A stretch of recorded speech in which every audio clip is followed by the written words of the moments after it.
This is a world of beast girl maidens, where women awaken as beast girls and men awaken as beast masters, forming contracts to fight against ferocious beasts together. I crossed over into this world only to be publicly dumped by my S-rank beast girl girlfriend on the very day of my awakening, all because I was unworthy.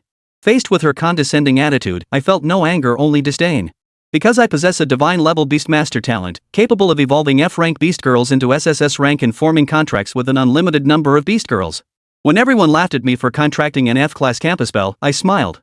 When the beast tide engulfed the city, 9 crimson moons rose in the sky, and the god of gluttony, the Frost Empress, the fallen angel, these world-destroying SSS-class beast deities descended from the heavens. Only then did everyone realize in terror that each of them wore the collars I had given them. My name is Suke, and right now I'm standing on the training field of a beast-taming academy in Tianhai City, Dasha Dragon Kingdom. The scorching sun blazed down as all the trainees fixed their gaze on the awakening array atop the high platform. Zhoujin, awakening successful C-level beast tamer. Lu Yuan, awakening successful C-level beast girl milk tea pearl turtle. Chen Xin, awakening successful B-level beast tamer. And Ning, successful awakening S-rank beast girl blazing skyhorse. As the announcements of successful awakenings were displayed one after another on the magic array screen, the students on the playground erupted in excitement. Some mocked those who awakened as bubble tea pearl turtles, while others gasped in awe at Ning, the class beauty from class 8, awakening as an S-rank beast girl. They even said I was lucky to be Ning's boyfriend. But I was suddenly overwhelmed by confusion, my head flooded with a torrent of information, the pain unbearable. It took me a while to realize I had traveled to the Beastkin era world, where both men and women awaken upon turning 18. Women awaken as beast girls with supernatural abilities, while men awaken as beast masters, forming contracts to battle ferocious beasts together.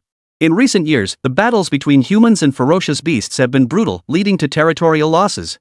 However, the awakening success rate is now nearly 100%, though the levels vary. From F to S, and beyond that, there are the legendary SS and SSS. I thought to myself, is Anning my girlfriend in this world? Starting off with a wealthy lady, that's not bad at all. Just as I was thinking this, the awakening array flashed, and Anning, dressed in a black stocking JK skirt, strode toward me with her long legs. Many male classmates cast envious glances my way, and I smiled as I walked up to call out Ninger. But she coldly interrupted, Suke, we're breaking up. My face darkened as I asked, break up? She proudly declared that she had awakened an S-class divine beast, the blazing skyhorse, and that I was no longer worthy of her. The classmates around me instantly erupted in chatter. The male classmates who had previously envied me now looked at me with pity, whispering that Ning had cut ties with her lover after securing her future. I frowned in surprise and looked at her, saying I hadn't awakened my abilities yet and might develop even better talents. But Ning lifted her chin arrogantly, declaring that S-grade talents were extremely rare. The last S-grade beastmaster in Tianhai City, Lu Xiaofeng, was now close to breaking through to the 8th realm. Someone as noble as her, an S-grade beast girl, could only be matched with an S-grade beastmaster. She also said that in the future, if she were to be ennobled or crowned, she might consider taking me into her palace to ensure my safety, her tone dripping with condescending charity. I suddenly laughed and said that in these chaotic times, even an S-tier genius could perish young. What truly matters is mindset and combat synergy, and I wanted to break up with her. Her opportunistic mentality didn't deserve me. I had no regard for S-tier talent. Even a firefly could rival the brilliance of the moon. Just then, a clear, ringing cheer erupted. I turned to look and saw a girl with red hair tied back, a beauty mark beneath her right eye, wearing a crop top and cargo pants. Her looks and figure were no less than Ning's, if not better, and she was clapping and cheering for me. The crowd around us fell silent instantly. It turned out she was the infamous bad girl beauty of the school, Lu Qianhuan, known for her fiery temper. Seeing this, Ning sneered mockingly. Oh, isn't this Lu Daxiawa who awakened the trash tier F-level talent hungry mole? What, feeling sympathetic now? Really think trash can make a comeback? Lu Qianhuan curled his lips, cracked his knuckles, and said to me, Su Daxia Ko, you haven't awakened yet, have you? Go attend to your own business. This foul-mouthed bitch, I'll teach her a lesson for you. Chapter 1, Let's Break Up. Da Xiaolonghua, Tianhai City. The scorching sun shone down from the clouds onto the courtyard of a Beastmaster Academy in the city. A crowd of students gathered there, their eyes fixed on the awakening array on the platform. Zhoujin, awakening successful, C-rank beast tamer. Lu Yuan, awakening successful, C-rank beast maiden milk tea pearl turtle. Chen Xin, awakening successful, B-rank beast tamer. And Ning, awakening successful, S-rank beast maiden, blazing heavenly horse. As one successful awakening after another was announced on the array screen, the students on the playground buzzed with excitement. This is hilarious. Someone actually awakened a milk tea pearl turtle? Milk tea pearl turtle? A turtle? Does it shoot pearl milk tea during battles? What milk tea turtle? Didn't you notice that Ning, the class beauty of class 8, successfully awakened as an S-rank beast maiden, the flame-haired Pegasus? S-rank? That's an extremely rare beast girl in the entire Tianhai City. As in Ning's boyfriend, Suke is one lucky guy. At that moment, Suke, who was amidst the crowd, felt a bit dazed as he scratched his head. He could feel an overwhelming flood of information rushing into his brain, causing a sharp pain in his nerves. Moments later, Suke finally understood his situation. He had traveled through time, ending up in a world of beast girls where ferocious beasts roamed freely. In this world, upon reaching the age of 18, both men and women undergo an awakening. Women awaken as beast girls with supernatural abilities, while men awaken as beast tamers, forming contracts with the beast girls to fight alongside them.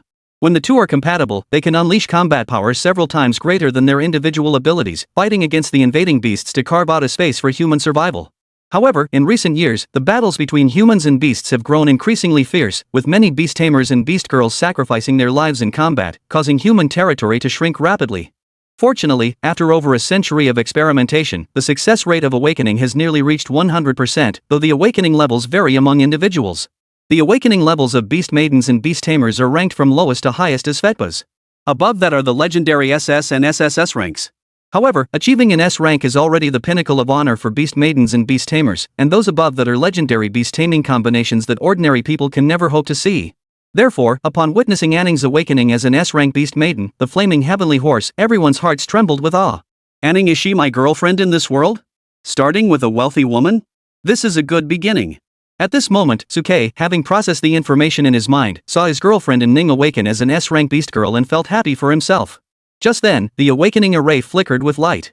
And Ning, dressed in a sheer JK uniform skirt, stepped out of the array with her long legs, walking straight toward Suke. Seeing Ning walking toward Suke, many male students in the crowd couldn't help but gaze at her with envy. Suke smiled and walked toward Ning. Ning. However, before Suke could finish speaking, he was abruptly interrupted by Ning, who looked at him with a cold expression. Suke, let's break up. At those words, Suke's expression darkened instantly. Break up? That's right. At that moment, Ning looked proud. Suke, I have awakened an S-rank divine beast, the flame heavenly horse. You no longer deserve me. Hearing Ning's words to Suke, the surrounding students erupted into chaos. The male students who had once envied Suke now looked at him with pity. So they're breaking up. I knew it. Anning has awakened an S-rank beast maiden. How could she possibly bind her future to a campus couple? This first move to secure her future is indeed cutting off her lover first. Hearing the whispers of the students around him, Suke, the one directly involved, was also slightly taken aback. He furrowed his brows and looked at Ning. And Ning, I haven't even awakened yet, and you're already in such a hurry to cut ties? Didn't you ever consider that I might awaken as a better beast tamer? However, at that moment, Ning's neck was held high like a proud swan. Better beast taming talent than me? Is that even possible? I'm an awakened S-rank beast maiden. How could you possibly awaken better than me? A noble S-rank beast maiden like me deserves only an S-rank beast tamer. It wasn't that Anning thought that way, the probability of an S-rank appearing was simply too low. The last time an S-rank appeared in the Tianhai was 18 years ago, and that was an S-rank beast tamer named Lu Xiaofeng. It was said that he had already reached the 7th realm of the life wheel and was about to break through to the 8th realm, the heavenly mud. You must understand that, whether beast masters or beast maidens, there are only 9 major realms in total. To be on the verge of breaking through to the 8th realm in just 12 years is a testament to the terrifying power of an S-rank talent. Back then, after awakening his S-rank talent, Lu Xiaofeng also left Tianhai for the capital, where he formed a contract with an S-rank beast maiden. Together, they defended the Demon Sealing Pass, creating a legendary tale. A phoenix deserves a phoenix, a chicken deserves a duck. Suke, I hope you can face reality and accept my words. As compensation, once I and my Beastmaster become marquises and kings, I will consider admitting you into my royal mansion to ensure your safety in this chaotic world. At that moment, Ning's eyes and brows were filled with arrogance, and her tone had turned condescending. However, upon hearing Ning's words, Suke suddenly burst into laughter. Anning, your ambitions are too grand. Do you truly believe that rankings are everything? In this chaotic world, even S-ranked genius beast tamers and beast maidens often meet untimely ends. Mentality and combat coordination are the essential courses for beast masters and beast maidens. You're right, we should part ways. As he said this, Suke looked at Ning with a smirk on his face. But it's not you who wants to break up with me, it's me who wants to break up with you. Your opportunistic mindset doesn't deserve someone like me, Suke. What good is an S-rank talent? I don't care. Even a firefly can shine alongside the moon. Well said. As Suke spoke, a sudden, crisp cheer came from nearby. Suke turned his head involuntarily. In his field of vision, a young woman with bright red hair tied high behind her head, a tear-shaped mole beneath her right eye, wearing a crop top and work pants, stood before him. Her beauty and figure were no less stunning than Ning's, and she even seemed to outshine her. She was clapping and cheering for Suke. Those around them heard the sound and fell silent instantly. The girl was none other than Lu Chunhuan, the infamous troublemaker and school beauty known for her fiery temperament, someone to admire from afar but never to mess with. And Ning, seeing this, couldn't help but sneer. Hey, isn't this Lu Chunhuan, the school's notorious troublemaker who supposedly awakened the F-rank hungry mole talent? What? Did you get emotional? Do you really think a waste can make a comeback? Facing in Ning's mockery, Lu Chunhuan merely raised the corners of her mouth, cracked her knuckles, and turned to Suke. Su, the school heartthrob, you haven't awakened yet, have you? Go handle your own business first.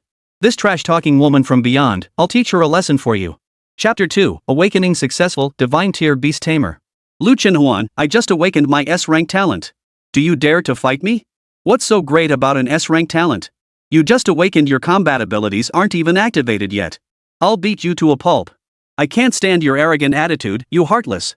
On the playground, the fiery Lu Chunhuan seemed to have been hit where it hurt by An Ning, chasing after her with clenched fists. And Ning, disregarding her appearance, sprinted away, completely losing her earlier arrogance. The surrounding students dared not step forward to stop him. After all, Lu Chunhuan's father was the principal, Lu Lingyun. Before leaving the school, no one wanted to provoke such trouble. Suke watched the scene unfold, his opinion of Lu Chunhuan slightly altered. He smiled faintly before heading toward the awakening platform. Since he had been transported to this world, he shouldn't fear his fate. No matter what kind of talent he had to bring it out and show it off. Unlike his classmates, Suke felt no fear or tension. Instead, he was filled with hope for the future. After enduring the grueling 996 work schedule for so long, this world filled with fantasy and the unknown was exactly the lifestyle he had always dreamed of. Even if his talent was low, he wasn't afraid. There were no useless talents, only useless beast tamers. As he pondered, Suke had already arrived at the awakening platform. A teacher responsible for guiding him stood beside him, his shirt straining against his chest, and spoke to Suke in a gentle voice. Suke, right? It's your first time here, so don't be nervous. Put it in. Yes, aim it properly. Push harder. Insert it. Under the teacher's guidance, Suke thrust his hand toward the awakening device in front of him with all his strength. The next second, a sensation like an electric current surged through Suke's hands and into his body. The awakening array around him burst into brilliant light, and the world before Suke's eyes went black. In his consciousness, he seemed to have arrived in a chaotic void, with the echoes of countless ancient beasts' calls ringing in his ears. Suke's consciousness instinctively drifted toward the source of the calls, and tiny points of light began to emerge from the chaos. Moments later, the world before his eyes began to shift. The sky was filled with sparse mist, and the vast, barren land was crisscrossed by gorges, with lava erupting from the ground. One after another, ancient beasts with hideous appearances roared toward the sky from the vast expanse, their terrifying pressure tearing the surrounding void apart as they crawled toward Suke's direction. The beasts' roars seemed to converge into whispers in his ears. Beast God. At that moment, beyond the outside world, the awakening array where Suke was located suddenly burst into brilliant light. The dazzling array light transformed into a massive pillar of light that shot straight into the sky. The light of the entire world seemed to dim in comparison. Everyone present couldn't help but turn their heads toward the awakening array where Suke was located. That was the awakening platform where Suke stood. How could the awakening array react so violently? Could it be broken? Or had he awakened some extraordinary talent? Such a terrifying sight drew everyone's attention. Even An Ning, who was being chased, couldn't help but stop in her tracks, her face filled with shock and confusion as she looked toward the awakening platform where Suke stood. What on earth is happening? Take this punch from me.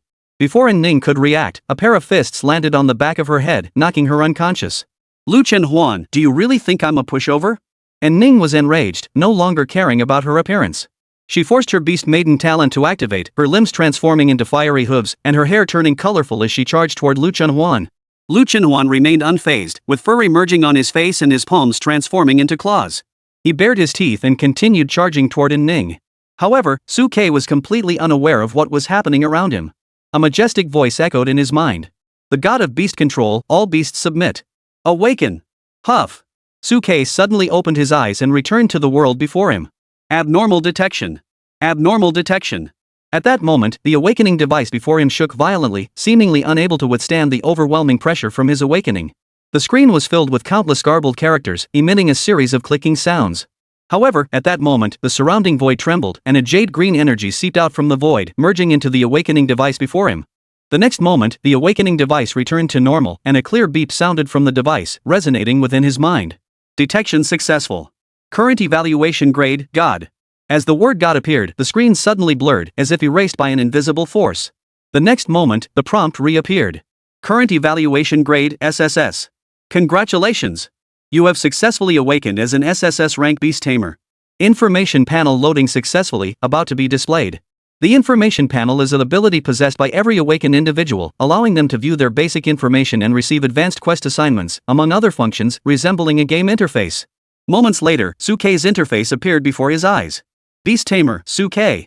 Realm, First Tier Observation. Talent, God Tier. Contract Beast, None. Innate Skills, Divine Insight, Evolutionary Source, God of all Beasts, Tyrant. Divine Insight can detect supernatural abilities, physical constitution, and even flaws in all things. Evolutionary Source assists contracted beast girls in evolving their ranks and abilities while gaining significant benefits in return. God of all Beasts can contract an unlimited number of contract beasts.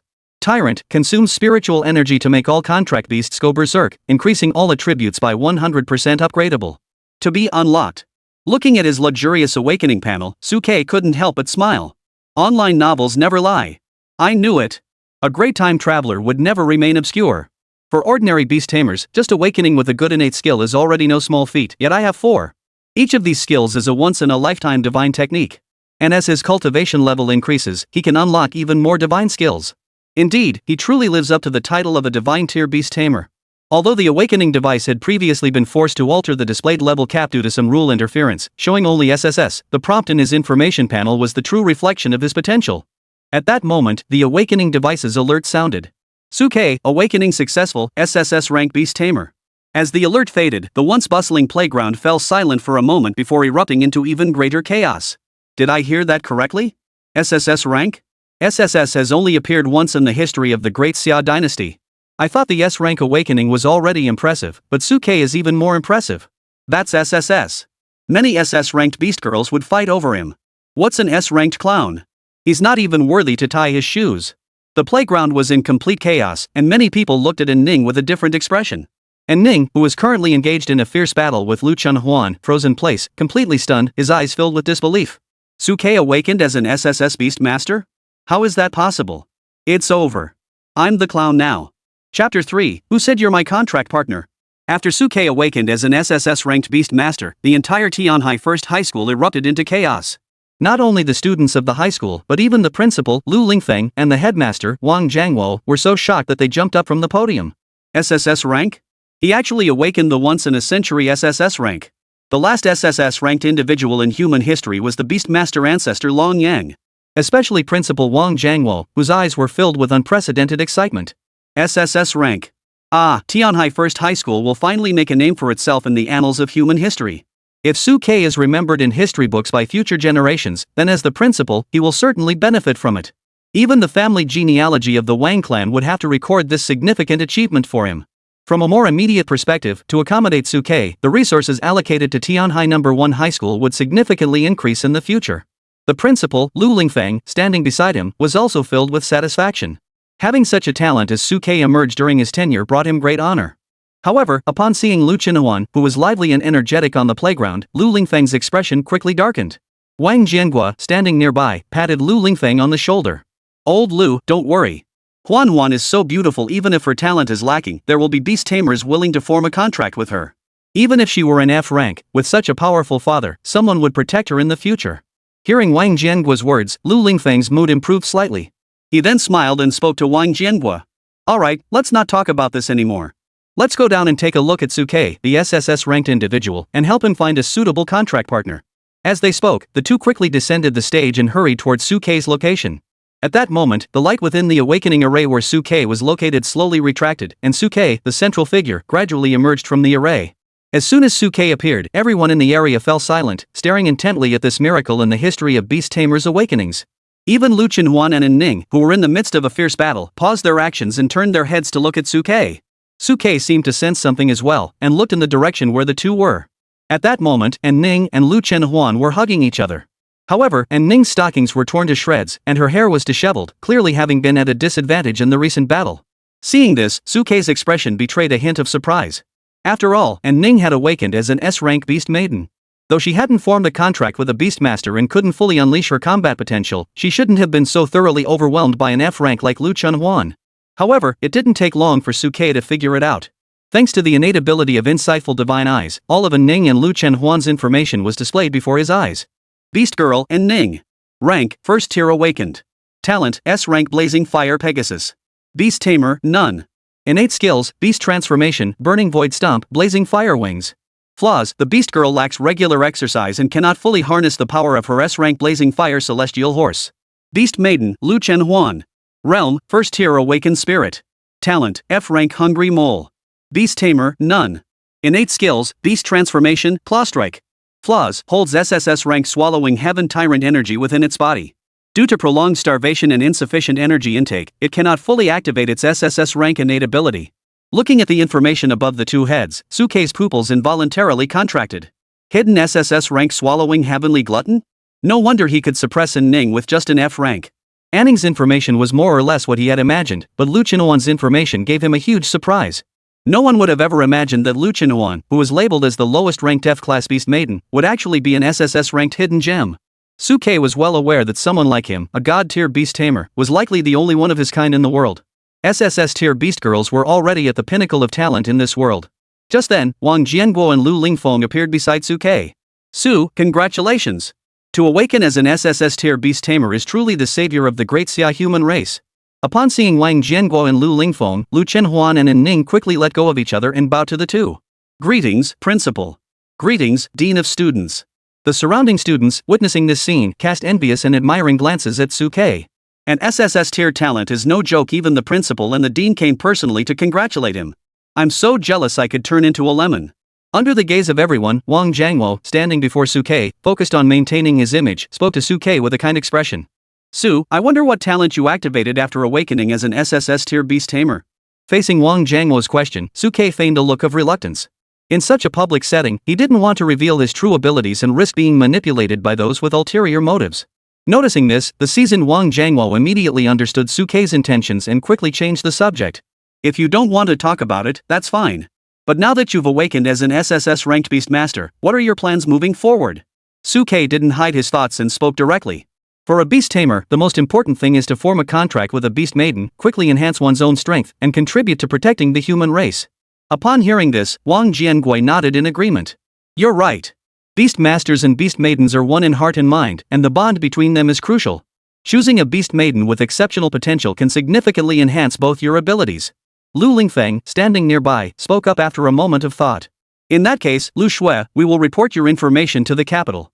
When the time comes, we will request assistance in finding you an SS-ranked contract partner. In their minds, since Sukei had awakened as an SSS-ranked beast tamer, he deserved at least an SS-ranked beast maiden as a partner. As for an SSS-ranked beast maiden, it wasn't that they didn't want one, it was simply that they hadn't heard of such a being existing yet. The onlookers listening to this felt their teeth grinding in envy. Top students have privileges, they can even have their partners assigned by the state, and they're SS-ranked. I'm so jealous I could drool.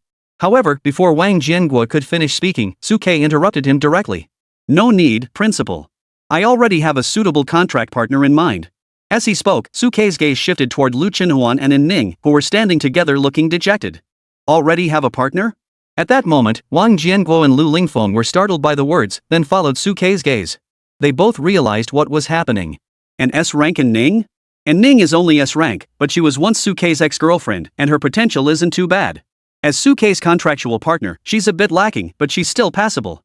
Who would have thought this kid was such a romantic at heart? What a pity.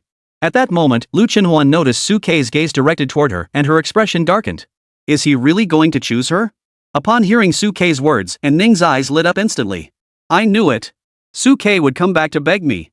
If she could form a contract with Sukei, an SSS-ranked beast tamer, her future would be limitless. She didn't bother to argue with Lu Chenhuan anymore and rushed toward Sukei with an excited expression, spreading her arms wide. Sukei, you made the right choice. An SSS-ranked beast tamer like you and an S-ranked beast tamer like me are a perfect match. If we form a contract, we'll definitely become a legendary tale in the history of beast taming. However, facing An Ning's embrace, Sukei coldly pushed her away and spoke indifferently. Who said I wanted to form a contract with you? The one I want to form a contract with is Lu Chenhuan. Upon hearing this, the entire crowd was stunned. Chapter 4, Heaven and Earth bear witness, the sun and moon sing in unison. Lu Chenhuan? Did I hear that correctly? After hearing Sukei's words, everyone around him was completely stunned. Lu Chenhuan? How could Sukei choose Lu Chenhuan, who is only an F rank? Exactly, although Lu Chenhuan is the school beauty, her potential is too low. Even if she were an SSS rank, let alone an A or B rank beast tamer, they probably wouldn't even glance at her. Has Sukei lost his mind over her beauty? Even Wang Jianguo was wide-eyed, repeatedly hitting Lu Lingfeng beside him. Old Lu, am I hearing things? This kid actually chose Lu Chenhuan? However, Lu Lingfeng was also completely dumbfounded, unable to recover from the shock. Huan? Su Ke, are you sure? And Ning, who had just been pushed aside in front of Su Ke, looked utterly astonished. Lu Chenhuan? Su Ke, you're joking, right? She's just an F-rank beast girl. How could she possibly be worthy of you, an SSS-Rank beast tamer? Only I, an S-rank beast tamer, am the best choice for you. I get it, you're just trying to provoke me, aren't you? At that moment, Ning believed she had figured out Su Ke's true intentions and quickly adopted a pitiful expression. Su Ke, it was wrong of me to mention breaking up with you, but I was just acting on impulse. I swear, I'll never mention breaking up with you again. As long as we make a contract, I'll do whatever you say from now on.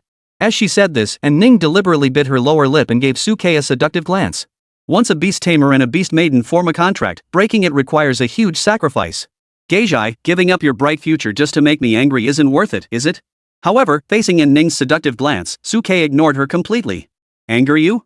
You think too highly of yourself. Just an S-rank beast maiden, do you really think you can stir up such a storm in my heart? Hearing Su Ke's words, Ning grew impatient. You look down on an S-rank like me? Then you must think highly of an F-rank like Lu Chenhuan? Lu Chenhuan is just an F-rank, her potential is limited. No matter how outstanding you are, pairing you with her would make you a garbage combination. An SSS-rank beast tamer paired with an F-rank beast girl? Don't you fear becoming the laughingstock of the entire world? Not just Ning, but Lu Chenhuan, who had just snapped out of it, also hesitated before speaking to Su Ke. Su Ke, I know you're still upset about breaking up with Ning and want to intentionally provoke her. And because I helped you, you feel grateful toward me, which is why you're saying this. Though I don't want to admit it, she's right, you're a once-in-a-century genius SSS-ranked beast tamer, the hope of the human race. You don't need to contract a F-rank beast girl like me. I know my place. As an F-rank, I'll only hold you back. At this point, Lu Chenhuan lifted his head and looked at Su Ke in front of him with a serious expression. Su Ke, I appreciate your kindness, thank you. But you deserve someone better. Lu Lingfeng chimed in from the side. Yes, Su Ke, although Huan is my daughter, I also hope you will form a contract with her. But her potential is simply too low. As an SSS-ranked beast tamer bearing the hopes of humanity, you shouldn't act impulsively and give up your future prospects to form a contract with an F-ranked individual. Wang Jianguo, standing nearby, spoke up at the right moment. Su Ke, even if you refuse to form a contract with Ning due to personal feelings, there's no need to contract with an F-rank like Lu Chenhuan. With your qualifications, the capital could easily match you with an SS-rank beast maiden. However, in the face of everyone's pleas, Su Ke firmly refused. A mere SS rank? How could it compare to Lu Chenhuan? Lu Chenhuan is a hidden SSS rank. How could her future achievements possibly be compared to those of an SS rank? Moreover, from the attitudes of Ning and Lu Chenhuan at this moment, it was clear that Lu Chenhuan had excellent character. Faced with the temptation of an SSS-ranked beast tamer like himself, Lu Chenhuan's first thought was not to rush to climb the social ladder like Ning, but to genuinely consider whether the two were suitable for each other and think about the future of both himself and the human race. Where could one find such a treasure? At this moment, Su Ke ignored the strange glances from the crowd and walked directly up to Lu Chenhuan, bending down seriously to look at him. Lu Chenhuan, I'm not joking. I choose you as my contract partner. Lu Chenhuan looked up at Su Quebec. The brilliant sunlight illuminated Su Ke's angular features, making him appear even more handsome, leaving Lu Chenhuan momentarily speechless. Will you accept? Looking into Su Ke's clear, earnest eyes and feeling the hormonal aura emanating from his body up close, Lu Chenhuan felt an inexplicable surge of tension in her heart. She desperately wanted to agree to Su Ke, but the last remnants of her rationality told her she couldn't. Su Ke, I'm not worthy of you. As an F-rank individual, I'm only good for holding you back and making you a laughingstock to the entire world. At that moment, Lu Chenhuan no longer had the domineering demeanor of the past. Instead, she looked like a delicate young girl, her eyes lowered, her voice as soft as a mosquito's buzz. Seeing her like this, Su Ke became even more certain of his choice. He didn't bother to explain further, instead moving closer to Lu Chenhuan and staring intently at her. No one would risk their future on a whim. I chose you, and there's a reason for that. Even if it's not for me, for the sake of the entire human race, I wouldn't choose a contract partner carelessly. Hearing Su Ke's words, Lu Chenhuan felt a tremor in her heart. She raised her eyes and looked at Su Ke in front of her with a serious expression. Do you trust me? Looking into Su Ke's clear, earnest eyes, seeing his determination to choose her despite the doubts of others, Lu Chenhuan clenched her teeth, took a deep breath, and nodded firmly, staring into Su Ke's eyes. I believe you. If you, an SSS-ranked beast tamer, aren't afraid, then what have I, Lu Chenhuan, to fear? At that moment, Lu Chenhuan no longer felt afraid, regaining her domineering demeanor. A contract array appeared in the air above her forehead. Su Ke, once we seal this contract, you may face ridicule and doubt from the entire world. I'll ask again, are you sure you've thought this through? Lu Chenhuan paused for a moment before speaking with unwavering resolve. If you are certain, even if 1,000 fingers point at you, even if you face mountains of knives and seas of fire, I will never abandon you. Looking at the unprecedented seriousness on Lu Chenhuan's face, Suke did not respond. Instead, he extended his right hand, bit his finger, and gently pressed it against Lu Chenhuan's fair, smooth forehead. A strange force flowed from his palm into Lu Chenhuan's contract array, and he spoke slowly. With blood as the guide and souls as the oath, this life and the next, we shall be forever united. The energy emanating from Lu Chenhuan's forehead caused his body to tremble slightly, and he then shouted in unison with Suke. Though you have forsaken me, I now accept this contract. Even if we face mountains of knives and seas of fire, even if reincarnation collapses and cause and effect are reversed, we will never abandon each other. The sun and moon are our witnesses, the heavens and earth bear witness, this heart shall never change.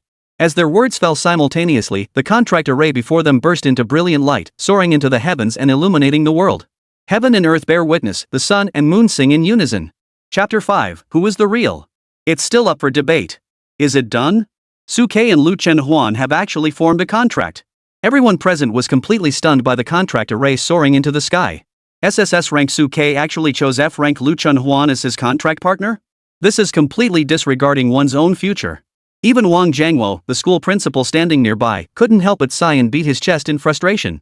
Ah, young people are so impulsive and act on their emotions. The once-in-a-lifetime opportunity for Tianhai First High School to gain eternal fame has slipped away. Beast Tamers and Beast Girls are an inseparable pair. Even an SSS-ranked Beast Tamer paired with an F-ranked Beast Girl with no potential wouldn't be looked upon favorably. It's a complete waste of Suke's perfect talent. But now the die is cast. Once the contract between a Beast Tamer and a Beast Maiden is sealed, breaking it would require an enormous sacrifice, one that neither party could bear. Yet Suke and Lu Chenhuan, the parties involved, couldn't care less about the world's judgment. Instead, they stared at each other with a peculiar expression. Is this the difference of forming a contract? After the contract was successfully formed, Suke could clearly sense an odd connection between their minds, as if they had known each other for a very long time. But just as Suke was about to give birth, and Ning had already snapped back to reality, her beautiful eyes filled with disbelief. She pointed at Suke and Lu Chenhuan, who had just completed the contract, her teeth trembling. Suke, you actually don't want me, AS rank? You're going to go find an F rank to form a contract with? Have you lost your mind? Forming a contract with such a worthless person, don't you fear being mocked by the entire world? But before Ning could finish speaking, she was slapped across the face by Lu Chenhuan. And Ning, who are you calling a worthless piece of trash? You're just showing off. If you're so tough, come and try again. And Ning wanted to say more, but remembering the humiliating scene of being dominated earlier, she could only grit her teeth in frustration. What are you so arrogant about? Wait until I form a contract with a top-tier beast tamer. Then you, a worthless F rank, will know the difference between us. As Ning spoke, she glanced at Suke, who was watching everything unfold with a cold expression, clenching her teeth tightly. And you, Suke, you'll regret what you've done today. I hope that by the time I formed my beast, you'll still be as arrogant as you are today. Then you'll see that even if you're an SSS rank beast master who's contracted an F rank beast maiden, you're still a worthless piece of trash. Currently, Ning and Lu Chenhuan have just awakened to the first realm of spirit awakening, only able to awaken basic beast transformation traits. Once they advance to the second realm of form condensation, they will be able to partially transform their combat organs into beast forms, unleashing terrifying killing power. At that point, the difference in innate talent will become even more evident. Suke looked at Ning's unwilling expression and couldn't help but smirk. Useless? Who's the real worthless one is still up for debate. Do you really think you can surpass Lu Chenhuan in the future? And Ning's lips curled into a cold smile. Just an F rank? Why should I be unable to defeat you? If I can't even defeat such an F rank waste, then I'm not even worth being called a waste. Hearing Ning's words, Suke burst into laughter. Well said. Anyway, after the awakening ends, to quickly adapt to the combat style of beast tamers and beast girls, all the geniuses in the entire sea will undergo a 1-month training program. By then, you'll see who the real trash is. Suke was well aware of Lu Chenhuan's true talent, which was terrifying. Under his own god-tier beastmaster talent, he was confident he could quickly elevate Lu Chenhuan to SSS rank. As for the mere S rank in Ning, Suke had never given her a second glance. If she hadn't broken up with him back then, he might have considered their past and made a contract with her. But since she initiated the breakup, they're strangers now. Then we'll see you in the youth training program. At this point, Ning had no face left to stay here. She gave a cold snort and turned to leave. Watching Ning's departing figure, Lu Chenhuan's expression gradually grew somber, losing the prideful vigor he had moments ago. S-tier talent? Really? Can I win? Though she claimed not to care, the thought of Ning's terrifying S-rank talent made her heart race. She had only been able to overpower Ning earlier because of her superior physical strength, and Ning had just awakened her abilities and hadn't mastered true combat techniques yet. However, once they entered the youth training program and both the Beast Masters and Beast Maidens became fully familiar with their combat abilities, the gap in their innate talents would be widened to an unimaginable extent. Seeing Lu Qinhuan's gloomy expression, Suke knew that Lu Qinhuan hadn't yet overcome her inferiority complex from being an F rank. He reached out and gently patted Lu Qinhuan on the shoulder. Don't be afraid, you still have me.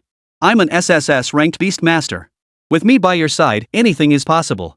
Hearing Suke's words, Lu Qinhuan's previously gloomy expression brightened once more, and he nodded firmly. Yes. Just then, Lu Lingfeng cleared his throat and spoke to the two of them. Cough, cough. Although I know this is an inopportune time to speak, as Huanhuan's father, I still feel it's necessary to say a few words. In this world, forming a contract is equivalent to marriage. Suke, since you disregard societal prejudices and wish to enter into a contract with Huanhuan, you are effectively becoming my son-in-law. From a father's perspective, I don't want you to abandon Huanhuan and leave her behind. This uncle can rest assured. In response to Lu Lingfeng's admonition, Suke spoke with unwavering resolve. He had awakened as a divine-tier beast tamer, capable of forming contracts endlessly. Unlike others who could only form a new contract by abandoning their previous one, he could form countless contracts. He could have billions of them. If that's the case, why should I be the kind of heartless man who abandons his wife and children? Children make choices, I want it all. Lu Lingfeng had no idea what Suke was thinking. Hearing his response, he nodded in satisfaction. Since that's the case, I'll host a family banquet at my home today. Bring along. At this point, Lu Lingfeng suddenly remembered that Suke was an orphan. Clearing his throat, he changed his tone and said, Just come straight to my house and we'll eat together. From now on, we're family. Good uncle. Facing Lu Lingfeng's invitation, Suke agreed promptly. Lu Lingfeng, however, furrowed his brows. At this moment, why still call him uncle? Lu Qinhuan, standing nearby, blushed and stamped her foot, speaking in a playful tone. Father, what did you say? Lu Lingfeng spoke with a smug expression. I'm not wrong, am I? It's time to change how we address each other. By the way, you two should also change how you address me. Otherwise, calling me by my name feels too formal. Watching the three of them enjoying themselves, Wang Jianguo couldn't help but clear his throat. Although speaking up at this moment was highly inappropriate. Then don't say it. The three of them spoke in unison. Chapter 6, Lu Qinhuan, you wait. After agreeing to go to Lu Qinhuan's house for dinner, Wang Jianguo finally cleared his throat and interrupted the conversation. Su and Lu, congratulations on successfully forming your contract. To celebrate your successful contract, I personally decide that you may request any resources you need from me. Hearing Wang Jianguo's words, Suke couldn't help but brighten his eyes. He did indeed have resource-related needs. Lu Qinhuan had a unique physique, being an SSS-rank swallowing heaven tyrant, but due to prolonged insufficient energy intake, he was unable to unleash his true potential. Additionally, prolonged starvation had caused her energy reserves to deplete, leading to a decline in her innate potential. To address these deficiencies, a gradual and methodical approach was necessary. Thinking of this, Suke activated his Insight Divine Eye and looked at Lu Qinhuan once more. Beast Girl, Lu Qinhuan. Realm, First Tier Awakening. Talent, F-Rank Starving Mole. Beast Tamer, Suke. Innate skills, Beast Transformation, Clawstrike. Flaws, contains SSS-Rank Swallowing Heaven Tyrant energy within its body. Due to prolonged insufficient energy intake from prolonged fasting, it cannot fully activate its SSS-Rank innate ability. Repair plan, consume 500 first-tier beast cores to replenish the energy lacking in the early stages, enabling the innate talent to evolve into D-rank gold devouring rat. The insightful Divine Eye not only reveals the flaws of all things but also provides corresponding repair or breakthrough solutions. Seeing the repair plan floating above Lu Qinhuan's head, Suke hesitated not a moment and addressed Wang Jianguo, who was rushing forward. There's not much else I need. Principal Wang, please arrange 500 first-tier beast cores for me first. First-tier beast cores? 500 of them? Hearing Suke's request, Wang Jianguo's eyes widened in shock. Young man, do you know what 500 first-tier beast cores represent? Beast cores are derived from the ferocious beasts that invaded this world. They can replenish the spiritual energy of beast masters or beast maidens, making them a crucial resource in this world. First-tier beast cores come from first-tier ferocious beasts. Although first-tier beasts are of a low grade due to the large number of low-level beast tamers, they are a highly sought-after consumable item. While 500 first-tier beast cores aren't expensive, they're extremely rare. Facing Wang Jianguo's complaints, Suke looked at him with a smirk. What's the matter, Principal Wang? You just said that, and now you're already going back on your word? If you can't even produce 500 first-tier beast cores, what else can I expect from you? Hearing the implied meaning in Suke's tone, Wang Jianguo blew his beard and glared, slapping his thigh. What are you saying, Su? Just 500 first-tier beast cores? I'll cover it all. Even if the school warehouse doesn't have enough, I'll pay out of my own pocket to get them for you. Seeing Wang Jian's confident expression, Suke couldn't help but smile. Alright, then I'll be waiting for your good news, Principal Wang. Of course. You go ahead and enjoy your family reunion dinner at Principal Lu's house. I'll go prepare everything. Before the youth training begins, I'll make sure you have everything you need. Wang Jiangwa didn't ask Suke what the 500 first-tier beast cores were for. After all, Suke had awakened as an SSS-ranked beast tamer. He must have his own special use for them. Watching Wang Jiangwa's departing figure, Suke's heart stirred slightly. He was well aware that in a small place like Tianhai, top-tier awakened individuals were rare, and the school rarely received any resources from higher-ups. Apart from the S-rank beast tamer who awoke 18 years ago, which gave Tianhai First High School a much-needed boost, the school had gradually declined since then, and its warehouse was now in short supply of resources. One should repay even the smallest kindness with great gratitude. Suke watched Wang Jiangwa's slightly hunched back and murmured softly. Just then, Lu Chenhuan hesitated for a moment before blinking her eyes and gently tugging at Suke's sleeve.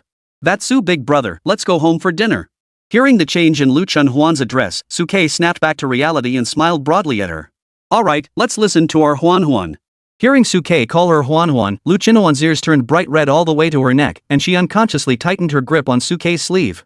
Seeing Lu Chenhuan's shy, girlish expression, the onlookers around them couldn't help but glance at her with envy.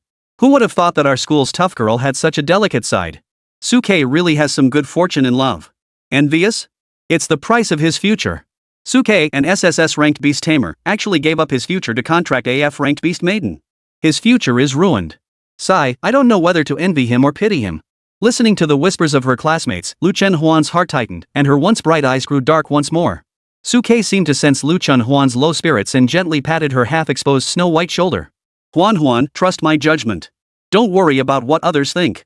Hearing Suke's gentle voice echoing in her ears, Lu Chenhuan's once dim eyes brightened once more, and she nodded firmly. Yes. Lu Lingfeng, standing nearby, witnessed this scene. His eyes flickered with a mix of complexity and relief, as if he had thought of something, his gaze growing distant. Ah, did you see that? Huan seems to have found the right person. Moments later, Lu Lingfeng snapped back to reality, quickly wiping away the unnoticed tears at the corner of his eyes, and addressed Suke and Lu Chenhuan. Let's go home and eat.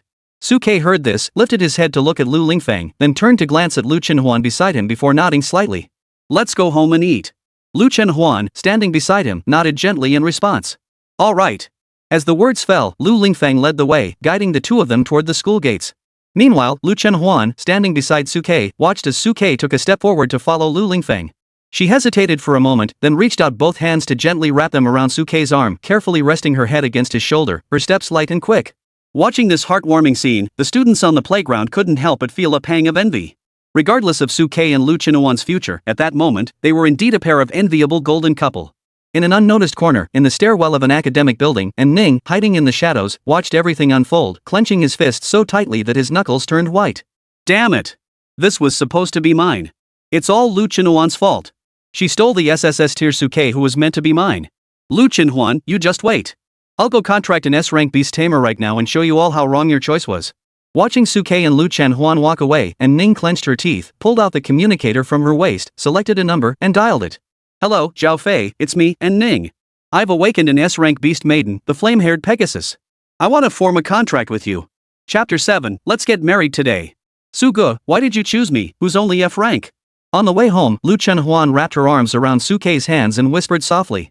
Don't tell me it's purely because I helped you teach Ning a lesson and you developed feelings for me. Hearing Lu Chenhuan's question, Lu Lingfeng turned his head to look at Suke. That's right, Suke, why did you insist on choosing Huan as your contract partner? With your SSS-ranked Beastmaster talent, you could find any contract partner you want. Lu Lingfeng was also curious about Suke's decision. He knew Suke's character and didn't believe he was the impulsive type. As he noticed the curious glances directed at him, Suke smiled broadly. How could any other contract partner be as good as Huan? Huan is the best beast girl I've ever seen. What he said is true. A beast girl with SSS tier talent is a once-in-a-century occurrence. How could those S tier and SS tier beast girls possibly compare to Lu Chenhuan? But in Lu Chenhuan's ears, it sounded like Suke was deliberately comforting himself. She gave Suke a playful scolding glance. Suge, I'm serious. Please stop joking around. Suke looked at Lu Chenhuan's reproachful expression and smiled as well. I'm not joking. I'm telling the truth. Meanwhile, Lu Lingfeng, who was standing nearby, burst into laughter upon hearing Suke's response. You're quite the ladies' man, aren't you? Then tell me, what's so great about my Huan? Suke looked down at Lu Chenhuan, who was blinking her big eyes and waiting patiently for his answer, and smiled. She has a good personality, good potential, and everything about her is great. You're just trying to comfort me. Hearing Suke's response, Lu Chenhuan rolled her eyes and resumed her usual domineering demeanor. If you say I have a good personality, I'll accept that, but what does talent even mean? If F-rank talent is considered good, then what about those geniuses like in Ning? Facing Lu Chenhuan's rebuttal, Suke didn't hide anything, giving her a mischievous smile. Because you're not actually F-rank. My innate ability allows me to see the true nature of all things in the world, and I knew you weren't F-rank, which is why I contracted with you. Ha! Hearing Suke's words, Lu Chenhuan, who was holding onto Suke's arm, and Lu Lingfeng beside him were all stunned. Not F-rank? What rank is that? At that moment, the two of them were half believing, half doubting Suke's words. After all, Suke had awakened as an SSS-Rank beast tamer, so having some special talents was not unusual. Seeing the two of them looking at him with a questioning gaze, Suke laid his cards on the table. Huanhuan, you're not an F-rank hungry mole. Your true potential is actually an SSS-Rank swallowing heaven tyrant. Put. Before Suke could finish speaking, he was met with a dismissive glance from Lu Chenhuan. You're just trying to comfort me. I'd believe you if you called me an AB class, but SSS class? What the hell is that? Even Lu Lingfeng, standing beside him, couldn't help but shake his head. Exactly, SSS rank beast girls have only appeared twice in human history. How could Huan be SSS rank? It's not that they don't believe it, it's just that the possibility is so small, almost non-existent. Suke didn't expect them to believe him now. He preferred to focus on action. Once Lu Chenhuan's potential was enhanced by him, the facts would speak for themselves. As they spoke, the three of them had already arrived at the entrance to Lu Chenhuan's courtyard. Thanks to Lu Lingfeng's position as the principal, the school had provided him with a two-story villa with a small courtyard. Upon opening the door, they saw some bean sprouts and Chinese cabbage growing inside. Looking at the vegetables in the courtyard, Suke was somewhat surprised. Were these all planted by her uncle? As a prominent figure at the school, Suke knew that Lu Chenhuan had lost her mother at a young age and had been raised by her father, Lu Lingfeng. This was also why everyone speculated that she was rebellious. No, they were planted by Huan herself. Hearing Lu Lingfeng's response, Suke was even more surprised. He never imagined that Lu Chenhuan, with her rebellious personality, would actually grow vegetables. As if sensing Suke's confusion, Lu Chenhuan hesitated for a moment before her eyes filled with a nostalgic expression. That's because my mother also loved gardening. When I grow vegetables, it feels like my mother is right beside me. Hearing Lu Chenhuan's words, Suke's heart trembled, and for the first time, he felt that the girl in front of him was so lonely. He reached out and pulled Lu Chenhuan into his arms. Huan. From now on, I'll be with you. You don't have to live in the past anymore. Lu Chenhuan, held tightly in Suke's arms, trembled slightly but did not struggle. Instead, she buried her head in his chest, her voice choking with emotion. That's what you said. Liars are little dogs. Yes, I said it. Liars are little dogs. Lu Lingfeng, standing nearby, saw this scene and a look of relief flashed in his eyes. He quietly left, entering the house and heading toward the kitchen to prepare dinner. The two of them didn't know how long they had been hugging, until the sun set. The scent of food wafted from the house, and Lu Lingfeng, wiping his apron, called out to the two of them. Dinner's ready. The two snapped back to reality at the sound, and Lu Chenhuan quickly pulled her head out of Suke's embrace, her face flushed with embarrassment. Time to eat, time to eat. Suke looked at Lu Chenhuan, whose face was as red as a ripe apple, making him want to bite into it. He instinctively reached out and gently pinched her cheek. Lu Chenhuan's face grew even redder. But in an instant, she snapped back to her usual domineering demeanor. How dare you, Suke? We've only just met today, and you dare to touch me like that? If you keep this up, won't you be ready to get your hands on everything, playing with flowers and jade? Hearing Lu Chenhuan's fierce words, Suke finally realized that the person before him was once a fierce woman, and he felt momentarily overwhelmed. He hurriedly fled into the room. Let's eat first. Watching Suke enter the room in a disheveled state, Lu Lingfeng looked satisfied and served the meal for both of them. During the meal, Lu Lingfeng even poured Suke some of his treasured wine that he had been saving for years.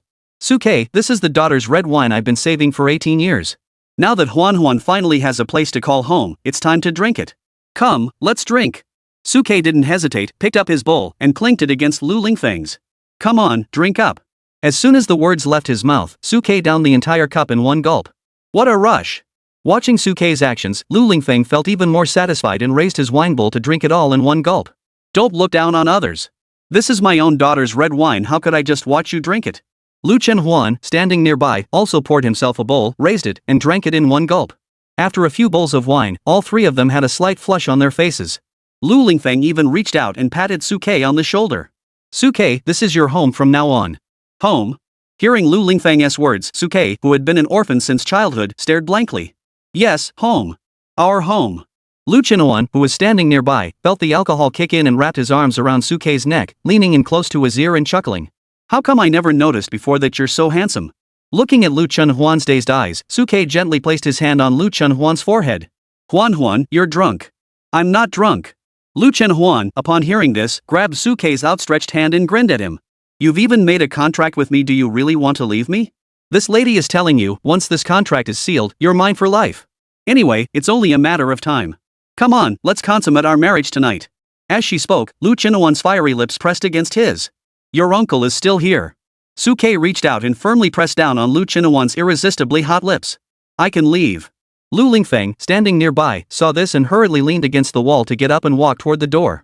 I'm drunk. I need to go out for some fresh air. Don't worry about me. I'm drunk. I can't see anything, and I can't hear anything. Bang! The sound of a head hitting the cement ground echoed outside. Chapter 8, I've been tricked again. Early morning, when Suke woke up from bed, he found a snow-white hand, as delicate as lotus root, resting on his neck. Suke turned his head to look, only to see Lu Chenhuan lying beside him, sleeping on her side with one leg draped over his own, her arm wrapped around his neck. The morning sunlight streamed through the window, casting a warm glow on Lu Chenhuan's fair complexion, highlighting her crystal-like rosy cheeks. Her long eyelashes gently lowered, resembling an angel who had accidentally fallen from heaven. For a moment, Suke felt as though time had frozen in that instant, and that moment would last forever. Such is the tranquility of time. As he gazed at Lu Chenhuan's breathtakingly beautiful face, Suke instinctively reached out his hand to gently brush away the stray strands of hair from her ear. The moment Suke's hand touched Lu Chenhuan's face, she startled awake. She quickly pulled the blanket over her chest, her face flushing with embarrassment. Suge, how could you sleep in my bed? Suke grinned wickedly. Where else am I supposed to sleep? You look so different from last night's bold and daring self. Don't you want to take responsibility? Hearing Suke's words, Lu Chenhuan's face turned as red as a ripe apple. Don't say anything yet. Let's figure out what really happened last night. I remember that something was about to happen last night, and then my father seemed to have fallen, so we rushed out to help him. After that, I don't remember anything else. Did something really happen between us? Suke looked at Lu Chenhuan's slightly panicked expression and couldn't help but chuckle. Actually, I don't know what happened last night either. I don't remember much. But with your fiery enthusiasm, who knows what might have happened? Listening to Suke's words, Lu Chenhuan couldn't help but bite her lower lip unconsciously. Although she knew deep down that since she and Suke had formed a contract, it was only a matter of time before they became intimate, the suddenness of it all left her momentarily overwhelmed. After all, she and Suke hadn't known each other very well before, and they had only just formed the contract yesterday, without having had much time to get to know each other deeply. Seeing Lu Chenhuan's dazed expression, Suke couldn't help but chuckle. I'm just teasing you. I'm not the kind of person who takes advantage of others. If I want you to be my woman willingly. I won't touch you until you're ready. Last night, after helping my uncle to bed, I brought you over while you were touching me all over, but I fell asleep as soon as we got into bed. Suke had absolute confidence in himself. Since he had already formed a contract with Lu Chenhuan, becoming his woman was only a matter of time, so he wasn't in a hurry. On the contrary, for Suke, the priority was to enhance both their strengths and prepare for the upcoming training as soon as possible. Listening to Suke's words, Lu Chenhuan stared at him, her impression of him growing even more complex. You're really a unique person. Just then, the communicator Suke had placed aside rang. Suke reached out to pick it up, and Principal Wang Jiangluo's voice came through. Su, did you have a pleasant evening last night? On the day of the awakening ceremony, many beast masters and beast maidens would take the opportunity to choose their life partners, so that night was the most chaotic day in all of Tianhai. Suke ignored Wang Jiangluo's teasing and asked him directly. Principal Wang, you called me this early in the morning. It's not because you're concerned about my nightlife, is it? Hearing Suke's question, Principal Wang Jianguo's voice came from the other side. You're the one who understands me. The 500 yuan first-tier beast core you wanted is ready. I'm letting you know so you can come pick it up anytime. Then let's do it now. Suke wasn't the type to waste time. He immediately set a time to pick up the goods. He then stood up, got dressed, and addressed Lu Chenhuan. Huan, wait here for me. I'm going to Mr. Wang's place to pick up something. I'll be back soon. Hearing Suke's instructions, Lu Chenhuan pulled back the blankets and stood up. You mean the 500 first-tier beast cores you mentioned to the principal yesterday, right? Let's go get them together. Before he could finish speaking, Lu Chenhuan noticed Suke staring blankly at her chest. She quickly lowered her head, noticing the t-shirt she had accidentally pulled down last night, her face turning red. She hurriedly pulled it back up to cover herself. You talk the talk like a gentleman, but your body tells a different story. I even doubted whether you were drunk and unable to move last night, which is why you didn't touch me. Slander. Outright slander. Suke looked solemnly indignant as he defended himself. Lu Chenhuan blushed and glanced at Suke, then jumped off the bed and wrapped her arm around his. Let's go see Principal Wang together. We should go together, but shouldn't we put on our shoes first? Also, you seemed to step on my ingrown toenail just now. Soon, accompanied by Lu Chenhuan, Suke returned to Tianhai First High School and arrived at the principal's office. Oh, Su and Lu are here together? Upon seeing Suke arrive, Wang Jiangua hurriedly stood up from his seat, smiling broadly as he handed a ring to Suke. Here, Suke, take this. These are the 500 first-tier beast cores you need. Looking at the ring Wang Jiangwo handed him, Suke's expression froze. A storage ring? Storage rings are extremely rare spiritual artifacts even in the entire Tianhai region, only a handful of people possess them. Suke never expected Wang Jiangwo to give him such a precious item. While 500 first-tier beast cores were rare, the value of the storage ring was clearly far greater. Even Lu Chenhuan, standing nearby, gaped in disbelief. Wang Jiangua, however, looked at the two of them, hands behind his back, feigning nonchalance. 500 first-tier beast cores are several large bags worth. Are the two of you really planning to carry them back like this? Using a storage ring is much more convenient and won't attract attention. Suke hesitated. But storage rings are too valuable. Before Suke could finish speaking, Wang Jiangui interrupted him. What's so valuable about it? Good things should be kept for those who need them. This item might have been useful when I was younger, but now that I'm old, there's no real use for it. It's better to give it to someone who needs it more than letting it sit here and gather dust. Besides, a mere storage ring is nothing to me. Hearing Wang Jiangwo's words, Suke no longer refused and accepted the storage ring, bowing deeply to Wang Jiangwo. Thank you, Principal. Lu Chenhuan, standing nearby, followed suit and bowed. Thank you, Principal Uncle. Alright, if there's nothing else, you two can go back to your work. Just remember to report for the youth training camp in 3 days. Wang Jiangwo casually waved his hand at Suke and Lu Chenhuan, then turned and walked away. Seeing this, Suke and Lu Chenhuan didn't linger any longer. They bowed to Wang Jiangwo once more, then turned and left hand in hand. Wang Jiangwo glanced at their departing figures with the corner of his eye, then secretly turned his head. Seeing that they had completely left, he finally relaxed and closed the door, letting out a loud laugh. He had them play along again. That was so satisfying. Chapter 9, Absorbing the Beast Core, Enhancing Qualifications.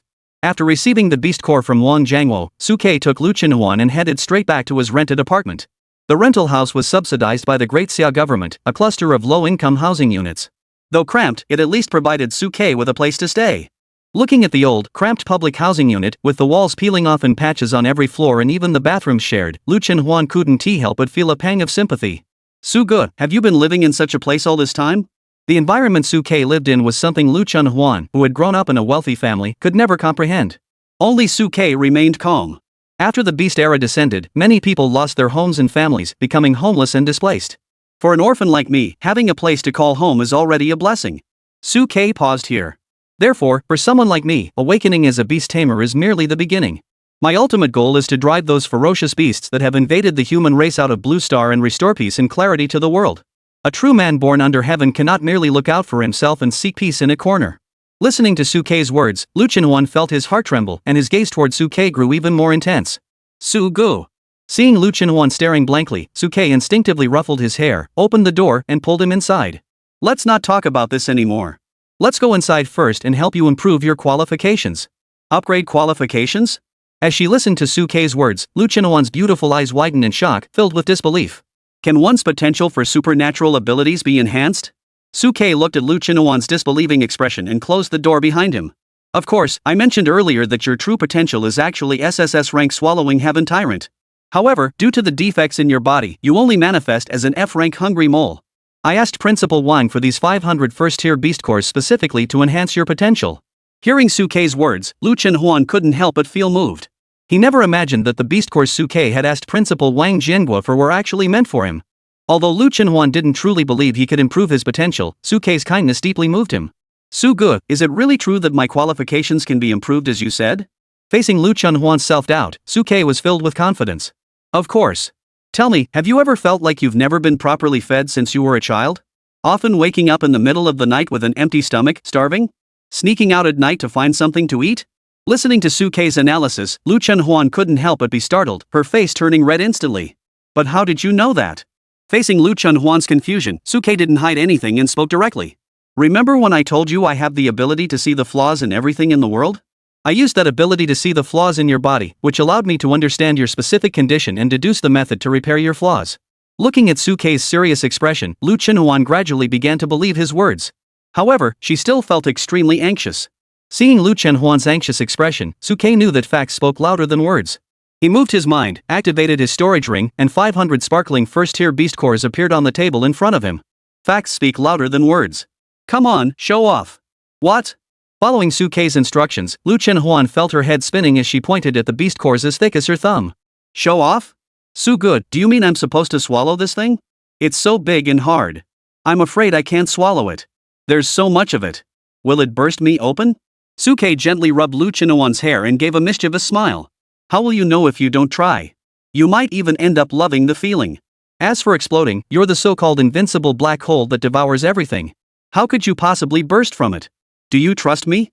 If you do, swallow it. Alright, I trust you. Looking at the shiny beast cores on the table, Lu Chenhuan closed his eyes and grabbed a beast core as thick as his thumb, shoving it into his mouth. Chew it up. Sukei's instructions echoed from the side. Lu Chenhuan instinctively followed Sukei's instructions and bit the beast core in her mouth into pieces. To her surprise, the seemingly hard beast core crumbled at the first bite. The pure energy contained within surged into her mouth, and the sweet, refreshing taste made her eyes light up instantly. Delicious. I never expected the beast core to be so delicious.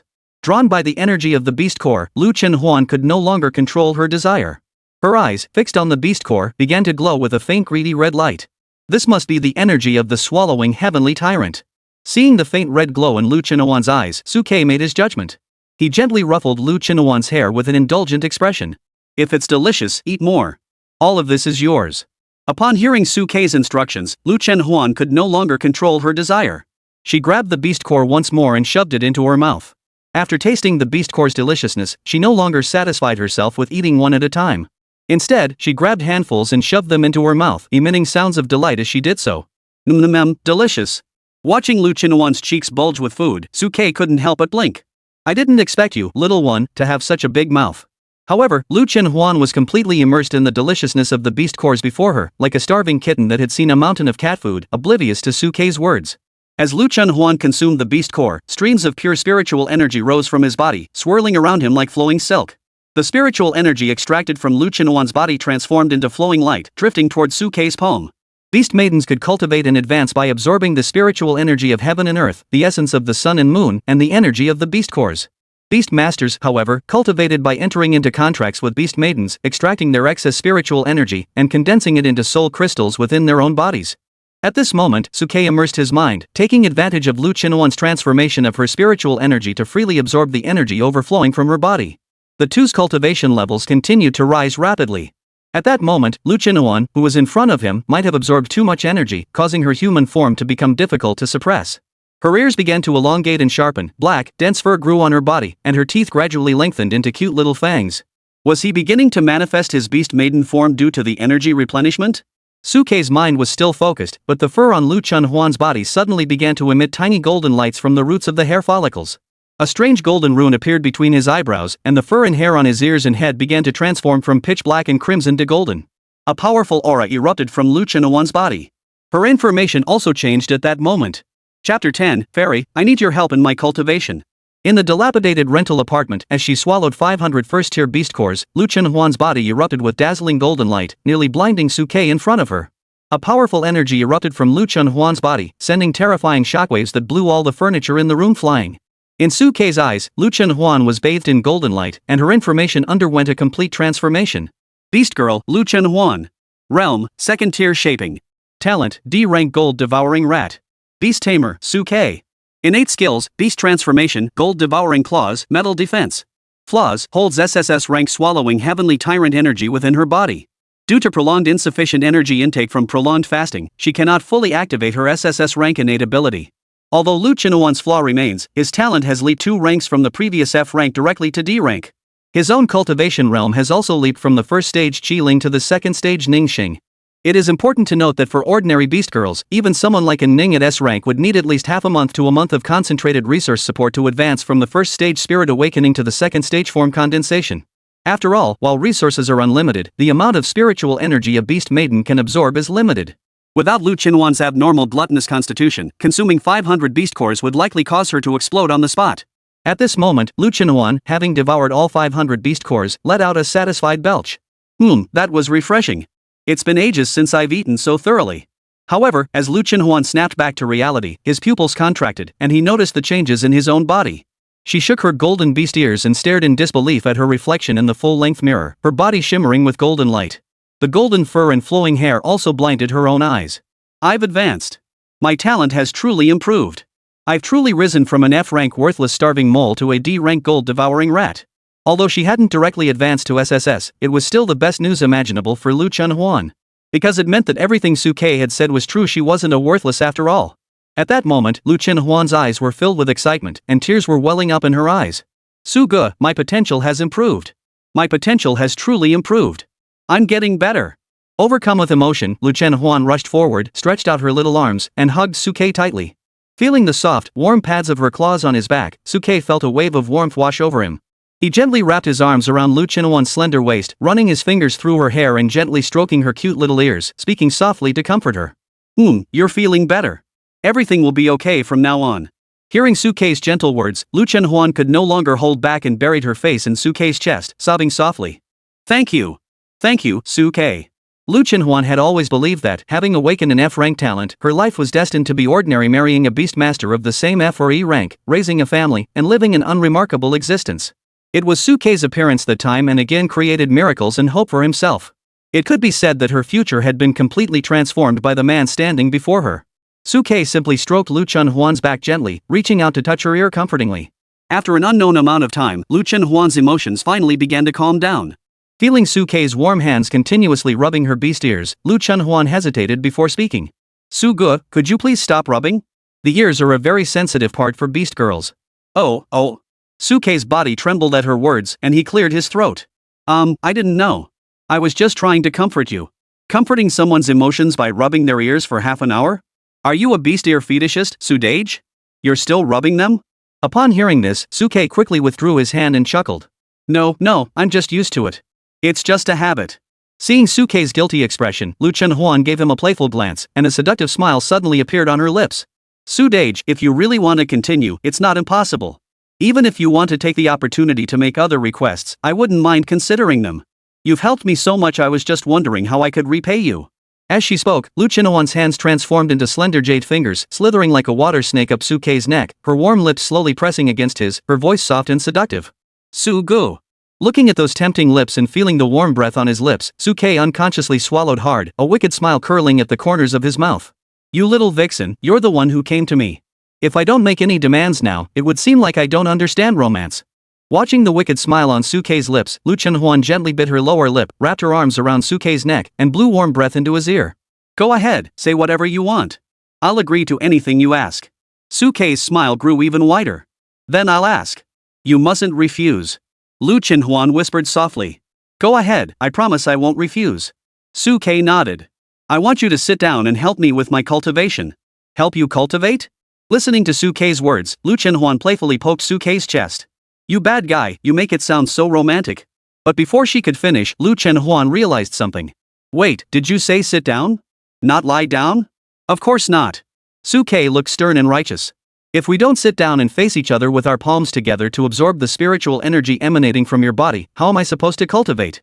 Upon hearing this, Lu Chenhuan's eyes widened in disbelief. You mean real cultivation? With such beauty before you, you want to cultivate? Su Ke looked even more righteous. Then what else? Sit down. Compared to the easily obtainable beauty, Su Ke coveted the spiritual energy emanating from the 500 beast cores Lu Chenhuan had refined. That was the very foundation of his existence in this world. Power is the only way to survive in this world. Seeing Su Ke's stern expression, Lu Chenhuan couldn't help but roll her eyes, reluctantly sitting down to assist Su Ke in his cultivation. However, she also had her concerns. Su Ge, with so much energy flowing out, can you handle it all? I will absorb it all. Su Ke gripped Lu Chenhuan's hands tightly. The contract array in his palms lit up, and he began to freely absorb the spiritual energy overflowing from Lu Chenhuan's body after she had refined the beast core. Like a vast, endless silk veil, the spiritual energy surged towards Su Ke's body, all of it being refined by him. As the spiritual energy was refined, the aura surrounding Su Ke surged wildly. Observation of the microcosm, second layer observation of the microcosm, fifth layer observation of the microcosm, seventh layer. Boom! A dull explosion erupted from within Su Ke's body, his eyes suddenly snapping open as his aura surged violently. Second realm, bind spirit. Chapter 11, the future is perilous, may the journey be smooth. What the hell is that noise? As Suke broke through, many tenants in the low-income housing complex turned their heads toward the floor where Suke was located. An earthquake? The commotion caused by Suke's breakthrough was so intense that the terrifying shockwaves shook the entire building. Some beast masters and beast maidens who had just finished signing contracts and were active inside the low-income housing units rushed out of their rooms in their underwear, their faces filled with terror. Some tenants on the same floor who knew Suke ran out into the hallway, looking toward the source of the commotion, unsure of what was happening. This commotion, it sounds like it's coming from Suke's room. An elderly man in a wheelchair rushed out, his hands flailing as he pushed the wheelchair toward Suke's door, colliding with it while urgently shouting, "Suke! Suke!" Hearing the commotion outside, Suke, who had just broken through, didn't have time to process what was happening. He hurriedly pulled Lu Chenhuan to his feet and opened the door, just in time to see the elderly man in a wheelchair, who had been moving too quickly to stop, colliding with him at high speed. Old Wang. At that moment, Suke, seeing the old man rushing toward him in a panic, was momentarily stunned. Old Wang, seeing that Suke was unharmed, first let out a long breath of relief, then his face turned pale with fear. "Xiao Suke, get out of the way. I can't stop the car. Quick, get out of the way, or you'll end up like Xiao Peng." The other tenants gathered around also reacted quickly and shouted for Suke to get out of the way. However, at that very moment, Suke's aura surged suddenly, his cultivation at the spirit-binding realm erupted, a golden light flashed in his eyes, and with a flick of his mind, he shielded Lu Chenhuan in front of him. Huan. Lu Chenhuan, standing beside him, flickered aside, releasing his cultivation at the condensation realm. His palm instantly transformed into golden claws, grabbing the rapidly approaching wheelchair with lightning speed. Seeing this, the surrounding crowd couldn't help but let out cries of surprise. What a fast reaction! Is this the young Suke and the beast maiden he just contracted? However, some retired beast tamers and beast girls immediately realized something was off. Something's off. Suke and that little girl's auras don't match. They're not on the same level, they're on the second level. After sensing the aura emanating from the two of them, the corridor erupted into chaos. It's really the second realm. The commotion earlier was caused by Xiao Suke and the others breaking through their realm. Old Wang was utterly shocked, feeling the energy emanating from Suke and Lu Chenhuan up close, his eyes wide with disbelief. "Xiao Suke, have you broken through?" Facing everyone's astonishment, Suke didn't hide anything. He walked over to Lu Chenhuan's side and nodded slightly. Yes, it was just now. Hearing Suke's admission, the crowd erupted into chaos. A middle-aged man with a beard and a cane swallowed hard. Indeed, as expected of an SSS tier talent, his breakthrough speed is truly remarkable. Many children of beast tamers and beast girls lived in the public housing complex and attended Tianhai First Middle School. Since everyone was familiar with one another, such gossip spread quickly, so they were well informed about Suke's awakening and contract. That F-rank girl also benefited from your son and got promoted along with him. What a pity. With your high beast master talent, you ended up contracting in F-rank. Sigh. Everyone turned to look at Lu Chenhuan beside Su Quebec. While they admired her beauty, there was more of a sense of regret. In everyone's eyes, Suke had awakened an SSS-rank talent, with a bright future ahead of him. However, he acted impulsively and contracted in F-rank, ruining his own future. It could be said that Suke was once the greatest hope for humanity to restrain the ferocious beasts, but at this moment, he had become the laughingstock of the entire city. Seeing the looks on everyone's faces, Lu Chenhuan's face, which had been filled with pride from her recent breakthrough, instantly grew somber. Suke sensed Lu Chenhuan's low spirits and immediately walked up to her, looking at the group of old neighbors in front of him. "Everyone, thank you for your concern for Su Quebec. But Huan isn't as weak as you imagine. On the contrary, she's very strong. This breakthrough was also thanks to her. She gave me the opportunity to break through. If you truly respect me, please refrain from criticizing Huan in the future. On the contrary, if you disrespect her, you are disrespecting me." Seeing Suke's serious expression, the neighbors couldn't help but pause for a moment before nodding in agreement. Old Wang even patted Suke on the shoulder. "You've always been a sensible kid.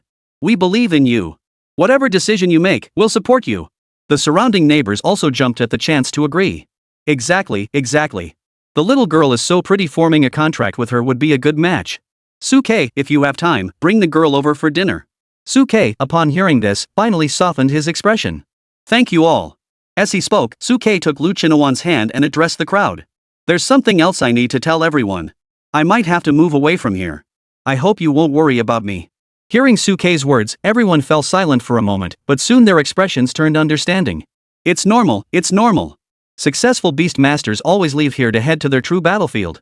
After all, the battlefield between humans and beasts is where you truly belong. Old Wang chuckled. "With your exceptional talent, you'll definitely be selected for the intensive training in Tianhai. There's no need for you to stay here wasting time with us old fools. Go pack your things and leave." Suke, upon hearing this, pulled Lu Chunhuan back into the house, quickly packed his belongings, stored them in his storage ring, and then stepped out the door. What they didn't expect was that the neighbors in the corridor had gathered together on their own, holding bags of various sizes. Little Suke, this is homemade rice wine I brewed myself. You're away from home if you miss us, have a sip. You've always had a strong palate. This is the chili oil I made myself. Take it with you. Old Wang even pushed his wheelchair forward, holding out a pair of silver bracelets toward Suke. Suke, you and the young lady have successfully entered into a contract, which is as good as marriage. These are the silver bracelets my late wife left behind. Take them as a wedding gift for the two of you. The girl is a good match for you, you must treat her well. Suke reached out to accept the gifts handed to him by everyone, tears welling up in his eyes. He bowed deeply to everyone. Thank you all. I, Suke, will never forget you. Having been orphaned at a young age, it was these neighbors who had always helped him, allowing him to piece together a complete childhood. Lu Chenhuan, standing beside him, also bowed deeply. After expressing their gratitude, Suke and Lu Chenhuan picked up the large bags and slowly departed. As they reached the staircase corner, Suke looked back at the crowd gathered in the stairwell, their eyes filled with reluctance as they watched him leave. He bowed deeply once more. Take care of yourselves. The people in the stairwell heard this and tears welled up in their eyes. Little Suke, the future is full of dangers, but may you have a smooth journey. Remember to come back and visit often. Suke held Lu Chunhuan's hand and nodded gently. We will. Sunlight streamed through the old windows of the stairwell, casting long shadows of those departing. Chapter 12. Wait, how did your aura improve so much? On the way back with Lu Chenhuan, Suke quietly focused his mind to check his information panel. Beast Tamer, Suke.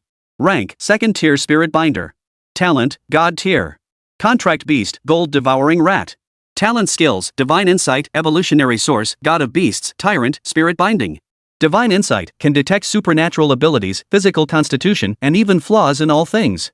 Evolutionary Source assists contracted beast girls in evolving their ranks and abilities while gaining significant benefits in return. God of all Beasts allows unlimited contracts with contract beasts. Tyrant consumes spiritual energy to make all contract beast girls go berserk, increasing all attributes by 100% upgradable. Binding Spirit consumes spiritual energy to generate an energy contract that restricts contracted beast girls from going berserk. To be unlocked. Looking at his information panel, Suke couldn't help but smile with satisfaction. After absorbing the overflowing spiritual energy from Lu Chunhuan, his cultivation level had also risen. Additionally, he had gained a new innate skill corresponding to his current cultivation level, Bind Spirit. Binding Spirit consumes spiritual energy to create an energy contract that restricts beast girls from rampaging. Suke was familiar with this skill, it had been taught in school. Most beast tamers awaken this innate skill after breaking through the Binding Spirit realm to prevent beast girls from going berserk due to improper use of their abilities. However, the moment Suke focused his mind on this skill, the text on his information panel suddenly twisted, as if being interfered with by an invisible force. Detected new innate skill. Converting to God tier innate skill. The next moment, the description of the spirit binding talent changed. Binding Spirit consumes spiritual energy to create an energy contract that restricts beast girls from going berserk and can bind hostile targets. Seeing the changes to his talent skill, Suke couldn't help but open his mouth slightly. Is that even possible? His newly acquired talent skill could actually be altered and enhanced? This bound spirit not only binds friendly beast girls but can also bind enemy targets. That's pretty twisted. It could only be said that this was indeed the talent of a divine tier beast tamer. Lu Chenhuan, who was holding Suke's arm, seemed to sense the fluctuations in Suke's mind and curiously turned her head to look at him. Suke, what's going on? It feels like you're really surprised. Hearing Lu Chenhuan's question, Suke didn't hide anything. Well, I just advanced and awakened my 2nd tier innate skill, Spirit Bind. Hearing Suke's explanation, Lu Chenhuan's handsome brows couldn't help but furrow slightly. What's so surprising about that, Sugu? Suke paused for a moment before speaking to Lu Chenhuan. Do you remember the introduction to the Bind Spirit skill we learned in high school? I do. Lu Chenhuan nodded slightly. It involves generating energy chains to restrict the rampant spiritual energy within the beast girls, preventing their consciousness from going berserk. Beast girls affected by spirit binding can freely unleash their abilities to the fullest. Suke nodded. Is that right? That's correct, but my spirit binding technique not only prevents our own beast girls from going berserk but can also target enemies, forcibly restraining them. Listening to Suke's explanation, Lu Chenhuan's mouth couldn't help but open wide. What? It can do that too? Every second in battle is crucial. It's easy to imagine that such a mutated binding spirit technique, if used at a critical moment in battle, could instantly decide the outcome of the fight. Can it actually alter innate skills? Is the SSS-ranked Beast Master talent this abnormal? At that moment, Lu Chenhuan felt his astonishment towards Suke reach new heights. Suge, how much more about you do I not know?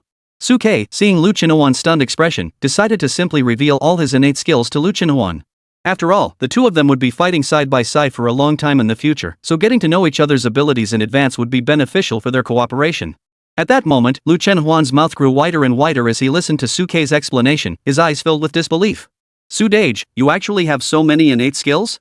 Plus the newly awakened soulbind, that's a total of 5 innate skills? And each one is so overpowered? Lu Chenhuan had suspected Suke's talent was extraordinary, but he never imagined it would be this extraordinary.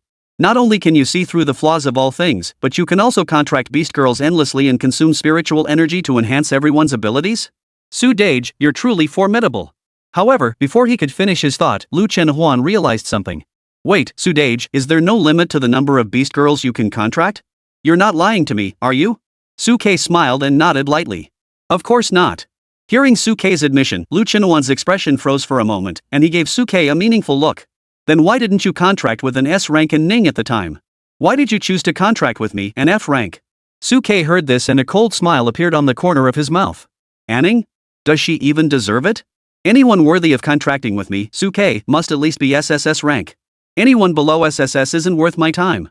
Of course, even an SSS ranked individual with poor character isn't worth my time.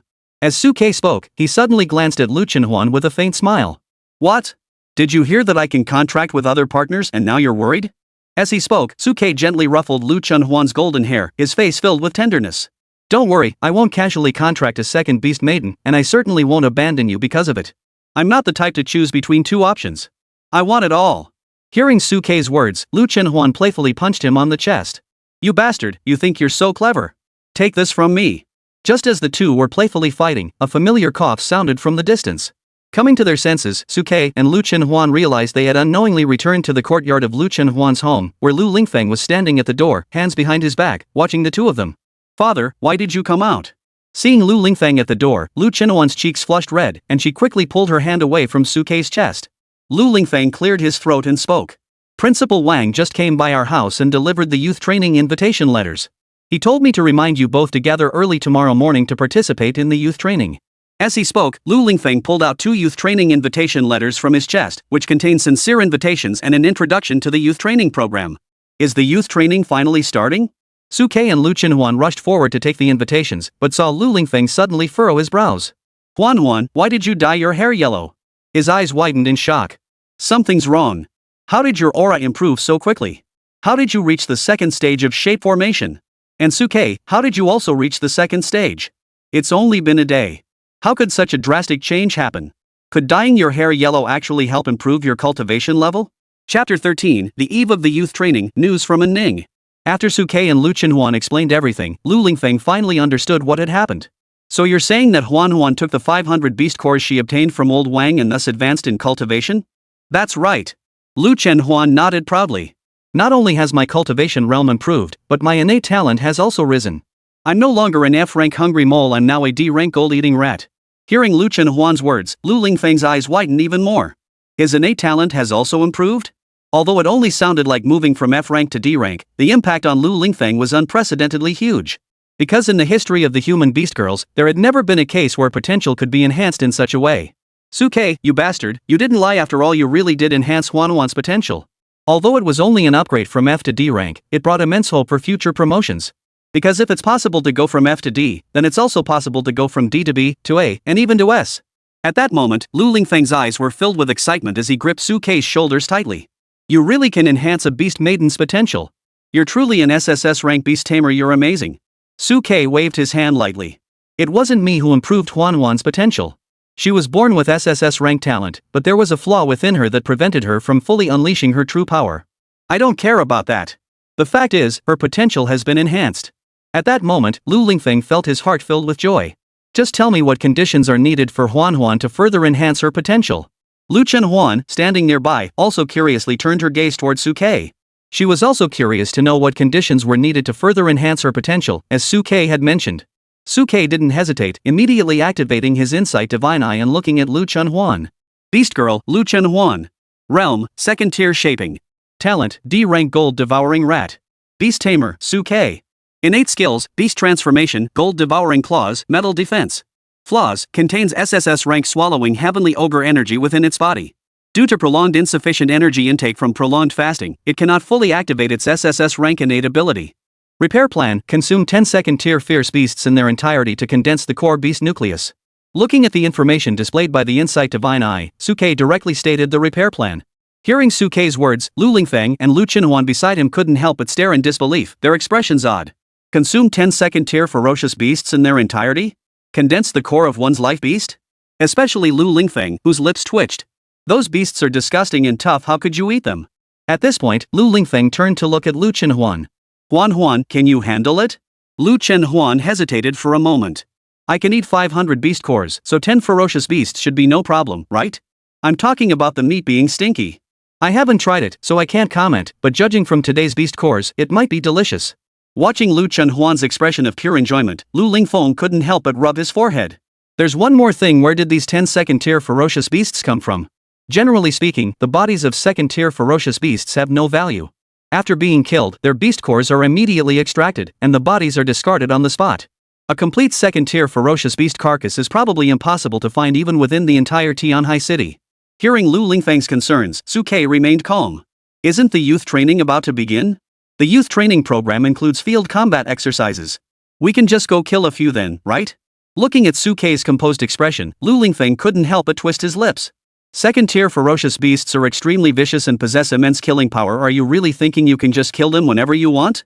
Suke's eyes remained unfazed. Whether we can kill them or not, we'll only know once we've tried. Suke was never one to shy away from battle. He didn't believe that even with him and Lu Qinhuan teaming up, a second-tier ferocious beast could withstand their combined strength. Lu Qinhuan, standing beside him, was equally confident. With Su Dage, an SSS-ranked beast tamer leading the charge, a mere second-tier ferocious beast is nothing to fear. Seeing the confident expressions on their faces, Lu Lingfeng didn't bother to discourage them further. Alright, young people, keep that confidence. Let us go home and eat first, and prepare for tomorrow's training. Soon, under Lu Lingfeng's busy preparations, the aroma of food filled the air, and the three gathered around the table once more. Since they had to gather for the youth training tomorrow, Lu Lingfeng didn't urge Suke to drink too much this time. However, due to Lu Qinhuan's improved potential, he was so delighted that he couldn't help but have a few cups himself. How joyful! Truly joyful! Huan will no longer be called a good-for-nothing by others. However, halfway through the meal, Lu Lingfeng seemed to think of something and spoke to Suke.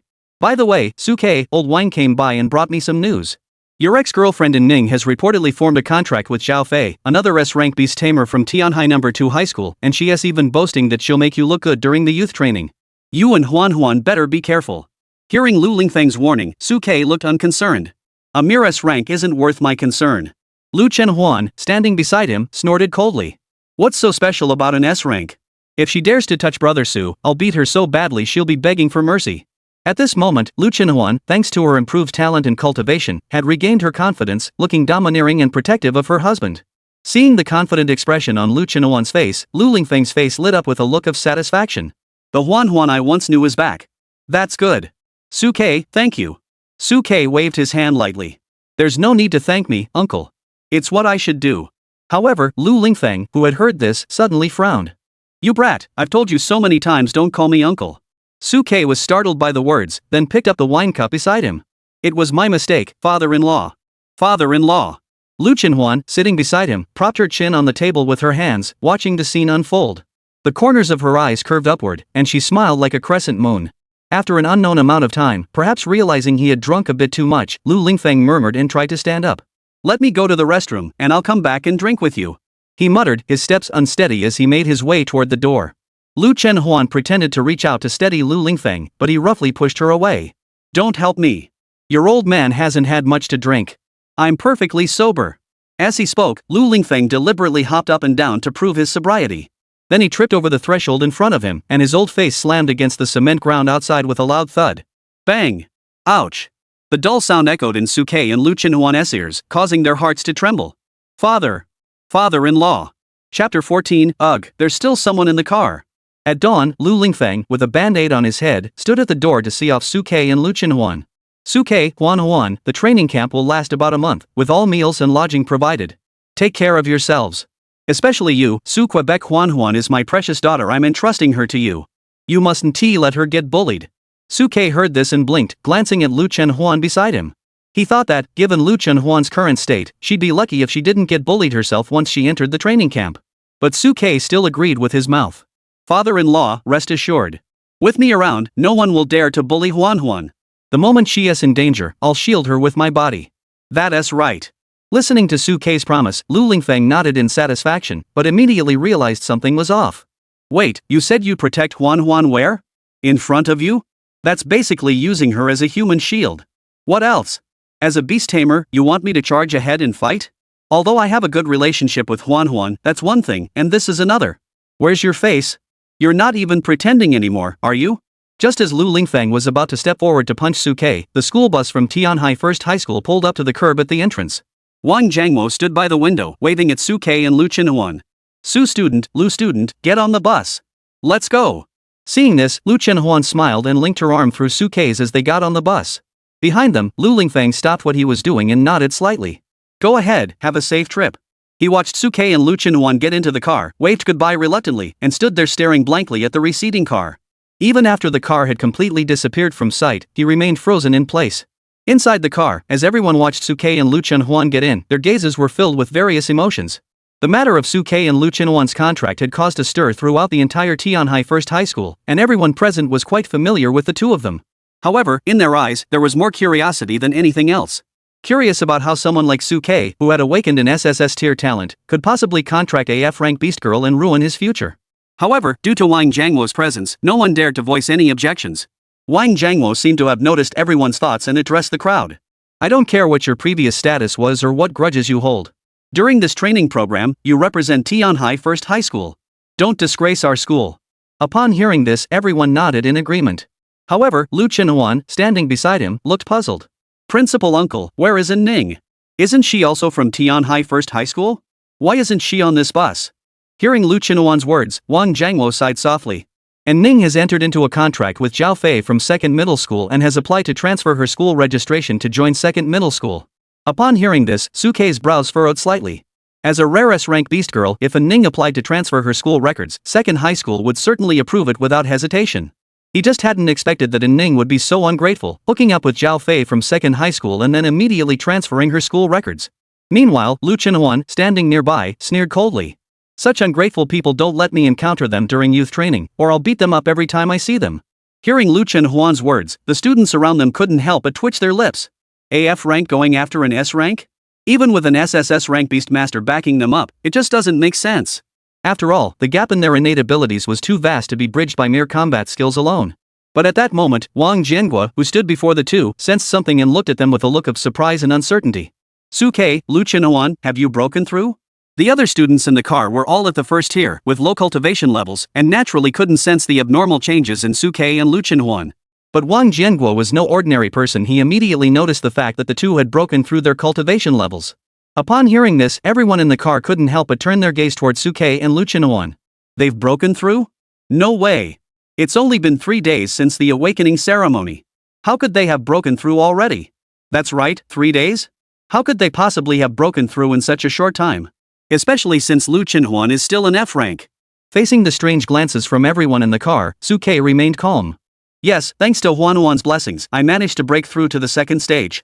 Upon hearing this, everyone in the car erupted in chaos. What? He really broke through? It's only been 3 days, has he already broken the human race's record for breaking through a realm? Now that you mention it, it seems like Lu Chenhuan and the others might actually have a chance to take on a Ning and Zhao Fei. It can only be said that they truly live up to their SSS rank. If a Ning finds out about this, will she regret breaking up with Suke even more? Everyone looked at Suke and Lu Chenhuan with expressions of shock. They never imagined that Suke and Lu Chenhuan could break through a rank in just 3 days and successfully enter the second rank. As for Wang Jiangwo, besides shock, his face was filled with joy. Ha, now that you've broken through to the second tier, our school has a chance in the youth training program. With second tier strength participating in the youth training program, it would be an overwhelming advantage for other schools in the early stages. At that moment, Wang Jiangwo looked at Suke with admiration. Suke, I knew it. I didn't misjudge you. As an experienced veteran, Wang Jiangua had already begun to suspect the breakthroughs of Suke and Lu Chenhuan. However, he was still unaware of Lu Chenhuan's advancement from F rank to D rank. If he knew, he would be even more shocked. At that moment, Lu Chenhuan sat beside Suke, glancing at the stunned and envious gazes from the others in the car, then cast a sideways look at Suke, whose expression was gentle, causing her heart to flutter slightly. Most of the beast tamers in the car were A rank or B rank geniuses. Under normal circumstances, someone like him, a mere F rank, wouldn't even have the chance to get on the car. It was all because of the young man beside him that he had the opportunity to train alongside them, and even more so, the ability to astonish them. Regardless of whether he was originally SSS grade or not, Lu Chenwan was certain of one thing: without Suke, he would have remained in F grade for life, an F grade looked down upon by others. Thinking of this, Lu Chenwan felt even more grateful to Su Quebec. He gently clenched his hand and nestled his head against Suke's shoulder. Suke, thank you. Suke felt the soft hair brushing against his ear, turned his face slightly, and took a deep breath, inhaling the lavender fragrance wafting to his nose. A faint smile curved his lips. So grateful to me? Why not offer yourself to me tonight? Stop it, there's someone else in the car. Don't worry, I'm speaking very quietly, they can't hear us. Before he could finish speaking, Suke couldn't continue. Because he saw the small bee-shaped dagger tucked at Wang Jianguo's waist. Chapter 15, The Fearless Genius Beast Tamer. The youth training bus drove through the bustling streets, heading toward a mountainous area. Soon, it came to a stop on a flat clearing within the forest. We've arrived. Following Wang Jianguo's instructions, everyone got off the bus and stared in astonishment at the scene before them. Is this the youth training camp?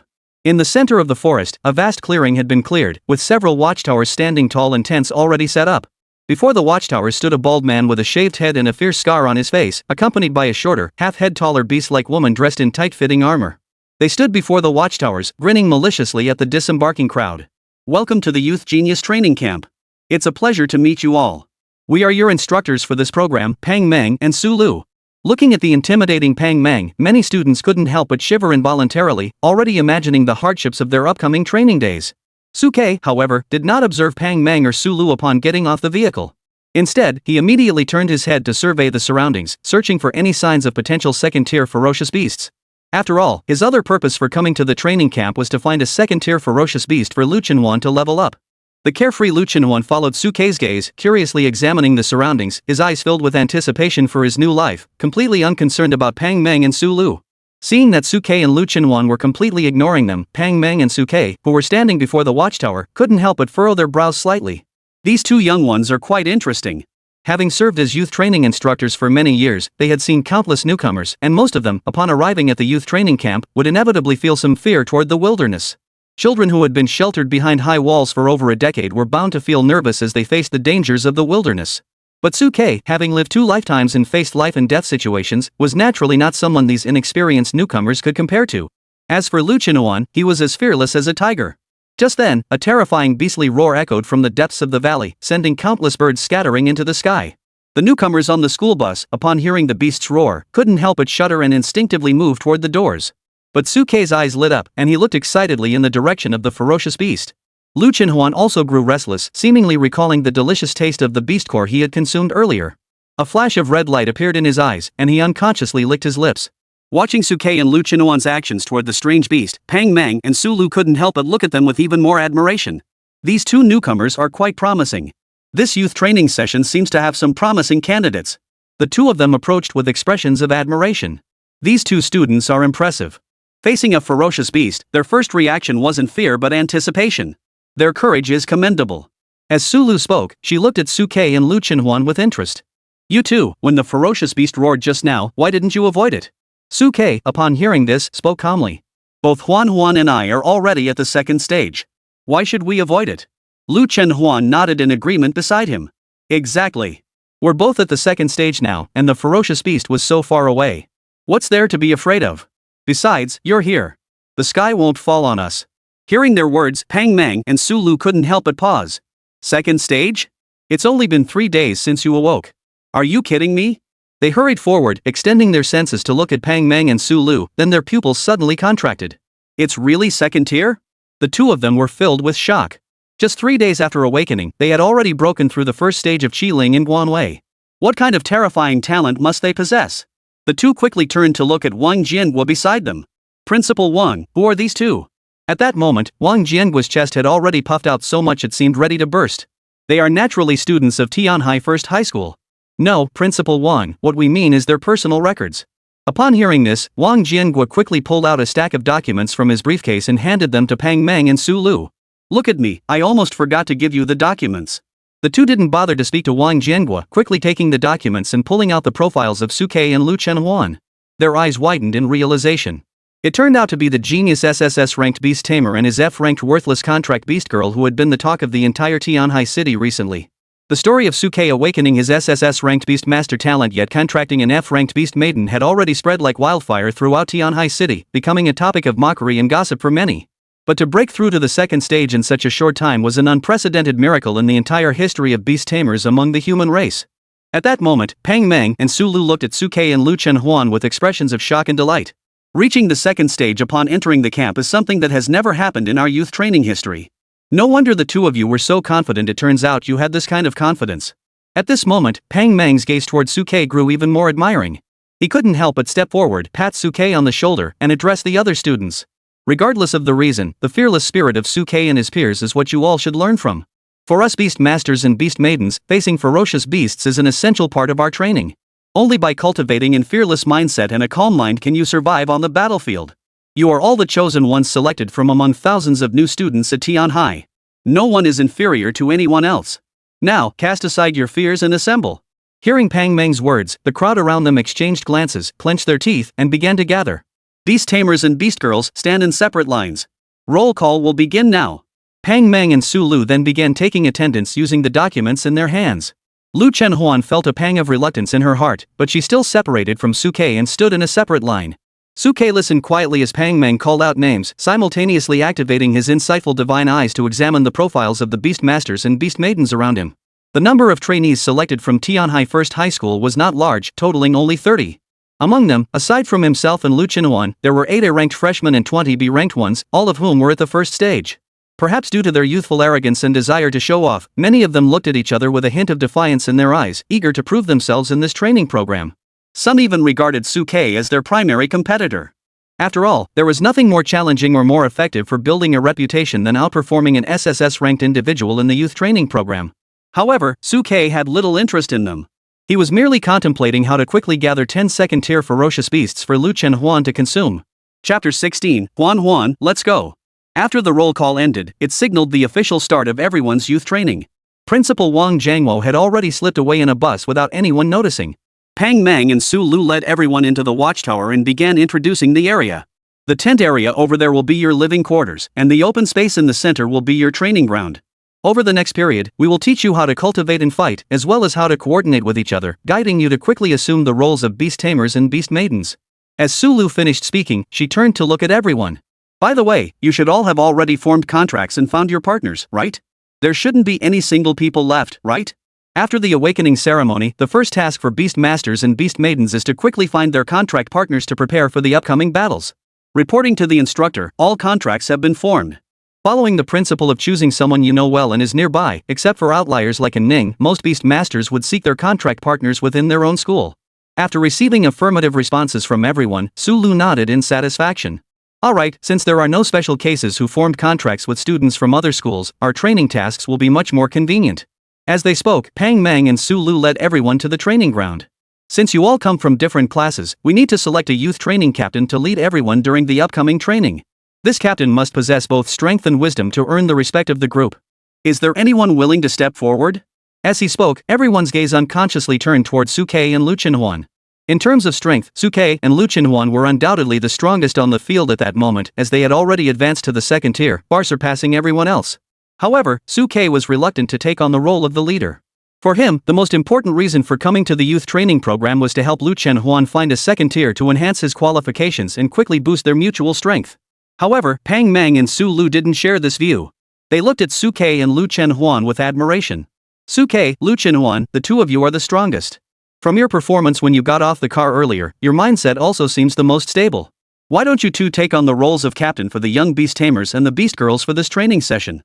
What do you think? Lu Chenhuan, upon hearing this, shrugged indifferently. I don't mind.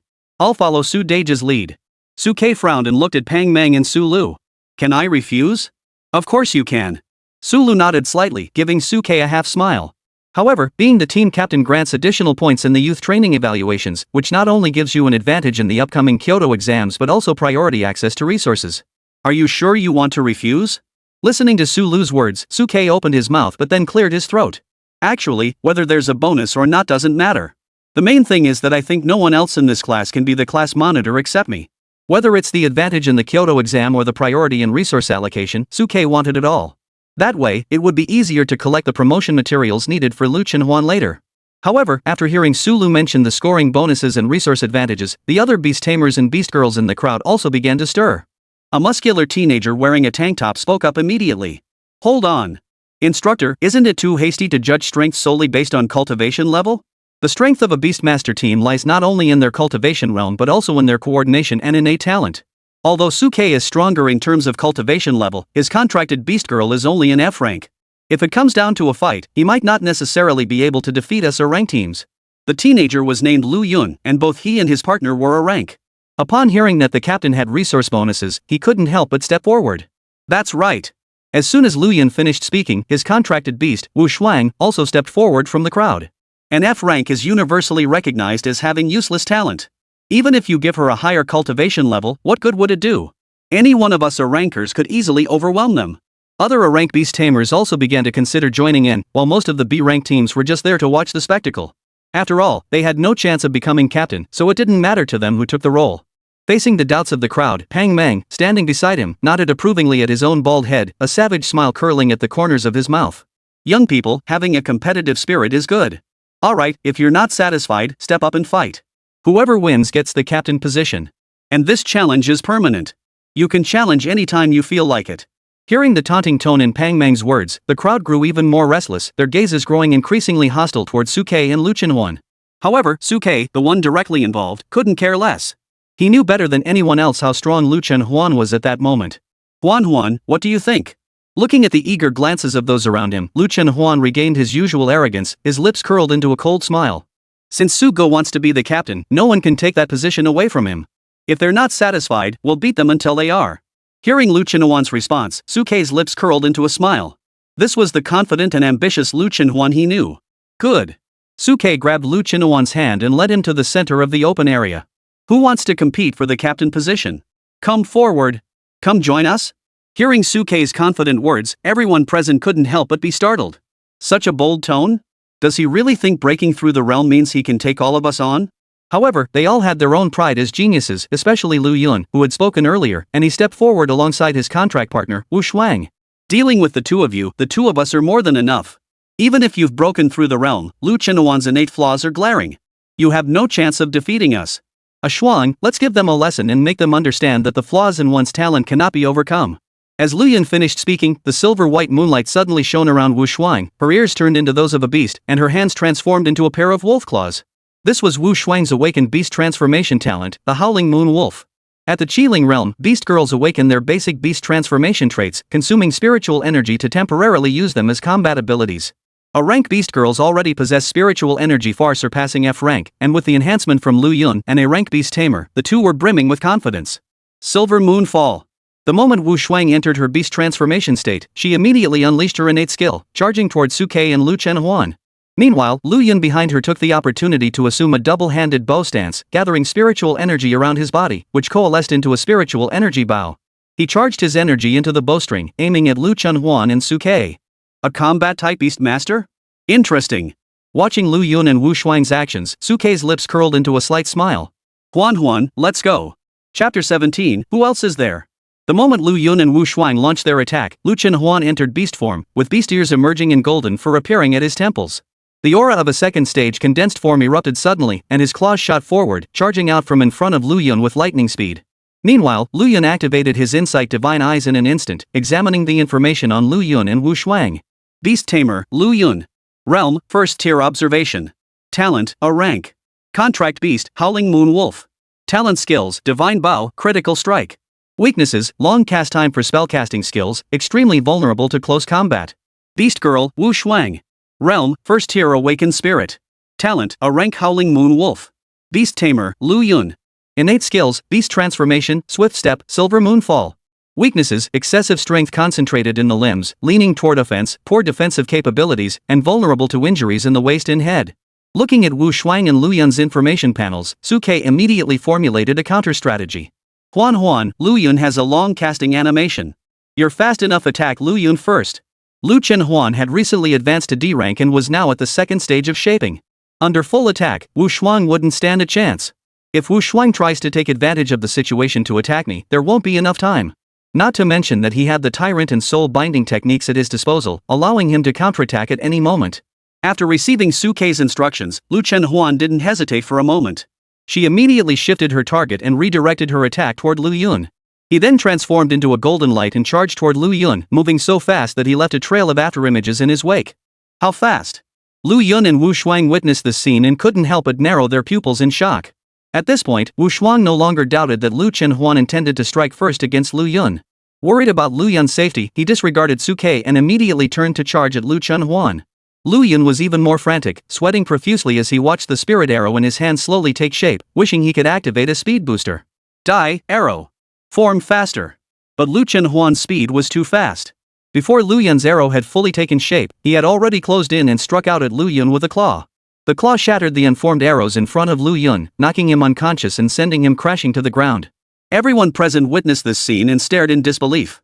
It hadn't even been 2 seconds, had it? Lu Yun and a ranked beast tamer had been defeated so easily? The evenly matched battle they had imagined didn't happen at all. It was a complete one-sided fight. Now, Lu Yun's side was left with only the beast girl. However, when a beastmaster is injured, their beast companion is prone to entering a berserk state, making the outcome uncertain. Sure enough, upon seeing Lu Yun fall, Wu's eyes instantly filled with bloodshot veins and he let out a frenzied roar. How dare you hurt my older brother Lu Yun? In the blink of an eye, Wu Shuang's aura surged wildly, his speed suddenly increased, and his rationality began to fade as he charged toward Lu Chenhuan. Seeing this, Su Kei couldn't help but furrow his brows slightly. Is this the feral state of a beast maiden? He had never witnessed a beast maiden's rampage before. In this state, their speed and power skyrocketed, but they gradually lost their rationality. If not stopped in time, they could easily attack allies indiscriminately. This violent state, if prolonged, can even lead to becoming a monstrous creature that is neither human nor beast. Huan, her head and waist are her weak points. Stop her. Upon hearing Su Kei's orders, Lu Chenhuan immediately turned around and charged toward the enraged Wu Shuang. Quickly. Just as she was about to close in on Lu Chenhuan, Wu Shuang suddenly activated his swift movement, his speed surging once more. In an instant, he leaped in front of Lu Chenhuan, his claws transforming into a silver streak, emitting a sharp sonic boom as he swung toward her waist. Silver Moonstrike. Everyone present couldn't help but feel a chill run down their spines at the sight of this.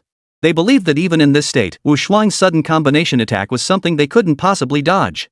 Su Lu, watching from the sidelines, nodded approvingly. Xiaoye Tianlang was clearly an agile-type beast maiden. She could seamlessly connect her innate technique in this state. Wu Shuang's combat talent was impressive. Let's see how Lu Chenhuan handles this. If Lu Chenhuan and Su Kei handle this poorly and get injured here, the likelihood of others challenging them will significantly increase. The best strategy was to leverage the agility of a rodent and find a way to evade this attack. However, facing Wu Shuang's terrifying strike, Lu Chenhuan did not dodge or flinch. She leaped into the air, activated her gold-devouring claws, and swung her front claws, turning them into a golden beam, aiming straight for Wu Shuang's head. At that moment, Wu Shuang, seeing the unconscious Lu Yun, was filled with hatred and was willing to risk injury to injure Lu Chenhuan, aiming for a mutual defeat. However, just as her silver moonstrike was about to strike Lu Chenhuan's waist, a golden light suddenly emanated from his waist, causing it to metallize. Her claws struck the surface, sparks flying everywhere. Not only did it fail to harm Lu Chenhuan, but it also caused her wrists to go numb and blood to flow freely. How could an F rank have such terrifying defensive power? This was the last thought in Wu Shuang's mind before her head was struck by Lu Chenhuan's blow, causing her vision to go black as she collapsed beside Lu Yun. Watching this scene, Pang Mang, who was not far away, couldn't help but utter a series of admiring exclamations. Young people are great, they can just fall asleep like that. But unlike Pang Mang, who still had the presence of mind to make a joke, the students surrounding them were left speechless, their eyes filled with disbelief. 3 seconds? Or 4 seconds? From the start of the battle to Lu Yun's defeat, it had only been about 4 seconds. These were 2A rankers, and they were even using their berserk mode. A complete and utter victory. Those present had expected Su Kei and Lu Chenhuan to be strong, but not this strong. The coordination between Lu Yun and Wu Shuang earlier had been flawless. They believed that if they had been in their place, they would have been defeated long ago. Even the other A-rank beast masters and beast maidens, facing Wu Shuang's attack in berserk mode, would have been severely injured if not killed. But Lu Chenhuan achieved a crushing victory in just a few seconds, without even taking a single scratch. And did you notice? Su Kei didn't even lift a finger, he simply pointed out the weaknesses of Lu Yun and Wu Shuang with a single remark.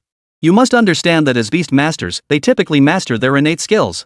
Yet in this battle, Su Kei merely spoke, not lifting a finger. This was because he deemed Lu Yun and the others unworthy of his intervention, and had absolute confidence in the superiority of his contracted beast maiden. At this moment, the gazes of the crowd toward Suke and Lu Chenhuan held no trace of the previous disdain, only sheer fear. Meanwhile, after knocking Wu Shuang unconscious, Lu Chenhuan stepped on Wu Shuang's back, proudly lifting her golden hair high in the air. Who else? Chapter 18, is it your horse nature acting up? Seeing Lu Chen standing on Wu Shuang's back with such a triumphant expression, and Suke looking at everyone with a cold expression, everyone present was momentarily stunned, none daring to approach. Crack! At that moment, Su Lu, standing nearby, clapped her hands lightly and walked over to Lu Chenhuan and Suke with a look of admiration on her face. Very good. You did well. Suke, that ability to see through others' weaknesses, is that your innate talent? Suke did not deny it, merely nodding slightly. Your weakness analysis and battle command were both excellent. Seeing this, Su Lu praised him even more, then turned to look at the other students watching from the sidelines. Is anyone else willing to step in and challenge them? If not, then the team captain has been decided. Upon hearing this, everyone shook their heads in unison. The combat ability Lu Chenhuan had just demonstrated was too terrifying. Even Suke, a beast tamer, hadn't even moved yet, and the battle was already over. If the others went up, wouldn't they just be asking for a beating? Seeing that everyone had given up, Lu Chenhuan instantly returned to his human form, hopping over to Suke's side and wrapping his arm around Suke's arm with a proud expression. Su-ge, did I do okay just now? Seeing Lu Chenhuan's eager expression, Suke smiled and gently tapped her delicate nose. Our Huan did a great job. I'll give you a reward when we get back tonight. Those around them heard these words and their minds immediately wandered off, feeling their faces flush with embarrassment. Meanwhile, Pang Meng, the instructor, hurried over, squatted beside Lu Yun and Wu Shuang, released his spiritual energy to probe the two, then nodded approvingly. The little girl controlled her strength perfectly, dazed but not harmful. Bring someone to carry them away.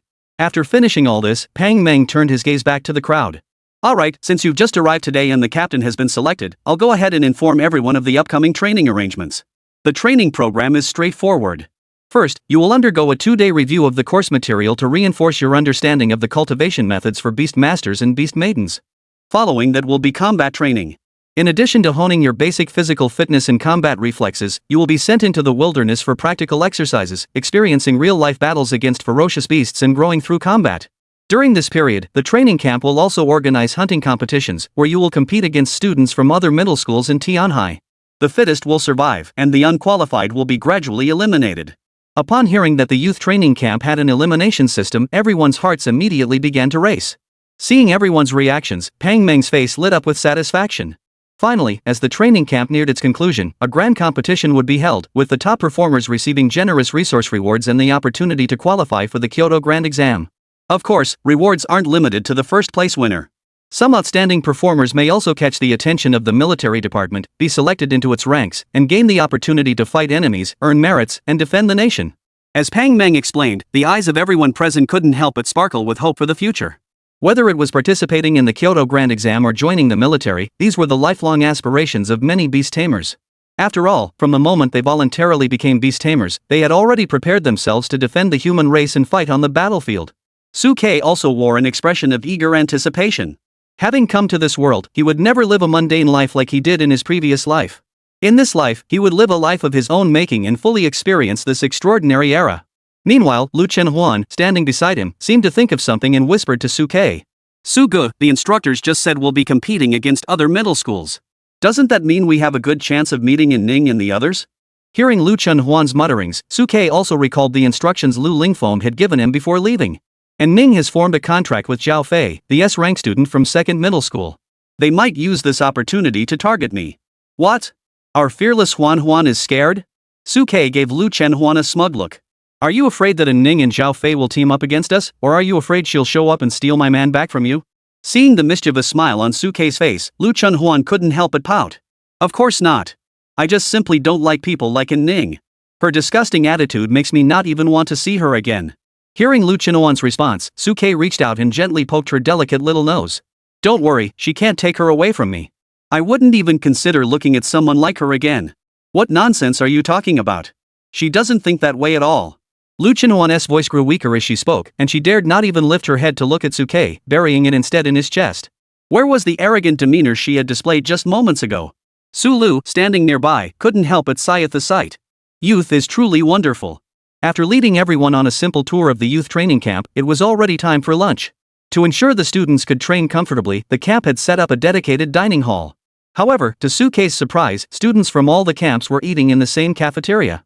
To distinguish between the different schools, the youth training camp had divided them into separate camps based on their school names. Suke and his group were in one of the larger camps. How disgusting.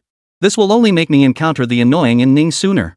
At this moment, Lu Chenhuan, after spending several days with Suke, had grown even more disgusted with Ning. Suke, however, remained unfazed, constantly studying how to use this training camp to become stronger. Soon, under the guidance of instructor Pang Mang, the group arrived at the canteen. As they entered, Lu Chenhuan clenched her fists tightly, praying fervently not to encounter Ning. But the more she feared something, the more it seemed to come her way. As soon as a few people stepped through the door, a familiar yet mocking voice echoed from the side. "Hey, isn't that our very own Lu, the school beauty? A worthless F rank, and you actually have the nerve to show up for the youth training?" Upon hearing this, everyone in the canteen immediately turned their gaze toward the 1st Battalion where Suke and his group were standing. The unhidden mockery and gawking stares were so intense they felt like burns on their faces. Standing in the 2nd company, and Ning clearly had no intention of letting Suke and his group off the hook, continuing to speak with a smug expression. "Suke, you too. As a former SSS-ranked beast tamer with such a promising future, you actually brought a worthless F rank to the youth training program? Don't you fear being mocked by others?" Seeing Ning's sharp and cruel expression, Lu Chenhuan was seething with anger and coldly spoke up. "And Ning, even if my talent is low, I wouldn't be like you, forgetting your roots and abandoning the 1st middle school that educated you for so many years to join the 2nd middle school. So what if you've awakened an S-rank Pegasus? You're still just a guy without a horse to ride. What? Is it your horse nature acting up, having been ridden enough by my older brother Su, and now you want to switch riders? Then, upon seeing me and Su Dage form a contract, you're itching all over, longing for the feeling of being ridden by your former master, and barking and neighing wildly there?" Chapter 19, Brother Su, look, he's backing down. After Lu Chenhuan spoke, the entire cafeteria fell silent. Everyone present felt the full force of Lu Chenhuan's attack. Top-tier mockery. What does top-tier mockery even mean? This mental attack was enough to send everyone into a frenzy. Anning, who had always been relatively well-behaved, had never experienced such humiliation before. She was so angry that she was fuming. "Lu Chenhuan, you're shameless." "I'm shameless?" Seeing Ning's furious expression, Lu Chenhuan's lips curled into a cold smile. "If you hadn't started cursing first, would I have said anything? Do you really think that just because you've awakened to S rank, you're somehow superior? Over at the Demon Suppression Pass, there are plenty of geniuses who died young. If your mindset isn't right, even with powerful innate talent, you might not even be able to survive." Lu Chenhuan, who had originally intended to avoid Ning, saw that there was no way to escape. At this moment, his logic was crystal clear, and he unleashed all his firepower. Even the crowd in the arena couldn't help but nod in agreement, approving of what Lu Chenhuan had said. Even Pang Mang and Su Lu couldn't help but show admiration in their eyes, watching Lu Chenhuan with a look of appreciation. But as Ning was mercilessly mocked by Lu Chenhuan, a tall, slender boy with a center-parted hairstyle stepped forward from beside Ning and coldly snorted at Lu Chenhuan. "You're Lu Chenhuan, right? I can't believe a F rank like you has the nerve to mock an S rank. You call yourself a demon subduing gate? You're just a loser who doesn't even have the qualifications to enter the demon subduing gate." Looking at the tall, slender boy with the center-parted hair, a mocking smile involuntarily appeared on Lu Chenhuan's lips. "Oh? Who's this little chick? You're helping Ning, that green tea, so you must be Zhao Fei, the one she just made a contract with, right? I've heard of you. Apparently, your family and the family are old acquaintances, and because you're obsessed with Ning's looks, you became her sycophant. But since Ning was with my older brother Su before, you couldn't get anywhere with her. What? Now that you've managed to lick up the leftovers from my family's Su elder brother, you think you found a treasure and are guarding it like a precious possession? Little do you know that the path you think is shaded and quiet is already bustling with traffic." Hearing Lu Chenhuan's ruthless mockery, the crowd around them couldn't help but curl their lips, gaining a clearer understanding of Lu Chenhuan's sharp wit. They instinctively moved away from where Lu Chenhuan was standing, silently vowing never to engage in verbal sparring with her. But at that moment, Ning and Zhao Fei had already been dragged into the fire. Seeing the mocking glances from those around them, Zhao Fei grew desperate. "Lu Chenhuan, you worthless F rank, what are you talking about? Ning isn't what you think she is. She was willing to give up her spot at First High School for me and transfer to our school. That alone proves how much she cares about me." "Care?" Hearing Zhao Fei's words, Lu Chenhuan burst into laughter, leaning his head against Suke's shoulder. "Asking Ning, is it because she cares about you? It's clearly because I, Su Dage, rejected her and she's harboring resentment, intentionally transferring to 2nd High School to form a contract with you, just to target me and Su Dage." "What? As a scapegoat, not recognizing the truth is one thing, but are you so heartless that you'd even deceive yourself?" At that moment, Lu Chenhuan was like Arthur wielding the black sword, leaving Zhao Fei speechless and broken. And Ning watched as a chill rose on Zhao Fei's face, her heart skipped a beat, and she hurriedly spoke up loudly to Lu Chenhuan. Lu Chenhuan, no matter what you say, it won't change the fact that you're an F-rank waste. And I am a high-ranking S-class, a guest of honor even the principal of second high school would beg to welcome. I am now the genius of second high school, and you, a waste of space from first high school, have no right to speak to me. One day, when the whole world witnesses my legend, even the people from first high school will blame themselves for letting such a genius slip through their fingers. Facing Ning's arrogant attitude, Lu Chenhuan's lips still curled into a mocking smile. And Ning, I admit that transferring schools to start fresh was a quick move, but what about your parents? Just to seek revenge on Su Dage, you're willing to transfer schools and change your academic records. In the future, for your own selfish desires, you might even join the ranks of the beasts and become a traitor, right? You're a traitor who abandons principles for gain, a sycophant who climbs the social ladder. Even if you're talented and good-looking, you're still a villain. As Lu Chenhuan finished speaking, he glanced up and down at Ning, his mocking smile growing even wider. Moreover, you're not as good-looking as me. Lu Chenhuan, you. Facing Lu Chenhuan's flawless system of prophetic attacks, and Ning was left speechless, his face flushing red, nearly losing his balance. Zhao Fei, who had regained his composure, quickly shielded Ning behind him and glared at Lu Chenhuan with a vicious expression. Lu Chenhuan, you're asking for trouble. As he spoke, the aura of a first-tier observation of the subtle at the 7th level erupted from Zhao Fei, shaking the surrounding crowd so violently that their clothes fluttered in the wind as he prepared to attack Lu Chenhuan. However, as Zhao Fei prepared to act, Su Ke, standing nearby, narrowed his eyes slightly, stepped forward, and a second-tier spirit-binding aura erupted, sending the surrounding tables flying. He coldly glared at Zhao Fei. Zhao Fei, you can bark like a dog, but do you really dare to lay a finger on your own kind? Exactly, let's fight then. Who's afraid of who? Lu Chenhuan, standing beside Su Ke, also released his second-tier shaping chi, standing alongside Su Ke with an eager expression, glaring at Zhao Fei and Ning. Feeling the terrifying aura emanating from Su Ke and Lu Chenhuan, Zhao Fei and Ning were instantly stunned, their faces filled with disbelief. Second tier? How is that possible? At that moment, the other students and instructors from the surrounding camps, after sensing the aura emanating from Su Ke and Lu Chenhuan, also looked on in shock. Second tier? How did Su Ke and Lu Chenhuan reach second tier? It's only been 3 days since the awakening ceremony, right? How could they already be at the second stage? This speed must have broken the record for breaking through to the second stage in human history. Everyone's gaze toward Su Ke and Lu Chenhuan changed in that instant. Even Zhao Fei, who had been so arrogant earlier, hesitated. Although his S-rank talent was high, facing Su Ke and Lu Chenhuan, who were one realm above him, especially knowing that Su Ke was SSS-Rank, he didn't have absolute confidence in victory. However, Su Ke and Lu Chenhuan, on the other hand, were brimming with confidence, completely unafraid of the two. If they were to go up and lose now, their reputations would be ruined. But if they back down now, showing cowardice before the battle even began, that would be an even greater stain on their lives that they could never erase. At this moment, Zhao Fei was caught between a rock and a hard place. And Ning, standing beside him, looked at Zhao Fei's hesitation and compared it to Su Ke's confident and carefree expression, feeling even more regretful about his decision. Fortunately, at that moment, Pang Meng and the instructors from the 2nd Battalion stepped forward and shouted at them. During the training period, private fights are strictly prohibited. If you want to prove yourselves, do it during the hunting competition and the grand tournament. Now, line up and get your meals. With the instructors intervening, Zhao Fei, who had been on edge, took a deep breath and quickly took the opportunity to back down. Today you were lucky to have the instructors stop you. Don't let us catch you in the hunting competitions or the youth training grand tournament, or else I'll make you regret everything you did today. Hearing Zhao Fei's words, Lu Chenhuan couldn't help but chuckle, lifting his head toward Su Ke.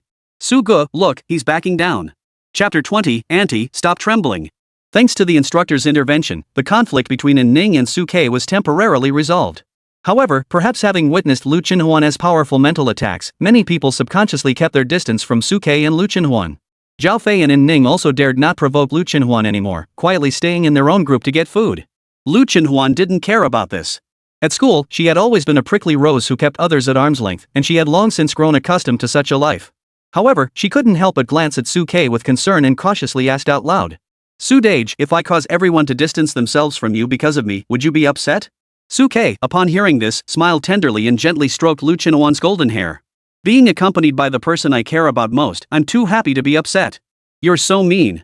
Hearing Su Ke's gentle tone, Lu Chenhuan smiled mischievously at him. Su Dage, you're so good at making girls happy. Did you learn that from that little green tea? Su Ke gently stroked Lu Chenhuan's head with a tender expression. I'm not trying to make you happy. I'm just saying what's on my mind. Hearing Su Ke's response, the corners of Lu Chenhuan's eyes curved into a crescent moon. I've actually stumbled upon such a gem like Su Gu. That little green tea really has no taste. As they spoke, it was already their turn at the food window. Looking at the large bowls of delicious food inside the window, Lu Chenhuan felt her mouth watering. She swallowed hard and looked at the canteen auntie serving the food. Auntie, I heard that the youth training camp provides unlimited food, right? Earlier at home, she had suppressed her desires out of fear of being scolded by Lu Lingfeng. Now that she heard the training camp provided unlimited food, she didn't want to miss out. The canteen auntie was taken aback by her words and looked at Lu Chenhuan, who appeared delicate and fragile, with a hint of surprise. Little girl, what are you talking about? Come to our youth training camp and let you go hungry? Pang Mang, standing beside the line, burst into laughter. Exactly. Do you think our youth training camp is some kind of stingy department? Since you've come to our youth training camp, we'll never let you go hungry. Eat as much as you want. Hearing their responses, Lu Chenhuan's eyes lit up. Great. Finally, a place where I can eat my fill. Hearing Lu Chenhuan's words, the people around her looked at her curiously. How could this girl speak like that? Had she never eaten her fill at home before? How pitiful. The canteen auntie looked even more stern. How could her parents be so heartless? Little girl, eat as much as you want, you won't go hungry here. Seeing the cafeteria auntie's generous expression, Suke, standing behind Lu Chenhuan, gently rubbed his forehead. Lu Chenhuan's gluttonous nature was something he knew better than anyone else, and he could already imagine what was about to happen. Sure enough, when the canteen auntie asked Lu Chenhuan what she wanted to eat, she casually pointed at the 5 or 6 dishes in front of her. This one, and this one. One of each. Oh, and a bowl of rice too. Hearing Lu Chenhuan's words, the canteen auntie felt her hand holding the ladle tremble. Ha! Even Pang Mang, standing nearby, was so startled that his eyes widened. Lu Chenhuan, don't joke with the auntie. With such a small stomach, can you really finish all that food? Food may not be expensive, but wasting it is shameful. But to everyone's surprise, Lu Chenhuan hurriedly nodded in agreement. I can show off. I can show off. Suke cleared his throat behind her and spoke to the canteen auntie. Huan is really hungry, you have to believe her. Alright, just bring the food for Huan. If there's any waste, I'll pay for it. After hearing Suke's assurance, the canteen auntie hesitantly brought out the tray filled with food. As promised, no wasting, okay? There's no way we'll waste it. Lu Chenhuan, upon seeing the canteen auntie bring out the serving tray, excitedly took it and placed it on the nearby dining table. I'm starting. Looking at the 7 large bowls of food, Lu Chenhuan's face was filled with satisfaction as he quickly picked up a spoon and began eating with the speed of a whirlwind. The usually delicate and fragile little girl seemed to transform into a ravenous monster, devouring the food in large bites, completely losing any trace of her ladylike demeanor. So much? Can she really finish it all? The other students around her looked at the 7 large bowls of food and shook their heads in mockery, believing that Lu Chenhuan was probably putting on a show and couldn't possibly finish it all. Anning, standing far away, couldn't help but sneer disdainfully. Humph, even eating a meal requires putting on a show. I'll see how you manage to finish all 7 large bowls, enough for dozens of people. How do you plan to eat it all?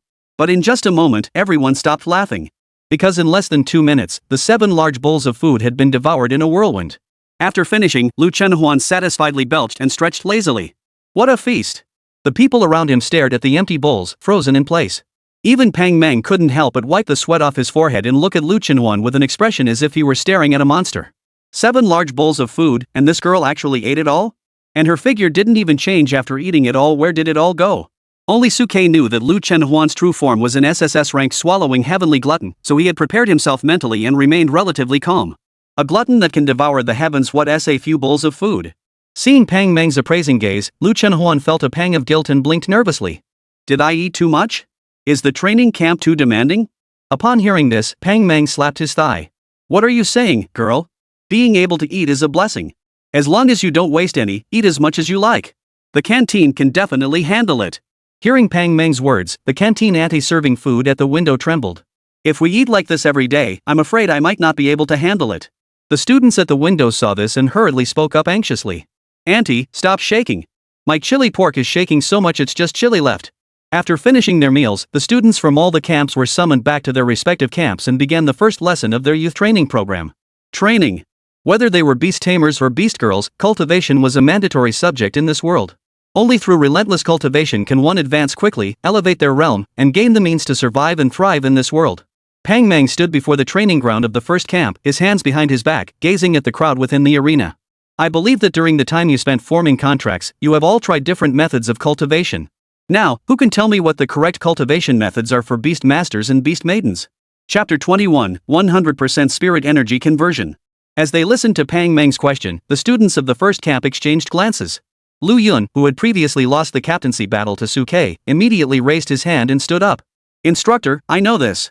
Whether it's a beast maiden or a beast tamer, using innate abilities requires consuming spiritual energy, so the foundation of cultivation is spiritual energy. Beast maidens absorb the essence of the sun and moon and spiritual energy from the heavens and earth into their bodies, condensing them into their own beast cores. Beast tamers, on the other hand, extract excess spiritual energy from beast maidens through a mutual contract to condense their own soul crystals. After a beast tamer condenses their soul crystal, the beast maiden can also absorb spiritual energy through the beast tamer's soul crystal to cultivate, forming a positive feedback loop. Listening to Lu Yun's explanation, Pang Mang nodded in satisfaction. The summary was fairly detailed. Although the summary only covered the initial cultivation methods of beast masters and beast maidens, the core principles remain the same. Both beast masters and beast maidens rely on absorbing spiritual energy. Beast maidens refine it, while beast masters extract the excess. What about advancing to higher levels? Do you know how to advance? Hearing Pang Mang's question, Lu Yun stood up again, speaking with confidence. I know that too. To advance, beast masters and beast maidens not only need to reach a certain level of cultivation but also require certain opportunities.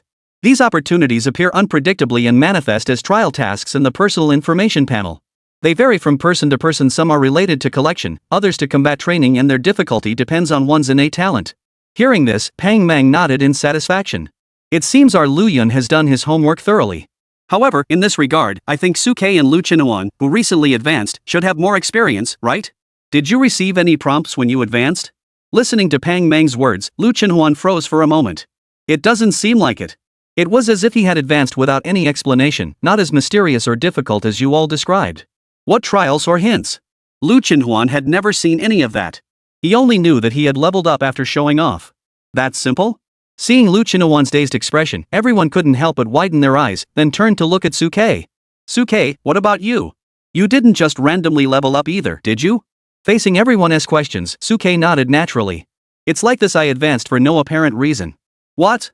Hearing Suke and Lu Chinhuan's responses, everyone present felt nothing but disbelief. Captain, are you hiding something? They didn't believe that advancing could be so simple. Promotion required trial tasks. It was common knowledge, and they were sure Suke and Lu Chinhuan were hiding something. Then what else could it be? If it weren't so simple, how could we have advanced to the second stage so quickly? At that moment, Lu Chinhuan couldn't help but roll her eyes. Seeing the expression on Lu Chinhuan's face, which didn't seem fake, everyone couldn't help but look at Suke. Could it be because Suke is an SSS-ranked beast tamer? Are SSS-ranked beast masters really that easy to level up in the early stages?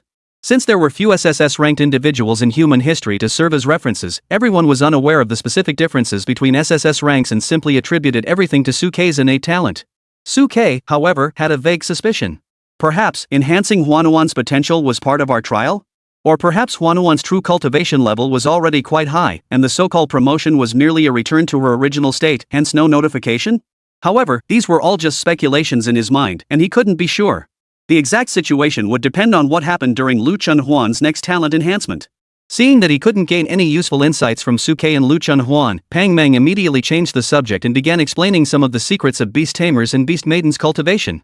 The cultivation of beast masters and beast maidens actually has its own tricks. If both parties are in harmony, the more in sync they are, the faster they can convert spiritual energy through the contract. Therefore, during your training period, you must not only solidify your understanding of cultivation and combat techniques but also focus on cultivating the level of harmony between the two parties of the contract. Now, please replicate your cultivation process and let me assess the extent of your spiritual energy conversion. Under Pang Meng's instructions, the beast masters and beast maidens, though a bit shy, sat down and faced each other palm to palm, beginning their training. Lu Chinhuan blinked her eyes, then grabbed Suke's hand and began her cultivation as well. Pang Mang and Su Lu then stepped forward to inspect and guide each of them. Pang Mang was responsible for instructing the beast tamers, while Su Lu guided the beast girls. Not bad. The coordination between the two of you is quite good, with a spiritual energy conversion rate of 50%. You two aren't in sync enough. Your spiritual energy conversion speed is too slow, only 30. You need to get more familiar with each other and get into the groove quickly, or it will hinder your growth. Since many beast tamers and beast maidens had only recently formed contracts, most of the people in the field lacked sufficient coordination, and their spiritual energy conversion rates were generally below 50%. You still need to get to know each other better and fight together a few times. This situation will improve significantly. However, when the two approached Suke and Lu Chinhuan, they both stopped abruptly, staring in disbelief with wide eyes. Spiritual energy conversion at 100%? After witnessing the terrifying speed of spiritual energy conversion between Suke and Lu Chinhuan, Pang Meng and Su Lu were completely stunned. How could such an absurdly high spiritual energy conversion rate be possible? Even as 4th tier practitioners, Pang Mang and Su Lu couldn't achieve 100% spiritual energy conversion. Theoretically speaking, there is no such thing as a true 100% conversion rate. Even with perfect coordination, there would still be some degree of asynchronous delay. Those who achieve over 70% are already considered to have extremely high coordination, and those who reach 80% are even rarer, with each pair capable of shining brightly in battle. No wonder they were able to advance to the 2nd rank in such a short time. These two young ones truly know how to surprise people. At this moment, Pang Mang and Su Lu looked at Su Ke and Lu Chunhuan with growing admiration, feeling as though they had stumbled upon a treasure. The two exchanged glances, both seeing the same look of astonishment in each other's eyes. With these two on our side, perhaps our school could create an unexpected miracle in the youth training rankings this time. The instructors at each major camp are typically selected from senior students of the school, so they feel a stronger sense of belonging to their respective camps and are more dedicated to their students. Our school has been at the bottom of the rankings for so long. Maybe this time we can turn the tide and get out of the bottom 3. Before Pang Mang could finish speaking, Su Lu shot him a disdainful glance. Can't you have a little backbone? With these two little guys, I think we can at least make it into the top 5. Chapter 22, Another Hidden SSS Beast Girl. Since Su Ke and Lu Chunhuan's spiritual energy conversion rate had already reached 100%, Pang Mang and Su Lu had nothing to instruct them on. The other students were also focused on their cultivation, though they noticed Su Ke and Lu Chunhuan's uniqueness, they didn't dwell on it. It wasn't until the evening when the class ended that Pang Mang and Su Lu began reviewing everyone's cultivation methods and pointing out their flaws, highlighting each individual shortcomings in areas that needed improvement. However, when they came to Su Ke and Lu Chunhuan, they simply skipped over them. Seeing the two of them being skipped over, Lu Yun couldn't help but ask out of curiosity. "Instructor, doesn't our captain have anything that needs attention?" Su Lu rolled her eyes at Lu Yun. "If you could achieve 100% spiritual energy conversion like them, then you wouldn't need to pay attention either." Hearing Su Lu's words, the entire 1st Battalion fell silent. A 100% spiritual energy conversion rate? Are they even human? It seems like no beast tamers or beast maidens with 100% spiritual energy conversion have appeared in the entire human race yet, right? Everyone looked at Su Ke and Lu Chunhuan with growing disbelief, convinced that the two were monsters. No wonder they're the captain of our 1st Battalion. They're either creating miracles or on their way to creating them. The more the students of 1st Middle School spent time with Su Ke and Lu Chunhuan, the more they admired them. Meal time. As today's lessons came to an end and the sun set behind the western mountains, it was time for Lu Chunhuan's favorite meal showcasing session. After the lesson from lunch, the canteen auntie prepared several large bowls of stir-fried dishes just for Lu Chunhuan. As soon as he arrived, she and her partner struggled to hand the bowls to him. Even after witnessing the midday spectacle, the students from the training camp were still amazed by Lu Chunhuan's extravagant meal. And Ning and Zhao Fei, however, having witnessed Lu Chunhuan's terrifying verbal attacks and his 2nd-tier combat prowess alongside Su Ke during lunch, wisely kept their distance and refrained from provoking the two. Meanwhile, Su Ke, who was enjoying his free time, took advantage of Lu Chunhuan's meal show to secretly activate his Insight Divine Eye and scan the information of everyone in the cafeteria. Beast Tamer, Zhao Fei. Realm, 1st tier observation. Talent, S rank. Contract Beast, Blazing Heavenly Horse. Talent skills, Battle Inspiration, Swiftness, Lullaby. Weaknesses, long cast time for spellcasting skills, extremely vulnerable to close-range melee combat. Looking at Zhao Fei's information, Su Ke's lips curled slightly. This Zhao is indeed an S-rank beast tamer. He has 3 initial skills, one of which, Lullaby, is clearly overpowered. However, his weaknesses are similar to most beast masters. The beast master's base stats are weak, and the casting animation is too long, making him easy to interrupt. After glancing briefly at Zhao Fei's information, Su Ke shifted his attention to the others in the cafeteria, checking their profiles. However, aside from Zhao Fei and Ning being S-rank, the other genius beast tamers in Tianhai were mostly hovering between A rank and B rank, not even worth Su Ke's attention. However, just as Su Ke was about to withdraw his attention, his brows furrowed slightly as he stared at a girl sitting alone in the corner, lost in thought. The girl had fair skin, wore an ice blue long dress, and had silver white hair and eyebrows. Her long eyelashes covered her lowered eyes, and there was no one around her as she quietly ate her meal. But in Su Ke's eyes, a look of surprise flashed, for within his vision, the information about this girl was equally remarkable. Beast Girl, Cold Snow. Realm, 1st tier Awakening. Talent, F rank Iceworm. Beast Tamer, None. Innate skills, Beast Transformation, Frost Flakes. Flaws, contains SSS-Rank Ice Dragon energy within her body, but due to the Dragon Crystal Core being corrupted by the Time Erosion Toxin, 9,999% of the energy has leaked out, preventing her from manifesting her true dragon form. Another hidden SSS-Rank Beast Maiden? And she doesn't even have a contract partner? Su Ke's gaze flickered as he looked at the quiet silver-haired girl eating her meal. Lu Chunhuan, who was busy eating nearby, seemed to sense something. He lifted his head and followed Su Ke's gaze, spotting Lang Ruoxue sitting alone in the corner, quietly eating with a small spoon. "Ha! Nice one, Su Quebec." You're taking advantage of me eating to sneak a peek at other beauties? Lu Chenhuan looked at Lang Ruoshua's beauty, which was no less stunning than his own, and felt a pang of jealousy. At that moment, Lu Chenhuan's mouth, still dotted with rice grains, twitched slightly, his face brimming with grievance. Suke, do you not like me like this, with no sense of image, and only like those delicate, fragile-looking girls? As she said this, Lu Chenhuan sniffled, scooped up a large spoonful of spicy stir-fried pork, and shoved it into her mouth. So sad, I'll eat another spoonful. Watching Lu Chenhuan's cheeks puff out, Suke reached out and gently ruffled her golden hair, his face filled with affection. How could that be, silly Huan Huan? I like you no matter what you look like. But that girl seems a bit unusual.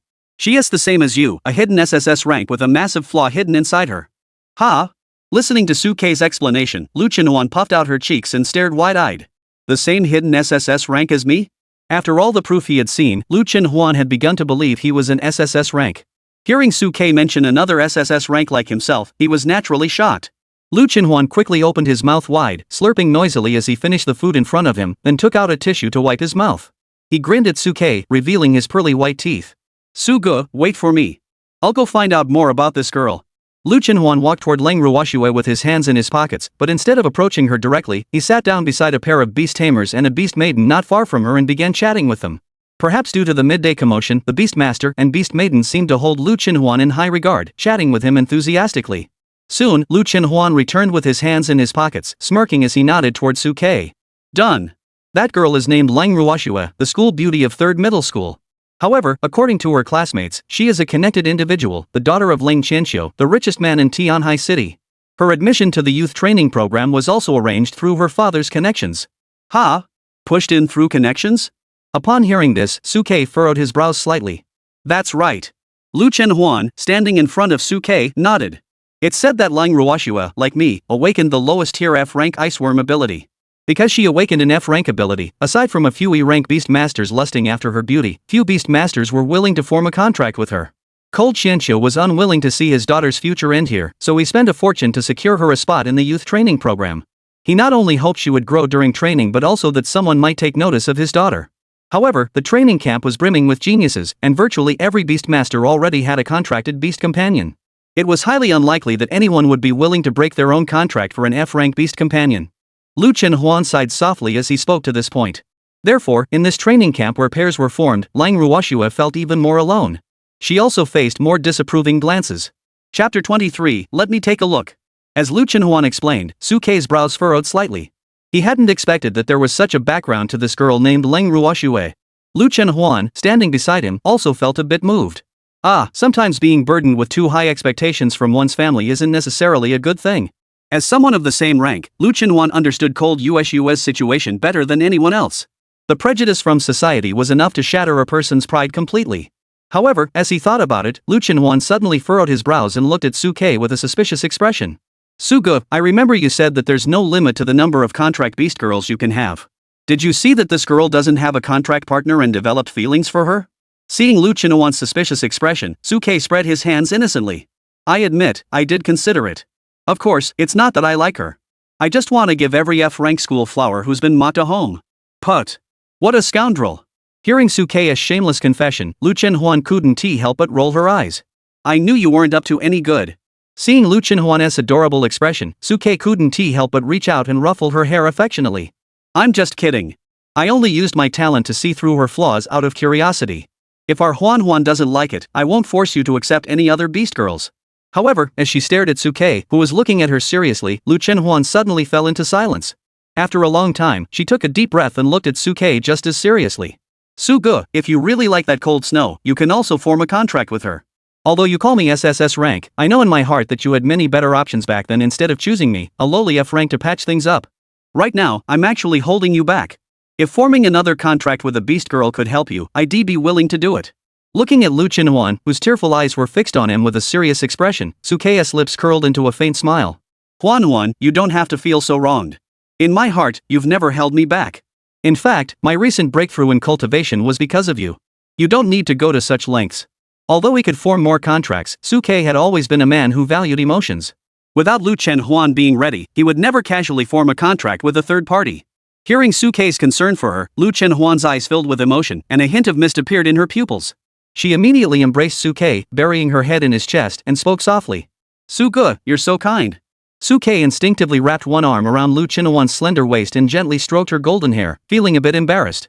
Huan, we're still in the cafeteria. There are so many people watching. Lu Chinhuan snapped back to reality, quickly pushed Suke away, cleared her throat twice, and spoke to Suke in a feigned tone of strength. I know we're in the cafeteria. What's wrong? Are you scared? I'm not embarrassed, why are you? As she spoke, Lu Chinhuan followed Suke's gaze to where Lang Ruoshue was carrying her tray away, then playfully pinched Suke's arm. You bastard, you say you don't care, but where are your eyes looking? Admit it, were you doing that on purpose or by accident?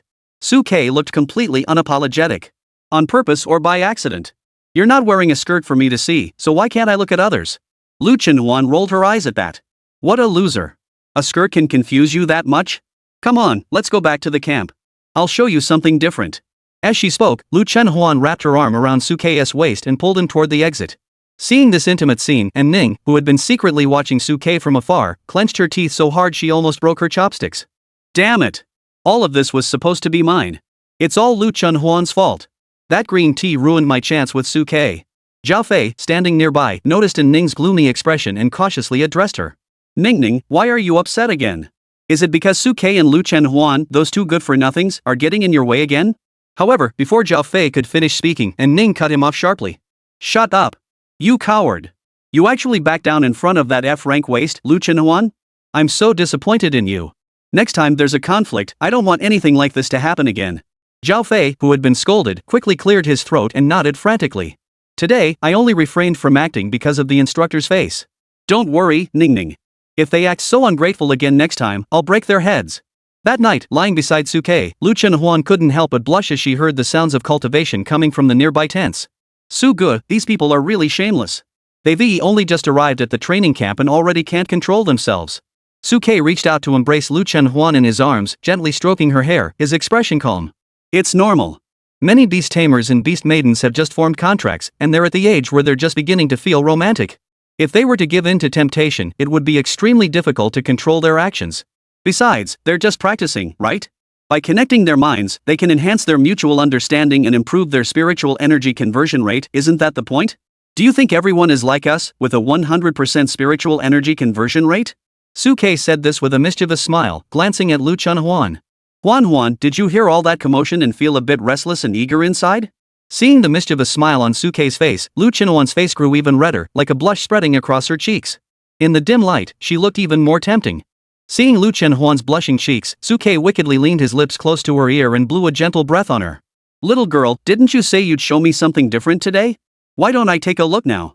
Feeling the warm breath from Suke's nose swirling around her ear and hearing his seductive, hoarse voice, Lu Chenhuan's ears turned bright red all the way to her neck. She bit her lower lip lightly and clenched her legs together, shifting them nervously. Suge, you're so mean. I was just joking. But I took it seriously. At that moment, Suke buried his head in Lu Chenhuan's hair, whispering like a seductive demon. Lu Chenhuan tightened her legs even more, then, as if making a decision, took a deep breath and hesitantly reached her hand toward her chest. Alright, I'll let you take a look. Just one look. Then, he pulled out an old pocket watch. Chapter 24, Lu Chenhuan's background. I took off my pants, and this is what you show me? As Suke watched Lu Chenhuan pull the pocket watch from his chest, the corners of his mouth twitched involuntarily. However, to Suke's surprise, Lu Chenhuan didn't argue with him as usual. Instead, he looked at the pocket watch in his hand, his eyes filled with a trace of nostalgia. This is the pocket watch my mother gave me. As he spoke, Lu Chenhuan opened the pocket watch. On the opposite side of the slowly moving hands, an old, large-format photograph came into view. It was a woman who looked intelligent, graceful, virtuous, and dignified. Looking at the photo, which bore a striking resemblance to Lu Chenhuan in both her eyebrows and eyes, Suke immediately guessed who the woman in the photo was. Is this my mother? Hearing Suke refer to the woman in the photo, Lu Chenhuan's eyes welled up with tears, and she gently sniffed. Yes, that's my mother, Chunyu. Seeing Lu Chenhuan's tearful expression, Suke gently wrapped his arms around her neck and softly patted her snow-white shoulders. It's okay, Huan. If your mother is watching you grow up happily in heaven, she would definitely be happy too. Suke was also an orphan and understood all too well how painful it was to lose a loved one at such a young age. Lu Chenhuan was also a mentally strong person and quickly calmed herself down, gently rubbing the pocket watch in her hand. Do you know why I like this pocket watch? Why? Because the chest is the closest place to the heart. Every time I feel the pocket watch against my chest, it feels like mom is still by my side. Listening to Lu Chenhuan's confession, Suke couldn't help but feel a pang of sympathy as he gently ran his fingers through Lu Chenhuan's golden hair. Lu Chenhuan, however, seemed to have opened up, continuing to speak to Suke. Do you know why I especially hate people like Ning who start something and then abandon it? Hearing Lu Chenhuan's question, Suke's eyes filled with confusion, and he looked at Lu Chenhuan with curiosity. Why? In truth, Suke was also curious about why Lu Chenhuan had risked everything to stand up for him back then. At that moment, Lu Chenhuan looked at the pocket watch in her hand, took a deep breath, and then revealed a shocking truth to Suke. Because Lu Lingfeng isn't actually my father. Ha! Hearing this, Suke furrowed his brows, his eyes filled with confusion. Your uncle isn't your father? Then who is your father? Lu Xiaofeng. Lu Xiaofeng? The S-Rank beast tamer who appeared in Tianhai City 18 years ago? Upon hearing this news, Suke took a deep breath, completely unprepared for Lu Chenhuan's background. But I remember that Lu Xiaofeng was my uncle's older brother, wasn't he? That's correct. Lu Chenhuan clenched her teeth tightly as memories flooded her mind. Lu Xiaofeng had been secretly dating my mother back then, and they had agreed to sign a contract with each other after awakening. But after he successfully awakened and revealed his S-Rank Beast Master talent, he abandoned my mother and went to the capital to marry another S-Rank Beast maiden. Unfortunately, he didn't know that my mother was already pregnant with me at the time. Faced with his abandonment, she was heartbroken and fell seriously ill, but she still endured the hardships and gave birth to me. However, due to that illness, my mother developed a chronic condition. It was then that my current father, Lu Lingfeng, came looking for us. My father had always harbored feelings for my mother, but due to his connection with Lu Xiaofeng, he had kept his feelings hidden. Seeing that my mother was struggling to make ends meet, he voluntarily offered to take care of the two of us. At that time, my mother, weakened by her illness, found it extremely difficult to care for me. For the sake of me, who was still an infant, she agreed to let my father take care of us. However, although my father loved my mother, he never crossed the line. My mother, due to her chronic illness, passed away when I was just a child. At this point, Lu Chenhuan gave a mocking laugh. It was ironic that my mother's final words to me before she died were to not hold a grudge against Lu Xiaofeng, that scoundrel. But how could I not hold a grudge? If it weren't for him, my mother wouldn't have ended up like that, and I wouldn't have become a child without a home. Hearing the hatred in Lu Chenhuan's tone, Suke finally understood why he had been so rebellious back then. It was because of the absence of love, unwilling to be hurt again, that he had wrapped himself in thorns like a rose, refusing to let anyone get close. That's also why you couldn't stand in Ning's fickle behavior back then. Lu Chenhuan nodded heavily. I just can't stand such behavior of starting something and then abandoning it.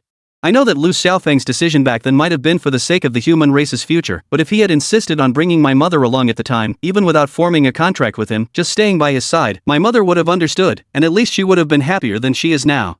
But he chose to abandon us. That's unforgivable.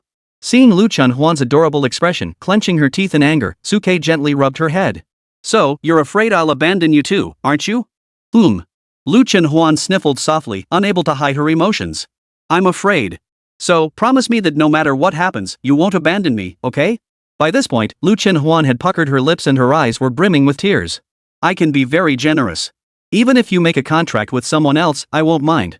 As long as you don't leave me, I'll follow you forever. At that moment, Lu Chenhuan was completely different from her usual confident and assertive self, resembling a helpless and fragile little rabbit. Seeing Lu Chenhuan's tearful expression, Suke felt a pang of sympathy and gently wiped the tears from the corner of her eyes. Silly Huan, how could I ever abandon you? Have you forgotten what I said? I'm not the kind of person who has to choose between two options. I want it all. As Suke finished speaking, Lu Chenhuan playfully punched his chest with her fist. You jerk. Suke laughed heartily and rubbed Lu Chenhuan's ear. Alright, I was just joking. But I wasn't joking. Lu Chenhuan grabbed Suke's hand, which was still rubbing her ear, took a deep breath, and looked at Suke seriously, unlike her usual self. Suge, I'm serious. That day in the low-income housing, I saw those unfortunate people who lost their homes due to the beast invasion. I saw your reluctance and knew that you must also have many things you want to protect. As an SSS-ranked beast tamer, the responsibility on your shoulders isn't just our relationship, it's the future of the human race. If your contract means the human race can gain another SSS-ranked beast maiden, I'm willing to let go of my possessiveness toward you. But I beg you, don't abandon me because of this. As Lu Chenhuan spoke these words, his voice grew weaker and weaker, choked with emotion. Is that okay? Listening to Lu Chenhuan's words, which were so mature and heartbreaking, Suke sighed softly. He simply pulled Lu Chenhuan closer to himself and held her tightly. Silly Huan. You're such a cute, silly girl. How could I ever abandon you? Chapter 25, Youth is Wonderful. As the first rays of morning sunlight touched the earth, another day of intensive training began. In the training ground, Pang Meng stood with his hands behind his back, gazing coldly at everyone. Regarding the basics of cultivation, we reviewed them yesterday. Today's training will focus on combat. Hearing Pang Meng's words, the crowd gathered in the training ground couldn't help but perk up. Suke and Lu Chenhuan also perked up their ears to listen carefully. Su Lu, standing beside Pang Mang, glanced over at Suke and Lu Chenhuan, who were listening intently. Suke, Lu Chenhuan, you two just fought during the captain selection yesterday. What insights did you gain from that experience? Share your thoughts. Lu Chenhuan, as the main forward, you go first. Lu Chenhuan was taken aback by the question, blinking his eyes and tilting his head seriously before speaking. Well, the feeling is that it was too easy to win. Hearing Lu Chenhuan's words, Lu Yun and Wu Shuang in the team couldn't help but roll their eyes. Perhaps realizing the inappropriateness of his words, Lu Chenhuan quickly changed the subject. Of course, it's all thanks to Su Dage's excellent command. Without Su Dage, I might not have had a clear battle plan, and this fight wouldn't have been so easy to resolve. Hearing Lu Chenhuan's words, everyone around him nodded in agreement. Everyone had witnessed yesterday's battle. Suke's outstanding command skills left a lasting impression on them. With just a few simple orders, he had completely neutralized Lu Yun and Wu Shuang, leaving them with no room to maneuver. Su Lu also agreed, nodding slightly before turning to look at Suke. Suke, why don't you share your thoughts? Suke looked at Su Lu's expectant gaze, paused for a moment, and then shared his deepest thoughts. After yesterday's battle, my greatest realization is that the combat coordination between Beast Masters and Beast Maidens actually has significant issues. As Suke spoke, Pang Mang and Su Lu's eyes lit up involuntarily, turning toward Suke. Suke, continue. Suke didn't hesitate and directly stated his opinion. During a Beast Maiden battle, Beast Masters who stay behind to control or coordinate are actually in great danger themselves. Take yesterday as an example. I had Huan take out the Beast Master Lu Yun first, and the remaining Beast Maiden Wu Shuang posed a much smaller threat afterward. Listening to Suke's words, Su Lu couldn't help but clap her hands in admiration. Excellent. Suke, you summarized it very well. Su Lu then looked at everyone in the training ground. This is also the biggest pain point for all the students right now. Compared to Beast Girls, most Beast Tamers have relatively weak defensive capabilities and are easily targeted by enemies in combat. Therefore, Pang Mang, standing beside him, looked at the Beast Tamers under his command. As Beast Tamers, in addition to your daily training, you must also strengthen your physical endurance and agility to enhance your self-defense capabilities. Pang Mang was right. While some Beast Tamers might have stronger attack abilities than their contracted Beast Girls, their defensive capabilities definitely couldn't match those of the mutated Beast Girls. Beast Girls must also learn to prioritize their Beast Master's safety while on the battlefield, maintaining optimal distance to respond to any unexpected situations. Listening to Su Lu and Pang Mang's words, everyone present couldn't help but nod in agreement. Only by experiencing and witnessing combat firsthand can one truly grasp these critical combat challenges. Even Suke couldn't help but agree in his heart. Indeed, the existence of the training camp was essential. Without concentrated training, throwing inexperienced individuals into battle would be akin to sending them to their deaths. As he pondered, Pang Mang's lips curled into a savage grin as he looked at the crowd. From now on, our youth training enters the second phase, physical training. Whether you're a Beast Master or a Beast Maiden, you'll all face hellishly intense training. Cheer on. Seeing the cruel smile on Pang Mang's face, everyone couldn't help but feel a chill run down their spines. Now, let's start with running. Carry 100 pounds and run a 10-kilometer cross-country race. As Pang Mang's words fell, 30 sandbags, each weighing 100 pounds, appeared out of thin air in front of him. He swung his arm toward the crowd. Come on, grab your bags and get moving. Seeing those massive sandbags, despair flashed in everyone's eyes, but they knew this was their inescapable fate and could only reluctantly step forward one by one. Suke, you and Lu Chenhuan are second tier, so your weight is double 200 pounds. Any issues? Watching Suke and Lu Chenhuan, the team leader, step forward first, Pang Mang's lips curled into a mocking smile.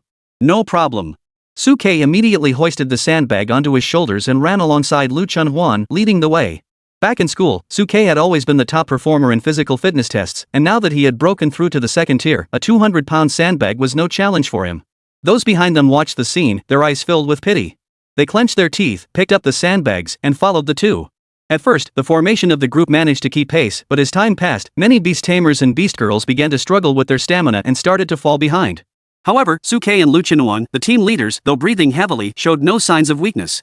Pang Mang and Su Lu, at the front of the group, partially addressed the stragglers behind them. Run faster. Your captain can run this fast while carrying 200 pounds. Don't you feel ashamed carrying just 100 pounds? If you can't finish by lunchtime, you'll have to starve until the afternoon. Hearing Pang Mang and Su Lu's words, the lagging members gritted their teeth, accelerated once more, and caught up with the group. After all, the youth training program had centralized mealtimes, and missing the deadline meant going hungry. During this period of physical training, there would definitely be high-intensity training sessions in the morning and afternoon. If they were hungry, they might not even make it through. 10 kilometers, if run at a normal pace, would only take about an hour to an hour and a half. However, everyone was carrying heavy loads on their shoulders. Even ordinary people would struggle to keep going for long. Even the beast tamers and beast girls, despite their abilities, were starting to feel the strain as they continued to move through the mountains and forests while carrying sandbags. As time passed, heavy breathing echoed in everyone's ears, and sweat soaked through their clothes. Suke, who was running at the front, looked at Lu Chunhuan, whose collar was soaked with sweat and whose little face was flushed from exhaustion, and spoke with concern. Huan, how are you holding up? Lu Chunhuan turned her head to look at Suke, who was walking side by side with her, and replied with a happy smile. With brother Su by my side, I'm not tired. On the contrary, I've never been this happy in my entire life. Hearing Lu Chunhuan's passionate confession, the team members running behind them were so exhausted they could barely keep up, their faces filled with exasperation. What time is it now, and they're still being so romantic? Aren't they tired? Su Lu, who was following alongside the team, wore a smile on her face. Youth is truly wonderful. Chapter 26, The Poison of Time Erosion. As time passed, more and more people began to fall behind. The 100-pound sandbags on their shoulders felt as heavy as 1,000 pounds to everyone. What was even more despairing was that Suke and Lu Chunhuan, who had been leading the way, had already disappeared from sight. Lu Yun and Wu Shuang, who were barely holding on in second place, couldn't even catch a whiff of Suke and Lu Chunhuan's exhaust fumes. Are those two even human? Aren't they carrying 200 pounds each? How come they seem lighter than our 100 pounds? Fortunately, Su Lu and Pang Mang occasionally stayed by the side of the group to encourage the stragglers. Otherwise, the others would have found it even harder to persevere. Meanwhile, Suke and Lu Chunhuan, bolstered by their formidable physical strength, had already covered most of the distance. Along the way, due to the complex terrain of the mountainous area, Suke and Lu Chunhuan encountered some members from other camps. They immediately realized that the training content for this round of youth training must be the same. Moreover, Suke and Lu Chunhuan also encountered Ning and Zhao Fei, who were panting heavily while carrying sandbags. Although Ning and Zhao Fei were out of breath, their faces were filled with determination. I don't believe this youth training program will end up losing to Suke and Lu Chunhuan, those F-ranked good-for-nothings. They're just lucky. They're only barely ahead of us in terms of cultivation level now. Once we catch up, we'll definitely be able to beat them. Let's not even talk about the rest. Just look at this weighted run. Lu Chunhuan, that F-rank, won't be able to hold on. He'll have to give up halfway through. And Ning, lost in thought, glanced at Zhao Fei beside him, who was panting heavily from exhaustion, and kicked him contemptuously. Snap out of it. Don't disgrace our S-rank. When we see him in the cafeteria later, we'll show off in front of that little Lu Chunhuan. But before Ning could finish speaking, two massive sandbags appeared in their field of vision. Seeing the sandbags, which were twice as large as herself and Zhao Fei, and Ning's eyes widened in shock. Whose sandbags are that big? They must weigh at least 200 pounds. We're already exhausted from carrying 100 pounds. How can we possibly move with 200 pounds on our backs? Amidst the stunned silence, Lu Chunhuan and Suke's figures appeared within sight. Moreover, Suke and Lu Chunhuan's pace didn't slow down at all. Carrying 200 pounds of sandbags, they moved as swiftly as the wind. Seeing this, the competitive spirit that had begun to rise in Ning's heart vanished instantly. What gives them the right? How could they possibly carry such huge sandbags? Zhao Fei, standing nearby, noticed the displeasure in Ning's tone and cautiously spoke up. Ning, why don't I ask the instructor to give you a 200-pound sandbag too? Get lost. At that moment, Ning looked at Zhao Fei's clear yet foolish gaze and wanted to kick him. She instinctively reached out to pull Zhao Fei away, but feared straying from the path and having trouble getting back. Suke and Lu Chunhuan, who were watching from a distance, naturally noticed Ning and Zhao Fei. Lu Chunhuan, with her fiery temper, saw Ning and was about to go over to greet her warmly, but was pulled back by Suke. Huan, don't waste time with them. Let's finish this quickly and rest so we can go eat. For Suke, completing the training quickly and improving his strength was the most important thing. As for Ning, as long as she didn't come looking for trouble, there was no need to waste time on her.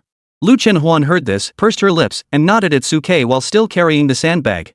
Alright, I'll listen to Brother Su.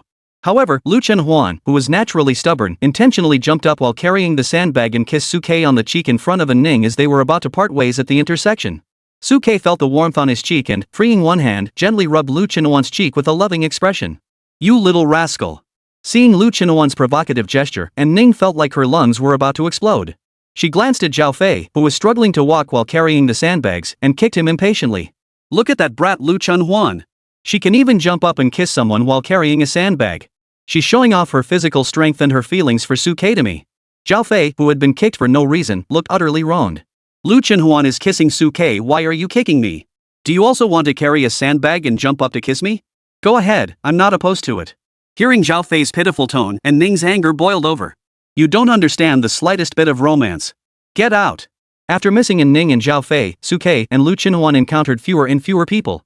As they neared the finish line, Lu Chunhuan's eyes lit up with anticipation. Finally, they were about to reach the finish line, where they could rest properly and have a hearty meal. There shouldn't be anyone else around now. However, before Lu Chenhuan could finish speaking, her tone halted. Suke, standing beside her, also furrowed his brows slightly, gazing at a familiar figure at the distant road intersection. Cold Ruosh Yue. At that moment, Long Ruoshue was struggling alone, dragging a sandbag, taking slow, laborious steps toward the intersection. She had already fallen behind the group. Though her pace was extremely slow, her eyes were filled with determination. Wait, is this girl really that weak? Seeing Lang Ruoshue's strained expression, even Lu Chenhuan couldn't help but show a look of pity. Suke, standing beside him, furrowed his brows. He recalled the description of Lang Ruoshue's flaws. Infected by the time erosion toxin, her energy was leaking out. Due to the interference of this time erosion toxin, Cold Ruoshue's current physical condition is likely worse than F rank, and prolonged exposure could even shorten her lifespan. What is the time erosion toxin? Lu Chenhuan, standing nearby, heard Suke's mutterings and curiously asked him.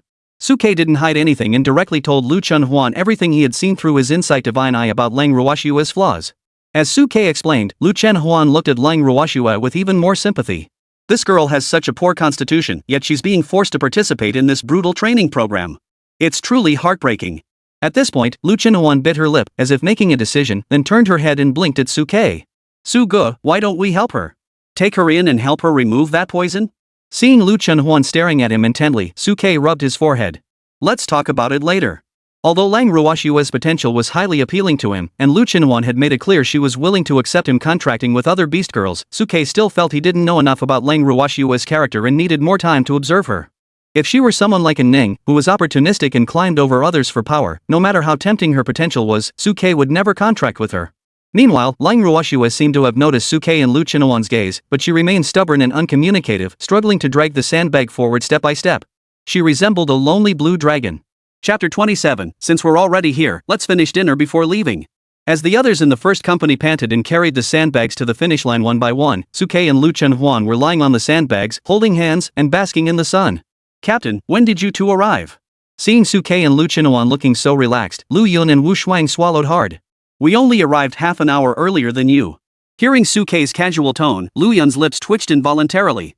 The two had thought they were already pretty fast, but they never expected Suke and Lu Chenhuan to carry 200 pounds of sandbags and still beat them by 2 hours. The other rank beast masters and beast maidens who had caught up from behind also gave Suke a thumbs up. No wonder he's our captain, he's so strong. At this moment, everyone had gradually come to acknowledge Suke and Lu Chenhuan, increasingly feeling that the two were worthy of being their captain. However, although some students were arriving one after another, the instructors Pang Meng and Su Lu were still on their way, as there were some stragglers who needed their accompaniment and care to ensure everyone's safety. As noon approached, everyone gradually gathered at the team's location. Under Pang Meng's instructions, they performed some simple abdominal crunches and leg raises, which left everyone exhausted, though they called it muscle relaxation.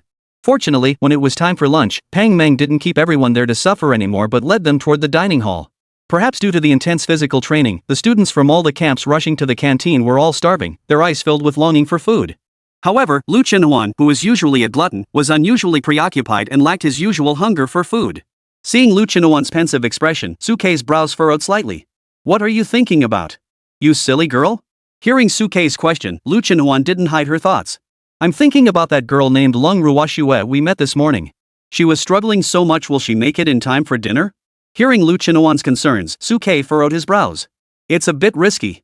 Unlike Lu Chenhuan, who was physically fit, Lang Ruoshue's constitution was truly poor. Even describing her as frail wouldn't be an exaggeration. Given the circumstances of their chance encounter today, it was highly unlikely that Lang Ruoshue could make it back before mealtime ended. Listening to Suke's analysis, Lu Chenhuan fell silent. However, she quickly composed herself and, with a joyful expression, pulled Suke into the cafeteria. Upon entering the cafeteria, Lu Chenhuan first surveyed the surroundings, then pursed her lips. Sure enough, she wasn't there. As Lu Chenhuan entered the cafeteria auntie warmly greeted her. Come over here, young lady, serve yourself.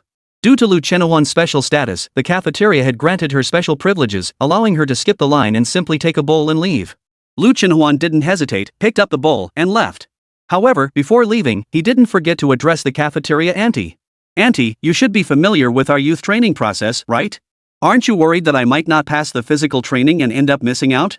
Then all the dishes you've cooked would go to waste. Hearing Lu Chenhuan's question, the canteen auntie honestly replied. With your big appetite, eating several large bowls in one meal, how could you possibly fail the physical training? Hearing the auntie's praise, Lu Chenhuan laughed heartily.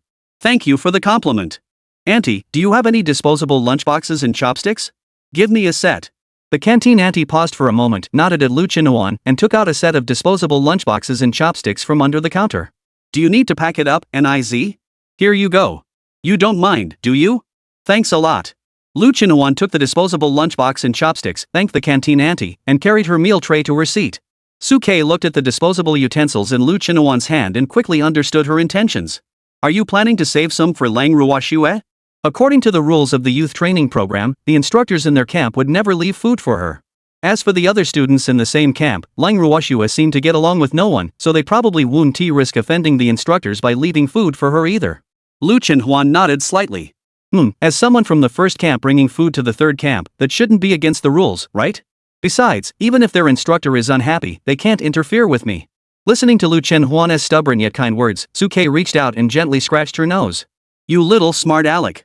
After receiving Suke's praise, Lu Chinhuan proudly puckered her lips, then opened the disposable lunchbox, scooped out a portion from her own serving bowl, added some rice, closed the lid, and finally ate with relish. Anning, sitting far away and still panting slightly, watched Lu Chinhuan eat so casually, and angrily squeezed her chopsticks. Foodie! How could such an unladylike foodie always outdo me? But despite her anger, after what had happened yesterday, and Ning dared not provoke Lu Chinhuan in the short term. She could only angrily pull at Zhao Fei's hair, one strand at a time. Zhao Fei, on the other hand, looked utterly dejected, unsure of what he had done wrong. Soon, under Lu Chinhuan's swift and efficient eating, her bowl was completely empty, drawing frequent glances from the surrounding students. However, after finishing her meal, Lu Chinhuan did not leave immediately. Instead, she sat quietly in the cafeteria, waiting. Suke was not in a hurry either and stayed by her side, waiting quietly. About 40 minutes later, the students in the cafeteria began to leave one by one, and even the cafeteria auntie started cleaning out the dishes. Seeing Lu Chinhuan and Suke still sitting at the table with their meal boxes, the canteen auntie spoke up with concern. Young man and young lady, who are you waiting for? Lu Chinhuan smiled broadly upon hearing this. Waiting for a friend. Oh. The canteen auntie, who seemed to understand but wasn't quite sure, continued washing dishes without saying anything else. Suke stood nearby, watching Lu Chinhuan with a half smile. They probably don't even know you yet, how did you become friends? Lu Chinhuan shot Suke a disapproving glance. Well, once we get to know each other, won't we become friends then? Listening to Lu Chinhuan's words, Suke couldn't help but feel both amused and exasperated. My little Huan, how can you be so sure she'll come to the cafeteria? What if? Before he could finish speaking, a loud thud echoed from the cafeteria entrance. A dusty, silver-haired girl dragged a sandbag to the cafeteria entrance, panting heavily as she looked inside. It was the late-arriving Lang Ruoxue. When she had dragged the sandbags to the third camp, it was already completely empty, with only an empty field remaining. Realizing she had been abandoned, she dragged the sandbags step by step toward the cafeteria, only to see the cafeteria auntie already washing dishes. A couple seemed to be sitting inside the canteen, watching her with amusement. She felt as though she had never been noticed by anyone. Watching this scene, Lang Ruoxue's icy blue eyes dimmed once more, and she turned to leave, dragging the sandbag behind her. But just then, a blonde girl with a sunny disposition, holding a disposable meal box, called out to her. Cold snow, right? Since you're already here, why not finish your meal before leaving? The girl's bright smile seemed to turn into endless sunshine in that moment, as if melting the frost and snow from her hair. Chapter 28, Abducting Cold Snow. Watching Lang Ruoxue sit quietly at the table, slowly chewing her food, Lu Chinhuan couldn't help but whistle in admiration. People really are different when it comes to eating. When you eat, you look so pitiful, but when I eat, I'm just starving. Hearing Lu Chinhuan's praise, Cold Snow blushed slightly and lowered her head, her silver white eyelashes fluttering gently. She quickly finished her meal, carefully put away the lunchbox, and quietly thanked Lu Chinhuan and Suke in front of her. Thank you. Hearing Lang Ruoxue's thanks, Lu Chinhuan casually patted her on the shoulder. Don't mention it. Your constitution is weak, so you shouldn't be held to the same standards as everyone else. It's your instructor who didn't consider things properly. Leaving you some food was the right thing to do. Suke nodded in agreement. Exactly. Even in basic training, they should tailor their approach to individual needs. They can't ignore you just because your situation is special. Hearing Suke and Lu Chinhuan's words, Lang Ruoxue fell silent, biting her lip. You all know about my F rank, don't you? Seeing Lang Ruoxue's self-conscious expression, Lu Chinhuan spoke casually. Look at you, so lacking in confidence. What's wrong with being an F rank? Who isn't an F rank? Do you think others dare to look down on me? With my older brother Su here, even an F rank can create miracles. Seeing Lu Chinhuan's confident demeanor, and catching a glimpse of Suke's sharp, handsome features out of the corner of her eye, Lang Ruoxue's ice blue pupils flickered with envy.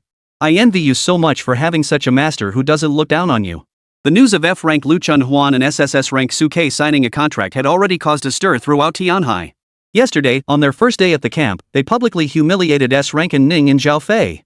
Even if Lang Ruoxue didn't pay attention, she had heard about them. Unfortunately, as an F-rank like them, all I receive is the scorn of the world. Seeing the envy in Lang Ruoxue's eyes, Lu Chunhuan raised his eyebrows slightly, a sly smile appearing in his eyes, and chuckled at Lang Ruoxue. How about it? Jealous, aren't you? Yes, I am. Cold Ruoxue didn't hide her envy. Seeing the sly look in Lu Chunhuan's eyes, Suke's heart skipped a beat. He had already guessed what this cunning woman was up to and hurriedly pulled Lu Chunhuan away. Huan. But Lu Chunhuan had already taken the opportunity to bring her face close to Lang Ruoxue's, speaking in a seductive tone. Cold Ruoxue, you don't need to envy me. If you want, you can have a life like mine too. Ha! Hearing Lu Chunhuan's words, Lang Ruoxue was startled for a moment before responding with a bitter smile. Lu, please don't tease me. How could I possibly be like you, the center of everyone's attention? Not even an SSS-ranked legendary beastmaster like Su Xuexing could ever sign a contract with me. In their eyes, I'm just a clown who got in through connections. During training, they never treated me like one of their own, and they even mocked me openly with sarcastic remarks. Talk about not knowing your own worth. This youth training camp isn't some place where just anyone can get in. As she spoke, Lang Ruoxue's eyes turned slightly red, and her sapphire blue eyes revealed a heartbreaking expression. Suke, standing beside her, sighed softly. Cold Yueshue's father had undoubtedly intended to secure her future by spending a fortune to get her into the training camp through connections, but he had overlooked the fact that a F-rank trainee like her would face such unusual treatment here. Even though Cold Ruoxue possesses the beauty of Lu Chunhuan in this world where strength reigns supreme, few would risk their future to form a contract with her. Without the backing of a beast tamer, a F-rank Cold Ruoxue was like a lonely outsider in the training camp. Seeing the glistening tears in Cold Ruoxue's eyes, her expression froze slightly. As fellow F-rank members, she could empathize with Cold Snow the most. If it weren't for Suke, her current situation would likely be no better than Cold Snow's. Thank you all. At that moment, Cold Snow's voice trembled slightly. Thank you for letting me feel a rare warmth as I am about to leave the training camp. Hearing Cold Ruoxue's words, Suke and Lu Chunhuan both furrowed their brows. Are you leaving? From their chance encounter with Lang Ruoxue that morning and her determination to carry the sandbag to the dining hall despite her injuries to prove herself, Suke felt that Lang Ruoxue wasn't someone who would give up easily. What's the point of staying? In this academy teeming with geniuses, as an F-ranked trainee, I can only fall further behind everyone else. Staying here would only make me a laughingstock. There's no point in continuing. As she spoke, Lang Ruoxue lowered her eyes, her gaze filled with darkness. Seeing the gloom in Lang Ruoxue's eyes, Lu Chunhuan grew impatient and pushed Suke aside. Suge, Lang Ruoxue is pretty pitiful. Why don't you consider helping her? Don't worry, whatever decision you make, I'll support you. Hearing Lu Chunhuan's words, Suke's brows furrowed slightly before he nodded. From his brief interaction with Lang Ruoxue, he could tell that although she was a bit cold, she had a pure and stubborn nature, a promising young talent worth nurturing. Moreover, Lu Chunhuan has already made it clear that he supports me, so I have nothing to worry about. If he didn't make a decision soon, once Lang Ruoxue withdrew from the training camp, the chances of finding another SSS tier potential beast girl would be extremely slim.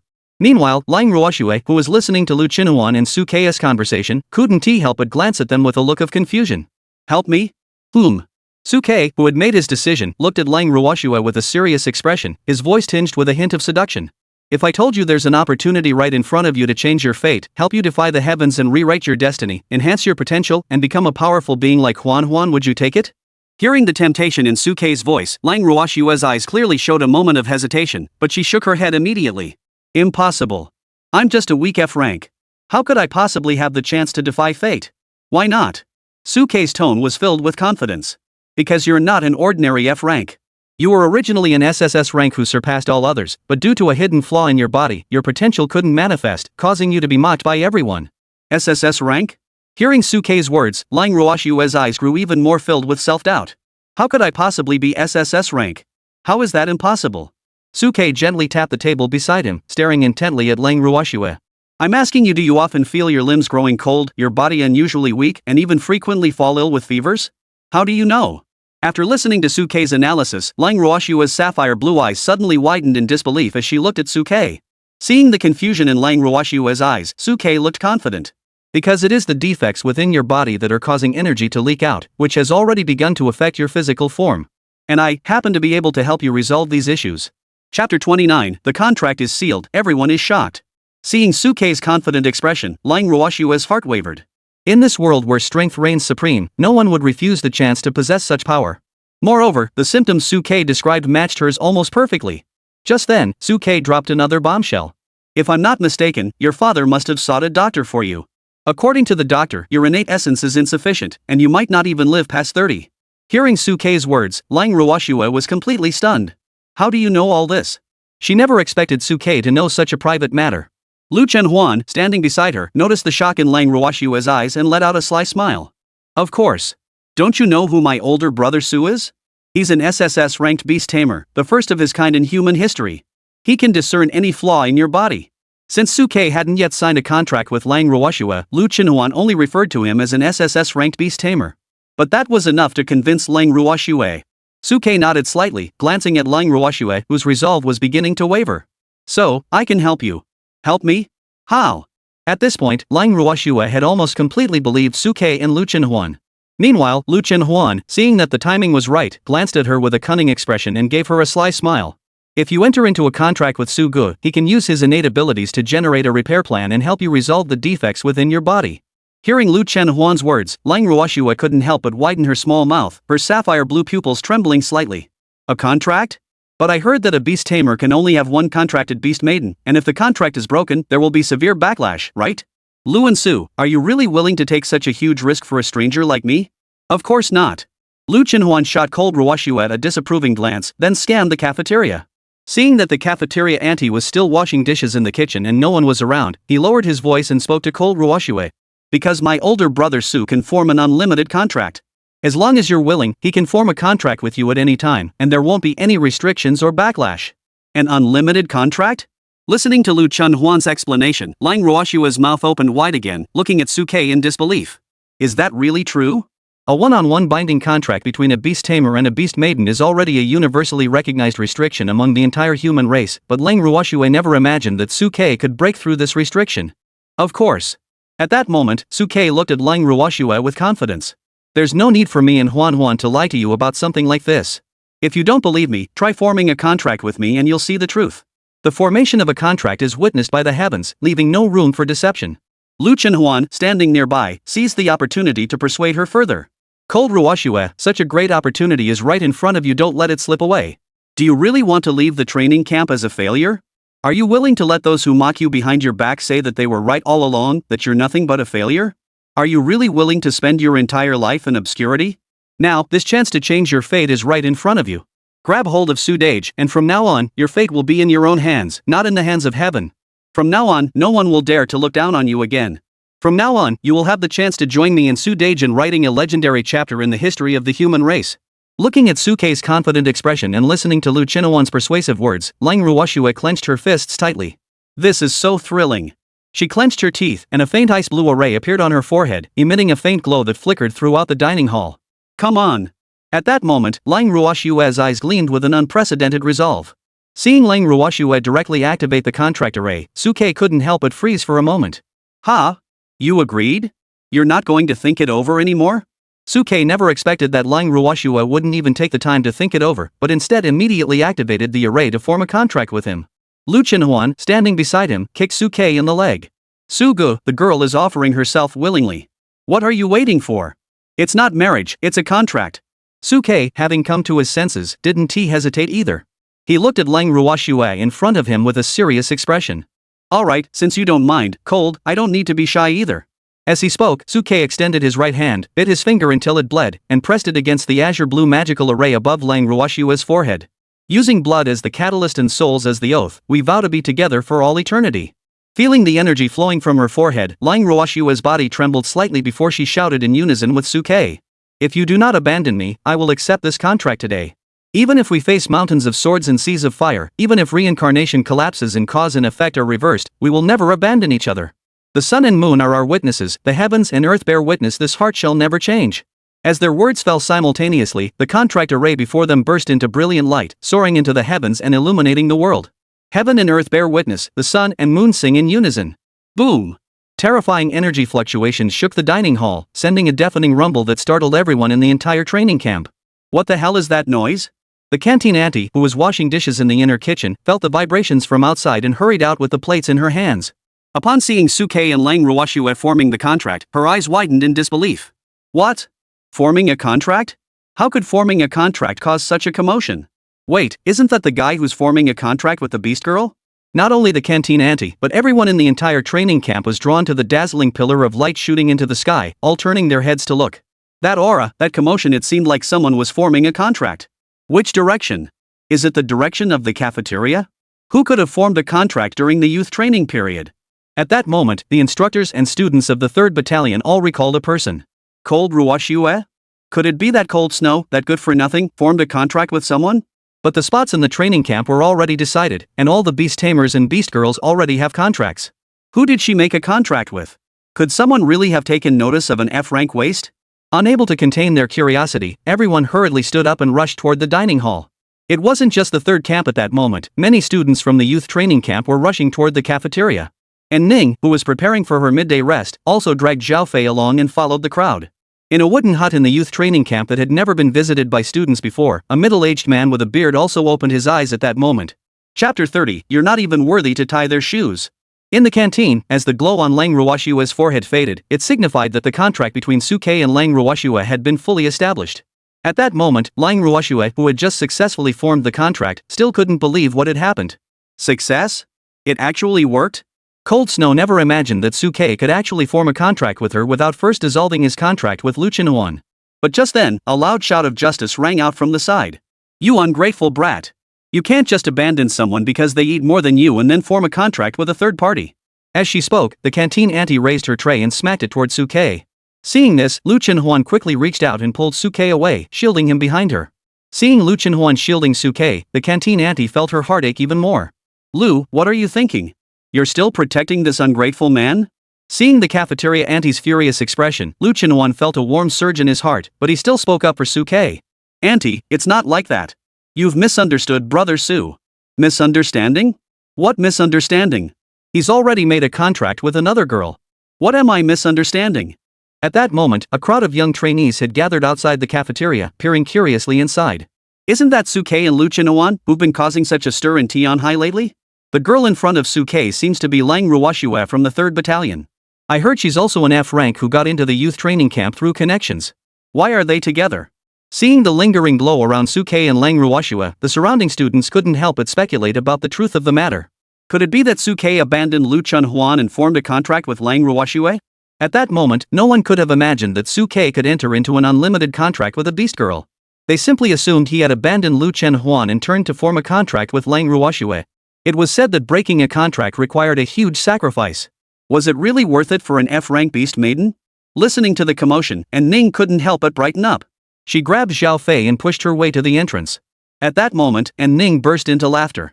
Lu Chenhuan, I never thought you'd end up like this. What? Abandoned by Suke, huh? Anning sneered even more as she spoke, glaring at Suke. Suke, I never thought your taste would still be so poor. I heard that this Cold Snow is also the bottom of the barrel in the 3rd Battalion, just an F-rank connection. What's wrong with you? Do you have a thing for losers? Specifically looking for an F-rank contract? Hearing in Ning's mockery, Lu Chenhuan's lips curled into a cold smile. What? Do you think everyone is like you, a power-hungry, fickle little? Faced with Lu Chenhuan's sudden increase in aggression, and Ning was taken aback for a moment before immediately responding with sarcasm. What's the point of defending Suke now? If Suke hadn't broken his contract with you, how could he have contracted someone named Lang Ruoshue? Faced with Ning's mockery, Lu Chenhuan couldn't help but pause, wanting to defend Suke but fearing that it would reveal Suke's secret. However, Suke knew that the moment he contracted with Lang Ruoshue, the secret that he could contract more than one beast girl was no longer concealable. Thinking this, Suke stepped in front of Lu Chenhuan, looking calmly at the crowd in front of him and the furious canteen auntie beside him. Since everyone had seen it, he saw no point in hiding it anymore. I, Suke, can actually contract more than one beast girl. Suke didn't say he had no limit on the number of contracts he could make, he merely revealed that he could contract more than one beast girl. As for the exact number, he left it for everyone to speculate. Hearing Suke's words, everyone around him was immediately stunned. What? You can contract with more than one beast girl? This is something that has never been seen before in the history of beast taming. Could this be the special ability of an SSS-ranked beast tamer? Some people also raised questions at this point. But if he could contract more than one beast maiden, why didn't Suke choose Ning, who was also a Tianhai First High School and had an S-rank talent? And Ning may not match Suke's SSS rank, but she's still better than Lu Chenhuan and Lang Ruoshue's F rank. As the words were spoken, everyone's gaze unconsciously turned toward Ning, their eyes betraying a hint of strangeness. At that moment, and Ning, upon hearing that Suke could contract more than one beast maiden, froze in place, shaking her head repeatedly. Impossible. Absolutely impossible. Suke, you're lying to me, aren't you? After hearing Suke reveal his own talent, Lu Chenhuan, who had been standing nearby, saw no need to hold back anymore. He sneered at Ning. Anning, do you really think you're something special? Does Su Dage need to lie to you? Su Dage can indeed contract with more than one beast maiden. Hearing Lu Chenhuan's mockery, and Ning's teeth clenched, and she looked at Suke in disbelief. But why? Why didn't you tell me sooner, Suke? You could have contracted more than one beast girl, so why didn't you choose me back then? Suke raised his eyebrows slightly, giving Ning a mocking smile. Do you think I, Suke, would even bother with trash like you?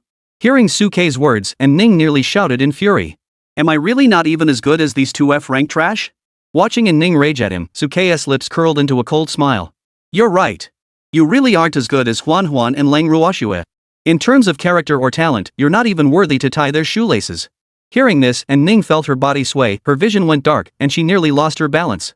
Fortunately, Zhao Fei caught her in time, preventing her from falling. However, Zhao Fei's face was also dark, unsure whether he was resentful of Suke's ruthless mockery or in Ning's lingering attachment. Suke, you're truly blind.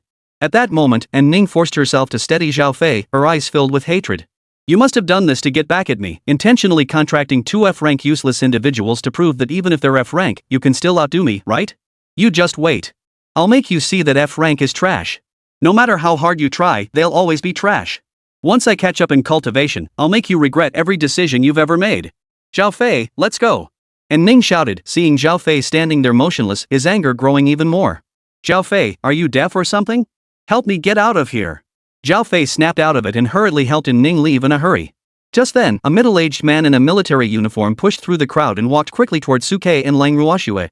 Chapter 31, 3 Years of Prosperity, 3 Years of Decline. Seeing the instructor push through the crowd and come to his side, Suke's eyes narrowed slightly. Who are you? However, Lang Ruoxue beside him hurriedly spoke to the instructor with respect. Greetings, instructor. Suke, seeing this, immediately understood that the man before him must be the instructor from the 3rd Battalion. Sure enough, the instructor in front of him spoke directly to Suke. Hello, I am Zhao Yang, the drill instructor of the 3rd Battalion. I've met Instructor Zhao. When it comes to these youth training camp instructors, Suke always shows them the respect they deserve. I wonder what Zhao instructor is here for. Is it about the matter involving Lang Ruoxue? Hearing Suke guess his purpose so quickly, Zhao Yang couldn't help but feel a hint of admiration for the young man in front of him, but he quickly suppressed it. Yes. Su, as you know, our youth training camp has always focused on pairing beast tamers with beast girls for training. Now that Lang Ruoxue has formed a contract with you, for the sake of future training convenience, she should also be assigned to your 1st Battalion. Hearing Zhao Yang's words, Suke immediately understood his true intentions. Zhao Yang was clearly dissatisfied with Lang Ruoxue lagging behind in their 3rd Battalion and was seizing this opportunity to transfer her to his 1st Battalion. After all, for them, Lang Ruoxue, a weak F-rank with poor physical constitution, staying in the 3rd Company would only lower everyone's training efficiency and hinder the pace of competition. Although from Lang Ruoxue's previous account, Suke also disliked her staying in the 3rd Battalion, where no one cared about her, out of respect for Lang Ruoxue, Suke still looked at her. After all, changing companies was a matter of great importance. Ruoxue, what about you? Hearing Suke address her, Lang Ruoxue's body trembled slightly. She then looked up at Suke and Lu Chenhuan, who were looking at her with concern, and compared them to Zhao Yang, who was staring at her with a cold expression. Lang Ruoxue's decision was made instantly. I am willing to follow Su Shui from now on. Seeing the determination in Lang Ruoxue's eyes, Suke nodded, then turned to Zhao Yang. Alright, since Ruoxue has made her decision, I have no objections. As for you, Zhao instructor, you might need to discuss this with our instructor Pang. Hearing Suke and Lang Ruoxue's words, Instructor Zhao Yang's face immediately lit up with joy. No problem. I'll handle it. Cold Ruoxue had originally entered through connections, and she was dispensable to their 3rd Battalion. Now that she had formed a contract with Suke, it provided them with the perfect opportunity to distance themselves from her. As long as the parties involved agree, once this is reported up the chain, even if Pang Meng and the others disagree, there's nothing they can do. Alright, since you all agree, I'll take Lang Ruoxue to handle the procedures right away.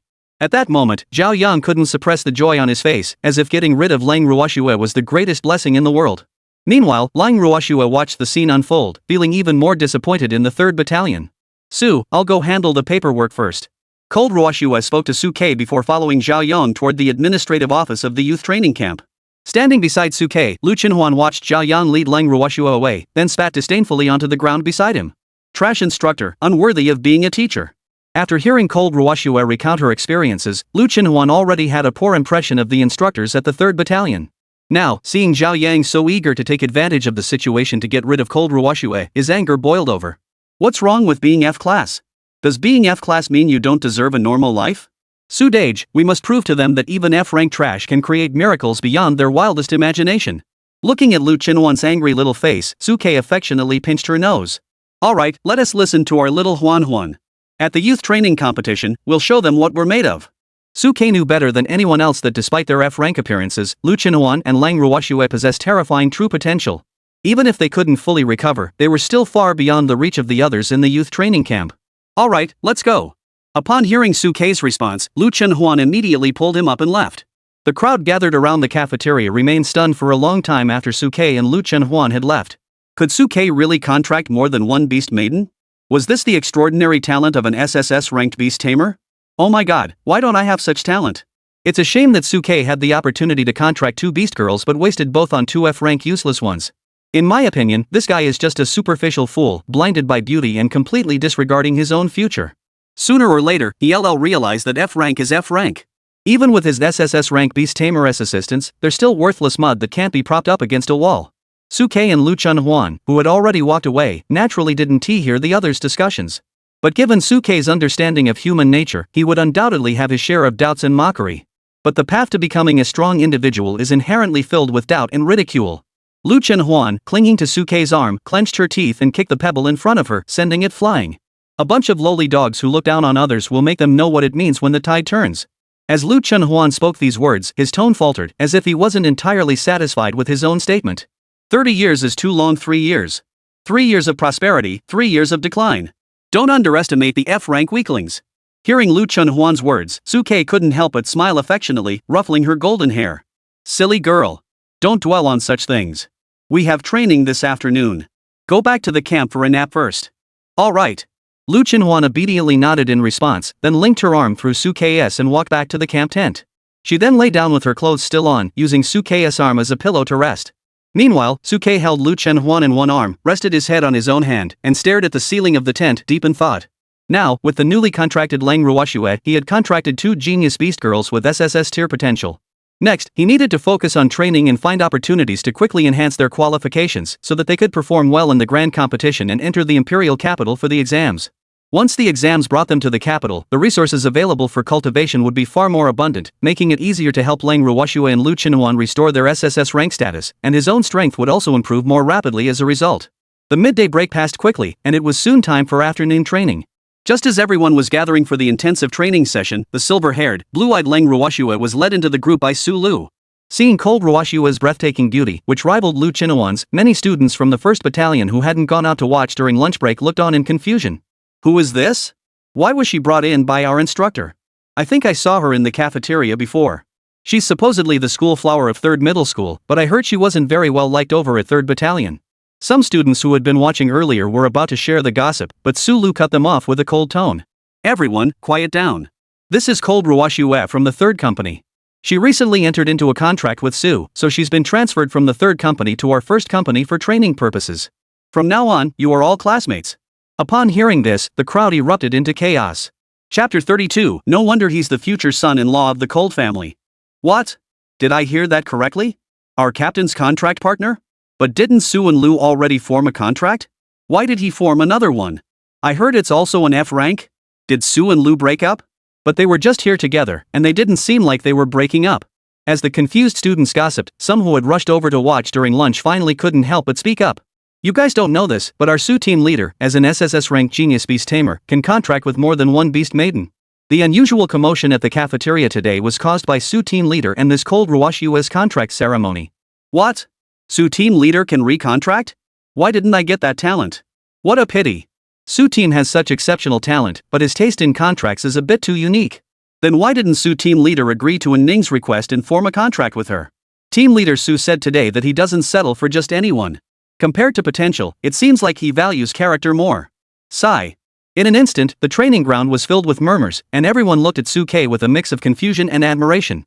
Since joining the camp, Su Ke had always brought unexpected surprises to everyone, and their attitude toward him had gradually shifted from initial disdain to growing respect.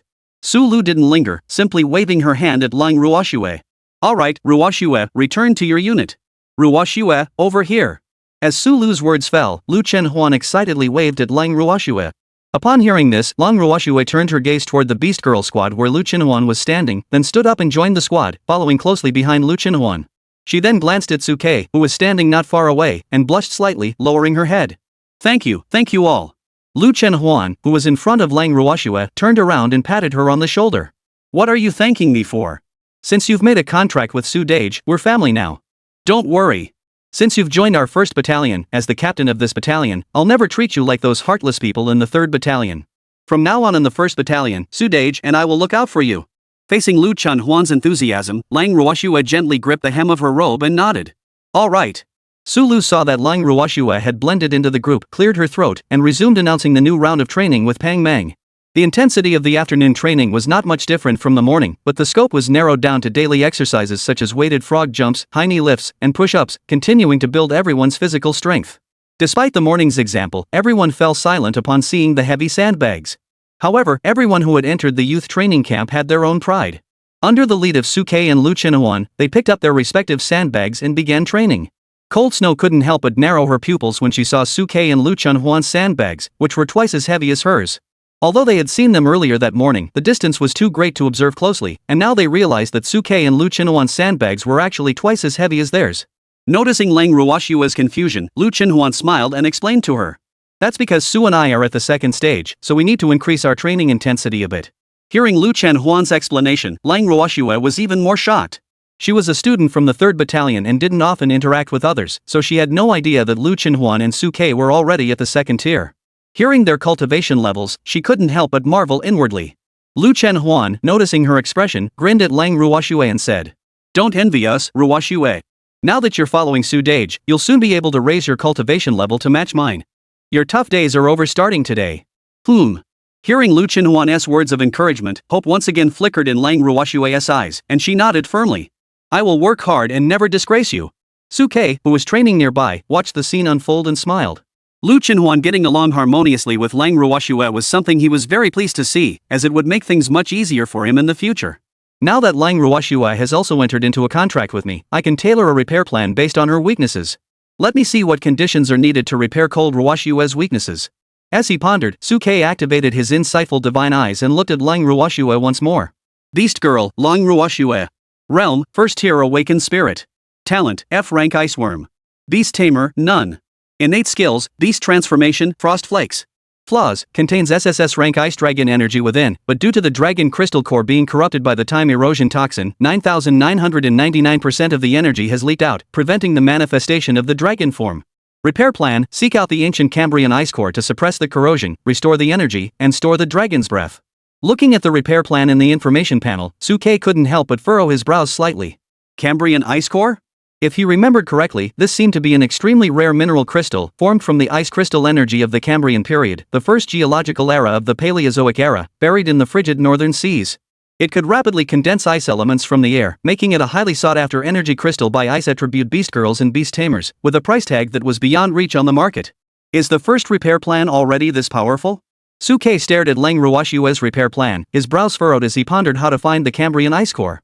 Just then, Suke seemed to sense something. While training, he turned his head toward the shadow of a large tree in the distance of the training ground. Within the shadow stood a middle-aged man dressed in a crisp suit, his hair slicked back in a neat style, leaning quietly to the side and gazing toward the training ground where they stood. From his features, the man bore a striking resemblance to Cold Snow, sharing 3 or 4 out of 5 of her facial traits. Upon seeing this, Suke's eyes narrowed slightly. Could this man be Cold Ruoxue's father, the wealthiest man in Tianhai City, Cold Qianxiu? Suke was correct in his assumption the man was indeed Tianhai's wealthiest individual, Lang Qianxiu. Upon learning at noon that his daughter had formed a contract with someone at the youth training camp, Lang Qianxiu immediately boarded a plane and rushed to the training camp. Upon learning that the person who had formed a contract with Lang Ruoxue was an SSS-ranked beast tamer, Lang Qianxiu was overjoyed, jumping 3 feet in the air with excitement. He didn't even bother to finish his tea and hurried straight to the first camp. For him, it didn't matter which camp Lang Ruoxue was in. As long as she could form a contract with a powerful beast tamer, her future would be secure, and he, as her father, could rest easy. At that moment, Lang Qianxiu also seemed to notice Suke's gaze on him, and his eyebrows raised slightly. This little guy can train diligently while still paying attention to his surroundings, pretty impressive. He truly is the future son-in-law of the Cold family. Chapter 33, This Father Approves. Training time was always tedious and grueling. Under the weight of 100 pounds, even ordinary frog jumps were taking a toll on many people's bodies. Some with poorer physical condition even collapsed instantly while squatting with sandbags, exhausted to the point of crying out in pain. However, as the team captain, Suke and Luchinwan persevered throughout, continuing their weighted training normally, their stamina far surpassing that of ordinary people. Cold Ruoshue, who was physically weaker, though slower and gasping for breath after each movement, never uttered a single complaint. Cold Ruoshue's resolute character also earned Suke's silent admiration, making him feel he had not misjudged her. This girl may seem delicate on the surface, but she has a strong will. She's someone worth nurturing. At the same time, a plan to develop a tailored training regimen for Lang Ruoshue began to take shape in Suke's mind. Before long, amidst the groans of the others, the afternoon had passed. Good job, everyone. Today's training was well done. Even though it was tough and challenging, no one gave up, and we didn't disgrace our school's reputation. Today's physical training is now over. Go back and prepare yourselves for tomorrow's practical training. When Peng Meng and the others announced the end of training, many people collapsed onto the ground without caring about their appearance, gasping for breath and wiping the sweat from their foreheads. Finally over. My old back and legs feel like they're about to break. The evening reward ceremony is probably out of the question now. As for Suke, the team captain, upon hearing that training was over, he tossed aside the sandbag in his hands and walked straight toward Luchinuan, who was drenched in sweat, and Lang Ruoshue, who was holding onto her legs and gasping for breath. He gave them a thumbs up. Huan, Ruoshue, you both did a great job today. Luchinhuan, standing beside him, smiled broadly with a sense of satisfaction. This is nothing yet, little kiss. As for Ruoshue, you managed to endure until the end without uttering a word that's truly commendable. Well done. Upon hearing Suke and Lu Chunhuan's praise, Lang Ruoshue couldn't help but pause, her expression complex. This was the first time she had been praised since joining the youth training camp. Thank you, Su Gu and Huan. Cold Ruoshue took a deep breath and looked up at Suke and Lu Chunhuan with a grateful expression. Just then, a tall figure appeared near the three of them. All three turned their heads to look, only to find that Ling Qianqiu had arrived beside them without them noticing. Dad, you're here. Seeing Ling Qianqiu's figure, Lang Ruoshue's expression grew complicated. Lang Qianqiu laughed heartily. Having heard that my daughter has formed a contract with a beast tamer, how could I, as her father, not come to see? At this point, Lang Qianqiu turned to Suke with a smile. You're the beast tamer who's been making waves in Tianhai City, the one who awakened an SSS-Rank talent, right? Suke nodded modestly. That's me. Suke greets Uncle Lang. The kid is quite well-mannered. Looking at Suke's composed demeanor, Lang Qianqiu's eyes lit up with approval. He then turned to Lu Chinhuan beside him. You must be Lu Chinhuan, the first contract partner of that young man Suke, and like Ruoshue, you also possess F-rank talent, right? Before arriving, Lang Qianqiu had already used his own connections to gather all the information about Suke and Lu Chinhuan, including the fact that Suke could contract more than one beast maiden. Yes. Facing Cold Qianqiu's question, Lu Chinhuan also nodded calmly. Seeing this, Lang Qianqiu also looked satisfied. He then turned his head back to Suke and spoke to him with a serious expression. Suke, thank you for not disdaining my Ruoshue and contracting with her. But I want to know why you chose Ruoshue as your contract partner? As he asked this question, Lang Qianqiu's expression grew serious, and the earlier smile had completely vanished from his eyes. Suke, I hope you will answer my question honestly and not deceive me. I am well aware of how low Ruoshue's talent is, so I find it even more puzzling why you chose her. Can you tell me? As a merchant, after observing Suke just now, Lang Qianqiu keenly sensed that Suke was not the kind of person easily swayed by beauty, as the rumors suggested. Cold Qianqiu believed that Suke must have his own reasons for doing this, and he had to find out. Because he didn't want his daughter's future to be harmed because of this. Seeing Ling Qianqiu's serious expression, Suke knew he couldn't deceive him. So Suke decided to just come out and say it straight. Cold uncle, to be honest with you, the reason I entered into a contract with Ruoshue is not merely because I admire her character and intelligence, but also because I see her extraordinary potential for the future. Ha? Extraordinary potential? As Suke explained, Lang Qianqiu's brows furrowed instantly. Suke, what do you mean by that? Are you saying that Ruoshue has extraordinary potential that others cannot see? Yes. Suke nodded slightly, looking at Lang Qianqiu with a serious expression. Since you are Ruoshue's father, I won't keep this from you. The true talent hidden within Ruoshue's body is not an F-rank iceworm, but an SSS-Rank ice frost dragon. What? Upon hearing Suke's words, even Lang Qianqiu, known for his composure, couldn't help but exclaim in shock. Noticing the stares from the students nearby, Lang Qianqiu realized he had lost his composure and quickly pulled the three of them away from the crowd.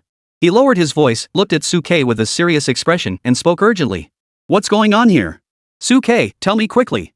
Suke glanced at the two people beside him, Lang Ruoshue and Lu Chinhuan, who were also staring at him, then turned back to look at Ling Qianqiu. Uncle Lang, I believe you must have conducted some background checks on me before coming here, and you are aware that I possess a talent that allows me to see the flaws in everything. It was precisely this talent that allowed me to discern Ruwashue's true talent and the immense flaw hidden within her. As Suke explained, Lang Qianqiu couldn't help but swallow nervously, his eyes brimming with excitement as he slapped his thigh in excitement. SSS-Rank. I never expected Ruwashue to be SSS-Rank. I knew it. I knew Ruwashue's physique wasn't that simple. But Lang Qianqiu quickly snapped back to reality, looked at Suke with an excited expression, and gripped his arm tightly. Son-in-law, since you've chosen to contract Ruwashue, does that mean you know how to repair the flaws within her body and help her return to SSS-Rank? Seeing the urgent expression on Lang Qianqiu's face, Suke's lips curled into a confident smile. Of course. As Suke spoke, he changed the subject. However, the chronic ailment within Ruwashue's body is difficult to eradicate. Relying solely on my own strength may not be sufficient. I will need your assistance as well. Hearing Suke's response, Lang Qianqiu was overjoyed. I knew it. My future son-in-law won't let me down. No problem, good son-in-law. As long as you can help Huan improve her abilities quickly, just tell me what you need. Even if you two want to consummate your marriage tonight, I, as your father, will give my blessing. Chapter 34, Ruwashue, why don't you come watch tonight? Father, what are you saying such lewd things? Huan is still here. As Cold Qianqiu finished speaking, Cold Ruwashue's cheeks flushed red instantly, and she playfully stomped her foot on the ground. Meanwhile, Lu Chunhuan chuckled. It's okay. Little Ruwashue, don't be shy. Your Huan's sister doesn't mind. If I really cared, I wouldn't have allowed you to sign a contract with Su Dage in the cafeteria. For me, helping Su Dage strengthen his abilities and have more people to protect him is the most important thing. Hearing Lu Chunhuan's words, Lang Qianqiu couldn't help but cast an admiring glance at her. You have good taste in a son-in-law. This girl has a broad perspective. As she spoke, a flash of nostalgia crossed Lang Qianqiu's eyes. Back then, if only I had someone as understanding as you. Before he could finish, noticing the furrowed brows of Lang Ruwashue beside him, Lang Qianqiu realized he had strayed off topic and quickly snapped back to focus on Suke. Speaking of which, son-in-law, what kind of help did you need from me earlier? Suke didn't hesitate or evade the question, speaking immediately. To be honest, the reason why Huan's SSS tier talent cannot be manifested is because her body has been corrupted by the time erosion toxin, causing her energy to constantly leak out, even damaging her own essence. She suffers from extreme coldness, insomnia, and it may even affect her lifespan. Listening to Suke's analysis, Lang Qianqiu's eyes grew even more filled with trust for Suke. You're a good son-in-law. Your analysis is spot on. Keep going. Suke continued. Now, to repair Ruwashue's internal defects, we must first suppress this corrosion and restore the dragon power within her body. At this stage, we need to find a Cambrian ice core to suppress the time-eroding toxin, store dragon breath, and restore her energy. Cambrian ice core? Upon hearing Suke's words, Qianqiu's brows furrowed slightly. This thing seems extremely rare, a rare crystallization left behind from the Paleozoic era. Even in the major exchanges on the market, it's extremely difficult to find. Suke nodded slightly. Precisely because of this, I need your help, uncle. Our youth training program will take some time to complete, and we can't go out. If we wait until the training ends to search for it, it will inevitably delay Ruwashue's cultivation progress. Listening to Suke's words, Lang Qianqiu smiled broadly and patted Suke on the shoulder. What are you saying, my future son-in-law? Ruwashue's matter is also my matter. You two focus on your training. The matter of the Cambrian ice core is in my hands. Facing Lang Qianqiu's promise, Suke bowed slightly. Then thank you, uncle. Lang Qianqiu burst into laughter. You youngster, you're too polite. There's no need for thanks for family, after all. Alright, you two go back and rest. I'll go find that Cambrian ice core myself. As he spoke, Lang Qianqiu turned to Lang Ruwashue with a smile. Ruwashue, Suke is a decent young man. You should listen to him more in the future. I'll be leaving now. After saying that, Lang Qianqiu quickly left the training ground. As he was about to depart, he secretly found Pang Meng and Su Lu, gave them some instructions, and slipped something into their hands before leaving completely. Cold Ruwashue watched Cold Qianqiu's departing figure, noticing the strange glances from the students around her. Her fingers fidgeted nervously, twisting the silver hair hanging down her chest. Su Dage, Huanjie, I'm sorry. Because of our contract, I've caused you trouble again. Lu Chenhuan saw this and patted Lang Ruwashue's fragrant shoulder. What trouble? Since you've made a contract with Su Dage, we're family now. You'll be my best friend from now on. As she said this, Lu Chenhuan's eyes sparkled with a mischievous glint. She lowered her voice and raised her eyebrows at Lang Ruwashue, her tear tattoo flickering in Lu Chenhuan's vision. Let's serve your older brother Su together. Hearing this, a flush of crimson instantly spread across Lang Ruwashue's face. She blushed shyly and quickly lowered her head, her long silver white eyelashes hiding the confusion in her eyes. Huan's sister, Su Dage, and I just sealed our contract. Is it too soon to talk about this now? No, the process is actually quite quick. Seeing Lu Chenhuan teasing the innocent young girl in front of Lang Ruoshua, Suke couldn't help but give Lu Chenhuan a sharp tap on the head. Huan, don't say such lewd things in front of Ruoshua to tease her. It makes you sound like you know everything. Seeing Lu Chenhuan covering her head and looking at Suke with a pouty expression, Lang Ruoshua couldn't help but blink her eyes, seeming to have found a loophole in Suke's words. Doesn't Huan understand? She's just all talk. If you really put her in a real situation, she wouldn't dare. Hearing the mockery in Suke's tone, Lu Chenhuan pouted in displeasure. Who said I'm not brave? Why don't we have a real fight tonight? Facing Suke's challenge, Lu Chenhuan looked utterly fearless. Let's fight. Who's afraid of who? Do you really think this girl is afraid to lay a finger on you? Alright, I'll wait. Suke looked at Lu Chenhuan with a smirk on his lips. Listening to their exchange, Lang Ruoshua's face grew even redder. She fidgeted with her hair, twisting it so tightly it almost left a trail. She shifted the topic nervously. Suge, Huan, maybe we should go eat first. Hearing Lang Ruoshua's words, Lu Chenhuan cleared his throat and addressed Suke. Ruoshua is right. The sky is vast, the earth is wide, but eating comes first. Let's eat first. After dinner, you'll have the strength to see just how formidable this girl is. As she said this, Lu Chenhuan glanced at Lang Ruoshua, whose face was flushing red up to her ears, and seemed to think of something. She spoke to Lang Ruoshua with a teasing tone. Ruoshua, why don't you come watch tonight and be the referee? Anyway, you'll have to go through it sooner or later, so why not get a head start and broaden your horizons? Listening to Lu Chenhuan's teasing words, Lang Ruoshua's face flushed red, and she lowered her head even further to look at Lu Chenhuan and Suke. Suke, however, looked at the two of them with an indulgent smile. Come on, Ruoshua, don't listen to Huan. She's just teasing you for fun. Come on, let's go eat first. As he spoke, Suke led the way, guiding the two toward the dining hall. After the incident at noon, Suke and the others had already gained fame throughout the training camp. As the three approached, everyone turned to look at them, their eyes filled with ambiguous expressions. However, the three had long grown accustomed to the strange glances from others. As long as no one dared to provoke them, Suke and the others simply ignored them. After finishing their meal, by the time the three returned to their camp, night had already fallen. Looking at the other tent next to his and Lu Chenhuan's tent under the night sky, Suke blinked and turned to look at Lang Ruoshua beside him. Ruoshua, is that yours? Lang Ruoshua blushed slightly and nodded. My father had someone arrange it this afternoon. He said it would be more convenient this way. Convenient? Convenient for what?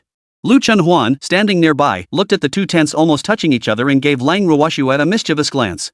You little girl, you wouldn't really want to be our referee, would you? Chapter 35. Now, don't move a muscle.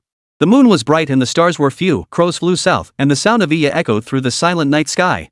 Under the cover of night, many tents had already extinguished their lights, and the sensual aura generated by cultivation spread out across the ground. Inside the tent, Lu Chenhuan was nothing like her playful and stubborn self from earlier that day. She lay in Suke's arms like a little white rabbit, tracing circles on his chest with her fingers. Suke felt the tickling sensation on his chest and looked at Lu Chenhuan with a half-smile. What's going on? Our fearless war goddess Huan, didn't we agree to have a fight tonight? What are you doing now?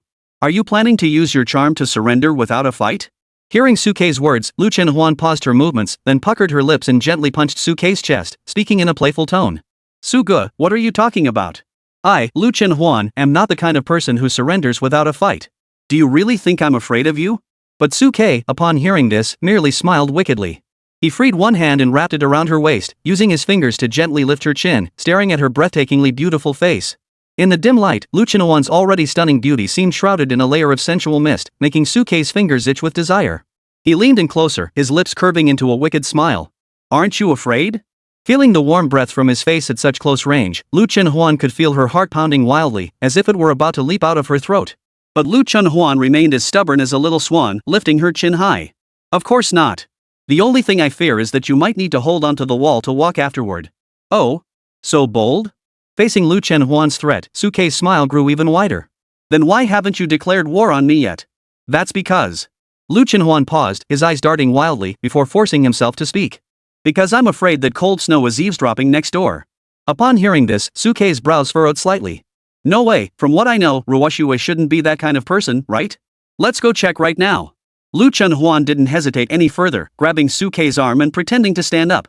Perhaps sensing their movements, a rustling sound came from cold Ruoshua's tent next door, followed by the crisp sound of a head hitting the corner of a table.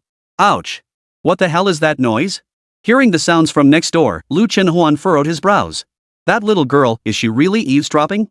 Hearing the commotion from Lang Ruoshua's tent, Lu Chenhuan narrowed her eyes and hurriedly pulled Suke toward the exit. Suke couldn't help but laugh and rub his forehead, following Lu Chenhuan out of the tent and knocking on Lang Ruoshua's tent. Ruoshue? Ruoshue? Hearing Lu Chenhuan's urgent calls from outside, Lang Ruoshue emerged wearing a blue dinosaur pajama set, her large hood trailing behind her. She yawned, her eyes half closed with sleepiness, and looked at Lu Chenhuan and Suke. Suge, Huanjia, it's so late.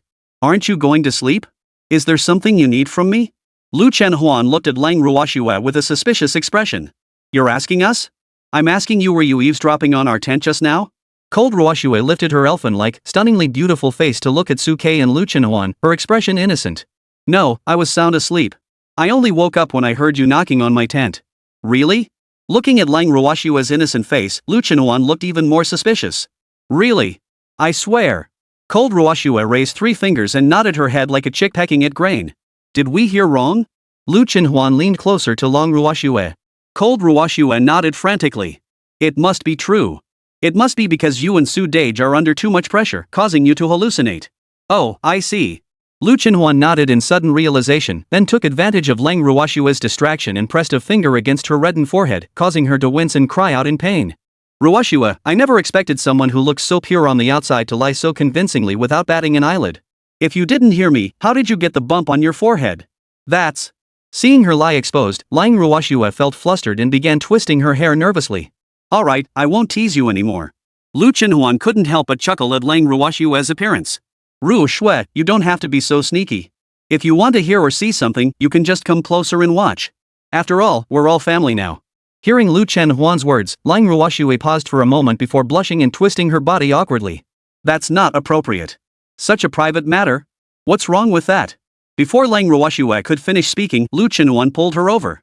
Come on, let's invite you to be our judge and see for yourself who's stronger between me and Su Dage. Hearing this, Lang Ruoshue felt even more embarrassed, clenching her fingers and blinking her eyes rapidly. It's still not appropriate. It's perfect. Lu Chenhuan grabbed Lang Ruoshue and dragged her toward the entrance of his and Suke's tent, then pulled Suke to an open area nearby. He looked at Suke seriously and spoke. Su Dage, I, Lu Chenhuan, am now officially declaring war on you and challenging you. Come on, let's have a thrilling battle. Ha! Seeing Lu Chenhuan getting into a fighting stance, both Suke and the nearby Lang Ruoshue couldn't help but freeze in surprise. Are you talking about fighting like this? What else could it be? Is there another way to fight? We have practical training tomorrow. Isn't it reasonable for us to get familiar with each other tonight? At that moment, Lu Chenhuan was as confident as ever. Suge, you're not scared, are you? Seeing Suke's speechless expression, Lu Chenhuan's eyes darted around, and he cleared his throat. How about this? Let's add a bet. The loser has to agree to the winner's condition unconditionally. Ruoshue is watching, so no backing out. Hearing Lu Chenhuan's words, Suke's eyes lit up. You said it yourself. Of course. At that moment, Lu Chenhuan was brimming with confidence. I've got plenty of skills up my sleeve now. I don't believe you, a mere beast tamer, can do anything to me. Take this punch. As he spoke, Lu Chenhuan leaped forward in a single bound, his body surging with spiritual energy. His ears and claws transformed, and he retracted his nails, charging toward Suke. Watching Lu Chenhuan charge toward him, Suke's lips curled into a smile. You little brat, you dare to turn against your master? He took a step forward, reaching out to touch her as she charged toward him, and gently tapped her with his finger. Soul bind. In an instant, Lu Chenhuan's body was completely immobilized. Suke then took the opportunity to wrap his arms around her waist, pressing his lips gently against her forehead, his voice soft and tender. Silly girl, you've lost. Now, don't move a muscle. Chapter 36, Let's Fight. At dawn, Suke, looking refreshed and energetic, dragged the blushing Lu Chenhuan to knock on Lang Ruoshue's tent. Ruoshue, time to get up and train. Cold Ruoshue, already dressed in her training gear, stepped out of the tent and blinked at Suke and Lu Chenhuan. Suge, Huanjia, you're up so early. After being so tired yesterday, you can still get up so early? Hearing Lang Ruoshue's words, Lu Chenhuan's eyes widened instantly. You little girl, you were eavesdropping again? Cold Ruoshue quickly raised 3 fingers in the air. No, I didn't. I swear. You guys trained so intensely during the day yesterday and then had a fight at night. You must be exhausted. Listening to Lang Ruoshue's analysis, Lu Chenhuan nodded nervously, then cleared his throat. You're right. But I still feel like this isn't ideal. Having walls that can't be heard through isn't a good thing, and it's inconvenient for us to learn and exchange ideas. Anyway, our relationship is what it is. We're family, so there's no need to be formal. Here's what we'll do, you move in with us, and the 3 of us can live together. That way, it'll be much more convenient for us to study and exchange ideas. As Lu Chenhuan said this, he nudged Suke with his elbow. Suge, what do you think? Suke smiled affectionately and ruffled Lu Chenhuan's hair. You little girl, Rin Ruoshue hasn't known us for very long yet, and you're already asking her to move in and sleep under the same roof with us? What's wrong with that? Lu Chenhuan puckered her lips. I haven't known Su Dage for very long either, but we're still sleeping together, aren't we? As long as the person is right, what does it matter how long you've known them? Listening to Lu Chenhuan's nonsense, Suke reached out and gave her a playful smack on the head. You silly girl, you should be focusing on improving your own abilities instead of letting your mind wander. Come on, let's go join today's training session first.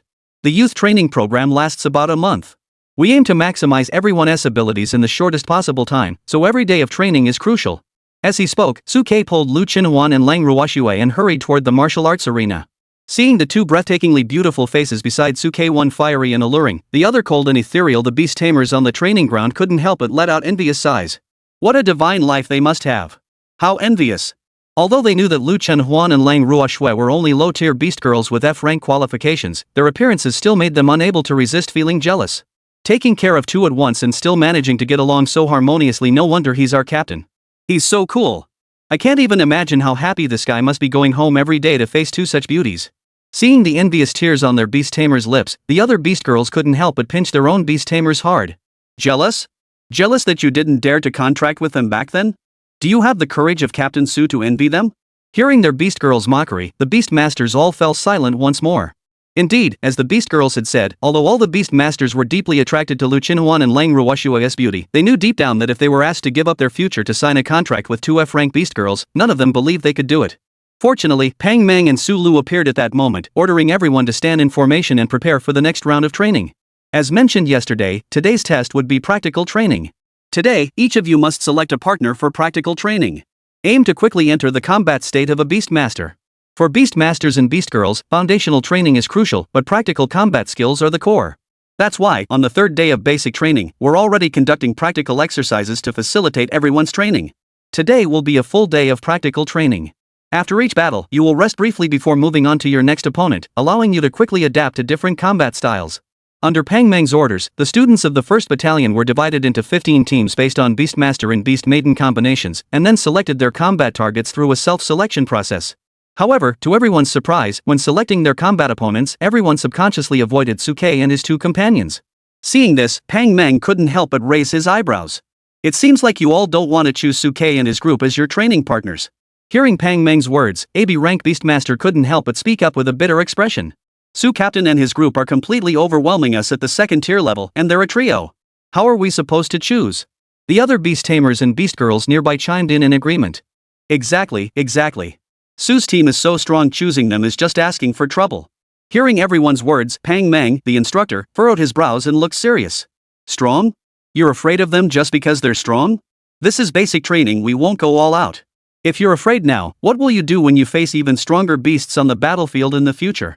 If every beast tamer and beast maiden were as cowardly as you, our human territory would have been torn apart by those ferocious beasts long ago. Hearing Pang Meng's reprimand, everyone present couldn't help but lower their heads, their faces flushed with shame. Instructor, you can't blame them entirely. At that moment, Suke stepped forward with a smile on his face, looking around at the crowd.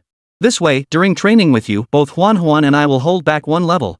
And I won't deploy two beast girls at the same time, I'll only choose one to fight against you. Hearing Suke's words, the crowd couldn't help but brighten their eyes. With Suke speaking like this, everyone immediately gained the confidence to challenge him. After all, what they truly feared was Suke's powerful cultivation level and the combined strength of the three beast girls. If he were to lower his own cultivation level by one realm and only deploy one beast girl, the crowd believed they might not necessarily lose. After all, those who had come to participate in the youth training were all A and B ranked geniuses, proud and arrogant prodigies who did not believe they could lose to Suke, who was paired with an F-ranked beast girl. Pang Meng, standing nearby, heard Suke's words and was slightly surprised. He then praised Suke with a smile and patted his shoulder. Alright. Let's do it your way. Now, your captain is willing to lower his rank by one level and face you all with only 1st tier combat power. Who among you is willing to challenge him? At this, everyone in the crowd couldn't help but clench their fists in anticipation. After all, Suke was currently at the peak of his fame. If anyone could defeat him, they would undoubtedly become the center of attention. Lu Yun, who had previously fought Suke, led Wu Shuang and couldn't contain his excitement, rushing forward. Me! I want to fight Su team leader again to prove myself. As he spoke, Lu Yun looked at Suke with eager anticipation. Su Captain, are you willing to accept the challenge? Suke looked confident and calm. Why wouldn't I? Let's fight. Chapter 37, The Dead Bow, quickly. Hearing Suke accept Lu Yun's challenge, everyone's gaze turned toward them in an instant. While everyone admired Suke, deep down, they also harbored a hint of resentment toward him. In their hearts, Sukezi and Lu Qinuan were strong because of their cultivation level. However, if Sukezi and Lu Qinuan lowered themselves to the same cultivation level as everyone else, the outcome would be uncertain. As someone who had previously fought Suke in battle, Lu Yun was the best benchmark to gauge the true strength of Suke and his group. As he noticed the others looking over, Pang Meng, the instructor, remained unfazed. Fortunately, after several days of training, your reaction speed and endurance have both improved significantly. This battle will serve as an excellent demonstration for the other students. As he spoke, Pang Meng turned his gaze toward Suke. Suke, since you agreed to only choose one partner to fight, please select your battle beast companion first. Suke, upon hearing this, turned his head calmly to look at Lu Qinuan and Lang Ruoxue beside him. Huan, Ruoxue, which one of you will go? Facing Suke's invitation, Lang Ruoxue immediately shook her head in refusal. Sugu, I've never been in a real battle before. This fight concerns your honor, so I won't hold you back. Hearing Lang Ruoxue's words, Suke smiled broadly, his tone filled with encouragement. How can you say that's holding me back? If you don't try, how will you know you can't do it? Besides, I'm here. You should believe in yourself. However, despite Suke's invitation, Lang Ruoxue still shook her head. Su Dage, I really don't have the confidence. Why don't you and Huan Jie go first, and I'll watch and learn? Hearing Lang Ruoxue's words, Suke couldn't help but shake his head slightly. Cold Ruoxue was highly sensitive. Having endured too much contempt at third middle school, she had lost all confidence in herself. Her current state was actually very similar to Lu Qinuan's back then. She didn't truly believe her abilities could change or that she could form a contract with him. She felt incredibly lucky just to be in this situation. To change this situation, the only way was to truly enhance her abilities, making her believe she wasn't a failure and thus rebuild her confidence. Lu Qinuan, standing nearby, had also noticed Cold Snow's hesitation and spoke up directly. Su Dage, let me fight with you first. I'll show her how it's done, and she can join in once she's more familiar with it. Suke followed Lu Qinuan's suggestion and nodded, then took Lu Qinuan's hand and walked into the center of the training ground, looking at Lu Yun, who was itching to fight. Let's go. Lu Yun, upon hearing this, didn't hesitate and walked side by side with Wu Shuang to stand opposite Suke. Pang Meng ordered everyone to clear the area. Sulu took out a stopwatch and waved it at Suke and Lu Yun. The battle began. Let's go. As soon as Sulu finished speaking, Lu Yun's eyes lit up and he and Wu Shuang launched their attacks simultaneously. Wu Shuang instantly entered beast mode, wolf-like features appearing on his face, his ears erect, and he charged forward at lightning speed, closing in on Suke first. Meanwhile, Lu Yun behind her gathered energy in both hands, drew his divine bow, and aimed at Suke. At the same time, Lu Yun moved his feet swiftly, ensuring that Wu Shuang remained in front as his cover. At that moment, the divine bow in Lu Yun's hands continued to gather energy. As he looked at Suke and Lu Qinuan, the corners of his mouth curled into a confident smile. This time, we won't fail again. After the previous battle and Suke's analysis, Lu Yun had come to realize the weakness of Beast Tamer's defensive capabilities, which led him to change his combat strategy. Attack the Beast Master first. He didn't believe that, with his and Wu Shuang's perfect coordination, Suke and Lu Qinuan, who had lowered their cultivation levels, could still be his opponents. However, facing Lu Yun and Wu Shuang's attack, Suke's gaze remained calm. Huan, attack Wu Shuang first and exploit her weakness. Lu Qinuan understood instantly entering beast form, with golden beast ears appearing as she suppressed her cultivation to the first stage of condensation, charging directly toward Wu Shuang. Seeing this, Lu Yun, who was moving swiftly nearby, couldn't help but curve his lips into a smile. As expected, after I changed my battle strategy, Lu Qinuan prioritized defending Suke's safety and chose to attack the beast girl first. This way, my advantage in long-range sniping will be maximized. At that moment, Lu Yun's battle intent surged. Last time, he hadn't even been able to use his skills before being cut off by Lu Qinuan, and his rank combat power hadn't been fully demonstrated. This time, he would definitely show everyone what true rank combat power looked like. Xuan, hold them off. As Lu Yun's words fell, Wu Shuang immediately charged toward Suke's location, with silver light flickering on his beast claws. Silver Moon Fall. Wu Shuang, who had activated his swift movement state, moved at an incredible speed, closing the distance to Lu Yun in the blink of an eye. The Silver Moon's spiritual energy sliced through the void. Facing Wu Shuang's attack, Suke remained calm, a powerful pressure unlike anything before suddenly surging from his body, as if an ancient beast lord had descended. Tyrant activated. All contract beast maidens went berserk, with all attributes boosted by 100%. As the tyrant was activated, Lu Qinuan's original speed suddenly accelerated, his muscles swelling instantly, unleashing a terrifying speed twice as fast as Wu Shuang's sprint, instantly closing the distance to Wu Shuang. The gold-devouring claws struck toward Wu Shuang's waist. This was the weakness Su Ke had analyzed last time. Bang! A dull, crisp sound echoed through the air. Although Lu Chenhuan had deliberately held back his strength under the tyrant's powerful enhancement, the strike sent Wu Shuang flying backward, crashing heavily onto the ground beside him and instantly rendering him unable to move. Lu Yun, who was still gathering his strength nearby, saw this and his eyes widened in shock. What? He never expected that the tyrant Su Ke had unleashed would grant such powerful buffs to Lu Chenhuan both in speed, strength, and agility, with an instant 100% boost. A ranked Wu Shuang was ruthlessly crushed. At that moment, Lu Yun looked at the divine bow in his hands, which had yet to fully take shape, and the memory of being knocked unconscious last time flashed through his mind. Despair filled his eyes. It's over. However, to his surprise, after knocking down Wu Shuang, Lu Chenhuan did not immediately attack to interrupt Lu Yun. Instead, he stood there staring at his own palm with a look of interest, as if feeling the power the tyrant had bestowed upon him. This is my chance. Seeing this, Lu Yun seized the moment to retreat wildly, channeling his spiritual energy towards his front. Dead bow. Finally, as Lu Chenhuan raised his golden eyes to look at him once more, the divine bow in Lu Yun's hands fully materialized. He drew the bowstring, and the arrow formed from condensed spiritual energy whistled through the air, emitting a terrifying sonic boom as it hurtled toward Su Ke. At that moment, Lu Yun, seeing the arrow fly, burst into laughter. Su Captain, you let me fire this arrow, the outcome is decided. Feel the power of the arrow god. As he watched the arrow hurtle toward him, Lu Chenhuan narrowed his eyes and instantly darted in front of Su Ke. Chapter 38, All-Out Domination. Hum. The piercing sonic boom shattered everyone's eardrums, and terrifying streaks of light shot toward Su Ke at lightning speed. Seeing this massive attack, everyone's hearts couldn't help but race. How powerful! This Lu Yun truly lives up to his reputation as an A-rank beast tamer. This charged attack actually triggered a sonic boom. This strike had already surpassed the energy realm of the first-tier observation of the subtle stage. Even a typical second-tier practitioner could hold their own against it. Even Pang Mang, standing nearby, couldn't help but narrow his eyes. Lu Yun's strike was indeed powerful. Though it had a longer wind-up, once released, it was capable of turning the tide of battle. The question is whether Lu Chenhuan and Su Ke, who have lowered their cultivation to the first tier, can withstand this strike. Although Su Ke, at his current realm, could easily block this strike if he gave it his all, if Su Ke and Lu Chenhuan choose to block it at the second-tier realm, it would also mean Lu Yun's victory. Unfortunately, just moments ago, when Lu Chenhuan was dealing with Wu Shuang, he had the opportunity to interrupt Lu Yun, but he hesitated at the crucial moment. At that moment, under the astonished gazes of everyone present, the divine arrow formed from the spiritual light had already reached Su Ke's front. Lu Chenhuan also appeared before Su Ke, with his arms crossed in front of him, his golden eyes flickering with light. Metal defense activated. The next second, the skin on Lu Chenhuan's arms flickered with dazzling golden light, directly transforming into metal. Clang!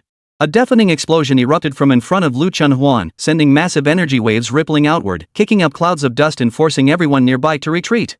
Success? Amidst the shock and confusion of the crowd, a golden figure darted out of the dust, moving faster than the speed of sound, and in an instant, it reached Lu Yun's front. Its claws reached out to grab Lu Yun, but stopped just 2 centimeters away from his body. Feeling the icy, sharp metallic aura around his neck and gazing into the cold, golden eyes of Lu Chenhuan before him, Lu Yun felt cold sweat trickling down his entire body. In that very instant, he truly felt the presence of death approaching. If Lu Chenhuan had wanted to, he would already be dead. We've lost. At that moment, after unleashing that attack, Lu Yun had already depleted most of his spiritual energy. Now that Lu Chenhuan was so close, he had no chance to counterattack. Upon hearing Lu Yun admit defeat, Lu Chenhuan retracted his claws, reverting to his human form, and pounced toward Su Ke, who was emerging leisurely from the dust. He joyfully threw himself into Su Ke's arms. Su Ge, we won again. Su Ke reached out and gently scratched Lu Chenhuan's delicate nose, his eyes filled with affection.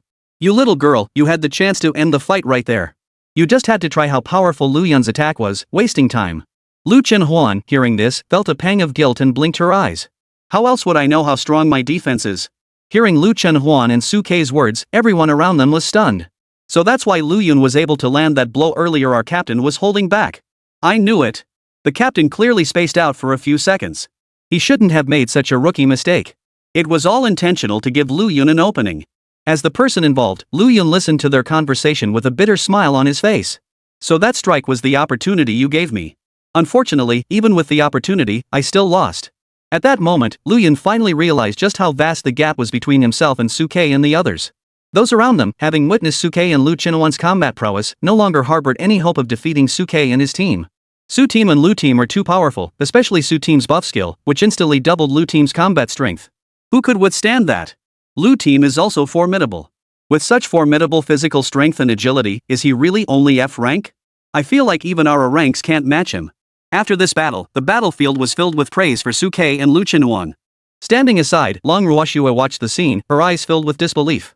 Is this the true strength of Su Dage and Huan Huanjie? She never imagined that Suke and Lu Chenhuan, who had suppressed their cultivation levels, could defeat the 2A rankers, Lu Yun and his partner, so effortlessly. It could even be called a ruthless. If Lu Chenhuan hadn't intentionally tested the power of that strike on Lu Yun wouldn't have even had a chance to act. At this moment, Lang Ruoxue gained a completely new understanding of Suke and Lu Chenhuan's strength. She also gained a new understanding of Suke's beast-controlling abilities. Especially when Suke activated the Tyrant, as Suke's contracted beast maiden, Lang Ruoxue actually felt the boost from that power. At that moment, even though she wasn't in combat mode, she felt an overwhelming sense of invincibility. That confidence came from the all-around surge in power. Pang Mang, seeing that the four had decided the outcome, quickly stepped forward and addressed the crowd around him.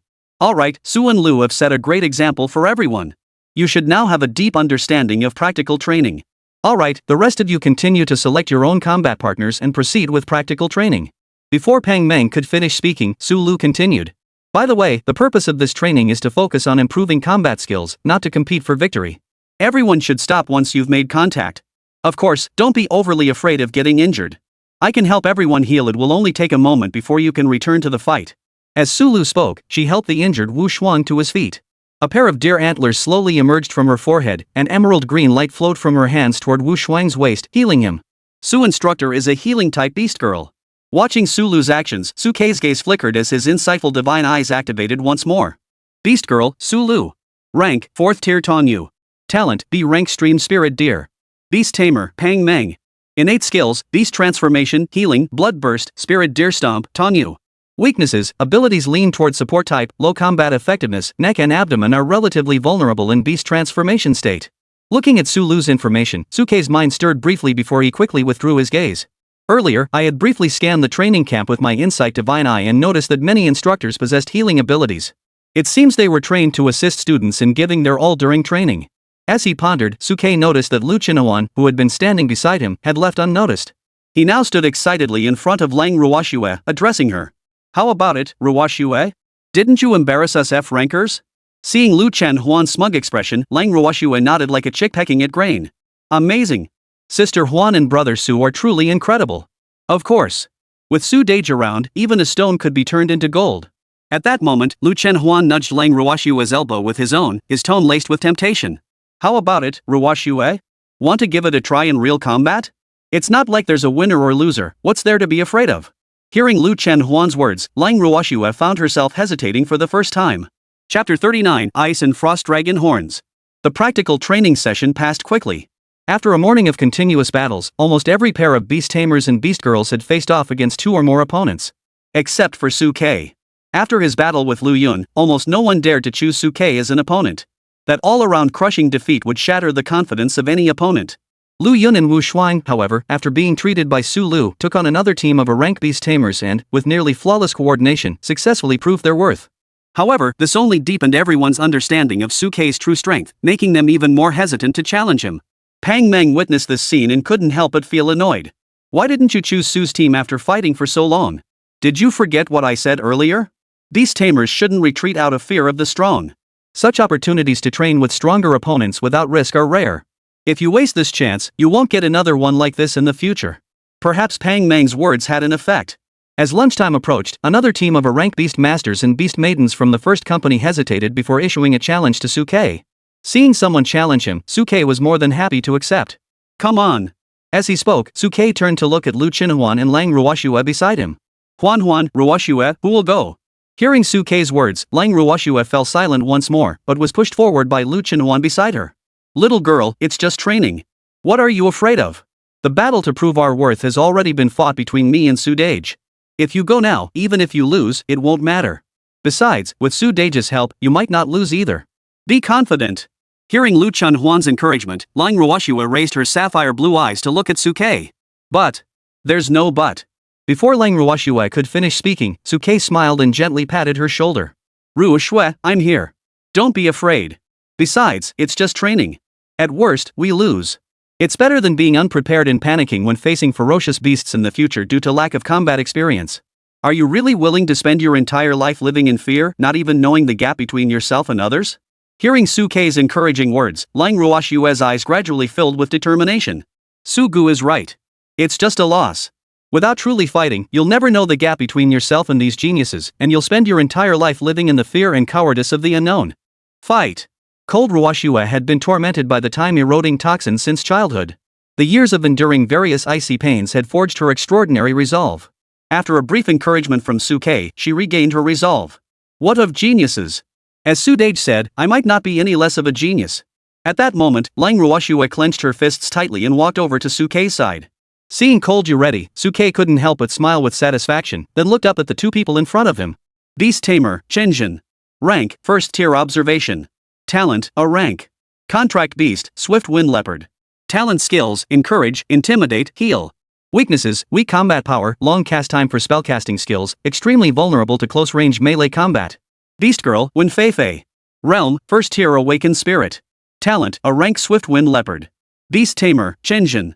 Innate abilities, Beast Transformation, Enhanced Claw Attacks, Killing Justice. Weaknesses, excessive strength concentrated in the limbs, leaning toward offense, poor defensive capabilities, and vulnerable to injuries in the waist and head. Looking at Chenjin and Wen Feifei's information panels, Su Kei couldn't help but raise his eyebrows slightly. From Chenjin's information, he was clearly a support-oriented beast tamer. As for Wen Feifei, she was an agile-type beast maiden similar to Wu Xuan, with similar weaknesses: offensive-oriented, weak defensive capabilities, and vulnerable waist and head areas. For Lu Qinhuan, who had already enhanced his qualifications and had extensive combat experience, dealing with the two of them would be a piece of cake with his own coordination. However, for Lang Ruoshua, this battle might prove slightly more challenging. Especially since she is an F-rank beast girl with only an ice shard skill, making it even harder for her to handle the situation. The others around them also turned their heads toward where Su Kei and Lang Ruoshua were standing, eager to see how the battle would unfold. After all, Lang Ruoshua's F-rank reputation had spread far and wide, and the ability she had awakened was so weak that it barely qualified as a beast and iceworm. They were all curious to see if Lang Ruoshua, with her seemingly weak ability, could create a miracle with Su Kei's assistance. At that moment, Chenjin and Wen Feifei, seeing that Su Kei had sent out Lang Ruoshua, also revealed a look of delight in their eyes. Facing Lu Qinhuan, they had no confidence at all, but with the seemingly fragile and delicate cold snow, their chances of winning had greatly increased. The battle began. As Pang Meng's words fell, Wen Feifei in front of Chenjin instantly entered a beast transformation state. Black beast ears grew, beautiful leopard patterns spread from her neck to her chest, her hands turned into leopard claws, her limbs pressed against the ground, and she let out a leopard's roar before darting forward toward the seemingly fragile Lang Ruoshua. As she darted forward, a mark appeared above Wen Feifei's head, resembling a source of power, granting her an enhancement. Meanwhile, Chenjin, who was behind Wen Feifei, took the opportunity to move quickly and began casting skills to enhance Wen Feifei's status. First came the inspiration buff, which drastically increased Wen Feifei's speed and strength. Her eyes filled with a bloodthirsty desire as she charged toward Lang Ruoshua. Little bug, taste my claw. Facing Wen Feifei's attack, Lang Ruoshua didn't hesitate, activating her beast transformation. However, unlike others, she did not grow beast ears. Instead, two small fleshy bulges swelled on her forehead, and her skin became smooth and glossy, with layers of white frost forming on its surface. Seeing Lang Ruoshua's beast form, Wen Feifei couldn't help but burst into laughter. Are those little lumps on your forehead the antennae of the little insects that haven't grown yet? How cute! The others in the arena also exchanged meaningful glances. They had previously heard that Lang Ruoshua had awakened as a worm, and had some doubts about it. How could a beast girl have such a weak worm-like form? Now that they saw it with their own eyes, they couldn't help but look down on her. Only Su Kei, staring at the fleshy bump on Lang Ruoshua's forehead, narrowed his eyes slightly. A bunch of blind fools. This should be the unhatched dragon horns of an ice frost dragon. Cold Snow's true potential was far beyond what these ordinary AB-ranked beast tamers could imagine. When Lang Ruoshua revealed her beast transformation state, the temperature around her dropped instantly, plummeting to below zero in the blink of an eye. Layers of transparent ice crystals began to form around her. This was Lang Ruoshua's basic ability, ice shards. After transforming, Cold Snow's demeanor seemed to change as well. As she watched Wen Feifei rush toward her at full speed, her sapphire blue pupils were filled with cold indifference. Chapter 40, Surrender, We Surrender. Enhanced Claw Strike. Wen Feifei, being a leopard-type beast girl, was known for her agility. With Chenjin's encouragement, her speed increased even more. Seeing Wen Feifei charging toward her, Lang Ruoshua, standing in front of Su Kei, couldn't help but swallow nervously. Lu Qinhuan, standing beside her, noticed Cold Ruoshua's tension and cupped his hands around his mouth to shout encouragement. Come on! Ruoshua! You're the best! Hearing Lu Qinhuan's encouragement, Lang Ruoshua's gaze grew increasingly determined. If Sister Huan can do it, so can I. I absolutely cannot hold Su Dage back. Even if I lose, I will lose with dignity.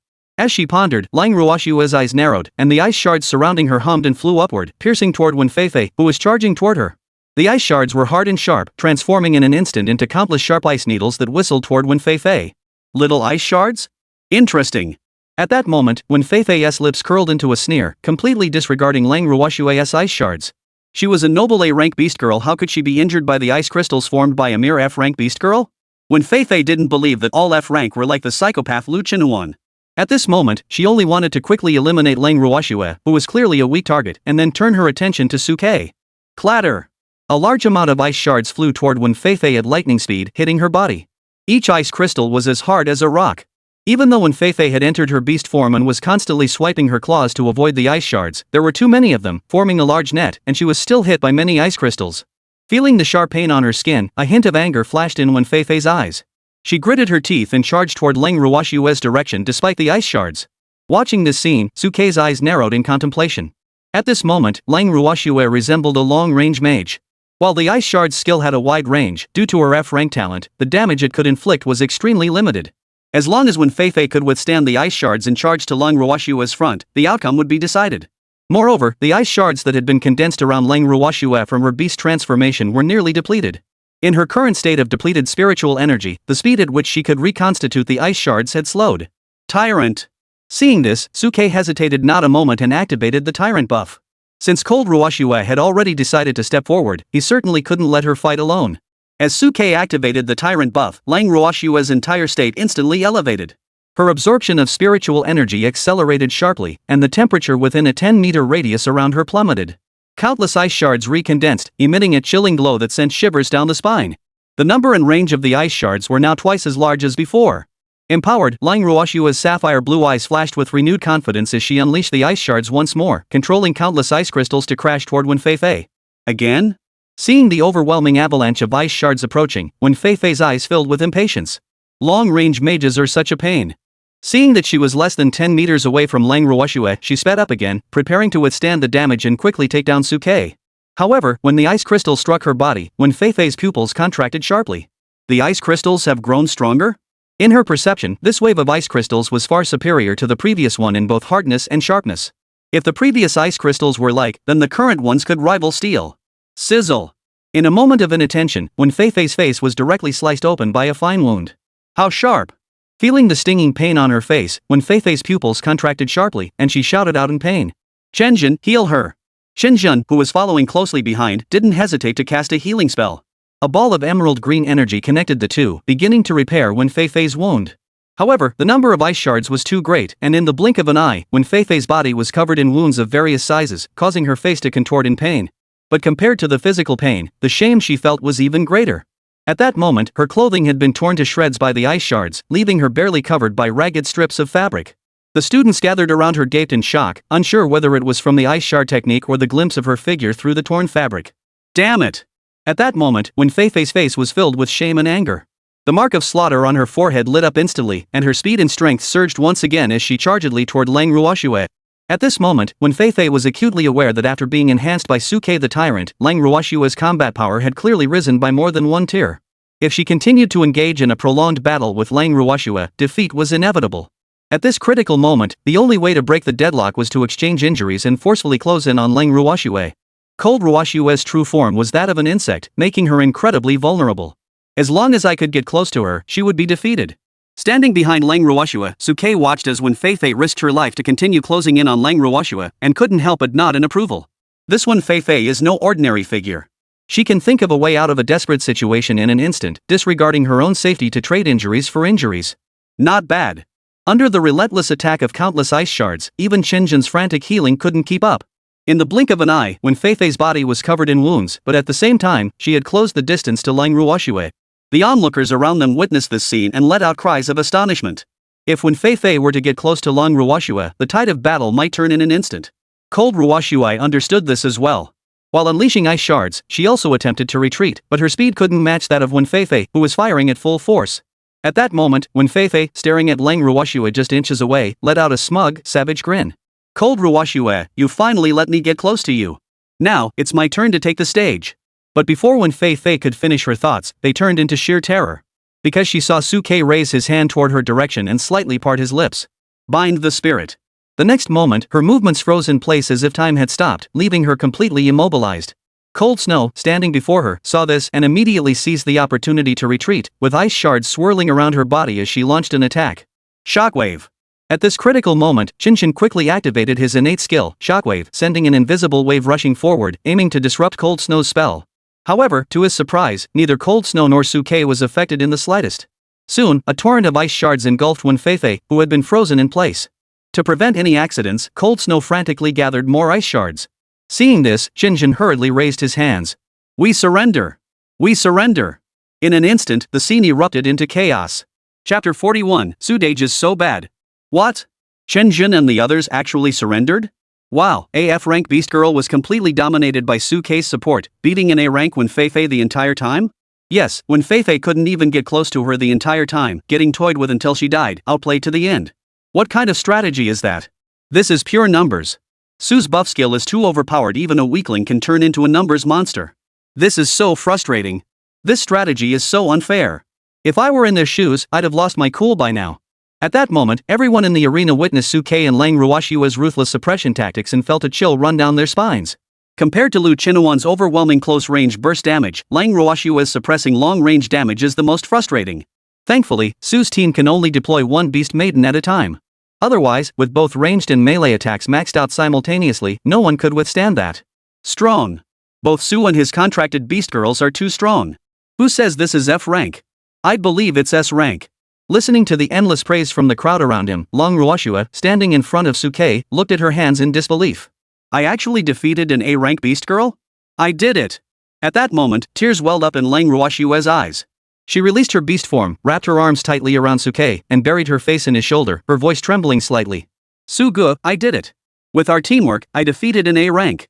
Suke looked at Lu Chenhuan, who was standing beside him, not feeling jealous but instead looking at the scene with a sense of relief. He reached out and gently wrapped his arms around Lang Ruoshua's slender waist, then slowly stroked her silver white hair to comfort her. Yes, you did it. With our teamwork, 2 A-rank opponents have surrendered. You've proven yourself. Hearing Suke's words, Lang Ruoshua could no longer hold back her tears, which streamed down her face like dazzling diamonds, rolling down Suke's shoulders. Thank you, Su-gu. The others around them watched as Suke and Lang Ruoshua embraced each other beside the small mountain of ice shards. The light refracted through the ice crystals, casting a rainbow-colored halo around the two of them. Everyone in that moment. How beautiful. Truly a match made in heaven. How envious. Seeing the admiring expressions on everyone's faces, Wenfei, who was covered in wounds, exhausted of spiritual energy, and buried in the ice pile, widened her eyes and her face turned bright red. Hey, isn't anyone going to feed me some peanuts? Shenjin. Shenjin, you bastard, hurry over here. Shenjin, who was not far away, seemed to sense Wenfei's anger and hurriedly sped up, rushing over to dig through the ice to save his wife. As Shenjin reached out to dig through the ice, Lang Ruoshua finally realized what was happening and quickly waved her hand, causing the mountain of ice shavings to melt rapidly. Seeing Wenfei lying in the icy water, covered in wounds, Shenjin hurriedly embraced her with a look of concern, continuously releasing healing energy to treat her injuries. Just then, Sulu's figure appeared beside them. She knelt down, placed her hands on Wenfei's body, and the wounds that had been slowly healing began to heal at an astonishing speed. During the healing process, Sulu couldn't help but nod in admiration. The sharpness of the ice shards is far beyond my imagination. They could actually cause such deep wounds. Not bad. Keep following Suke and continue to perform well. You have a good chance of securing a top spot in the final youth training competition. Listening to Sulu's praise, Lang Ruoshua, whose head was resting on Suke's shoulder, felt even more grateful toward him. She knew very well that without Suke's help today, she would never have been able to defeat Wenfei. Thank you, Su-gu. Cold Ruoshua bit her lip lightly, as if making up her mind, and gently kissed Suke on the cheek to express her gratitude. Just then, Lu Chinhuan had somehow appeared in front of the two of them. Seeing Lang Ruoshua, who had just kissed Suke on the cheek, her face quickly turning crimson as she buried her head back into Suke's shoulder, he couldn't help but whistle in admiration. What a beautiful scene of mutual affection. I seem to have come at the wrong time. Looking at Lu Chenhuan, whose face was tinged with jealousy, Suke extended his other empty hand toward her. No, you've come just in time. Come on, Huan, let's squeeze in together. Hearing this, Lu Chenhuan rolled her eyes. You watch too many idol dramas. Do you really think I'd go along with you? However, despite her verbal complaints, Lu Chenhuan's feet kept moving toward Suke, who then pulled her over and embraced her in Lang Ruoshua, one on each side. Seeing this scene, the surrounding first-year beast tamers from the school were so envious that tears streamed down their chins. Being embraced on both sides, this is truly the epitome of our generation. Su team leader is the patriarch of all us guys. Idol. Su team leader is now my idol. Even Pang Meng, who was overseeing the battle nearby, couldn't help but whistle in admiration. The youngster isn't that young, yet he's already so blessed. If only I had received such treatment back then. What's so great about that? Before Pang Meng could finish speaking, he saw Su Lu's familiar face rise up in front of him. Seeing this, Pang Meng couldn't help but startle. Ha! Honey, when did you come over? Did you cure that little girl when Fei? But to his surprise, Su Lu didn't answer Pang Meng's question at all. Instead, she narrowed her eyes dangerously and stared at him. You haven't answered my question yet. What gives you the right to treat me like this? Seeing the dangerous expression on Su Lu's face, Pang Meng quickly cleared his throat. I couldn't possibly deserve that. I'm not Suke, who can contract 2 beast girls. Besides, even if I could, I wouldn't. Everyone knows I'm famous for being loyal to one woman. As he said this, Pang Meng deliberately turned towards Suke's direction and sighed dramatically, feigning deep sorrow. In my opinion, Suke's behavior isn't exactly proper. I can't stand people who are so fickle. You should learn from me, be loyal and devoted. Listening to Pang Meng's words, Lu Chenhuan, who was being hugged by Suke, gave him a mischievous smile and poked his chest.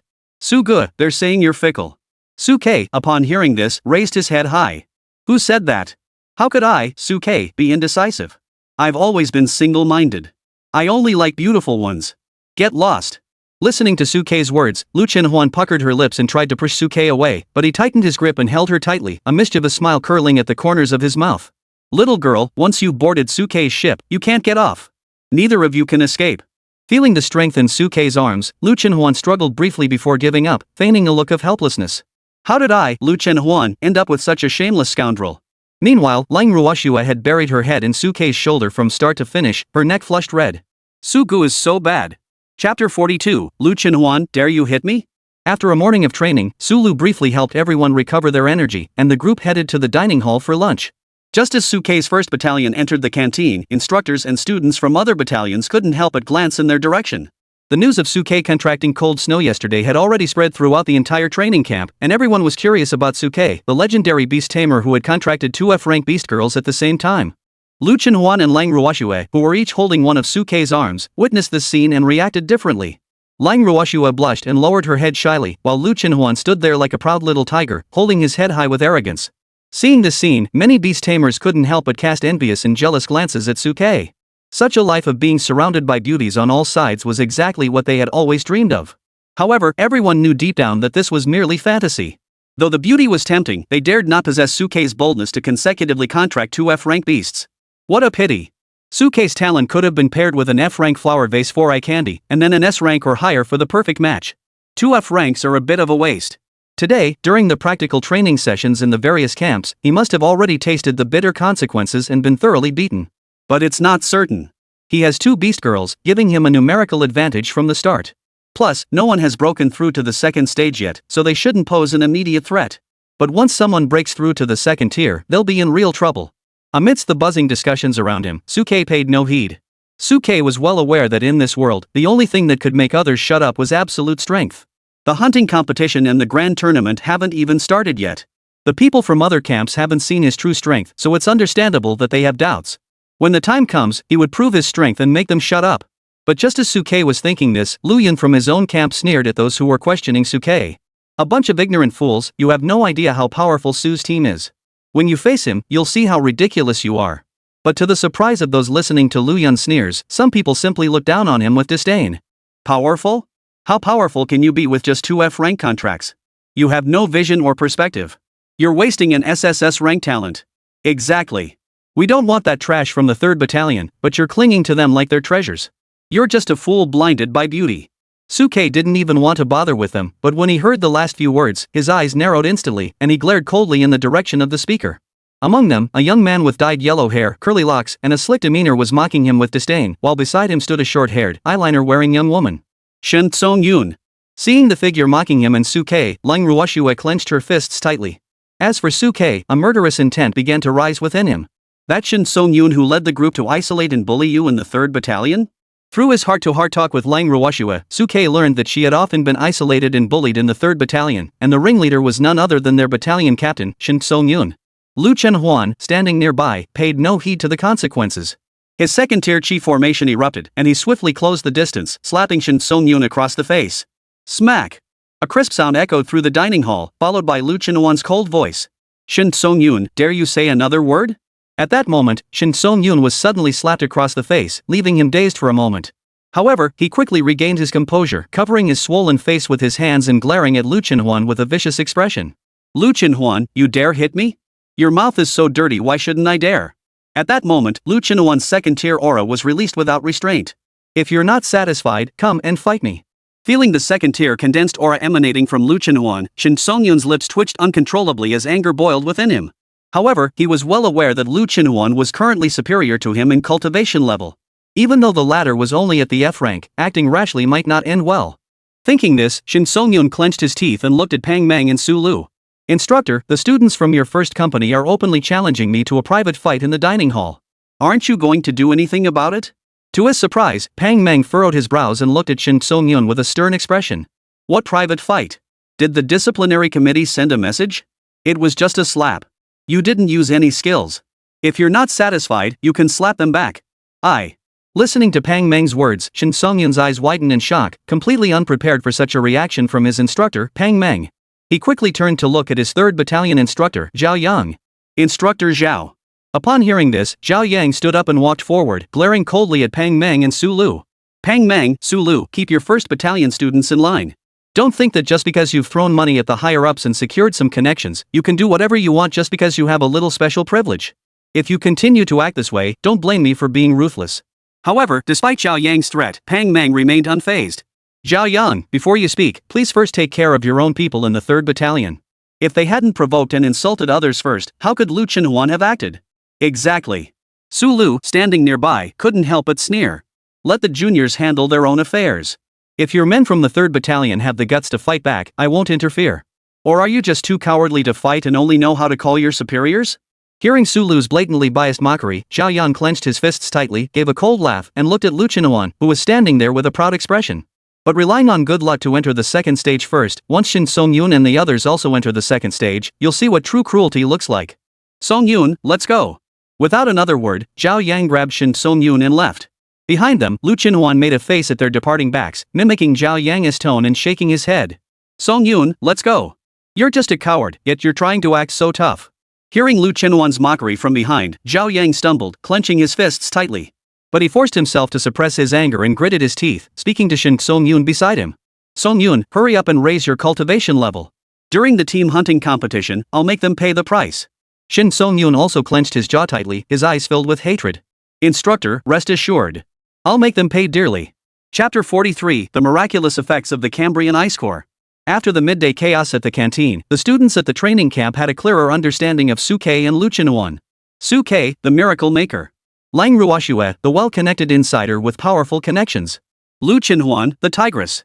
Given that everyone was currently at the 1st-tier cultivation level, Suke and his group were absolutely off-limits. For a time, aside from the students in the first camp who still maintained a friendly distance, everyone else kept their distance as much as possible. Suke was quite content with this situation. After all, in Suke's heart, his true target was the countless powerful demons and beasts lurking outside the demon ceiling pass. These youthful, impulsive rivalries were of no concern to him. However, Lang Ruoxue was deeply grateful for Lu Chenhuan's act of bravery and their relationship grew even closer. After finishing lunch, the three of them headed back to their camp tents for their usual midday rest, preparing for the afternoon training session. However, just as the three were about to join the afternoon training, Lang Qianqiu's figure interrupted their plans. At that moment, Lang Qianqiu, escorted by bodyguards, carefully held a jade box in his hands and handed it directly to Suke. Son-in-law, this is the Cambrian ice core I had my men obtain from the exchange just now. What should we do with it? Uncle, you're so fast. Suke looked at Lang Qianqiu in surprise, took the jade box from his hands, and opened it. A piece of ice core, emitting a chill and entirely azure blue, appeared before his eyes.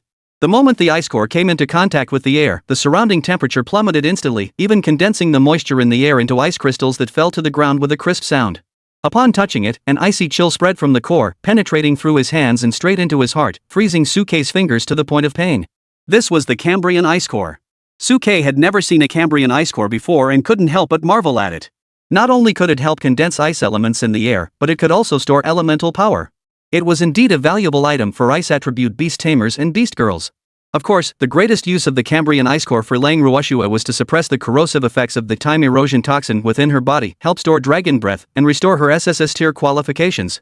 At that moment, Suke took the Cambrian ice core out of the jade box, retrieved the necklace he had prepared earlier from his storage ring, threaded it through the cracks of the ice core, and addressed Leng Ruoxue. He turned around. He then reached out, gently wrapped his arms around cold Ruoxue's snow-white neck, and carefully hung the ice core necklace on her chest. As the Cambrian ice core touched her skin, it suddenly emitted a brilliant white light, surging into cold Ruoxue's body. Seeing this, Lang Qianqiu couldn't help but glance over with a gleam in his eyes. He had also heard of the Cambrian ice core. It was a treasured artifact highly coveted by many ice attribute psychics. However, it typically required one to activate their spiritual energy to use it. He had never heard of anyone like Cold Snow, who could activate it simply by wearing it close to her body. How is it, Ruoxue? How does it feel? At that moment, Lang Qianqiu looked at Lang Ruoxue with an urgent expression, eager to know how the Cambrian ice core could help her. However, cold Ruoxue did not respond immediately. Instead, she closed her eyes, focused her mind, and carefully sensed the unique properties of the Cambrian ice core. The weakness in my body seems to be diminishing. The pain that has been tormenting me is also weakening. The speed at which I'm absorbing spiritual energy is also increasing. Hearing cold Ruoxue's response, Cold Qianqiu, standing beside her, couldn't help but shed tears of joy, his shoulders trembling slightly. It's really working. Suke nodded slightly beside him. Certainly, since Ruoxue had been severely corrupted by the time erosion toxin, with the assistance of the Cambrian ice core, her innate talent would quickly recover and improve. Of course, the most important point is that this Cambrian ice core can help store the dragon breath within cold Ruoxue's body. Not only can it help suppress the corrosion, but it can also be used as an offensive weapon at the right moment. Listening to Suke's words, Lang Qianqiu nodded repeatedly. Enough, enough. As long as it can help Ruoxue suppress the corruption and reduce her suffering, that's already good enough. Over the years, Lang Qianqiu had heard Leng Ruoxue's cries of pain every night, unable to sleep, and knew better than anyone how agonizing it was for her. Thank you, Suke. At that moment, Lang Qianqiu bowed deeply to Suke with a solemn expression. Suke hurriedly helped Lang Qianqiu to his feet. Uncle Lang, please don't do that. It's not proper for an elder to bow to a younger person. Moreover, since I have entered into a contract with Ruoxue, it is my duty to stand by her side, share her joys and sorrows, and face challenges together. Hearing Suke's words, the satisfied expression on Lang Qianqiu's face grew even more pronounced. You're a worthy son-in-law. I didn't choose you wrong. Alright, Ruoxue, since the items have been delivered, you two should go train now. I won't disturb you anymore. After speaking, Lang Qianqiu led his bodyguards away, while Suke took Lu Chenhuan and Lang Ruoxue toward the training ground. At that moment, the martial arts arena was already in the midst of a new round of training, with various skills being displayed so swiftly that it was dizzying to watch. Surprisingly, Pang Meng and the others ignored Suke and the others' tardiness. Upon seeing them arrive, they merely nodded at them before continuing to oversee the training. Due to their overly impressive performance in the morning, almost no one dared to choose Suke and his group as training partners in the afternoon. Suke did not let this go to his head. After exchanging greetings with Pang Meng and the others, he led Lu Chenhuan and Lang Ruoxue to an open area nearby and sat down, looking at them. Since we have nothing else to do, let's try cultivating now and see how much improvement Ruoxue has made this time. The two women nodded in agreement, supporting Suke's idea. The three sat in a circle, extended their palms toward each other, closed their eyes, and began to attempt absorbing the spiritual energy of the heavens and earth. Since they had trained too hard yesterday, the three of them had gone to bed early after returning to camp and hadn't tried practicing together as a trio. As their minds immersed in the practice, they immediately sensed something different. Within their perceptions, Lu Chenhuan and Cold Ruoxue each had a sizable beast core forming within their bodies. In the dim sea of consciousness, they resembled two brilliant moons, frantically absorbing the surrounding celestial and earthly spiritual energy. Before them, however, was a massive soul crystal that had yet to take shape, resembling a rising sun. It drew energy from the overflowing essence of the two beast cores, pulsating like a heart. The three beast cores and soul crystals stood in a triangular formation, connected by energy bonds, resonating in harmony. Meanwhile, Lu Chenhuan and Lang Ruoxue were astonished to discover that they could now draw upon the celestial and terrestrial energies through each other's beast cores and soul crystals to cultivate simultaneously. In other words, when they cultivated together, they received 3 times the benefit. For Lu Chenhuan and Lang Ruoxue, it was even more than 3 times the effect, as Suke's soul crystal, which had not yet fully condensed, was 10 times the power of their beast cores. As the three cultivated, they felt the celestial and earthly spiritual energy around them instantly transform into countless waves, surgingly toward them. Their cultivation levels rose at a speed visible to the naked eye. Meanwhile, Pang Meng and Su Lu, who were overseeing the training on the martial arts field, furrowed their brows. Why does it feel like the spiritual energy in the heavens and earth seems a bit thinner? Chapter 44, D-Rank Evolution, Reciprocal Bond. Training time always flies by quickly. Seeing that Suke and the others were engrossed in their cultivation, Pang Meng and Su Lu did not force them to continue fighting. After all, from their performance in the morning, Suke and the others had shown decent teamwork in battle, with no obvious areas needing improvement. Moreover, the most important point was that the trainee's strength was still significantly inferior to Sukei's group, making it impossible to push them further. After an afternoon of cultivation, Sukei and his group clearly felt significant progress in their cultivation levels. Sukei and Lu Chenhuan had both advanced from the first stage of the second rank to the third stage, and the soul crystals within their bodies had also condensed much more completely. 3 people moving together is indeed faster. Feeling the solidity of the soul crystals within them, Sukei couldn't help but mutter in admiration. Lu Chenhuan nodded in agreement beside him. I never expected this. If we had known that 3 people could cultivate so quickly, we should have slept together last night to practice.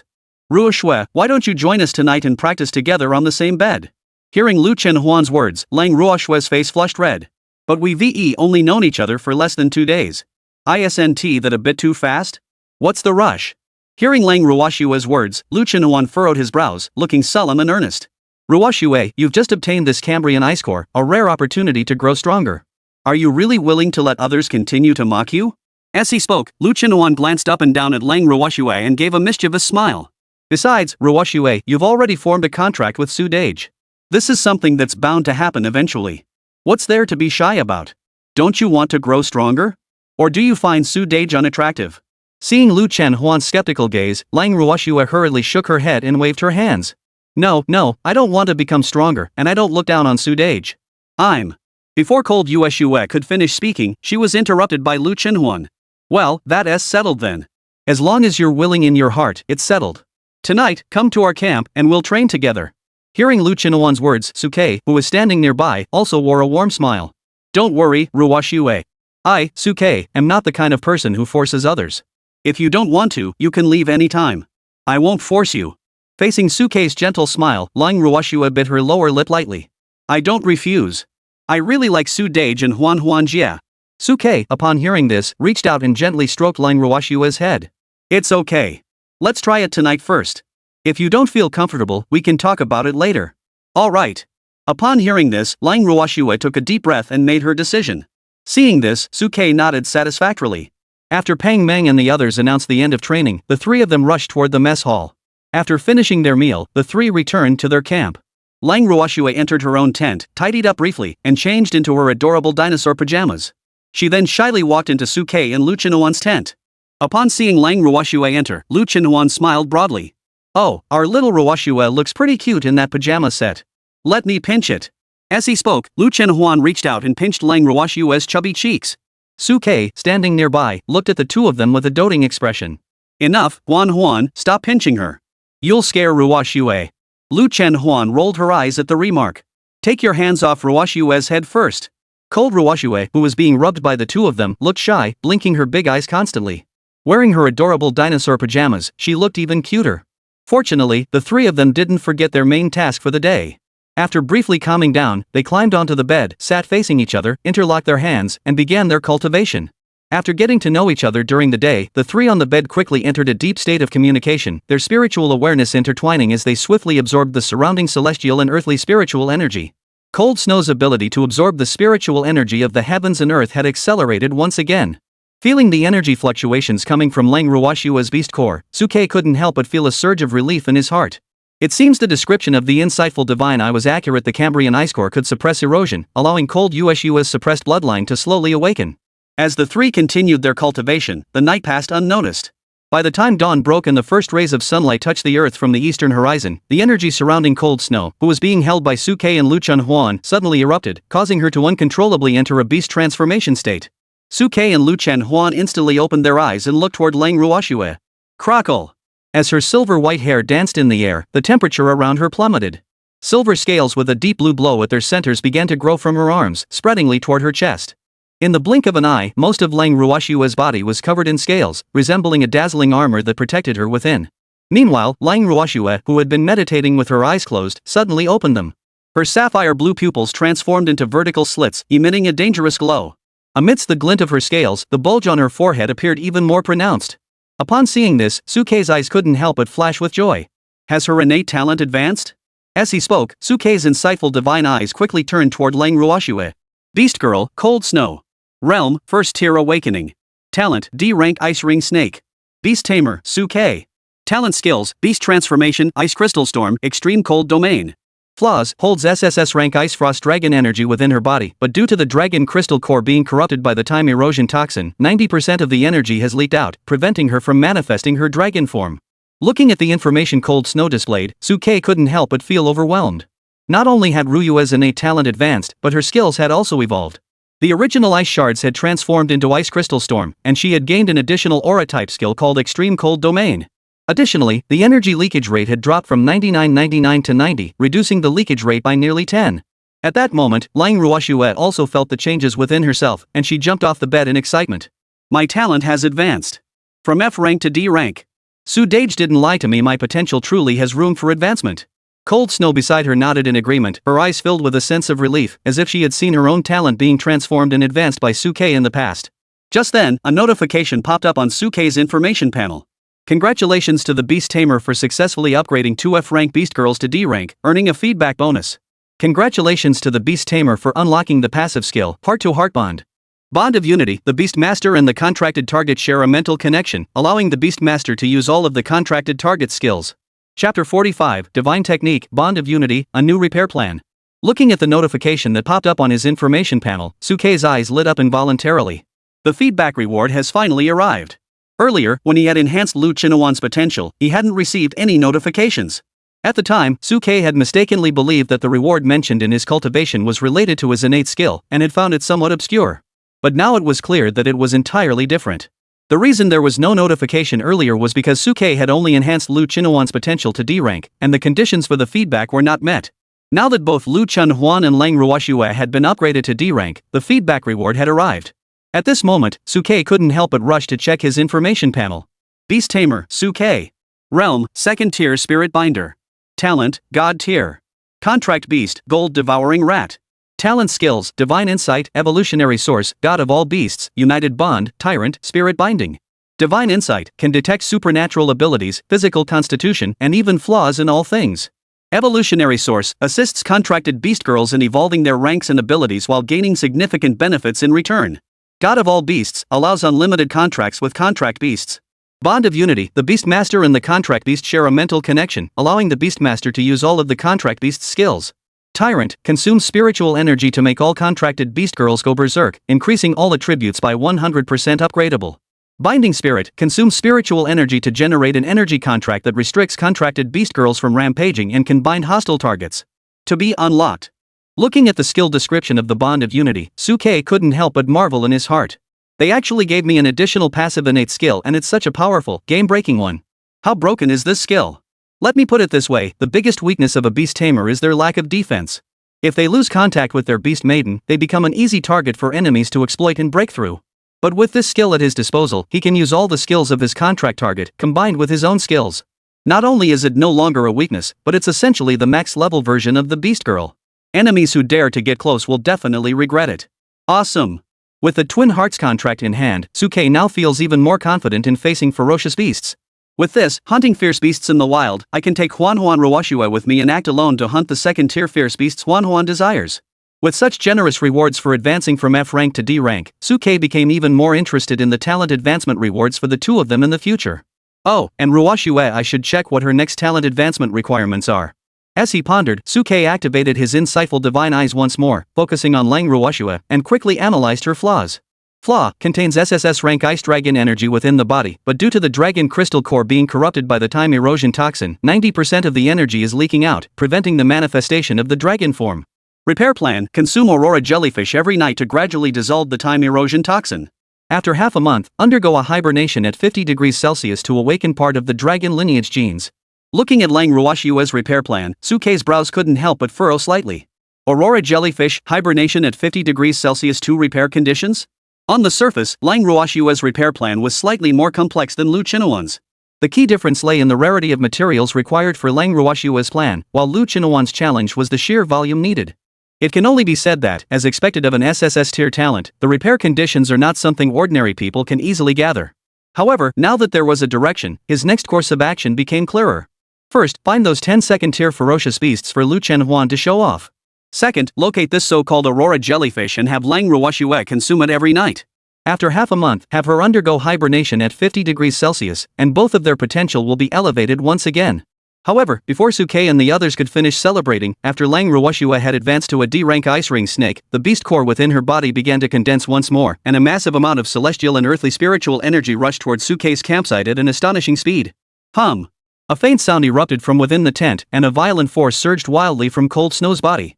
In the blink of an eye, it shattered the top of the tent, and the terrifying cultivation base spread out in all directions. Second stage condensation. After a night of training with the three of them, coupled with her talent advancement this morning, Lang Ruoshua had also reached the second stage of condensation at this moment. As Cold Snow broke through her cultivation barrier, students from other tents in the distance jumped out of their beds and rushed out of their tents. What the hell is that noise? That aura, it sounds like someone broke through to the second stage. Who is it? Since the area around Suke's tent was mostly occupied by students from the first company, everyone quickly confirmed and reached a conclusion. That direction seems to be where Su's team is staying. But aren't Su and Lu already at the second-tier realm? How could they possibly break through again? Could it be Lang Ruoshua? At that moment, everyone felt a chill run down their spines. No way! Cold Ruoshua was only recently taken under Su's wing. How could she have advanced to the second rank already? Exactly. She's only an F rank. That cultivation speed is way too absurd. I'm an A rank and haven't even seen a hint of promotion yet, and she's already advanced another F rank? Could it be that Su team has some special talent to help his contract partner level up quickly? I'm so jealous. I wish I could be Su's contract partner. But you're a beast tamer. For a moment, everyone's minds were in turmoil. Even Pang Meng, the instructor, couldn't help but marvel at the direction where Suke and the others were standing. No wonder he's the legendary SSS-ranked beast tamer. Suke always manages to surprise everyone. Perhaps he really can break the curse of the contract F rank and bring an unexpected shock to the world. Sulu shot him a disapproving glance. Stop daydreaming about such things. Focus on this training session. How can our first middle school stand out? Although Suke and his group have advanced quickly in their cultivation, Lu Qinuan and Lang Ruoshua's potential has its limits. The hunting competition is approaching, and there's a high chance they'll be targeted by S-rankers like Ning and Zhao Fei, as well as the third camp's members. But to everyone's surprise, Pang Meng seemed completely unconcerned. Don't forget that Suke has a natural advantage in numbers and a higher cultivation level. 3 against 2, they might not lose. Moreover, after interacting with him for this period, I believe this kid will deliver an unexpected outcome for us. As he spoke, Pang Meng seemed to think of something and pulled out a communicator from his chest, dialing the number. Hello, Cold President. What's wrong, Pang Meng? It's early in the morning. You better have something important to say. Nothing, just wanted to tell you your daughter broke through her cultivation realm. What? My daughter has broken through? A voice filled with surprise came through the receiver, followed by the sound of someone rushing to their feet. But then there was a crisp sound of a head colliding with a hard object. Ouch. Chapter 46, The Aurora Jellyfish is in hand. As everyone gathered, they watched Suke and his two companions walk toward the training ground, feeling the chilling aura emanating from Lang Ruoshua, and couldn't help but gasp in astonishment. It's really Cold Snow who broke through her realm. Su's team is way too strong. All the beast girls following him managed to break through their boundaries in just a few days. It can only be said that she truly lives up to her reputation as an SSS-ranked beast tamer. As Suke and his group approached, all the students couldn't help but express their congratulations to Lang Ruoshua, congratulating her on successfully breaking through. Cold Ruoshua, feeling the warmth of everyone's enthusiasm, smiled and thanked them in return. Pang Meng, standing at the front of the group, furrowed his brows slightly. For some reason, I can't shake the feeling that there's something different about Cold Ruoshua's aura. Su Lu, standing beside him, nodded in agreement. Yes, it wasn't just her cultivation level that had improved, it seemed as though she had completely transformed. Though the two had never met the former F-rank Lu Qinuan, they had indeed seen the F-rank Lang Ruoshua before. At this moment, they both keenly sensed the difference in Lang Ruoshua. However, they didn't dwell on the matter. After ordering everyone to return to their positions, they resumed the next round of physical training. According to the youth training curriculum, physical training and combat training were conducted alternately, allowing them to build endurance and agility while also practicing real-world combat scenarios. After breaking through her cultivation realm, Lang Ruoshua voluntarily increased her training intensity to match that of Suke and Lu Qinuan. The three of them then led the other team members in today's training. Having gained some experience from the previous session, everyone adapted quickly this time. With both her innate talent and cultivation level having improved, Lang Ruoshua was able to keep up with Suke and Lu Qinuan's intensity, albeit with some effort. Suke and Lu Qinuan naturally did not hesitate to praise her, which boosted Lang Ruoshua's confidence and filled her with hope for the future. At this moment, she was a completely different person compared to her previous state at the third camp, brimming with vitality and confidence. After completing the morning's weighted running, the afternoon's physical training began. Lang Ruoshua remained full of energy, effortlessly lifting a 200-pound sandbag, leaving Pang Meng and Su Lu speechless. How could just advancing a level make her seem like a completely different person? The frail young girl from before, was that just a hallucination? Not only Pang Meng and the students from the first company, but also Lang Qianqiu, who was watching from afar, couldn't help but wipe away a tear from the corner of his eye, feeling relieved at Lang Ruoshua's transformation. No one knew that Lang Qianqiu had been secretly watching Lang Ruoshua's every move in the youth training camp. He had witnessed all the injustices she had suffered in the third company.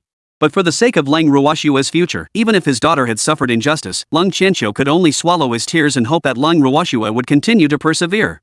In his heart, the fact that Lang Ruoshua had the opportunity to enter the youth training camp was already a tremendous stroke of luck. Even if she had to endure some injustices, it was better than having her future destroyed. The only thing that pained him was that Lang Ruoshua, who had already been somewhat depressed, became even more so after entering the youth training camp. On several occasions, seeing Cold Ruoshua's lonely figure being isolated, Cold Qianqiu, who was secretly watching everything, couldn't stop the tears from falling. However, the arrival of Su-Kei brought a ray of hope into Lang Ruoshua's otherwise bleak life, like a ray of sunlight piercing through her dark sky, gradually making her more confident and outgoing. Therefore, even knowing that Su-Kei had a contractual partner, Lang Qianqiu grew increasingly satisfied with him. Su-Kei also noticed Cold Qianqiu observing him from afar, and waved in her direction before leading Cold Ruoshua and Lu Chenhuan to continue their training. After Pang Mang and Su Lu announced the end of training, Lang Qianqiu hurried over to Su-Kei and his group, eagerly examining Lang Ruoshua from head to toe. Ruoshua, you've really broken through. Thanks to brother Su-Kei. At that moment, Cold Ruoshua was also beaming with joy, rushing forward to hug Cold Qianqiu's hand. Dad, there's more good news than just this. Not only did I break through, but my potential has also been upgraded from an F-rank iceworm to a D-rank ice ring snake. As she spoke, Cold Ruoshua excitedly displayed her beast transformation state in front of Cold Qianqiu. Seeing Cold Ruoshua's completely different beast form compared to before, Cold Qianqiu's eyes were filled with excitement. My daughter's potential has actually improved. Great. Absolutely fantastic. At this point, Lang Qianqiu grabbed Su-Kei's hand and pulled him up, his face brimming with excitement. Son-in-law, thank you so much. Seeing Lang Qianqiu so excited he almost kissed him, Su-Kei quickly pulled his hand back and cleared his throat. We're all family, this is what I should do. Actually, I have some new things here that I need uncle to help me find. Hearing Su-Kei's words, Lang Qianqiu waved his hand dismissively. We're family, there's no need for formalities. Whatever you need, just let me know. Seeing Lang Qianqiu's generous gesture, Su-Kei didn't hesitate to voice his requests. Ruoshua had temporarily suppressed the corrosion of the time erosion toxin using the Cambrian ice core, but it had only suppressed 10%. To further dissolve the corrosion of the time erosion toxin, they needed to find a creature called the Aurora Jellyfish and have Ruoshua consume it for half a month. Aurora Jellyfish? Hearing Su-Kei's request, Lang Qianqiu couldn't help but pause in surprise. This material seems rather rare, I haven't even heard of it before. However, Lang Qianqiu's expression quickly returned to calm. Rest assured, son-in-law. Since this material is needed to suppress the corrosion for Ruoshua, I will gather it all within 3 days. As he spoke, Lang Qianqiu glanced at Lu Chenhuan beside Su-Kei. By the way, where is Miss Lu? Is there anything I can assist with? Seeing the concern on Lang Qianqiu's face, Lu Chenhuan waved her hands repeatedly. No, Uncle Lang, don't worry about me. We have our own plans. Compared to Cold Ruoshua's repair plan, Lu Chenhuan's was much simpler. She only needed to make a few adjustments during the hunting competition to achieve her goal. After hearing Lu Chenhuan's response, Lang Qianqiu nodded slightly, then gave Lang Ruoshua some instructions on daily matters before leaving. Su-Kei and the others continued with their growth plan, training during the day and cultivating at night. Through diligent mutual cultivation, the three of them advanced rapidly in their cultivation. Su-Kei and Lu Chenhuan rose from the 3rd level of the 2nd stage to the 5th level, while Lang Ruoshua followed closely behind, reaching the 3rd level. To Su-Kei's surprise, by the evening of the next day, Lang Qianqiu arrived at their camp with the Aurora Jellyfish, having prepared a total of 18 of them. After briefly thanking Lang Qianqiu, Su-Kei instructed Lang Ruoshua to consume the Aurora Jellyfish at night according to the instructions recorded by his insight divine eye. Looking at the jellyfish emitting multicolored, Lang Ruoshua furrowed her brows but gritted her teeth and swallowed it. As expected, after swallowing the Aurora Jellyfish, the corrosion caused by the time erosion poison within Lang Ruoshua's body was significantly neutralized, and the energy leakage decreased by approximately 2 points. Seeing this, Lang Ruoshua's confidence soared, and her gratitude towards Su-Kei grew even deeper. Overcome with emotion, she embraced Su-Kei tightly. Thank you, Su-Gu. Meanwhile, Lu Chenhuan took the opportunity to play a prank, quietly pushing Cold Snow's pert behind. The pressure of her body drawing closer again caused Su-Kei's heart to flutter involuntarily. Ruoshua, don't just say thank you with your mouth. You need to show some real action. Why not just give in to Su-Gu tonight? Chapter 47, Lung Mist only barks like a dog. Under the intense physical and practical training, everyone was pushed to their limits for nearly half a month. During this period, as the group grew more familiar with one another, the training became increasingly difficult, even requiring them to climb rocks barehanded while carrying weights, pushing their physical limits to the extreme. It was also during this period that everyone's cultivation and aura became increasingly solid. The naivety and confusion in each student's eyes had faded, replaced by confidence and resolve. As for the practical training, given the formidable strength of Suke and Lu Chinhuan, no one dared to challenge them. Suke and his two companions were happy to have some downtime, using the opportunity to continuously cultivate and rapidly elevate their cultivation levels. As everyone's training neared completion, the hunting competition was finally scheduled by the training camp. Under the scorching midday sun, Pang Mang and Su Lu looked at the group who had trained all morning and spoke up. Everyone, after this period of training, you have all reached a basic level of proficiency in both physical fitness and practical combat coordination. However, to become heroes who protect our human race, you must undergo a baptism of blood and fire. Today, I'm giving you an early break. Rest if you need to, or bond with your comrades. Tomorrow, assemble at the main gate. Hearing Pang Mang and Su Lu's words, the crowd on the training ground couldn't help but feel a mix of emotions. Some cheered with joy, others looked worried, but most were filled with curiosity and anticipation for tomorrow's hunting competition. After all, the students had been protected within Jinghai City for 18 years and had never truly seen what a ferocious beast looked like, so their curiosity about the unknown was overwhelming. Among them, Suke and Lu Chinhuan were the most eager. For them, this hunting competition was not merely a challenge but also a crucial opportunity for Lu Chinhuan to enhance his qualifications. If they could help Lu Chinhuan enhance his potential, the combat strength of their trio would rise to a whole new level. However, just as everyone was dispersing, two powerful spiritual energy fluctuations suddenly rose from the direction of the 2nd Battalion in the distance. Feeling the fluctuations, many faces couldn't help but change. Second tier? Someone has broken through to the 2nd tier. Looking in that direction, it's the 2nd Battalion's direction. The 2nd Battalion? Could it be S-Rank Xiao Fei and In Ning?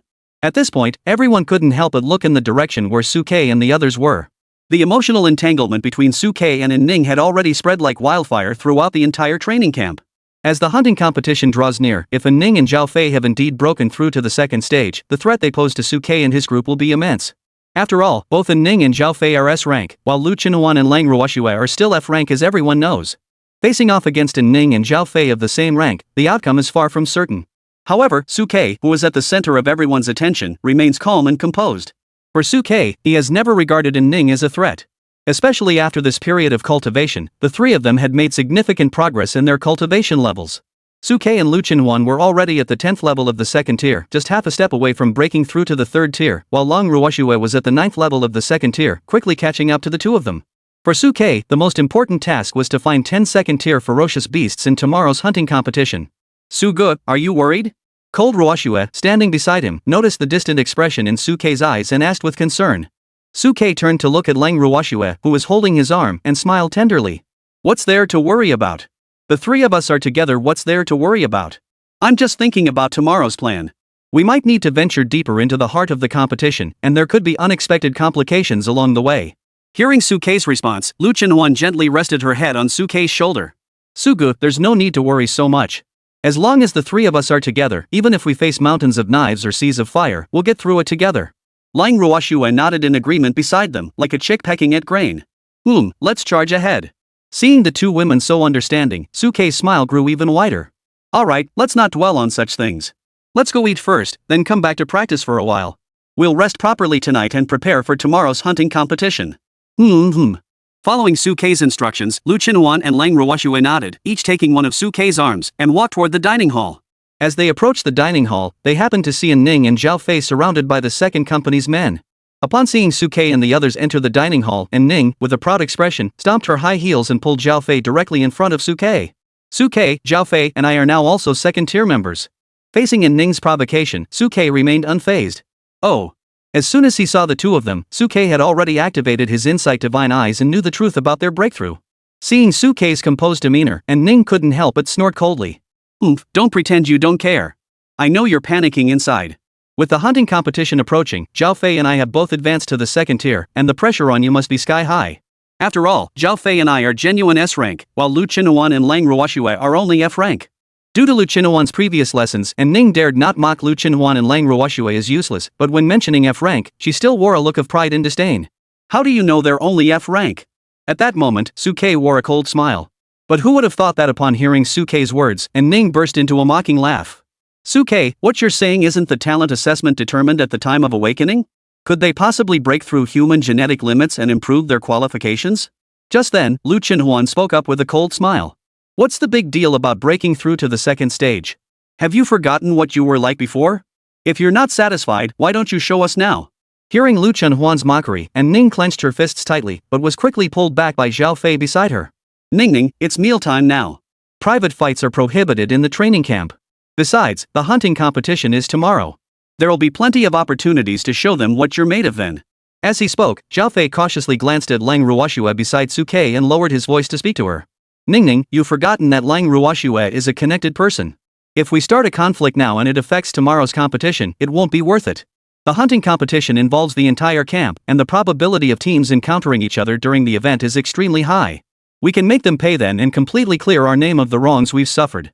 Hearing Zhao Fei's words, and Ning glanced at Lang Ruoxue, who was also looking at her with hostility, and snorted coldly. You're lucky. I'm in a good mood today and don't feel like arguing with you. See you at tomorrow's hunting competition. After tossing those words over her shoulder, and Ning dragged Zhao Fei away with an air of superiority.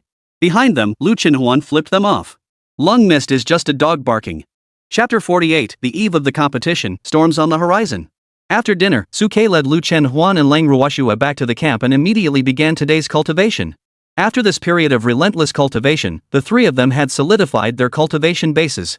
Su Ke's soul crystal was gradually taking shape, while the beast cores within Lu Chenhuan and Lang Ruoxue had grown significantly larger.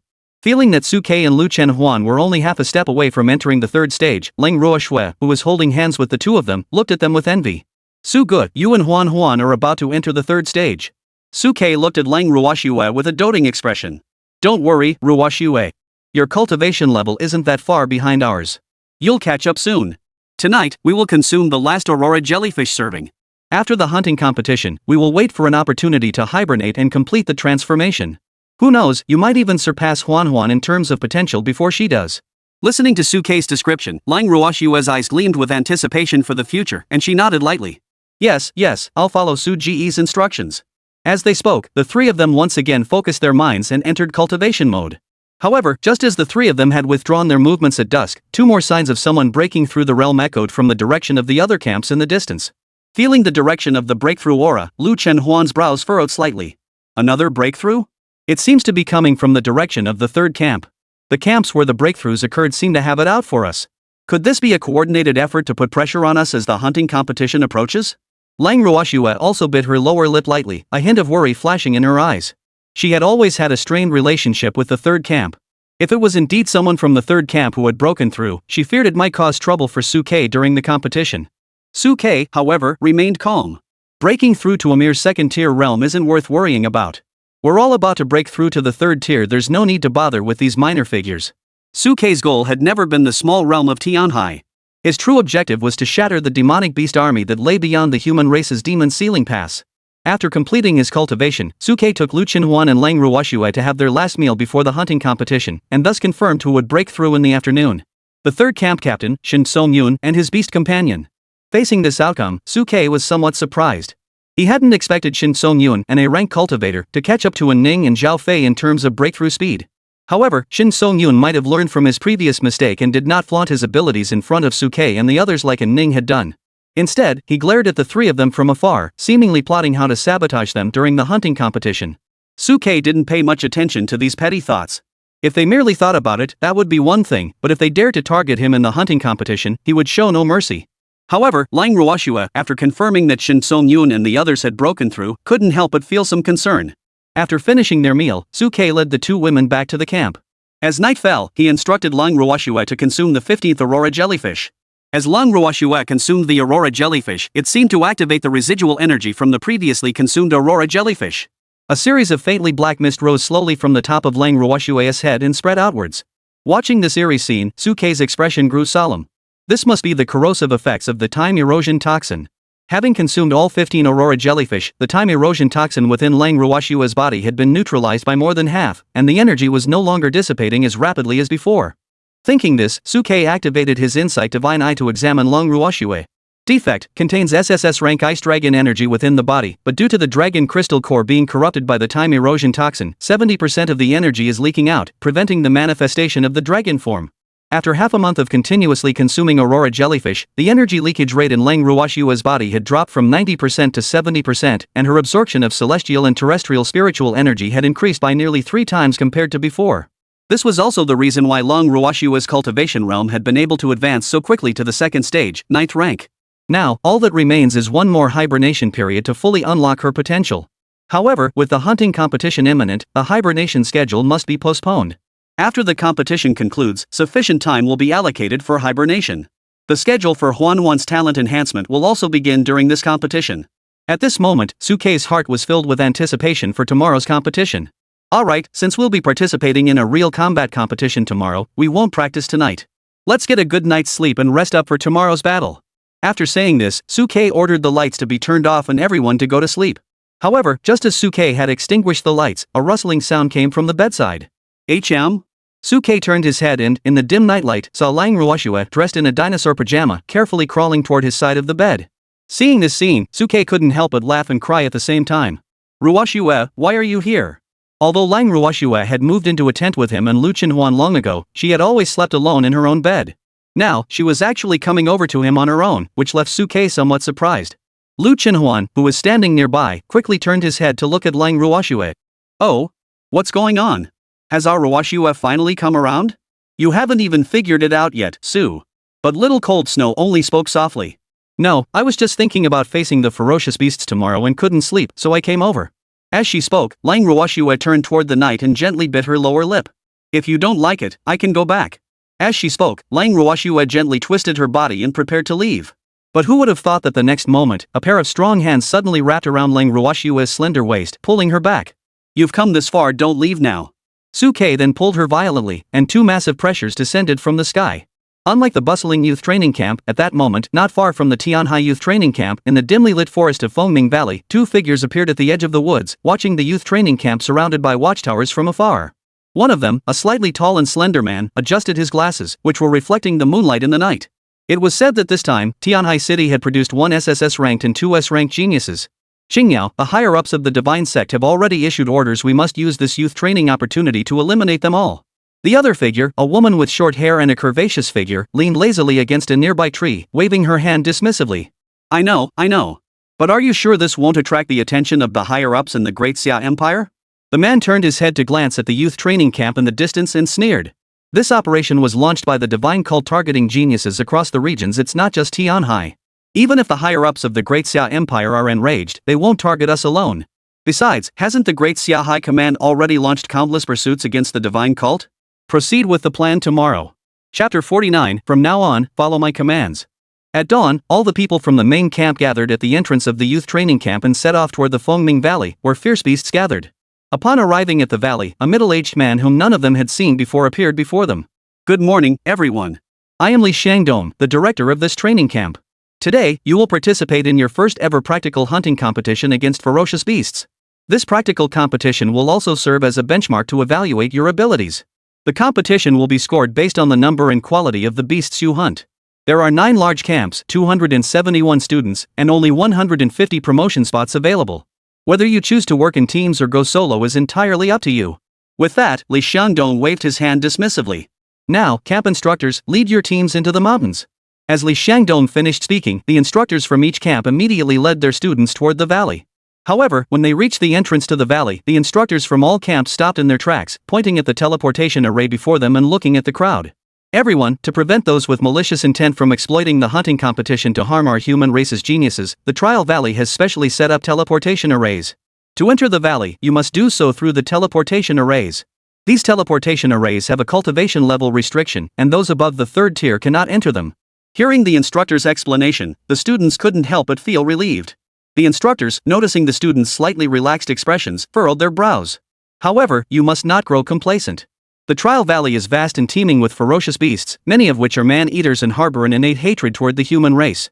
The slightest misstep could prove fatal. Moreover, the beasts also devour themselves to grow stronger. There are many second-tier beasts within, and some may have already evolved into beings close to the 3rd tier. Do not underestimate them. Hearing the instructor's warnings, the expressions of all the students froze. 2nd-tier beasts? Nearly 3rd tier? Apart from Suke and his group of special individuals, most of the students present were only at the 1st tier cultivation level. If they were to encounter such terrifying beings, their only option would be to flee. For a moment, some faces betrayed signs of retreat. Just then, the instructors pulled out jade talismans from their robes and distributed them. To ensure your safety, these are one-time teleportation talismans. In an emergency, crush them to teleport directly out of the valley. Of course, these jade talismans can only be used once. Once used, it will be considered as withdrawing from the competition. Everyone should think carefully before using them. Suke reached out to take the jade talismans distributed by Pang Meng and the others, his eyes flickering. With the teleportation talismans, the safety of the participants was now guaranteed, at least giving them one chance to make a mistake. Everyone, this is the teleportation array to enter the valley. Once you step onto the array, except for those connected by a mind-linked contract, everyone else will be randomly teleported to any location within the valley. Within the valley, there are surveillance arrays set up by our human race's great beings, which can monitor your movements at any time.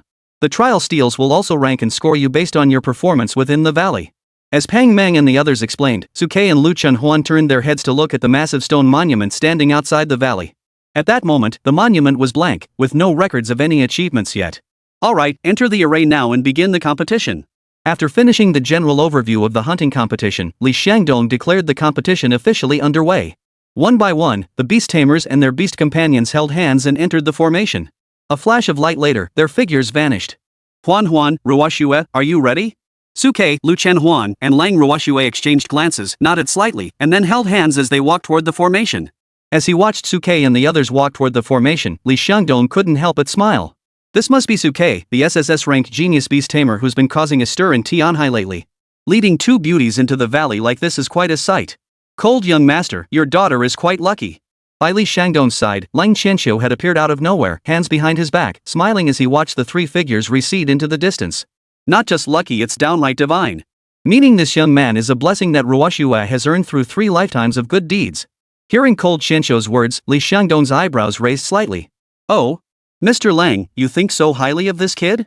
Even if this kid has natural talent, contracting 2 F-rank beast girls is almost equivalent to cutting off his own future. Is he really worth your admiration? Lang Qianqiu snorted derisively. Old Li, you don't understand. You'll see when the time comes. Regarding the matter of Suke enhancing the qualifications of both Lang Ruoxue and Lu Chenhuan, Lang Qianqiu did not reveal it to anyone, intending to humiliate those who had previously doubted and looked down upon Lang Ruoxue. Today's hunting competition was almost entirely under surveillance, and this was the perfect opportunity for him to show off. Seeing Lang Qianqiu's enigmatic confidence, Li Xiangdong furrowed his brows slightly and looked at the surveillance array. At that moment, as the teleportation array flickered with light, pairs of beast tamers and beast maidens were transported into the valley, beginning their true trial. In the valley, amidst the barren wilderness, Suke, Lu Chenhuan, and Lang Ruoxue flickered and appeared on the desolate plain. A wasteland? As the 3 of them appeared on the barren wasteland, Suke quickly surveyed the surroundings and made a swift judgment, addressing Lu Chenhuan and Lang Ruoxue. Huan, Ruoxue, the Fengming Valley has a complex terrain, with towering mountain ranges surrounding it and basins of barren wasteland nestled between the valleys. We must be extra cautious. Lu Chenhuan and Lang Ruoxue, who were also experiencing their first real-world combat in the wilderness, instinctively swallowed hard and moved closer to Suke, preparing to grasp his arm. However, Suke suddenly withdrew his hand and addressed them with a serious expression. The wilderness is not like the training camp or Tianhai. We must remain on high alert at all times to prevent any unexpected incidents. At this moment, holding hands would only hinder us if danger were to arise, serving no purpose whatsoever. Seeing Suke's serious expression, Lu Chenhuan and Lang Ruoxue felt a bit wronged and bit their lower lips. We understand. Su Ge, don't be so strict. Suke remained stern, abandoning his earlier gentleness. As beast tamers and beast maidens, we are warriors who awoke to protect the human race. From now on, you must learn to adapt to your new identities. In this dangerous wilderness, our identity is not just that of lovers, but more importantly, that of comrades in arms fighting side by side. From now on, follow my commands without question. Chapter 50, Fierce Beast Hunt. Watching Suke swiftly get into position and begin scouting the surroundings with Lu Chenhuan and Lang Ruoxue, Li Xiangdong, standing before the surveillance array, couldn't help but whistle in admiration. Cold young master, your son-in-law has a good mindset. He quickly got into the zone and determined the direction of action. Compared to the other beast tamers and beast maidens who had lost their bearings after entering the valley and were even arguing over their opinions, Suke's leadership was clearly superior. Cold Qianqiu smiled upon hearing this. Well, just look at my daughter's taste. In this hunting competition, my daughter and her friends are sure to take first place. Not necessarily. Just then, a bald middle-aged man with an unfamiliar build appeared beside the 2 of them. My Zhao Fei and his contract partner are both S-rank. They are the true prodigy duo. With them around, Suke and his group have no chance of winning. Upon seeing the man, Lang Qianqiu couldn't help but furrow his brows slightly. Zhao Guang? The man was none other than Zhao Fei's father, Zhao Guang, the current head of the Zhao family. Old Li, did you invite this annoying guy? Upon seeing Zhao Guang appear, Lang Qianqiu frowned in disgust. Li Xiangdong shook his head helplessly. No, he insisted on coming to watch his son's performance. You know how he is. I'm just a lowly youth training coordinator. Once the money was in place, I couldn't stop him. Hearing this, Lang Qianqiu couldn't help but roll his eyes. Sigh, no wonder I said he has no self-awareness. He's just a guy with no sense of his own place. Facing cold Qianqiu's disdain, Zhao Guang didn't back down either. You, cold Qianqiu, think you're so discerning? You're just another rich kid who paid your way in. You act like you're so noble. Seeing the two about to come to blows, Li Xiangdong couldn't help but furrow his brows. Enough, stop arguing. Let's watch the match first. The results will speak for themselves. Far beyond the valley, in a secluded forest, two figures lurked in the shadows of the trees. Qingniao, are you sure you're ready? The woman named Qingniao nodded slightly. Before the match, we had already secretly sent people into Fengming Valley. We've injected those ferocious beasts with gene-enhancing elixirs according to plan. Once the time comes, we'll set up a trap to lure those geniuses together and eliminate them all. As for you, Owl, are you sure the potions are okay? Facing Qingniao's question, the man codenamed Owl pushed his glasses up his nose and smiled confidently. Those are gene-enhancing elixirs personally developed by the Divine Sect. How could they be faulty? Those worthless trainees from the training camp think they're safe because of the array restrictions, but this time we'll teach them a lesson they'll never forget. If that SSS-Rank genius beast tamer and the other two S-Rank ones die in this training session, the divine cult will definitely reward us handsomely. As they spoke, the two of them slipped back into the shadows, keeping a close eye on the movements within the surveillance array. A ferocious beast.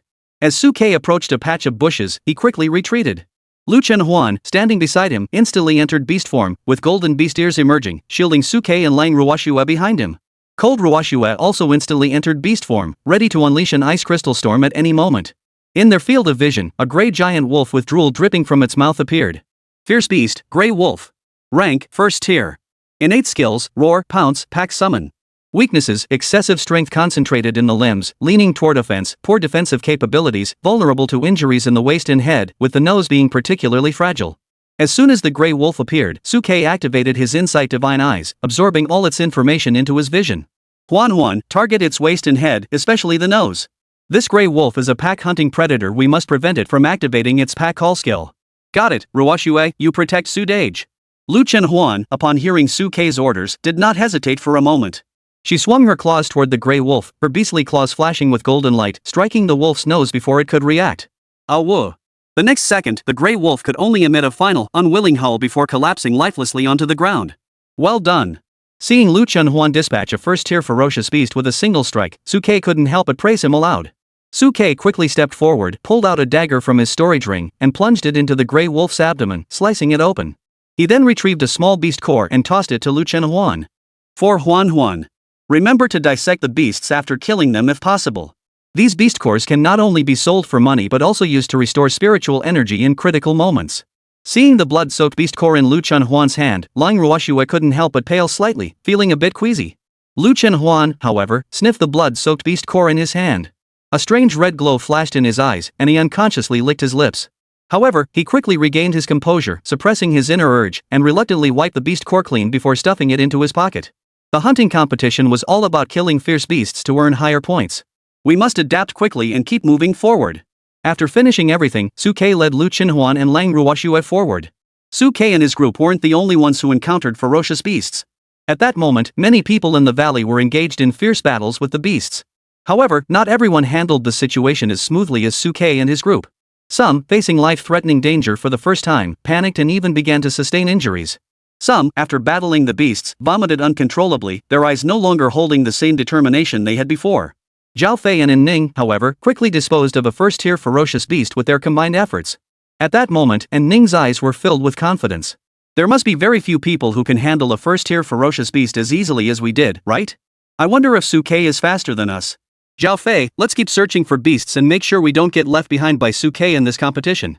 At that moment, outside the valley, Li Xiangdong watched the others' performance through the surveillance array, his eyes filled with nostalgia, as if he were seeing his own training days. Seeing these young trainees' performances was like seeing ourselves back then. Suke, that kid, is so calm and decisive on his first beast hunt. He has an extraordinary temperament. Zhao Fei and Ning are also doing well. Shin Song-yoon and Ma Lanhua from the third camp are performing exceptionally well too. It seems like Tianhai has produced some promising new talents this time. As they spoke, the results of the others began to slowly appear on the boundary markers in the valley. Chapter 51, The Call of the Fierce Beasts, The Gathering of the Wolf Pack. Suge, I have an idea. Since we're here for the points, there's no need to be so cautious. We can wait for the Grey Wolves to initiate their pack summoning and call all their companions over to deal with them together. This way, we can save the time it would take to search for the beasts. Before the bushes, Lu Chenhuan chewed on something while speaking seriously to Suke. Suke glanced at Lu Chenhuan's puffed-out cheeks and the half-eaten beast core in her hand, then tugged at the corner of his mouth. Huan, can't you resist? Suke knew how much the beast core appealed to Lu Chenhuan, but he hadn't expected her to show off half of it so soon after obtaining it. Even the cold-eyed Leng Ruoshui couldn't help but blink her eyes and look at Lu Chenhuan. Huan, are you trying to get Suge to get you more beast cores? There's no such thing. Before Leng Ruoshui could finish speaking, Lu Chenhuan spoke up with a serious yet vague expression. I'm doing this for the sake of our competition. Only by hunting more ferocious beasts can we get better scores.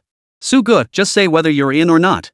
Seeing the slightly guilty yet eager expression in Lu Chenhuan's eyes, Suke paused for a moment before making his decision. From the previous test, the Grey Wolf's combat strength wasn't that strong, and Rongshue's Ice Crystal Storm is an area of effect skill.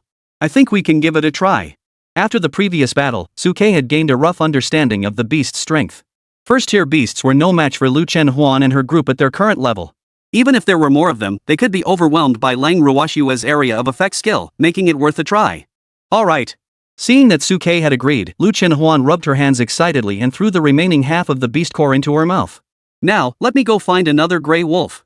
Having received permission, Lu Chenhuan no longer hesitated.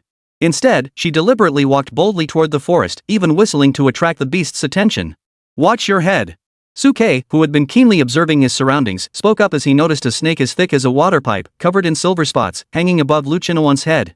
Fierce Beast, Silver Spotted Snake. Rank, First Tier. Innate Skills, Venom, Death Coil.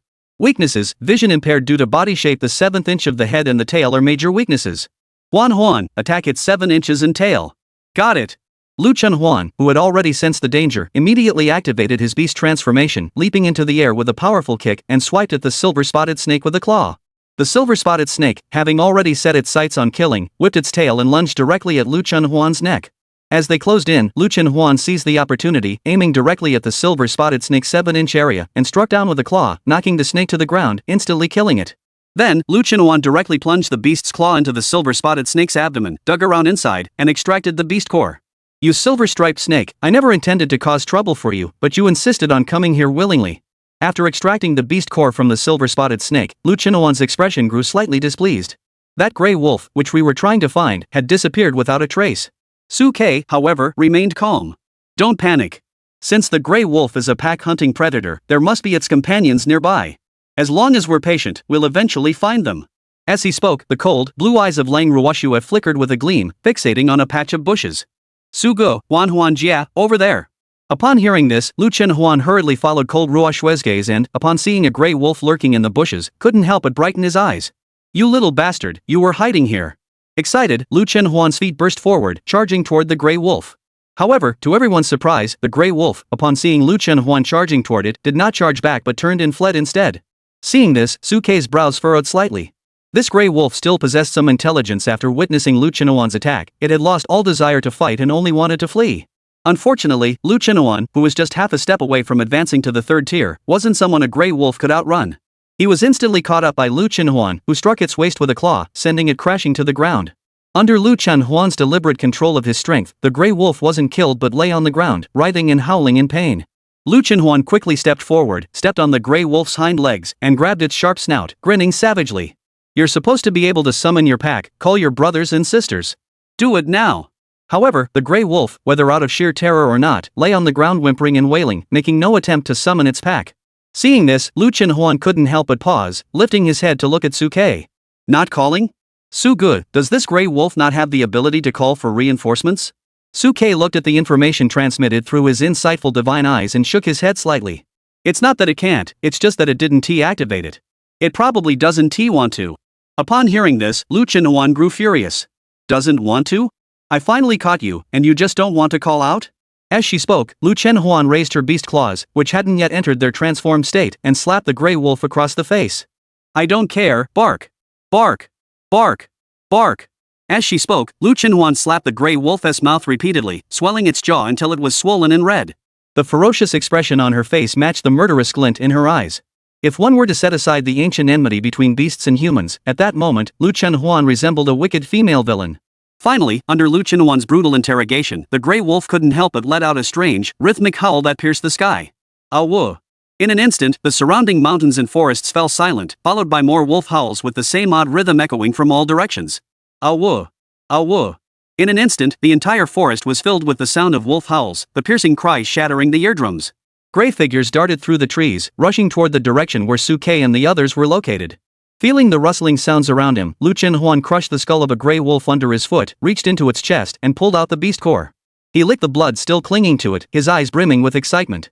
A large group of prey was approaching. Meanwhile, outside the valley, at the surveillance array, Li Xiangdong's expression changed as he watched Lu Chenhuan and the others' actions. Suke and the others were deliberately summoning the wolf pack. Even the nearby Leng Qianqiu couldn't help but change his expression. If the wolf pack gathers, there will be at least 100 of them, and there are even second-tier alpha wolves among them. This is far too dangerous. Why are they taking such a risk? Chapter 52, and I will be cheering for you from the rear. In the mountains, a beast tamer and a beast maiden from the 4th camp were carefully watching their surroundings, breathing heavily as they wrapped bandages around themselves, with band-aids still on their faces. Without actually engaging in combat with these ferocious beasts, one truly has no idea how terrifying they are. Even a single first-tier wild boar nearly sent both of us to the afterlife. If I hadn't reacted quickly, we'd probably have already crushed the teleportation talisman and fled. Even a first-tier ferocious beast is this difficult to deal with. We need to be even more cautious in our actions moving forward and avoid encountering 2 or more first-tier beasts at the same time. The 2 of them quickly finished wrapping the bandages, stood up, and prepared to intensify their exploration. Just then, the sound of piercing wolf howls echoed through the mountains, followed by several figures darting through the trees in the distance. Seeing this, the 2 beast tamers' pupils dilated instantly. Who provoked the beast horde? So many? At least 100. Right? Even a single first-tier ferocious beast is tough enough to handle so many of them? We're asking for death. The 2 men looked at the hundreds of gray shadows rushing toward the forest from the distance, their eyes filled with despair. We've only just entered the forest, and we've already encountered a beast horde. This is so damn unlucky. The wind is picking up. As they spoke, the 2 reluctantly crushed the teleportation talismans in their hands. A flash of green light erupted, and their figures vanished from the spot in an instant. The next moment, their figures appeared outside the array in the valley. Upon seeing the 2 emerge, the instructors of the 4th Battalion turned pale with shock. Huh? How did the 2 of you get out? As the first camp to have members eliminated, the instructors of the 4th camp, Chen San, felt his hands trembling uncontrollably, wanting to slap the 2 of them in the face. What kind of situation did you encounter that you couldn't resist? Couldn't you have held on a little longer? Seeing their instructor's grim expression, the 2 students hurriedly spoke with trembling voices. Instructor, it's not that we didn't want to hold on, but if we stayed any longer, we would have really been finished. Huh? Hearing the 2 students' words, Chen San's brows furrowed involuntarily. Is it that serious? Where are you? The 2 students didn't dare to delay and quickly reported their location to Chen San. Fengming Slope Valley? Chen San looked at the surveillance array based on their description, trying to see if there were any other students in the sloping valley with them. Just then, Li Xiangdong's voice came from the side. There's no need to look. They really just had bad luck and happened to run into Suke and his group. Suke? The genius beast tamer from the 1st Battalion who contracted an F-rank worthless beast maiden? Chen San heard this and immediately looked toward the surveillance array where the 1st Battalion was located, his expression changing slightly. A pack of gray wolves?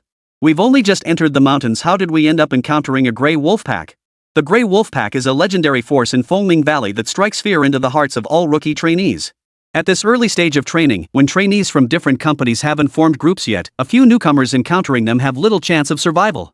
Chen San glanced at his classmates from the 4th camp, his eyes filled with understanding. I finally understand your misfortune. This gray wolf pack is massive, with at least 100 wolves, and there's a second-tier wolf king lurking in the shadows, manipulating them. If we don't destroy the teleportation talismans in time, once we're surrounded, our chances of escaping back are slim to none. Instructors from other companies also turned their heads toward the surveillance array monitoring company 1, their eyes filled with mocking amusement. It seems your 1st Battalion's so-called genius isn't very lucky after all.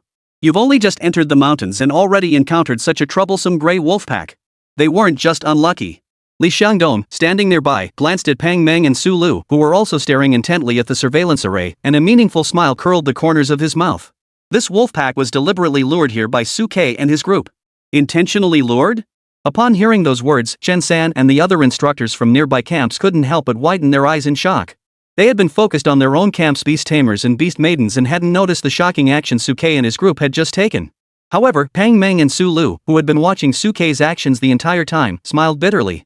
Indeed, Suke and his group had deliberately grabbed a grey wolf and slapped it across the face, forcing it to emit a pack call, summoning all the nearby wolves to gather. Ha? Deliberately summoning a pack of wolves? Are you out of your mind? Even if you want to quickly increase your hunting points, you shouldn't take such a risk, right? This is pure overconfidence asking for trouble. For a moment, all the instructors from the other camps shook their heads in disbelief.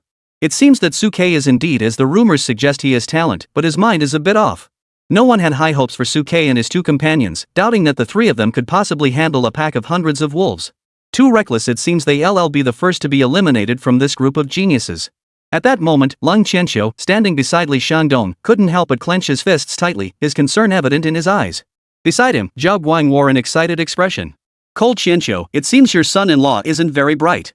How dare he provoke this grey wolf pack before even finding his teammates? In my opinion, Suke's temperament isn't up to par. He's too eager for quick results. Learn from my Zhao Fei look. He's taking on one fierce beast at a time, avoiding attracting the attention of others, and playing it safe and steady. This is what a true strong person looks like. Facing Zhao Guang's mockery, Lung Qianqiu had no interest in arguing with him.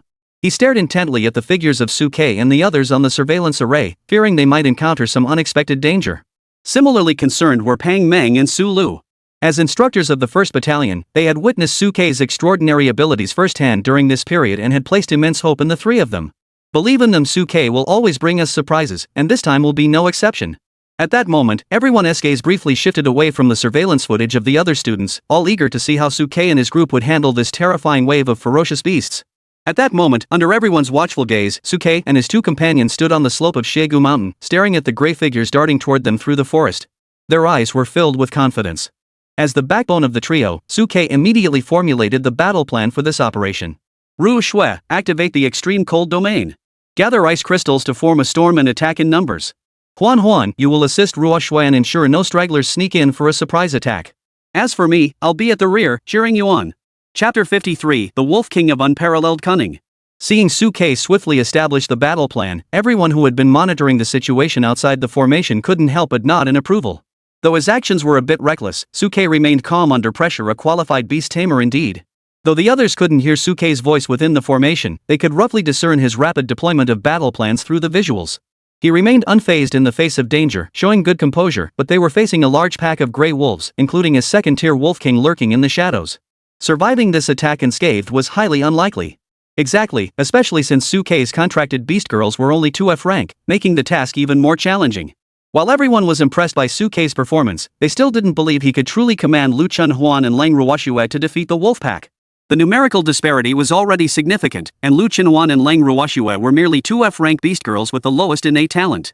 It was simply impossible for them to create a miracle.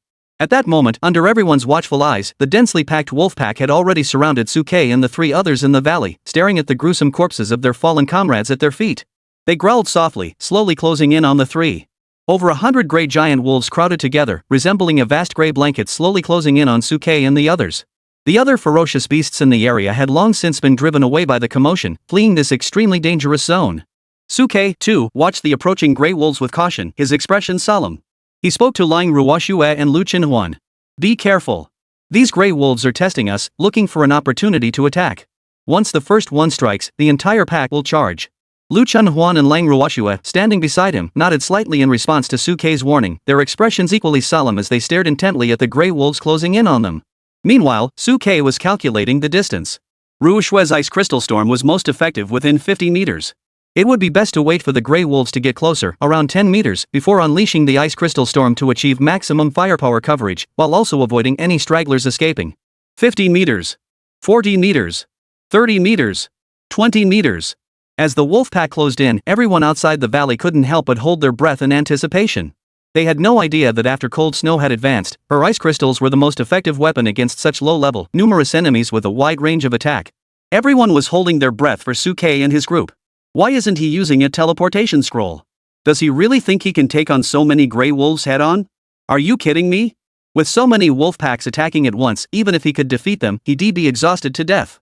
And there was also a grey wolf king lurking in the shadows. That thing was said to be incredibly cunning, capable of concealing its aura and disguising itself as an ordinary gray wolf to approach its prey. Once it got close, it would be game over. At that moment, Suke in the valley narrowed his eyes and scanned the surrounding wolf pack, secretly activating his insight divine eyes to search for the Wolf King's whereabouts. Little guy, let me take a look. Where are you? Unlike those ordinary beast tamers who are easily deceived by the Wolf King, Suke possesses the insight divine eyes, allowing him to locate the Wolf King hiding among the crowd based on the information displayed in his interface. Soon, Suke spotted his target. It was a gray wolf whose build was similar to the others, even appearing somewhat disabled, limping along among the pack, utterly ordinary. To emphasize its weakness, it occasionally lowered its head to sneeze during its movements, causing other gray wolves to push it aside with disdain. It was clearly a weak and sickly creature that had been bullied for years. Fierce Beast, Gray Wolf King. Rank, 2nd tier. Innate skills, Roar, Pounce, Pack Call, Wolfpack Command, Stealth. Weaknesses: excessive strength concentrated in the limbs, leaning toward offense, poor defensive capabilities, vulnerable to injuries in the waist and head, with the nose being particularly fragile. What a Wolf King! At this moment, Suke looked at the Wolf King, and a look of astonishment couldn't help but appear in his eyes. Had it not been for the insightful divine eyes, who could have imagined that this seemingly weak and sickly gray wolf was the true leader of the pack? If this creature were to get close, with its 2nd-tier cultivation fully unleashed, an ordinary beast tamer might not even have time to react before being sent to meet their maker. The gray wolf seemed to sense Suke's gaze and, to avoid giving away its true nature, limped even more as it moved. Suke, however, to avoid alerting the Wolf King and giving it a chance to flee, pretended not to recognize it as the Wolf King, allowing it to blend into the pack and slowly approach him. As they drew nearer, the distance between them grew increasingly perilous. 15 meters. 13 meters. 10 meters. Finally, when they were less than 10 meters away from Suke, all the wolves seemed to receive the same command, suddenly charging forward simultaneously, accelerating toward Suke and his group. In an instant, the entire pack erupted into chaos, sweeping through the forest like a massive gray tidal wave, crashing toward Suke and his group. Seeing this, Suke's expression remained calm as he spoke directly. Now is the time, Ruoshua, act. Huan, provide support and cover. As Suke's words fell, Lang Ruoshua and Lu Qinuan instantly entered their beast forms. Golden beast ears emerged from both sides of Lu Qinuan's head, and his body was surrounded by a golden aura, as solid as rock. Meanwhile, the temperature around Lang Ruoshua plummeted, and scales began to emerge from her body, forming an incredibly sturdy armor. Countless ice crystals instantly around her. The Tyrant. Suke didn't idle either, immediately activating Tyrant. In an instant, Lu Qinuan and Lang Ruoshua's attributes doubled, their aura surpassing their previous selves, resembling two war goddesses descended from the heavens. Then, centered around Lang Ruoshua, countless indestructible ice crystals rose from her surroundings, forming a massive icy fire net that swept toward the surrounding wolf pack. Put. Under the Tyrant's enhancement, Lang Ruoshua's 2nd-tier 9th-rank cultivation erupted, transforming her into a terrifying human-shaped ice crystal launcher, continuously firing ice crystals at the surrounding gray wolves. The gray wolves' once proud thick fur was instantly pierced by the sharp ice crystals, turning them into sieves. In the blink of an eye, the 20 or 30 gray wolves at the forefront were all blown to pieces, collapsing helplessly onto the ground. The Wolf King hiding among the pack, seeing that a third of his gray wolves had been wiped out in an instant, instantly widened his eyes. The intelligent wolf quickly realized the danger posed by the three humans and immediately tried to order the pack to retreat. But at that very moment, Suke also saw through the Wolf King's intentions. Don't let the wolf pack retreat. Got it. As Suke's words fell, the icy blue eyes of the woman named Lang Ruoshua flickered, and her hands spread out instantly, her silver hair flying high.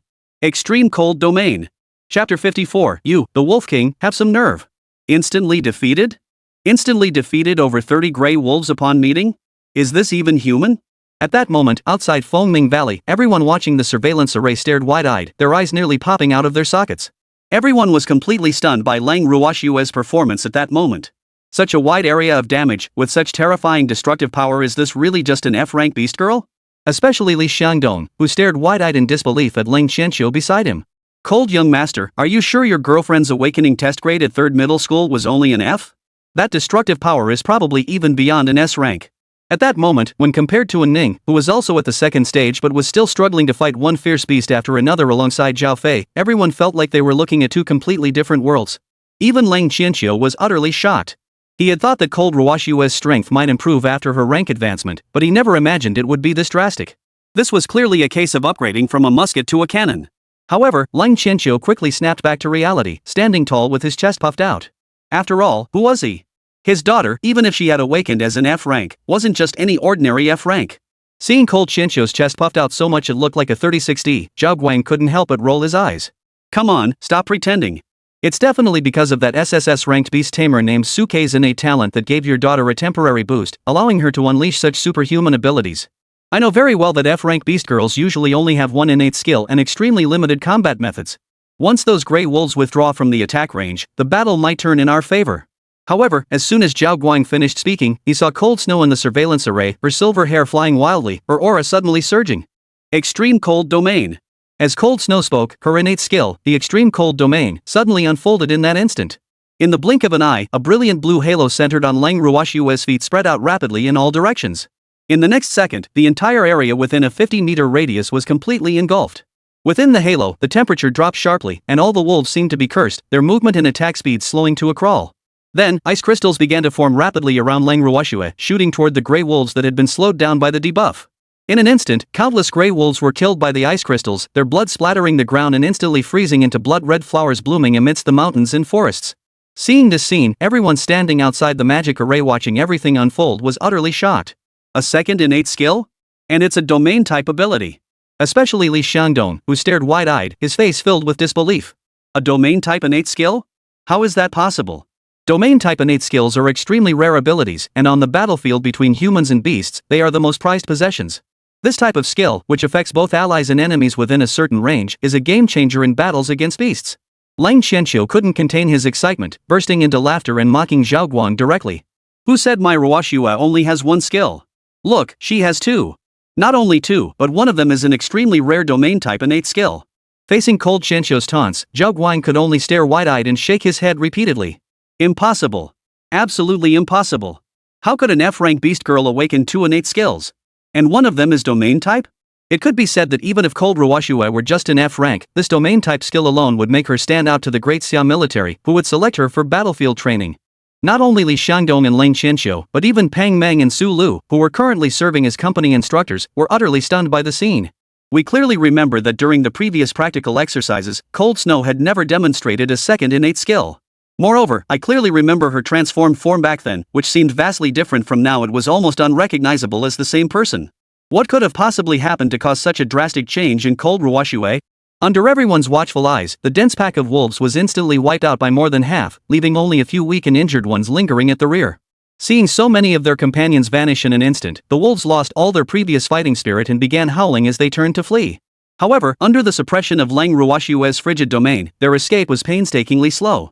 The cunning Wolf King, seeing that most of his grey wolves had been instantly killed, dared not approach to reveal his identity.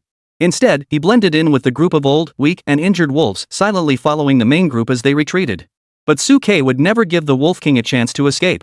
After finally encountering a second-tier ferocious beast Wolf King, you think you can just run away? Huan, lock onto that limping grey wolf. It's the Wolf King in disguise. From the previous clash, it was clear that these ordinary grey wolves couldn't harm Lang Ruoshue. Lu Chenhuan saw no point in wasting time here. Intercepting the Wolf King was the best course of action. Upon hearing Su Ke's words, Lu Chenhuan couldn't help but brighten her eyes. Finally, it's my turn to show off my skills? A second-tier Wolf King with a limp? Come here. Lu Chenhuan, who had been watching Cold Snow steal the spotlight all along, couldn't hold back any longer. Seeing Su Ke call him to deal with the Wolf King, he immediately flew out from beside Cold Snow, extended his claws, and pounced toward the Wolf King. Seeing that Su Ke and Lu Chenhuan had managed to see through his disguise and lock onto him instantly, the Wolf King couldn't help but reveal a trace of fear in his eyes. His second-tier cultivation erupted, his legs no longer limping, and he stopped pretending to be a wolf. He sprinted at his fastest speed, pushing through the wolf pack and racing toward the exit. However, under the suppression of Cold Snow's frigid domain, the Wolf King's escape speed could not compare to Lu Chenhuan's pursuit speed. In the blink of an eye, Lu Chenhuan had already closed in behind the Wolf King, raising his claws high, with golden light spreading rapidly, striking toward the Wolf King. Little Wolf King, come and die. Seeing that he couldn't dodge Lu Chenhuan's attack, the Wolf King stopped fleeing and instead opened its mouth, letting out a loud roar. Roar! A terrifying energy wave erupted from the Wolf King's mouth, emitting a piercing scream capable of tearing souls apart, aiming to disrupt Lu Chenhuan. But Lu Chenhuan remained completely unaffected, a smile curving his lips. You dare to speak so boldly, you Wolf King? How dare you breathe fire at this lady? Take this claw! Seeing that Lu Chenhuan was completely unaffected by his roar, the Wolf King's expression changed, and he quickly extended his front paws to block her. But it was too late. Lu Chenhuan's claws, shrouded in golden light, were like divine weapons. They shattered the Wolf King's front paws, and as the golden light flickered, they sliced down his neck, leaving a horrific, gaping wound. Blood gushed out, and the Wolf King stumbled backward, his eyes wide with shock. Second-tier Wolf King, dead. Chapter 55, The Game Begins. Thud. As they watched the Wolf King collapse lifelessly to the ground, the crowd outside the valley fell silent, each person's eyes filled with disbelief. The Wolf King? This is a second-tier Wolf King? The second-tier Wolf King was directly killed by Lu Chenhuan, who stood beside Suke. If the Wolf King had been able to fight Lu Chenhuan back and forth and ultimately been killed by Lu Chenhuan with great difficulty, the crowd might not have been too surprised. But this Wolf King, from the moment it appeared to the moment it was killed, had only been on the scene for less than 2 or 3 seconds. The entire process was nothing short of an instant kill. At that moment, everyone turned their gaze toward Pang Meng and Su Lu of the first camp, their eyes filled with shock. What kind of monsters were surrounding Suke in this camp? Cold Ruoshua, who could instantly wipe out a pack of wolves within a group and release domain-like skills. Lu Chenhuan, who could kill a second-tier Wolf King with a single strike upon meeting them. Are these really just F-rank beast girls? I feel like they're more powerful than any S-rank I've ever seen. Even Zhao Guang, who had been mocking Ling Qianqiu non-stop from the start, fell silent. The combat power demonstrated by Suke and his trio surpasses anything Zhao Guang has ever seen from newcomers. Not only Zhao Guang, but even Li Xiangdong began to doubt. Do F-rank beast girls really possess such power? Li Xiangdong, who had seen a lot, wasn't unfamiliar with second-tier F-rank beasts, but compared to Lu Chenhuan and Lang Ruoshua, they were like heaven and earth. Those F-rank beast girls who had barely advanced to the second tier, due to their inherent flaws, had few innate skills, limited spiritual energy reserves, and combat power that was only slightly stronger than first-tier A rank and B rank beasts. When facing second-tier ferocious beasts, they struggled immensely, and there were even cases of death. However, Lu Chenhuan and Lang Ruoshua were utterly overwhelming against these beasts. In Li Xiangdong's mind, he even began to doubt whether their combat power had already reached the level of third-tier beasts. If I recall correctly, Lu Chenhuan's initial awakening records listed her as an F-rank hungry mole, while Lang Ruoshua was an F-rank iceworm. However, Lu Chenhuan's beast form awakening was golden and shimmering, bearing little resemblance to a mole. As for Lang Ruoshua, her beast form had nothing to do with an iceworm. What kind of insect had such thick scales? As he pondered this, Li Xiangdong's eyes narrowed slightly. After this competition ends, I must return to the training camp to review the previous training videos of Lang Ruoshua and Lu Chenhuan. The sharp-eyed Li Xiangdong immediately noticed the significant changes in Lu Chenhuan and Lang Ruoshua, which must be due to some unknown reason. Perhaps it was related to that SSS-Rank genius beast tamer named Suke. As he pondered, the massive boundary marker standing before the valley suddenly displayed Suke's trio's ranking, which had instantly jumped to first place. Ranking points. Top 1, Suke, Lu Chenhuan, Lang Ruoshua, 15,400. Top 2, Zhao Fei and Ning, 400. Top 3, Shen Songyun, Zhang Jejia, 300. Looking at the points ranking on the boundary marker, everyone couldn't help but sigh inwardly. The gap between Suke's first place and Ning's second place was simply too vast, and Ning's team only had a fraction of Suke's points. Killing a first-tier ferocious beast typically earned 100 points, while a second-tier beast was worth 50 times that, jumping to 5,000 points. After the recent wave of grey wolf hunts, Suke's team's points skyrocketed, overwhelming Zhao Fei and Ning's team by nearly 40 times. It seemed the outcome of this hunting competition was already decided. As long as Suke and his team didn't make any mistakes, first place was theirs for the taking. Who would have thought that Suke, accompanied by 2 F-rank beast girls, could accumulate so many points in such a short time? Though risky, it was well worth it. In fact, based on the combat prowess Suke and his team have demonstrated, they might not just win the hunting competition, the championship of the youth training tournament is likely already decided. Of course, Zhao Fei and Ning, who were currently in Fengming Valley, had no idea about any of this. At that moment, Zhao Fei and Ning, after swiftly dispatching the 4th ferocious beast, couldn't help but let a confident smile curve their lips. In such a short time, we've found and defeated 4 beasts. According to the youth training camp's point system, we should have 400 points now. Less than 10 minutes and 400 points. This should be close to breaking the points record for the Tianhai City youth training camp, right? As for Suke, he's probably still leading his 2 useless F-rankers, struggling desperately against the beasts.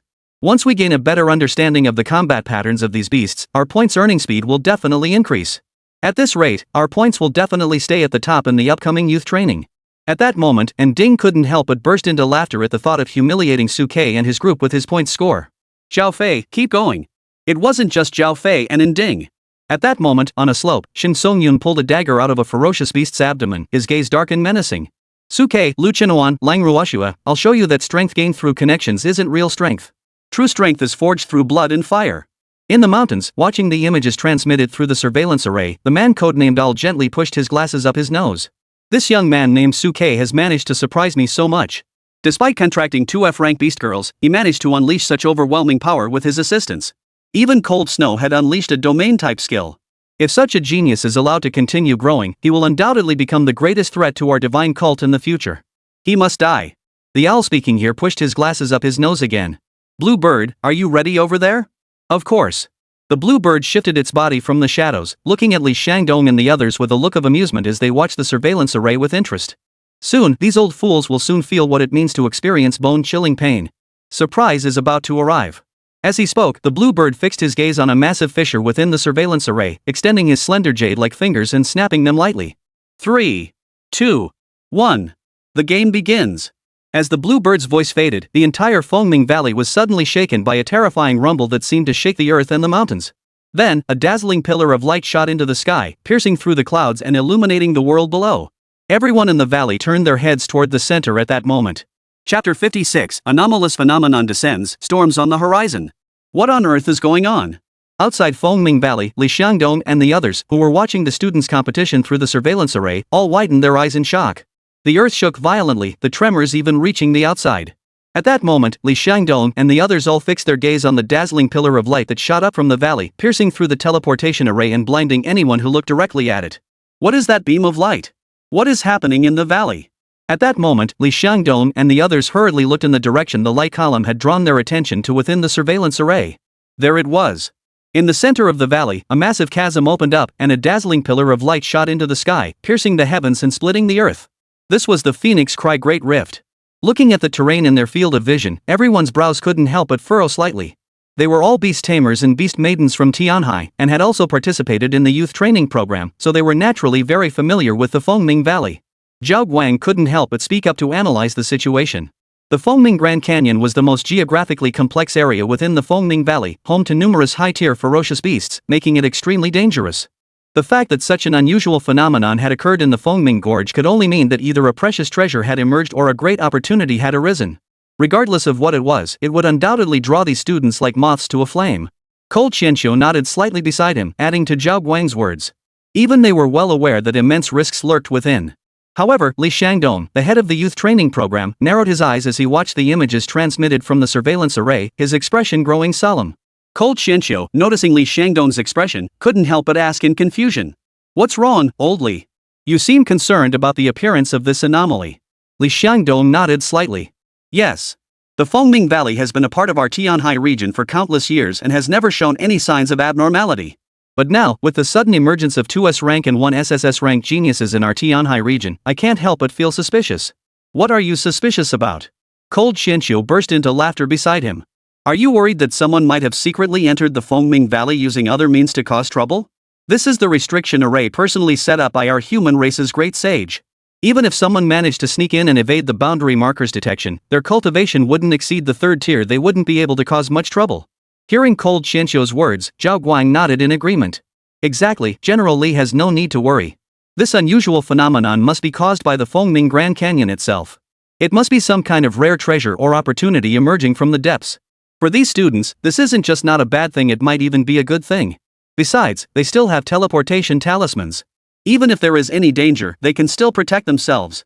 Listening to the two of them, Li Shangdong felt slightly reassured, but he still frowned and looked toward the direction of the canyon, wanting to see clearly what was happening inside. However, whether it was due to the influence of the light column that had just appeared above the canyon, the images in the sky above the canyon were now distorted, making it impossible to see what was happening inside. Seeing this, Li Shangdong's brows furrowed even more tightly. He no longer focused on the center of the fissure but redirected his gaze toward the others still in Fengming Valley. At that moment, the students scattered throughout the valley simultaneously lifted their heads and looked toward the central fissure in the valley. What the hell is going on? Lu Yun, who had just subdued a 2nd-tier ferocious beast, turned his head toward the pillar of light shooting toward the sky above the Rift Valley, his eyes widening in astonishment. Could this be the once-in-a-century great opportunity spoken of in legends? Wu, standing beside him, also revealed a look of anticipation in his eyes. According to legend, when a celestial treasure descends upon the world, it creates such earth-shaking phenomena. Could this be the opportunity we've been waiting for? It is said that in the past, a predecessor from Tianhai once obtained a rare treasure in a secret realm that could enhance one's bloodline potential, awakening a new domain class ability, and thus soaring to great heights. If we could seize this opportunity first, even facing S-rank beings like a Ning and Zhao Fei, we might not be without a chance of victory. Let's go check it out.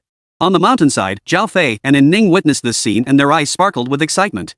Such a rare celestial phenomenon must signify the emergence of a rare treasure or opportunity. Zhao Fei, let's hurry over there. Let us beat Su Ke and the others to this opportunity and drive him mad. It wasn't just them, all the students wandering around Fengming Valley now had looks of anticipation in their eyes as they rushed toward the Fengming Grand Canyon. They were all prodigies from the heavens of Tianhai. Even knowing there might be risks, no one was willing to give up this opportunity.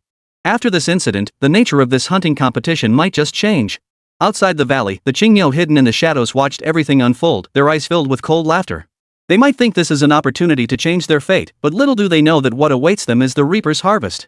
On the mountainside, Suke and Lu Qinhuan, who had been picking through the remains of the Grey Wolf, also lifted their heads and looked toward the dazzling pillar of light rising into the sky.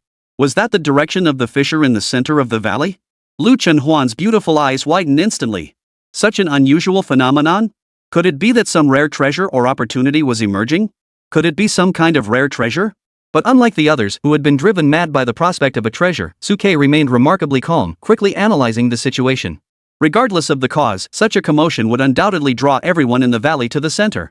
If I recall correctly, the fissure contains many high-tier ferocious beasts, extremely dangerous. However, I came to Fengming Valley specifically to hunt beasts of the second tier or higher. Even without this commotion, the Fengming Grand Canyon is a place I must visit.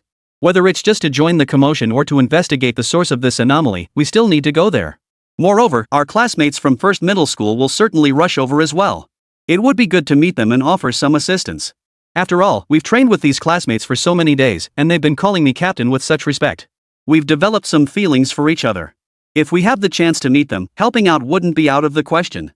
After some consideration, Suke motioned to Lu Qinhuan and Lang Ruoxue to store the over 100 beast cores they had collected from the corpses, along with the body of the Grey Wolf King, into their storage rings.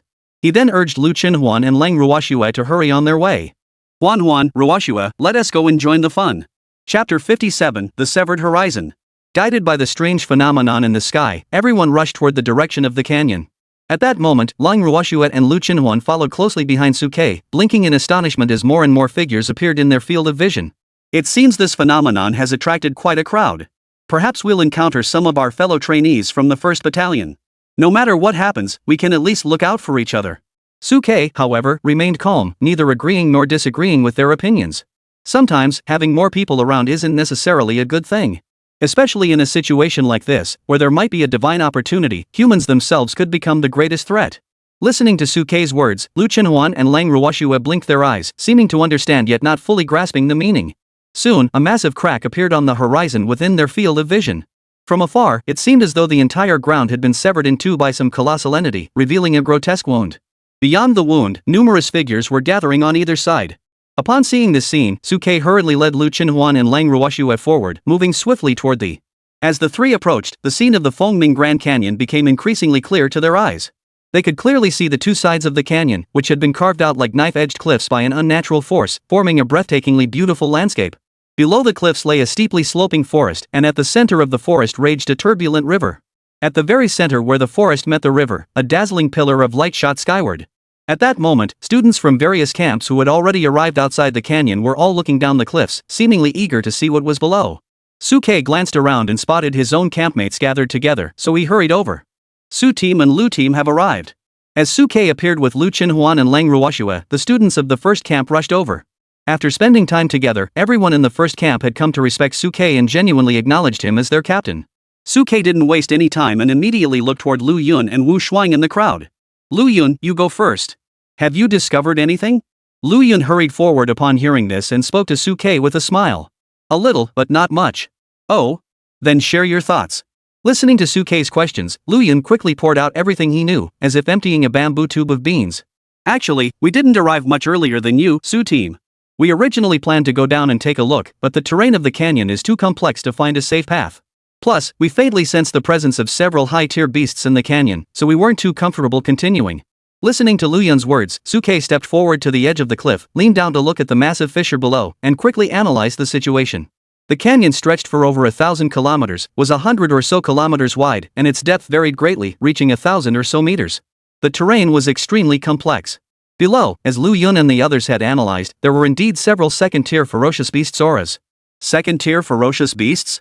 Hearing the casual mention of the term in Suke's words, Lu Qinhuan couldn't help but swallow nervously. He wanted to eat it. Earlier, when Suke had retrieved the body of that second-tier wolf king, Lu Qinhuan had already drooled uncontrollably, but Suke hadn't had time to show it off to her, so he had to store it in his storage ring first. Now that he heard the presence of second-tier ferocious beasts nearby, Lu Chenhuan couldn't help but feel tempted. Su-Ke, however, remained extremely calm as he issued orders to the others. Everyone, stay calm. This canyon-like terrain won't remain this steep forever. Those beasts must need a passage to come out and hunt.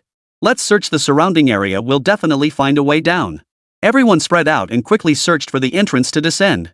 Under Su-Ke's orders, the first camp's members quickly sprang into action, spreading out to search for the entrance. The people from the nearby camps also realized the situation and followed Su-Ke's example, searching for an entrance to descend the mountain. Su-Ke, however, narrowed his eyes and roughly surveyed the students from the various camps. Perhaps because they arrived later, or perhaps because some students were still preoccupied with the hunting competition, the total number of students from all the camps combined was less than half of the usual number. In Baifang's own camp, Shenzhen, Wenfei, and many other teammates had not arrived yet. Even many camp captains had not yet arrived. Just then, the sound of a horse's neigh echoed through the air, followed by the figures of Ning and Zhao Fei appearing beside the canyon. The two of them looked at the pillar of light shooting into the sky, their eyes filled with uncontrollable excitement.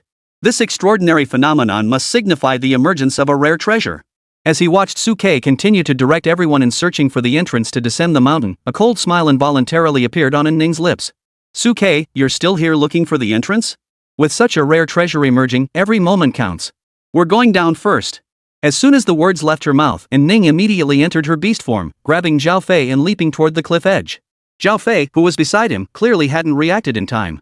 He felt the ground give way beneath his feet, instantly losing his balance, and let out a piercing scream as he desperately clung to Ning's hooves. Ning, I'm not a beast girl. We'll fall to our deaths. No! Their figures plunged into the forest below the cliff, disappearing without a trace. Seeing this, Su-Ke couldn't help but rub his forehead. What a fool, not caring about his companion's safety. Before the beast girl had unlocked her ability to stay airborne, such a reckless move could easily lead to unexpected danger. However, in a certain sense, such a daring and adventurous act could also bring greater opportunities. And Ning had always refused to lose to Su-Ke from the bottom of her heart, which was why she had taken such a reckless and aggressive action. Su-Ke, on the other hand, besides considering the bigger picture, also sensed that the recent anomaly was somewhat unusual. To prevent any accidents, it was best to play it safe and steady. Meanwhile, Shin Song-yoon from the third camp and other members from the other camps made the same decision as Su-Ke and his group. Soon, a joyful shout came from the distance, coming from a member of the sixth camp. We found it! There's a small path leading down. Upon hearing this, everyone from the main camp rushed toward the path. Sure enough, upon approaching, they could see that the terrain here was slightly gentler, with a crooked path winding its way down the cliff edge toward the forests below. Seeing this, many beast tamers and beast girls couldn't help but hurry down the path toward the lower slopes, fearing that if they fell behind, they'd miss out on whatever opportunity lay ahead. Su-Ke saw this and didn't hesitate, leading his company of men down the path. Soon, a dense forest came into view before everyone's eyes. Chapter 58, The Fear of Death. Why haven't the light trails above the canyon disappeared yet? The students who had just entered the area shrouded in the light traces had lost contact immediately?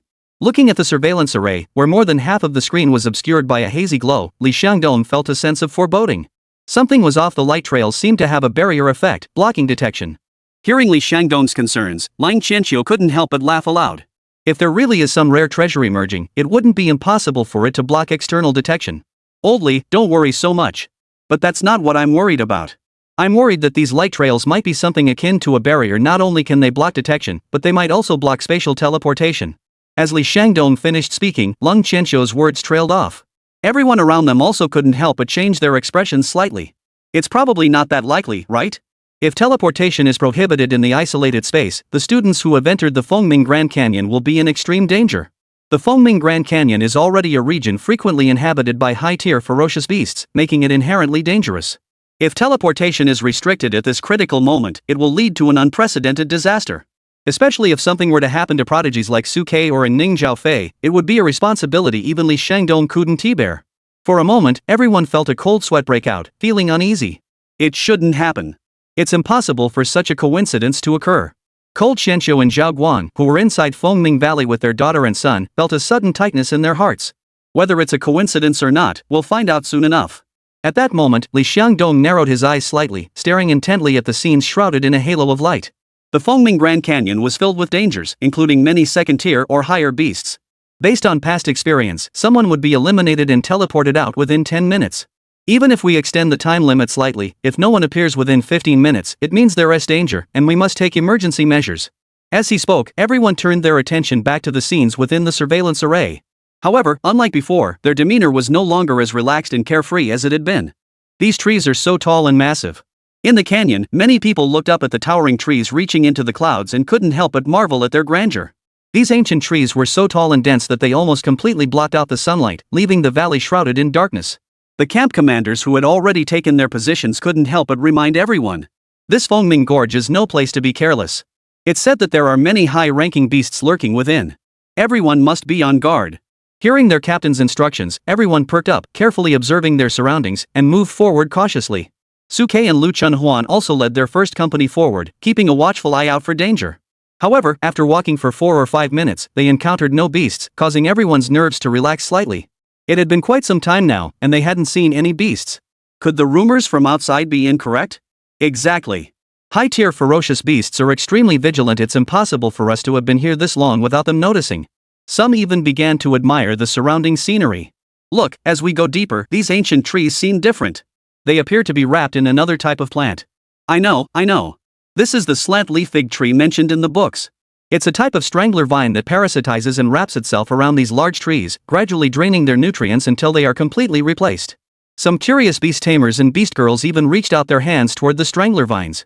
But at that moment, Suke's pupils involuntarily contracted. Because on the strangler vines, he actually saw an information panel. Fierce beast, strangler vine. Rank, first stage. Innate skills, growth, extension, strangulation. Flaws, excessively bulky, unable to leave the soil beneath its roots, fears fire. Be careful. As the information appeared on the screen, Suke hurriedly addressed the few beast tamers and beast girls. However, the others didn't react at all, instead looking at Suke with curiosity. What should we be careful of? Exactly, you're just from the 1st Battalion. What are you telling us from the 7th Battalion to do? What's there to be afraid of? I'm not listening, I'm going to touch it. But just then, the seemingly harmless strangling vines suddenly extended their branches and grew rapidly, descending from the sky and piercing the unguarded backs of the group. Watch out! This time, it wasn't just Suke who shouted. The captains of the other companies couldn't help but warn them as well. The few people also realized something was wrong in that instant and turned around quickly. But it was already too late. The long branches, as sharp as blades, pierced through their backs, leaving them feeling a chill that went straight to their bones. Not even the teleportation talismans could be activated in time. Fire! They feared fire. At that moment, Suke hurriedly shouted, and some fire-attributed beast girls and beast tamers quickly cast their skills. The scorching flames erupted the moment they came into contact with the strangling vines, and countless branches flailed wildly like human limbs, emitting agonizing sizzling sounds. In the blink of an eye, all the choking vines in the vicinity were completely eradicated. However, the 6 dead beast tamers and beast girls could not be saved. Seeing the gushing wounds on the chests of the 6 beast tamers and beast girls, the surrounding crowd showed signs of retreat for the first time. This was the first time any beast masters or beast maidens had died. Those who had entered earlier had mostly viewed this competition as a trial, and no one had expected to die here. But the deaths of these 6 beast masters and beast girls revealed the brutal truth. The fissure below was fraught with danger. The slightest misstep could truly mean life or death. Many of them now hesitated about continuing forward. Seeing his teammates from the 3rd camp hesitate, Shin Song-yoon couldn't help but shout at them. This was just a minor mishap. What's the matter? You're already scared out of your wits by a 1st-tier ferocious beast? Our only mistake was lacking sufficient vigilance. As long as we remain vigilant, stay together, and avoid unnecessary movement, we can certainly prevent such situations from occurring again. Hearing Shin Song-yoon's words, many found them reasonable. Thinking of the tempting opportunity, they gritted their teeth and followed him forward. Thus, after about 5 minutes, the group entered the deeper parts of the dense forest. By now, they had entered the depths of the forest, where the light grew dimmer and the silence made everyone feel even more afraid. Why hadn't they encountered any high-tier beasts besides the earlier ambush? This doesn't make sense. Just then, heavy footsteps echoed from all around. Chapter 59, The Mysterious Human Corpse. Where are those footsteps coming from? They're so heavy they don't sound human. In the valley, people from all the camps instinctively gathered together, cautiously looking around. At that moment, everyone was filled with fear, especially after witnessing the death of a beast master, making them even more cautious and afraid. Suke, however, remained as calm as ever. With his divine insight eyes, he could monitor the enemy's movements at any time, so he didn't have to worry about being ambushed. Huan, Ruoshua, stay close to me. And the rest of the 1st camp, don't move around carelessly. Follow my orders. The members of the 1st company had always respected Suke as their captain, and after witnessing the recent events, their trust in him grew even stronger. They nodded eagerly in agreement. We'll follow Su's orders. Students from other companies looked at Suke with some hesitation. However, the captains of the other companies noticed that their teammates were beginning to drift away from them, especially the captain of the third company, Shin Song-yoon, who spoke up with a grim expression. What are you staring at Suke for? Is he your captain? Do you really think that if something happens, the people from Company 1 will care about our lives in Company 3? And in dangerous situations, they might even use us, who they don't know well, as cannon fodder. Stay close to me. Follow my commands at all times. I will lead our third camp to create a miracle. As Shin Song-yoon finished speaking, the captains of the other companies also issued similar warnings, each returning to their respective units and keeping a wary eye on one another. Suke, seeing this, didn't bother to engage with them. He wasn't the type to meddle in everything. If he believed in himself and had the spare capacity, he wouldn't mind helping out, but those who were wary of him? Suke couldn't care less about their lives. Just then, the footsteps around them grew louder once more. Hearing the rustling footsteps, everyone's hearts couldn't help but race. The students from the first camp instinctively moved closer to Suke and his group. It was said that the ferocious beasts in the Fengming Grand Canyon were almost all second tier. Judging by the number, if there really were that many second tier beasts, we're doomed today. But just then, a flock of birds flew over the treetops and out of the forest. Everyone was astonished to discover that the footsteps were coming from the birds' mouths. It seemed to be a type of bird capable of mimicking human footsteps, chirping data in a way that sounded like heavy footsteps echoing in one's heart. False alarm. Seeing this, everyone's hearts, which had been hanging in suspense, couldn't help but relax. I told you so. There are rarely large groups of high-tier ferocious beasts in the Fengming Grand Canyon. We were just scaring ourselves. However, unlike the others, Suke's expression grew increasingly solemn as he stared at the flying birds. Beast, Wind Messenger Bird. Rank, First Tier. Innate skills, Noise, Pounce, Group Summoning. Flaw, although agile, its body is extremely fragile. If you can get close enough, it can be easily defeated. Something doesn't feel right. Lu Chenhuan, standing nearby, seemed to notice Suke's concern and asked him in confusion. What's wrong, Su-go? Suke gestured toward the wind sign birds flying toward the forest, nodding toward Lu Chenhuan. Those birds are first-tier ferocious beasts known as wind sign birds. Upon hearing this, Lang Ruoshua couldn't help but widen her eyes in shock. Does Sugo mean that these ordinary-looking birds are also first-tier ferocious beasts? Yes. Suke nodded slightly. Beasts are naturally hostile toward humans. However, judging from their current state, they seem completely oblivious to us below and are only focused on flying out of the forest. Moreover, their formation is disorganized. From this state, it seems more like they were fleeing. Listening to Suke's analysis, Lu Chenhuan and Lang Ruoshua couldn't help but furrow their brows slightly. What could possibly be causing these birds, which hold the advantage in the sky, to flee so desperately? Could there be something terrifying in the center of this canyon? Suke nodded slightly. It must be. And along the way, aside from those immobile plant-based beasts known as the twisting vines, we haven't encountered any other beasts. As for high-tier beasts, we haven't seen a single one. This doesn't match Pang Meng's previous description of the Fengming Grand Canyon. Just then, Lang Ruoshua blinked her beautiful sapphire blue eyes and spoke up. Could it be that those beasts were also drawn away by the recent anomaly? After all, some rare treasures can have a strong attraction to beasts. That's possible. Suke nodded slightly. But there's another possibility. That is, the strange phenomenon was not caused by any rare treasures, but rather a sign of great calamity. Something terrifying must have appeared inside, causing these windbirds to flee without hesitation. The disappearance of those high-tiered beasts is also connected to this. Listening to Suke's analysis, Lu Chenhuan and Lang Ruoshua, who were standing beside him, fell into an unusual silence. If what Suke said was true, then the young geniuses who had entered the valley were likely in grave danger today. However, they also knew that mere unfounded speculation couldn't shake their determination to seek the treasure. In any case, you must stay close to me and be cautious. As they spoke, the group continued to proceed cautiously toward the direction of the light beam emanating from the center of the canyon. However, after walking for about 2 or 3 minutes, everyone's footsteps came to an abrupt halt. For from the forest ahead, a putrid, blood-curdling stench wafted toward them. One after another, human corpses lay scattered haphazardly among the surrounding bushes. Judging by the number, there were roughly 2 or 3 dozen of them. Upon seeing this, everyone's expressions changed slightly. Are these the bodies of our human kindred? However, at this moment, the human corpses had been devoured until they were little more than bloody remains, their clothes torn to shreds and in tatters. However, judging from the uniform color of the clothing fragments, they did not appear to be students from the training camp, but rather members of some organization. Seeing this scene, everyone's expressions grew grim. How could there be other human corpses here? Everyone remembered clearly that the only ones who had descended into this fissure earlier were Zhao Fei and In Ning, who were eager to seize the treasure, and no one else. Suke knelt down and examined the wounds beneath the corpses with his fingers. Judging by the extent of the wounds' decay, these bodies had not been dead for long.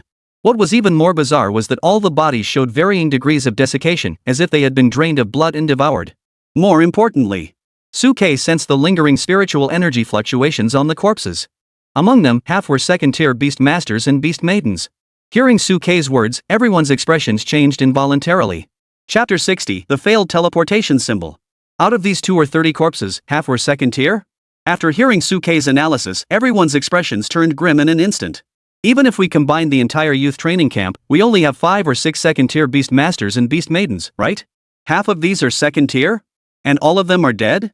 At that moment, everyone felt that this journey to the fissure was no longer filled with hope as it had been before, but instead shrouded in heavy clouds of foreboding. Someone paused for a moment before speaking up. I'm withdrawing from this canyon expedition. From the moment we entered the fissure until now, everything we've encountered has been so unconventional.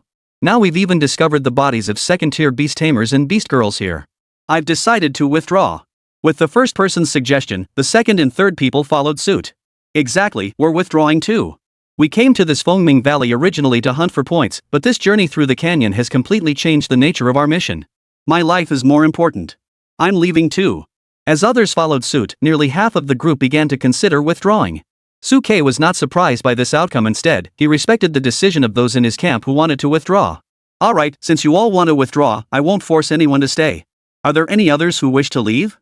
You may depart now. However, Shin Song-yoon from the third company, seeing his team members about to leave, clearly looked displeased. The finish line is almost in sight. Why are you giving up now? Aren't you curious about what this mysterious phenomenon is?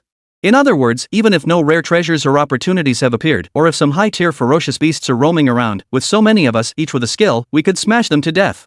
Killing a high-tier ferocious beast is worth 5,000 points. Aren't you tempted?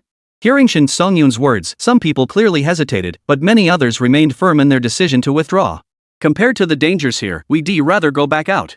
Yes, rather than staying here in constant fear, we'd rather go back up and hunt those lower-tier beasts. It's slower, but safer. Seeing that many people were sticking to their guns, Shin Song-yoon and some other camp captains from other camps spoke up with a hint of irritation. You cowards, get out. In an instant, the trainees split into two groups, one determined to continue the expedition, seeking fortune in danger, and the other opting to cut their losses and leave. But just as everyone was about to go their separate ways, a piercing screech echoed from the distance. Soon, at the edge of the forest, a figure on a red horse with flames erupting from its hooves charged toward them. It was none other than Zhao Fei and An Ning, who had entered a beast-like state. At that moment, An Ning and Zhao Fei were covered in blood, their eyes filled with terror. They looked at the approaching group, their eyes filled with terror. Run! Run faster! Seeing this scene, everyone couldn't help but freeze in shock. Especially the members of the 2nd Battalion. Isn't that Zhao? How did they get so badly injured? And they're telling us to run? Only Suke reacted swiftly in the first instance. Everyone, prepare for battle. Lu Chenhuan and Lang Ruoshua by his side, along with all the members of the 1st Battalion, immediately entered combat readiness, their spiritual energy erupting instantly. Other companies that had reacted in time also hurriedly entered combat readiness. Something that could leave An Ning and Zhao Fei, both second-tier, S-ranked, in such a desperate state couldn't be anything weak. Huff! At that moment, An Ning, carrying Zhao Fei, charged toward the crowd at breakneck speed, crashing directly into the crowd and nearly falling to the ground. Run! The two of them seemed to have exhausted all their strength, their consciousness growing fuzzy as they struggled to shout at the crowd. Fortunately, the members of their second company quickly caught them, preventing them from falling. Seeing this, the students who had already wanted to leave felt an even stronger urge to flee and turned to leave. But just then, the familiar sound of footsteps echoed once more in everyone's ears. What's that wind bird again? Never mind them. Just as everyone was about to continue on their way, a series of figures resembling fierce hunting dogs, covered in spots, emerged from the surrounding woods and surrounded everyone in the center. Hyenas? Seeing this scene, everyone's expressions couldn't help but change slightly. There were now over 1,000 hyenas gathered around them, and the entire forest was shrouded in a dense blanket of spots. Each of them emitted the aura of a first-tier ferocious beast. Of course, there were over 140 beast tamers and beast maidens in the forest at that moment. If they were merely first-tier ferocious beasts, the hyenas wouldn't be enough to instill fear in everyone. What truly terrified them was that among the hyenas, there were actually quite a few emitting the aura of second-tier beasts. What was even more terrifying was that beyond the dense pack of hyenas, there were 2 or 30 second-tier ferocious beasts whose forms were indistinguishable, but whose auras were incredibly vast. When did they surround us? At that moment, everyone present saw this scene and felt their bodies drenched in cold sweat. Why hadn't they noticed them earlier? An even bolder thought began to form in the minds of the crowd. Could it be that the wind birds that appeared earlier were there to cover for the hyenas' movements? Sure enough, as everyone looked up, the wind birds that had left the forest earlier had returned unnoticed, circling high above their heads. Seeing this, everyone's heart sank instantly. How could these ferocious beasts be so clever? It feels like this is a targeted operation against our youth training program? Was that so-called supernatural phenomenon also deliberately used to lure us here? Feeling the terrifying pressure emanating from the surrounding forest, many people instinctively took a step back. What on earth is this phoenix crying gorge? We're doomed. We can't retreat now, even if we wanted to. We'll have to teleport back with tears in our eyes. Sigh, I should have never come down here. Not only did I waste all that time hunting fierce beasts, but I didn't even get a single feather, and now I'm forced to teleport away. At that moment, everyone was still thinking about their rankings in the hunting points competition. The thought of having to teleport out early and be eliminated filled them with sorrow. Although leaving early might mean elimination, it was better than staying in this hellish place with no idea what might happen. Let's go! One by one, the students reached into their robes and pulled out teleportation talismans, preparing to crush them and leave. However, as he watched this scene, Suke's eyes narrowed slightly. It seems they can't leave after all. Cold Ruoshue and Lu Chenhuan, standing nearby, were startled by his words and hurriedly looked at Suke. Suge, how did you come to that conclusion? Suke stared at the battered Zhao Fei and Ning, his eyes narrowed as he spoke.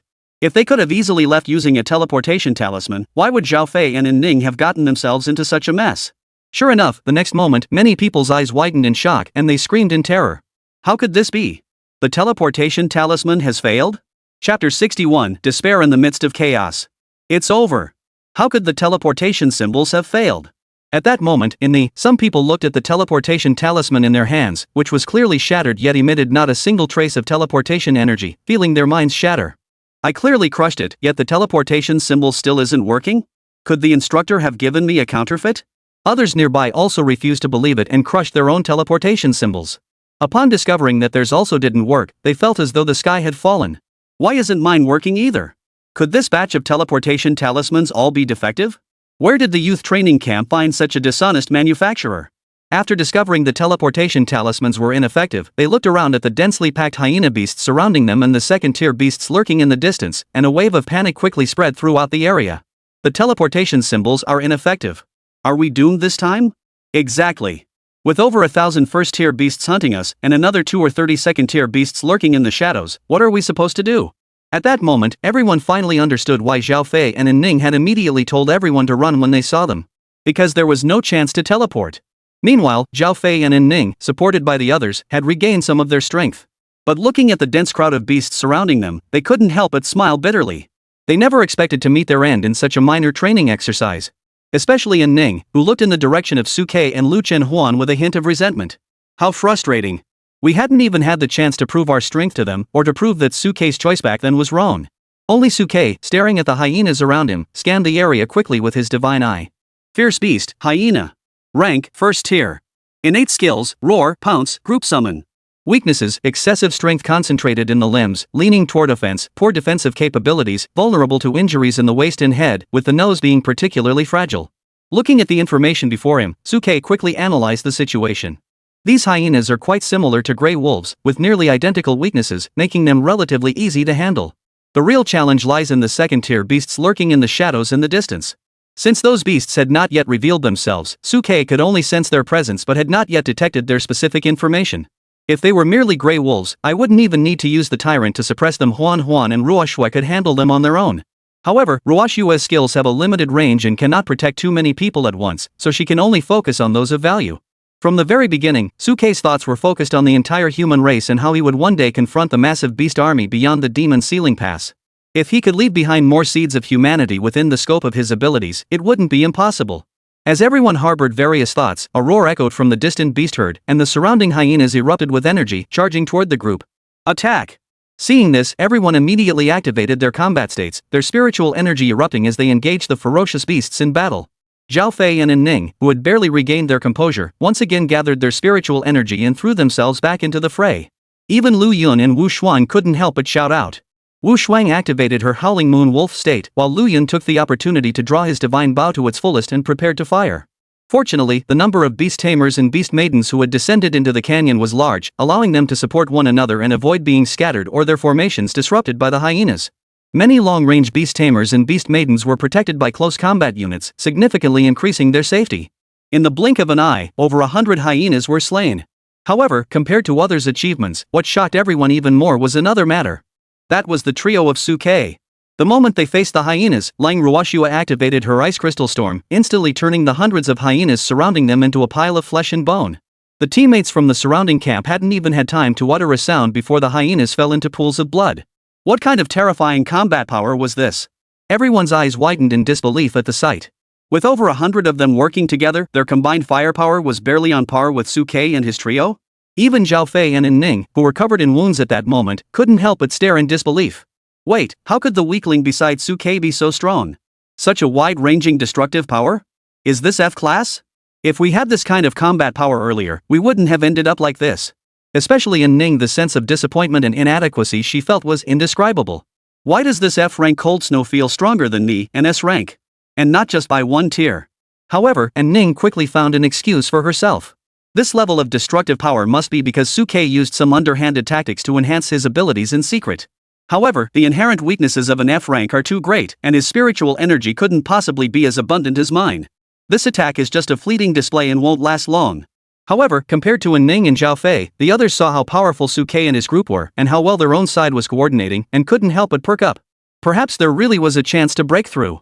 But before anyone could relax, several second-tier hyenas hidden among the pack suddenly surged with spiritual energy, charging straight into the crowd that hadn't had time to react. The beast tamers and beast maidens from the 4th, 6th, and 9th camps were caught off guard, their formations shattered in an instant as several second-tier hyenas charged into the crowd. The second-tier hyenas' arrival was a brutal massacre. Nearly 20 beast tamers and beast maidens from the 3 camps were sliced open in the chest before they could react, and several beast maidens had their intestines ripped out from behind, letting out piercing screams. In an instant, the ground was covered in intestines and blood. Seeing this, the other beast tamers nearby felt a chill run down their spines, and several of them even wet themselves in fear. The overwhelming terror of facing life and death consumed everyone's mind. Not only the 3 main camps, but also some second-tier hyenas lurking in the shadows had set their sights on targets in other camps, blending into the dog packs and charging in. Among them were the 2nd camp and the 1st camp. The second-tier hyena from the 2nd camp, the moment it revealed its presence, immediately pounced on the already battered An Ning and Zhao Fei. Meanwhile, the second-tier hyena from the 1st camp, before revealing its presence and preparing to hide among the pack to sneak closer to Lang Ruoshua, was detected in advance by Suke's divine eye. Huan, the 3rd stupid dog to the left front, take it down. Chapter 62, No wonder she's my woman, Suke. Stupid dog, you still want to die? Upon hearing Suke's command, Lu Chenhuan immediately leaped forward, unleashing all her second-tier cultivation, charging toward the hidden second-tier hyena. The second-tier hyena, sensing Lu Chenhuan's offensive aura, immediately realized it could no longer remain hidden. It unleashed its aura, no longer concealing its second-tier cultivation, and its spiritual energy surged as it charged toward Lu Chenhuan. Seeing this, the other beast tamers nearby couldn't help but let out a cry of surprise. After all, the scene of the second-tier ferocious beast slaughtering the other camps was still fresh in their minds, and the hyena's cruelty was evident to all. Many people couldn't help but close their eyes. Even the teammates from the 1st camp, despite knowing of Lu Chenhuan's overwhelming strength, couldn't help but feel a hint of worry. After all, the ferocity of the beasts was beyond human comprehension. Their innate savagery was the kind that made one's scalp tingle at just a single glance. But in the next instant, something shocking happened. As the hyena's attack struck Lu Chenhuan, a golden light flashed, and his skin instantly hardened into metal. The hyena's sharp claws collided with his body, only managing to spark a shower of sparks. Before the second-tier hyena could react, the gold-devouring claw struck its neck, gripping its windpipe and ripping it out with a violent tug. Instant death. Seeing this, everyone around them stared in disbelief. A second-tier ferocious beast was killed with a single strike? How powerful is Lu Chenhuan? Even Shin Songyun and the others from the 3rd camp, who were watching Suke's side, couldn't help but look at Lang Ruoshua and Lu Chenhuan with a complex expression. However, just then, another shout of surprise came from the 2nd battalion nearby. Everyone hurriedly looked in the direction of the sound. They saw another second-tier hyena approaching An Ning and Zhao Fei, engaging them in a fierce battle. However, An Ning and Zhao Fei were already badly injured. Under the hyena's relentless attacks, their stamina was rapidly depleting. Wounds began to appear all over their bodies. Caught off guard, Zhao Fei's calf was even torn open by the hyena, leaving a gruesome wound that bled profusely. An Ning's beast-like form was also torn open by several bloody gashes, forcing him to retreat continuously. It seemed as though he was about to collapse. Thud. Finally, with her strength failing, An Ning stumbled and fell to the ground. The hyena, of course, wouldn't miss this opportunity. Its eyes gleamed with a savage red light as it let out a growl and pounced toward An Ning, who was lying on the ground, aiming for her lower body. The other teammates from the 2nd battalion, witnessing this scene, were powerless to help, each entangled by the overwhelming number of hyenas, unable to rescue her. Seeing this, An Ning couldn't help but close her eyes in despair. Was she really going to die here? Pity me, a proud S-rank warrior who hasn't even graduated from the rookie training camp, and now I'm about to die here. As death approached, and Ning suddenly recalled the memories she shared with Su Ke, as well as the overwhelming power of Lu Chunhuan and Lang Ruoshui, who had been helped by Su Quebec. A pang of regret welled up in her heart. If only I had waited a little longer when I first awoke and hadn't broken up with Su Ke, would things be different now? I wouldn't have taken risks to prove myself, and I could have grown even stronger with his help. But alas, time cannot be rewound, and there are no ifs. However, just as Ning was about to close her eyes to embrace death, a golden light suddenly swept across the sky, descending from before her. A claw then darted out, piercing the throat of the second-tier hyena in front of Lu Chunhuan. As blood spattered everywhere, Lu Chunhuan's cold voice echoed from the side. Anning, though I look down on you, you're still an S-rank. How can you be so cowardly? If it were me, I would fight to the death to drag this vicious dog to hell. Hearing Lu Chunhuan's voice, and Ning finally opened his eyes, staring at the second-tier hyena that had collapsed lifelessly before him. His pupils dilated, and he looked at Lu Chunhuan with a complex expression. Lu Chunhuan? You saved me? Even now, and Ning couldn't believe that she had been saved by Lu Chunhuan, whom she had always looked down upon. Why? At that moment, and Ning's eyes were filled with confusion. Lu Chunhuan, however, remained cold and indifferent. I chose to save you not because you are in Ning. It was because you are an S-class genius, a rare talent among the human race. Though you still fall short of Su Dage and me, who are unparalleled geniuses, you are still a valuable asset. I didn't save you for your sake, but for the sake of the human race's future, for the hope of one more victory, and for the possibility of fewer warriors dying to defend our territory. Hearing Lu Chunhuan's bold and resolute words, and Ning couldn't help but pause for a moment. Is that really why you saved me? Seeing in Ning's dazed expression, Lu Chunhuan frowned slightly and pulled out a few first-tier beast cores from his pocket, tossing them in front of Ning. Stop blabbering. Hurry up and recover your state. Leading everyone to break out is the right thing to do. I don't have time to deal with you anymore. As he spoke, Lu Chunhuan swiftly returned to Su Ke's side. The once bold Lu Chunhuan, upon returning to Su Ke's side, lowered his head in a moment of guilt. Suge, I acted on my own and saved Ning and the others out of a sense of mercy. Will you blame me? Su Ke looked at Lu Chunhuan, who was clearly feeling guilty, but he smiled broadly and gently ruffled Lu Chunhuan's hair. Fool, you care about the entire human race. How could I possibly blame you? From start to finish, I have never regarded Ning as my opponent. Whether she lives or dies has little impact on me. On the contrary, the broader perspective you demonstrated today has brought me some comfort. In a sense, Su Ke and Lu Chunhuan are alike. They never dwell on the petty gains of the present but instead focus on how to grow and progress in the future, leading the entire human race to launch a counterattack against the Demon Clan and achieve an unparalleled great endeavor. After all, Su Ke has lived 2 lifetimes, having experienced life and death. Having been given a second chance at life, he naturally refuses to settle for mediocrity. Having come to this world with such difficulty, if he doesn't achieve something great, won't that be a waste of his life? Even the cold-hearted Lang Ruoshui nodded in agreement. Huan, don't be afraid. Su and I both support your idea. Sugu is always extraordinary, why would he worry about such a minor figure? In comparison, if we save her today, it might save the lives of fewer humans in the future, and that would be worth it. Hearing their words, Su Ke's eyes brimmed with satisfaction. You two are indeed the women of Su Quebec. Your perspective is far beyond that of ordinary people. However, there is one thing to consider, Anning's temperament is unpredictable. Even if we save her today, it may not necessarily be a good thing for the human race in the future. Before Su Ke could finish speaking, Lu Chunhuan, standing beside him, clenched her teeth and spoke up. Don't worry about that, Sugu. If Ning dares to harm the human race in the future, I, Lu Chunhuan, will personally take her head and return it to you as a sign of repentance. Chapter 63, The Oppressive Presence of the Third-Tier Hyena King. Something's wrong. Su Ke still hasn't heard from anyone who entered the Fengming Gorge. The sky above the canyon is still shrouded in light trails, making it impossible to see what's happening inside. Outside the Fengming Valley, Li Xiangdong and his group watched the blurred surveillance footage, filled with an ominous foreboding. Logically speaking, with so many people entering the Fengming Gorge, it should have attracted the attention of the high-tier beasts within and triggered an attack. There are still many students in the training camp who are only at the first stage. It's impossible for none of them to have encountered dangers they couldn't handle. But so far, not a single person had teleported back from the canyon. Something was wrong. Although someone had recently used a teleportation scroll to return after being interrogated by the instructors from various camps, none of them were part of the group that had entered the canyon. Most were likely hunters who had encountered insurmountable dangers while hunting beasts outside and were forced to teleport back. Logically speaking, the dangers within the fissure are greater than those outside, so it is unlikely that no accidents have occurred by now. The only possible explanation is that the light trail is suspicious and possesses the ability to block spatial teleportation. As Li Xiangdong analyzed the situation, everyone's expressions changed instantly. Among those who entered the fissure were many elite troops from the main camp who wouldn't be panicked? Especially Zhao Guang and Lang Qianxiu, who immediately became flustered, pacing back and forth. Impossible. This is absolutely impossible. But they also knew deep down that, based on the current situation, what Li Shangdong was saying was very likely the truth. If that were the case, we must immediately activate emergency measures, forcibly remove the restrictive arrays left behind by our human ancestors, and enter the valley to rescue the people. Removing the arrays left by our ancestors is no small matter. If someone with malicious intent takes advantage of the situation, it could lead to a major disaster. But at this point, Li Shangdong had no time to think about such things. An SSS-ranked individual, plus 2 S-ranked ones. I can't afford to take that risk. Everyone, follow me as we remove this restrictive array and head into the mountains to rescue the people. When the ancient sages of the human race first established this array, they had already considered the possibility of unforeseen circumstances and left behind a method to lift the array's restrictions. Every head of the youth training camp has mastered this technique.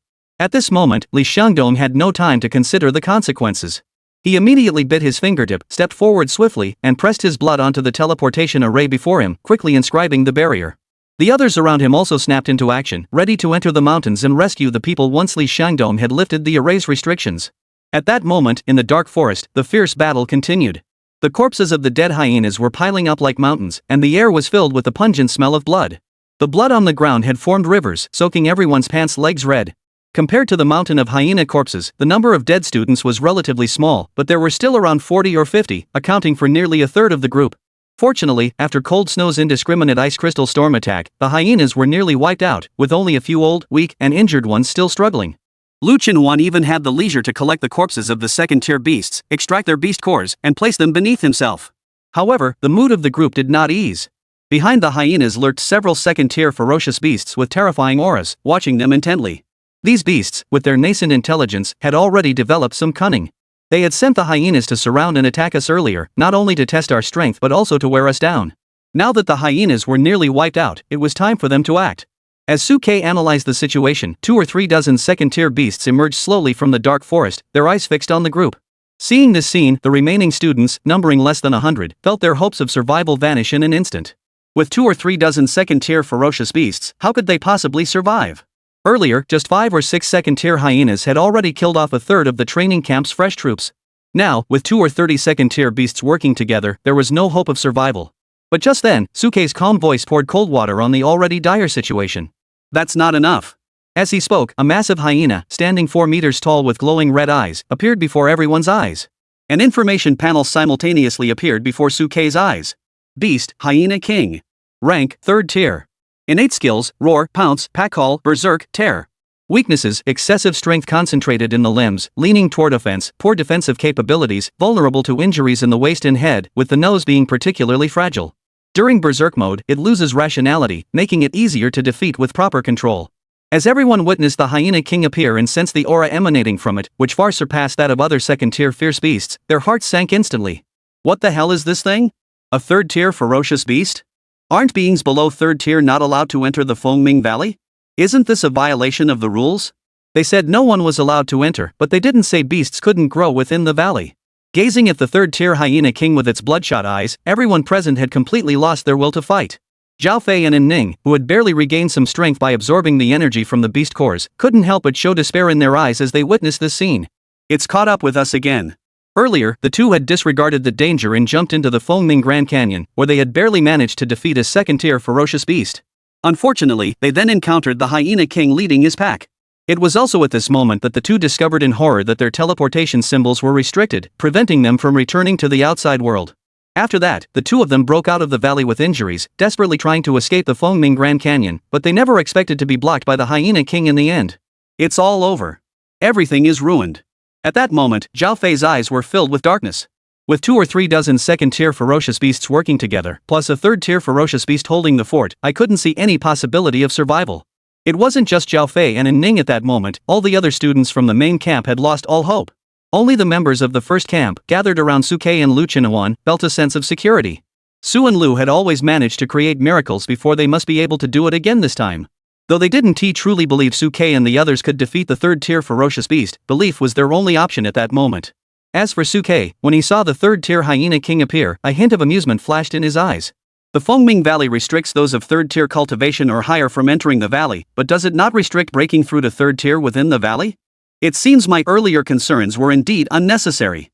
If that's the case, then I can also choose this Fengming Valley as my breakthrough location. Chapter 64, Is This Even Human? Roar. With the roar of the Hyena King, 2 or 3 dozen second-tier beasts of various species surged forward simultaneously, charging toward the group in the forest.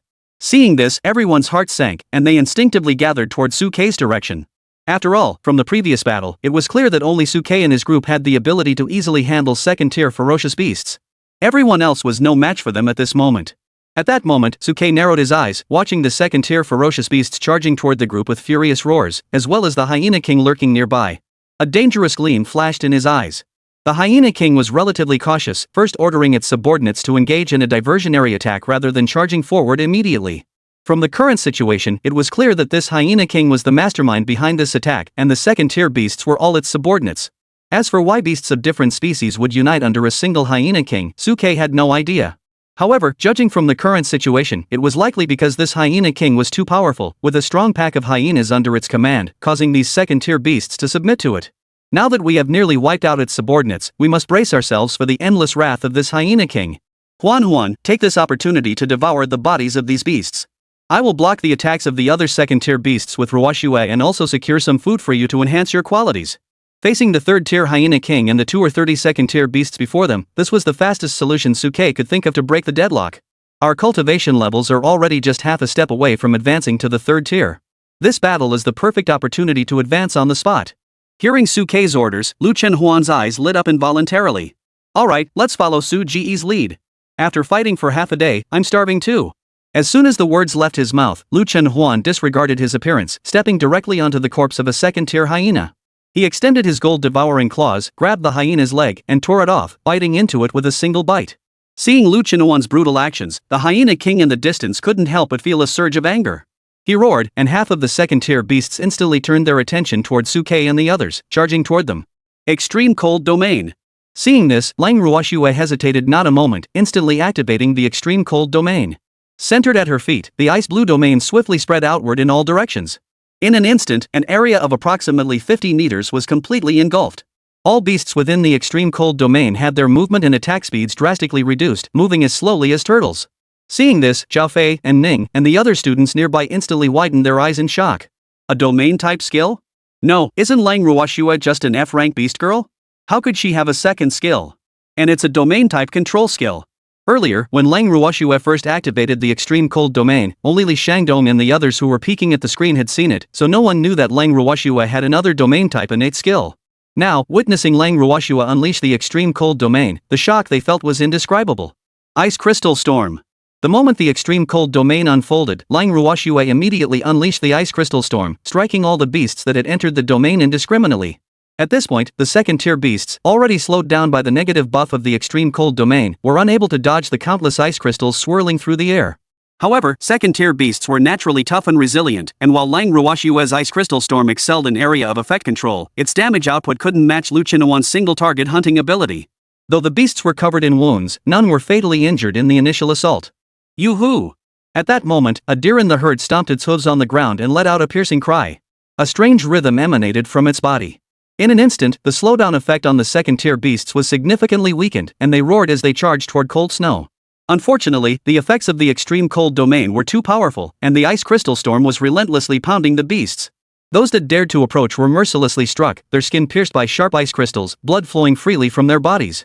Seeing this, Sukei's lips curled into a cold smile. Cold Snow's ice crystal storm was extremely powerful, and with the enhanced ice elemental of the Cambrian Ice Core, her offensive capabilities were maximized. The closer the opponents tried to get to Lang Ruoxue, the harder they were hit. However, there was a fatal flaw: while her attack range was wide, her target detection ability was weak, and she herself was not agile. If enemies managed to escape her attack zone in the first instance, she couldn't perform precise pursuits like Lu Chenhuan. Therefore, it is necessary to lure the enemy into her attack range. Once they enter the attack range and are trapped by the frigid domain, escaping becomes no easy feat. At this point, the beasts are restricted in their movements and can only become sitting ducks. Just then, beside her, as Lu Chenhuan devoured the corpse of the second-tier hyena beneath her, strange energies began to emanate from her body, a primordial, annihilating aura reminiscent of ancient times. Under the influence of this aura, the surrounding beasts briefly felt a soul-shaking tremor and oppressive pressure. The third-tier hyena king, not far away, also sensed the terrifying aura emanating from Lu Chenhuan. Though it didn't know what she was doing, its instincts told it that if it didn't stop her, it would meet a gruesome end. Roar! At that moment, the Hyena King let out another howl. The other ferocious beasts surrounding the camp suddenly abandoned their attacks on the other trainees and charged toward Lu Chenhuan. The trainees from the other camps felt the pressure around them suddenly ease. The second-tier beasts that had been charging toward them suddenly turned and lunged toward Lu Chenhuan, their eyes widening in shock.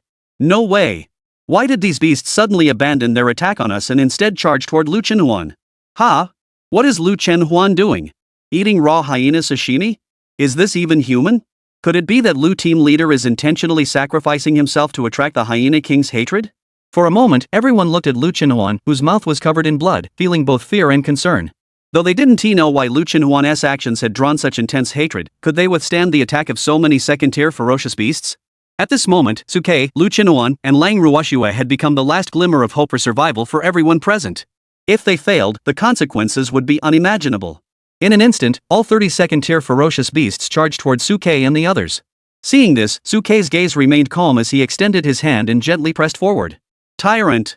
A powerful, unmatched aura erupted from Suke, and the frigid domain beneath Lang Ruoxue's feet instantly expanded by half, as ice crystals swirled into a furious storm. Chapter 65, Run for Your Life.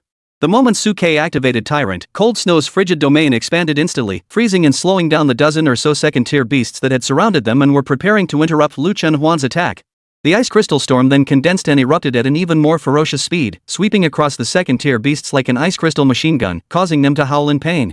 Countless blood holes pierced their bodies, and blood flowed freely. In a single exchange, these second-tier beasts were nearly reduced to sieves, losing most of their mobility. Realizing the overwhelming combat power of Lang Ruoxue, they desperately tried to retreat from her line of fire. However, under the suffocating grip of the extreme cold domain, even moving was difficult. How could they possibly dodge? Seeing this, the students from the surrounding camps all widened their eyes in astonishment. How could the combination of Suke and Cold Snow be so powerful? So many second-tier beasts, and nearly all of them were taken out in a single exchange? Recalling the fear these second-tier beasts had instilled in them earlier, the sense of disbelief and disappointment was overwhelming. However, some people spoke up with a hint of resentment.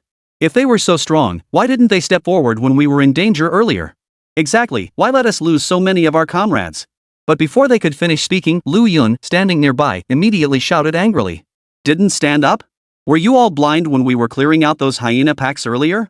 Besides, although Cold Team's attack range is large, it clearly has mobility flaws. If we hadn't drawn their attention and forced them to attack us, could we have inflicted such significant casualties? You scum! While Su's team went to great lengths to draw the enemy's attention, you're here making snide remarks? Wu Shuang, standing beside Lu Yun, glared coldly at those who had spoken earlier. Su's team risked their lives to draw the attention of that third-tier Hyena King. If you keep complaining, I'll tear you apart right now. But just as his men were about to be wiped out, the third-tier Hyena King could no longer hold back. It roared furiously and charged out, its enraged bellow echoing through the air as it rushed toward Cold Snow's frigid domain. In an instant, all the ferocious beasts in the vicinity charged toward Suke and his group. Meanwhile, Shin Song-yun from the third camp, seeing that all the ferocious beasts had been drawn away by Suke and his group, his eyes lit up. Everyone, now that all these ferocious beasts have been drawn away by Suke and his group, why are we still wasting time here? Exactly. If we don't escape now, when will we? In an instant, many people from the main camp snapped out of their daze, their eyes gleaming with determination. Without waiting for anyone to organize, a group of people turned and fled madly along the path they had come, scattering like birds and beasts. Seeing this, Lu Yun and the rest of the first camp's members couldn't help but stamp their feet in frustration. Hey, you ungrateful bunch! Suke and the others worked so hard to lure the monsters away, and you won't even stay to help them? Just up and leave like that? No sense of loyalty at all. But no one responded. At that moment, everyone saw that the first group to leave hadn't been distracted or blocked by the Hyena King. They wouldn't bother arguing with Lu Yun and his group, they just wished they had wings to fly away. Even in Ning and Zhao Fei, watching Suke and the others being surrounded, showed a complex expression in their eyes before making a decisive decision and hurriedly turned to leave. Seeing this scene, Lu Yun and the others couldn't help but feel torn. On a psychological level, they did indeed want to take this opportunity to leave. But on a moral level, ever since they entered the fissure, they had been protected by Suke and his group, and compared to the people from the other camps, they had suffered virtually no casualties. Watching Suke and his group fall into the encirclement and then leave was unbearable for them. Just then, Suke noticed their hesitation and addressed the first camp directly. Lu Yun, Wu Shuang, this canyon is filled with dangers. Take the first camp's companions and leave immediately. Staying here won't help us, it will only slow us down and distract us. Hearing Suke's words, Lu Yun and Wu Shuang no longer hesitated, bowing deeply to Suke and his two companions. Su team leader, take care of yourselves. With that, they turned and led the first company's comrades toward the exit of the canyon. Meanwhile, as the hyena king charged toward them, a cold smile curled at the corner of Sukei's lips. Ignorant of their own fate. Extreme cold domain. In the blink of an eye, the extreme cold domain expanded outward from Sukei's feet as its center. In the blink of an eye, a domain wider than the coldest snow enveloped the hyena king. Under the combined effect of the two domains, the hyena king's speed was slowed down to a crawl, almost like slow motion in a movie, almost frame by frame. Meanwhile, Lu Yun, who was fleeing for his life, couldn't help but glance back at Su Quebec, seeing the extreme cold domain expanding beneath Sukei's feet. He rubbed his eyes in disbelief. Am I hallucinating? How did Sukei also activate a domain skill? Wu Shuang, standing beside him, quickly turned his head to look at the extreme cold domain extending from Sukei's feet and was left speechless, frozen in place. I think I'm hallucinating too. Just then, the hyena king seemed to sense the danger, grew furious, and let out a furious roar. Its mobility slightly recovered, it charged toward the forest and bellowed loudly. Roar! A similar but sharper howl echoed simultaneously, echoing the hyena king's call. The next second, a female hyena slightly smaller than the hyena king but with a similar aura burst out of the forest and charged toward Sukei and the others. It's a pair. A pair of third-tier ferocious beasts. Seeing this, Lu Yun and Wu Shuang were startled and had no time to react. They turned and fled immediately. As for the other students from the main camp in front of them, sensing the appearance of the second third-tier ferocious beast, they exerted every ounce of strength they had, sprinting madly forward, cursing themselves for not running fast enough. Run for your lives. If you run too slowly, you might not make it. Two third-tier ferocious beasts. No instructor warned us how dangerous the Fengming Grand Canyon was before we entered. I shouldn't have been so curious and come down here. Faster. Run faster. Under the frantic escape of everyone, the figures in the forest disappeared in a flash, leaving only Sukei and his group of 3 and a pack of attacking beasts. Sukei, upon seeing the second third-tier hyena appear, remained as calm as ever. They were hiding pretty well. There was actually a second third-tier hyena. But none of you will escape today. Chapter 66, Save Su Team. Boom! Outside Fengming Valley, a deafening roar shook the heavens and earth. A massive formation array shattered violently, dispersing into countless energy fragments that spread throughout the heavens and earth. The array has been dispelled. Seeing this, all the instructors and Lane Qianxiu gathered before the array felt a weight lifted from their hearts. Since Sukei and the others had entered the Fengming Grand Canyon, nearly half an hour had passed, yet no one had been teleported out. Everyone knew something had gone wrong. Especially Zhao Guang and Cold Qianxiu, who were so anxious that sweat beaded on their foreheads, deeply worried about Zhao Fei and Cold Ruoxue still trapped within the canyon. At that moment, Li Xiangdong, seeing the formation dissipate, did not hesitate for a moment. He addressed the crowd around him. Let's go! Everyone, follow me into the mountains to rescue them. Before his words had even finished, Li Xiangdong took the lead, soaring into the air and dashing toward the Fengming Valley. Behind him, Zhao Guang, Leng Qianxiu, and the other instructors from the training camp also didn't hesitate for a moment. They all stood up and followed Li Xiangdong into the valley, determined to save everyone before death could claim them. Several streaks of rainbow light shot into the sky, instantly disappearing into the Fengming Valley. In the blink of an eye, the valley was empty. Just as Li Xiangdong and the others entered the valley, the owl and the bluebird, who had been hiding in the shadows, stood up, a smile curving their lips. To save the people, Li Xiangdong and his group had actually lifted the magical restrictions of Fengming Valley and entered the mountain to rescue them personally. But they never could have imagined that all of this had been within our calculations all along. Now that the restrictions on Fengming Valley had been lifted, any entity could now come and go as they pleased. Let's go inside and check out the commotion. As they spoke, the blue bird was quickly covered in feathers, transforming into a large blue bird. The owl jumped onto the blue bird's back, and with a clear cry, the bird and the man flew toward Fengming Valley. We've escaped. Finally, we've escaped. Never had the air outside felt so fresh. Thank God I survived. Outside the Fengming Grand Canyon, students from all the camps poured out of the entrance they had come from, their eyes brimming with joy after narrowly escaping death. Some were so overcome with emotion that they kissed the ground before them, expressing their relief at having survived the ordeal. Only the members of the last camp to emerge looked somber. Especially Lu Yun, who spoke to them with a sour expression. Thank God? You should be thanking Su team. Without Su's team handling the hyena pack and drawing the hyena king's attention, do you think you would have survived? Lu Yun grew increasingly angry as he spoke, tears welling up in his eyes. I should have died too. I should have stayed and fought. I hate myself so much for not having the strength to fight alongside Su team leader. In such a dangerous situation, I didn't even have the chance to lend a hand. Hearing Lu Yun's words, the other students from the camp also fell silent. Lu Yun was right. If it weren't for Sukei, everyone here would have already been devoured by those high-tier ferocious beasts and turned into their food. As for Sukei, no one believed they had any chance against two third-tier ferocious beasts. Even if Sukei and his group had performed exceptionally well in the hunting competition, those were two third-tier ferocious beasts. As second-tier beasts themselves, they could barely handle one, let alone two third-tier ones. No one could think of any way to win. Just then, several streaks of rainbow light streaked swiftly toward them from the distant forest valley. The next moment, Li Shangdong and Lang Qianqiu's figures instantly appeared before the crowd. Especially Zhao Guang, who, upon landing, saw Zhao Fei's pitiful state and couldn't help but shed tears of sorrow. He rushed forward and grabbed Zhao Fei's hand. Fei, how did you end up like this? What happened to you and Ningning in the fissure? Cold Qianqiu, standing nearby, looked around but saw no sign of Suke and Cold Ruoxue, his expression filled with anxiety. He hurriedly turned to look at Zhao Fei and the others. Where are Rongxue and Suke? The instructors from the 7th and 9th battalions also rushed forward. What about the trainees from the 7th and 9th camps? Have they not come out yet? Faced with a barrage of questions, Zhao Fei was momentarily speechless, not knowing where to begin. It was Li Shangdong, standing beside him, who remained relatively calm. He suppressed his own emotions and spoke to Zhao Fei. Speak slowly, don't rush. Just then, Lu Yun couldn't help but speak up. What do you mean, don't rush? If we don't hurry, Su Team and the others will be in trouble. That's a large group of second-tier ferocious beasts and two third-tier ferocious beasts. Upon hearing this, Li Shangdong's heart sank, and he hurriedly looked at Lu Yun. What do you mean a large group of second-tier ferocious beasts and two third-tier ones? Speak clearly. Lu Yun sniffled, his slightly red nose twitching, tears welling up in his eyes as he spoke. After entering the fissure, we were ambushed by beasts in an organized attack. Moreover, an unknown force disrupted the teleportation symbols, and many of our classmates were killed in the melee. Later, over 20 second-tier beasts and two third-tier hyenas appeared. Su Team and the others, in an attempt to save us, used some unknown method to divert the beasts' attention, but they were surrounded and attacked by them. As Lu Yun spoke, his eyes filled with pleading as he looked at Li Shangdong. General Li, please hurry into the fissure and save Su and his team. If we delay any longer, it will be too late. In Lu Yun's heart, Suke and the others had intentionally let Lu Chenhuan eat hyena meat to provoke the Hyena King, all to save everyone else. He felt deeply guilty. Hearing Lu Yun's words, Li Shangdong and Lang Qianqiu felt a sudden buzz in their heads. What did you say? 20 or 30 second-tier ferocious beasts and two third-tier hyenas are all attacking Suke and the others? Especially Lang Qianqiu, who felt his mind go completely blank. He trembled as he looked at Lu Yun and spoke. Lu Yun, right? Where are Suke and Ruoxue now? Tell me.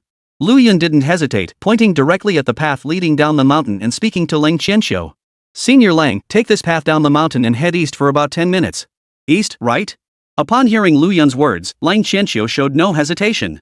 His spiritual energy surged, and he leaped into the air, plunging toward the below. Behind him, Li Shangdong saw this and his pupils contracted, hurriedly calling out. Cold young master, wait for me. We need to save them together.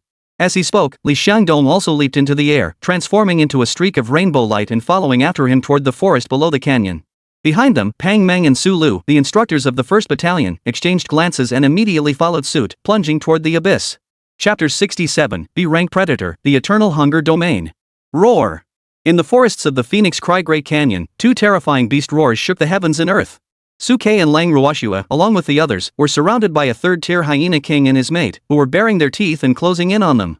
In front of them, the 24 or so second-tier ferocious beasts that had been there earlier had all been turned into sieves by Cold Ruoxue's ice crystal storm. Lu Chenhuan was devouring the corpses of the second-tier ferocious beasts beneath his feet with relish. With no audience, Lu Chenhuan had completely let go, his beast form fully unleashed, his mouth wide open as he devoured the blood-soaked flesh.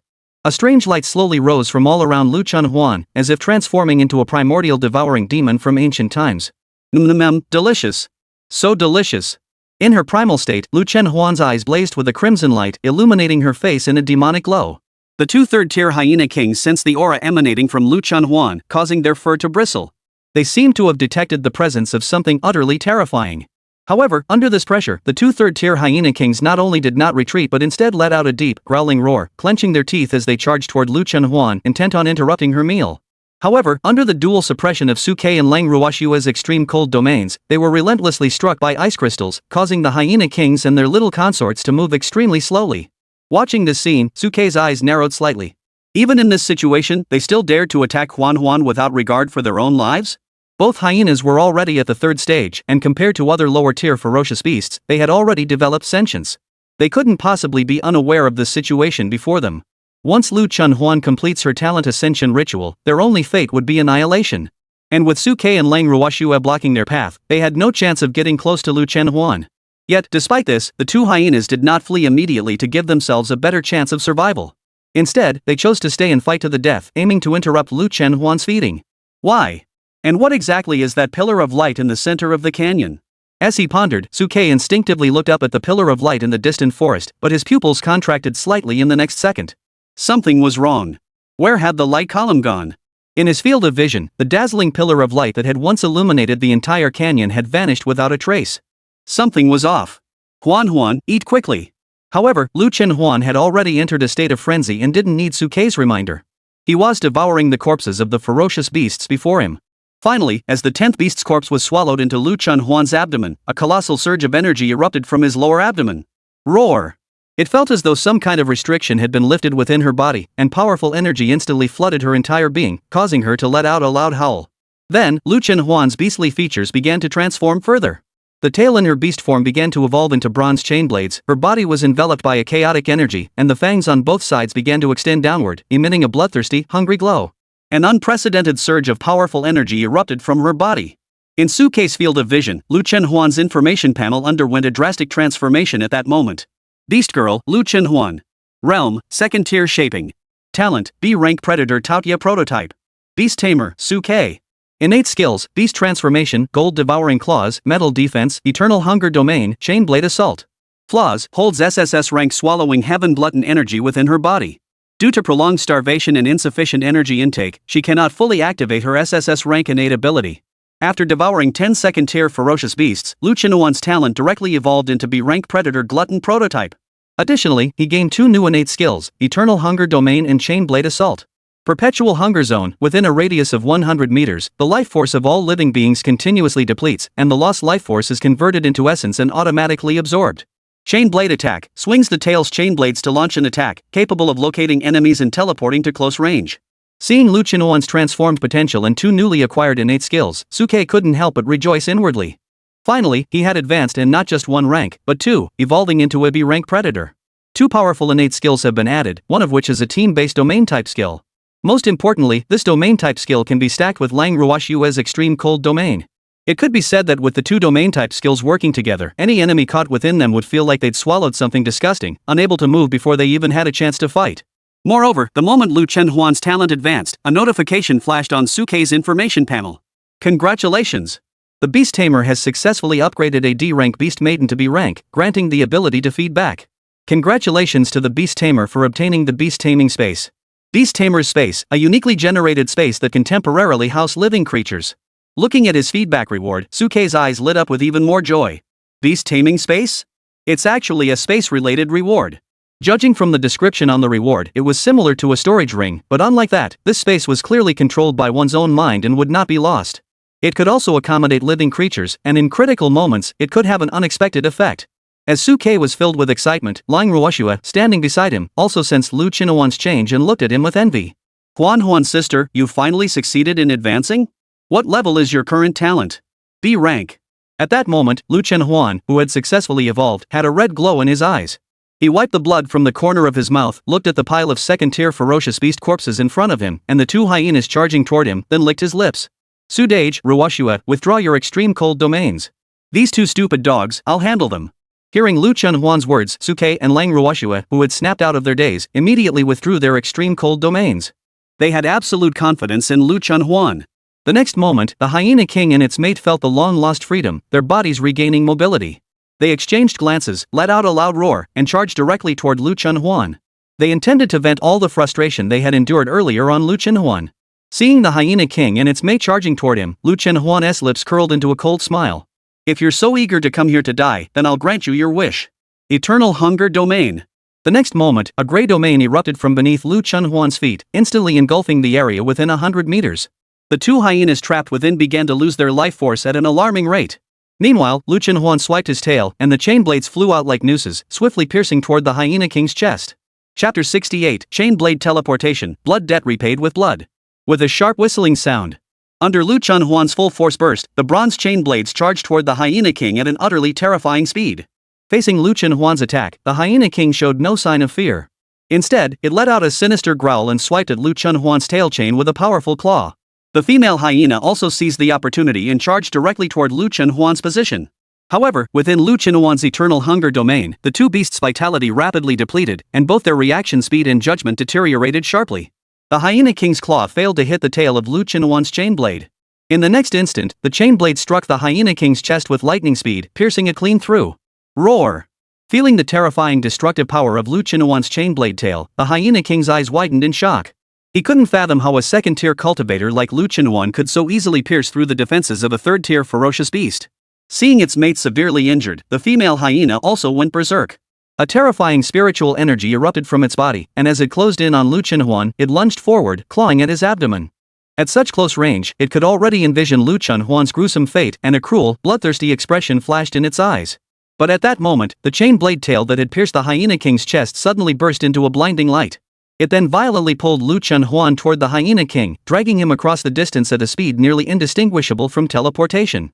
The female hyena, driven by its killing intent, lunged forward only to strike empty air. Its hard claws skidded to a halt, leaving a long, terrifying gash on the ground. The next second, Lu Qinuan's figure appeared instantly before the Hyena King, his golden claws flashing, aiming straight for the Hyena King's abdomen. After advancing to be ranked through his innate talent, Lu Qinuan's strike was faster and more powerful. The spiritual energy trembled, and a terrifying sonic boom erupted before the Hyena King. Facing Lu Qinuan's powerful strike, the Hyena King's eyes widened in terror, sensing a life-threatening danger, and immediately swung its claws to block Lu Qinuan. However, at such close range, this attack was unavoidable. Put! The Hyena King's abdomen was torn open by a claw, leaving a gruesome wound, and bright red blood spurted out. Having suffered such a fatal blow, the Hyena King was clearly enraged. His eyes were instantly filled with bloodshot veins, his body erupted with blood energy, and his muscles swelled instantly, resembling a hellhound come to claim a life. Suke watched from the side, a flash of sharpness in his eyes. He knew that the Hyena King had activated his innate skill, Rage, preparing for a desperate last stand. Rage was a rare high-tier skill that temporarily consumed one's essence blood to unleash latent potential, granting a burst of enhanced strength. At that moment, the female hyena, which had just missed its attack, turned around and charged toward Lu Qinuan once more. Huan, be careful. Watch your position. Seeing this, Suke couldn't help but speak up. However, he did not intervene to help Lu Qinuan. When Lu Qinuan stated that she would handle these two hyenas, this battle held greater significance for her as a trial. Lu Qinuan intended to use these two third-tier hyenas as practice targets. Don't worry, Su Gu. They're just two hyenas. Watch me handle them. Facing the relentless attacks of the two third-tier hyenas that had activated their berserk mode, Lu Qinuan held nothing back. The eternal hunger domain expanded once more. In an instant, the corpses of the second-tier beasts enveloped within the eternal hunger domain were stripped of their flesh and blood, which condensed into streams of energy, rushingly toward Lu Qinuan's body. The next second, all of it condensed into the tear tattoo at the corner of Lu Qinuan's eye. Under the powerful spiritual energy, Lu Qinuan's cultivation, which had been stuck at the 10th level of the second stage, suddenly shattered. A previously unseen powerful aura erupted from her body. Third-tier blood-burning realm. Boom! The spiritual energy from Lu Qinuan's breakthrough to the third-tier blood-burning realm surged outward like a tidal wave, instantly reducing the massive ancient trees nearby to dust. Feeling the overwhelmingly terrifying spiritual energy emanating from Lu Qinuan, even the Hyena King, who had activated his berserk state and lost some of his rationality, felt a chill run down his spine and a sense of fear emanating from his very soul. However, to everyone's surprise, they charged toward Lu Qinuan without hesitation. Seeing this, a sinister smile curled up at the corners of Lu Qinuan's lips. You don't even run away after I've broken through? So eager to die? Then I'll grant you your wish. The next moment, Lu Qinuan's figure vanished from the spot. At that moment, within the fissure, Li Xiangdong and Ling Qianxiu, who were frantically dashing through the forest, couldn't help but tremble as they looked toward the direction where Suke and the others were. That aura. Who has broken through to the third stage? Although the aura felt like third tier, the vast and terrifying energy had completely surpassed the realm of third tier. Could it be that another ferocious beast had advanced through some special means? Feeling this terrifying cultivation energy, Li Xiangdong and Ling Qianxiu grew even more anxious, pushing themselves to their absolute limits to rush toward Suke and the others. Meanwhile, Pang Meng and Su Lu, who had been left so far behind they couldn't even see the tail of the car, were equally worried. Su Kid, you must stay safe.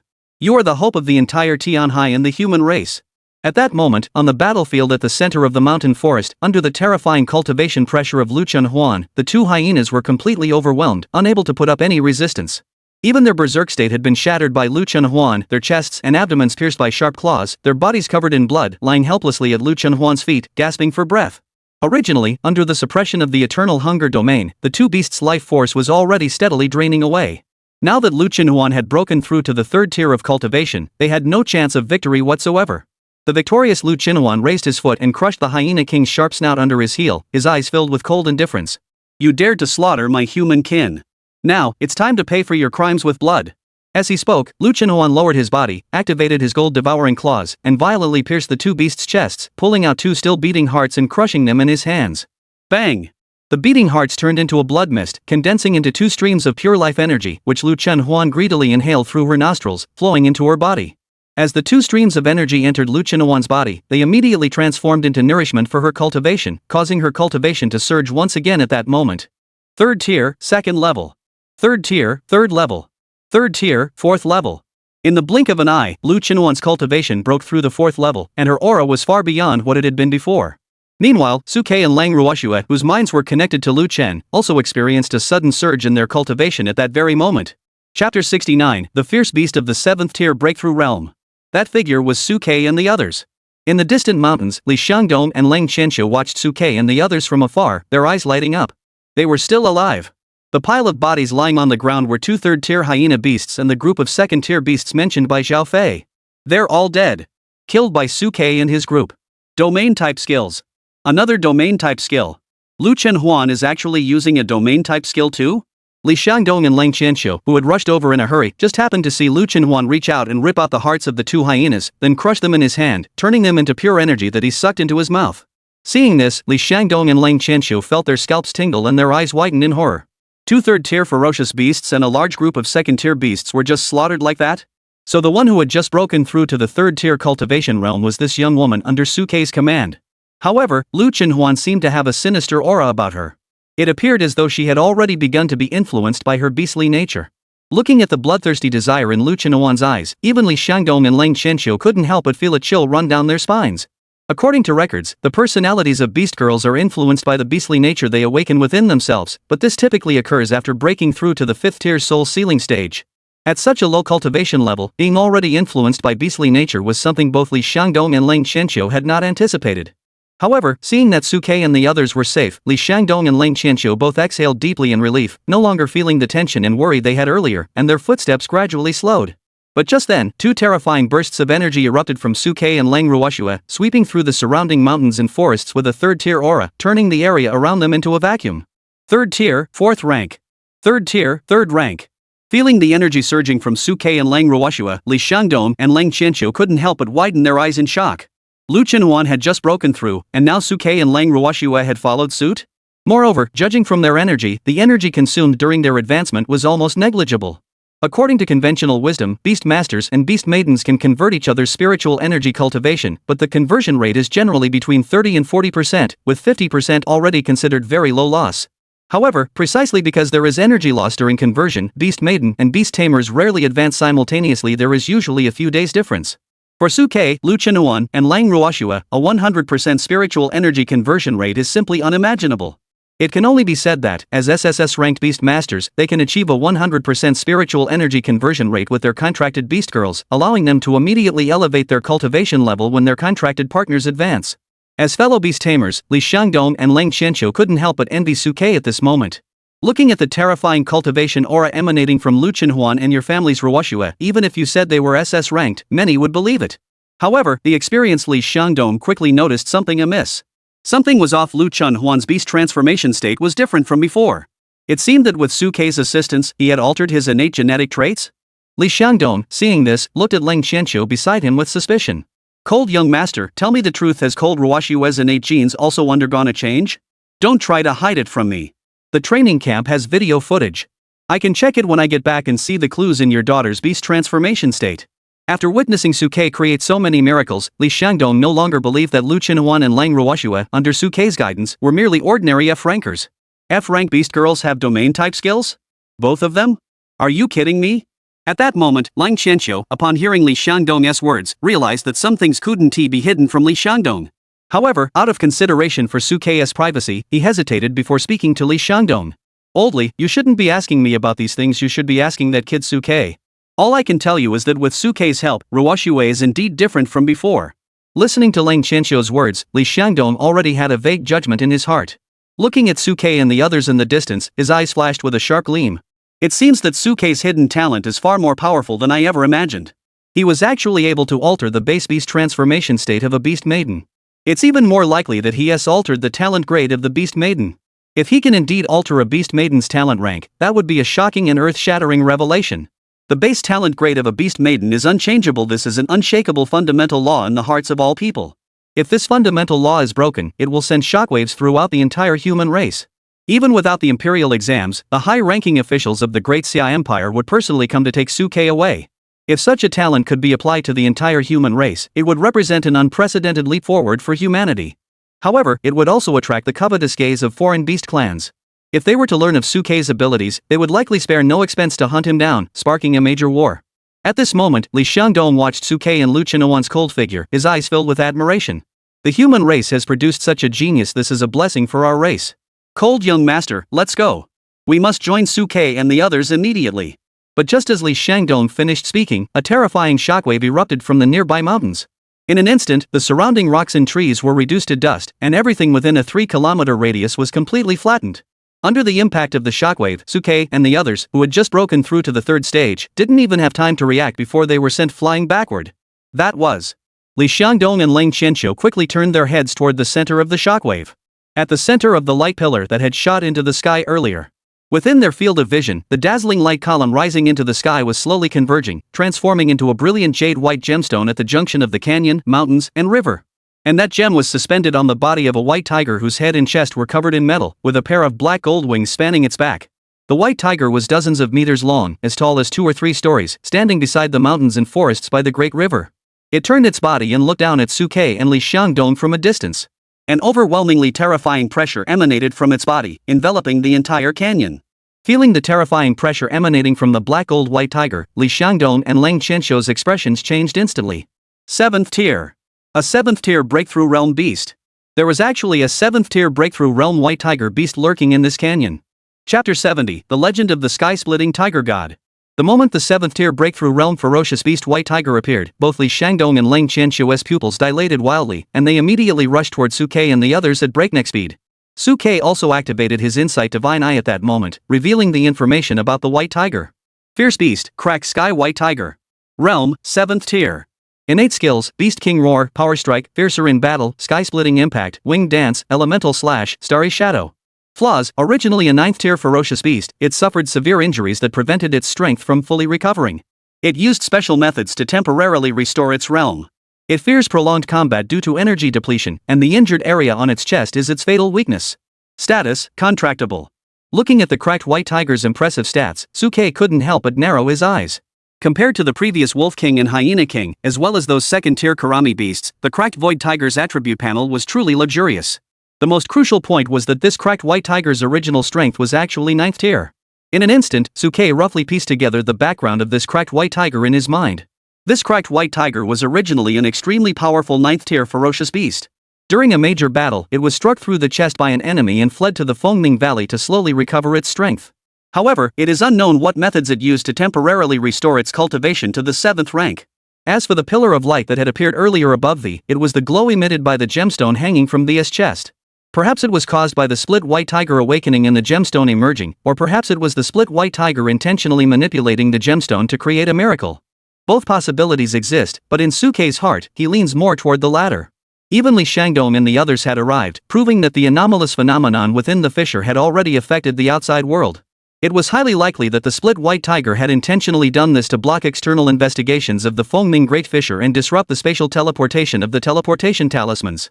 As for the purpose, it's a formation. This creature deliberately guided us to dismantle the restriction formation set by the ancient human sages. Li Xiangdong looked at the majestic cracked white tiger and instantly had his answer. The ancient human sages had set up a cultivation restriction array that could prevent beings of 3rd tier cultivation or higher from entering the Fengming Valley, and similarly prevent such beings from leaving the valley. Given the abilities of that ancient sage, the injured cracked white tiger would find it extremely difficult to force its way out of the array. Even if it managed to break through, it would be severely weakened by the massive expenditure of spiritual energy, leaving it no chance of escape if surrounded. Therefore, it deliberately used the gem to emit an anomaly to attract students entering the valley for trials, then sealed off the space around the fissure, rendering the students' teleportation talismans useless, causing us to worry and forcefully dismantle the array. Once the array was broken, this creature would have the opportunity to break out. As an experienced head of the youth training camp, Li Xiangdong immediately pieced together everything that had happened today and understood the answer. This is bad. It's a 7th tier beast. If it escapes and runs amok, the entire Tianhai region could be caught in the chaos. At that moment, Li Xiangdong, feeling anxious, pulled out his communicator and spoke quickly. This is Li Shangdong from the Tianhai Naval Headquarters. A 7th-tier ferocious beast has appeared in Fengming Valley. Requesting reinforcements. Requesting reinforcements. After finishing his call, Li Shangdong didn't wait for a response. He quickly put away his communicator and addressed the person beside him, Leng Qianqiu. Cold young master, Suke and the others are in your care. Hurry up and take them away from here. I'll handle this 7th-tier ferocious beast. Hearing Li Shangdong's words, Leng Qianqiu's eyes betrayed his concern. But old Li, you're only 6th tier and your beast companion. Stop wasting time. At that moment, Li Shangdong's eyes were filled with urgency as he shouted at Leng Qianqiu. Besides me, no one in the entire Tianhai region can stop it. Quickly take them away. At the same time, notify the city defense department and activate the emergency alert. The entire city is on high alert.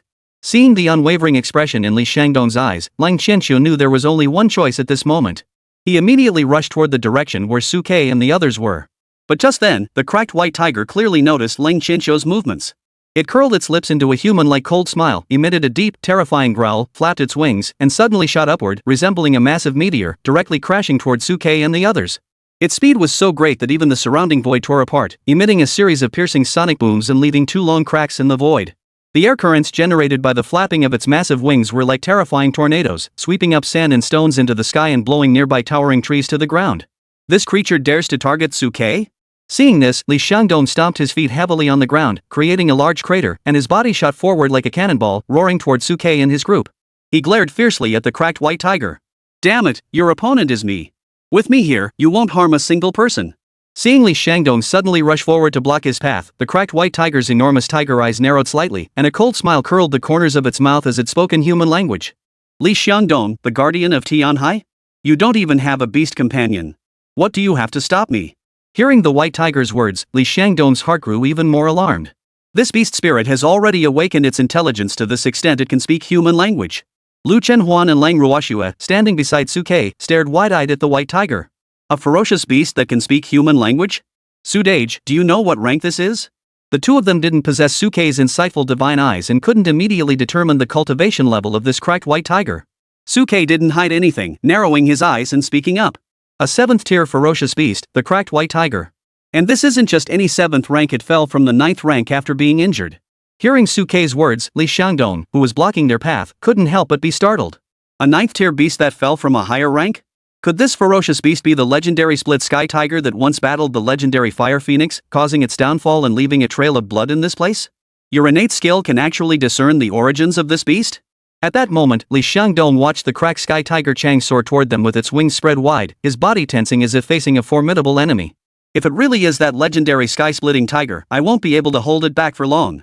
But no matter what, whether it's for you, for Tianhai, or for the students of the youth training program, I'll do everything in my power to stop it. Suke, take the others and run as far as you can. The farther, the better. Go! The last words were almost shouted by Li Shangdong. Chapter 71, Joining Forces to Battle the 7th Rank. Hurry up! As Li Shangdong's words fell, Leng Qianqiu also arrived beside Suke and the others, grabbing Lang Ruoxue and trying to leave. Ruoxue, son-in-law, you too must follow me. Upon seeing the 7th-tier cracked white tiger, Leng Qianqiu had only one thought, to safely evacuate Suke and Lang Ruoxue. However, Suke hesitated for a moment before speaking to Li Shangdong. Generally, we might still have a chance to stop this cracked white tiger. Hearing Suke's words, Li Shangdong's eyes widened instantly. You fool! At a time like this, what nonsense are you spouting? If this beast is indeed the same cracked void tiger god from back then, even 10 of me wouldn't stand a chance against it, do you understand? However, in the face of Li Shangdong's words, Suke remained calm. It is precisely because it is the tiger god from back then that we have a chance. At that moment, Suke was fully aware that, given the power the cracked void white tiger had demonstrated, the only person in the arena who had a chance to stop it was Li Shangdong.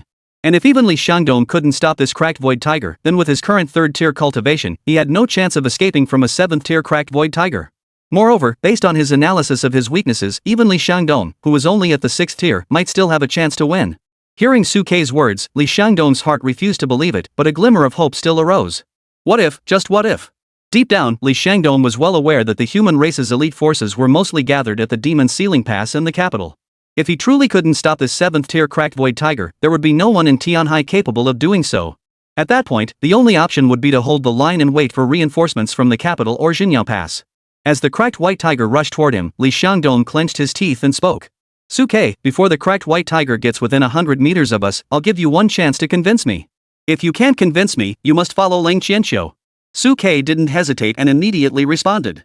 Generally, this cracked white tiger was severely injured in its battle with the fire phoenix here years ago, which is why it has been lying dormant in this valley for so long. Furthermore, according to the information displayed by my divine insight eyes, this cracked white tiger's current 7th tier cultivation realm has been temporarily enhanced through some means. It won't last much longer. Upon hearing this, Li Xiangdong couldn't help but feel a stir in his heart. Are you telling the truth? This concerns life and death. It is absolutely true. At this moment, Su-K remained unusually calm as he quickly analyzed the situation for Li Xiangdong. Moreover, General Li, think about it. If this cracked white tiger were truly at its peak, why would it go to such great lengths to scheme against you and remove the erase restrictions? Can't it break it on its own? The only explanation is that it no longer has any remaining strength and doesn't want to waste its spiritual energy here. As Su-K explained, Li Xiangdong and the cold-eyed Qianqiu beside him couldn't help but flash a sharp gleam in their eyes. You youngster, you've analyzed this perfectly. Now, I believe you can see through the flaws of this cracked white tiger. Although Li Xiangdong had already known from analyzing his students' battle records that Su-K possessed the ability to discern others' combat weaknesses, he never imagined that Su-K could transcend his own rank to uncover the flaws of a 7th rank ferocious beast. Is he severely injured and using some secret technique to temporarily boost his strength? If that's the case, there might still be a chance. After receiving Su-K's information, Li Xiangdong's heart was once again filled with hope as he looked toward the cracked white tiger soaring toward him. If that's the case, then count me in. Cold Qianqiu, standing nearby, hesitated for a moment before stepping forward and standing beside Li Xiangdong, flashing a smile. Old Li, it seems we'll be fighting side by side again. Li Xiangdong smiled broadly at Ling Qianqiu. It's an honor to fight alongside our cold young master. It's not the time for jokes about the past. Cold Qianqiu glanced at cold Ruoxue, who was standing beside Su-K, his eyes filled with affection. He then turned his gaze toward the fierce-looking cracked white tiger charging toward them, his expression growing resolute once more. Whether it's for Ruoxue or the human race of Tianhai, I have no choice but to fight today. Old Li, let's join forces to defeat this monster and create a legendary tale. The cracked white tiger, which had been charging toward Su-K and the others, saw this scene and couldn't help but let out a savage grin. The strength of an ant dares to shake a tree? In the blink of an eye, the cracked white tiger's figure had already reached the 5 people's heads. Its massive form resembled a gigantic blanket, completely blocking the sky above them, causing the heavens and earth to grow dark. Then, the split white tiger flapped its wings, and terrifying spiritual energy surged to both sides of its wings, crashing down toward the ground with a deafening roar. Boom! The terrifying sonic boom tore through the void, and a whirlwind of wind swept across the heavens and earth, bearing down on the crowd with unstoppable momentum. Spatial Rift Impact. It had activated its innate technique, the sky-splitting impact, the moment it charged forward. Qianqiu, protect Su-K and the others. I'll break through the encirclement. Li Xiangdong roared loudly, and his muscles swelled instantly, tearing his clothes to shreds. A fiery red armor emerged from his body. This was armor forged from the fur and scales of beasts of the 4th rank and above. He then stomped his feet on the ground with all his might, transforming into a cannonball and charging toward the howling gale, punching it head-on. Behind him, Su-K did not hesitate for a moment and addressed Ling Qianqiu. Uncle Lang, don't worry about protecting us. Hurry and follow General Li to help contain that cracked white tiger. If he falls, we're doomed. Su-K was well aware of the power of the cracked void white tiger. Without Li Xiangdong's life-bound beast maiden present, defeating it alone would be extremely difficult. Assistance was necessary. At that moment, Cold Qianqiu heard Su-K's words, watched Li Xiangdong charge alone toward the cracked void gale, and quickly made his decision. His beast armor emerged, and he leaped forward, joining Li Xiangdong and charging toward the cracked void tiger. Su-K, however, narrowed his eyes and addressed Lu Qinhuan and Lang Ruoxue beside him. Huan, Ruoxue, let's activate our domains together and lend a hand to General Li and Uncle Lang. Though the 3 of them were still relatively weak in cultivation, they could still contribute their modest efforts using their domain-type innate abilities. Lu Qinhuan and Lang Ruoxue nodded slightly upon hearing this. Moments later, their spiritual energy erupted, and the Extreme Cold Domain and Eternal Hunger Domain unfolded instantly.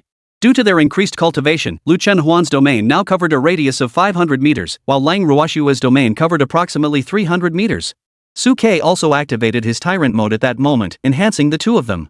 In an instant, the domains covered a radius of 1 kilometer, enveloping the attacking cracked white tiger within their grasp. Chapter 72, The Agile Insect.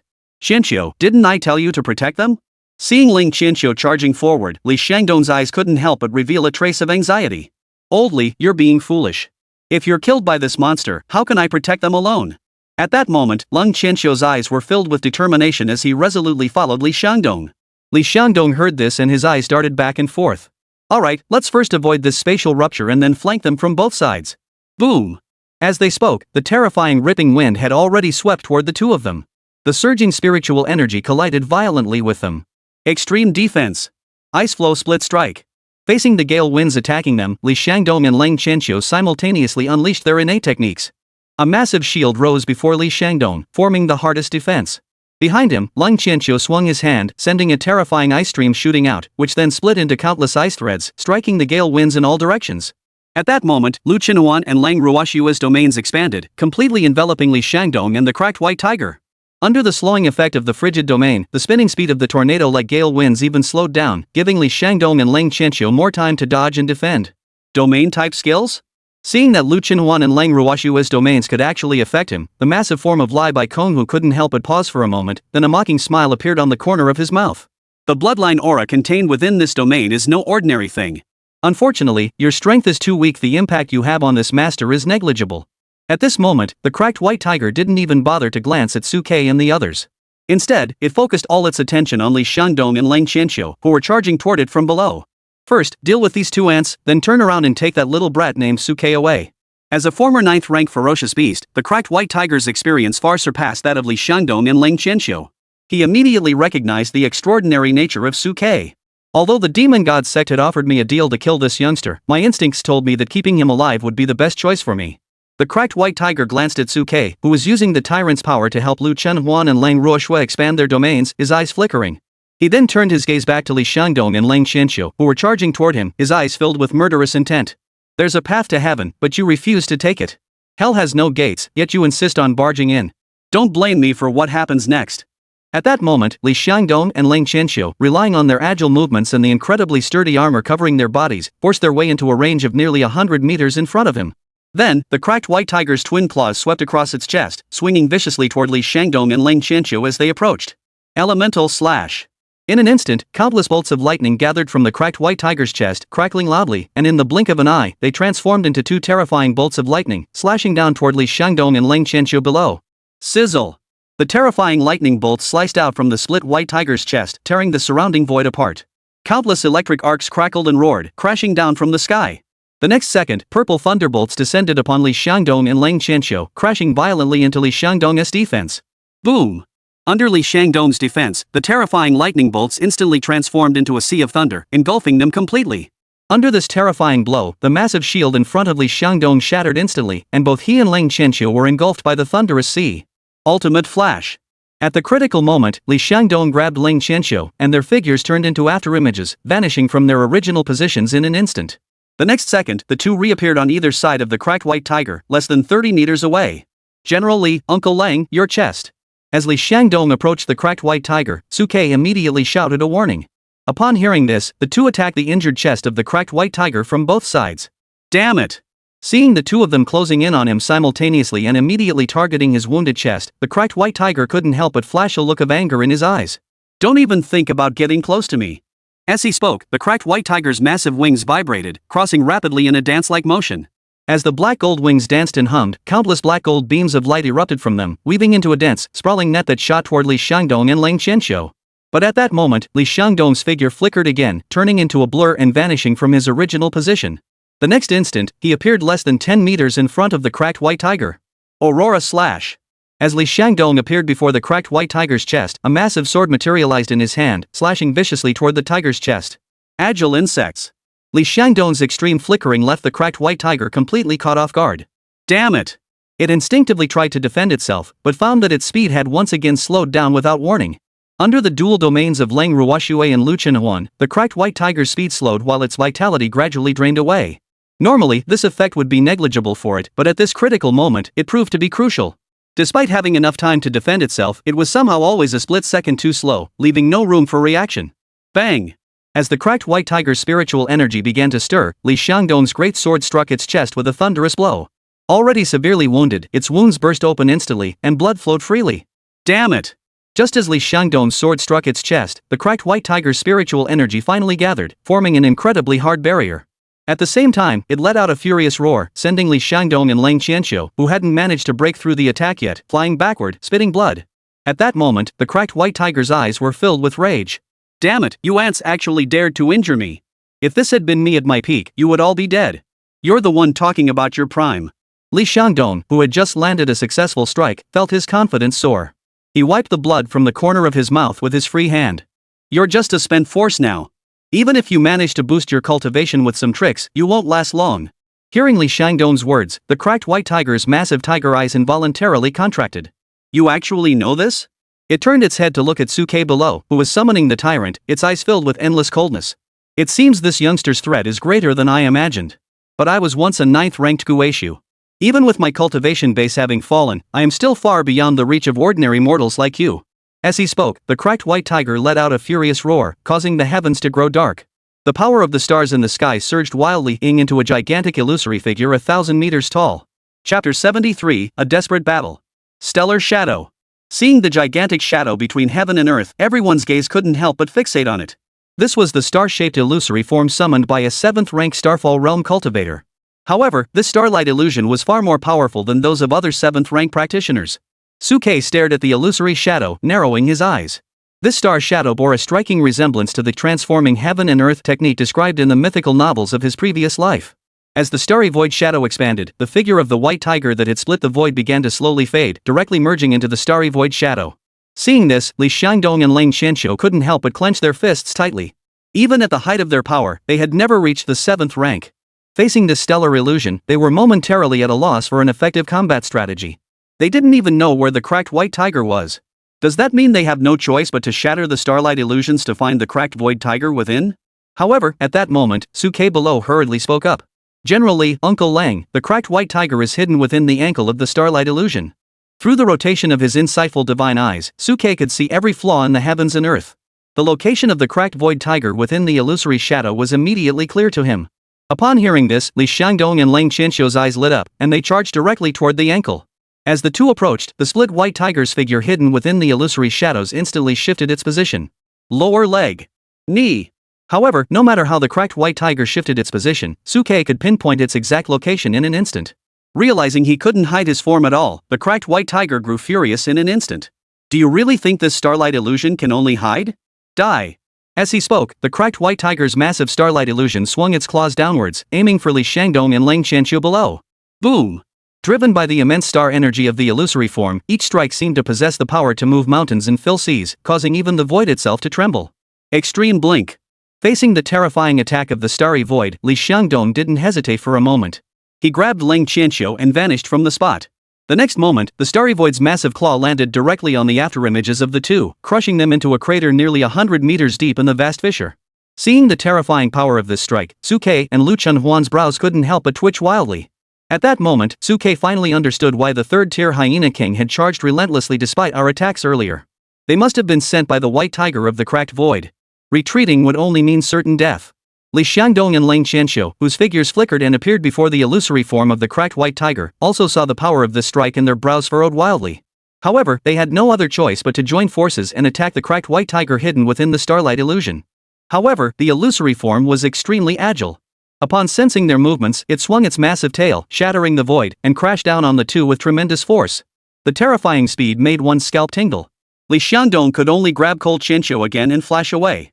Thus, a fierce battle ensued, with the illusory figure relentlessly attacking while Li Xiangdong and Lang Qianqiu continuously dodged. This wasn't sustainable, they had to find a way to take it down. Facing one perilous attack after another, Li Xiangdong and Lang Qianqiu's composure began to waver. But just then, Suke's voice rang out again. General Li, Uncle Lang, don't panic. Keep going like this. This cracked white tiger is wounded. Trust me, it can't sustain a prolonged battle against you. In Suke's analysis at that moment, the cracked white tiger's weaknesses began to surface. Due to the corrosive effects of Lu Qinhuan's eternal hunger domain, the cracked white tiger's life force was slowly draining away, and its attack speed was gradually slowing down. The cracked white tiger also realized this and glared at Suke with hostility. You noisy little insect. I was planning to deal with you later, but now it seems you'll have to die first. As he spoke, the cracked white tiger abandoned its attack on Li Xiangdong and Lang Qianqiu, instead swiping its claw directly towards Suke's location. The massive illusory form formed by the star energy instantly engulfed the world before Suke, and terrifying spiritual energy fluctuations surged downward toward him with relentless fury. Seeing this, Li Xiangdong and Lang Qianqiu's expressions changed instantly. This is bad. That thing is going after Suke. They never expected that the cracked white tiger would abandon its attack on the two of them at this moment and instead target the weaker Suke first. However, Suke's eyes were wide open, and he addressed Li Xiangdong and Lang Qianqiu directly. This guy has two weaknesses now. Besides his chest, the connection between his wings and his spine also showed signs of weakness. Don't worry about us. Attack it now. Suke was well aware that Li Shangdong and Leng Qianqiu were too far away to provide timely backup. If they tried to return, they would only waste this golden opportunity for an attack. Afterward, they would be constantly held back by the cracked white tiger using this weakness. At that moment, the cracked white tiger wore a cold smile on its face. Are you really willing to abandon such a talented beast tamer and 2 beast girls? It was also gambling, betting that Li Shangdong and Leng Qianqiu would come to their aid.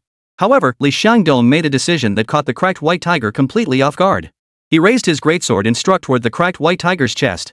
By his side, Leng Qianqiu, though tears welled in her eyes, saw Li Shangdong act and immediately activated her spiritual energy, flying toward the direction of the cracked white tiger's wings. Facing the two of them, the cracked white tiger's eyes flashed with cruelty. Since you two don't care about this little brat's life, I'll let him die.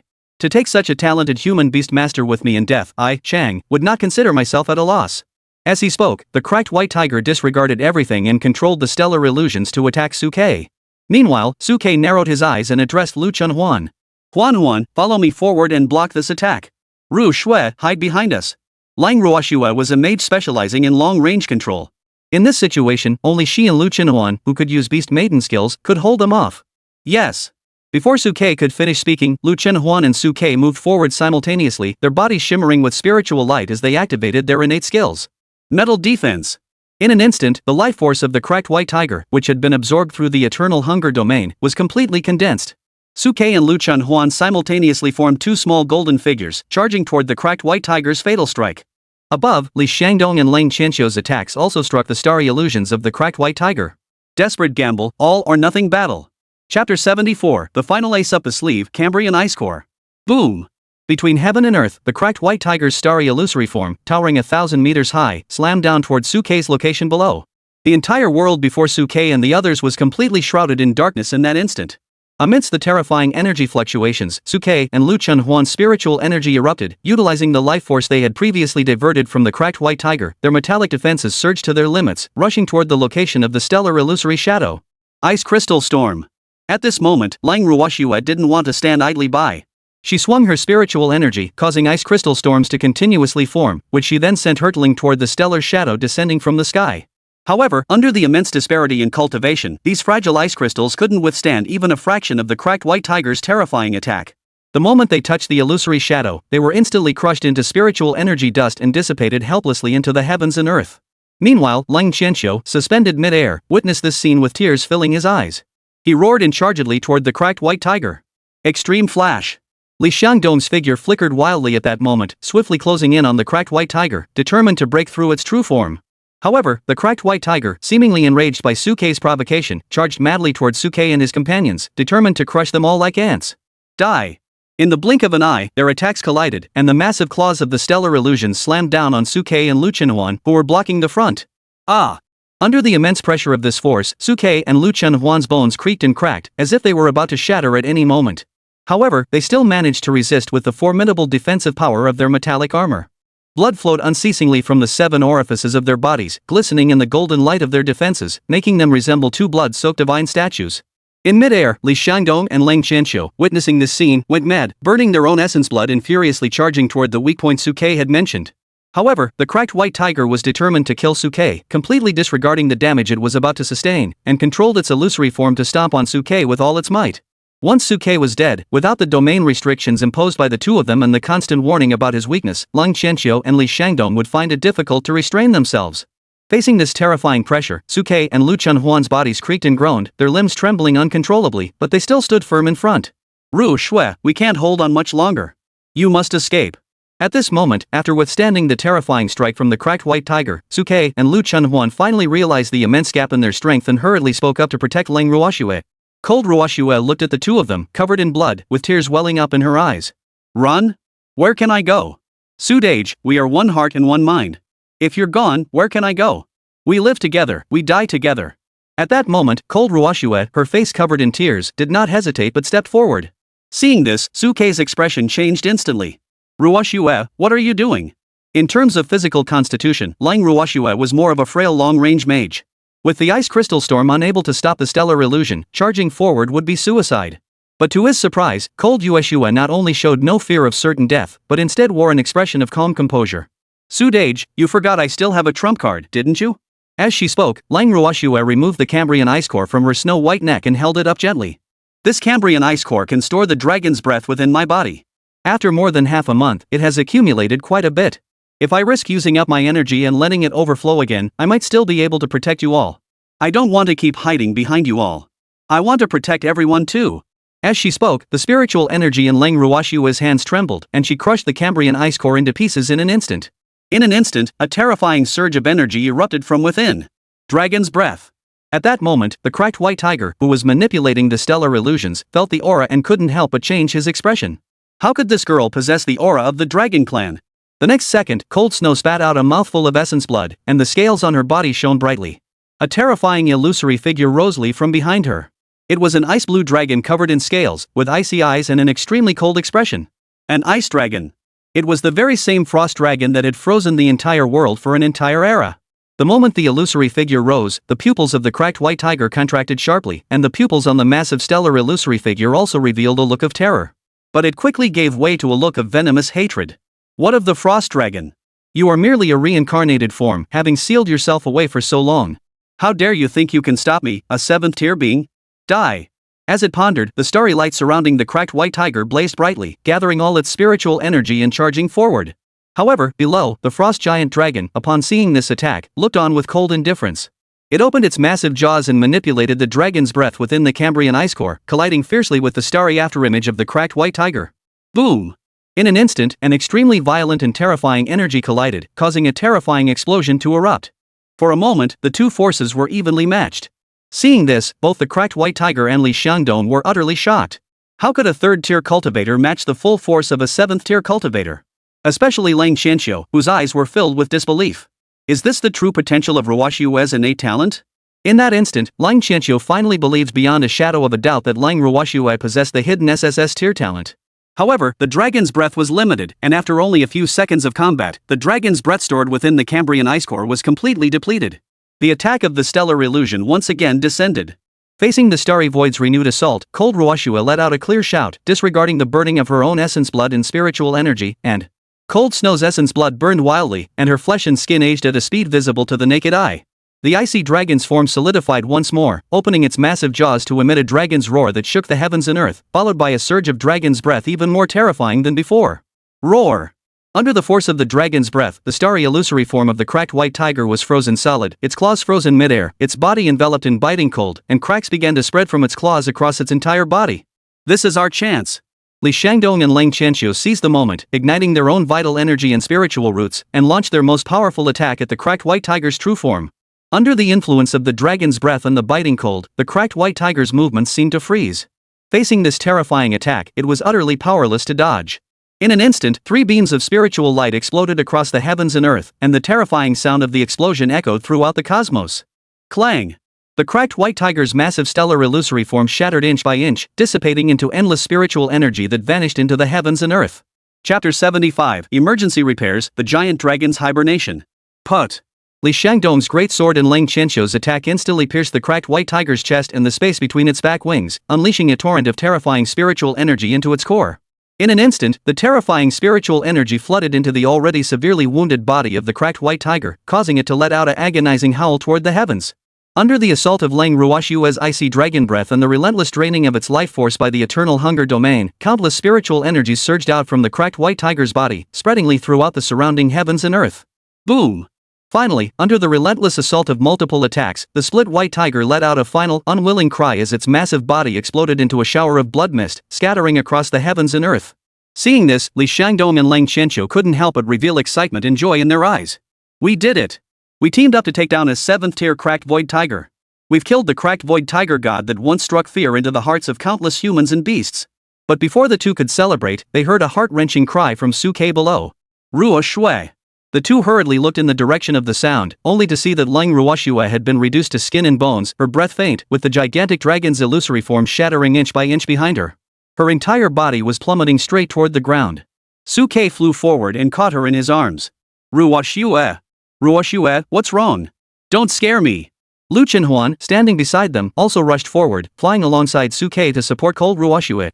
Seeing this, Li Shangdong and Lang Qianxiu also paled, especially Lang Qianxiu, who swiftly darted downward and sprinted to appear beside Lang Ruoxue. Ruoxue. Ruoxue. At that moment, Lang Ruoxue's vital energy was exhausted, and her original essence was nearly depleted. Looking at Suke, Lang Qianxiu, and Lu Qinuan, who were all looking at her with concern, she forced a smile. As long as you're okay, everyone is okay. Is the Tiger King dead? Dead. Dead. Suke, holding cold Ruoxue in his arms, nodded repeatedly. Hearing Suke's words, a look of relief flashed in cold Ruoxue's eyes. If I can help brother Su and father, even if I die, it's worth it. No. No. You won't die. At that moment, Suke, who was holding cold snow, shook his head repeatedly. I'm here. I won't let you die, Ruoxue. His insightful divine eyes frantically scanned Lang Ruoxue, searching for any chance to alter her fate. Defect: the current target is consuming too much vital energy and is about to enter a critical state. I know the flaw. Quick, give me a solution. I need a solution. Under Suke's full effort, the insightful divine eyes seemed to activate X-ray vision, continuously scanning the qi and blood meridians and internal organs around Lang Ruoxue. Finally, Suke found a repair plan. Repair plan: locate a Cambrian ice core and administer it to her. Condense the scattered dragon breath to activate the dragon clan's innate ability and enter hibernation for recovery. Hibernation. Cambrian ice core hibernation. The moment the repair plan was analyzed, Suke hurriedly looked up at Lang Qianxiu, who was standing there helplessly. Uncle Lang, the Cambrian ice core. I need the Cambrian ice core. Hurry and find me a Cambrian ice core. It can save Ruoxue's life. Cambrian ice core? Hearing Suke's words, Lang Qianxiu seemed to think of something and hurriedly activated his storage ring, retrieving a Cambrian ice core. I have it. I have it. Last time when Huan advanced, I was afraid it wouldn't be enough, so I kept one as a backup. Looking at the Cambrian ice core emitting a chill, Suke reached out and snatched it, placing it on cold Ruoxue's chest and pressing it against her heart while hurriedly comforting her. Ruoxue, don't be afraid. With this Cambrian ice core, you can help you reconstitute your dragon breath and activate the dragon clan's dormant talent. Our future holds so many wonderful things we need to experience together. You won't die. Just get a good night's sleep. Is that so? Hearing Suke's words, which were filled with both comfort and urgency, a look of relief appeared on Lang Ruoxue's gaunt face. Suge, I believe you. I'm so tired. I'll sleep first. As she spoke, cold snow slowly closed her eyes. Her silver-white, slender eyelashes fluttered gently as she fell asleep, resembling an angel descending to the mortal world. The dragon's breath and cold air that had been scattered throughout the heavens and earth seemed to be drawn by some force, slowly gathering toward Lang Ruoxue. Seeing this scene, Lang Qianxiu couldn't help but shed tears of emotion. Ruoxue. Ruoxue. It's all my fault. I couldn't protect you. Li Shangdong, standing nearby, also wore a complex expression. If it weren't for cold Ruoxue's, we might all have perished in the jaws of that 7th-tier tiger god. Lu Qinuan, who was supporting Lang Ruoxue, felt a mix of emotions. At that moment, she finally accepted Lang Ruoxue completely in her heart. Suke, on the other hand, took out a blanket from his storage ring, spread it on the ground, carefully placed cold Ruoxue's fragile body on it, then turned to look at Li Shangdong and cold Qianxiu. Generally, Uncle Cold, Ruoxue's life is no longer in immediate danger, but she still needs some time to rest and recover. Please help clean up the area to prevent any further accidents. Hearing Suke's words, cold Qianxiu nodded repeatedly. Rest assured, son-in-law. With me here, I won't let any threat come near Ruoxue again. As for you, Oldly, this incident is of great magnitude. Beyond the fissure, there are countless students and soldiers from the city defense department rushing to the scene. You should leave first and take the opportunity to evacuate and stabilize the crowd to prevent panic from spreading. Listening to Lang Qianxiu's words, Li Shangdong nodded lightly. He then stood up, spread his divine sense to scan the surroundings, and flew toward the outside. Suke, Lu Qinuan, and Lang Qianxiu, the three of them, held their breath, focused their minds, and quietly guarded the area. At that moment, on a distant hill outside the fissure, the owl and blue bird of the demon god cult were lurking in the shadows, fixated on the direction of the fissure. Such terrifying battle aura, it seems the fight has begun. Ha, who would have thought that such a powerful 7th-tier cultivator could emerge in this tiny Fengming gorge? This time, Li Shangdong and his group are doomed. Especially the owl, whose eyes were filled with cold, ruthless glints. Once Li Shangdong dies in this turmoil, we'll be free to act as we please and strike at Tianhai at will.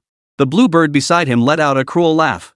With the assistance of a 7th-tier ferocious beast, turning Tianhai upside down would be a piece of cake. But just as the two were making their plans, a flash of light shot out from the fissure, and Li Shangdong's figure instantly appeared outside the fissure. Seeing this, the owl in the blue bird's eyes widened like copper bells. How is this possible? How could Li Shangdong still be alive? Chapter 76, The Skeptical Blue Bird and Owl. General Li has emerged. As soon as Li Shangdong emerged, the Tianhai city garrison troops rushing madly toward thee from the distance couldn't help but grow excited. As for the students of the training camp, they had already been evacuated and dispersed under the guidance of their instructors to prevent any further accidents. At that moment, a middle-aged man wearing a windbreaker and sporting a neat crew cut hurried over, his gaze fixed on Li Shangdong. General Li? How is the situation? You just sent a message saying a 7th-tier ferocious beast appeared? What's the situation? Upon seeing the arriving figure, Li Shangdong couldn't help but feel a sense of relief. General Du, you've arrived? The man before him was Du Shiqing, the commander stationed in Tianhai from the capital. Upon receiving Li Shangdong's message, he had immediately gathered his troops and led the Tianhai city defense forces to the scene. Looking at Du Shiqing, who was clearly anxious, Li Shangdong swallowed hard, took a deep breath, and spoke to him with confidence. Success! We have successfully slain that 7th-tier sky-splitting tiger god. Split sky tiger god? Hearing Li Shangdong's words, Du Shiqing couldn't help but widen his eyes. Is it the legendary 9th-tier ferocious beast, the sky-splitting tiger god, that fought a legendary battle with Hua Feng in the Fengming Valley and perished alongside him? Yes. Li Shangdong nodded slightly. Exactly. In that battle years ago, the sky-splitting tiger wasn't actually killed, it was merely severely injured. It had been hiding in the Fengming Valley all this time, using secret techniques to recover.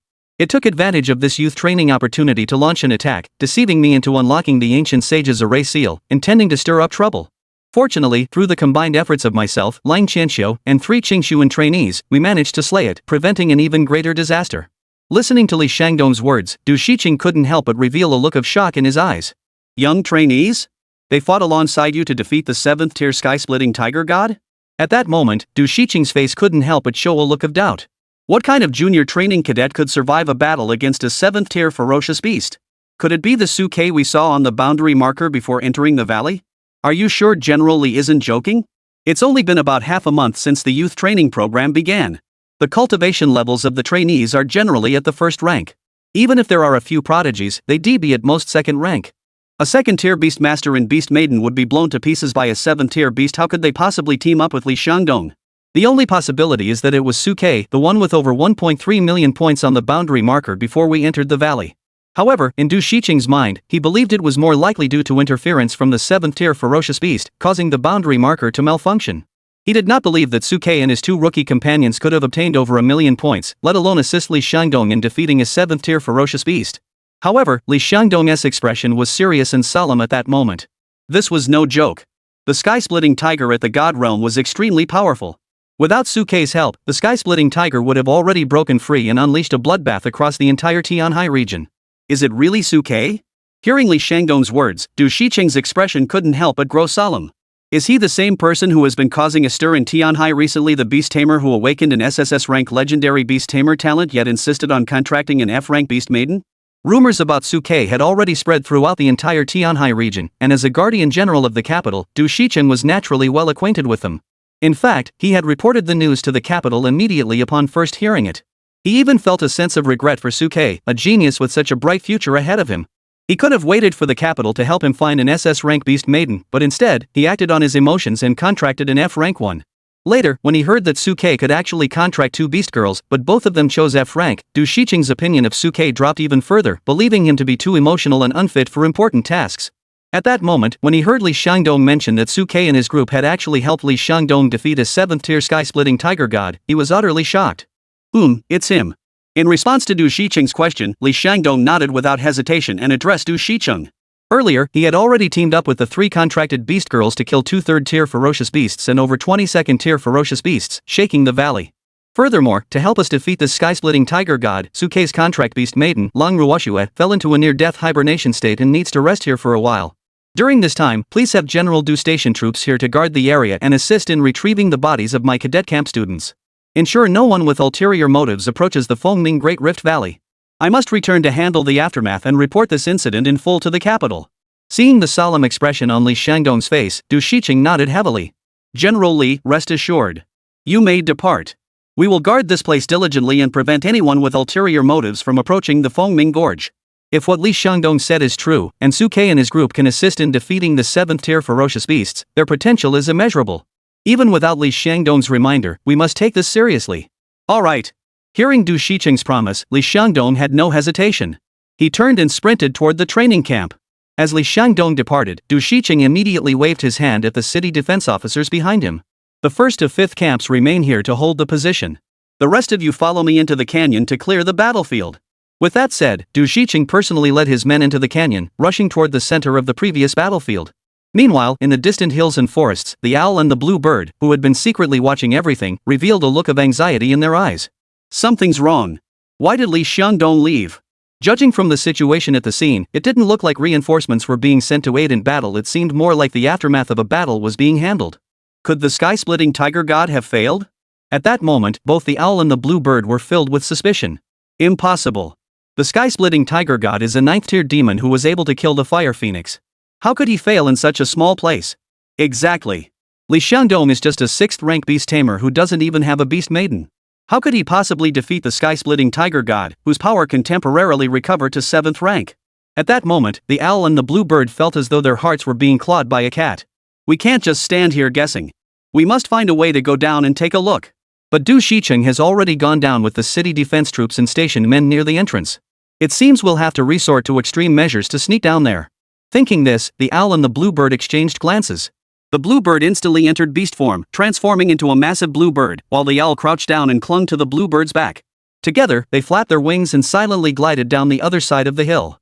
Their movements were extremely cautious, and since they were far from the entrance, the soldiers guarding the canyon didn't notice them at all. Only a slender female beastman sergeant furrowed her brows and looked in the direction the bluebird and owl had departed. Strange, it feels like there's some movement over there?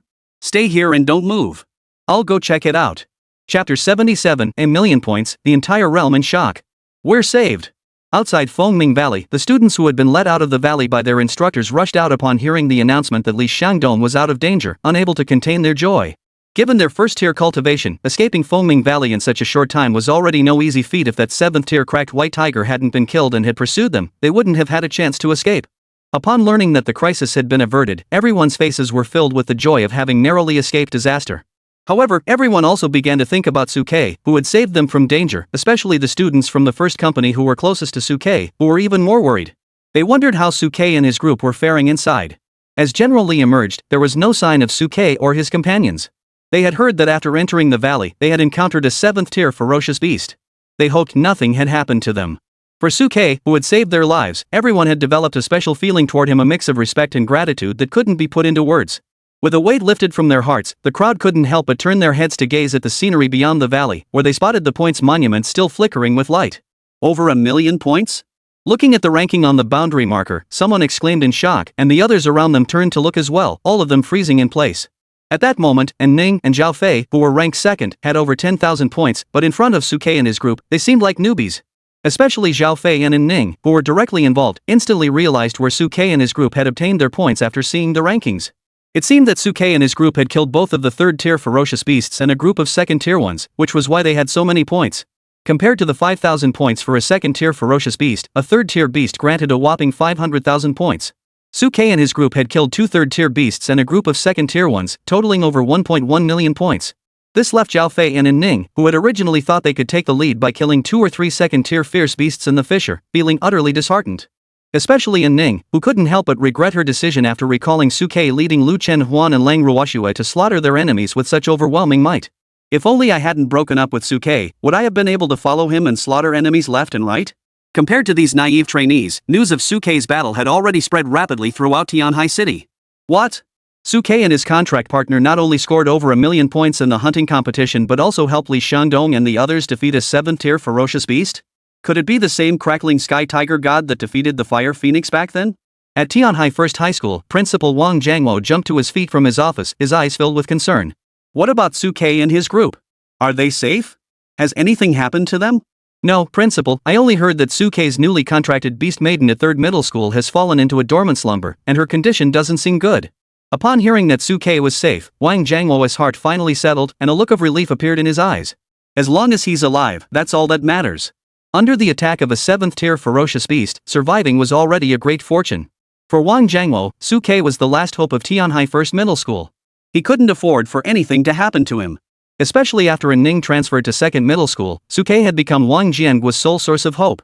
Upon learning that Suke was unharmed, Wang Jiangwo burst into laughter. I knew it. Suke wouldn't let me down. securing over 1,000,000 points, surviving the attack of a 7th-tier ferocious beast, and assisting Li Shangdong in defeating that 7th-tier sky-splitting tiger god. He truly lives up to his reputation as the prodigy of our school. Who said that F-rank contract beast girls have no future? At that moment, Wang Jiangua felt his confidence soar to new heights.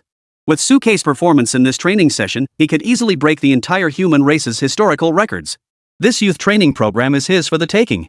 Perhaps even the capital will send someone personally to fetch him. Tianhai, the city lord's mansion. At that moment, within the city lord's mansion, a burly man dressed in tight-fitting armor, with muscles bulging and a towering frame, stared at the trembling communication device in his hands. The 7th-rank sky-splitting tiger god has been killed. Li Shangdong and Lang Qianqiu led the battle, while Suke and his contract beast companion assisted, playing a crucial role. This Suke also killed 2 3rd-tier and dozens of 2nd-tier ferocious beasts in this competition, earning over 1,000,000 points in one go. At that moment, the city lord, Xiang Hanan, looked at the information, his eyes filled with shock. Beside him, the city lord's wife, Dai Ruoshi, also dressed in battle gear and ready to fight, stared at the message in disbelief. Originally, the two had immediately activated their defensive stance upon receiving Li Shangdong's message and changed into their battle attire, ready to confront the 7th-tier ferocious beast, the sky-splitting tiger god. But they never imagined that the sky-splitting tiger god hadn't even managed to exit the Phoenix Crying Gorge before being jointly killed by Li Shangdong and Suke. This Suke has potential far beyond our imagination. Even with 2 F-rank beast maidens, he could achieve such terrifying combat power, and even assist Li Shangdong in defeating the sky-splitting tiger god. This must be reported to the capital immediately. The high-ranking officials in the capital, who had originally chosen to abandon or observe due to their contracts with F-rank beast girls, must make a decision quickly. Such a genius must not be lost in a place like our Tianhai. Kyoto, Beastmaster Headquarters. An elderly man with snow-white hair listened intently to the constant stream of reports from his subordinates, his brows furrowed tightly, forming a deep crease like the character.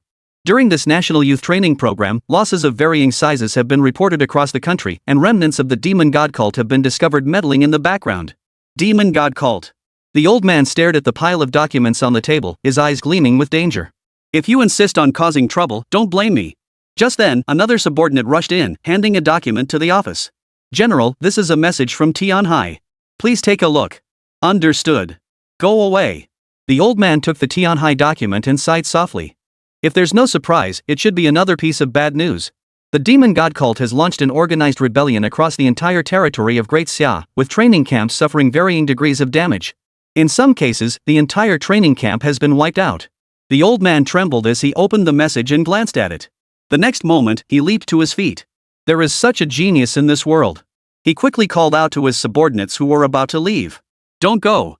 Send a message to Kyoto University immediately and order them to dispatch personnel to depart at once, personally escorting this Suke to the capital to participate in the major examination. Hurry! Chapter 78, The Shocked Pang Meng and Su Lu. Suke, how are you all doing? Within the Fengming Gorge, Pang Meng and Su Lu, panting heavily, rushed to where Suke and the others were and instinctively called out. But then they saw Lang Ruoshue lying on the blanket and Suke and the others with sorrowful expressions on their faces. Seeing this scene, Pang Meng and Su Lu immediately guessed what had happened. They walked up slowly and gently patted Suke on the shoulder. Compose yourselves. Hearing Pang Meng and Su Lu's words, Lang Qianqiu couldn't help but widen his eyes. What's there to mourn? My daughter isn't dead, she's just in temporary hibernation. Hearing Lang Qianqiu's words, Pang Meng and Su Lu finally realized what had happened and immediately apologized repeatedly. I'm sorry. It was a slip of the tongue. As long as she's alive, there's still hope. At that moment, Pang Meng and Su Lu wanted to ask what had happened, but seeing Suke staring intently at the jar, they felt it was inappropriate to ask. Fortunately, Lang Qianqiu noticed their thoughts and stepped in to pull them aside, briefly explaining what had just happened. It's nothing much. I teamed up with General Li, and with the help of my daughter and son-in-law, we managed to kill a 7th-tier ferocious beast. Though he said it casually, cold Qianqiu's chest, which was nearly bursting with pride, constantly reminded him of his arrogance and self-satisfaction. Compared to Suke, Lang Qianqiu's mindset was clearly much better after learning that his daughter was merely in hibernation. Upon learning the full details of the incident, Pang Meng and Su Lu also widened their eyes, staring at Suke and the others with disbelief. In other words, the three of you not only killed 2 3rd-tier ferocious beasts and a group of 2nd-tier ferocious beasts, but also helped General Li and Mr. Lang defeat a 7th-tier ferocious beast? Moreover, upon closer observation, they discovered that Suke, Lu Qinuan, and the sleeping Lang Ruoshue were all 3rd-tier cultivators. This is unbelievable. You kids always manage to create miracles for us. At this moment, Pang Meng and Su Lu looked at Suke and the others with an even more different expression. They had originally planned to take this opportunity to praise Suke and the others, but seeing cold Ruwashua's current state, they felt that saying such things was inappropriate, so they could only put it aside for now. So the two of them could only stay by their sides, silently observing Lang Ruwashua's recovery. Strangely enough, the newly given Cambrian ice core, which had not been activated by spiritual energy, was spontaneously collecting the dragon's breath and cold chi scattered throughout the heavens and earth, and was flowing toward Lang Ruwashua's body. Under the nourishment of the cold chi and dragon breath, Cold Snow's emaciated body, which had been nothing but skin and bones, was slowly beginning to recover. To be able to enter a state of hibernation and utilize the cold air to restore her own essence after such severe injuries? Pang Mang and Su Lu, witnessing this scene, felt their understanding of the world being profoundly shaken. Even the strongest beast tamers rely on consuming grains and absorbing the energy of the heavens and earth to replenish themselves, but they had never heard of anyone using cold air to nourish themselves. Is this really just an F rank? Looking at Lang Ruwashua's gaunt, pale face, Pang Mang and Su Lu began to doubt her potential for the first time. There's also Lu Chenhuan. Is she also an F rank? As an SSS-ranked beast tamer, what did Suke do to them to make them so extraordinary? Just as he was pondering this, Du Shiqing, leading the city defense troops, appeared before everyone. Looking at the brutal battlefield around him, even though he had prepared himself mentally, Du Shiqing couldn't help but gape in shock. As soon as Du Shiqing appeared, Pang Mang and Su Lu rushed forward to greet him, while Lang Qianqiu followed slowly behind. General Du, you've arrived. Du Shiqing looked at Lang Qianqiu approaching him, glanced at Suke and Lu Chenhuan standing beside Lang Ruwashua, and was about to speak when Lang Qianqiu pulled him aside. Let's talk over here. He then briefly explained the previous situation in his capacity as a party involved. There's not much to it. My daughter and son-in-law fought bravely to save their comrades, defeating 2 third-tier ferocious beasts and a group of second-tier ferocious beast soldiers. They then assisted me in generally in defeating this 7th-tier ferocious beast. Looking at Lang Qianqiu's chest, which was almost as prominent as a 3060 bust, Du Shiqing cleared his throat. Your daughter and son-in-law are indeed impressive. Of course, Mr. Lang, you are also very strong. You truly live up to your reputation as an entrepreneur of the people. Alright, we have a general understanding. Next, we will clean up the nearby battlefield, eliminate any suspicious individuals, and do our utmost to protect the safety of your son-in-law and daughter. Hearing Du Shiqing's words, Lang Qianqiu couldn't help but sigh deeply in relief. Thank you all for your efforts. Once my daughter has recovered, I will personally host a banquet in Tianhai to honor you all. As he spoke, Du Shiqing began instructing his men to conduct a thorough search, clearing the bodies in the vicinity and eliminating any potential safety hazards. However, at that moment, Du Shiqing seemed to sense something and raised his eyes toward the dense forest in the distance. Demons of the demon god cult? Damn it, I knew there was someone meddling behind this incident. Ah Shui. Upon sensing the presence of the owl and the blue bird, Du Shiqing let out a loud shout and leaped forward, darting toward the distant forest. Beside him, a female bodyguard followed suit, transforming into a snow-white bird in an instant. She let out a loud cry and swiftly flew toward the direction Du Shiqing was looking. As they closed in, Du Shiqing leaped onto the bird's back and flew away swiftly. Meanwhile, the blue bird and owl that had just reached the distant forest saw this scene and couldn't help but furrow their brows. Damn it, Du Shiqing has discovered us. However, after briefly observing the battlefield, the two had already gained a general understanding of the information they sought. I didn't expect Li Xiangdong to be so powerful. He actually teamed up with Lang Qianqiu to kill that split white tiger. Suke was also quite strong, not only surviving the aftermath of a 7th-tier battle but also seeming to contribute significantly. After all, he was once a 9th-tier Guishu. How could he be so useless? This operation in Tianhai must have been the one with the least casualties. The higher-ups of the divine cult will definitely punish us for this. Having obtained the information, the two immediately ceased hesitation, transforming into blue birds and swiftly retreating toward the sky. Behind them, Du Shiqing followed closely, relentlessly in pursuit. As for the other city defense troops, some followed Du Shiqing to pursue the blue birds, while the rest remained nearby to clean out the battlefield and protect Suke and the others. However, at that moment, a small orange and yellow leopard cub hiding in the bushes in the distant forest seemed to have been startled.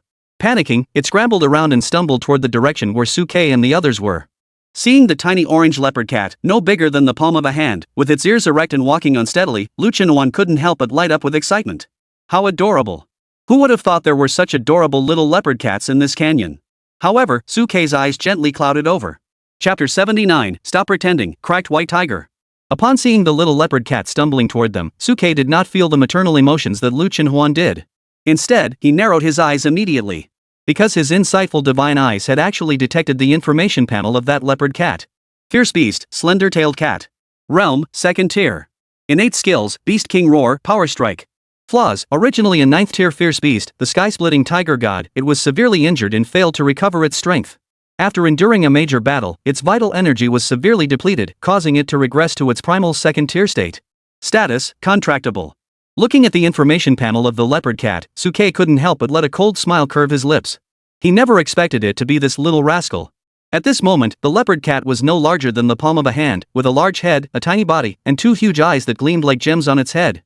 It looked both cute and adorable, even walking in a wobbly, unsteady manner, exuding an air of innocence and harmlessness. Who would have thought that this was the very same sky-shattering tiger god that had caused such chaos? It seemed this creature had more than one ace up its sleeve. At that moment, the sky-splitting tiger god the slender-tailed cat was stumbling towards Suke and Lu Chenhuan as if it had been startled, meowing pitifully, as if seeking protection and shelter. And just as it had anticipated, Lu Chenhuan, being a girl, couldn't resist such a cute creature. She opened her arms and reached out to grab the slender-tailed cat. Seeing this, Suke's eyes flickered, his thoughts racing. In fact, the moment he first saw the slender-tailed cat, Suke had wanted to kick it to death. However, upon seeing the contractable status displayed behind the kitten's information panel, Suke changed his mind. Since there was a free contract beast available, why waste it? Although Suke himself didn't understand why, as a human, he could contract a beast as a contract partner, the information panel's prompt couldn't be wrong. Suke was also curious about how contracting this beast would affect him in the future. At least, in the beast taming realm, he had pioneered the ability to contract a beast. Thinking this, Suke suppressed the killing intent in his heart and didn't stop the slender-tailed cat from approaching him and the others, letting Lu Chenhuan reach out to hug it.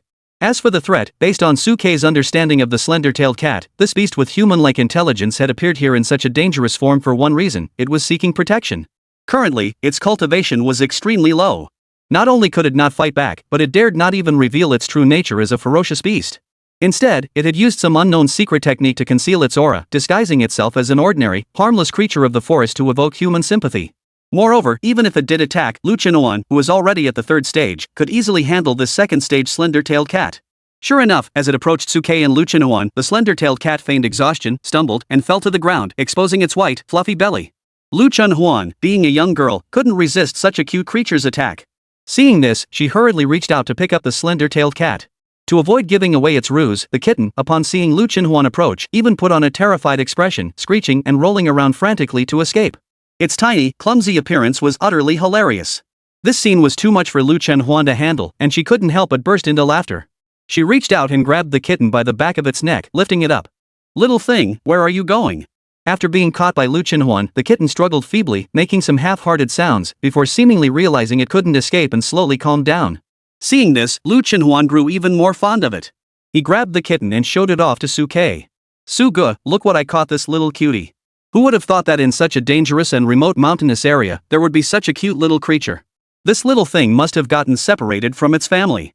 It's so small, only as big as a palm. I wonder where its mother is.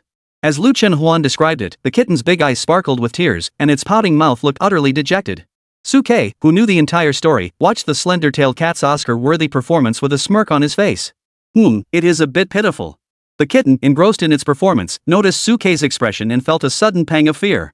It instinctively cowered into Lu Chenhuan's arms. However, Lu Chenhuan seemed oblivious to the kitten's unusual behavior and hesitated before speaking to Suke. "Suge, what do you think about adopting this little? It's just the right time to stay in this canyon to help Ruwashue recover, and having such a cute little companion to pass the time would be nice." Lu Chenhuan had always been the type who couldn't stand boredom, and seeing such a cute little creature appear to pass the time naturally filled him with joy. "Adopt?" Upon hearing Lu Chenhuan's suggestion, Suke narrowed his eyes, reached into Lu Chenhuan's arms, and pulled the slender-tailed kitten into his own hands. He then grabbed it by the back of its neck and lifted it up to his face. Startled by Suke suddenly lifting it up, the kitten's body tensed up instantly. It quickly put on a terrified expression, its limbs flailing wildly, looking like an innocent, inexperienced creature, afraid that Suke would notice its trick. Seeing this, Suke's smile grew even wider as he spoke to Lu Chenhuan. "It's possible, but this little leopard cat looks a bit dirty. Huan, you stay here with Pang Instructor and the others to watch over Ruwashue. I'll take this little leopard cat to clean it up and be right back." With that, Suke picked up the slender-tailed cat and walked toward the riverbank in the distance. Cold Ruwashue didn't suspect anything, nodding eagerly with a look of anticipation. She watched Suke's departing figure, seemingly worried about the little leopard cat's safety. "Oh, by the way, Sugu, this kitten looks very small. Just use a towel dipped in water to wipe it down. Don't submerge it in water, it might drown. Don't worry." Suke waved at Lang Ruwashue and hurried toward the riverbank, still holding the slender-tailed cat. The kitten in his arms, however, pretended to be terrified and confused, frantically kicking its limbs in all directions. A moment later, Suke arrived at the riverbank, holding the slender-tailed cat.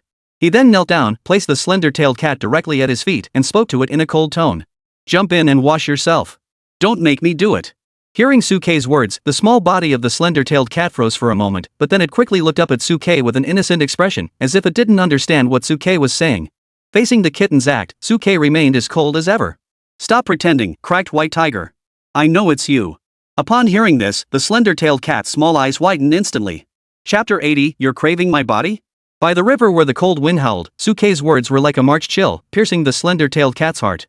But after its eyes widened, it immediately lay down on the ground, rolling around and acting cute, continuing to look at Suke with an innocent expression.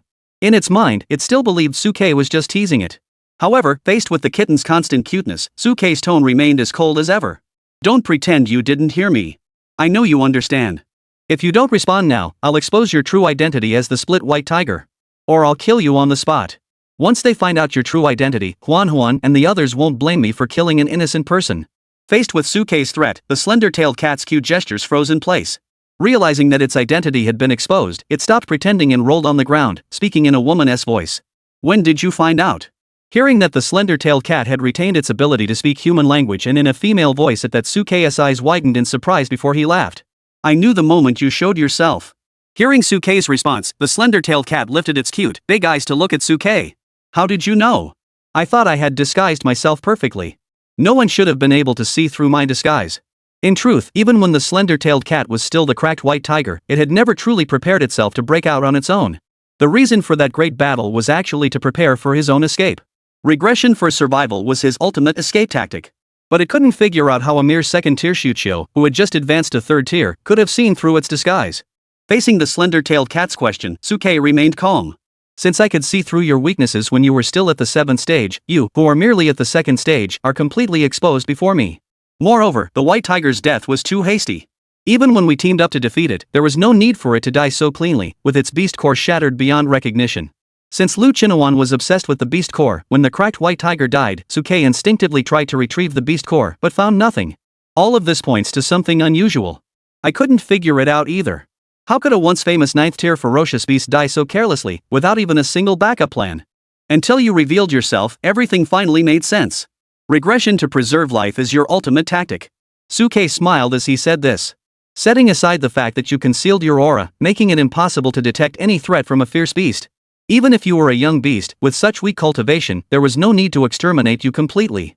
After all, for our human race, we still need some low-tier beasts to serve as trial targets for newcomers in the future. If I'm not mistaken, your plan is to first pretend to be a pet to attract us and then, once we take you out and your strength is sufficient, escape, right?" Listening to Suke's analysis, the slender-tailed cat felt a chill run up his spine. The mighty sky-splitting tiger god, must have been unlucky in a previous life to have encountered you, you brat." At that moment, the slender-tailed cat's eyes betrayed a hint of human-like sorrow. "If it weren't for you, I wouldn't have even had to come this far. But I never expected that meeting you would lead to me being discovered even at this point. I give up." At this moment, the sky-splitting white tiger had completely given up resistance. "Alright, now that you've found me, do as you please. I'm no match for you in my current state." Suke's combat prowess was something the cat had experienced firsthand. Based on its understanding of Suke, even 100 of its kind wouldn't be enough to stand against him now. Rather than struggle in vain, it's better to lie down and wait for death. "Who said I'm going to kill you?" Seeing the cat's expression of utter despair, Suke couldn't help but let a cold smile curve his lips. Hearing this, the cat leaped to its feet and glared at Suke. "You don't want to kill me? Then what do you want?" "I don't believe a 9th-tier primordial beast like you wouldn't be tempted by me. Even if you took my beast core, it would be a substantial income." However, despite the cat's words, Suke's expression remained as calm as ever. "Your beast core and source are indeed precious, but what's even more precious is your body."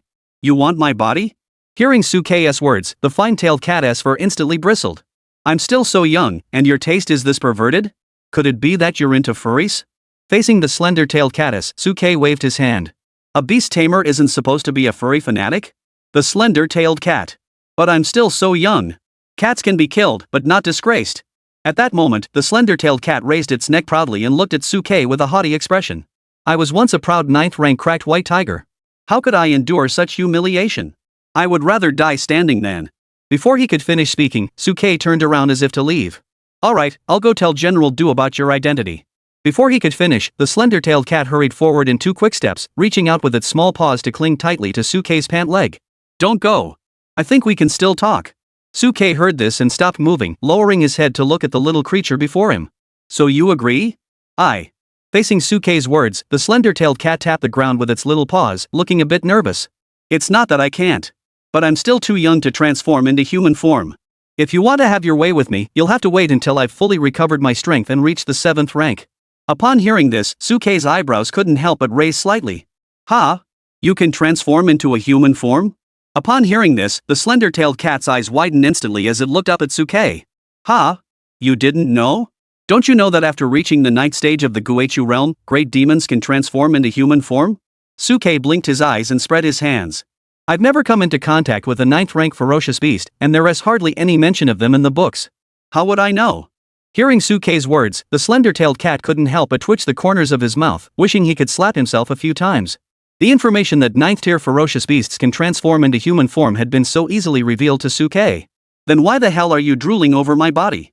Thinking this, the slender-tailed cat spoke to Suke in a bad mood. Of course I want you to be my contract beast. What?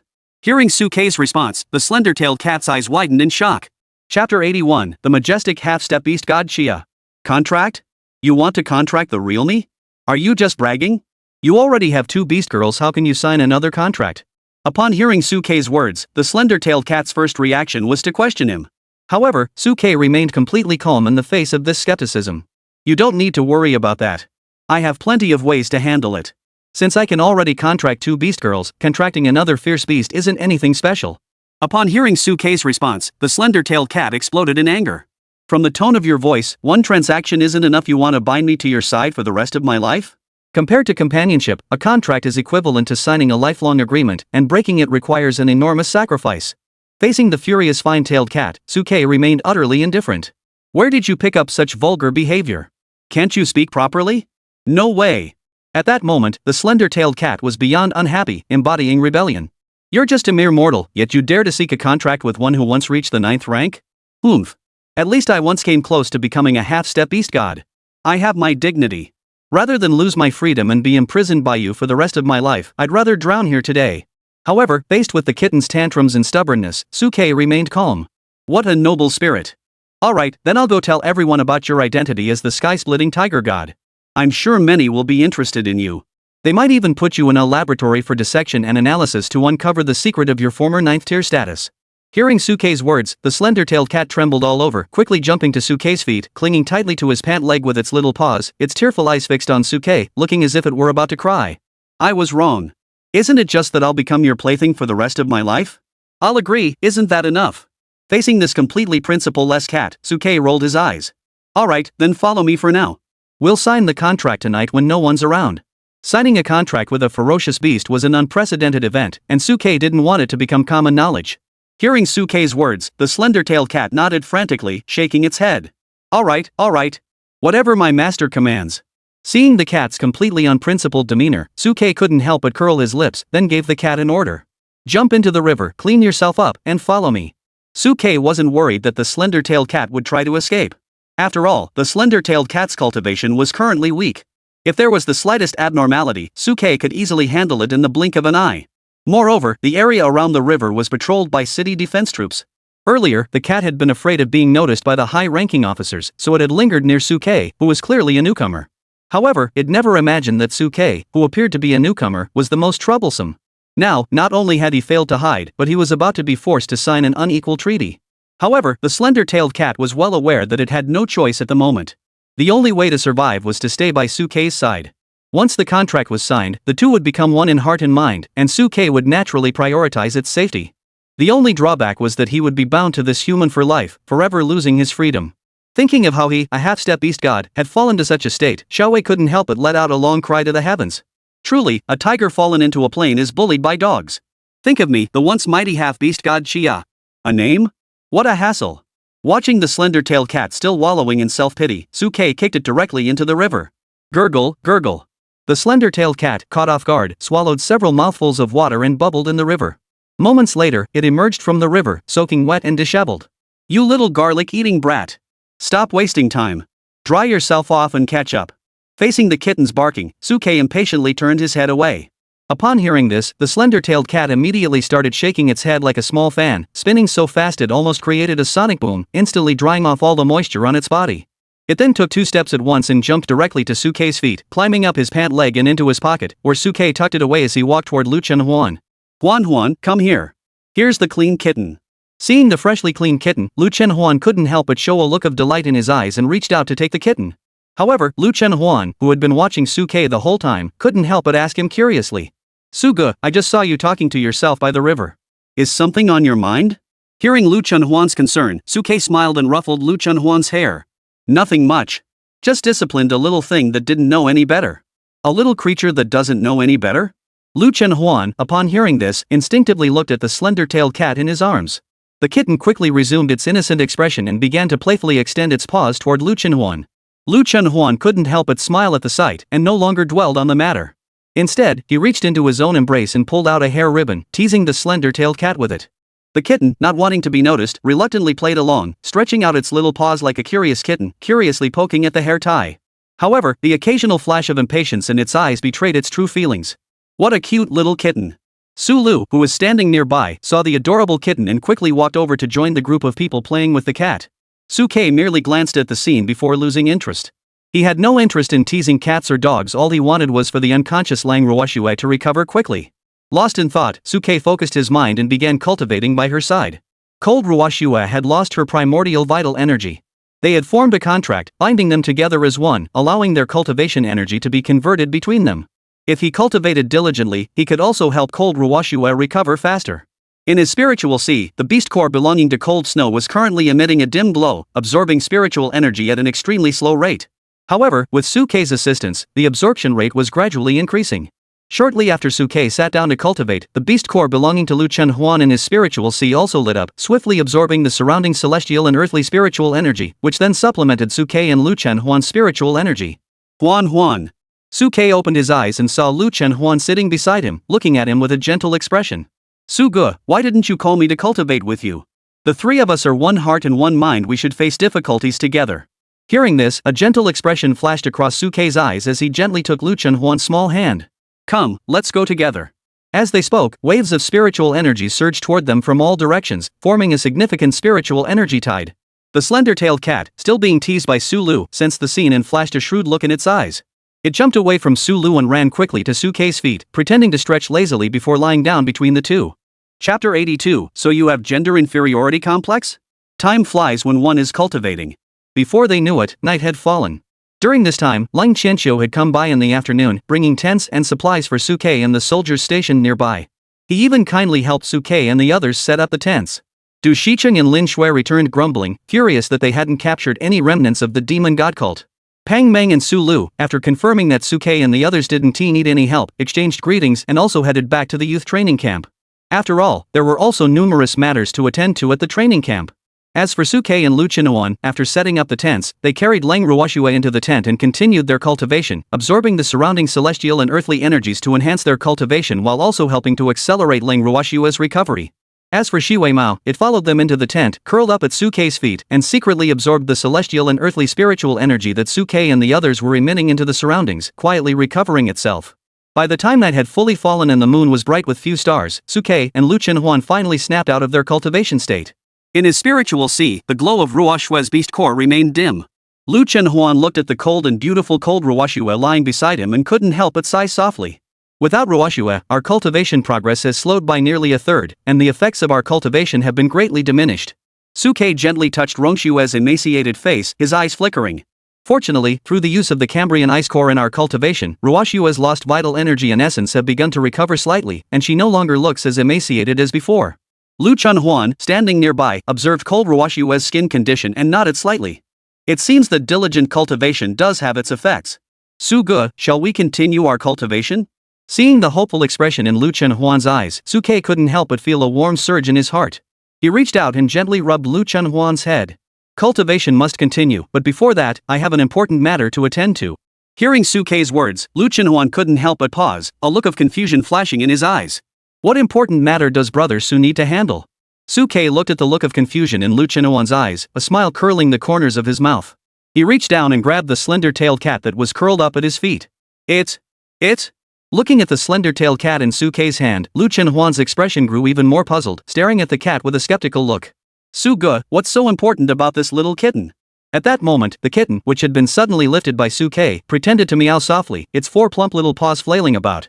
Seeing this, Lu Chenhuan couldn't help but feel a surge of affection and reached out to stroke the kitten's fluffy little head. However, facing the kitten's act, Su-Ke's expression remained calm as he spoke in a cold tone.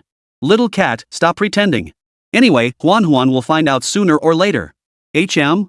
Hearing Su-Ke's words, Lu Chenhuan's brows furrowed involuntarily as she frowned at the kitten. Xiao Wei Mao? Is that this little guy's name? Pretend? Pretend what? Could this little guy's cute appearance be an act? That's right. Facing Lu Chenhuan's suspicion, Su-Ke directly threw the slender-tailed cat into Lu Chenhuan's hands. This little creature, which appeared harmless on the surface, was actually a second-tier ferocious beast known as the slender-tailed cat. A second-tier ferocious beast? Hearing Su-Ke's words, Lu Chenhuan's brows furrowed, and a murderous intent flashed in his eyes as he looked at the slender-tailed cat. This little thing is a second-tier ferocious beast hiding its aura? Yes. Su-Ke's expression toward the slender-tailed cat grew even more mocking. It's not just a second-tier ferocious beast, it's the degenerated form of the 7th-tier cracked white tiger from earlier. What? Hearing Su-Ke's words, Lu Chenhuan immediately threw the slender-tailed cat he was holding onto the ground. The degenerated form of that 7th-tier ferocious beast? In an instant, Lu Chenhuan's killing intent surged, and claws suddenly materialized from his palms, ready to strike at the slender-tailed cat. The psychological pressure the previous cracked white tiger had inflicted on Lu Chenhuan was immense, and Lang Ruoxue had even fallen into a deep slumber because of it. Lu Chenhuan harbored no goodwill toward it whatsoever. Kill the cat! Kill the cat! Seeing Lu Chenhuan move, the slender-tailed cat could no longer pretend and let out a pitiful cry, darting behind Su-Ke and clinging tightly to his pant leg. Can it talk? It really can. Hearing this, Lu Chenhuan's anger grew even more intense. He quickly stepped forward, bending down to grab the slender-tailed cat. However, facing Lu Chenhuan's anger, Su-Ke showed no intention of protecting the slender-tailed cat. He simply lifted his foot, exposing the cat's body. Su-Ke, you ungrateful brat! Seeing this, the kitten was so scared that its fur stood on end, and it darted onto Su-Ke's shoulder in an instant, no longer showing any signs of its previous limp. Su-Ke, you bastard! You didn't even try to save it. That's immoral. If I die, where will you find another beast contract? Contract? Hearing the slender-tailed cat's words, Lu Chenhuan, who had been enraged, quickly calmed down and turned to look at Su-Ke. Su-Ge, from what the little cat is saying, you're the one who wants to make a contract with it? Lu Chenhuan, who was already intelligent, combined Su-Ke's earlier mention of an important matter that needed to be handled, and quickly guessed Su-Ke's intentions. Facing Lu Chenhuan's question, Su-Ke nodded calmly. Lu Chenhuan naturally trusted Su-Ke's decision without reservation. However, Lu Chenhuan still had some doubts in his heart. Su-Dage, can humans form contracts with ferocious beasts? Su-Ke roughly pulled the slender-tailed cat off his shoulder. I didn't believe it either at first, but the insightful divine eye told me that this little cat can indeed form a contract. Really? Listening to Su-Ke's words, Lu Chenhuan's eyebrows couldn't help but raise slightly. But then, as if he had thought of something, he looked at the slender-tailed cat with a puzzled expression. After all, contracts are usually between opposite sexes. Could this slender cat be a female? But earlier, when it fought with us. Skinny cat, have you finished calling yet? As it listened to Su-Ke and Lu Chenhuan appraising it, the skinny-tailed cat, which was being held by Su-Ke, suddenly grew angry. I have a name, you know. I am a mighty 9th-rank demon, the half-step beast god Xia. Xia? Isn't that supposed to be Chang? Watching Xia struggle helplessly in Su-Ke's hands, Lu Chenhuan felt a twisted sense of amusement and reached out to grab Xia's tiny paw. That's because this beast god doesn't want others to know that I'm female. Xia and Xia are homophones. I deliberately chose this name to confuse everyone. Listening to Xia's explanation, Lu Chenhuan nodded half-heartedly, looking at Xia with a smirk. So, you have gender inferiority complex? Chapter 83, Su-Ke, make a contract with Xia. Gender inferiority complex? What nonsense! Hearing the mockery in Lu Chenhuan's tone, Xia wrapped her little claws around her chest, tilted her head up, and spoke proudly. I was merely trying to dispel the thoughts of those with ulterior motives. After all, as a 9th-tier female beast god, whether among beasts or humans, my body is bound to attract desire. Hiding my gender can save me a lot of trouble. Hearing Xia's explanation, both Lu Chenhuan and Su-Ke couldn't help but furrow their brows simultaneously. Beasts and humans? Beasts could be understood, but what about humans? Facing Lu Chenhuan and Su-Ke's confusion, Xia cleared her throat and tilted her head even higher. You don't know that, do you? A bunch of ignorant little ants? After ferocious beasts ascend to the 9th rank and return to the void, reshaping their immortal bodies, they can transform into human form. In a sense, they are not much different from human-beast hybrids who can transform into beasts, and they can better utilize their human form to form contracts with human-beast tamers. Therefore, besides being coveted by fierce beasts, some powerful human-beast tamers also covet us. Listening to Cha's explanation, both Suke and Lu Chenhuan were stunned. They never imagined that there were such secrets behind beasts of the 9th rank. Suke, who had already suspected as much, was the first to accept this fact and simultaneously considered another opposing possibility. Does that mean that 9th tier male ferocious beasts can also form contracts with human beast girls? Yes. In response to Suke's question, Cha nodded slightly. Additionally, due to the ability of beast girls to temporarily transform into their beast forms, even lower tier beast girls could be captured and imprisoned by powerful beasts, forced to complete their transformation to satisfy their twisted desires. As he listened to Cha's words, Suke's eyes narrowed slightly, and countless cold gleams flashed through them in an instant. Lu Chenhuan, standing beside him, also felt a chill run down his spine. Seeing their reactions, Cha quickly changed the subject, lifting her little head proudly and speaking to Suke. However, these were all theoretical matters. From certain perspectives, both the human race and the ferocious beasts inherently rejected interspecies contracts, and there were virtually no precedents for such agreements. After all, they had both reached the 9th rank. In this world, there were few beings that could pose a genuine threat to one another. As long as neither side chose to sever ties and fight to the death, there was little room for conflict. Therefore, you being able to form a contract with me is like hitting the jackpot. Looking at Cha's arrogant expression, Suke coldly tossed her to the ground. If it weren't for the fact that you once advanced to the 9th rank, which might be helpful to me in the future, I would have already killed you based on your status as a ferocious beast. But you haven't been killed yet. At that moment, Cha crouched down, rubbing against Suke's pant leg with a fawning expression. Suke, I know you have extraordinary talent. You will definitely become a pillar of the human race in the future. If you were to contract me, a dog-headed strategist familiar with ferocious beasts, when you face off against those beast leaders in the future, I'm sure I could provide you with unexpected assistance. Xia knew that her life and death were entirely in Suke's hands, so her attitude was utterly fawning. After rubbing against Suke's pant leg for a while, Xia even dared to rub against Lu Chenhuan's pant leg. Little girl, I know you must have deep feelings for Su Quebec. You don't want him to perish on the beast battlefield, do you? If you two can have my help, your chances of surviving in the future will greatly increase. Hearing Cha's words, even Lu Chenhuan couldn't help but hesitate, glancing at Suke. Suge, can you still form a contract? Of course. Suke looked down calmly at Xia, who was rubbing against Lu Chenhuan's pant leg. Otherwise, I wouldn't have brought this little cat here. I said my name is Xia. In response to Suke's address, Xia looked down on him with a proud expression and spoke. Bang!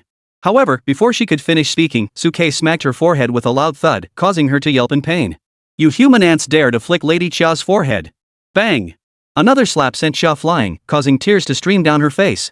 Suke, I'm sorry. Stop hitting her. She's still a child, she doesn't want to show up with a bump on her head tomorrow.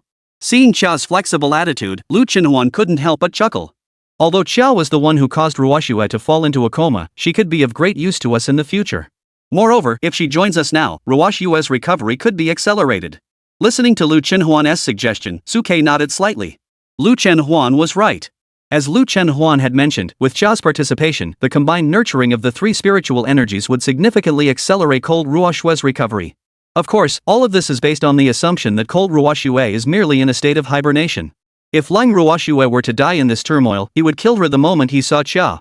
For now, forming a contract with Chia was giving her a chance to atone for her sins. Thinking of this, Suke directly addressed Chia. Enough with the bickering. Let's not waste time here.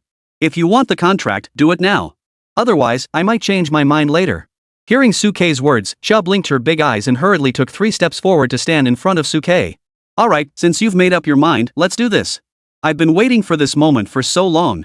As she spoke, a contract array appeared directly on Xia's forehead, staring intently at Suke. In truth, Xia had agreed to the contract with Suke as a gamble.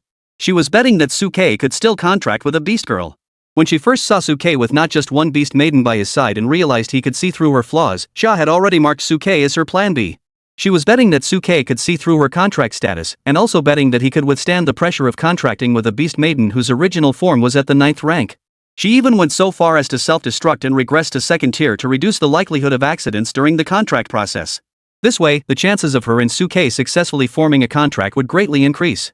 After experiencing the bloodline of Lu Chenhuan and Lang Ruoxue and Suke's overwhelming pressure, no one understood Suke's future potential better than she did.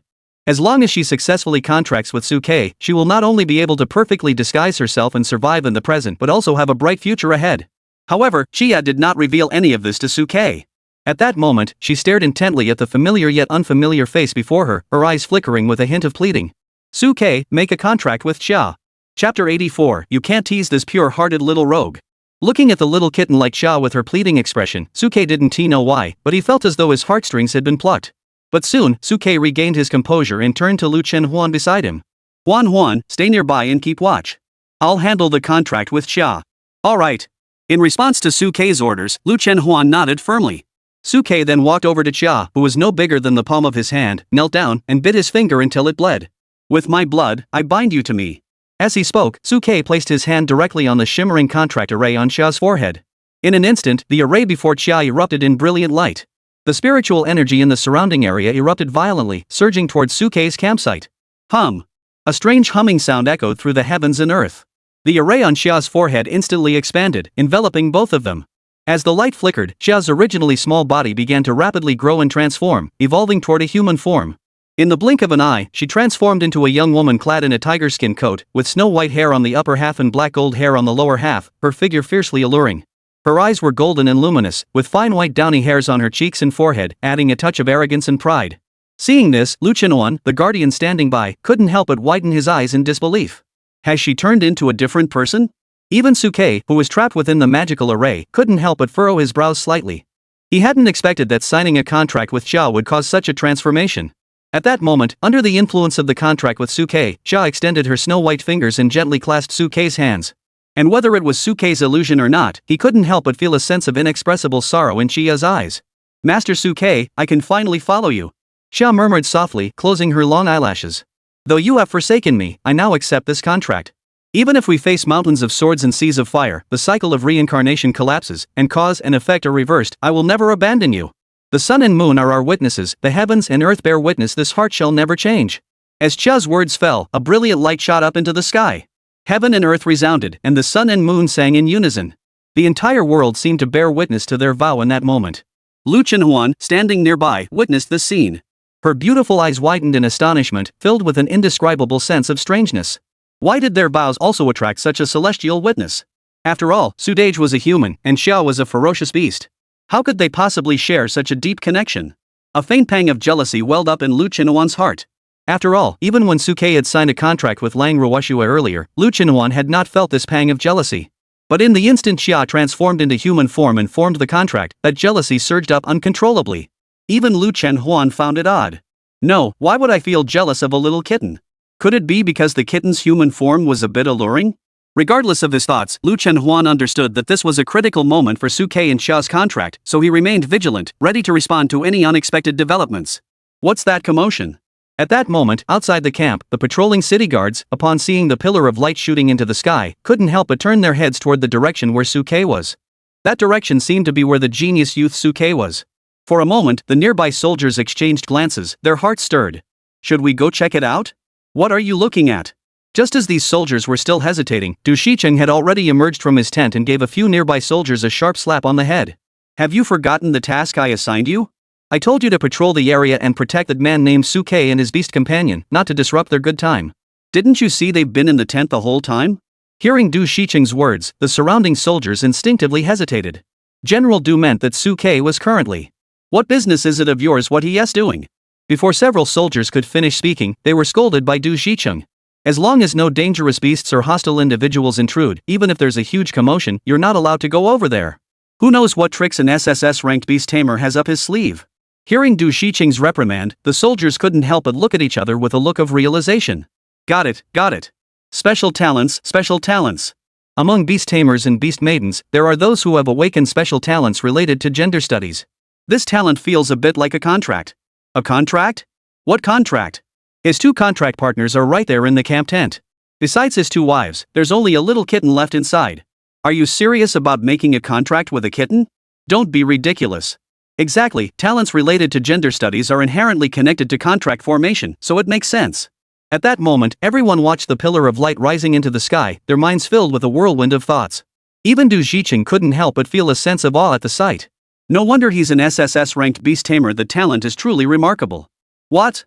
Are you jealous? Just as Du Shicheng looked up at the towering pillar of light, Lin Shui's cold voice rang out from beside him. Upon hearing this, Du Shiqing's body trembled and he quickly turned to look at Lin Shui, who had appeared behind him at some point, his face adorned with a fawning smile. Ah Shui, what are you saying? I was just expressing my admiration. Just expressing my feelings. Of course, at that moment, Suke had no idea that because he had contracted with Xia, the outside world had already speculated wildly about the situation. Even if he did know, Suke wouldn't care. It would be a convenient way to cover up the fact that he had contracted with Xia. After all, the fact that he had contracted with Xia was far more shocking than contracting with both Lu Qinhuan and Lang Ruoxue at the same time. If others found out that he had contracted a former 9th tier, it would undoubtedly cause a massive uproar, whether among the human race or the beast race. At that moment, Xia, fiery and passionate, was tightly holding Suke's hand, unwilling to let go. Master Suke. Seeing Xia's sorrowful gaze, Suke's brows furrowed slightly. Why are you looking at me like that? Could it be that you think making a contract with me was a bad deal? If you feel cheated, it's too late to regret it now. But to his surprise, before Suke could finish speaking, Xia broke into a smile. I don't regret it. I'm just sorry that I have to turn back again and can't tease you, you innocent little rascal, anymore. Then, she tiptoed up, leaned in, and gently pecked Suke's cheek before quickly retreating. In the blink of an eye, she shrank back into that tiny little kitten the size of a palm. Chapter 85, You can only cheer for us from the sidelines. Looking down at Xia, who had returned to her palm-sized form, Suke couldn't help but raise his eyebrows. Lu Qinhuan, who had been watching the entire scene, immediately knelt down, grabbed Xia by the back of her neck, and examined her with curiosity. You little palm-sized creature, how did you just turn into such a beautiful woman? That doesn't seem to follow the law of conservation of energy. Facing Lu Qinhuan's confusion, Xia simply rolled her eyes. Big? Which part are you talking about? Energy conservation law? In this era of beast girls, do we even bother with science anymore? Science? That's last century's nonsense. By the way, you human beast girl should show some respect to this Xia, the Great One. After all, I was once a proud 9th rank beast god. Let go of my hand. However, in the face of Xia's threat, Lu Qinhuan couldn't help but let out a mischievous smile. This old lady isn't afraid of threats. Why should I let go just because you tell me to? Who cares what you were before? You're just a second-tier little Karami now. I won't let go, I'll just play with you. As she spoke, Lu Qinhuan grabbed Xia by the back of her neck and spun her around like a windmill. Dare to threaten this old lady? Today, I'll make you feel what it means for passion to burn. Huff. As Lu Qinhuan shook her arms violently, her arms spun so fast they left afterimages, nearly shaking Xia's head into a pulp. Stop. Stop. Xia, being violently spun around by Lu Qinhuan, felt the world spinning and her insides churning. I won't. I won't. Hearing Xia's pleas, Lu Qinhuan swung her even harder. However, since she was only holding onto a small piece of flesh at the back of Xia's neck, the sudden slip in her grip caused Xia to fly out into the air. No. Under the force of such high speed, Xia could only let out a scream before she flew through the air in a perfect parabolic arc, crashing through the tent roof with tremendous force. Seeing this, Lu Qinhuan's previously joyful and triumphant expression froze on her face, and she looked at Suke with a guilty expression. Suge, I'm sorry, my hand slipped. Suke, seeing this, sighed helplessly and rubbed his forehead. Never mind, let's go find Xia first. If the nearby city guards notice anything unusual, it'll be more trouble than it's worth. As he spoke, Suke directly led the nervous Lu Qinhuan toward the direction where Xia had just flown out. Along the way, Lu Qinhuan couldn't help but complain. Xia is really something. With her second-tier strength, why didn't she stop midway and come back in time? Upon hearing this, Suke shook his head. It wouldn't work. Xia is still a ferocious beast.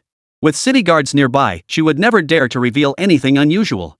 Therefore, the moment she flew out of the tent, she must have already suppressed her cultivation aura and pretended to be an ordinary mountain cat being thrown out.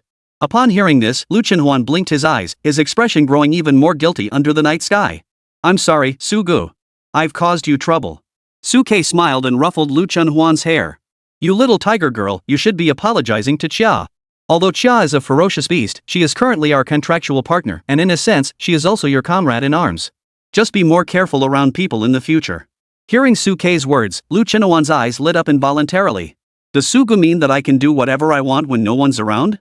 Suke, upon hearing this, immediately gave Lu Qinhuan a sharp tap on the head.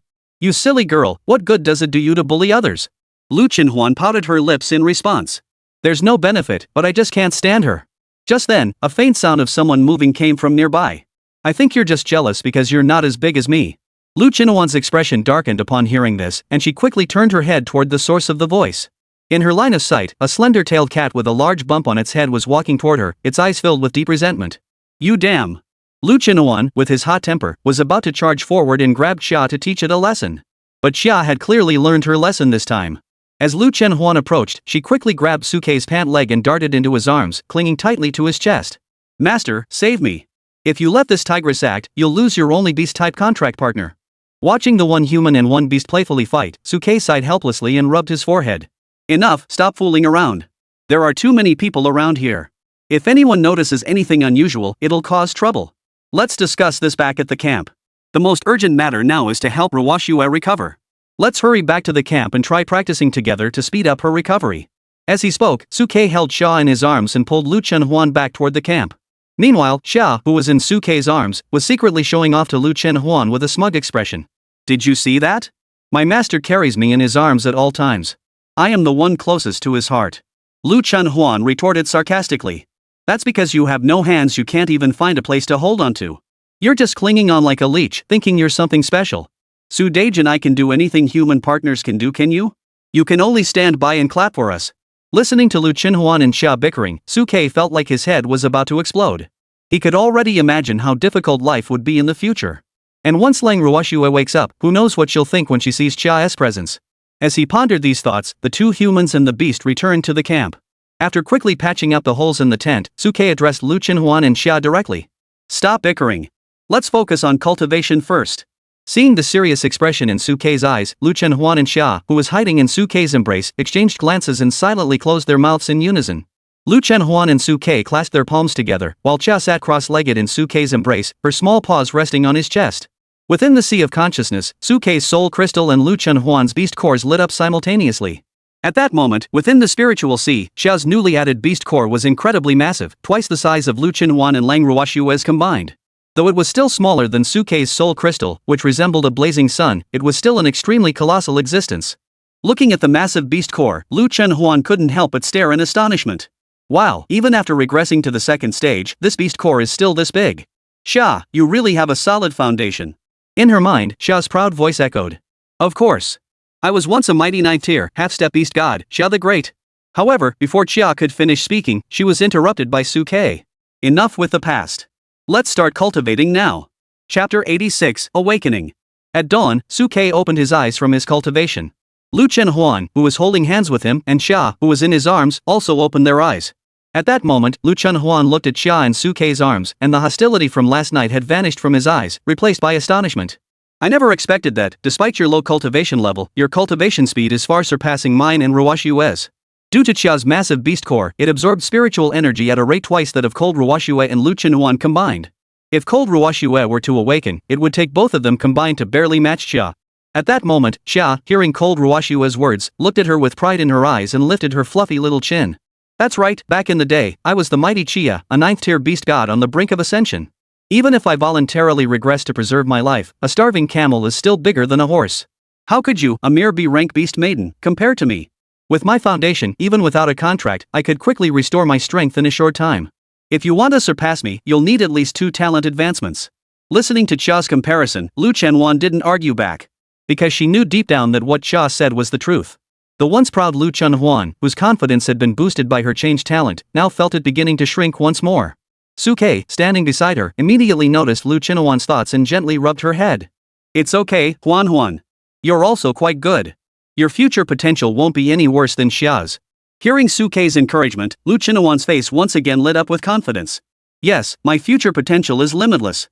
Once I ascend to my final form, reaching the 9th rank will be a piece of cake. Seeing the confidence on Lu Chenhuan's face, Xia couldn't help but roll her eyes.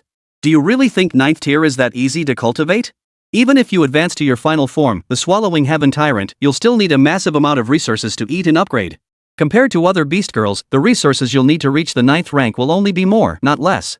Hearing Xia's words, the flames that had begun to rise in Lu Chenhuan's eyes were instantly extinguished. Suke, standing beside him, smiled and ruffled Lu Chenhuan's hair. It's okay, Huan. I'm here. Nothing is a problem. Hearing Suke's reassurance, Lu Chenhuan's eyes once again filled with a sense of relief, and he nodded slightly toward Suke. I believe you, Su Gu. As he spoke, Lu Chenhuan obediently rested his head on Suke's shoulder. In Suke's arms, Xia saw this and didn't lag behind, also moving her head closer to Suke's chest, her fluffy little ears fluttering gently. Suke reached out to stroke Lu Chenhuan's head, glancing sideways at Xia, who was tightly clinging to his chest. His eyes flickered. Something was off about Xia. She had only just formed a contract with us, and I hadn't told her about the possibility of Huan and the others advancing.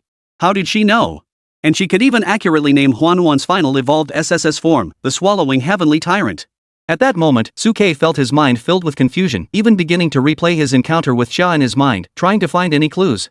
After a thorough review, Suke finally seemed to discover a blind spot he might have overlooked earlier. It was highly likely related to the white jade gemstone that appeared when Xia first manifested as a 7th-tier ferocious beast. That white jade gem had been able to block the magical arrays detection over the canyon when it appeared yesterday, clearly indicating its extraordinary nature. Although the gemstone was not seen after Xia appeared as a slender-tailed cat, Suke was certain it was still on her person. Otherwise, based on the information Xia had demonstrated, she did not possess the innate ability to conceal her cultivation aura, yet she was able to perfectly mask her cultivation aura. The only explanation is that the gemstone is still on her, and Xia can manipulate it to achieve other supernatural effects. However, even though Suke had his suspicions, he did not rush to ask Xia. For Xia, a ferocious beast that had chosen to follow a single human, the existence of these secrets might be one of the few sources of security she had. If she didn't speak, it meant that he hadn't yet reached a point where she could fully trust him. When she was ready to speak, she would do so on her own. Suke had never been one to force others, whether it was Lu Chenhuan, Lang Ruoxue, or the newly contracted Xia. To him, once someone had signed a contract with him, they were family, and he respected all their choices. After Lu Chenhuan and Xia had processed their emotions, the three resumed their tedious and monotonous training routine. By midday, Leng Qianqiu arrived with his men, knocking on the tent flap. Upon hearing the noise, the two humans and the beast ceased their training. Xia quickly entered her disguise, reverting to her adorable, clumsy kitten form. When Suke opened the door, he discovered that it was Leng Qianqiu bringing them food and paying a visit to Lang Ruoxue. Having conducted prior background checks, Leng Qianqiu had prepared a generous meal for Lu Chenhuan, matching the standards of the training camp: 6 dishes and a bowl of rice. However, he had clearly underestimated Lu Chenhuan's exaggerated appetite after reaching the 3rd stage. After devouring 7 large bowls, Lu Chenhuan still licked his lips with a hint of satisfaction. Uncle Lang, can you double the portion next time? After witnessing Lu Chenhuan's astonishing appetite firsthand, Leng Qianqiu and the person who brought the meal both stared in disbelief. Alright, it's just a few meals. No big deal. The wealthy cold Qianqiu waved his hand dismissively. Huan, don't worry. Next time, I'll make sure you have enough. Meanwhile, Xia, who was cuddled in Suke's arms, couldn't help but stare in disbelief at Lu Chenhuan's incredible appetite, leaving her tiny heart in awe. After finishing their meal, Leng Qianqiu walked over to Lang Ruoxue's side for a brief visit, then exchanged greetings with Suke and the others before reluctantly departing. Suke and the others, after seeing Leng Qianqiu leave, rested briefly before resuming their cultivation. From then on, aside from cold Qianqiu's daily meal delivery and check-in, their days were filled with monotonous cultivation. Time passed quickly, and before they knew it, 10 days had gone by. During these 10 days, cold Ruoxue's condition improved at a visible pace. Her flesh and blood became plump, her spiritual energy recovered, and the color in her face grew much more vibrant. Judging from the reactions of the beast core within Lang Ruoxue's spiritual sea, her recovery was nearing its final stages. On the 13th day at dawn, as the sun's rays bathed the earth, Suke, Lu Chenhuan, and Xia were about to conclude their cultivation when, within their spiritual seas, Lu Chenhuan's once dull beast core suddenly emitted a brilliant light, accompanied by the rhythmic thudding of a heartbeat echoing through their minds. Thud! Thud! Cold Snow, who had been unconscious beside Suke, suddenly opened her eyes. She had awakened. Chapter 87, Rongshua's 3rd stage, Design Diagram for the 10,000 Spirits Armor. In the instant Lang Ruoxue awoke, an unprecedentedly powerful aura erupted from her body. Suke and Lu Chenhuan, who were in a state of cultivation, quickly opened their eyes and looked toward Lang Ruoxue. At that moment, countless strands of spiritual energy gathered around Lang Ruoxue, with scales resembling dragon scales continuously appearing. Her beautiful eyes slowly opened, and the azure light within her vertical pupils shone once more, as if gazing down from an ancient dragon. Ruoxue! You're awake! Seeing this scene, Suke and Lu Chenhuan couldn't help but feel a surge of joy in their hearts. However, the swollen lump on Lang Ruoxue's forehead began to slowly harden and keratinize, transforming into 2 tiny, newly emerged azure horns. Even at the tips of Cold Snow's silver-white hair, faint traces of azure began to emerge. Is this evolution? Observing the abnormal state of Lang Ruoxue's beast form, Suke hurriedly used his insight divine eyes to examine her. Sure enough, within his vision, Cold Ruoxue's status bar began to change. Beast Girl, Cold Snow. Rank, 3rd tier Burning Blood. Talent, B rank Frost Dragon. Beast Tamer, Suke. Talent skills, Beast Transformation, Ice Crystal Storm, Extreme Cold Domain, Frostbite Freeze, Ice Defense. Flaws, holds SSS-Rank Ice Dragon energy within her body, but due to the Dragon Crystal core being corrupted by the Time Erosion Toxin, 60% of the energy has leaked out, preventing her from manifesting her true dragon form. Looking at the luxurious information panel of cold as snow within his vision, Suke couldn't help but curve his lips into a smile. Not bad. After this unexpected hibernation, it actually helped Ruwashue advance her talent and ascend to B-rank, just like Huan. And at the very moment Cold Snow ascended to B-rank, a notification appeared before his eyes. Congratulations to the Beast Tamer for successfully upgrading the D-rank Beast Girl to B-rank and receiving the reward. Congratulations to the Beast Master for obtaining the Weapon Design Blueprint, Universal Armor. Weapon Design Blueprint Wanling Armor, a special Beast Maiden weapon design blueprint that can be used to forge powerful armor that fuses the attributes of different Beast Maidens. As he looked at the prompt appearing in his field of vision, Suke's eyes gleamed with even greater joy. It's a design blueprint for a Beast Maiden's armor? Regarding Beast Maiden armor, Suke had gained a basic understanding of it during his battle with Xia through Li Shangdong and Lang Qianxiu. Beast Girl armor is a type of protective soft armor that Beast Tamers can forge after reaching the 4th rank. Wearing Beast Girl armor significantly enhances both defensive and offensive capabilities, making it an extremely powerful combat aid. However, the forging of such armor requires design blueprints and some extremely rare materials, which are also the means and resources used by major academies to recruit students. However, Suke no longer needed to obtain the design blueprints through an academy. From the description of the blueprints, he could tell that this was an exceptionally unique armor that could fuse the attributes of different Beast Maidens in battle, perfectly aligning with his infinite contract. As she pondered, Lang Ruoxue fully opened her eyes. She looked at Suke and Lu Qinhuan, who were staring at her with excitement, and the coldness in her eyes gradually faded, leaving her momentarily dazed. You are Su Go and Huan? After recognizing Suke and Lu Qinhuan, Lang Ruoxue instinctively looked around her surroundings, her eyes filled with confusion. Where am I? In the Fengming Grand Canyon. Hearing Suke's reply, a hint of recollection gradually appeared in Lang Ruoxue's eyes. The Fengming Grand Canyon? I remember now. We fought together here and defeated that despicable 7th-tier beast. As she spoke, a look of confusion reappeared in Lang Ruoxue's eyes. But I thought I was dead? How did I end up back here? Seeing the confused expression on Lang Ruoxue's face, Suke approached her with a look of concern and gently embraced her. You fool, how could you have died? You were merely exhausted from depleting your vital energy and fell into a state of hibernation and unconsciousness. After our efforts over the past few days, your condition has recovered, and you naturally woke up. Listening to Suke's words, Lang Ruoxue shook her head, and the memories from before finally began to piece together in her mind. Su Dage, Huanjia, it really is you too. At that moment, Lang Ruoxue finally came to her senses, her eyes brimming with joy. That's wonderful. I've finally seen you all again. You don't know, after I fell unconscious last time, it felt like I had a very long dream. In the dream, I was alone on an endless ice plain, with nothing but the sky and the ground around me. I thought I had gone to another world and would never see you again. Holding Suke tightly, Lang Ruoxue couldn't help but choke out a sob, tears streaming down her face and falling onto Suke's shoulder. Suke felt the warmth on his shoulder and couldn't help but be moved. He reached out and gently patted Cold Snow's back. It's okay, Ruoxue. We're here. We've always been here. We will never abandon you. Lu Qinhuan also walked over and gently patted Lang Ruoxue's shoulder. Ruoxue, don't be afraid. We're always here. Hearing their words of comfort, Lang Ruoxue's previously agitated emotions gradually calmed down. After a moment, she came to her senses, lifted her head to look at Suke and Lu Qinhuan, her eyes filled with affection. Suge, Huanjia, it's so good to see you again. However, before she could finish her sentence, Cold Ruoxue's brows furrowed slightly. Suge, why is your chest bulging?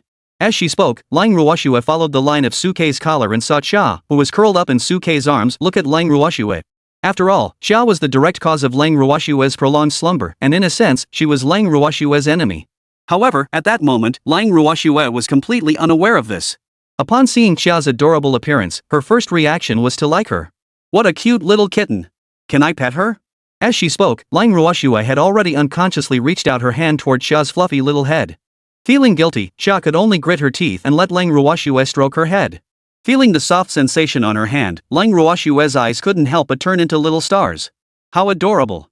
Su Dage, where did you find this little one? Facing Lang Ruoxue's question, Suke felt a bit guilty and cleared his throat, glancing at Lu Qinhuan beside him. Lu Qinhuan, however, was completely unashamed and directly revealed Xia's identity. Cute.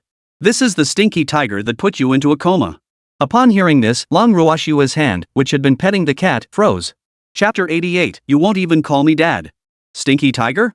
After hearing Lu Qinhuan's words, Lang Ruoxue's hand, which had just been placed on Xia's head, froze, and her entire expression froze. She looked down at Xia, who was gazing up at Suke with innocent big eyes, and a look of confusion appeared on her face. Huanjia, are you joking? Such a cute little kitten couldn't possibly be the stinky tiger that caused me to fall into a coma. Cold Snow remembered clearly that the white tiger that had left her unconscious was a massive white tiger dozens of meters tall, exuding endless pressure just by standing there. How could it possibly be connected to this tiny kitten that didn't even cover the palm of her hand? Even Lung Ruoxue couldn't help but think this way. The difference between the current Xia and the cracked white tiger was simply too great. The two were impossible to connect at first glance. Suke, standing before Lang Ruoxue, smiled as he ruffled her hair. Yes, Ruoxue, Huan was right. The little kitten in my arms is Xia, the same cracked white tiger that attacked us in the canyon, forcing you to release your dragon breath and fall into hibernation. Upon hearing this, Lang Ruoxue looked at Xia, who was cowering beneath her hands, too afraid to lift her head, and her brows furrowed slightly. It's really that stinky tiger. The next moment, she abruptly withdrew her hand from Xia's head and glared coldly at her. Xia, facing Cold Snow's reaction, could only shrink her head back into Suke's embrace, looking pitiful and helpless. Seeing this, Lang Ruoxue's face remained as cold as ice. She looked up at Suke. Sugo, what's going on here? How did you end up taking in that stinky tiger? And look at her now? Cold Ruoxue had never liked Xia, who had once tried to harm Suke, from the bottom of her heart. Suke had already anticipated Lang Ruoxue's emotions. Before contracting Xia, he had considered these issues. For such challenges, the only solution was to work through them.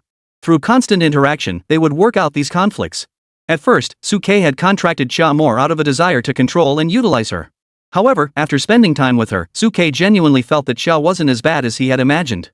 Moreover, from a certain perspective, Xia's appearance felt like a series of coincidences to Suke, and he still had many unresolved questions he needed to clarify.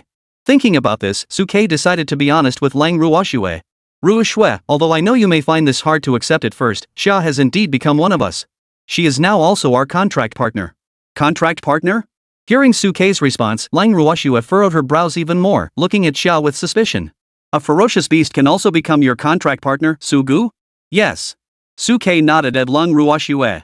It should be because Xia was once a 9th-tier ferocious beast and could transform into human form, which is why I was able to sign a contract with her.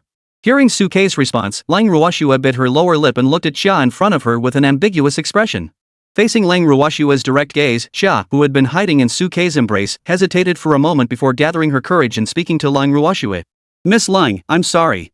I admit that what I did to you and my master in the valley was excessive. But I swear I will never do anything to harm you or my master again. Toward Lang Ruoxue, Xia felt far more guilty than she did toward Lu Qinhuan, and she wouldn't be as confrontational as she had been with him. Hearing Xia's words, Lu Qinhuan couldn't help but roll his eyes. You're now Su Deji's contract partner. Even if you wanted to, you can't do it.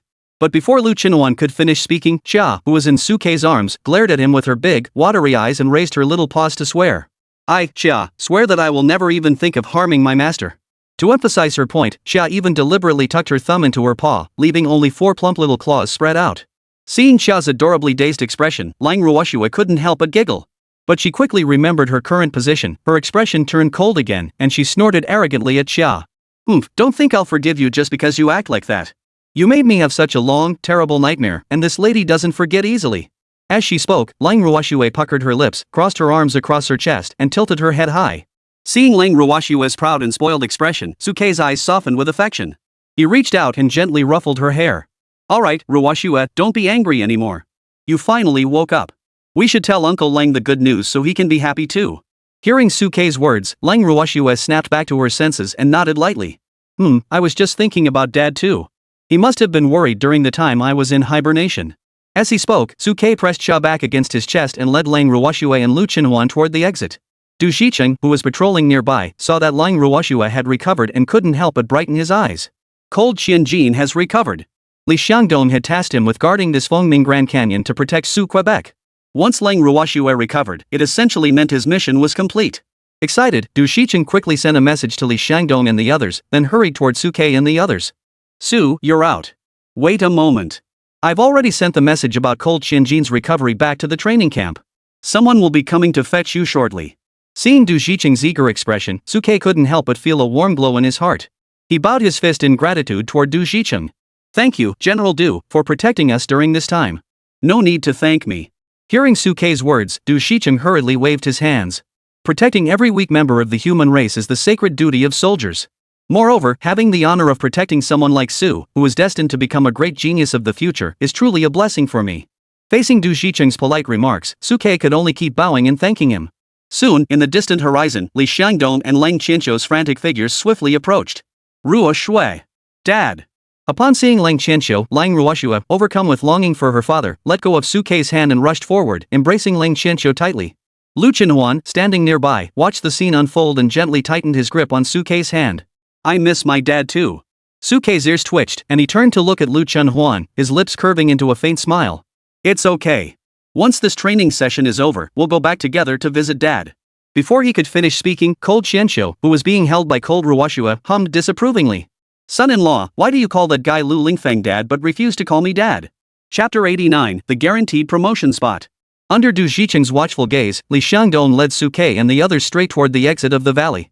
Without the array, there was no longer any need for teleportation talismans to leave the valley, making entry and exit extremely convenient.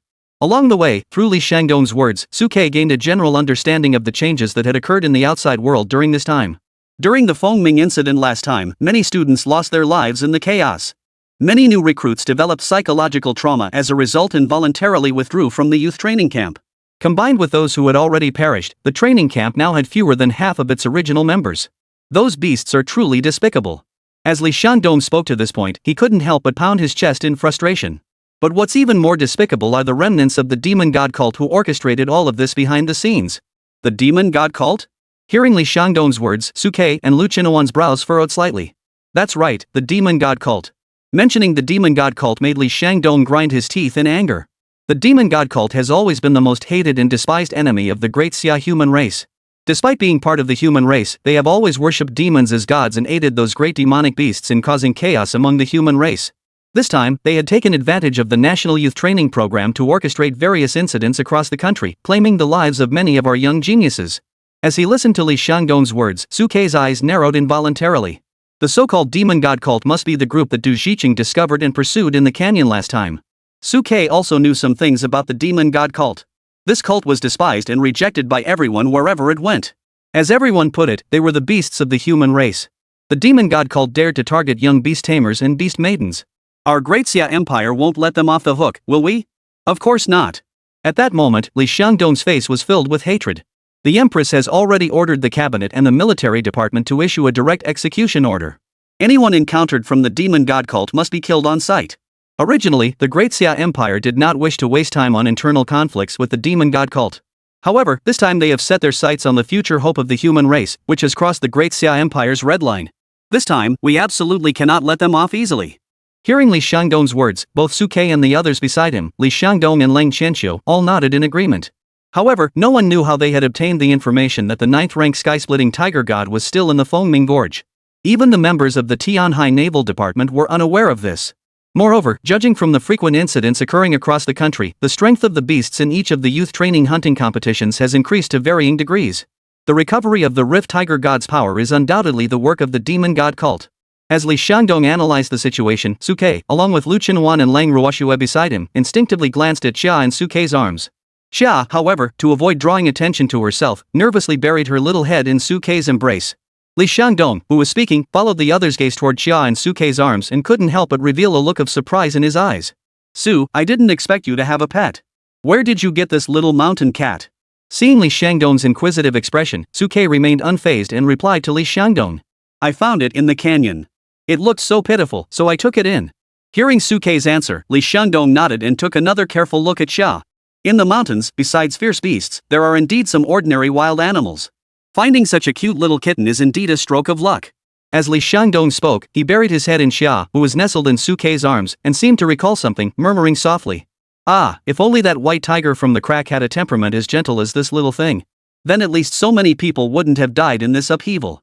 Hearing Li Xiangdong's words, Su-Kei's heart stirred slightly. If he remembered correctly, Xia hadn't attacked any other humans. Instead, the ones who had killed the most humans were those second and third tier ferocious beasts. However, Su-Kei did not voice these thoughts. At this critical juncture, he had too many doubts, and he had been busy helping Lang Ruoxue recover. He needed to find an opportunity to settle accounts with Xia and investigate the root cause of the incident. Alright, enough of that. Now I'll tell you about your upcoming training arrangements. As they emerged from the valley, Li Xiangdong changed the subject and began explaining the youth training process to Su-Kei. Through Li Xiangdong's explanation, Su-Kei gained a general understanding that while they had been training in the Fisher Valley, their peers in the external training camps had also been undergoing rigorous training. Moreover, perhaps due to the life-threatening ordeal during the Phoenix Cry incident, many students had broken through to the second stage during this period, significantly increasing their strength. It could be said that the average strength of this year's youth training camp far exceeded that of any previous year. In a way, everyone could be said to have turned misfortune into fortune. Therefore, this youth training competition will also serve as a testament to the blossoming of diverse talents. Seeing the look of anticipation in Li Xiangdong's eyes, Suke felt a stir in his heart and looked at Li Xiangdong. So, when is the youth training competition? 3 days from now. You all came out in time and can join together. In response to Suke's question, Li Xiangdong answered softly. Hearing Li Xiangdong's answer, Suke nodded slightly. It's still in time. Hearing Suke's words, Li Xiangdong couldn't help but chuckle. You don't need to worry. Based on your outstanding performance in the hunting competition, even if you don't participate in the youth training competition, you still have a guaranteed promotion. Guaranteed promotion? Hearing Li Xiangdong's explanation, Suke couldn't help but look puzzled. Lu Chenhuan and Lang Ruoxue beside him also leaned in, curiously looking at Li Xiangdong. Generally, what does guaranteed promotion mean? Noticing everyone's puzzled expressions, Lang Qianqiu cleared his throat and spoke up. The so-called guaranteed promotion means that one does not need to go through the youth training selection process but is directly recommended by the youth training director to take the Kyoto entrance exam, thereby gaining the opportunity to enter prestigious universities. Listening to Lang Qianqiu's explanation, Li Xiangdong nodded slightly beside him, then turned to look at Suke. Of course, someone like you, Su, a genius, doesn't even need my recommendation. Others will come seeking you out on their own. Seek me out? Hearing Li Xiangdong's words, Suke furrowed his brows and looked at Li Xiangdong. That's right. At that moment, Li Xiangdong looked at Suke with a mysterious expression. The authorities in the capital have already sent several people to our Tianhai region, specifically requesting to meet you, Su Shui. However, since you were still in the valley earlier, they could only wait outside temporarily. Now that you've emerged, it's time for you to meet them. Chapter 90, Regretting the Past at the Third Camp. Someone wants to see me? Hearing Li Xiangdong's words, Suke's brows couldn't help but furrow slightly. That's correct. Facing Suke's question, Li Xiangdong didn't hesitate and directly revealed the identity of the person who wanted to meet Suke. As things stand, the Kyoto Spirit Martial Arts Academy, the Kyoto Science and Technology Academy, and the Great Xiaowar Academy all want to recruit you into their respective institutions. They have come all the way from Kyoto early to try to secure your enrollment. At this point, Li Xiangdong gave Suke a meaningful glance. These 3 academies are currently the top 3 institutions in Daxia, and in terms of academic standards, they are actually quite comparable, each with its own unique strengths. Su, you don't need to rush to accept any of them yet. Wait until they reveal their offers, then negotiate slowly to maximize your benefits. Seeing the glance Li Xiangdong gave him, Suke felt a warm glow in his heart and nodded slightly to Li Xiangdong. General Li, rest assured. I will make my own decision. Since they've all come, let's have General Li take us to meet them first. Hearing Suke's response, a look of relief crossed Li Xiangdong's brows. He led Suke and the others toward the youth training camp. As for Suke, he turned to look at Lu Chenhuan and Lang Ruoxue beside him. Huan, Ruoxue, what about you two? What are your thoughts on these 3 schools? From the current options, these 3 academies are the strongest institutions in the entire Great Xia Empire. If Lu Chenhuan and Lang Ruoxue have any preferred schools in mind, they would certainly be within their top considerations. However, to Suke's surprise, Lu Chenhuan and Lang Ruoxue merely shook their heads in response to his concern. Suge, don't worry about us. We'll follow whatever you decide. Exactly. Without you, Su Dage, we wouldn't even dare to dream of a university, let alone a training camp. Suge, do as you see fit. Don't let us disrupt your plans. Hearing Lu Chenhuan and Lang Ruoxue's considerate words, Suke's heart warmed, and he reached out to gently embrace the 2 girls, one on each side, and softly stroke their smooth hair. You're both so kind. With such companions, what more could one ask for? This heartwarming scene caught Li Xiangdong's eye, and he couldn't help but glance over with a touch of envy. How envious I am of Su Shui. To have such beauty on both sides, truly a man of fortune. However, Cold Qianqiu, standing nearby, couldn't help but feel a touch of worry as he watched the scene. My son-in-law doesn't seem like the type to settle down. I'm truly worried that Ruoxue will be neglected by this man in the future. Of course, there was also Chia, who was hiding in Suke's arms, currently being crushed by the massive figure and struggling to breathe. She glared at the towering figure before her with wide, round eyes, pouting angrily. If it weren't for the presence of Li Xiangdong and Lang Qianqiu, she would have already started complaining about her plight. Fortunately, Suke also considered the feelings of those around him and quickly released the 2 women, instructing Li Xiangdong to lead the way. Li Xiangdong didn't linger, leading Suke directly into the training camp and heading toward his office. Li Xiangdong's office was located in a secluded wooden house in the northern part of the camp, requiring them to pass through the 1st and 3rd battalions. At that moment, the students from the 1st camp who were conducting practical drills in the training ground couldn't help but become excited upon seeing Suke appear. Su Team. It's Su Team. Su Team is back. During the Fengming incident, thanks to Suke's protection, the losses in the 1st camp were the smallest in the entire training camp. Aside from a few students who sustained minor injuries while hunting fierce beasts outside, everyone else emerged unscathed. Compared to the 7th and 9th companies, which were nearly annihilated, it was as if they had been spared by heaven. Therefore, everyone in the camp held Suke and his team in the highest regard. From afar, Suke saw the excited members of the first company and waved to Lu Qinhuan and Lang Ruoxue beside him, then followed Li Xiangdong as they continued northward. The members of the 1st Battalion, seeing Suke leave, did not appear disheartened. On the contrary, upon seeing that Suke and his group were all unharmed, their hearts were filled with joy. Great! Suke and his team are safe. Although rumors about Suke and his group's battle against a 7th-tier ferocious beast were already spreading like wildfire, as the members of the 1st Battalion who cared most about Suke, as long as they didn't appear, their hearts remained in suspense. Now that they saw Suke was safe, the weight on their hearts finally lifted. Especially Lu Yun and Wu Xuan, who clenched their fists tightly, filled with joy. After passing by the 1st Battalion, they also passed by the 3rd Battalion. However, unlike the joyful scenes in the 1st Battalion, the students of the 3rd Battalion couldn't help but glance at Shin Song-yoon as Suke and his group passed by, their expressions filled with complexity. At this moment, everyone had witnessed Feng Ming's incident and seen Lang Ruoxue's overwhelming combat power. The people from the 1st Battalion had even been protected by her and emerged unscathed. In contrast, under Shin Song-yoon's leadership, the 3rd Battalion had suffered heavy casualties, with half of their comrades either dead or critically injured. If it weren't for Suke and Lang Ruoxue stopping those two 3rd-tier ferocious beasts, the entire 3rd Battalion would likely have perished in the Fengming Grand Canyon. Later, it was heard that Cold Snow used herself as a lure, unleashing an extremely powerful skill, and together with Li Xiangdong, they defeated the 7th-tier cracked white tiger. In comparison, Shin Song-yoon and Lang Ruoxue were like night and day. It was Shin Song-yoon and instructor Zhao Yang who had led everyone to isolate Lang Ruoxue and personally push her into the 1st Battalion. Therefore, deep down, everyone harbored some resentment toward them. Especially now, seeing Lang Ruoxue return unscathed, they felt so ashamed they dared not look up at them. In response to the reactions of the 3rd Battalion, Lang Ruoxue showed no trace of triumph on her face. She looked at the 3rd Battalion members, whose numbers had dwindled by nearly half, with nothing but endless coldness in her eyes. As for Zhao Yang, the drill instructor, he had abandoned his previous arrogance and now looked at the direction where Lang Ruoxue stood with a complex expression. Suke walked beside Lang Ruoxue, watching everything unfold with a calm expression. Along the way, he had experienced too much doubt and shock, and his heart had long since grown accustomed to it. To Suke, these people were merely scenery along his path forward. Compared to these passers-by, the choice he was about to face was far more important. As he pondered, Li Xiangdong had already led the 4 of them past the 3rd camp and arrived at his office.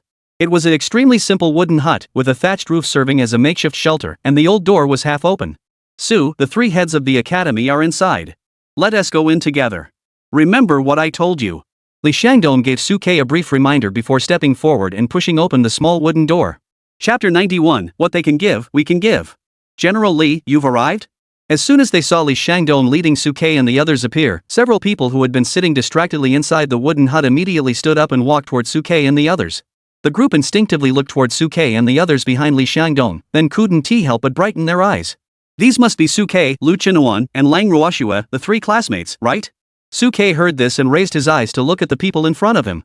Within his field of vision, 3 pairs of beast tamers and their beast companions appeared. Standing in the center was a burly man with a crew cut wearing a black t-shirt, with a prominent scar on the left side of his jaw. Beside him was a slender, curvaceous woman dressed in black, clearly his contract partner. To the left was an elderly man with reading glasses, dressed in meticulously tailored clothes, accompanied by an old woman also wearing reading glasses. Their relationship was evident. On the right was an ordinary-looking middle-aged man wearing a gray hoodie, with a lazy demeanor. Behind him was a woman wearing a hoodie with the same logo as his, appearing less energetic than the 2 groups beside her.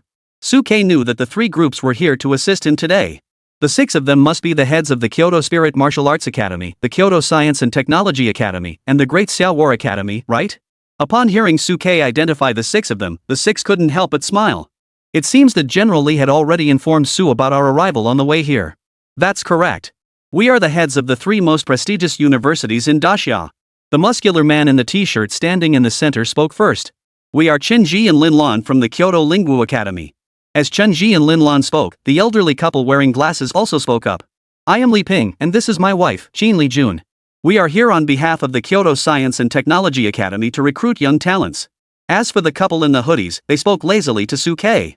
Daxia War Academy, Chengqiji, and Manhwa. As he listened to the 3 introduce themselves, Suke gained a general understanding of the situation. He took a step back and stood alongside Lu Qinhuan and Lang Ruoxue. Tianhai First High School, Suke. These 2 are my contract partners, Lu Qinhuan and Lang Ruoxue. As Suke made the introductions, the elderly couple standing nearby nodded slightly. Suke, you don't need to introduce yourself. We've already conducted a thorough background check on you before you arrived, so we're quite familiar with you. Li Ping, who had started the conversation, no longer bothered with formalities and got straight to the point. I believe that General Li has already explained our purpose to Suke on the way here. The 6 of us are here on behalf of our respective academies to recruit Suke. Suke nodded upon hearing this, looking calmly at Li Ping and the others. Since old Li has spoken, I won't beat around the bush like others. Just tell me directly, what conditions can your academy offer to recruit me?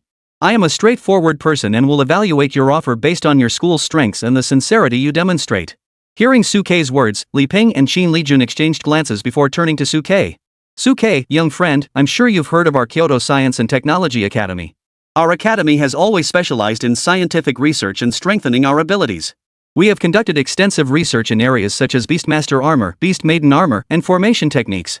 If you join our Kyoto Science and Technology Academy, we will not only design customized Beast Maiden armor blueprints for you but also provide free material collection. In the future, we can even create customized Beast Maiden armor for Luan Lang, as well as supply all the research materials you may need. As Li Ping spoke, Suke's brows furrowed slightly, and he turned to look at Chenji and Lin Lan from the Lingwu Academy standing in the center. What about you? Chenji, upon hearing this, hurriedly spoke up. Our Kyoto Lingwu Academy is different from the Science and Technology Academy. While they are obsessed with external force research, we excel in Lingwu cultivation. Our academy has even produced a 9th-ranked Guishu great being, and we have our own unique methods and experience in both spiritual energy cultivation and martial arts training. If Su joins our Lingwu Academy, we will spare no effort to meet all his cultivation resource needs. We can even present him with our academy's most treasured artifact, the celestial-grade magical artifact once wielded by that 9th-rank beast tamer, along with his lifetime of cultivation insights. A 9th-tier celestial-grade artifact and his cultivation insights? Hearing Chenji's words, Li Xiangdong couldn't help but exclaim in astonishment, his eyes filled with envy. Either of these items, if taken outside the academy, could cause turmoil in the beast-taming world. Yet both were being offered to Suke. Li Ping, standing nearby, grew anxious and hurriedly spoke up. What about a 9th-rank celestial-grade artifact? That might not necessarily suit Suke, the young friend. Our Science and Technology Academy can custom design magical artifacts and armor for Suke, at least matching the power of an 8th-tier artifact. It wouldn't be any worse than a 9th-tier one. Facing Li Ping's provocation, Chenji couldn't help but retort. What kind of artifact armor could possibly match the power of a 9th-tier artifact? Even if it's powerful, it might not be suitable. We're the most suitable. What good is suitability? Has your research academy ever produced a 9th-tier artifact? In an instant, the two groups began to clash head-on over Suke. Watching Li Ping, who was clearly of a certain age but still full of vigor and vitality when arguing, Cold Xianqiu couldn't help but look on with admiration. My son-in-law is truly outstanding. He has even caused the renowned Professor Li and War King Chenji to argue over him. Li Ping was renowned throughout the Great Xia Empire as an old-fashioned scholar, with numerous achievements in beast-taming research. Many of the frontline beast tamer's armor and beast maiden armor were designed by him. Chenji, on the other hand, is a renowned war king within the Great Xia Empire, having single-handedly annihilated an entire branch of the demon god cult, earning him widespread fame. However, Suke wasn't impressed by these titles. He was merely curiously glancing at Cheng Qiji and Manhwa, who still looked calm and composed. What about the two of you? Cheng Qiji glanced at Li Ping and Chenji, who were arguing fiercely beside him, and remained calm. We have nothing to say. Whatever they can give, we can give as well. Boasting about how powerful you are. Before Cheng Qiji could finish speaking, Chenji retorted immediately. We can give Suke a 9th-tier magical artifact. Can you? Facing Chenji's challenge, Cheng Qiji sneered coldly. We don't have the relics of the deceased 9th-rank cultivators, but the dean of our war academy is a living 9th-rank cultivator from the Guishu realm. As long as Su comes, our dean will personally craft a magical artifact for him. As for insights, being taught hands-on by a living 9th-rank Guishu, what could be better than that? Hearing Chenji's words, Li Ping, standing beside him, spoke up in protest. What about the battle armor designs, the beast maiden armor, and the central array formations? Can you, a bunch of war brutes, even create those? We can't. Facing Li Ping's criticism, Chenji nodded lightly. But our dean can go ask your research academy for them. Can you really refuse a 9th-rank Guishu? Chapter 92, Coming to this world, how can one not make a splash? Spit. Shameful. Exactly. How dare you say such shameless things? Hearing Cheng Qiji's words, Chenji and Li Ping beside him couldn't help but spit in disgust. However, Ma Lanhua, standing beside Cheng Qiji, spoke up with the same expression of entitlement. Whereas the shamelessness? This is a world where the strong reign supreme. Even if your two academies are stronger, without a 9th rank, your words don't carry as much weight as ours from the War Academy. As she spoke, Manhwa tossed her long, black hair and looked down her nose. Moreover, our academy's war emperor Lin Lengtian is currently preparing to break through to the 9th rank. Once he succeeds, our war academy will have 2 9th rank warriors. That would be the greatest protection for Su, wouldn't it? But he hasn't achieved it yet. Facing Manhwa's rebuttal, Li Ping and the others spoke up weakly, but their tone was clearly much weaker than before. However, they still forced themselves to look at Suke. Suke, young friend, when it comes to war armor design, our war academy can only help you once. We can't help you for life. We are the ones who are willing to dedicate ourselves entirely to conducting exclusive research for you for the rest of your life. Chen Ji also hurriedly chimed in. Exactly. Although the War Academy has living 9th rank practitioners, its teaching philosophy has always been to train through combat, which is extremely dangerous. If you go there, you might very well perish during your growth process. However, our Lingguo Academy can protect you and ensure you cultivate safely. We will not let you take any risks until you reach the 8th rank. Hearing Chen Ji's words, Suke's eyebrows raised slightly as he looked at Cheng Qiji and the others. Is that how it is? Facing Suke's question, Cheng Qiji's expression remained calm. Yes. The educational philosophy of our War Academy is to train through battle. Every student who enters the War Academy must undergo countless trials of blood and fire before graduating. Other academies send their graduates to the battlefield after graduation, but our academy requires graduation through combat on the battlefield. Ma Lanhua, standing nearby, nodded proudly in agreement. Therefore, every graduate from our school is a warrior who has carved out a path through the thick of battle. Our War Academy never produces cowards. At this point, Cheng Qiji fixed his gaze on Suke. So, Su, if you're afraid, you don't have to choose our War Academy. After all, the War Academy doesn't accept cowards. Hearing Cheng Qiji's words, Chen Ji, who was standing beside him, immediately grew anxious. Cheng Qiji, you bastard, don't use reverse psychology on him. Su, this once-in-a-thousand-years prodigy, should be nurtured and protected so he can unleash his full potential. If he follows you to the War Academy, he might be stifled before he even has a chance to grow. Li Ping nodded in agreement beside him. Exactly, a genius like Su should not be pushed out into the world before he has had a chance to grow. I also don't recommend he join your War Academy, where there's no guarantee of safety. Facing their doubts, Cheng Qiji didn't argue back, he just stared intently at Suke. Though he didn't want to admit it, the old man and Chen Ji were indeed making a valid point. Suke, you know the pros and cons for everyone. Now, it's your turn to make your choice. Having said this, Cheng Qiji fell silent. The surrounding Li Ping and Chen Ji also fell quiet, all turning their gaze toward Suke. Li Xiandong and Lang Qianqiu also knew this was a critical moment for Suke's decision and didn't interfere. Of course, Chia and Suke's arms dared not utter a sound, pretending to be a pet and feigning sleep. As for Suke, after hearing their words, he turned to look at Lu Qinhuan and Lang Ruoxue beside him. Huan, Ruoxue, what are your thoughts? Lu Qinhuan and Lang Ruoxue were his contract partners, close relatives who shared the same heart. If they had any suggestions, Suke would consider them. However, at that moment, Lu Qinhuan and Lang Ruoxue both looked at Suke with gentle expressions. Su Dage, you don't need to worry about us. Just make your decision. Exactly. No matter what decision you make, we will always be by your side. Looking at the understanding Lu Qinhuan and the cold-hearted Lang Ruoxue, Suke couldn't help but let a trace of tenderness flicker in his eyes. All right. Then, Suke turned to face the 6 people in front of him and quickly made his decision. Given that he already had the design blueprints for the Wanling armor, he first ruled out the Kyoto Research Academy. As for that armor core array, there would be plenty of ways to obtain it in the future. Besides, isn't his style. A real man fights with real weapons. Next were the Kyoto Spirit Martial Arts Academy and the Great Xiao War Academy. Both academies have their merits, one possesses a deceased 9th rank relic, while the other has a living 9th rank instructor. Compared to the former, Suke naturally leans toward the latter. As Li Ping mentioned earlier, while the 9th rank relic is powerful, it may not suit him. With his innate skills, he would be like a plus version of a Beast Maiden collective, and his combat style would inevitably differ significantly from that of a typical beast tamer.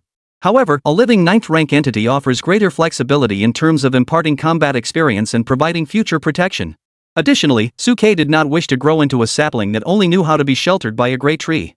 Without experiencing the hardships of the world, even if one's cultivation reaches a higher realm, there will inevitably be significant flaws in actual combat. These flaws will become increasingly evident as his cultivation level grows. Although Suke understands the Spirit Martial Academy's initial intention to protect him, it goes against his own aspirations. He had already lived 2 lifetimes, spending one in a sheltered and unremarkable existence. How could he possibly waste this life in mediocrity? Moreover, the conditions required for Lu Qinhuan and Lang Ruoxue to advance in the future will become increasingly difficult to obtain. Only on the battlefield can one truly gather all that is needed. Everyone, I have already made up my mind. I choose. Suke paused here, then looked directly at Cheng Qiji. The Great Xiao War Academy. Having come to this world, how could I, Suke, not live a life of grandeur? Alright. Hearing Suke's words, Cheng Qiji and Manhwa couldn't help but clap their hands. Truly the most outstanding beast tamer of the Great Xia. Such boldness and grandeur are exactly what our Great Xia needs to become the backbone of its future. You truly deserve the title of SSS-Ranked Beast Tamer. However, in response to Cheng Qiji's praise, Suke simply waved his hand dismissively. I haven't even fully grown yet. I'm not some outstanding beast tamer of the Great Xia Empire. That's still the strongest young prodigy of our Great Xia. Before Suke could finish speaking, Cheng Qiji immediately interrupted him. An unprecedented SSS-ranked beastmaster. After hearing Suke's response, Cheng Qiji grew increasingly impressed with him. He wrapped his arm around Suke's shoulder and turned to look at Lu Qinhuan and Lang Ruoxue behind him. You two younger siblings, get ready. When the time comes, take Suke with us to the capital. Chapter 93. Those without shame can't be sent with us. Are we starting preparations already? Hearing Cheng Qiji's words, Lu Qinhuan and Lang Ruoxue couldn't help but widen their eyes. Isn't there still the youth training competition? Before the two could finish speaking, Cheng Qiji directly patted Suke on the chest. With Sue's abilities, does he even need the competition? However, midway through the pat, Cheng Qiji's movement halted involuntarily. Does Su have a pet? In the field of vision, Xia, whose head had been slapped hard, angrily glared at Cheng Qiji with her little eyes wide open from Suke's arms.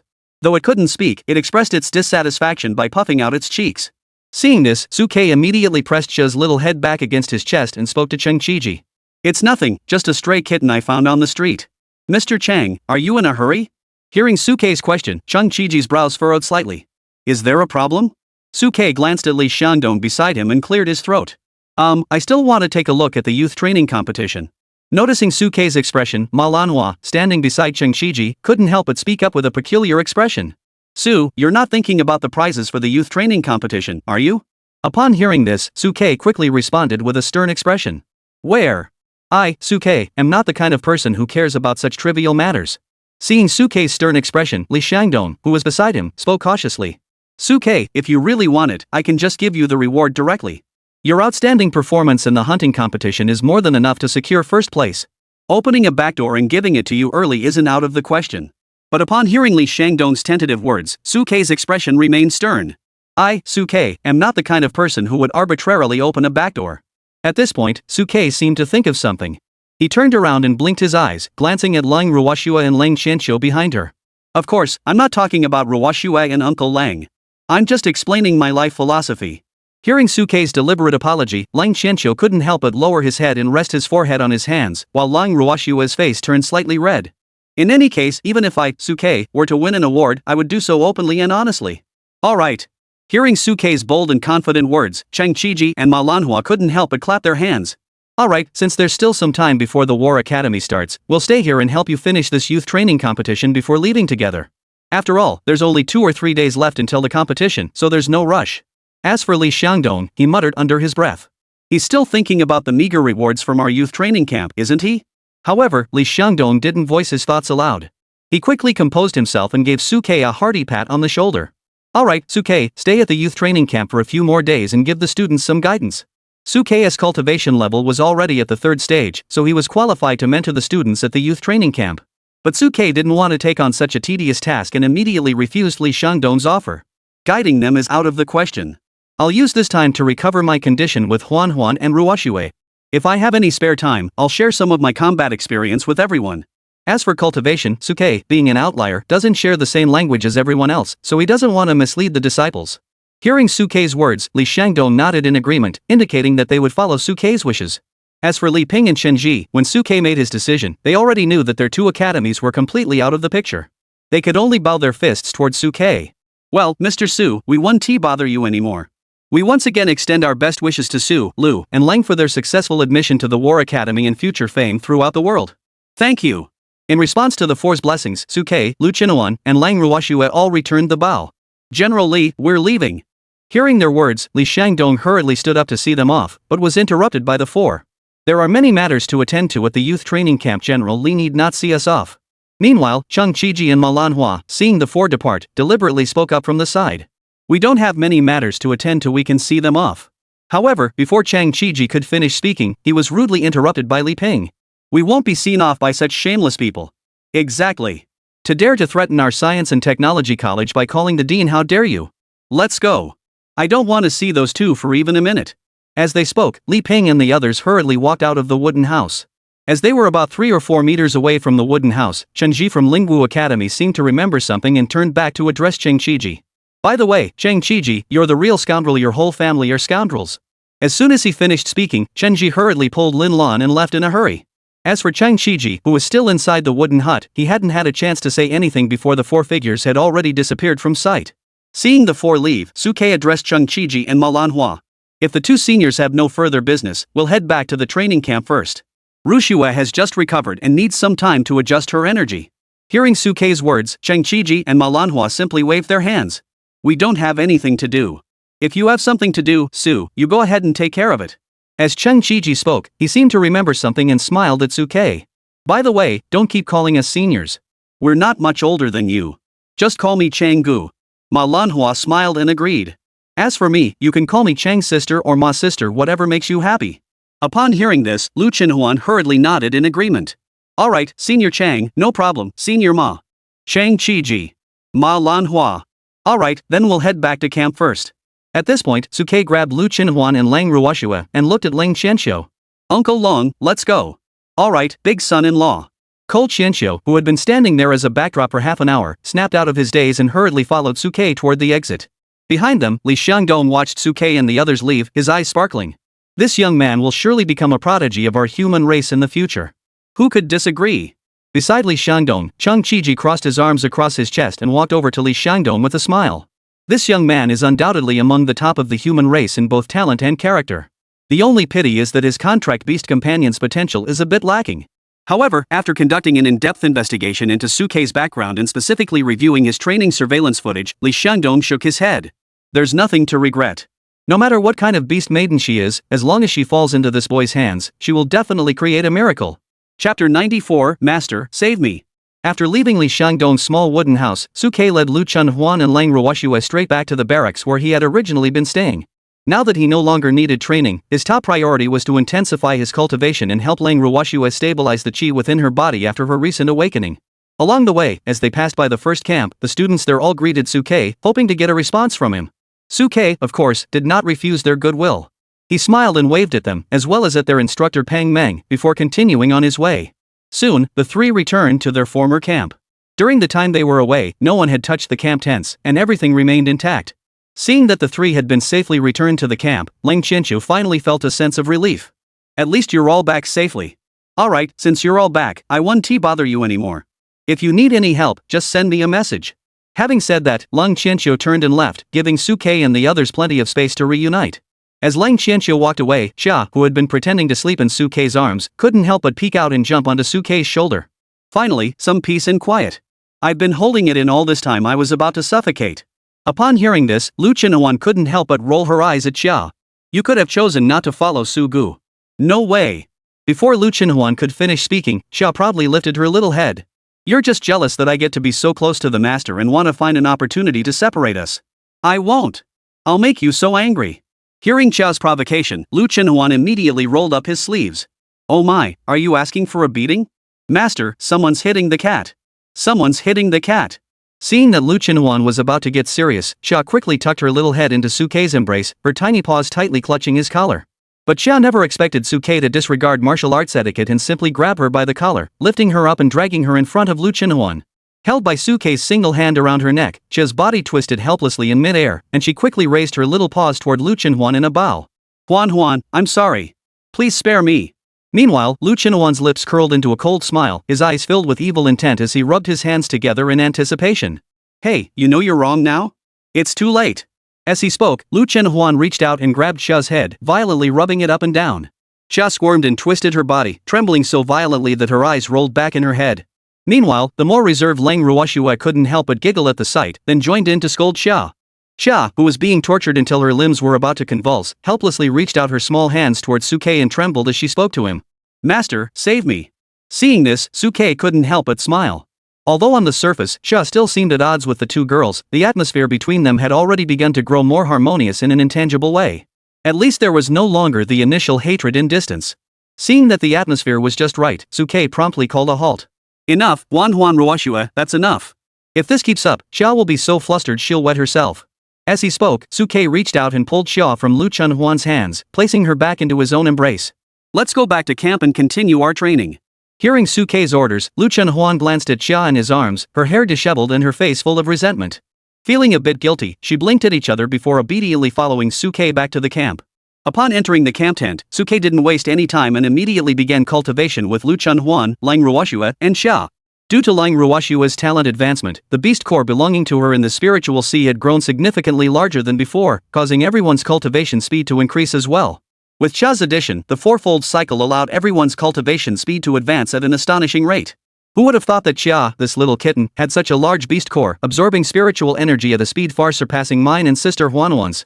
At this moment, Lang Ruoxue, having felt the convenience of Xia's cultivation, began to understand Suke's decision to form a contract with Xia a little more.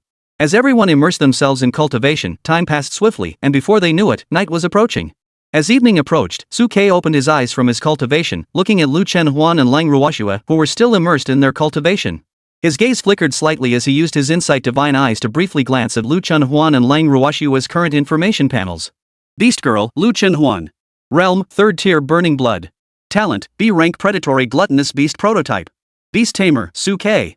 Talent skills, Beast Transformation, Gold Devouring Claws, Metal Defense, Eternal Hunger Domain, Blood Burning. Flaws, holds SSS-Rank swallowing heaven glutton energy within her body. Due to prolonged starvation and insufficient energy intake, she cannot fully activate her SSS-Rank innate talent. Beast Girl, Cold Snow. Realm, 3rd tier Blood Burning. Talent, B-rank Frost Flower Dragon. Beast Tamer, Suke. Talent skills, Beast Transformation, Ice Crystal Storm, Extreme Cold Domain, Frostbite Freeze, Ice Defense, Burning Blood. Flaws, contains SSS-Rank Ice Dragon energy within, but due to the Dragon Crystal Core being corrupted by the Time Erosion Toxin, 60% of the energy has leaked out, preventing the dragon form from manifesting. Looking at the two's information, Suke couldn't help but feel a sense of relief. Although they had nearly faced life-threatening danger in Fengming Valley, the benefits they gained were immense. Lu Chunhuan and Lang Ruoxue had both broken through the D-rank barrier to reach B-rank, and simultaneously advanced to the 3rd stage of blood burning. After breaking through their innate abilities, Lu Chunhuan and Lang Ruoxue are now special beings with domain class skills. The newly added skills are all exceptionally powerful, making them nearly invincible in battles against peers of the same rank. It can be said that with their current talent and potential, even S-rank opponents of the same level would be no match for them. With their own assistance, they can even directly crush opponents of the same rank, leaving them unable to fight back. This is the confidence that comes from Suke. Even at the B-rank talent level, they are already this strong. I wonder how powerful they will become in the next stage. Let me see what the conditions are for Huanhuan and Ruoxue to advance to the next stage. With this in mind, Suke activated his insightful divine eyes to begin analyzing the next improvement plan for the two of them. Soon, the two men's repair plans came into Suke's view. As he looked at their repair plans, Suke's pupils involuntarily contracted slightly. Chapter 95, A New Repair Plan. Defect, the body contains SSS grade swallowing heaven and earth energy, but due to prolonged insufficient energy intake, the SSS grade talent cannot be fully activated. Repair plan, consume moonlight daily for 1 month, collect fresh blood essence from 4th tier or higher ferocious beasts, and engrave the gluttonous beast pattern on the back to activate the gluttonous beast's eyes. Looking at Lu Chunhuan's repair and advancement plan, Suke couldn't help but feel a bit overwhelmed. Lu Chunhuan's advancement requirements were getting increasingly stringent. Last time, he only needed to consume the corpse of a 2nd tier ferocious beast to advance, but this time he had jumped straight to 4th tier. However, it wasn't too bad. While 4th tier beasts were rare, they were still somewhat traceable. Suke had now figured out Lu Chunhuan's repair and advancement direction. As long as he focused on energy intake and consumption, the gap wouldn't be too significant. No wonder he's such a glutton. Thinking of this, Suke turned his gaze toward Lang Ruoxue. Defect, contains SSS grade ice dragon energy within the body, but due to the dragon crystal core being corrupted by the time erosion toxin, 60% of the energy is leaking out, preventing the dragon form from manifesting. Repair plan, collect 9 netherworld cold iron to reforge the dragon wing bones, and consume 1000-year snow lotus to repair the cracks in the dragon crystal core. Looking at Lang Ruoxue's repair plan, Suke couldn't help but blink his eyes. Unlike Lu Chunhuan, Lang Ruoxue's repair plan aimed to repair the dragon's body and restore the glory of the dragon clan. 9 Hell's Cold Iron and 1000-year Snow Lotus? Judging by the names, these 2 items must also be rare materials. It seems we'll need to tap into Cold Uncle's financial resources. Although the materials Cold Ruoxue needed were rare, she had the advantage of having a wealthy father who was the richest man in the city. When it came to finding materials, he had never disappointed her. Just as Suke shifted his gaze away from Lang Ruoxue, he noticed that the exclamation mark above Chia's head had also lit up. Fierce Beast, Slender-Tailed Cat. Realm, 2nd tier. Innate skills, Beast King Roar, Power Strike. Flaws: originally a 9th tier fierce beast, the sky-splitting tiger god, it was severely injured and failed to recover its strength. After enduring a major battle, its vital energy was severely depleted, causing it to regress to its primal 2nd tier state. Repair plan: find the Peiyuan potion and consume it to temporarily suppress the old injuries within the body. This little guy Chia actually has a repair plan? Looking at Chia in his arms, her eyes closed, her little paws tightly clutching his chest as she practiced cultivation, Suke's gaze flickered. It seems that this defect repair isn't just for beast girls. The ferocious beasts he's contracted with can also have repair plans derived from this. However, Suke didn't mention it aloud. Instead, he silently resolved to bring some materials for Chia when he went searching for them later, to repair the numerous injuries within her body. As he pondered, Suke glanced at his personal information panel. Beast Tamer, Suke. Rank, 3rd tier soul tamer. Talent, God tier. Contract beasts, Tautya prototype, frost-hued dragon, slender-tailed cat. Talent skills, divine insight, evolutionary source, god of all beasts, united bond, tyrant, soulbind, soul tamer.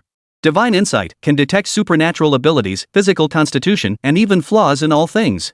Evolutionary source, assists contracted beast girls in evolving their ranks and abilities while gaining significant benefits in return. God of all beasts, can contract an unlimited number of beast girls. Bond of unity, the beastmaster and contracted beast share a mental connection, allowing the beastmaster to use all of the contracted beast's skills. Tyrant, consumes spiritual energy to make all contracted beast girls go berserk, increasing all attributes by 100% upgradable. Binding spirit, consumes spiritual energy to generate an energy contract that restricts contracted beast girls from rampaging and can bind hostile targets.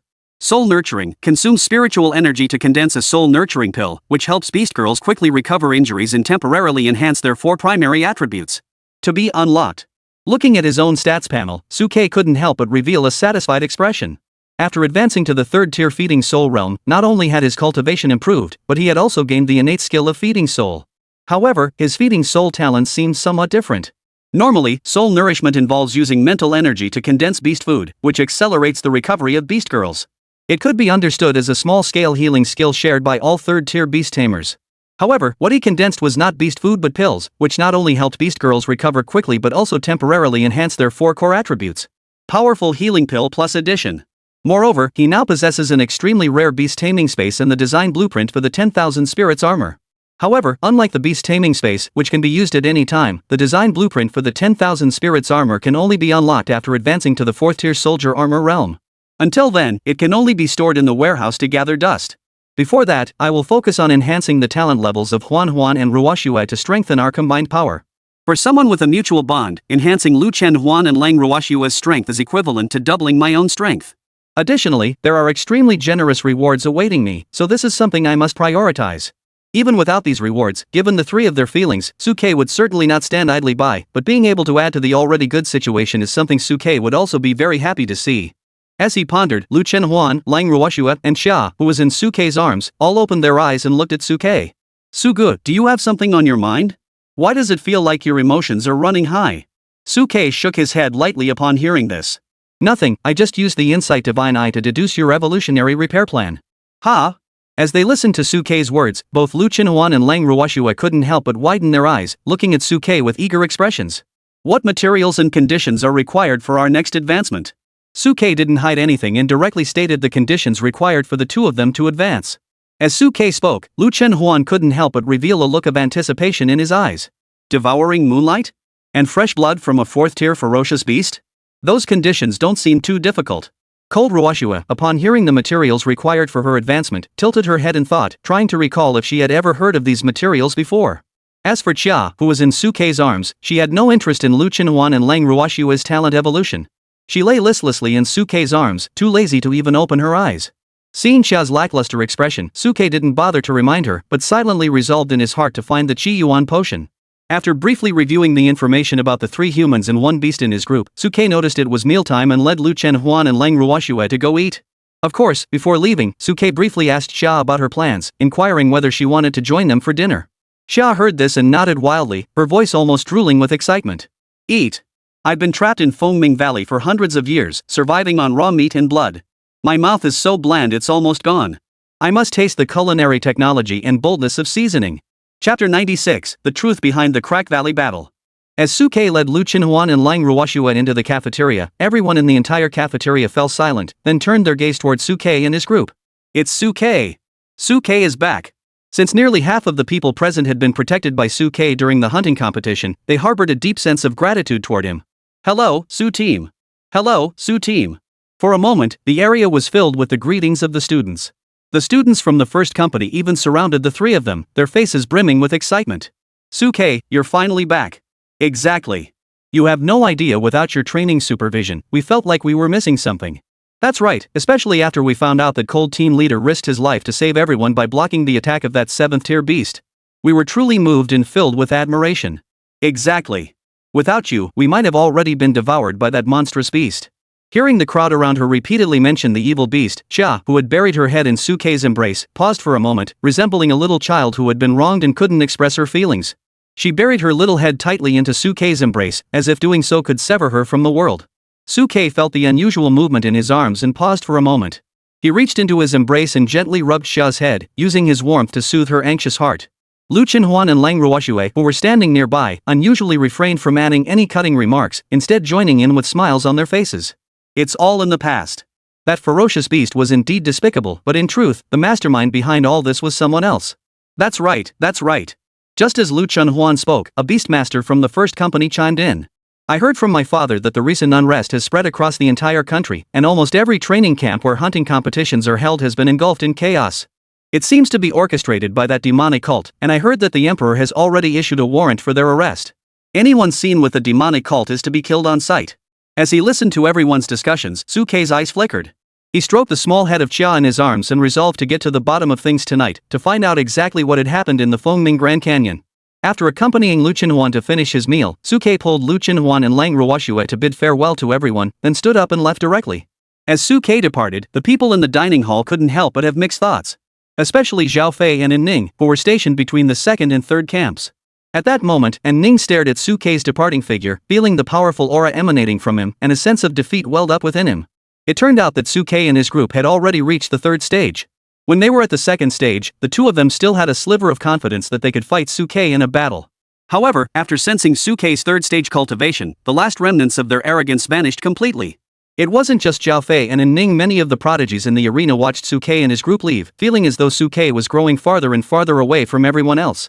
The gap between the two sides had widened to such an extent that it felt as though they were from different worlds.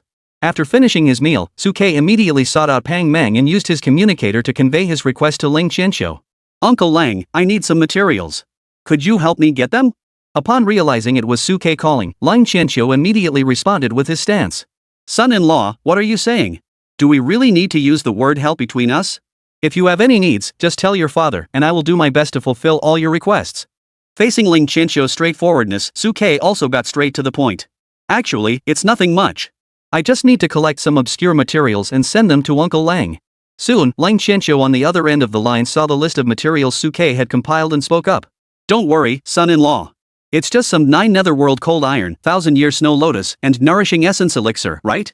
Rest assured, I'll get them all for you. After hanging up, Ling Qianqiu immediately began leveraging his connections to gather the materials Suke had mentioned. After receiving Ling Qianqiu's promise, Suke's heart finally settled, so he called Lu Chenhuan and Lang Ruoxue to continue their cultivation, ensuring the three of them recovered quickly to face the upcoming challenges. Of course, before that, Suke pulled Xia out from his chest and asked her. Xia, we've been busy with cultivation and haven't had a chance to ask you about what happened in the Fengming Gorge. Hearing Suke's words, Lu Chenhuan and Lang Ruoxue also looked at Xia with curious expressions. Xia, seeing the inquisitive looks on the three of them, hesitated for a moment before beginning to recount the events. Actually, I never intended to leave the Fengming Grand Canyon. I had been hiding there, cultivating in seclusion, hoping to develop quietly and astonish everyone one day. But one day, the day before you all came to participate in the youth training program, a group of people suddenly infiltrated the Fengming Valley using some unknown method and found me. The leader claimed he could temporarily enhance my strength and use the youth training competition as an opportunity to carve out a path through the competition, completely breaking free from the shackles of the Fengming Grand Canyon. Having been trapped in the valley for years, I was naturally desperate and fell into their trap. After obtaining my consent, they began to sacrifice blood, using the Beast Control Array Hub to transfer all their cultivation to me. They also gave me a gene-enhancing serum that could temporarily restore my strength to the 7th rank after injection. Hearing this, Suke finally gained a rough understanding of the truth behind the events of the past. He finally understood why he had encountered those oddly dressed human beings in the mountains back then. Looking back now, they were the fanatical followers of the demon god cult who were willing to sacrifice themselves. Later, when he realized that Xia couldn't hold on for much longer, it was actually due to the aftereffects of the gene-enhancing serum.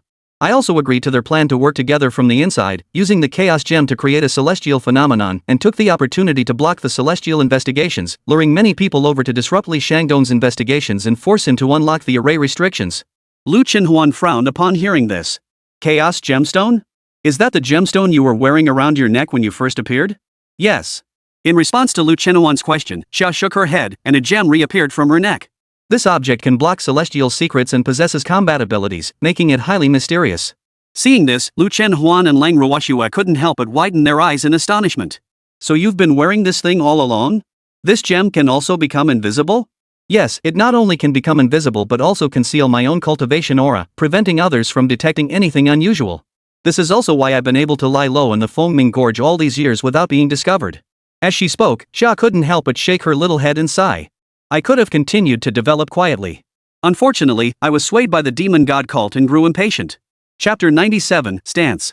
What about those 2 third-tier hyena kings and that group of second-tier ferocious beasts? Earlier, when they attacked us, they knew they were going to die but still charged forward. Hearing Sukei's question, Xia fell silent. Perhaps it's because they've already awakened their basic sentience and developed an emotional bond with me, wanting to stop you before my gene serum takes effect. The gene serum requires time to take effect, so I timed the dosage to coincide with your entry into the mountains. In their minds, it might be out of protection for me, a high-tier beast king, or perhaps out of hatred for the human race. Either way, they've already made up their minds to die. Listening to Chia's words, Sukei's gaze flickered unconsciously. Lu Qinhuan, standing beside him, couldn't help but snort coldly. Beasts are meant to die. They dared to invade our human territory and slaughtered billions of humans. Their deaths are no loss. Oomph. Before Lu Qinhuan could finish speaking, Xia couldn't help but retort. Then shouldn't the human race also die? Let's not talk about anything else. Just take the Fengming Gorge, for example. Isn't it just a slaughterhouse where you deliberately raise beasts to train your people to kill them? Every year, countless beasts die in so-called competitions. Are those beasts born to be slaughtered by you humans? By this point, Xia was filled with righteous indignation.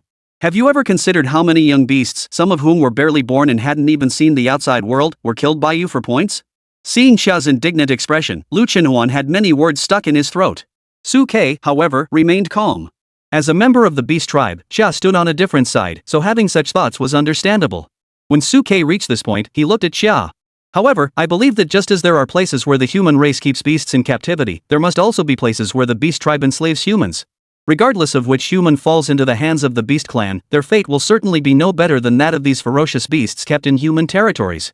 Even female beast girls captured and taken to beast clan territories might find death to be the best form of liberation.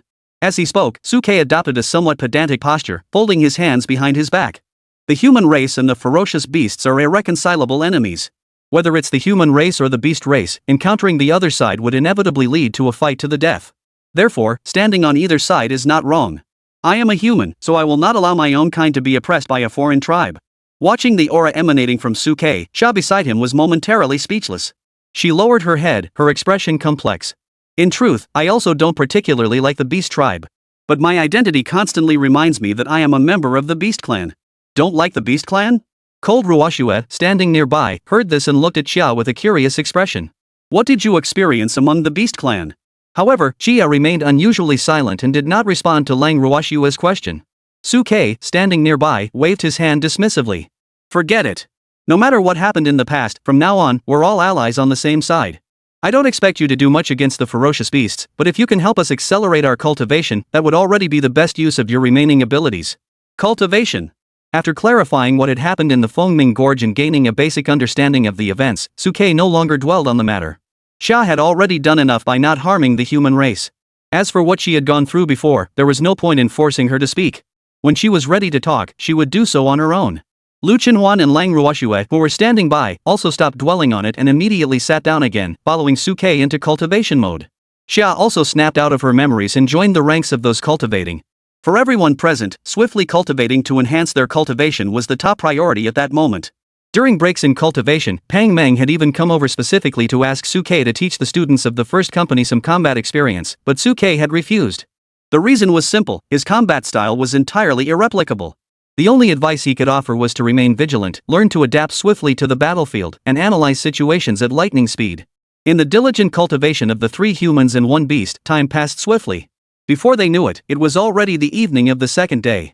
As Suke walked down the street with Lu Chenhuan and Lang Ruoxue after dinner, the two women were enjoying the evening breeze.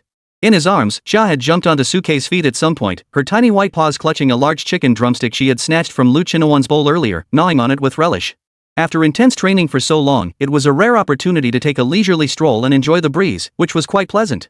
At that moment, Suke held Lu Chenhuan and Lang Ruoxue by the hand with his left and right hands respectively, feeling that life was beautiful. Lu Chenhuan and Lang Ruoxue stood quietly by Suke's side, their faces radiating happiness. Especially Lang Ruoxue, whose eyes sparkled with admiration. If she could continue walking hand in hand with Su Dage like this forever, it would be quite nice. Meanwhile, Lu Chenhuan, looking at the look of enjoyment in Suke's eyes, couldn't help but curve her lips into a teasing smile. Probably Su Gu isn't thinking that way. Look at how his eyes are darting around, he's definitely thinking that two of us aren't enough, and he'd love to have a few more. HM? Hearing Lu Chenhuan's words, Suke's spirits perked up, and his expression turned serious. Huan, what are you thinking? How could I be that kind of person? Having the two of you by my side is more than enough, I wouldn't want any more. Oh. Hearing Suke's explanation, Lu Chenhuan smiled and nodded. So Chia doesn't count, right? Xia, who was busy devouring a large chicken leg, froze upon hearing this and looked up at Lu Chenhuan. Cold Ruoxue, standing beside her, couldn't help but speak up for Suke. How could Xia, this little beast, count? No matter how cute she is, she couldn't possibly take Su Ji's favor away from us, could she? However, upon hearing Lang Ruoxue's words, Lu Chenhuan couldn't help but tug at the corners of his mouth. Ru Shui, you're still so innocent. You don't know that when Xia, this little vixen, made a contract with Su Gu, her figure and outfit were. Lu Chenhuan had seen Xia in her human form with her own eyes. Her face was no less beautiful than his or Cold Ruoxue's, and her figure was even more stunning than both of them. Plus, this little thing was always clinging to Suke and acting cute. Therefore, in Lu Chenhuan's heart, Xia was her number one rival. However, Lang Ruoxue, who had never seen Xia in her human form, didn't feel much about it. A ferocious beast, no matter how anthropomorphized, couldn't possibly be as exaggerated as you describe, could it? As she spoke, Lang Ruoxue looked down at Xia, who was once again hugging a chicken leg and making cute noises, and felt even more certain that she was right. Chapter 98, Open it yourself, show off. Dad, you're here? Just as Suke was leading Lu Chenhuan and Lang Ruoxue back to camp after their walk, they encountered Lang Qianqiu rushing over in a hurry. After finishing the chicken leg, Xia, who had been bouncing on Suke's shoulder, immediately darted into his arms upon seeing the approaching figure. At that moment, Lang Qianqiu looked at Lang Ruoxue, who was excitedly rushing toward him, and gave her a big hug. He then took out two small boxes from his storage ring. Son-in-law, these are the items you asked me to bring for you. This is the rare treasure 9 Netherworld cold iron, which I obtained through connections from various auction houses. This is the Peiyuan elixir, which I spent a little extra to obtain 2 bottles from the Research Institute. As Suke looked at the 2 items Cold Qianqiu handed him, a look of delight couldn't help but appear in his eyes. Thank you, Uncle Lang. You've really done us a huge favor. In response to Suke's gratitude, Lang Qianqiu waved his hands repeatedly. Son-in-law, you're too kind. We're family, your matters are my matters. Besides, you're doing this for Ruoxue. As her father, it's only natural for me to lend a hand. At this point, Lang Qianqiu seemed to realize something and pretended to be displeased as he looked at Suke. And besides, I've told you this many times already. We're all family now. Why do you still call me Uncle Lang all the time? Why won't you change it? Hearing Cold Qianqiu's words, Cold Ruoxue gave him a playful scolding glance. Dad. Suke, however, burst into laughter upon hearing this. The father-in-law is right. Anyway, we're all family sooner or later, so there's no harm in changing your tone sooner. Sooner or later? Who knows? Hearing Suke's words, Lang Qianqiu beside him seemed to realize something and looked at Lang Ruoxue beside him with suspicion. Does that mean, Ruoxue, you and your son-in-law haven't reached that stage yet? What step? Seeing Lang Qianqiu's suspicious gaze, Lang Ruoxue instinctively froze for a moment. The reality of being husband and wife. Hearing Lang Qianqiu's words, Lang Ruoxue's fair complexion flushed red, turning her face as crimson as 2 apples. She stomped her foot in mock annoyance. Dad, what are you saying? What did I say? At that moment, Lang Qianqiu spoke with unwavering conviction. It's not me talking about you two. You've been in a contract for so long, it's like you've been married for a month, and yet nothing has happened? Hearing Lang Qianqiu's words, Lang Ruoxue's face turned red all the way to her ears. It's not like we're bound by a contract, so we have to. Cold Qianqiu raised his eyebrows. Then can we just break the contract? What? Listening to Lang Qianqiu's words, Lang Ruoxue instinctively looked toward Xia in Suke's arms. Xia, who was pretending to sleep, immediately sat up straight, looking completely bewildered. Oh no, she's coming for me. Suke, however, spoke up at the right moment to ease the tension. Father-in-law, there's no need to rush. Ruoshua has been unconscious for nearly half a month, and her body isn't fully recovered yet. We can wait until Ruoshua is ready to come back on her own. As for Lu Chenhuan and Lang Ruoshua, Su-Kei was confident that the two of them would fall in love with him. However, the current dynamic between them may require some adjustment before they can achieve a more harmonious relationship. Before that, a little more time to get used to each other wouldn't be a problem. Upon hearing this, Lang Qianxiu cleared his throat and quickly changed the subject. Speaking of which, regarding that son-in-law, the materials you need are very rare. I've exhausted all my connections over the past 2 days and only managed to obtain these 2 items. As for that so-called 1,000-year snow lotus, I haven't found it. Listening to Lang Qianxiu's explanation, Su-Kei nodded slightly. The materials he had listed were already difficult to find, so Su-Kei didn't expect Lang Qianxiu to find them all. Getting 2 bottles of Nurturing Essence Potion and 9 pieces of 9 Netherworld Cold Iron was already a pleasant surprise beyond his expectations. That's enough, father-in-law. Some things don't need to be rushed. If we can't find these items now, we'll just have to search slowly. There will always be another opportunity. Before Su-Kei could finish speaking, Lang Qianxiu raised his eyebrows at him. However, son-in-law, I do have some information about that so-called 1,000-year-old snow lotus. And it's within your reach. Oh?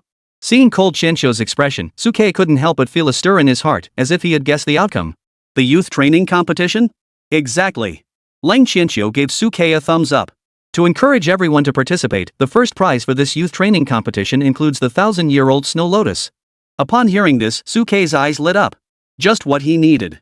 He hadn't expected such a coincidence. The first place prize for the youth training competition was this 1,000-year-old snow lotus. It seems like he absolutely must go check out tomorrow's youth training competition. Whether it was to make up for a missed opportunity or for the sake of the 1,000-year-old snow lotus, he had to go and take a look. Meanwhile, Lang Qianxiu nodded in agreement after hearing Su-Kei's decision. I support you, son-in-law. Li Shangdong's resources aren't something to pass up. The more, the better. Alright, since the items have been delivered, I won't bother you anymore. After saying that, Lang Qianxiu left without further ado. As for Su-Kei's cultivation with Lu Chenhuan and Lang Ruoshua, Lang Qianxiu never interfered.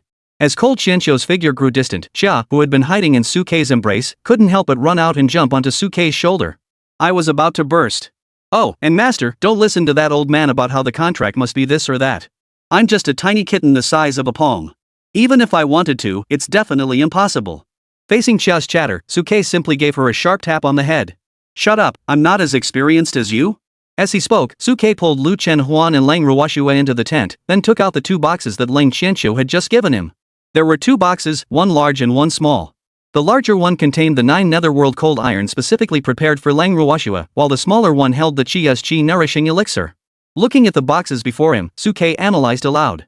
This 9 Netherworld Cold Iron is for reforging Rongshue's dragon wing bones, while the Qi Yuan Elixir is the healing potion for Xia. For me? Xia, upon hearing Su-Kei's words, couldn't help but pause for a moment, then her eyes filled with emotion.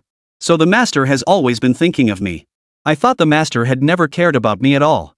As she spoke, Xia stood on Su-Kei's shoulder and rubbed her little head against his cheek, her voice sweet and playful. I knew it. Master, you're the best to me. Get lost. Before Xia could finish speaking, Su-Kei grabbed her and threw her onto the bed, then tossed 2 bottles of tonic potion in front of her. Open them yourself, show off. Chapter 99, Su-Deja's gaze grew intense. Seeing Su-Kei toss the 2 bottles of Qi Nourishing Potion her way, Xia's eyes filled with emotion. She reached out her claws to catch them, then used her nails to pry open the caps and down the contents in one gulp. Meanwhile, Lu Chenhuan and Lang Ruoshua fell silent at that moment, both turning their gaze toward Xia. Both bottles of nourishing potion were completely swallowed by Xia in an instant, and her small abdomen began to swell visibly at an astonishing speed. In an instant, a vast surge of spiritual energy erupted from Xia's lower abdomen, transforming into countless pure energy particles that infiltrated every part of her body, swiftly repairing the damaged meridians. Overwhelmed by the energy, Xia couldn't help but let out a pained moan. Her small abdomen trembled uncontrollably, and she eventually spread her limbs wide, lying on the bed like a lifeless cat, allowing the energy to surge through her body. Come on, let the potency hit harder. Hearing Xia's resigned growl, Su-Kei gently rubbed his forehead before turning to look at the 9 Netherworld Cold Iron in the box at his feet. Xia still needed some time to process the potion's effects. We should use this time to study the 9 Netherworld Cold Iron and figure out how to craft the dragon wing bones. As he spoke, Su-Kei took the 9 Hells Cold Iron out of the box, feeling its heavy weight, and his eyes flickered.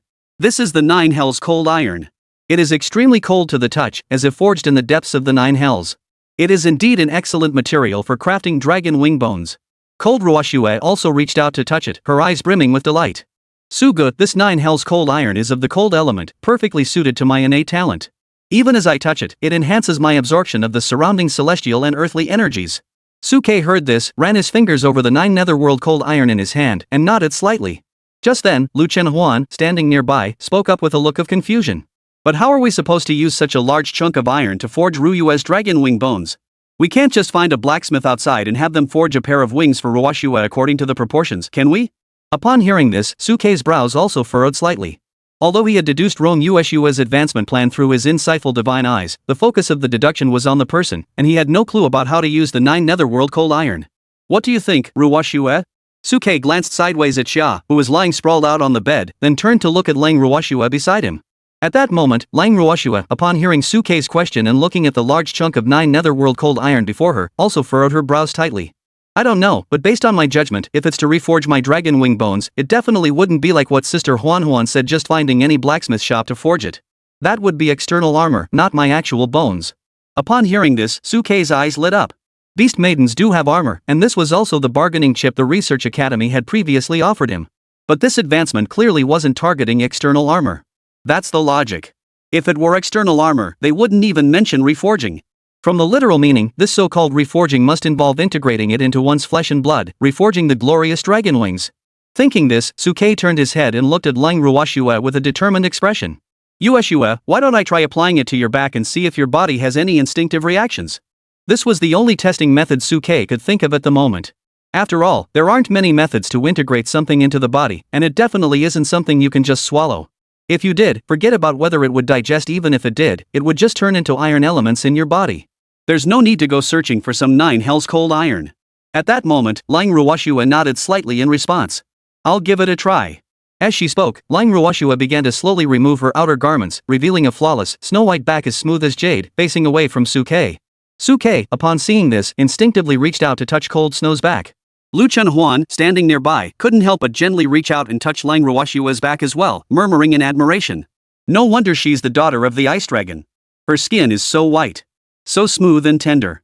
However, before Lu Chenhuan could finish speaking, Suke gently tapped his hand. Enough, Huan. Wait for me to place this 9 hells cold iron on Ruoshua's back and see if there's any reaction. Although Suke had no idea either, this was the most plausible hypothesis at the moment. Alright, I understand. Lu Chenhuan reluctantly stroked Cold Ruoshua's back one last time before watching Suke lift the 9 netherworld cold iron from the box and gently place it on Cold Ruoshua's beautiful back. As the 9 netherworld cold iron approached, strange, ancient patterns began to emerge on the sides of Lang Ruoshua's shoulder blades, emitting a brilliant blue glow. Useful?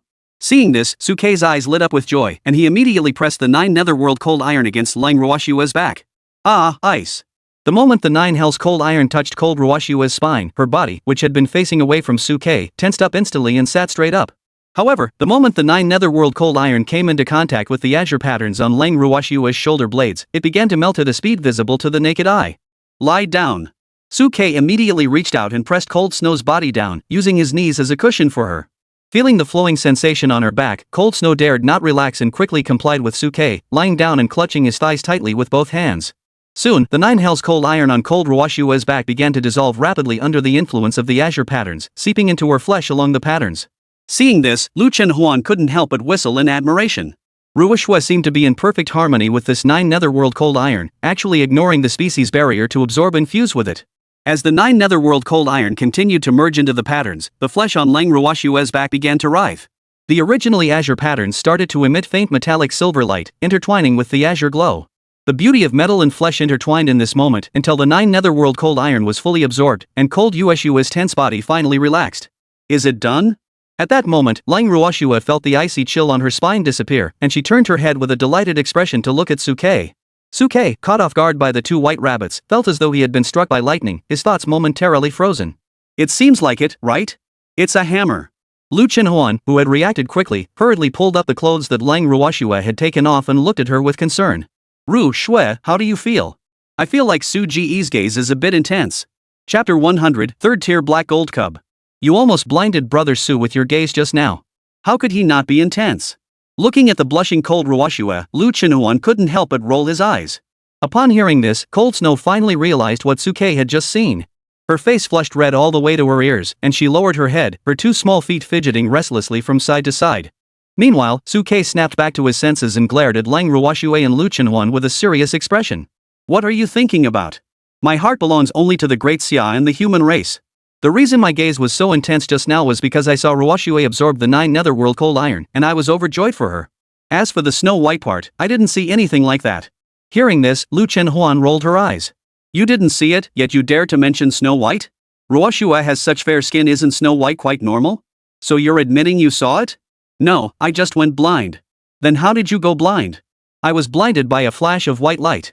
So you still saw it? Facing Lu Chenhuan's relentless questioning, Suke shrugged his shoulders. Alright, I admit it, I saw it. At this point, Suke looked at Lang Ruoxue with a confident and composed expression. But I will take responsibility for Ruoxue. I'm not the kind of person who closes my eyes and forgets who I am. Come on. Before Suke could finish speaking, Lu Chenhuan, standing beside him, sneered disdainfully. You haven't taken responsibility for me yet, and you're thinking about taking responsibility for Ruoxue? Suke, upon hearing this, spoke with righteous indignation. I've been busy with youth training and haven't had time to take responsibility for you guys. Once the youth training is over, we'll find some time to rest properly. But before Suke could finish speaking, Lu Chenhuan puckered her lips. Who wants to rest with you? I can. At that moment, Lang Ruoxue spoke up timidly from the side. You have no backbone. Before Lang Ruoxue could finish speaking, she was hit on the head by Lu Chenhuan. Don't you see that Su Dage always has a third wheel following him around? With her around, don't you feel inconvenienced? As Lu Chenhuan was speaking, he noticed Xia, lying on the bed with a swollen belly, glaring angrily. Who the hell is talking behind my back? Once I've recovered from my injuries, I'll definitely. Before she could finish her sentence, Xia was torn back by the pain inside her body, moaning in agony. It seems Xia's condition is still pretty serious. Seeing this, Suke stood up and walked over to Xia, gently taking hold of her small paw. Then, the spiritual energy surged around him, flowing into Xia's limbs and bones, helping her stabilize the surging, chaotic energy within her. Under Suke's spiritual energy, the chaotic medicinal power within Xia gradually subsided, and her body began to calm down. Master! Xia opened her tearful eyes and looked at Suke. Cold Ruoxue and Lu Chenhuan, who were standing nearby, saw this and walked over as well, placing their hands on Xia's limbs. In an instant, the spiritual energy of the three transformed into countless small hands, helping Xia soothe the chaotic medicinal energy within her body. At that moment, although Xia's expression remained cold, she noticed the hands of Lang Ruoxue and Lu Chenhuan resting on her limbs, and a hint of emotion flickered in her eyes. She closed her eyes and, with their assistance, quickly channeled the energy to repair the damaged meridians within her body. This process lasted roughly 2 hours. Finally, as the moon had just risen, all the potion energy within Xia's body had been fully absorbed, and her damaged meridians were repaired by more than half. Suddenly, the surrounding celestial and earthly energies surged toward the campsite where the three were located, like a whale drinking water. A violently chaotic energy erupted from Xia's body. A beam of light attempted to break free from Xia's body, announcing its presence to the heavens and earth. But at that very moment, the hidden white jade pendant reappeared on Xia's neck. A faint white light emanated from the jade, intercepting the glow surrounding Xia and confining it within the tent. At that moment, Xia's flesh, bones, and skin began to writhe and transform, her body growing larger and larger, and her fur lengthening. In the blink of an eye, she transformed into a giant mountain cat, about a meter in length. Her fur was as snow white as before, but the area from her neck to her back had more black and gold hues, and the tail also had a hint of black and gold spreading out. The character Wang meaning king was clearly visible between her eyebrows. Is this evolution? Lu Chenhuan and Lang Ruoxue, who were standing beside her, gripping the enlarged claws of Xia, couldn't help but stare in disbelief. Suddenly, a violent aura erupted from the three of them. Third stage. Third stage. Feeling the violent aura surrounding Xia, Lu Chenhuan and Lang Ruoxue widened their eyes even more. It had only been 2 days since she had emerged, yet the kitten's cultivation had improved so quickly? Suke also activated his insight divine eye at that moment and looked at Xia's information. Fierce Beast, Black Gold Cub. Realm, 3rd stage. Innate skills, Beast King Roar, Power Strike, Fiercer in Battle, Void Shatter. Flaws, originally a 9th tier Fierce Beast, the Sky-Splitting Tiger God, it was severely injured and failed to recover its strength. After enduring a major battle, its vital energy was severely depleted, causing it to regress to its primal 2nd tier state. Status, contracted. Looking at Xia's information, Suke couldn't help but reveal a satisfied expression in his eyes. Not bad, it has indeed advanced to the 3rd tier. And she's gained 2 additional innate skills. Unlike Lu Chenhuan and Lang Ruoxue, who require talent advancement to unlock new innate skills, Xia's innate skills will recover as her injuries heal and her bloodline strengthens. At the same time, a notification appeared before Suke's eyes. Congratulations, Beast Tamer. You have successfully upgraded the 2nd tier slender-tailed cat to the 3rd tier black gold cub, granting you cultivation energy feedback. At the same time, streams of spiritual energy flowed through the contract into Suke's body. Looking at the prompt, Suke's eyes flickered. He never expected that restoring Xia's cultivation would also grant a reward. Though it was only a small amount of cultivation, it was better than nothing. The fact that even contracted beasts could grant rewards was beyond Suke's expectations. Xia, who had recovered, looked at her enlarged body with a face full of surprise. She immediately let go of the three people holding her and jumped off the bed, excitedly admiring her own majestic figure. I'm bigger. I've grown bigger. The injuries inside my body have been alleviated, and my cultivation has also improved, advancing from the second stage to the third stage. Feeling the changes in her body, Xia jumped up and down with joy, like a child. However, she quickly calmed herself down, turned to look at Suke and the others beside her, and spoke seriously. Thank you, Master. Thank you all. Chapter 101, Xia, can you turn back? Looking at Xia's majestic tiger cub appearance, Lu Chunhuan couldn't help but whistle in admiration. It seems we can't call you little cat anymore. We should call you little tiger.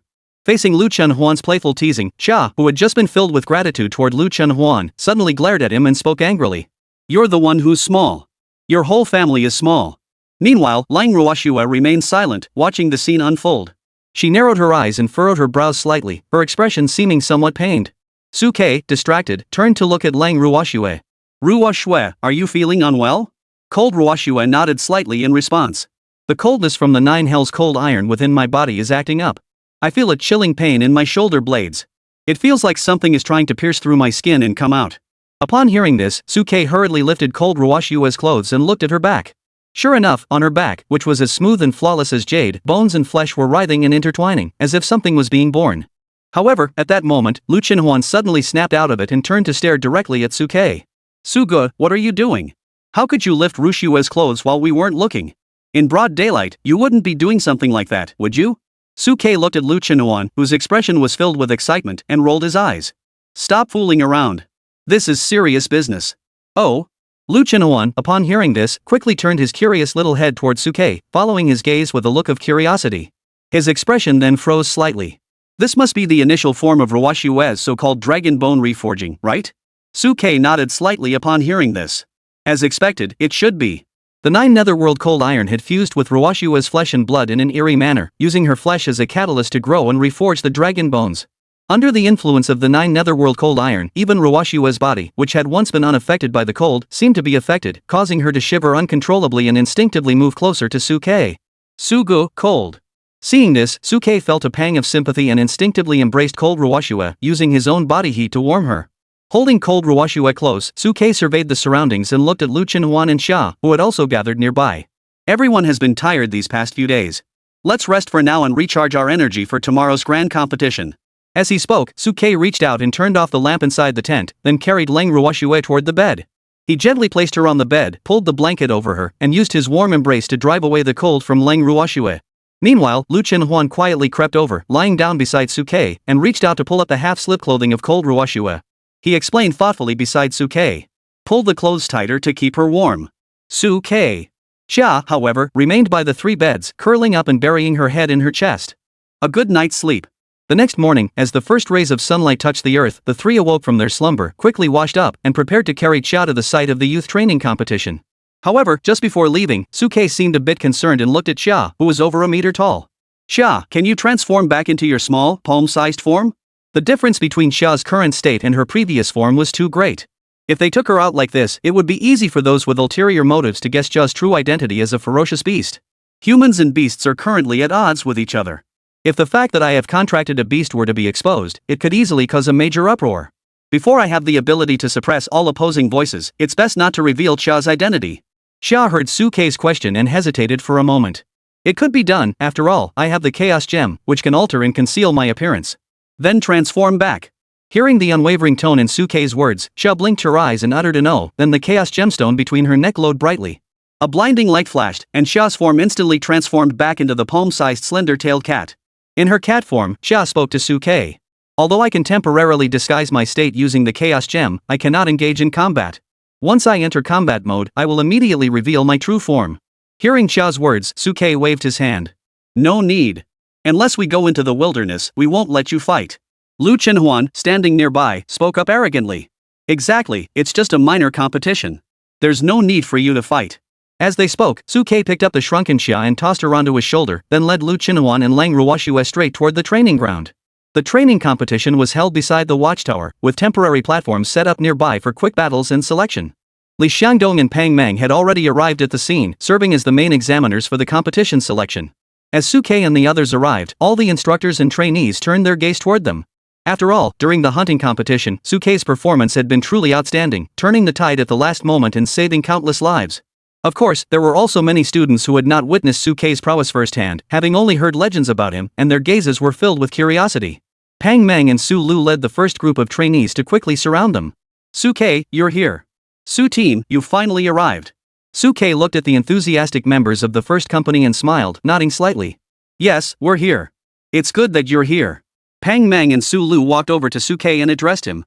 This competition is divided into 7 martial arts arenas, with participants competing through anonymous draw-based matches. If you want to participate, go draw a lucky number to determine your match. Lucky number? Suke heard this and raised his eyebrows slightly, then turned to look at Lu Chenhuan beside him. Huan, Ruoxue, which one of you will draw first? Lang Ruoxue, upon hearing this, looked at Lu Chenhuan beside her with a timid expression. Huan, you have better luck, so you go. Alright. Lu Chenhuan wasn't one to hesitate. She quickly stepped forward and grabbed the 3 lucky numbers from the lottery box. Number 27. Suke looked at the number in Lu Chenhuan's hand and smiled. Alright, then we'll go for the top spot in today's youth training competition with number 27. After all the trainees had drawn their numbers, Li Xiangdong stood on the high platform and raised his hand high toward the crowd. Today is the first day of our youth training competition, and also the last day of your youth training. It is the best opportunity for you to prove the results of your training over the past period.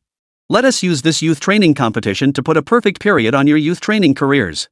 The top few will receive extremely generous rewards. The winner will be the first place, and will also receive a 1,000-year-old snow lotus as a reward. I now declare the competition officially open. Chapter 102, It was Suke and his group after all. As Li Xiangdong announced the start of the competition, instructors from all the camps walked onto the stage to serve as judges. The students, meanwhile, were randomly matched based on the numbers they had drawn and began their battles.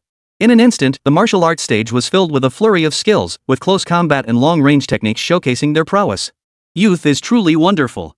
Watching the students engage in fierce combat, Cheng Qiji and Manhwa stood on a high platform in the distance, murmuring in admiration.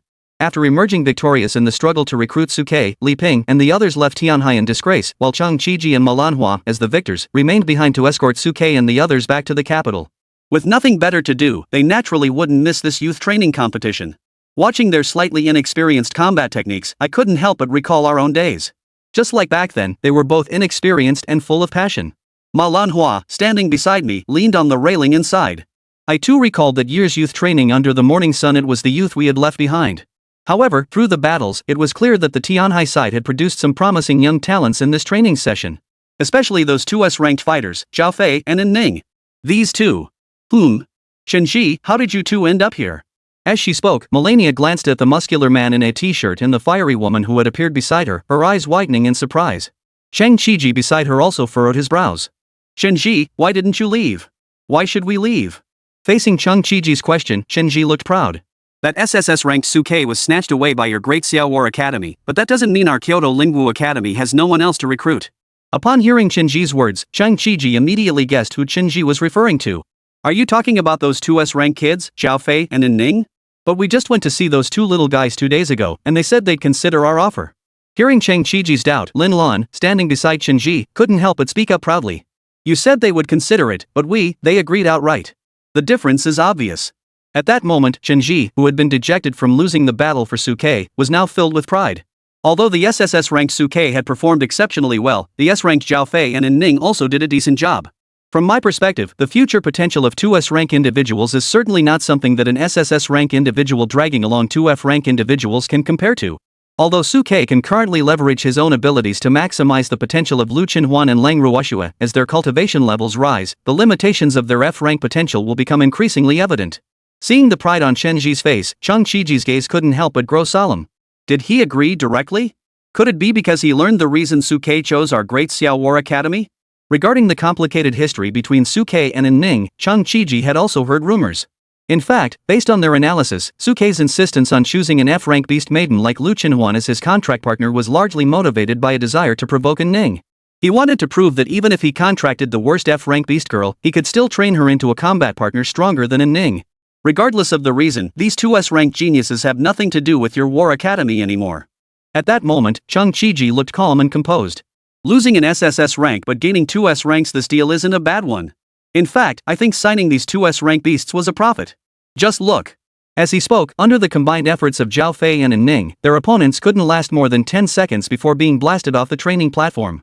Number 35, the Zhao Fei and An Ning duo emerged victorious. Watching this scene, Chen Ji's expression grew even more smug. See? Zhao Fei and An Ning can swiftly resolve a battle against a rank beast tamers in under half a minute. Who dares say their talent isn't extraordinary? Hearing the obvious boastfulness in Chen Ji's tone, Chang Chi-ji sneered in disdain. I think you're just jealous. You didn't sign up Suke, so you're intentionally using Zhao Fei and An Ning to show off and compare, proving that your Lingwu Academy isn't any worse. So what? At that moment, Chen Ji was brimming with pride. Zhao Fei and An Ning are indeed talented. With the support of our Lingwu Academy, given time, they will surely become war emperors who strike fear into the hearts of the human race. As he spoke, Manhwa suddenly nodded toward the direction where Suke and the others were standing. Hey, Suke and the others have gone up. Hearing Manhwa's words, the few people immediately stopped arguing and instinctively turned their gaze toward Suke's direction. In their field of vision, Suke, Lu Qinuan, and Lang Ruoxue walked onto the martial arts stage side by side under the examiner's prompting. Meanwhile, the two A-rank candidates from the 6th Battalion, upon seeing their opponent was Suke, their lips twitched wildly. Damn it, how could our luck be so bad? We drew the worst possible opponents right off the bat? The two had confidently believed that with their A-rank strength, they could at least make a name for themselves in this youth training competition. But they never expected to face Suke and Lu Qinuan right off the bat. Unlike Chen Ji and his group, who had only heard of Suke but had never seen him in action, the two had once experienced the terrifying killing power of Suke and Lang Ruoxue up close in the Fengming Grand Canyon. A being capable of annihilating a group of second-tier opponents and slaughtering two third-tier beasts was not someone they could afford to provoke. The psychological trauma from that battle was too great, causing them to lose all desire to fight when they saw their opponents were Suke and his group. The two immediately raised their hands. We surrender.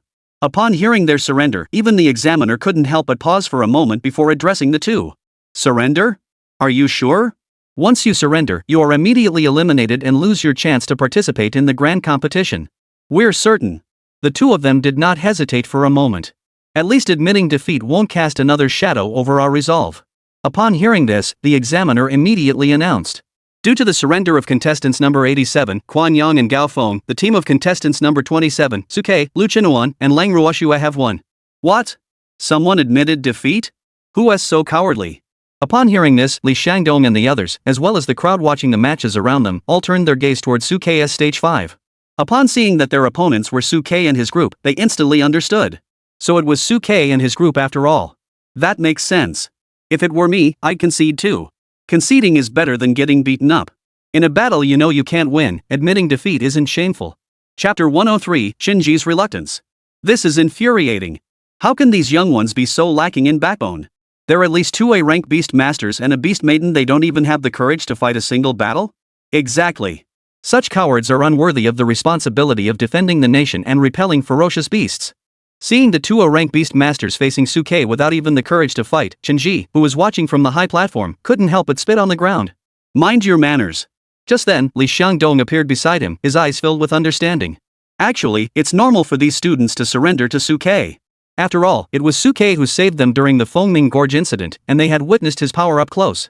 It was understandable that they had no desire to fight. Understand my ass. At that moment, Chen Ji paid no heed to Li Shangdong's explanation. No matter how strong Suke was, he couldn't possibly be so powerful that no one dared to fight him. They were all trainees from the same program. What was there to be afraid of?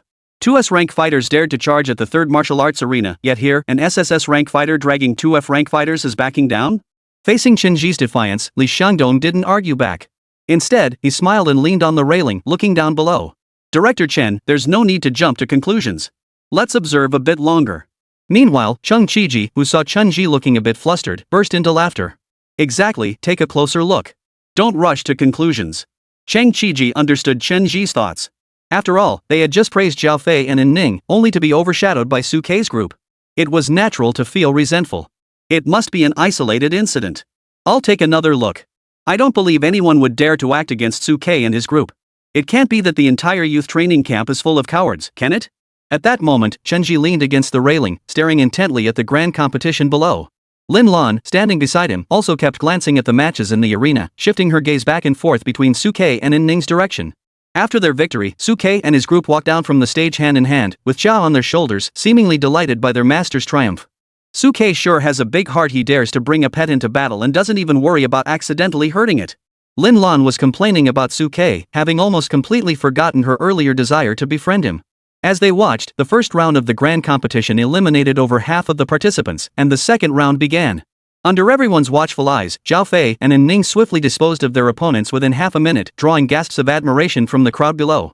These Zhao Fei and Ning truly lived up to their S-rank status. Even a rank beast tamers and beast maidens couldn't last half a minute against them. It seemed that they should be able to secure second place in this grand competition. That's right, except for that freak Suke, no one should be able to match them. Listening to the discussions below, Lin Lan, who was watching the match from the high platform, furrowed her brows even more deeply. The competition hadn't even reached its conclusion, yet everyone was already so hasty in determining the outcome. Cheng Qiji, standing beside her, rolled his eyes. Lin Lan, didn't you do any research before coming here? Suke and his group are now at the third tier cultivation level.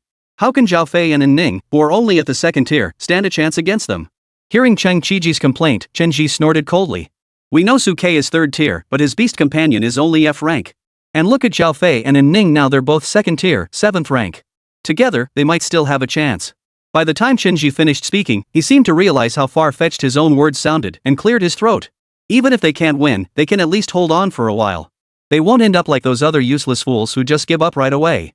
Seeing Chen Ji's forced expression of righteousness, Ma Lanhua beside Cheng Qiji couldn't help but snore coldly. Facing an opponent who knows they can't win, giving up sometimes isn't a bad choice. The Great Xiao War Academy places greater emphasis on practical combat. For them, preserving oneself for a future comeback is the ultimate strategy. Listening to Cheng Qiji's words, Chen Ji remained unconvinced. As a son of the human race, how could he be so cowardly and weak? If we were faced with ferocious beasts besieging the city, would we also surrender without a fight? Facing Chen Ji's stubbornness, Cheng Qiji shook his head slightly and did not bother to argue with him. Everyone has different values. Instead of arguing with him, it's better to admire these vibrant students as they compete. As he pondered, on the 5th martial arts platform where Suke was stationed, the number was once again called for Suke. Without a doubt, Suke's trio once again faced the enemy's surrender. Seeing that he didn't even get a chance to act, Lu Qinuan, standing beside Suke, couldn't help but feel a bit disheartened. Sigh, this victory was too easy. My true strength hasn't been showcased at all. Suke heard this and gently rubbed Lu Qinuan's head. Enough, Huan. Don't be ungrateful after getting the upper hand. You'll just make people hate you. As he spoke, Suke led the two women back down from the training platform. Shen Ji, who was watching from the high platform, saw the scene and his eyes still brimmed with resentment. The students on the 5th martial arts stage really have no backbone. If it were me, even if I knew I'd lose, I'd still attack Suke to at least prove my strength. Regarding Shen Ji's frustration, Cheng Qiji and Li Xiangdong merely smiled without comment. Alright, we all know you're not giving up. Just stay quiet and watch these students perform. Hearing the subtle insinuations in their voices, Chen Ji curled his lips slightly but refrained from commenting further, instead gazing silently back down at the martial arts arena below. As they watched, the grand competition below progressed swiftly. Overall, except for Suke's 5th martial arts platform, the students on the other platforms were performing quite well. On the 3rd platform, Zhao Fei and Ning were killing indiscriminately, while on the 2nd platform, Shin Songyun stood alone, beating the others to a pulp. On the 1st platform, Lu Yun and Wu Shuang fought their way through the crowd of competitors. As for the 4th martial arts platform, it was dominated by two dark horses from the 7th battalion. It seemed that the champion of this grand competition would be decided among these 5 pairs. Watching the outstanding performances on each stage, Li Xiangdong, the head of the youth training program, couldn't help but smile with satisfaction. Although there were some unexpected incidents during the hunting competition, it also resulted in a high quality of trainees this year. Cheng Qiji chimed in from the side. Yes, but judging from the current situation, the champion is likely to be Suke and his team. Chapter 104, The Possibility of a Secret Potion. That's not necessarily the case. Chen Ji, standing beside Cheng Qiji, spoke up in disagreement. I haven't seen Suke and his group move yet. If they really make it to the finals, when all their trump cards are played, the outcome is still uncertain. Facing Chen Ji's dissatisfaction, Ma Lanhua, standing beside Cheng Qiji, couldn't help but roll her eyes. Didn't I just explain it to you? How can a second-tier fighter take on a third-tier one? Who would have thought that despite Ma Lanhua's doubts, Chen Ji remained as stubborn as ever? Who says a second-tier practitioner can't fight a third-tier one? Under normal circumstances, a second-tier practitioner definitely can't fight a third-tier one, but what if the opponent used a secret potion that temporarily boosts their cultivation level? Secret potions? Hearing Chen Ji's words, Li Xiangdong couldn't help but narrow his eyes slightly. Although the youth training competition had not explicitly prohibited the use of secret potions, they were extremely expensive and beyond the means of most ordinary families. Moreover, secret potions have side effects, and using them for such a minor competition would not be worth the risk. Manhwa, standing nearby, also furrowed her brows. Secret potions are typically used as a last resort for survival in the wild. In such a major competition, especially when one is already assured of second place, it would be unwise to take such a risk. While the youth training competition was important, there was no need to take risks as long as one could secure a spot in the top few. Moreover, Zhao Fei and Ning are already guaranteed admission to the Lingwu Academy, so there's no need to worry about losing a spot. Seeing the doubts on Manhwa's face, Chen Ji's lips curled into a smile. Normally, there would be no need, but don't forget that Ning once had a connection with Suke and has always wanted to prove herself to him. And Ning and the others were recommended to enter the Lingwu Academy. This youth training competition might be their last chance to face off against each other. Would Ning willingly let such an opportunity slip away? Hearing Chen Ji's words, Cheng Qiji and the others couldn't help but fall into silence. Especially Cheng Qiji, who finally understood why, despite knowing the enormous disparity in strength between the two sides, Chen Ji still believed that Zhao Fei and Ning had a chance of victory.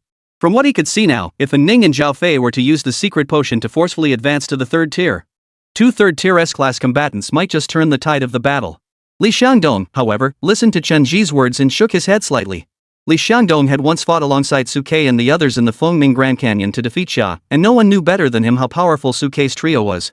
A force capable of holding its own against a 7th-tier sky-splitting Tiger King would surely not fear a mere 3rd-tier warrior who had broken through using a secret potion.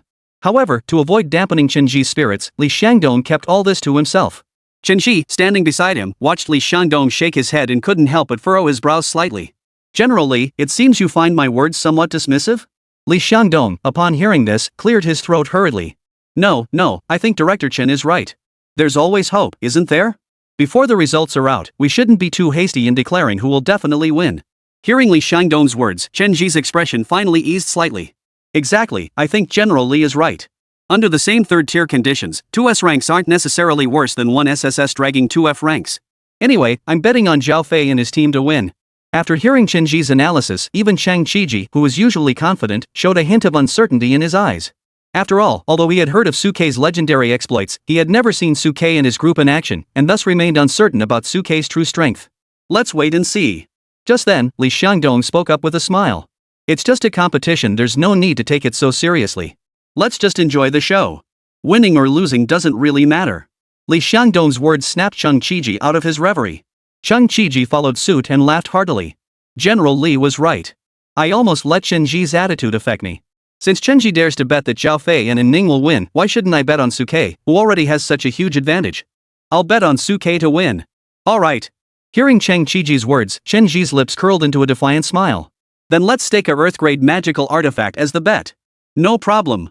Cheng Qiji looked down at Suke, who was sitting beside Lu Qinhuan and the others, idly cracking sunflower seeds, and his eyes once again filled with confidence. Of course, Suke below had no idea that Cheng Qiji and the others had already placed bets on his victory. At that moment, he was petting a cat with one hand and cracking sunflower seeds with the others while watching the match with Lu Qinhuan and the others, murmuring in admiration. The students of this batch are all quite strong. Their cultivation levels are generally at the 2nd tier. If they were sent out, they'd make a decent group of city defenders. Lu Qinhuan nodded in agreement beside him, glancing sideways at the 3rd martial arts stage in the distance. Zhao Fei and Ning were also pretty impressive, finishing off their opponents in under half a minute, almost as fast as we were back in the day. As he spoke, Lu Qinhuan glanced at Shin Songyun's training platform and gently tapped Lang Ruoshue's shoulder. Ruoshue, that Shin Songyun from your 3rd battalion who used to be at odds with you seems pretty skilled too. Listen to those cheers, he's really making a name for himself over there. Hearing Lu Qinhuan's words, Lang Ruoshue turned her silver hair and looked toward the direction of the 2nd martial arts stage. Shin Songyun, who had just won on the stage, seemed to sense Lang Ruoshue's gaze. As he turned his head, he noticed her looking at him and quickly lowered his head, pulling his beast companion off the stage. Seeing Shin Songyun, who dared not even meet her gaze, Lang Ruoshue's expression grew complicated. She recalled the attitude of the 3rd camp's members toward her earlier, which was now as different as night and day. And all of this was because of her contract with Suke. Thinking of this, Cold Snow gently rested her head on Suke's shoulder. What's going on? On the other side of Suke's shoulder, Xia felt a stir in her heart. She quickly turned her head to the side, looking at Lang Ruoshue's silver hair, and instinctively closed her mouth. Then, unwilling to be outdone, she pressed her body against Suke's neck and rested her head by his ear. However, the next second, she was grabbed by Suke and stuffed into his embrace. There was no sense of boundaries, and the hair tickled my ear. Lu Qinhuan, standing nearby, burst into laughter and took the opportunity to wrap his arm around Suke's waist, resting his head against him. We are Su Dage's precious treasures. Facing Lu Chenhuan's display of affection, the speechless Chia Intelligent glared angrily with her big eyes, rubbing her head against Sukei's chest repeatedly. Chapter 105, Not Giving Up Until You Hit a Wall. Time flew by quickly, and before Cheng Qiji and the others knew it, the morning had passed. After a morning of intense competition, the first-place winner in each martial arts arena had been selected. As Cheng Qiji and the others had predicted, the top 5 martial arts platforms were clearly occupied by Lu Yun, Shin Song-yun, and Ning, the Dark Horse Duanjin, and Sukei's group. As the event organizer, Li Shangdong saw that the time was about right and stepped forward to address the crowd. Alright, after this morning's competitions, the top 5 of the youth training competition have been decided. Those with severe injuries will be treated by the instructors from their respective camps. The rest of you can go have lunch, rest for a while, and then join us later to watch the afternoon finals. As Li Shangdong finished speaking, the students split into 2 groups. One group stayed behind for treatment, while the other rushed excitedly toward the cafeteria. Lu Chenhuan, who had been munching on sunflower seeds all morning, perked up at the news. Finally, this boring time is over. Let's go eat first. You gluttonous girl, all you think about is eating. Sukei heard this and gently scraped Lu Chenhuan's nose with his finger. But you knew I was a glutton before you made the contract with me. What? Regretting it now? Looking at Lu Chenhuan's pouting lips, Sukei's lips curled into an indulgent smile. He turned to look at Lang Ruoxue, who was quietly picking up the sunflower seed shells, and took both of their hands. Let's go to the cafeteria. Meanwhile, Xia, who was holding a handful of nuts and eating them noisily, heard this and quickly stuffed all the nuts into her mouth, puffing out her cheeks as she jumped onto Sukei's shoulders and followed them toward the cafeteria. Seeing Sukei and the others heading toward the cafeteria unscathed, and Ning, who was using the instructor's abilities to restore her spiritual energy from a distance, felt a fiery determination burn in her eyes. Sukei, I won't let you win so easily this afternoon. This time, I will prove to you that your choice back then was wrong. Anning no longer doubted Sukei's strength, but she still harbored resentment toward him for choosing Lu Chenhuan over her. She wanted to prove to Sukei that if he had chosen her instead of Lu Chenhuan, he would have made a much better choice. Meanwhile, Zhao Fei, standing beside Ning, turned his head to look at her stunning profile as he regained his spiritual energy. His eyes were filled with complexity, and he murmured softly to himself. Ning, if I help you defeat Sukei, will you stop caring about him from now on? Watching Ning and Zhao Fei, Li Shangdong and Cheng Qiji, who had walked down from the high platform and were now standing at a distance, couldn't help but furrow their brows. Knowing that Sukei and his group were third-tier cultivators, the two of them were still so eager to fight. Could it be that they were really planning to take secret potions to fight them? Based on the unexpected incident during the previous hunting competition, Li Shangdong had reason to believe that the Zhaoan and families had certainly prepared secret potions as a life-saving contingency for Zhao Fei and Ning to prevent any accidents. However, using such a tactic in the grand competition seemed highly inappropriate, no matter how one looked at it. Meanwhile, Lin Lan, standing beside her, noticed the stubborn look in Ning's eyes and gave her an understanding glance. This young woman, seeing Sukei's eyes filled with stubbornness, was so fixated on proving herself that it had become an obsession. Sukei's cultivation level has always been superior to mine, and I can't have a proper showdown with him. However, she couldn't bring herself to lower her status and ask Sukei to lower his cultivation level. Therefore, using a secret potion to forcibly enhance her cultivation level was not entirely unreasonable. As Lin Lan spoke to this point, she shook her head gently. After all, this youth training session might be their last chance to face off. If they couldn't have a proper battle, it might truly become an unshakable mental demon for the rest of their lives. However, as Lin Lan analyzed the situation, Cheng Qiji frowned and spoke up. But if she were to lose even after giving it her all, she would truly have to live her entire life in Sukei's shadow. Hearing Cheng Qiji's words, Lin Lan narrowed her eyes slightly. But some walls are meant to be hit head-on before one can give up. At least it would prove that you still have the courage. However, just as Cheng Qiji and Li Shangdong were speaking, Chen Ji and the others walked over from the side, looking down on them with disdain. Hey, I say, the battle hasn't even started yet, how can you be so hasty in drawing conclusions? Don't forget, Ning and Zhao Fei are both S-rank. If they really use the secret potion to boost their cultivation levels, the outcome could be anyone's. Seeing Chen Ji and Lin Lan walking over, Cheng Qiji and Li Shangdong hurriedly nodded in agreement. Yeah, you're right, Director Chen. We were too hasty. We shouldn't have made such a premature judgment about the outcome of the match. Let us go eat. Upon hearing this, Li Shangdong, Cheng Qiji, and Manhwa hurriedly stood up and left. Watching Li Shangdong and the others leave, Lin Lan, standing beside Chen Ji, couldn't help but roll her eyes before walking straight toward Ning, who was not far away. Director Lin? Upon seeing Lin Lan walking toward her, Ning couldn't help but pause for a moment. Lin Lan looked at Ning's stubborn gaze, reached out, and gently patted her shoulder, encouraging her. Come on, Ning, I believe in you. Seeing the encouragement in Lin Lan's eyes, Ning nodded firmly. Of course, Sukei had no idea what was happening over there. He had no idea how Li Shangdong and Chen Ji were evaluating him, nor did he know what decisions Ning had made in her heart to secure victory. After accompanying Lu Chenhuan and Lang Ruoxue to finish their meal, Suke directly led them back to the camp for their midday rest. For Suke, this grand competition posed no significant threat to him. The only thing that mattered to him was the 1,000-year-old snow lotus, which was the material needed for Lang Ruoxue's advancement. After a brief rest, Suke and the others arrived at the afternoon grand finale of the competition. The format of the finals was the same as the morning preliminaries and semi-finals, with the order of matches determined by random draw. However, since there were an odd number of participants, one group would have a bye and advance directly to the final. The final competition venue was surrounded by a sea of new students, all eager to see who would emerge as the most outstanding trainee of this year's training camp. Just before taking the stage, Lu Yun and Wu Xuan walked over to Suke and his team, encouraging him. "Go, Su team, Lu team, Lang team." Suke and Lu Chenhuan also politely responded to Lu Yun and Wu Shuang. "You guys, go for it too." As they spoke, Suke seemed to sense something and looked toward Ning and Zhao Fei, who had been staring at him from a distance. Seeing the intense battle intent in their eyes, Suke couldn't help but furrow his brows slightly. Why do Ning and Zhao Fei still have such intense fighting spirit, even though they know we are at the third stage? Could it be that they have some unknown tricks up their sleeves? As he pondered, Suke and the others drew lots using their numbered cards under the watchful eyes of everyone present. Everyone was nervously waiting for the order of this round of the final draw. Especially Lu Yun and Shin Song Yun, who were secretly glancing at Suke and his group out of the corners of their eyes, none of them wanting to face this team of killers prematurely. Chapter 106, The Unmatched War God. Number 27, Buys. As Li Shangdong's words fell on the stage, all the beast tamers and beast girls on the stage, except for Ning, sighed in relief. Thank goodness, thank goodness. Suke's team, the deadliest group, had a bye. This gave them a chance to advance to the top 3. Apart from Suke, who was a third-tier beast tamer, the rest were all second-tier, giving everyone a chance to fight for victory. The match order for the remaining 4 teams was then announced. The first team to compete in the first round was Lu Yun and Ning's team. The second round will feature Duanjin and Shin Songyun's teams. Seeing that she wasn't matched against Suke from the start, and Ning's eyes flickered with a hint of disappointment, but she quickly composed herself. This was for the best. There was no need to reveal our secret potion too early. As she prepared to take the stage, and Ning shot a defiant glance at Suke and his team. Suke, Lu Chenhuan, you just wait. See you in the final round. Seeing the intense battle intent in Ning's eyes, Suke's brows furrowed even more tightly. Why does Ning have such intense fighting spirit? What could have given her the courage? As he pondered this, under Li Shangdong's announcement, the battle between Lu Yun and Ning officially began. Unlike Suke's confident demeanor, Lu Yun and Wu Shuang felt their hearts sink when they saw their opponents were Ning and Zhao Fei. Among the 5 teams competing on the field, aside from Suke's group, the most threatening opponents were Ning and Zhao Fei. In the previous matches, Ning and Zhao Fei had swiftly disposed of their opponents in less than half a minute. In contrast, Lu Yun and Wu Shuang had managed to hold on until now, but they had fought tooth and nail every step of the way.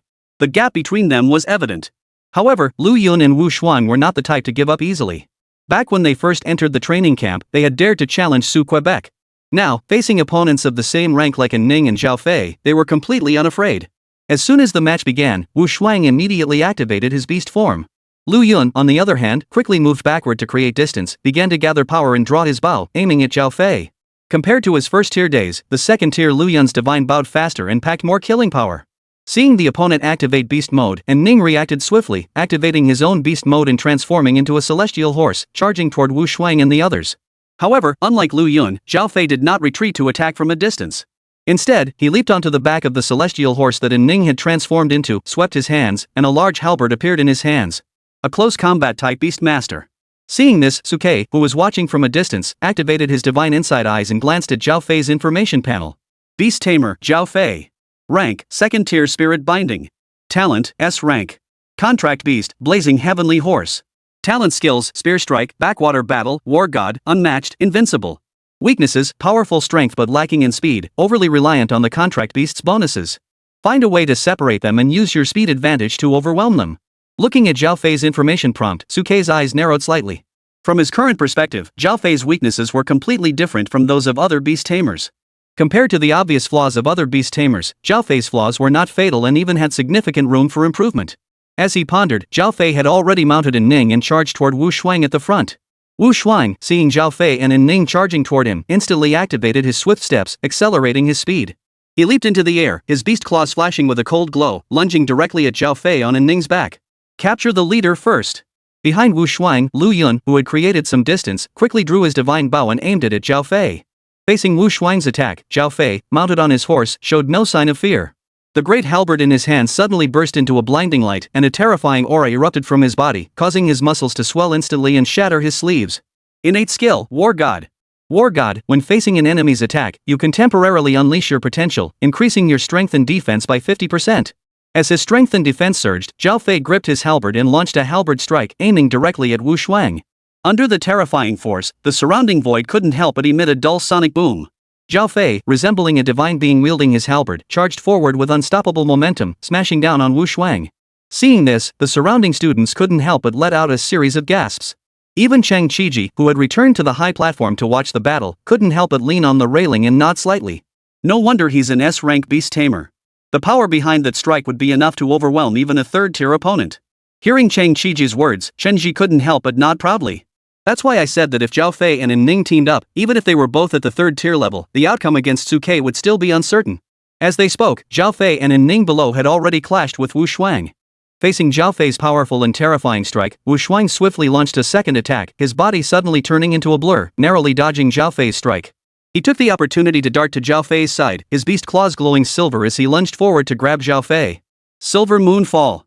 Facing Wu Shuang's terrifying burst of speed, Zhao Fei immediately released a surge of spiritual energy, forming an orange-yellow energy shield around his body. Innate skill, unmatched.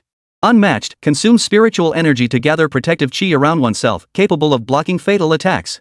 Bang! As Wu Shuang's attack struck the Gale energy barrier, her expression changed abruptly, as if she had collided with a massive boulder. A dull explosion erupted from her beast claws, shaking Wu Shuang's tiger mouth open, causing blood to gush out uncontrollably. Meanwhile, Ning instantly spread her wings and soared into the air, emitting a sharp screech before turning and delivering a kick directly at Wu Shuang. Her beast hooves were engulfed in raging flames, resembling molten lava from hell, carrying terrifying heat as she kicked toward Wu Shuang's chest.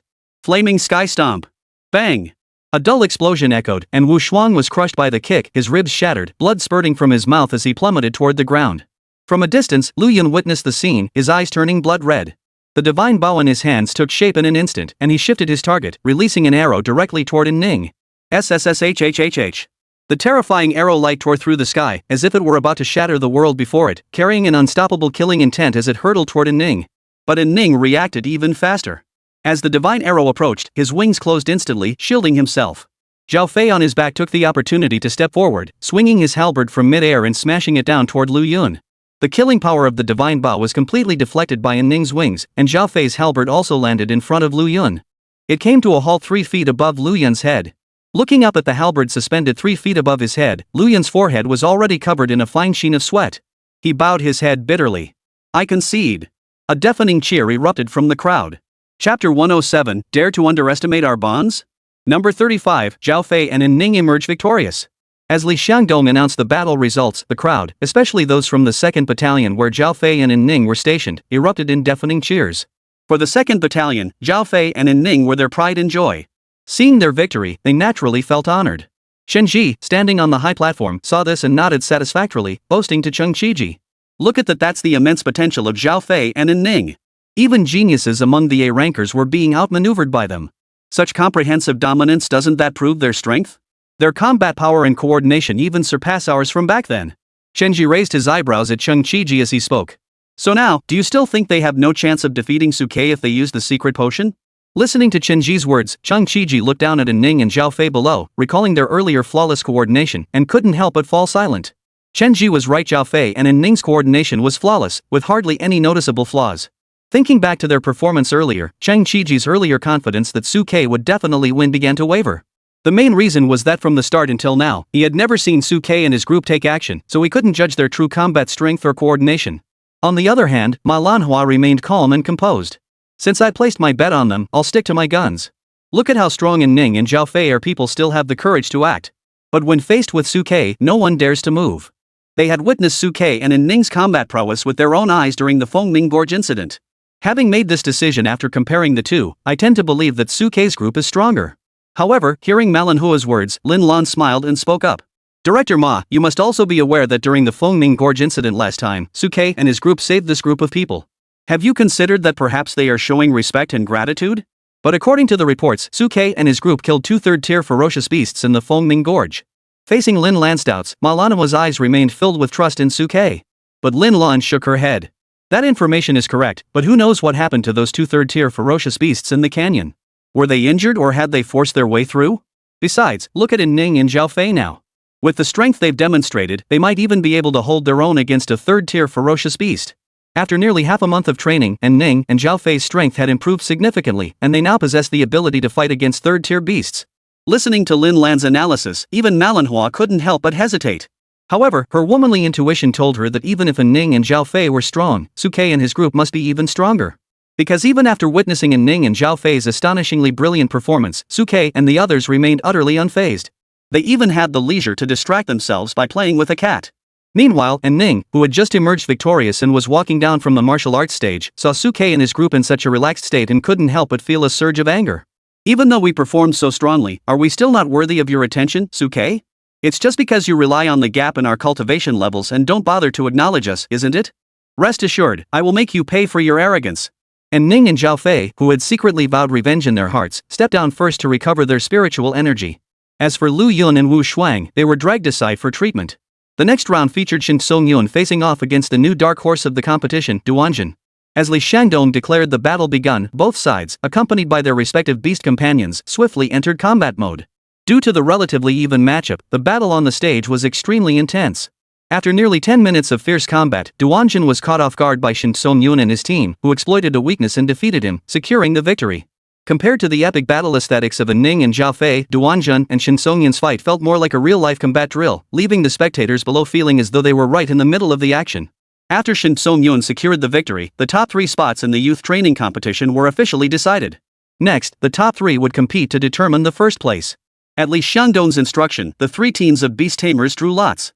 This time, Suke did not get a lucky bye, while Ning and Zhao Fei were the ones who received the buys. This time, it was Suke and Shin Song-yun's turn to face off. Seeing that it was finally Suke's turn to act, Chung Chiji and Shenji, standing above, couldn't help but feel a little excited. Would they finally get to see Suke and his team in action? Especially Chung Chiji and Manhwa, who were filled with anticipation. Since Suke had never made a move, they had almost lost their ability to judge his true combat strength, allowing Shenji to take every opportunity to attack them. If they could witness Suke's true abilities in action, they would be able to assess his true combat strength based on their experience. As they pondered, under Li Shangdong's announcement, Suke set Xia to the side and addressed Lu Chenhuan. Huan, watch over Xia. I'll take Ruoxue to fight this one. All right. Hearing Suke's words, Lu Chenhuan glanced at Shin Song-yun on the stage before nodding slightly. She understood that this was Suke's way of venting his anger for Lang Ruoxue and giving her the opportunity to defeat the opponent alone. Cold Ruoxue, standing nearby, couldn't help but feel moved by the scene. Su Gu. Don't say a word. Let's go up and take revenge. At that moment, Suke, with a domineering expression, grabbed Cold Ruoxue's hand and walked toward the martial arts stage. Across from them, Shin Song-yun and Shen Miao saw that Suke was only bringing Lang Ruoxue onto the stage. They were taken aback for a moment before their eyes betrayed their understanding. Is he planning to avenge the humiliation we inflicted on Cold Snow back then? Well, that's fine. At least the pressure on us will be lighter, and we can use this opportunity to test our own strength. The match begins. At Li Shangdong's command, Shin Song-yun and Chen Miao instantly entered combat mode. Chen Miao transformed into a blue-gray rhinoceros, while Shin Song-yun mounted its back and charged towards Suke. Clearly another mounted close combat beastmaster. As Chen Miao, mounted on the rhinoceros, charged towards Suke and Shin Song-yun, Suke turned to look at Lang Ruoxue beside him. Ru Shui, I won't intervene this time. I'll give you the chance to teach them a lesson. As he spoke, Suke crossed his arms and stepped back, adopting a spectator's expression. Seeing this, the surrounding crowd couldn't help but reveal expressions of shock. Is he not planning to intervene, leaving the Beast Maiden to handle it alone? Does he think the Beast Girl alone can suppress the enemy? On the opposite side, Shin Song-yun felt a great sense of disrespect, his face filled with anger. Dare to underestimate our bond? Meow meow, we. Before he could finish speaking, a domain spread out from under Lang Ruoxue's feet, instantly enveloping the entire training platform. Then, a torrent of ice crystals, like a blizzard, crashed down on Shin Song-yun and the others. Chapter 108, is Lang Ruoxue an SS-ranked fighter? A domain-type skill. It's a domain-type skill. Upon seeing Lang Ruoxue unleash her extreme cold domain, everyone present couldn't help but widen their eyes in astonishment. Even though they had already known that Lang Ruoxue possessed domain-type skills, they were still deeply shocked when they saw it with their own eyes. Especially those who hadn't followed her into Fengming Gorge and hadn't yet witnessed her skills were left speechless with awe. All that could be seen was the frigid domain enveloping the entire training ground. Cold Ruoxue's body was shrouded in dazzling blue scales, her gaze cold and indifferent.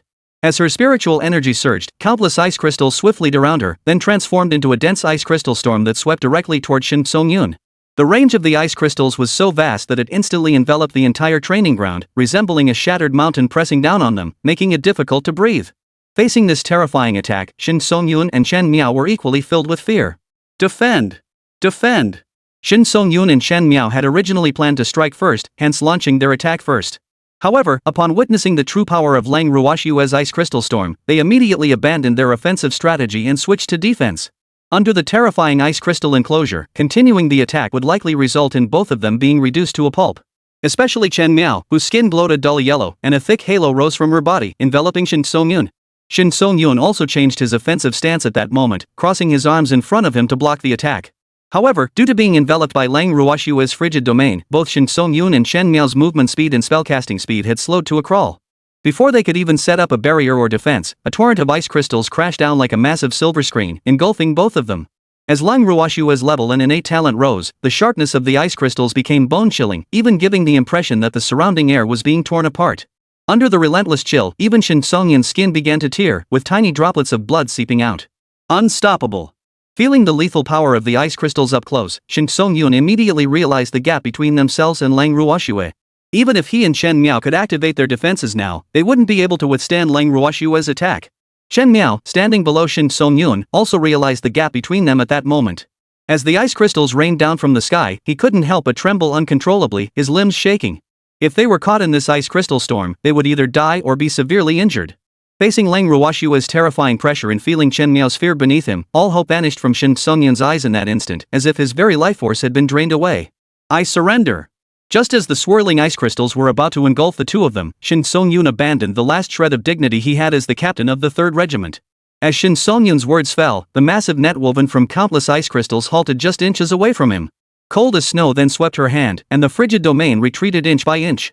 All the ice crystals instantly melted and dispersed, turning into mist that dissipated into the heavens and earth.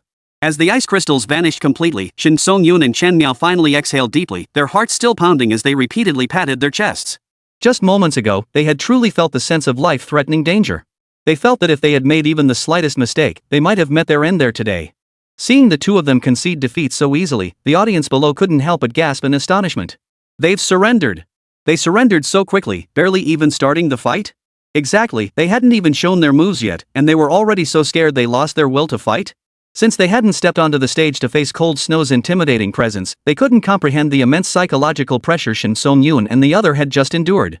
However, everyone had witnessed Shin Song-yoon's previous strength, and seeing the two surrender without a fight left everyone speechless.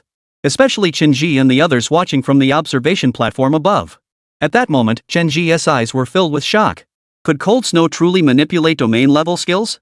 Could she control such a vast number of ice elements with such ease, condensing them into ice crystals with such terrifying destructive power? The others were all seasoned veterans of the battlefield. They could immediately discern the immense killing power lurking within Lang Ruoshue's ice crystal storm. Shang Qiji, standing beside him, couldn't help but whistle in admiration. Fortunately, Shin Song-yoon had surrendered in time, otherwise, they would have been in for a world of trouble.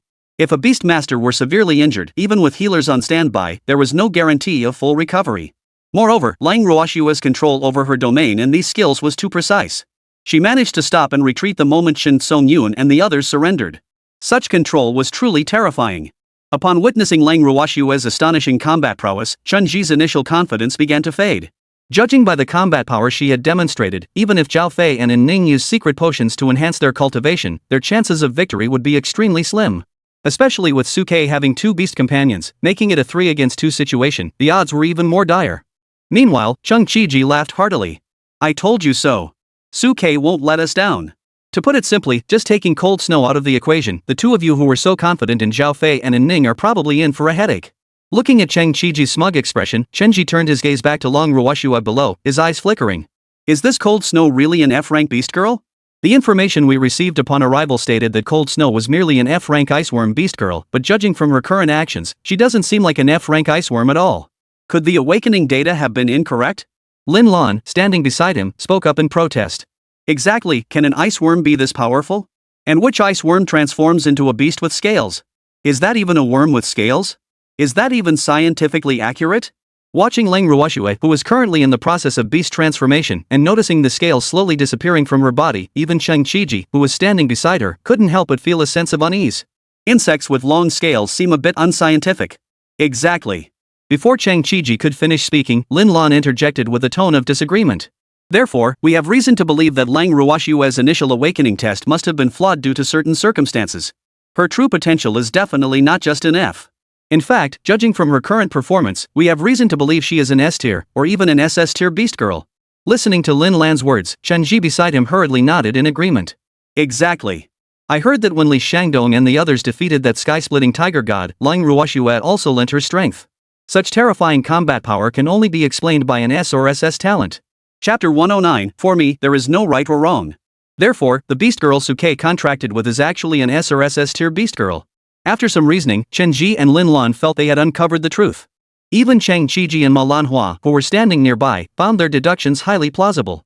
Only beast girls of S rank or above could possess domain-type skills and such terrifying combat power. With just one person, she effortlessly crushed a rank Shin Songyun in Chen Miao. After deducing that Cold Snow was SS class, Chen Ji and Lin Lan grew even more uncertain.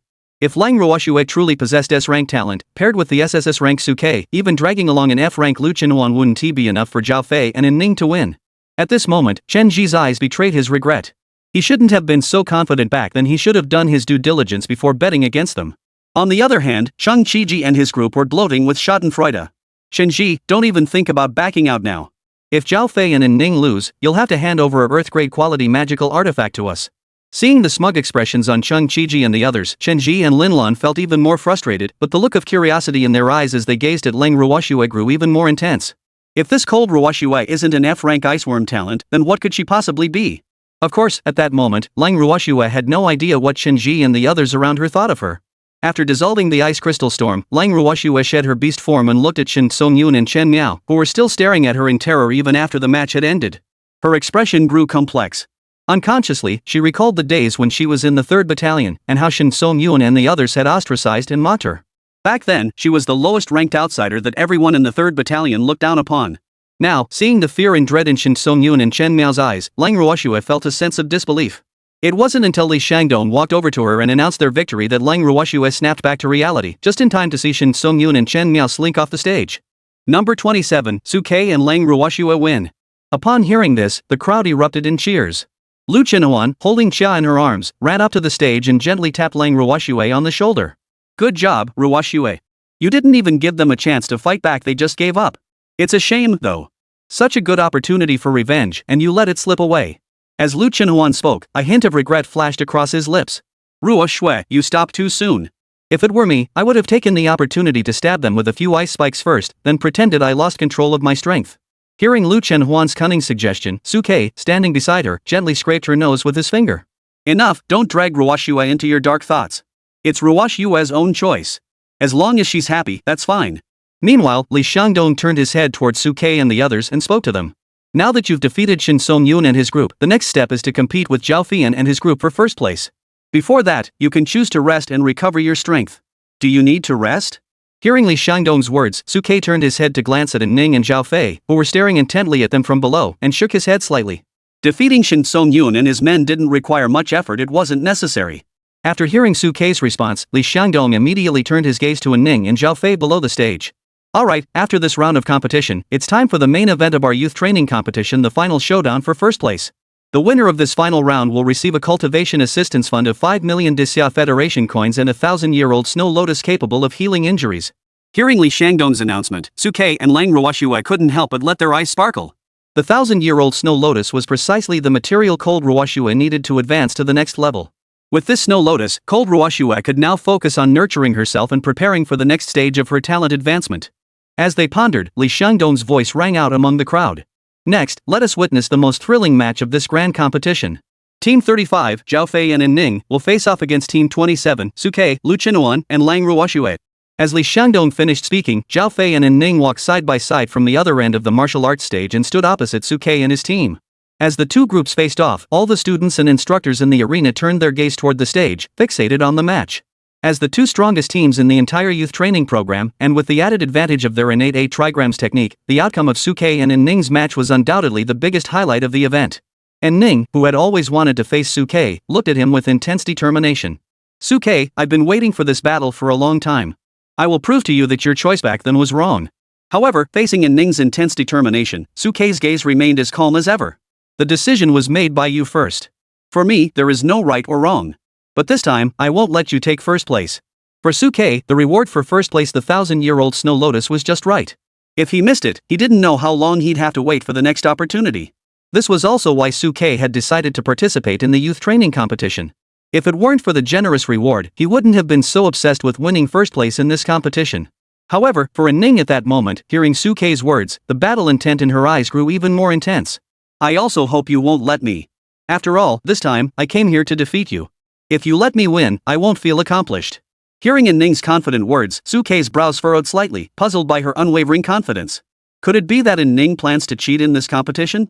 Apart from this suspicion, Suke couldn't think of any other possibilities at the moment. But none of that mattered to Suke. His strength was undeniable. Even if Ning and the others tried any tricks, he was confident he could easily defeat them. As he pondered, Suke turned to look at Lang Ruoxue beside him. Ruoxue, take Xia down to rest. We'll handle this here. The previous battle was to resolve the pent-up frustration in Lang Ruoxue's heart. This battle was his final showdown with Lu Qinhuan against Ning. Alright, Su Gu, be careful. Lang Ruoxue was startled for a moment before understanding Suke's meaning. She hugged Xia and walked toward the stage. Seeing this, the audience below and Cheng Qiji on the high platform couldn't help but stare in surprise. Suke, that guy, is he going to give up his numerical advantage again and fight Lu Qinhuan and Ning alone? Chapter 110, Burning the Boats, Fighting with One's Back to the Water. Seeing that Suke had actually ordered Lang Ruoxue to leave the stage, leaving only Lu Qinhuan behind, and Ning across from him couldn't help but pause for a moment before a look of satisfaction flashed in her eyes. Exactly what I wanted. This feud originated among the three of them. It's best to settle it all today. And 2 against 2 is fair enough. However, seeing Suke abandon his numerical advantage, many in the crowd couldn't help but sigh. Suke is being far too arrogant. He's giving up such a clear advantage. If he really ends up losing first place, that would be a laughingstock. Exactly. With the strongest crowd control and magic damage user, Lang Ruoxue, out of the picture, their advantage is reduced by more than half. Even Shinji, who had been standing on the high platform feeling hopeless, suddenly perked up and burst into laughter. Who would have thought Suke was so arrogant? Why not use Cold Snow, who is suspected to have an S-tier talent, and instead use a F-tier Lu Qinhuan? Regarding Lu Qinhuan, Chunji and the others had very little information. In their records, during the battle against the Crack Sky Tiger God, it was Cold Snow who delivered the decisive blow that turned the tide of the battle. As for Lu Qinhuan, the information reported by Li Shangdong merely described him as a powerful support character. While there were speculations that Lu Qinhuan might not be weak, Chunji and the others did not believe he possessed the terrifying talent demonstrated by Cold Snow. At that moment, Chenji saw Suke abandon the significant advantage of having Lang Ruoxue, and the despair he had felt about victory vanished instantly. It seems the scales of victory are beginning to tilt once more. Cheng Qiji, I might not need to prepare for your Earth rank magical artifacts. On the contrary, you should start preparing yourselves. Cheng Qiji and Manhwa, seeing Suke abandon Cold Ruoxue's participation in the battle, couldn't help but furrow their brows slightly. Suke had made such a choice, which was quite consistent with the rumors circulating outside that he acted on impulse. According to the rumors, whether it was his initial contract with Lu Qinhuan or his later contract with Lang Ruoxue, both were acts of impulsiveness driven by a desire for revenge against Ning. Simply by enlisting Lu Qinhuan, if Zhao Fei and Ning had taken the secret potion, the outcome might have been uncertain. Cheng Qiji and Manhwa weren't very clear about Lu Qinhuan's true strength, but in their hearts, they believed that Lu Qinhuan had likely just ridden Suke's coattails to success and couldn't possibly match Cold Snow's stunning performance. However, both of them still harbored hopes for Suke. Suke doesn't seem like the type to act recklessly. The fact that he dared to choose Lu Qinhuan alone to fight must mean he has something to back him up. However, before they could finish speaking, Chenji sneered disdainfully. Confidence? What confidence? It's just the confidence that comes from overwhelming cultivation. If Ning and the others really use the secret potion, his so-called confidence will be shattered.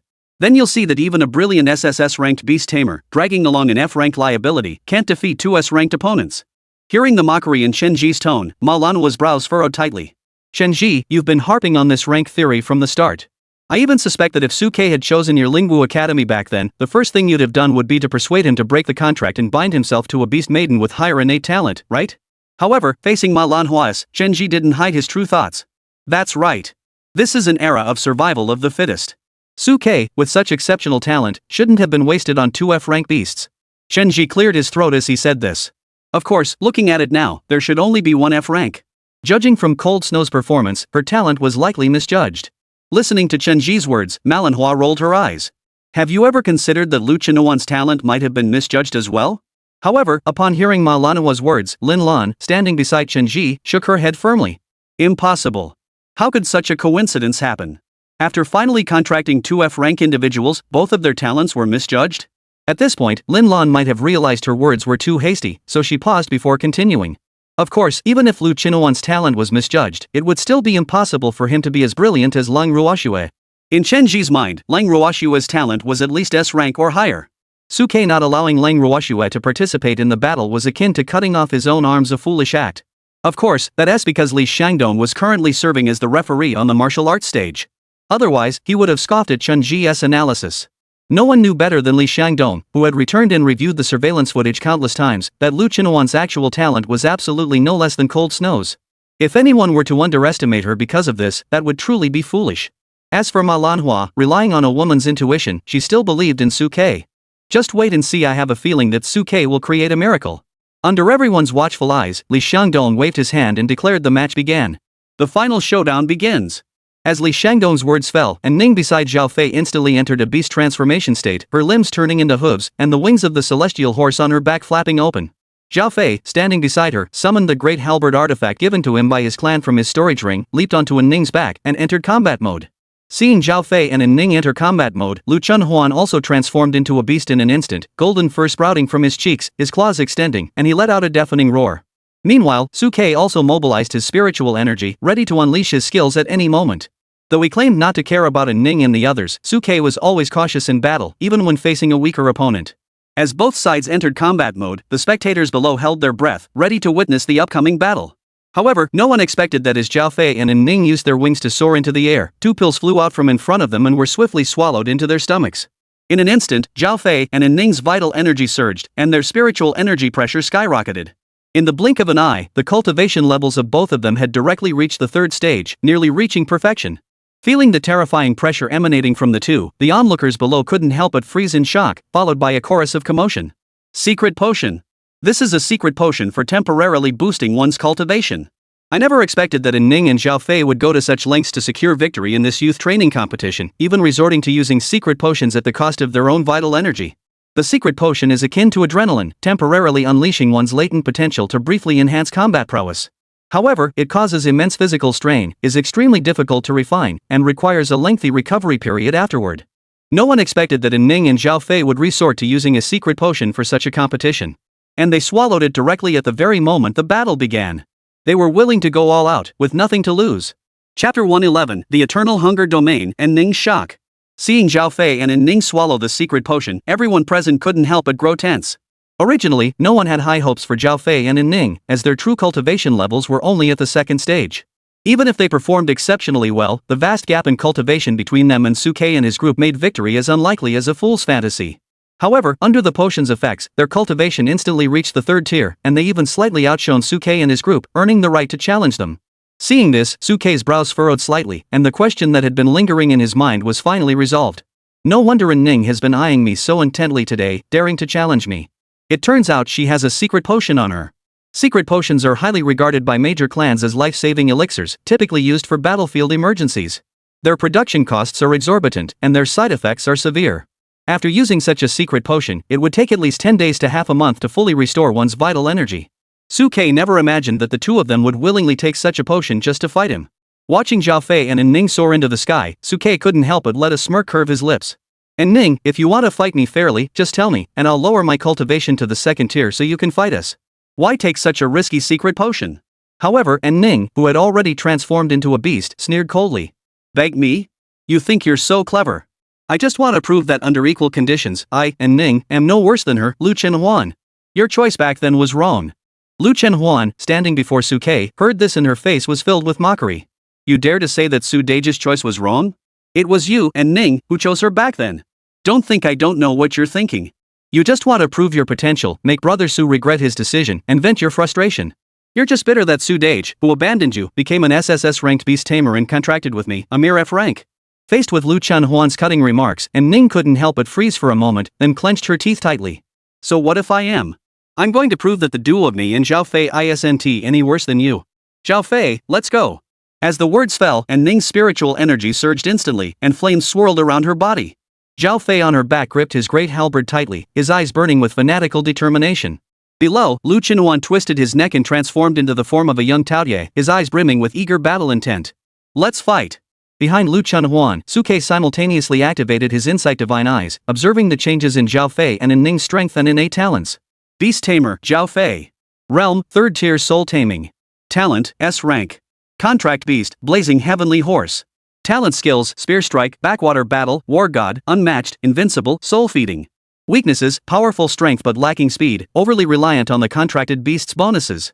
Find a way to separate them to exploit speed advantages and overwhelm them. Beast Girl, Anning. Realm, 3rd tier burning blood. Talent, S rank blazing heavenly horse. Beast Tamer, Zhao Fei.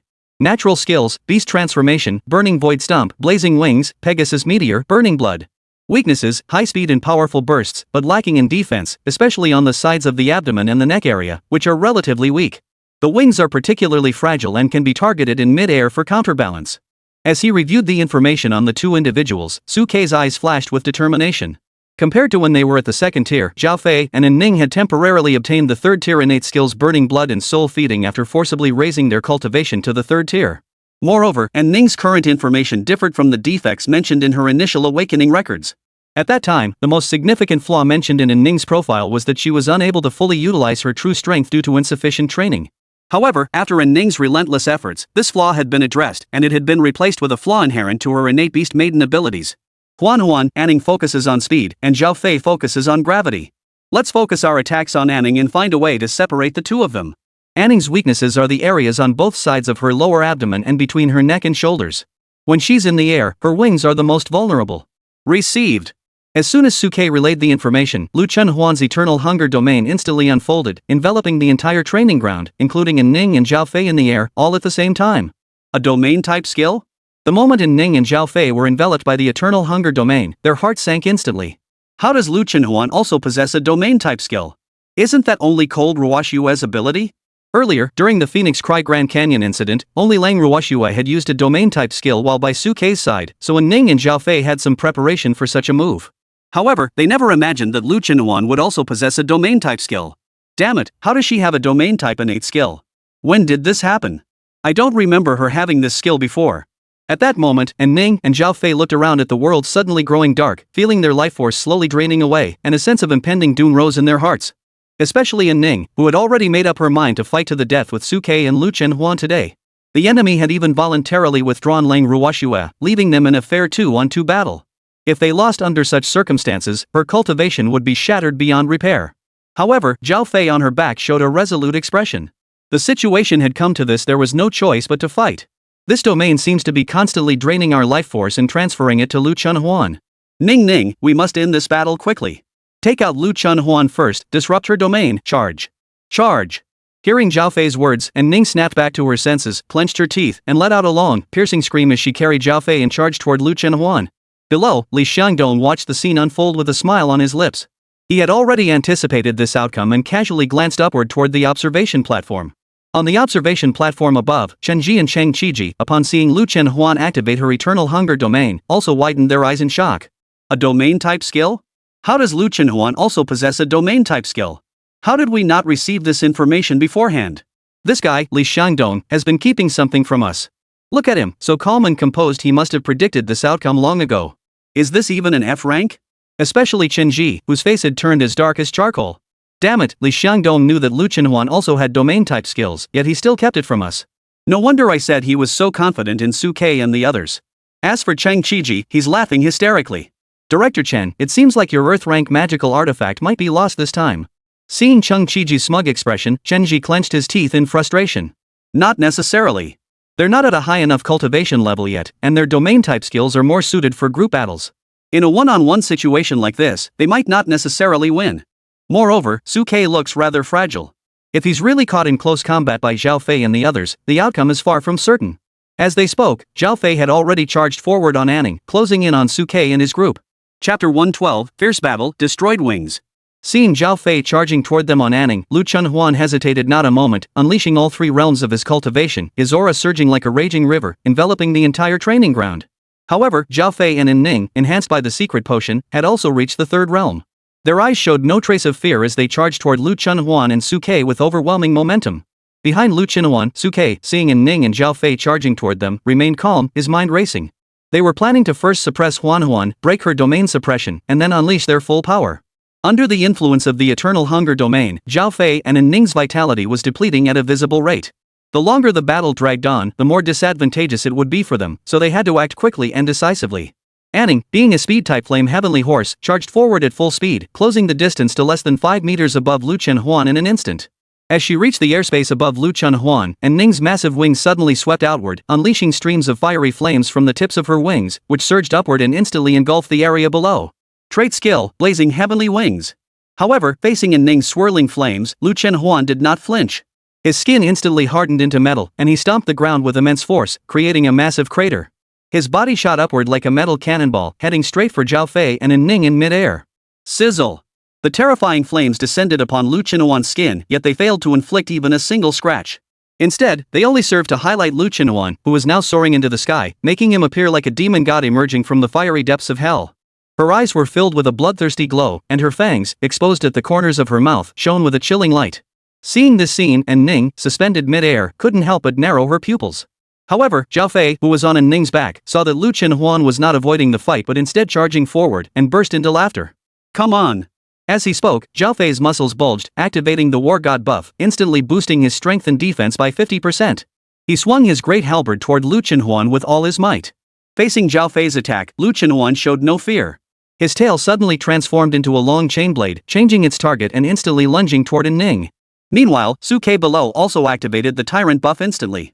In an instant, Lu Chenhuan's attributes surged by 100%, with both speed and strength reaching their peak. The chain blades flew toward Ning's abdomen at an astonishing speed. Seeing this, Ning quickly flapped her large wings to forcefully change direction, but the distance between them was too close, and the chain blade was moving too fast. Although Ning managed to avoid the sides of her abdomen, the chain blade instantly pierced one of her wings, driving straight through. Seeing this, Zhao Fei, who was riding on Ning's back, couldn't help but reveal a murderous intent in his eyes. After my attack, you dare harm Ning? Distracting yourself in battle is tantamount to seeking death. As he spoke, Zhao Fei's large halberd swung swiftly, closing the distance to less than 10 centimeters from Lu Chenhuan in an instant. But at that very moment, Lu Chenhuan's lips curled into a mocking smile. You fool! The next second, the chain blade's second stage activated, and Lu Chenhuan's figure vanished from his original position, reappearing behind the wing that had been pierced by the chain. What? Caught off guard by Ning's sudden disappearance, Zhao Fei's powerful strike missed completely, causing his center of gravity to shift, nearly sending him tumbling sideways. Meanwhile, Lu Chenhuan seized the opportunity, swinging his golden claw with lightning speed, tearing into Ning's wing. Under the extreme speed and force, Lu Chenhuan's terrifying strike produced a sonic boom, exploding in Ning's ears. And Ning instinctively tried to dodge, but Lu Chenhuan's teleportation was too fast. Before she could react, his claws had already landed on her right wing. Sizzle! The claw tore through Ning's right wing, blood spattering everywhere as chaotic spiritual energy erupted violently in all directions. As her wing was torn apart, Ning's body couldn't help but tilt sideways, plummeting straight toward the ground. Fortunately, Ning reacted swiftly, immediately channeling her essence blood and spiritual energy to form new wings. Anning's celestial horse wings were formed from spiritual energy in her own essence blood, and after being damaged, they could be quickly repaired by consuming essence blood and spiritual energy. However, the drawback was equally evident. The wings were relatively fragile and extremely prone to damage. At that moment, Lu Chenhuan was fully focused on Ning's wings and wouldn't give her a chance to reform them. He swung his claws once more toward her wings. Flaming Sky Stomp. Seeing this, Ning immediately activated the Burning Void Stomp, twisting her body and charging directly toward Lu Chenhuan. However, under the enhancement of the Tyrant, Lu Chenhuan's speed and strength had been comprehensively boosted. Even Ning, who prided herself on her speed, was caught off guard. As the Burning Void Stomp descended, Lu Chenhuan's skin flickered with metallic light as he braced himself against the attack and continued to charge toward Ning. Zhao Fei, following Ning's constantly swaying body, was also bouncing up and down, nearly falling to the ground. He wanted to help Ning repel Lu Chenhuan, but under Lu Chenhuan's relentless pressure, he feared harming Ning, and his already bulky frame became even more cumbersome. At that moment, Ning also realized this and shouted angrily at Zhao Fei. Zhao Fei, don't worry about me. Go deal with Su Ke first. Su Ke's buff boost to Lu Chenhuan's combat power is too significant. Find a way to interrupt him. Originally, Zhao Fei and Ning's battle plan was to first deal with Lu Chenhuan and disrupt her domain, but now that they saw how powerful Lu Chenhuan was, they had no choice but to change their battle plan and shift their target to Su Ke. As soon as Ning finished speaking, Zhao Fei no longer hesitated. He leaped down from Ning's back and swung his great halberd toward Su Ke's direction. Seeing Zhao Fei charging toward Su Ke, Lu Chenhuan, desperate to protect her brother, her expression darkened, and she immediately tried to step forward to shield Su Ke. But Ning wasn't about to let Lu Chenhuan get away so easily. She stepped in front of Lu Chenhuan, a cold smile curving her lips. Protect Suke? Impossible. Even if I can't defeat you, I can still buy a few seconds. Suke's performance doesn't look like that of a close-range beastmaster. I'm curious to see what he'll use to block Zhao Fei's attack. From Suke's current performance, he seems more like a support-type beastmaster, especially with the terrifying buff from the Tyrant, which is truly the pinnacle of buff-type skills. At that moment, the onlookers around them saw Zhao Fei charging towards Suke and couldn't help but gasp in shock. Chapter 113, is this a soul-binding technique? Zhao Fei and his group have changed their target, they're going after Suke. And Ning took the opportunity to hold back Lu Chenhuan, while Zhao Fei charged towards Suke. The students watching from below couldn't help but gasp in astonishment. Even Li Shangdong, who was watching from the back, couldn't help but nod slightly. And Ning and Zhao Fei reacted swiftly, managing to change their strategy to the most reasonable one in such a short time. Chen Ji, who was watching from the high platform above, let out a long sigh of relief, his heart finally settling after the earlier tension. Just moments ago, after Lu Chenhuan activated the Eternal Hunger Domain and quickly locked onto Ning and the others, Chen Ji had almost thought the two were doomed. Fortunately, Ning and the others promptly altered their battle plan, with Ning holding off Lu Chenhuan while Zhao Fei took the opportunity to target Suke. And Ning and his team reacted swiftly.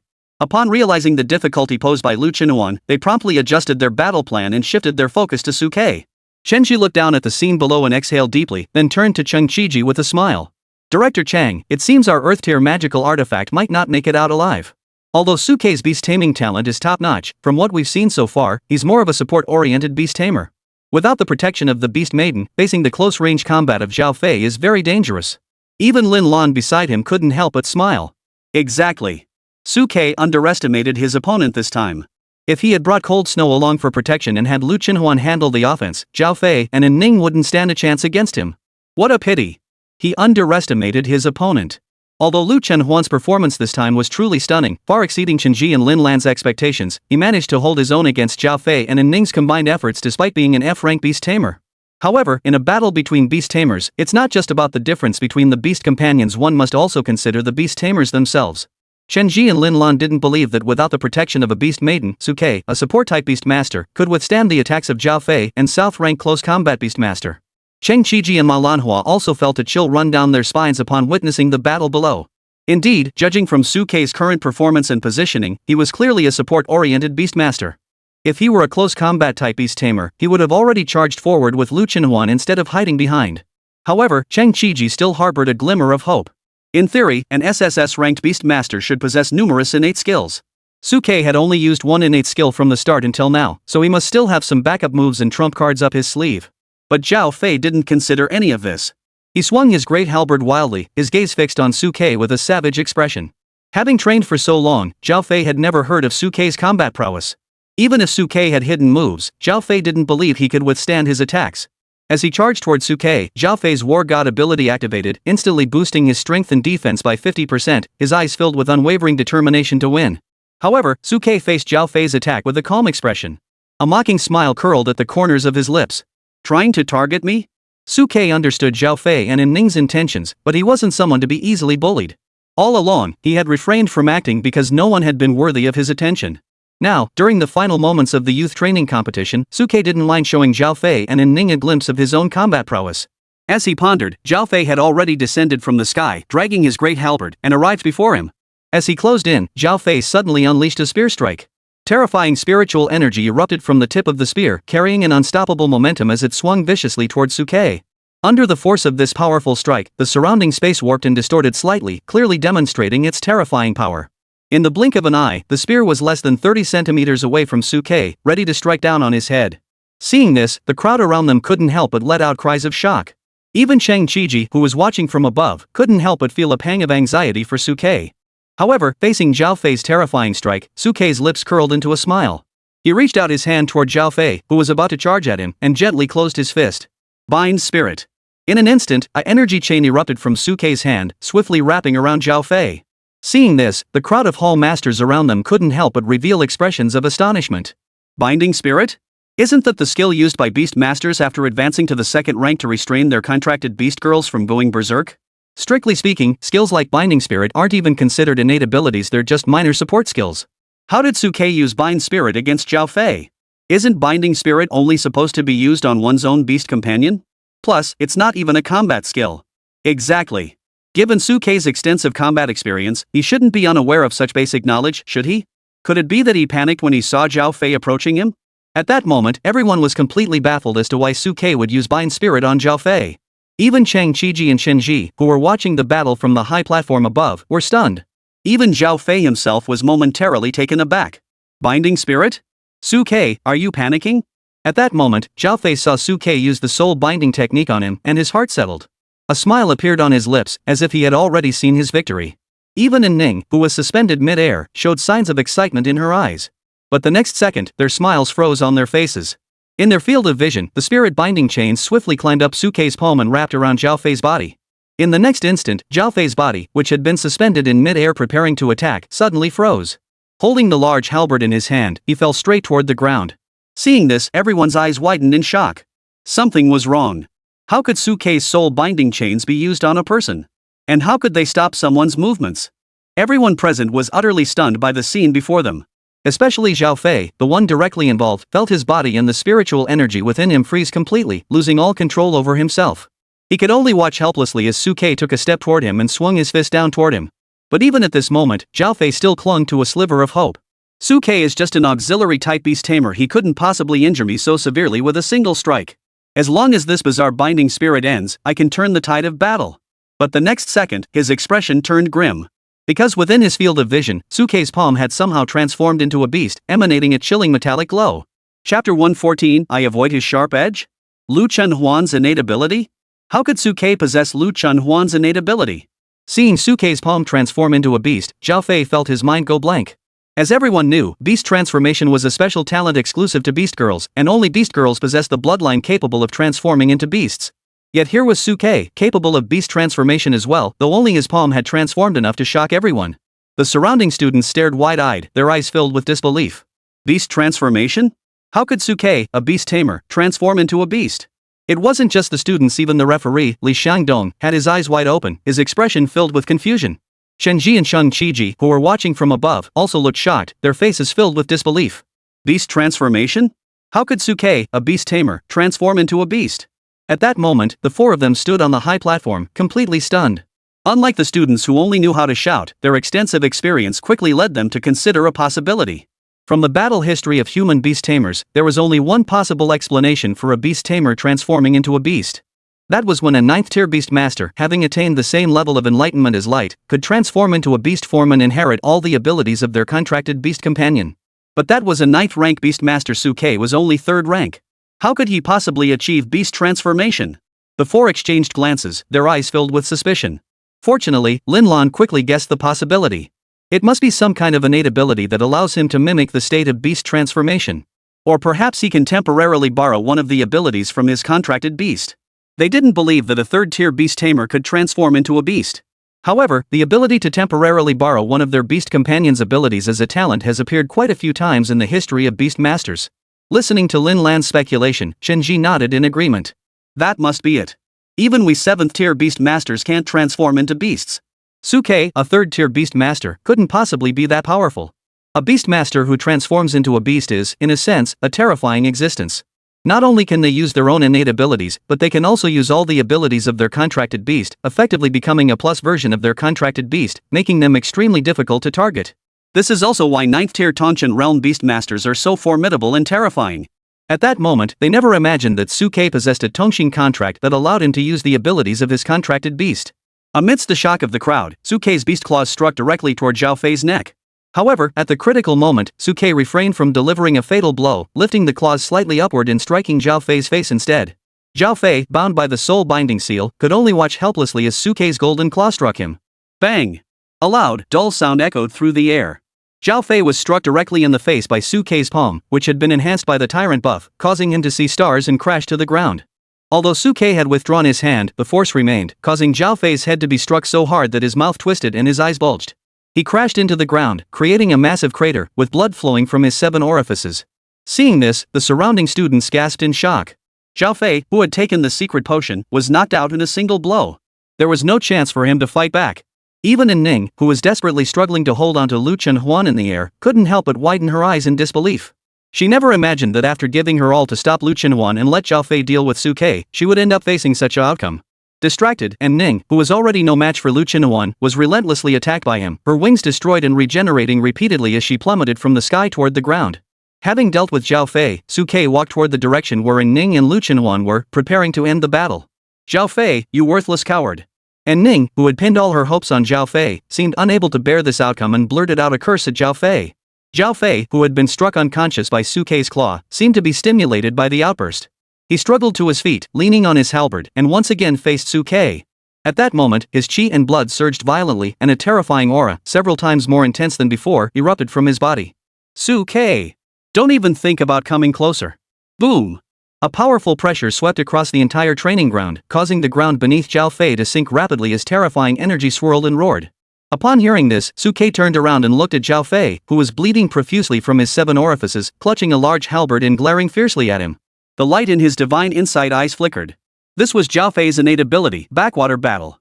Backwater Battle, temporarily reduce your health to the lowest possible point, gaining a 5-fold burst of power for 10 seconds, followed by a state of weakness where all combat ability is lost. This last stand was similar to a skill that consumed one's primordial essence for a brief burst of power, identical to the barbarian's ultimate move Su Ke had used in his previous life. Su Ke watched Zhao Fei activate the desperate last stand state, knowing that the latter was determined to defeat him at all costs. Secret potion, desperate struggle, you're maxing out all negative buffs and going all out, no matter the cost. Watching Zhao Fei, who was nearly, Su Ke sighed inwardly. In a way, regardless of the outcome today, Zhao Fei would have to pay an unimaginable price. At that moment, Cheng Qiji, who was watching from above, also furrowed his brows. Zhao Fei's innate skill was clearly one of those critical abilities that required depleting one's core essence to activate, and it would undoubtedly require a lengthy period of recovery afterward. To go to such lengths for a major competition. Even the nearby Manhwa couldn't help but furrow her brows slightly. With her extensive combat experience, she quickly analyzed the best way to respond to the current situation. Such a burst-type skill couldn't last long. Su Ke only needed to avoid his sharp attacks, dodge this wave of burst damage, and he could win without fighting. Chen Shi, standing beside Cheng Qiji, also sighed softly. He knew that, at this point, the outcome no longer mattered. As long as Su Ke was clever enough to evade Zhao Fei's current burst of power, victory was assured. However, at that moment, Su Ke looked down at Zhao Fei, who had activated his last-ditch battle mode, and a cold smile appeared on his lips. Avoid his sharp edge? Extreme Cold Domain. In an instant, a brilliant blue domain erupted from beneath Su Ke's feet, spreadingly in all directions and instantly enveloping the entire training ground. Under the combined effect of the two domains, the training ground was shrouded in an eerie gray-blue hue, where darkness and azure intertwined. Seeing this scene, everyone let out a collective gasp. Even Cheng Qiji and the others watching from above were left speechless. Chapter 115, Burning Blood, Complete Beast Transformation. Extreme Cold Domain. Cold as Snow's innate skill, the Extreme Cold Domain. As everyone witnessed Su Ke unleash the Extreme Cold Domain, their eyes widened in shock. They never imagined that Su Ke not only possessed Lu Qinuan's innate skill, the Golden Claw, but could also simultaneously unleash Li Lengerwax's innate skill, the Extreme Cold Domain. Even Li Xiangdong was completely caught off guard by this scene, feeling his eyelids twitch uncontrollably. This young upstart, Su Ke, always manages to create unexpected miracles. Even Chen Ji and the others watching from above were left speechless. He could actually use another contracted partner's innate skill, and it was a domain-type skill. As everyone knows, in regular battles against external enemies, a single domain-type skill is already enough to turn the tide of battle. But with Su Ke's current team, combined with Lu Qinuan and Lang Ruoxue, it's like having 3 domain-type skills. This team composition is virtually unbeatable in group battles. With domain effects stacked, the weakening of enemy combat power is truly terrifying. Genius. This is true genius. Even Chen Ji and Lin Lan, who had been defending Zhao Fei all along, couldn't help but acknowledge the terrifying talent of Su Ke at this moment. At this point, regardless of whether Zhao Fei and his team win or lose, Su Ke's extraordinary talent cannot be concealed. In this battle, Zhao Fei and his team were essentially fighting with their lives on the line, but Su Ke remained composed and in control throughout, clearly demonstrating the vast gap in their abilities. You War Academy have indeed recruited a once-in-a-lifetime prodigy. At this moment, Chen Ji finally let go of his last shred of pride and sighed softly. However, the battle is not yet over. Let's see how it ends. At that moment, on the battlefield, Zhao Fei, feeling the dual domains enveloping him, looked stunned, but his expression quickly turned into a cold, ruthless glare. No matter what tactics Su Ke employs, he has already begun to burn his essence and launch a desperate last stand. The only path left for him is to charge forward. Charge forward. Kill. At this moment, Zhao Fei's chi and blood energy surged like blazing flames, burning brightly in the gloomy domain like a flickering torch. He swung his great halberd and charged toward Su Ke with giant strides. However, under the dual influence of the Extreme Cold Domain and the Eternal Hunger Domain, Zhao Fei's vital energy rapidly depleted, and his already unagile body became even more clumsy. On the other side, Ning had already lost a significant amount of vital energy due to the Eternal Hunger Realm, making her no match for Lu Chunhuan. As the extreme cold realm expanded, her speed was instantly slowed, allowing Lu Chunhuan to seize the opportunity to use his chain blades to lock onto her back, teleport behind her, and tear both of her wings to shreds. Due to the Eternal Hunger Domain's continuous absorption of vital energy, Ning could no longer his celestial horse wings and plummeted straight downward. Without the ability to control the air, Ning was no match for Lu Chunhuan, whose body had fully transformed into metal. He was struck in the abdomen by Lu Chunhuan's claws, crashing heavily to the ground, a trickle of blood flowing from the corner of his mouth. However, just as Lu Chunhuan was about to retreat to assist Suke, Ning suddenly roared, his vital blood burning wildly, his body rapidly transforming into the form of a celestial horse, his human features fading away. Complete beast transformation. Seeing this, everyone around them widened their eyes in shock, and Li Xiangdong's body tensed instantly. Blood burning. Third-tier beast girls can burn their own vital blood to temporarily fully transform into beasts, but they will be weakened for 3 days afterward. Ning and Zhao Fei were preparing to fight to the death. Whether it was Ning's blood-burning beast transformation or Zhao Fei's desperate last stand, both were methods of burning themselves to fight to the death. With the added potency of the secret potion, it was easy to imagine how weakened the two would be after this battle. But for the sake of victory in this battle, Ning and Zhao Fei no longer care about the consequences. As everyone watched the two activate their final states, their hearts tightened in anticipation, and they couldn't help but swallow hard. They knew that the decisive moment had arrived. Whether it was Zhao Fei activating his desperate gamble or Ning entering his blood-burning state, in such a condition, victory or defeat was merely a matter of a blink of an eye. At that moment, Suke, who was in the midst of the battle, also sensed the threat from the two and narrowed his eyes, preparing to use other means. However, at that very moment, Lu Chunhuan's voice rang out. Ning, aren't you just trying to prove to Su Ge that choosing me was a mistake? Since this battle began because of me, let me be the one to end it. Let me prove that Brother Su didn't choose you back then because you're not as strong as me. As Lu Chunhuan's words fell, the entire Eternal Hunger Domain erupted into chaos. Countless blood-red lights surged from the darkness, converging and burning fiercely toward Lu Chunhuan. She too chose to burn her blood, fully transforming into a beast. Seeing this, Suke's brows couldn't help but furrow slightly. Huan. Suke never expected Lu Chunhuan to choose to burn her blood and transform into a beast. Suke, who was mentally connected to her, also understood Lu Chunhuan's intentions at that moment. She wanted to prove to Ning that her choice was not wrong. Since Ning was willing to burn her essence blood to make Suke regret his decision, she could also burn her essence blood to prove herself. Although Lu Chunhuan and Suke could easily win together, Lu Chunhuan was clearly unsatisfied with that outcome. She wanted to prove to the world her strength and declare to all that contracting with her was the right choice. Within the realm of intertwining gray and deep blue, the sounds of wind and thunder crackled, and terrifying blood energy surged wildly. An unprecedented terrifying pressure erupted from Lu Chunhuan's body. Her form rapidly transformed, 2 golden horns sprouting from her forehead, tiger claws extending, her eyes turning blood red, and her body swelling rapidly. As her form materialized, the heavens trembled, black clouds rolled in, and a terrifying, blood-curdling stench filled the entire training camp. Roar! As her form fully transformed into the monstrous shape of a young ogre, the terrifying domain began to expand rapidly. Fortunately, Lu Chunhuan managed to control it in time, preventing it from engulfing the surrounding students who were watching the battle. However, Ning and Zhao Fei, who were trapped within the domain, revealed expressions of sheer terror in their eyes. Because their life force was rapidly depleting at an extremely terrifying rate, losing more than half a layer of their vital energy in the blink of an eye. Quick battle, quick victory. Realizing the danger, Zhao Fei and Ning hurriedly accelerated their movements, preparing to end the battle quickly. However, facing their attacks, Lu Chunhuan merely gave them a cold glance. The bronze chain tail instantly sank into the ground. The next second, the entire martial arts platform trembled and roared as countless bronze chain blades erupted, piercing through Ning and Zhao Fei's bodies in an instant with lightning speed.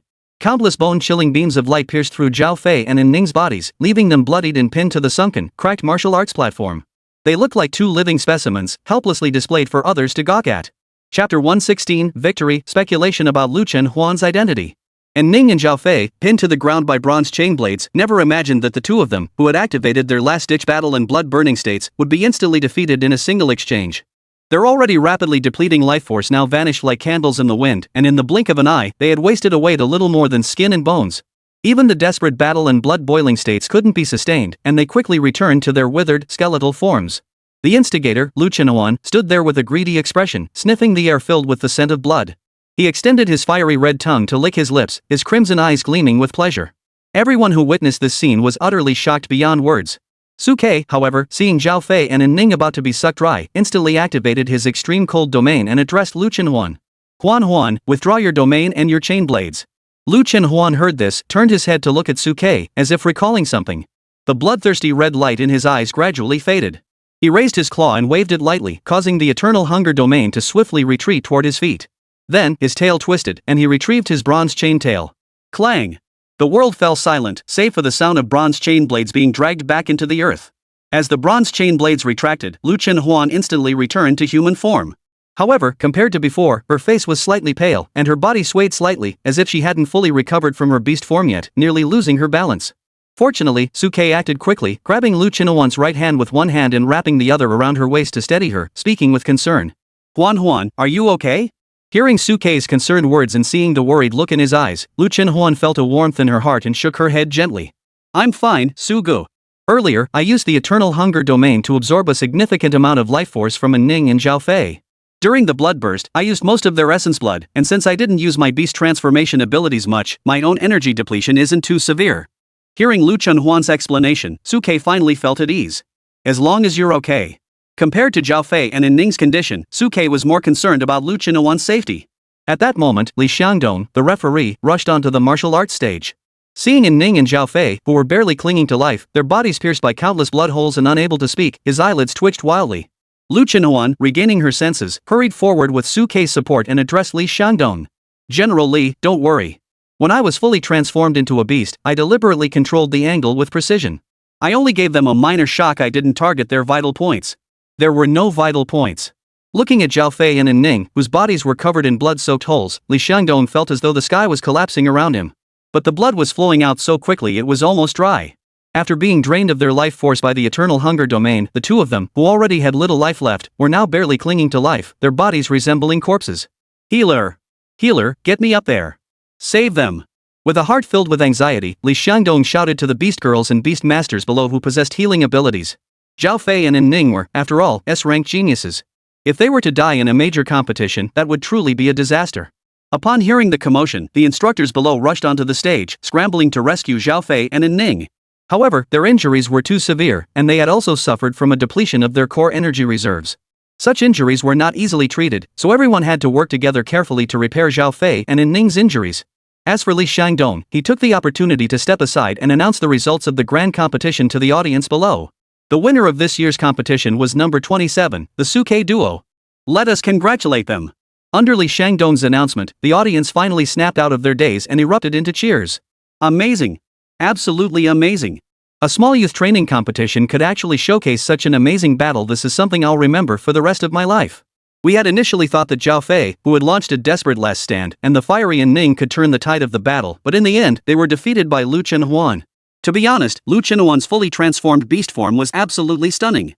With just a single glance, he instantly overwhelmed Zhao Fei and Ning, who were both in their desperate, all-out battle states. And look at his state after activating Burning Blood. He's jumping around like a spring. Where's the weakness? Everyone present now looked at Suke and Lu Chenhuan with fear in their eyes. They couldn't imagine how long they could last against someone like Lu Chenhuan if they were in his place. Chen Ji and Lin Lan, who were watching from above, had their mouths wide open and hadn't closed them yet. One glance and they were instantly defeated?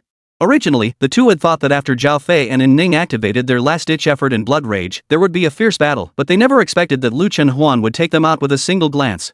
How could Lu Chenhuan be this strong? Is this really just an F-rank beast girl? At that moment, both of them began to deeply doubt Lu Chenhuan's natural talent. Especially Lin Lan, whose eyes narrowed slightly. Exactly, I remember that in Lu Chenhuan's awakening records, her talent was clearly listed as Hungry Mole. But look at Lu Chenhuan's fully transformed state. What does that have to do with a mole? The two of them still couldn't forget the state Lu Chenhuan was in after fully transforming into a beast.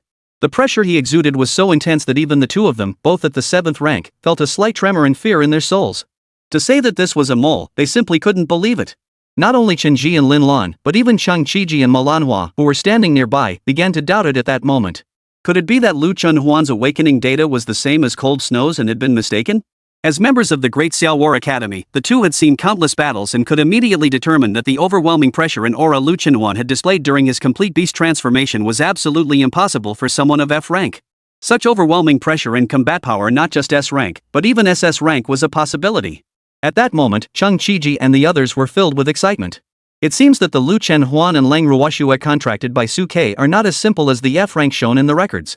If that's the case, there's no need to worry about Suke's future development. Two such powerful beast girls are more than worthy of Suke, an SSS-ranked individual. Of course, the others present were still unaware that Suke's true talent was not limited to SSS. If they were to discover that his true talent level was divine, it would take more than just a few headmasters to handle the situation. Chung Chi-ji, filled with joy, seemed to think of something. He cleared his throat and looked at Chun-ji and Lin-Lan with a confident expression, then spread his hands open. You two lost. Where's the Earth-tier magical artifact you promised? Chapter 117, Chang Chi-ji's astonishing inference. After Suke and Ning's battle for first place concluded, the remaining three contestants Shin Song-yoon, Duanjin, and Lu Yun engaged in a playoff to determine the third, fourth, and fifth places. With Li Shangdong's announcement, the results of the entire youth training competition were finalized. Suke and his team secured first place and Ning second, Shin Song-yoon third, Lu Yun fourth, and Duanjin fifth. Following some basic medical treatment, the winners were announced by Li Shangdong and each received their awards on stage. However, the second-place finishers, Zhao Fei and Ning, were too severely injured to even stand up, so their awards were accepted on their behalf by their company instructors. In contrast, Suke and Lu Qinhuan, especially Lu Qinhuan, who had used blood ignition to fully transform into a beast, showed no signs of weakness. They stood beside Suke, holding their trophies and jumping around energetically. Everyone was deeply moved by this outcome. Even Shinji, who was watching from above, couldn't help but let out a soft sigh. They never expected that despite using every trick in their arsenal, Ning and Zhao Fei couldn't even scratch Suke and Lu Qinhuan. Especially that final strike Lu Qinhuan didn't even borrow much of Suke's power. In her fully beast form state, she single-handedly crushed Ning and Zhao Fei completely. At this moment, Chen-ji and Lin-Lan didn't want to admit it, but Lu Qinhuan's demonstrated strength kept reminding them that her power far exceeded their imagination. Especially Lin-Lan, who had completely abandoned her previous belief that Lu Qinhuan was a worthless F rank. The strength demonstrated by Lu Qinhuan and Lang Ruoxue was definitely not that of an F rank. How could an F rank possibly crush two S ranks? Not even F rankers, even geniuses like Shin Song-yoon and Lu Yun, who were A rankers, would be overwhelmed by S rankers like Ning and Zhao Fei. How could there be such a powerful F rank? Moreover, judging from their beast-like states, both Lu Qinhuan and Lang Ruoxue were vastly different from the talents listed in their awakening records. Where could there be a bug with long scales? And Lu Qinhuan's fully beast-like state, complete with horns and a pair of tiger claws, doesn't look anything like a mole. What kind of mole looks like that? Even Chung Chi-ji, standing nearby, couldn't help but nod slightly. Indeed, judging from their performance in this youth training competition, neither Lu Qinhuan nor Lang Ruoxue seemed like F-rank fighters. Manhwa, standing nearby, furrowed her brows slightly. Could it be that, as you previously speculated, their awakening data is incorrect? But how could the two of them be so coincidental? They both awakened as F-rank, both contracted with Suke, and both had incorrect awakening data? Such coincidences simply don't exist in the world. Hearing Manhwa's words, the three people around her fell silent. Indeed, as Melania Hua had said, all of this was simply too coincidental. More importantly, the awakening arrays of each school were personally inscribed and passed down by the ancient human sages of the past. Under normal circumstances, they should not have any errors. But this time, two errors occurred. No matter how one thought about it, it felt abnormal. Meanwhile, Chung Chi-ji frowned deeply, suddenly thinking of a possibility. However, he did not speak up, instead smiling at Chen-ji and Lin-Lan. Coincidences make for good stories. Some things in this world are just that coincidental. Never mind, don't dwell on such trivial matters. As the future director of Suke and the others, we should go down and congratulate them first. As the future director of Zhao Fei and Ning, I suggest you also go and comfort the two parties involved. As Chung Chi-ji spoke, he seemed to remember something and smiled at Chun-ji and Lin-Lan with a mischievous expression. Oh, and don't forget to return the Earth-grade magical artifact you lost to us. As the head of the disciplinary committee at Lingwu Academy, I trust you won't renege on your promise. Of course, if you do renege, I wouldn't mind asking our dean to personally go to your Lingwu Academy to collect it. Seeing the smug expression on Chang Chi-ji's face, Chun-ji instantly lost his temper, completely forgetting about the earlier incident involving Fang Ruoxue and Lu Qinhuan. After saying those words, Chung Chi-ji dragged Manhwa toward the award podium where Suke and the others were standing, walking quickly downward. As for Manhwa, who was beside Chung Chi-ji, she waited until they had descended from the platform before gently poking Chung Chi-ji's elbow with her finger. Old Chang, did you think of something just now? Manhwa, who was mentally connected to Chung Chi-ji, had already guessed what he was thinking the moment she saw his expression. However, since Chen-ji and Lin-Lan were still present, she felt the timing was wrong and did not speak up. Now that they were completely out of sight of Chen-ji and Lin-Lan, Chung Chi-ji relaxed and nodded mysteriously at Manhwa. Lanhua, your guess is correct. I did indeed have a very bold theory in my mind just now. Seeing the mysterious expression on Chung Chi-ji's face, the orchid flower's heart stirred slightly. What hypothesis? Chung Chi-ji instinctively looked around, seeing that Chun-ji and Lin-Lan followed, and then lowered his voice to speak to Manhwa. Manhwa, do you think it's possible that Lu Qinhuan and Lang Ruoshua's awakening data wasn't incorrect, but rather that the two of them, with Sukei's help, completed their talent transformation and advanced? Upon hearing this, Ma Lanhua's expression changed, and her pupils dilated. Talent transformation? At that moment, Ma Lanhua felt a shock in her heart. Talent awakening is a fixed destiny determined on the day of awakening, a universally recognized law. If this Sukei truly has the ability to alter their talents, it would be an earth-shattering event. Yes. Chang Chiji nodded cautiously beside him. That's why I didn't mention this theory earlier. If Sukei could truly transform and upgrade the Beast Girl's innate talent, his value would far surpass what it is now. Who knows? With his own strength alone, he might just be able to create at least 2 future beast gods. And if he's holding back on his true potential, he could achieve even more. On this foundation, if he could help non-contracted beast girls upgrade, it would spark a massive upheaval across the entire world, and even the ferocious beasts might come knocking on the gates to kill. Listening to Chang Chiji's reasoning, Malanhoa's heart was also stirred by a storm. She never imagined that Chang Chiji would have such a theory. What was even more shocking was that, given all the evidence from the past, this conclusion seemed entirely plausible. That's why I interrupted the conversation and redirected Chen Ji's thoughts elsewhere. At that moment, Chang Chiji narrowed his eyes slightly and looked at Sukei and the other two on the podium, who were beaming with excitement. If they were to figure out this outcome and verify it, then Sukei, with just the two of us, might not be able to hold him back. But Chen Ji and the others aren't pushovers. They're highly likely to come to a similar conclusion once they realize what's happening. Therefore, after today's competition ends, we'll take the people and head out immediately. Don't waste a single moment on the road. Chapter 118, let us wait a little longer. Listening to Chang Chiji's reasoning, Ma Lanhua couldn't help but nod vigorously. Chiji, you're right. Even if there is only a 1 in 10,000 chance, we can't afford to take that risk. If it turns out to be true, as the two of them suspected, that Sukei possesses the ability to alter a beast girl's innate talents, the implications of this matter would be enormous. While it could indirectly prove why Sukei dared to contract 2 F-rank beast girls in the first place, it would also enhance his competitiveness. Once this talent is confirmed, the deans of the 3 great academies might even get involved in a bidding war for him. More importantly, if the 3 deans get involved, it might attract the attention of those with ulterior motives, and the situation and chaos that ensues would be far more complex than it is now. In comparison, quickly bringing Sukei and the others out of Tianhai to avoid any probing from others could prevent many complications. Without confirmation through testing, all speculation remains just that speculation and cannot be relied upon, nor would it truly pose a significant risk. Thinking of this, Malihua and Chang Chiji exchanged glances, then quickly walked over to the nearby award podium and waited quietly for Sukei and the others. At that moment, Sukei reached out and took the 1,000-year-old snow lotus, which had been planted in a jade box, from Li Xiangdong's hands. He opened the box and inhaled the cool, delicate fragrance wafting out, his eyes brimming with joy. With this 1,000-year-old snow lotus, the materials needed for Rushua's advancement were now complete. All that remained was to prepare the materials for Huanhuan's next advancement. With the 1,000-year-old snow lotus in hand, it was equivalent to having all the materials needed for Lang Ruoshua's current stage of advancement. The next step was to collect fresh blood essence from 4th tier or higher and engrave the Taotia pattern on Lu Chunhuan's back to activate the Taotia's eye. Once that was done, the preparations for their current stage of talent advancement would be complete. As they pondered, everyone stepped down from the stage. Chang Chiji and Ma Lanhua quickly walked up to Sukei and the others. Su, Lu, and Lang, congratulations on winning first place in this youth training competition. Hearing Chang Chiji and Ma Lanhua's congratulations, Sukei, Lu Qinhuan, and Lang Ruoshua couldn't help but turn their heads to look at Chang Chiji and Ma Lanhua, who were hurrying toward them. Thank you, both directors. There's no need to be so formal. Anyway, you'll all end up in our war academy eventually, so we'll all be family. Chang Chiji hesitated for a moment, cleared his throat, and then looked at Sukei and the others. Su student, do you have time? Hearing Chang Chiji's question, Sukei's eyebrows raised slightly, then he looked at Chang Chiji. What's the matter, Director Chang? Is there something you need? Chang Chiji, upon hearing this, spoke up somewhat embarrassedly. Mr. Su, when we arrived, our dean was urging us urgently, saying he was eager to recruit talent and insisted we must send you to the capital as quickly as possible. Now that the competition has ended, I wonder if we could depart as soon as possible. Otherwise, Director Cui might hold us responsible later. Hearing Chang Chiji's words, Sukei's brows couldn't help but furrow slightly. So soon? Normally, even if we waited 3 or 4 days after the competition ended, it would still be considered normal. It was the first time he had ever seen someone as impatient as Chang Chiji and Ma Lanhua.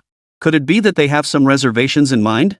As he pondered, Sukei turned to look at Lang Ruoshua and Lu Qinhuan on either side. Ruoshua, Huan, what do you think? Hearing Sukei's question, Lang Ruoshua hesitated for a moment before speaking to Sukei. Suge, leaving early isn't out of the question, but I'd like to see my father before we go. After all, if we leave Tianhai without a word, he'll definitely worry. Lu Chenhuan nodded in agreement. Sudage, I also want to give my father a call before we leave and let him know we're leaving. Suke nodded slightly upon hearing this, then turned to look at Chang Chiji again. Mr. Chang, you heard that too. Huan and Ruoshue want to see their family before leaving. I'll accompany them to visit their families before leaving. Suke had always been a man who valued emotions, so he naturally wouldn't let Lu Qinhuan and Lang Ruoshue leave Tianhai with regrets. Can the two of you wait? Seeing the unwavering expression in Suke's eyes, Chang Chiji couldn't help but pause. He exchanged a glance with Manhwa, and a decision formed in his mind. Alright, we'll wait a little longer. We'll wait until you've seen your family, then we'll come to pick you up personally and depart immediately. Hearing Chang Chiji's response, Suke's eyes lit up with satisfaction, and he nodded slightly. Alright, then Mr. Chang, we'll wait for your news. Since Chang Chiji was willing to make concessions, he wouldn't make things too difficult for them either. As they spoke, Suke led Lu Qinhuan and Lang Ruoshue off the stage, returned to camp to make some preparations, and set off to visit their relatives. Meanwhile, Chang Chiji and Manhwa watched Suke and the others leave, exchanging a meaningful glance. After today's battle, Suke and his group would undoubtedly become the hottest topic of discussion throughout Tianhai. We must keep a close eye on them and ensure nothing goes wrong before they leave Tianhai. As they spoke, the two moved silently toward Suke and the others, following them from behind. After Suke and his group had finished their simple preparations back at camp, they faced a new challenge. What should we do about Huan's family and Ruoshue's family? Looking at both sides, who were both looking at him with eager expressions, Suke gently rubbed his forehead. He was now bound by contracts with both Lu Qinhuan and Lang Ruoshue. Abandoning either of them to go to the other family was clearly impractical. Not to mention whether Lu Qinhuan and Lang Ruoshue might harbor resentment, but the parents on both sides would certainly be displeased. To favor one over the other would be unfair. In that moment, Suke felt for the first time brought by having multiple contractual partners. Lu Qinhuan, standing beside him, seemed to sense Suke's dilemma and hesitated before speaking. Suge, why don't we go to Ruoshue's house first? After all, you've already been to my place, but we haven't been to hers yet. Cold Ruoshue, hearing this, also bit her lip and spoke softly. I think we should go back to Huan's house first. After all, we've seen Dad many times these past few days, but Huan hasn't gone home to visit her family once. She must be missing them dearly. Seeing the two of them so considerate, Suke felt a warm glow in his heart and gently ruffled their hair. Having two such understanding contract partners is truly a blessing. Just then, the communicator in Lang Ruoshue's arms rang. She opened it and then handed it to Suke with an odd expression. Suge, it's Dad calling. Suke noticed Lang Ruoshue's strange expression, raised his eyebrows slightly, and then answered the call. Hello, father-in-law, it's Suke. What's up? Hearing Suke's response, Lang Qianqiu's enthusiastic voice came through the receiver. Hello, son-in-law. I heard you won first place in the youth training competition. I specially invited your other father-in-law over. Come to my house and let's celebrate together. Chapter 119, let's go. Hearing Lang Qianqiu's voice coming through the phone, Suke's eyes couldn't help but sparkle. What a brilliant plan by the father-in-law. With this arrangement, Lang Qianqiu had directly resolved the dilemma of who to visit first. Whether Lang Qianqiu had decided on the spot or had planned it in advance, upon hearing his invitation, Suke immediately agreed without hesitation. Alright, father-in-law, I'll bring Huan and Ruoshue over right away. After hanging up, Suke turned to Lang Ruoshue and Lu Qinhuan. Huan, to celebrate our first place in the youth training program, Ruoshue's father has invited us over to his house for dinner. Lu Sheng is also there. Alright, let's go together. Hearing Suke's words, Lu Qinhuan nodded slightly, then looked at Lang Ruoshue. Ruoshue, we've never been to your house, so this time you'll have to show us the way. Lang Ruoshue heard this and blinked her eyes. Dad has already arranged for a driver to wait outside the youth training camp. Wow. Following Ruoshue around sure has its perks. Hearing cold Ruoshue's words, Lu Qinhuan's eyes sparkled with a mischievous smile, then he grabbed Suke's right hand. Suge, shall we head out then? Suke nodded slightly, then flung Xia, who had been cracking sunflower seeds until she was drowsy, onto his shoulder. Let's go. Xia, who had been curled up nearby dozing off, instinctively gripped Suke's shoulder, rubbed her eyes with her little paws, and her eyes lit up with excitement. Finally leaving this training camp to see the vast world of the human race? Looking at the energetic Xia, Suke gave her a gentle tap on the head.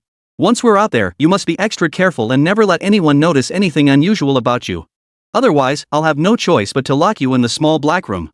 Regarding the exposure of Xia's identity, Suke had a backup plan. He could send her to the beast taming space. However, unless absolutely necessary, Suke would not deprive Xia of her identity and freedom, so he first issued a verbal warning. Seeing Suke's serious expression, Xia felt guilty and nodded her little head. I understand, master. Don't worry, I won't cause any trouble. After all, you know I value my life. My life is more important, right?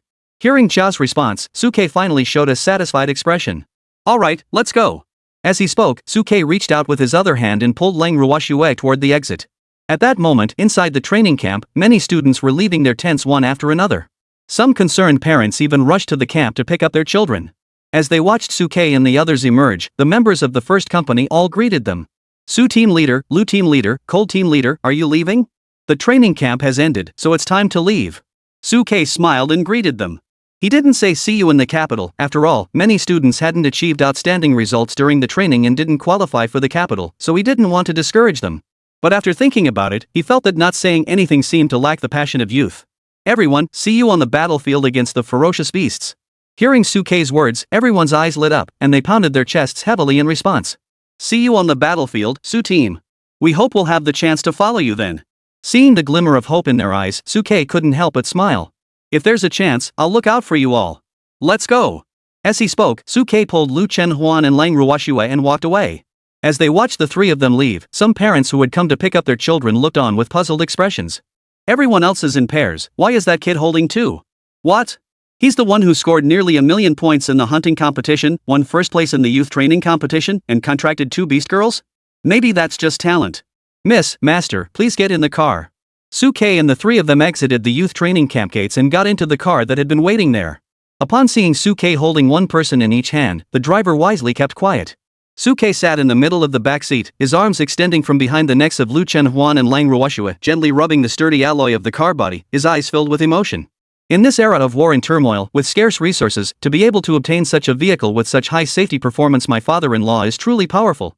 Hearing Suke's musings, Lang Ruoxue blushed slightly and lowered her head. It's nothing. My family has dozens of such vehicles. If Suga likes it, I'll ask my father to get us a few when I go back. Hearing Lang Ruoxue's words, Suke reached out and gently rubbed her cheek. We're heading to the capital soon, this thing won't be very useful there. But thinking about his vast beast taming space, Suke's heart stirred slightly. But maybe we could get one ready for now, just in case we need it for travel once we get to Kyoto. Hearing Suke's words, Lu Chenhuan frowned beside him. Suga, the journey to Kyoto is long and arduous, and we'll have to pass through several restricted zones along the way. Won't the vehicle be unable to pass through? Suke heard this and a smile appeared on the corner of his mouth. Don't worry about that. I have a plan. Hearing Suke's self-reference, both Lu Chenhuan and Lang Ruoxue couldn't help but blush all the way to their ears. Meanwhile, Xia, who was curled up in Suke's arms, rolled her eyes and muttered something before burying her head in his chest. Soon, the car entered the bustling city center. Hearing the familiar sounds of traffic, Suke and the others couldn't help but stick their heads out to look outside. During their time at the training camp, everyone had been cut off from the outside world, with little contact with anyone outside their classmates, and they were starting to feel a bit stir-crazy. Seeing the familiar buildings and crowds in the city, they suddenly realized they were still in human territory. Even Xia, who had been curled up in Suke's arms, couldn't resist peeking out from his embrace, her fluffy little head poking out as she looked out with curiosity. While Suke and the others were filled with joy and excitement, Xia's eyes were filled with curiosity about the world, especially when she saw some new and interesting objects, which made her gaze at them with longing, her big eyes wide open. Suke glanced down at Xia's wide eyes filled with curiosity and longing with the corner of his eye, his gaze flickering, unsure of what he was thinking. As he pondered, the honking of a car snapped Suke back to reality. Suga, we're here. Chapter 120, Are you kidding, Manhwa? Welcome home, Miss and Mr. Su. After getting out of the car, Suke couldn't help but curve his lips slightly as he looked at the row of neatly dressed servants in front of the estate. He knew the Lang family was wealthy, but he hadn't expected such a grand display of prestige. In this era of rampaging beasts, they could still hire so many servants to guard the estate. Moreover, in Suke's perception, the cultivation levels of these servants were all at least 3rd tier, with some even reaching 4th tier. The beast tamers and beast maidens who usually looked down on others greeted cold Ruoxue and Suke enthusiastically upon seeing them return. However, when they glanced at the person beside him, who was still holding Lu Chenhuan's hand, their eyes betrayed a strange expression. Fortunately, their upbringing restrained them from commenting on Suke like others might, and they merely offered him polite smiles. Lang Qianqiu rushed out of the estate the moment the three arrived, greeting them with a warm smile. Daughter, son-in-law, you're here. Come on, the food is ready. Let us go inside. As he spoke, Lang Qianqiu enthusiastically led Suke and the others toward the dining hall inside the estate. In the dining hall, a spacious table was already set with various delicious dishes, and Lu Lingfeng was already waiting there. Father! Upon seeing Lu Lingfeng, Lu Chenhuan's eyes welled up with tears, and she hurried forward, wrapping her arms tightly around Lu Lingfeng. Feeling the long-lost warmth from Lu Chenhuan, Lu Lingfeng was taken aback for a moment, then tears welled up in his eyes. He gently patted Lu Chenhuan's back. Silly Huan. Cold Qianqiu and Suke, who were nearby, also knew better than to disturb the two. After a moment, Lu Lingfeng was the first to snap out of it, gently patting Lu Chenhuan's back. It's okay, Huan. There are so many people watching. Lu Chenhuan, who had also come to her senses, quickly let go of Lu Lingfeng and blushed as she stepped aside to hold Sukei's hand. Meanwhile, Lang Qianqiu, hearing this, burst into laughter. What's there to be afraid of? We're all family now. I originally planned to invite Ruoxue and your former principal and teachers to this dinner, but after thinking it over, I decided to keep it a family gathering instead. After today's meal, we'll all be family. Hearing Lang Qianqiu's words, Lu Lingfeng couldn't help but show a look of emotion in his eyes. Mr. Lang, how can this be? In truth, Lu Lingfeng had been feeling a bit anxious all along before coming here. After all, given the relationship between Lu Chenhuan and Lang Ruoxue, the two sides were still competitors in certain subtle ways. As fellow contract beasts of Suke, Lu Lingfeng didn't believe that Lang Qianqiu had no plans to use this banquet to his advantage. In fact, Lu Lingfeng had already prepared himself to confront Lang Qianqiu, the wealthiest man in Tianhai, for the sake of Lang Ruoxue. However, to his surprise, Lang Qianqiu showed no signs of animosity on his face at that moment. What's wrong with that? You don't know how suppressed and melancholy Ruoxue was before she met Suke and Lu Chenhuan. I had even prepared myself for the possibility that Ruoxue might never find a suitable partner in her lifetime.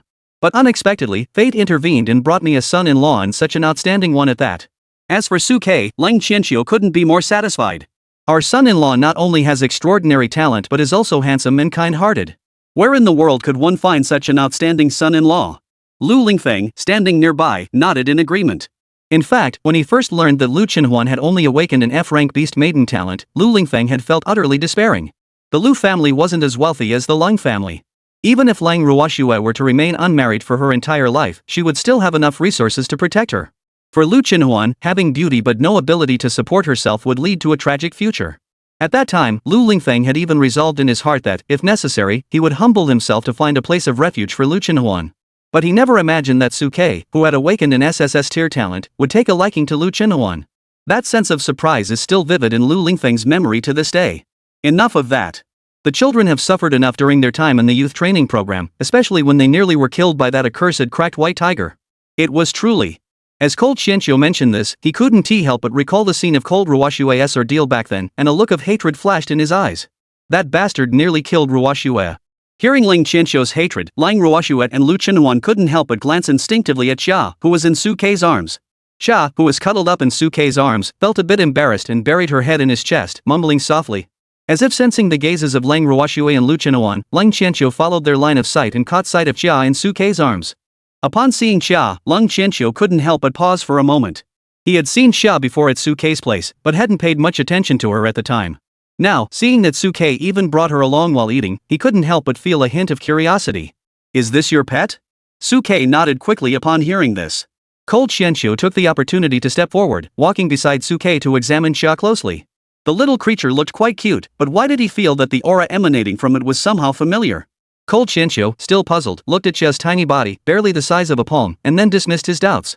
Such a tiny kitten couldn't possibly be familiar, it must just be a mistake. Anyway, whatever it is, it's way cuter than that damn cracked white tiger. As he spoke, Lang Qianqiu greeted Suke and the others. Come on, son-in-law. You guys haven't eaten properly in a while, you must be hungry. This is something I had auntie make specially. Just treat it like your own home and eat your fill tonight.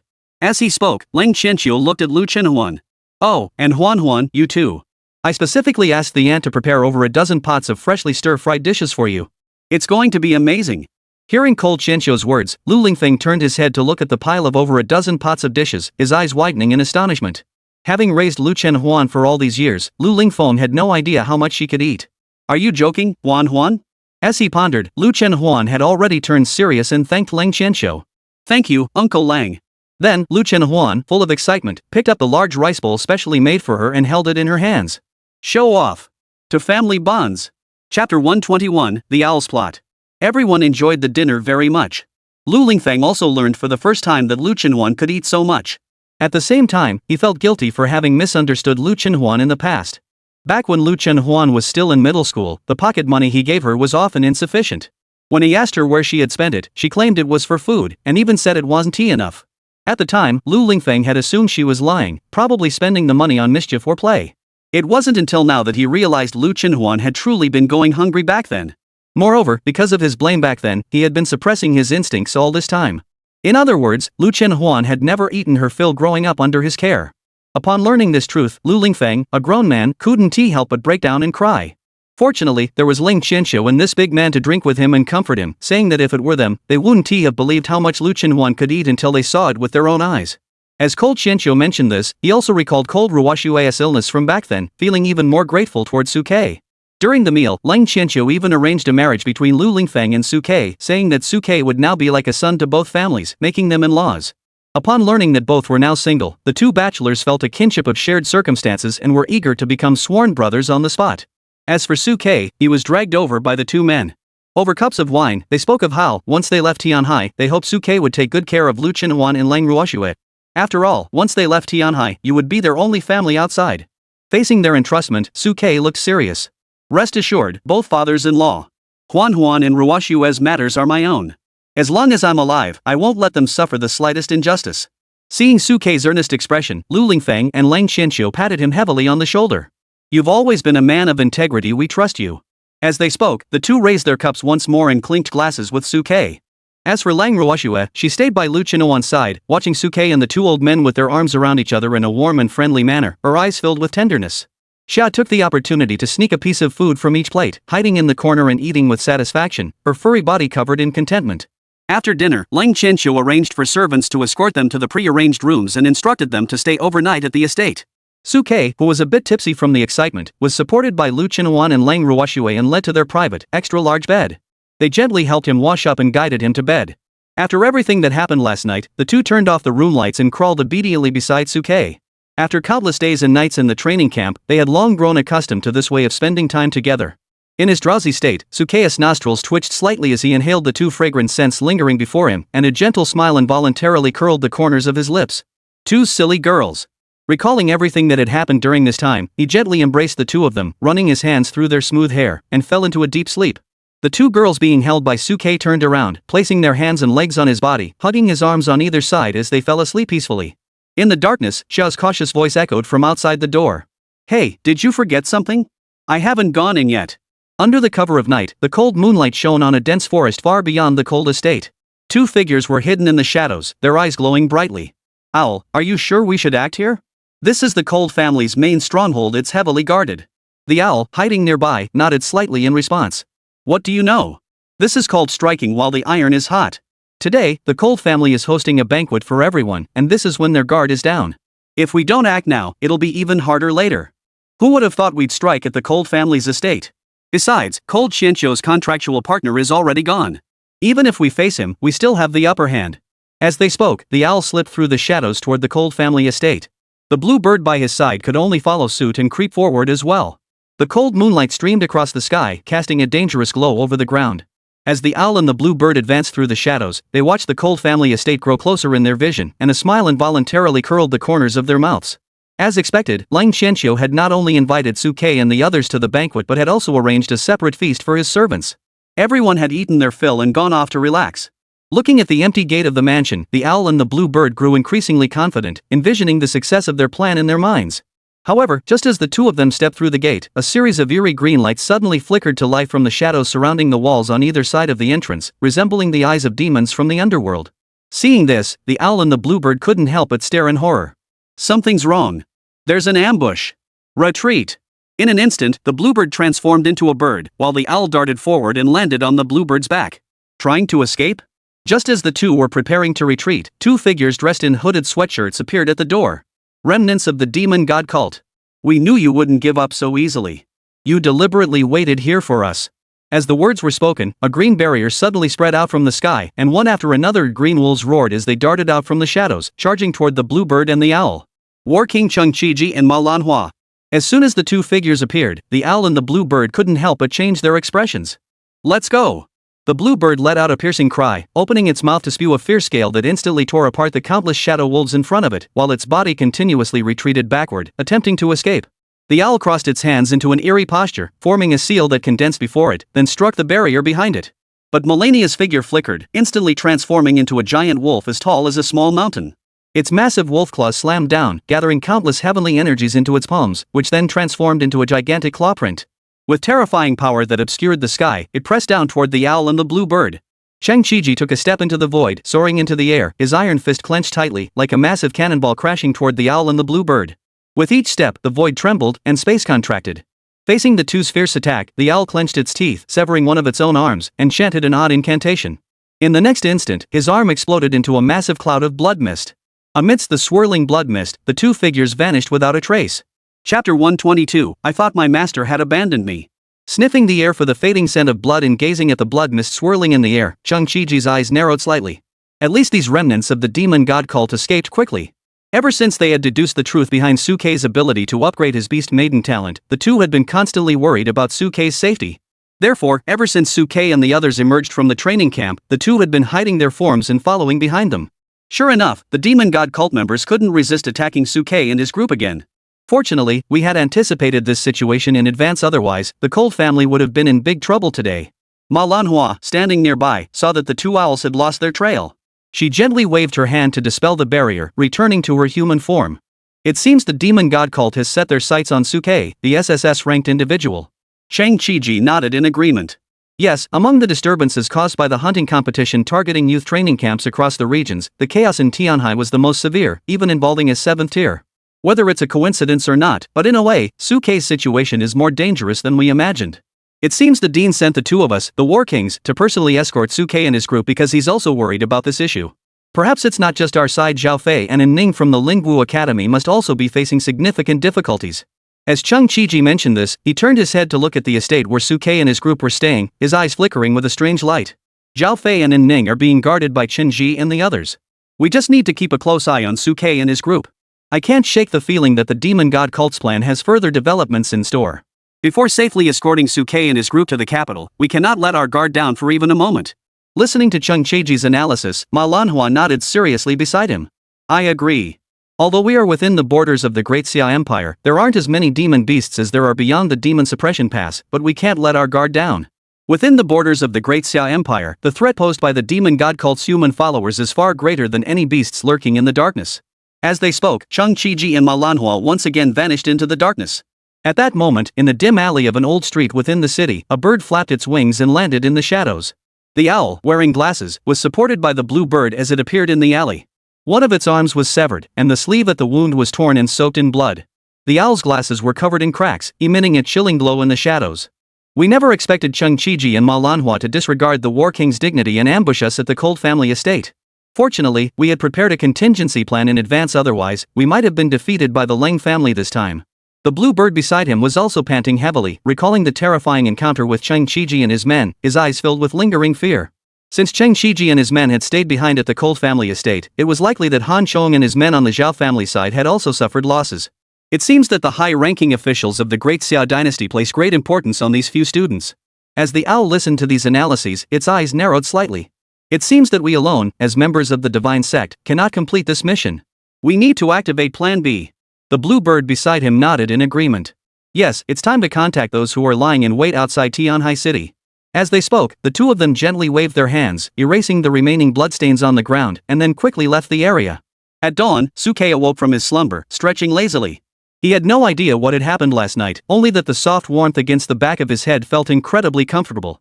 Looking at Lu Chenhuan and Lang Ruoshua sleeping soundly, Sukei gently stroked the strands of hair by their ears, carefully withdrawing his arms from their embrace, which were tightly held by their delicate hands. He bent down and gently lifted their legs, which were resting on his thighs, preparing to leave. But just then, Lu Chenhuan and Lang Ruoshua seemed to sense Sukei's movements, murmuring softly as they opened their eyes. Instinctively, they placed their legs back on Sukei's thighs and clung tightly to his arms. Lu Chenhuan, even more so, clung to Sukei's arms, gently shaking them while pouting her lips and speaking softly. Just let me sleep a little longer. Lang Ruoshua remained silent, but her large, innocent eyes stared at Sukei as she blinked repeatedly. Sukei watched the scene unfold, unable to suppress a tender smile.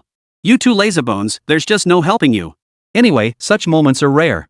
Since you want to sleep a little longer, go ahead and rest a bit more. As he spoke, Sukei tightened his grip on their waists, pulling them closer to himself, ready to close his eyes and take a nap. But just then, the door suddenly banged loudly. A familiar yet hoarse voice came from outside the door. Hey, did you forget something outside the door? Open the door right now, or I'll call someone. Upon hearing this, Sukei, who had just closed his eyes, suddenly woke up and looked at Lu Chenhuan and Lang Ruoshua beside him. Did you two forget something outside for Chia last night? Hearing Sukei's words, Lu Chenhuan and Lang Ruoshua couldn't help but blink their eyes. Oh my, we had a few drinks last night too. We only remember helping Su go up to bed and then following him upstairs to sleep. After that, we don't remember anything else. Xia doesn't seem to remember bringing anything in with her. Upon hearing this, Suke couldn't help but rub his forehead. He quickly pulled his hand and leg out of Lu Chenhuan and Lang Ruoshua's arms, stood up and rushed to open the door for Xia. Xia was, after all, a highly intelligent ferocious beast. If she wasn't kept under watch and someone else noticed something amiss, that would be a major problem. As he pondered, Suke opened the door, only to see a palm-sized furry ball suddenly spring up from the ground and land in his arms. At that moment, Xia stared at the fluffy, messy hair on Suke's head, looking at him with a pouty expression. "Master, you don't know how many times I called out for you all night. I wanted to come in, but I was afraid of making too much noise and being discovered, so I had to suppress my voice and call out softly. Who knew my voice would go hoarse, and you didn't even notice me?" Xia, who was continuously complaining to Suke, felt tears welling up in her eyes, and her hoarse voice made everyone feel even more heartbroken. "I almost thought you didn't want me anymore." Seeing this, Suke felt a pang of sympathy and gently ruffled Xia's messy hair. Don't be afraid, don't be afraid. We'll never abandon you. I promise you, no matter what happens, I'll always keep you by my side."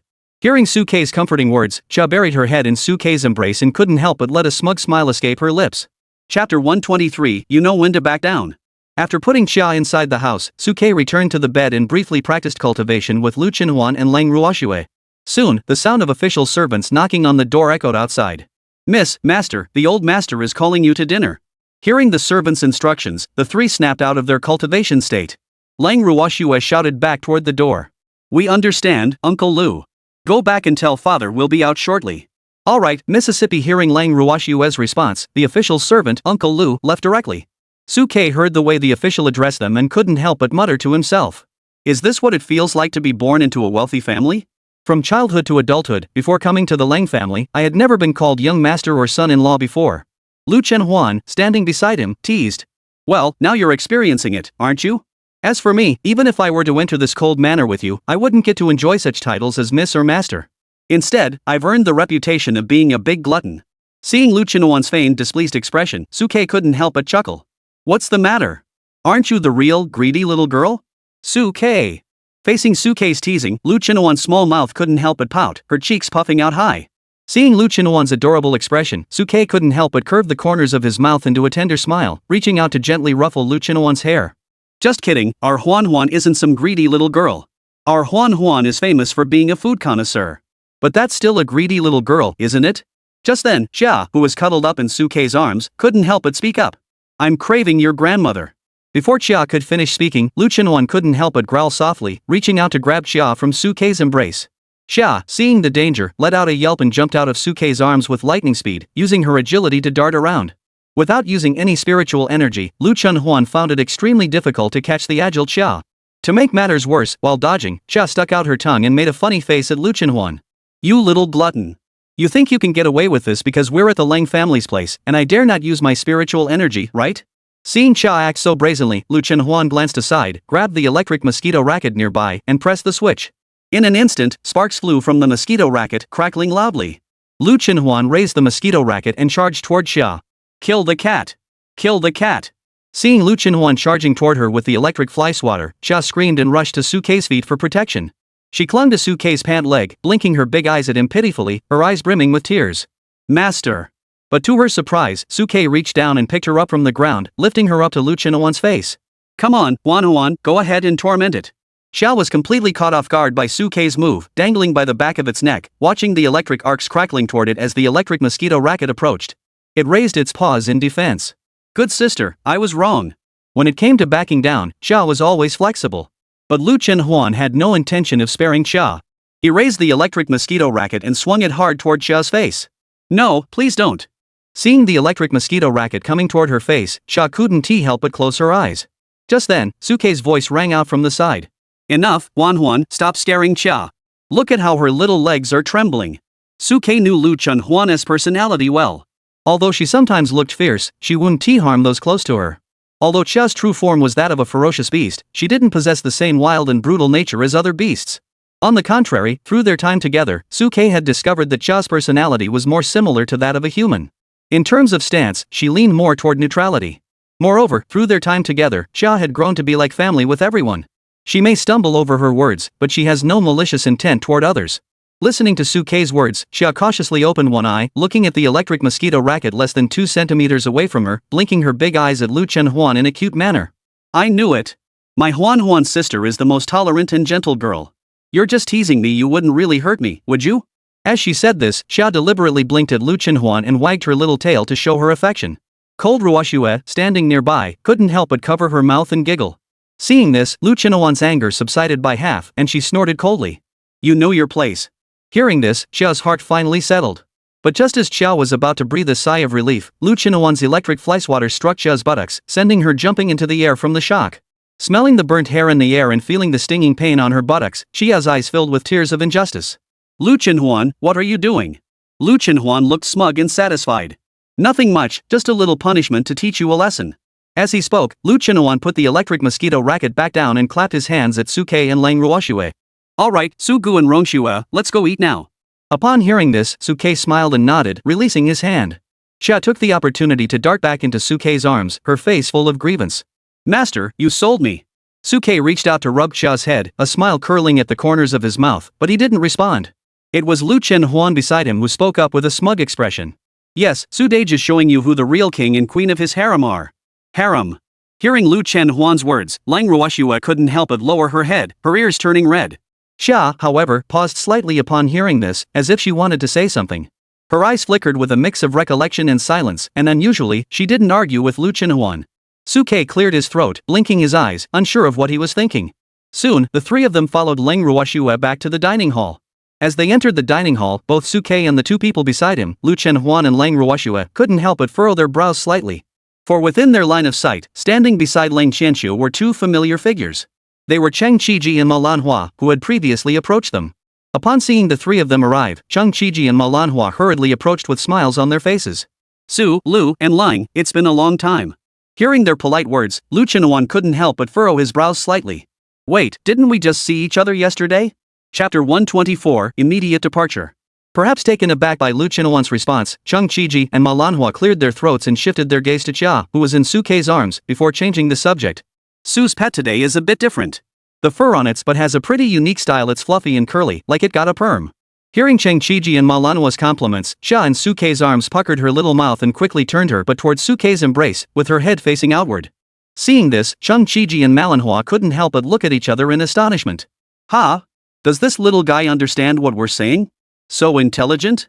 As they spoke, Cheng Qiji, with a skeptical look, turned to Xia, whose head was turned inward, and spoke to her tentatively. Are you a big stupid cat? Hearing Cheng Qiji's words, Xia, who was already in a bad mood, puckered her lips and let out a soft whine. Instantly, her limbs tensed and a loud sound echoed from the direction of her rear end. Put. A foul-smelling green smoke then billowed out from Xia's rear, wafting toward Cheng Qiji, who had just brought his nose close to her. Caught off guard, Cheng Qiji was knocked back by the force of the attack, the pungent smell making it difficult for him to breathe, and tears streamed down his face. Wow, what kind of pet cat is this? How can its fart be so pungent? Melania, standing nearby, quickly stepped back in disgust, afraid of catching the stench from Cheng Qiji. At that moment, Cheng Qiji's eyes were filled with suspicion. He coughed while tears streamed down his face as he studied Xia. How did this little thing happen to fart just as I approached? Could it really have understood what I said and was intentionally playing a prank on me? The timing of all this was simply too coincidental, causing Cheng Qiji to harbor doubts in his heart. Fortunately, Lang Qianxiu hurried over to smooth things over, smiling as he addressed Cheng Qiji and Manhwa. Mr. Cheng, Ms. Ma, the meal is ready. Please take your seats first. Cheng Qiji heard this and nodded slightly in agreement with Lang Qianxiu's words. Alright, we'll take your word for it. Saying this, he followed Lang Qianxiu and sat down between Lang Qianxiu and Lu Lingfeng. Seeing this, Suke and Lu Chenhuan followed suit, picking up their bowls and chopsticks to begin eating. However, whether it was because Cheng Qiji and Manhwa were present today, everyone seemed less enthusiastic about eating compared to yesterday. Even cold Qianxiu and Lu Lingfeng, who loved drinking, only took a small sip of wine to moisten their throats. Suke sat between Lu Chenhuan and Lang Ruoxue, watching Cheng Qiji and Manhwa enthusiastically accept the toasts from Lang Qianxiu and Lu Lingfeng, his eyes flickering. Upon seeing Cheng Qiji and Manhwa, Suke realized that it seemed they would have to depart immediately after finishing their meal. He just didn't know whether this rushed arrangement was the capital S orders or the personal decision of Cheng Qiji and Manhwa. Since there were people waiting, the meal was eaten quickly. In less than 10 minutes, Lu Chenhuan had already finished the 20 or so large dishes in front of him. Cheng Qiji and Manhwa, who were sipping tea nearby, stared wide-eyed. Although they had heard rumors about Lu Chenhuan's voracious appetite, witnessing his astonishing eating capacity up close left them speechless for a moment. Fortunately, they were seasoned individuals who had seen their fair share of the world, and they quickly regained their composure, continuing to exchange cups with Lang Qianxiu and Lu Lingfeng. They also took the opportunity to reveal the news about taking Suke and the others with them. Mr. Lang and Mr. Lu, the safety of Suke and the others is our top priority at this moment. Please allow us to take your beloved son and daughter-in-law with us after the banquet concludes today. Hearing Cheng Qiji and Nailan Hua's words, Cold Shenxiu and Lu Lingfeng couldn't help but smile. What are the two directors talking about? You two have come all the way from the capital to summon Huan and the others naturally, it is your arrangements that matter. Moreover, the journey to the capital is long and arduous. With the two of you escorting them, we will feel much more at ease. In response to Cold Shenxiu and Lu Lingfeng's words, Cold Shenxiu and Lu Lingfeng hurriedly raised their wine cups. Please accept our gratitude for your efforts on this journey to the capital. Seeing the arrogant expressions on Lang Shenxiu and Lu Lingfeng's faces, Cheng Qiji and Ma Lanhua hurriedly went up to support the two of them. Cold brother, Lu brother, there is no need for you to treat us this way. Escorting Suke and the others was a direct order from the dean. Even if you hadn't mentioned it, we would have done everything in our power to assist them. Listening to their polite exchanges, Suke quickly analyzed their plans and became even more certain of Cheng Qiji and Ma Lanhua's true purpose for this journey. The lunch lasted only a short while. After everyone had finished eating, Cheng Qiji and Ma Lanhua spoke up at the right moment. The vast lands of Tianhai are rich in resources, with abundant produce and delicious food. We are deeply grateful for your hospitality. If given the opportunity, we would have liked to stay in Tianhai for a few more days. However, we are here on the orders of the dean to escort the three students to the capital, so we cannot linger any longer. We hope you will understand. Upon hearing this, Lang Qianqiu and Lu Lingfeng immediately stood up and addressed Cheng Qiji and the others. How can you say that, directors? If Shuesu, Suke, and Huan have the honor of being specially summoned to the War Academy alongside you two, that is their good fortune. There is no need for any apologies. At this point, Lang Qianqiu and Lu Lingfeng waved their hands generously. It is we who should be thanking you for your kindness. Upon hearing this, Cheng Qiji and Ma Lanhua couldn't help but reveal a satisfied expression in their eyes as they looked over at Suke and the others. Those three students, since both of your parents have agreed, after we finish this meal, would you be willing to depart for the capital with us immediately? Hearing Cheng Qiji and Ma Lanhua's words and seeing the eager look in their eyes, Suke nodded slightly. Alright, we'll follow the two principals' lead. After finishing this meal, we will depart immediately for the capital. Originally, in Suke's original plan, he had intended to return to the old city district to visit the neighbors in the low-income housing.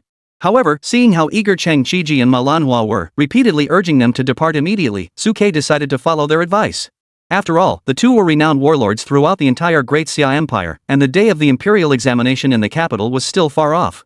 Logically speaking, they shouldn't be in such a hurry. There must be a reason for such unusual behavior. Recalling everything he had experienced during his youth training, Suke chose to trust Cheng Qiji and the others. Chapter 125, Cheng Qiji's Analysis. After having lunch at the Lung family's residence, Cheng Qiji prepared to take Suke and the others with him. However, before leaving, Suke requested to visit the dilapidated rental apartment where he had once lived. Cheng Qiji and the others understood Suke's request and accompanied him to the shabby apartment where he had once lived. Along the way, Suke led the group into a large supermarket, used the prize money card he had won during his youth training to purchase a variety of daily necessities, and stored them in his storage ring. But when they arrived near the dilapidated public housing where Suke had once lived, seeing the old, run-down buildings before him, Suke fell silent again. After a moment's hesitation, he ultimately decided not to go inside. Instead, he handed the supplies from his storage ring to Cheng Qiji and Ma Lanhua, who were waiting nearby. Mr. Chang, Mr. Ma, please deliver these supplies to the residents of that building. I won't be going in. Why? Cheng Qiji and Ma Lanhua, standing nearby, raised their eyebrows slightly and looked at Suke.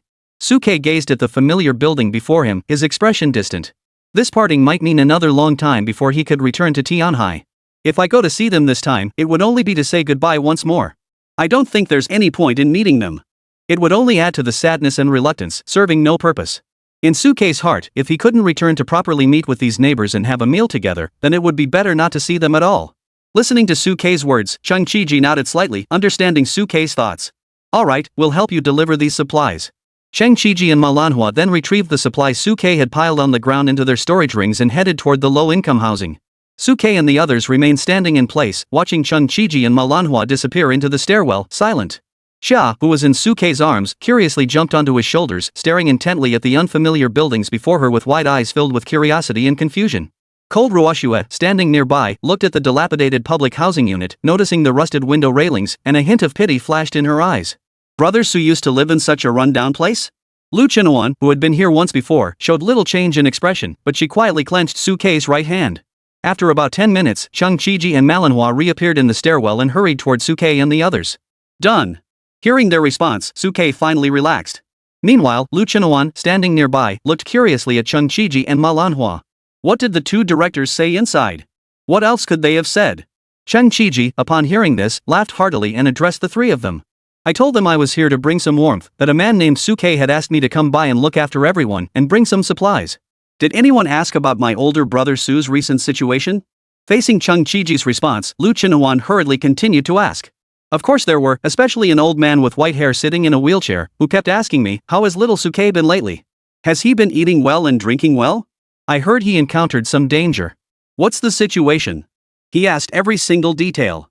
Listening to Chung Chiji's description, Suke's expression grew complex. It must be old Wang. Even when we were living in the subsidized housing, he was the one who cared about me the most.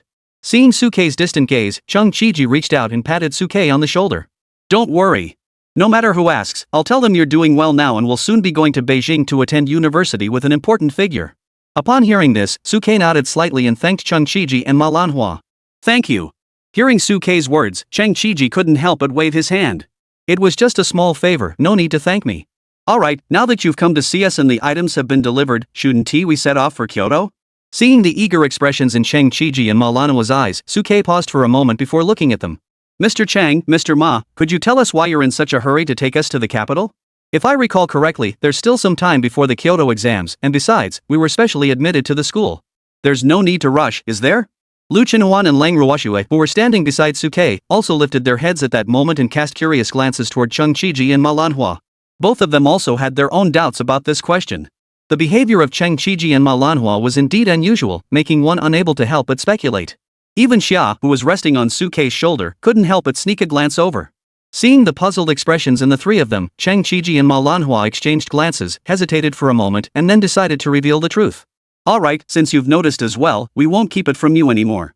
Having said this, Chung Chiji and Manhwa turned to look around them. Seeing that no one was nearby, they continued. But before that, I need to ask you a question. As he spoke, Chung Chiji looked at Suke. Suke, tell me, have Lu Chenhuan and Lang Ruoxue's talent levels already been upgraded, surpassing F rank? Facing Chung Chiji's question, Suke frowned and looked at Chung Chiji. What? Is this related to that? Chung Chiji nodded slightly. It is related, and it's a major breakthrough. Whether it was their resistance against that 7th-tier ferocious beast during the hunting competition, their performance in this youth training competition, or the changes in the beast forms of Lu Chenhuan and Lang Ruoxue, it is clear from all these displays that Lu Chenhuan and Lang Ruoxue have long since transcended the limitations of F-rank beast girls. At this point, Chung Chiji turned to look at Lu Chenhuan and Lang Ruoxue. What do you think?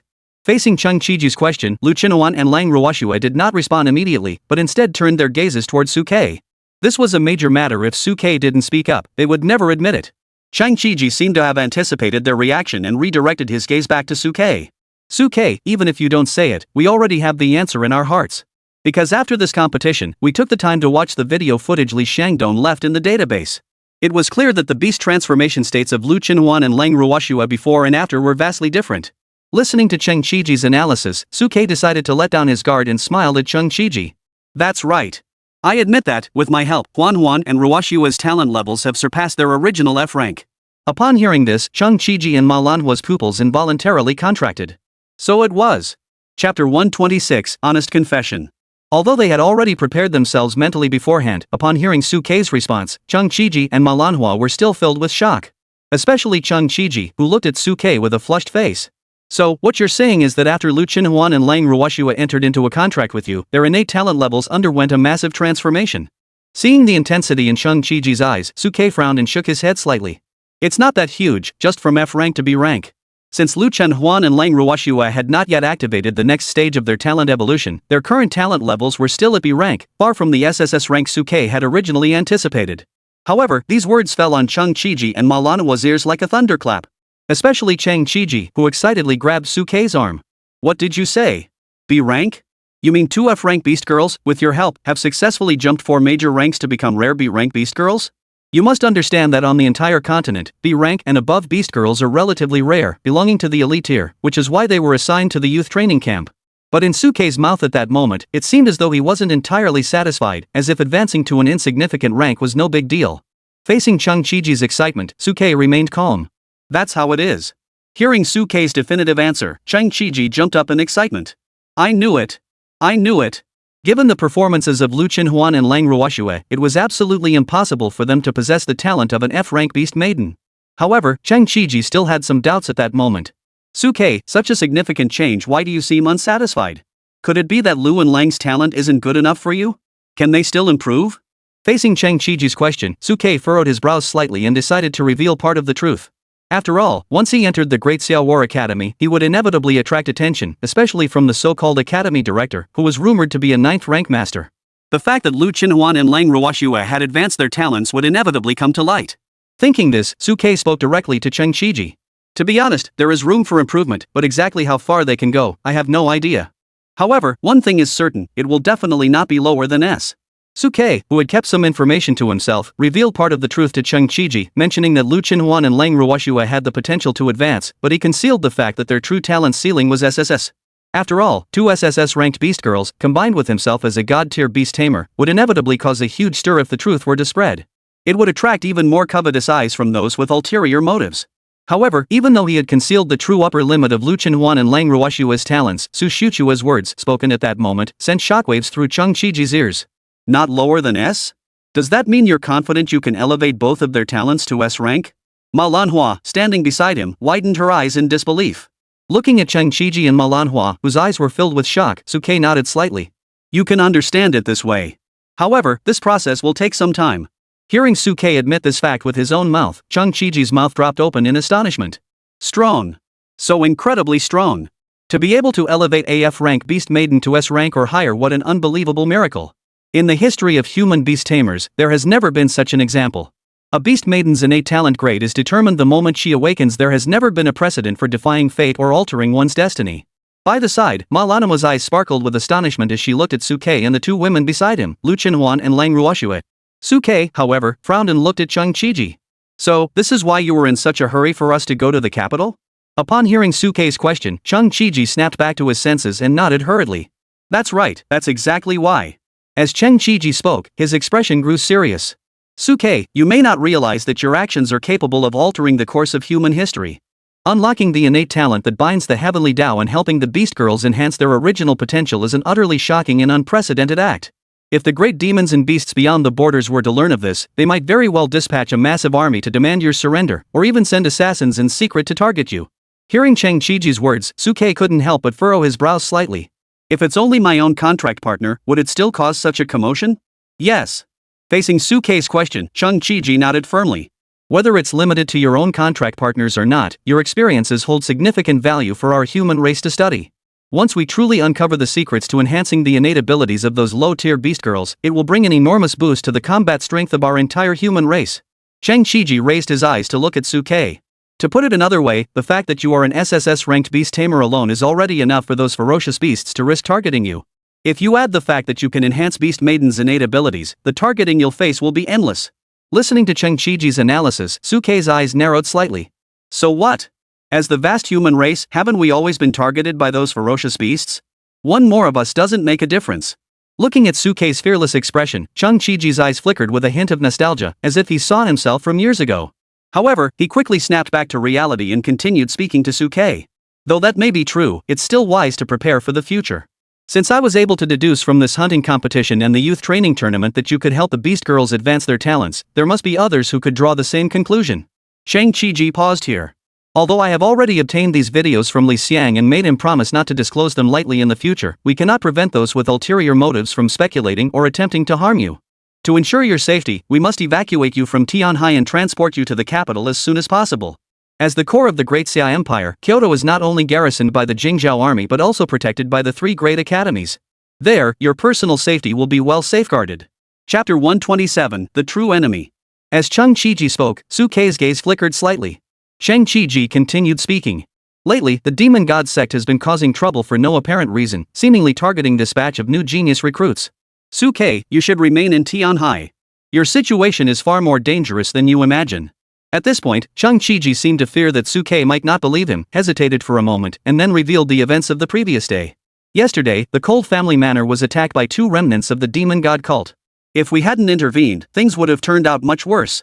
Upon hearing Cheng Qiji's words, both Lu Qinhuan and Lang Ruoxue beside him couldn't help but widen their eyes in shock. Especially Lang Ruoxue, whose eyes were filled with disbelief. What? Last night, remnants of the demon god sect actually invaded my cold family?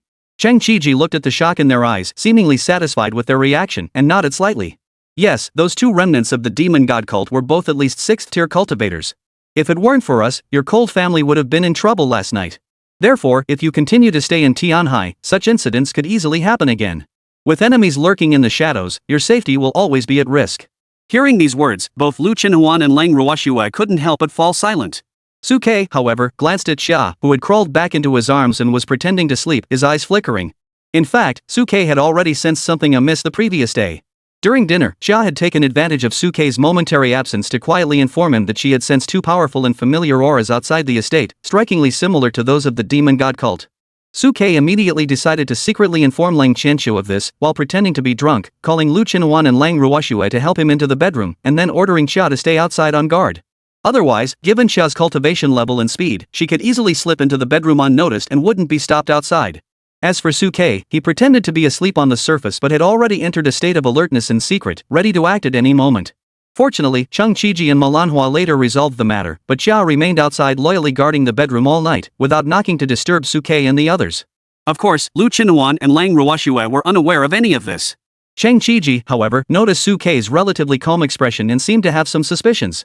He looked at Suke with a meaningful expression. Suke, even if you have some mental preparation for such a situation, in the face of such a huge disparity in strength, any resistance is futile. The only solution is to enter the capital, seek protection under the academy, and quickly enhance your strength. Only by establishing a firm foundation can you handle the situation with ease. Cheng Qiji paused here, then looked at Suke with a serious expression. Suke, I know you have recently advanced to the 3rd tier of cultivation and are proud of yourself. However, while 3rd tier cultivation is already a significant lead among the newly awakened freshmen in Tianhai, it is still insignificant when compared to the entire human race and the entire Blue Star. Manhwa chimed in from the side, glancing at Lu Qinhuan and Lang Ruoxue beside her. Yes, while I acknowledge that you are indeed outstanding, it is precisely because you are so exceptional that your true opponents are not your peers, but the remnants of the demon god cult and the ferocious beasts that have already attained cultivation. Especially as your talents become more evident, you will increasingly be targeted by these individuals in the future. Hearing the words of Manhwa and Cheng Qiji, both Suke and the nearby Lu Qinhuan and Lang Ruoxue couldn't help but fall into silence. Especially Suke, even though he didn't speak, he couldn't help but acknowledge in his heart that he had indeed become arrogant and self-righteous earlier. Especially after the Qingshuan Grand Competition, where even Zhao Fei and Ning, who had forcibly broken through to the 3rd stage, were easily defeated by him and Lu Qinhuan. However, hearing Cheng Qiji's words now and recalling yesterday's events, Suke and the others realized that their mindset indeed needed some adjustment. The true opponents they should truly take seriously were the demon god sect hiding in the shadows and the great demons beyond the demon ceiling pass. The only way forward was to strive to enhance their strength as quickly as possible. After gaining a clear understanding of everything, Suke first bowed to Cheng Qiji and the others. Thank you both for your assistance yesterday. Rest assured, I was merely curious and asked out of interest. I have no intention of not accompanying you to the capital.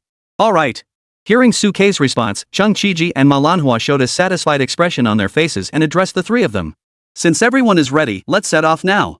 Upon hearing this, Suke, Lu Qinhuan, and Lang Ruoxue nodded slightly before following behind Cheng Qiji and Manhwa. Under Cheng Qiji's lead, the 5 of them exited the city gates.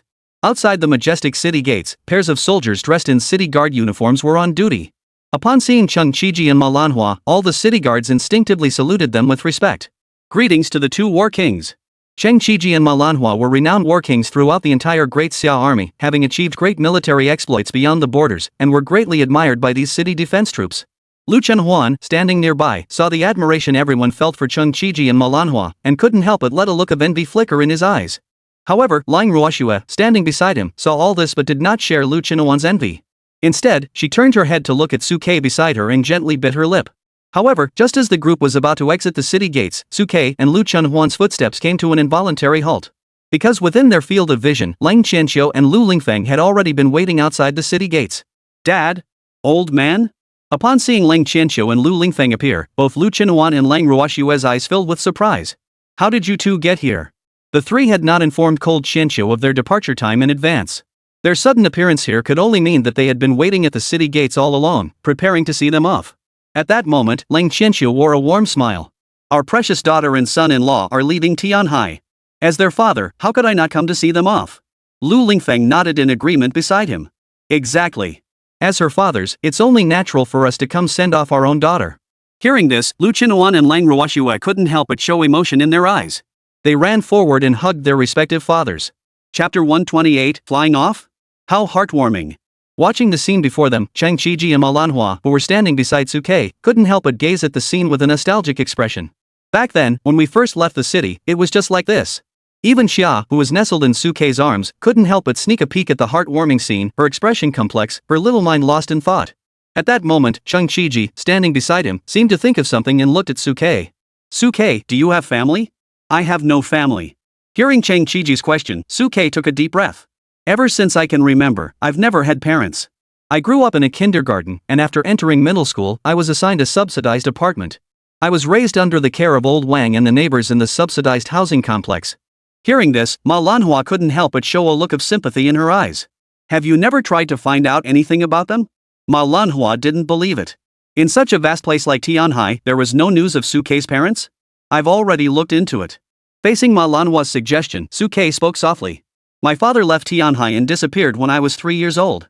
As for where he went or what he's doing, I know nothing. I heard he didn't even register his departure. As for my mother, there's not a single trace of her. There's absolutely no information about her at all. Hearing Suke's response, Chang Qiji, who was standing nearby, furrowed his brows slightly. Could you share any information about your parents? Perhaps the War Academy could help us track down their information. Upon hearing this, a glimmer of hope flickered in Suke's eyes. The Great Xia War Academy is one of the 3 great academies of the Great Xia Empire, and its students are spread throughout the entire empire. Perhaps they could truly assist him. Thinking this, Suke directly revealed his father's name to Chang Qiji. Su Lin. Su Lin? Hearing Suke's words, Chang Qiji and Ma Lanhua couldn't help but furrow their brows simultaneously, quickly searching their memories. The name sounded unfamiliar, not like that of a particularly renowned beast tamer. If it were a well-known beast tamer, the two of them would have reacted quickly and wouldn't have had to search their memories for so long without finding anything. He must be a low-ranked beast tamer, someone obscure and unknown. At this point, Chang Qiji seemed afraid that Suke would be disappointed, so he hurriedly added. Don't worry, though. Once we return, I'll contact our academy students stationed across various regions and instruct them to keep a close eye out for any beast tamers named Su Lin. As soon as we have any information, I'll inform you immediately. Upon hearing this, Suke's eyes flickered with gratitude as he nodded to Chang Qiji in thanks. Thank you, Director Chang. Chang Qiji, upon hearing this, waved his hand lightly. There's no need to be so formal. Since you've joined our academy, you're one of us. This is just a small favor, nothing to mention. As Chang Qiji spoke, he looked at Suke. What about your mother? What's your mother's name? We'll look into it for you as well. However, when faced with Chang Qiji's question, Suke simply shook his head. I don't know either. As far as I can remember, I've never seen my mother. The only thing I remember is that she seemed to have held me when I was very young. As for what she looked like or her name, my mind is a blur, I have no recollection. Hearing Suke's description, Chang Qiji and Ma Lanhua looked at him with sympathy. Poor child. In their hearts, Suke was likely separated from his mother at a young age due to an accident at home. Later, his father left him alone to search for his mother. At such a young age, he had to endure a level of independence that was far beyond his years. Now, they finally understood why Suke always remained calm and composed in the face of adversity. It was because he had grown up without the companionship of his family, forced to fend for himself. As they pondered this, Lu Qinhuan and Lang Ruoxue rose from the arms of Lang Qianqiu and Lu Lingfeng, running over to pull Suke toward them. Come, give him a hug too, as a farewell. Hearing the two girls' words, Suke and Lu Lingfeng couldn't help but rub their foreheads. We're big men, what's with the hugging? Exactly, it's not appropriate for us men to act so sentimental. Seeing their awkwardness, Lu Qinhuan crossed her arms at her waist. If you won't hug, it means you don't truly consider Su Dage as family. What's wrong? Aren't daughters and sons-in-law the same? Cold Ruoxue, standing nearby, blinked her eyes and nodded in agreement. I think Sister Huan is right. You've never had a family since you were a child. We are your family. Su Dage should also experience the love from family. Listening to the two of them echoing each other, Suke and Lu Lingfeng couldn't help but hold their foreheads. Cold Qianqiu, however, cleared his throat and walked up to Suke, giving him a simple hug. What Ruoxue and the others said is right. Son-in-law, you two are leaving now, and who knows when you'll be able to return to Tianhai. Take care on your journey. Ru Shui, I'm entrusting her entirely to you from now on. If you need anything in the capital, let me know, and I'll find a way to get it for you. As he spoke, Lang Qianqiu reached into his robe and pulled out a gold card, handing it to Suke. This is some living expenses for you. Take it and spend it as you need. If it's not enough, just send me a message and I'll top it up. Lu Lingfeng also stepped forward and gave Suke a simple hug. Son-in-law, take care of yourself on the journey. Huan has a stubborn temper.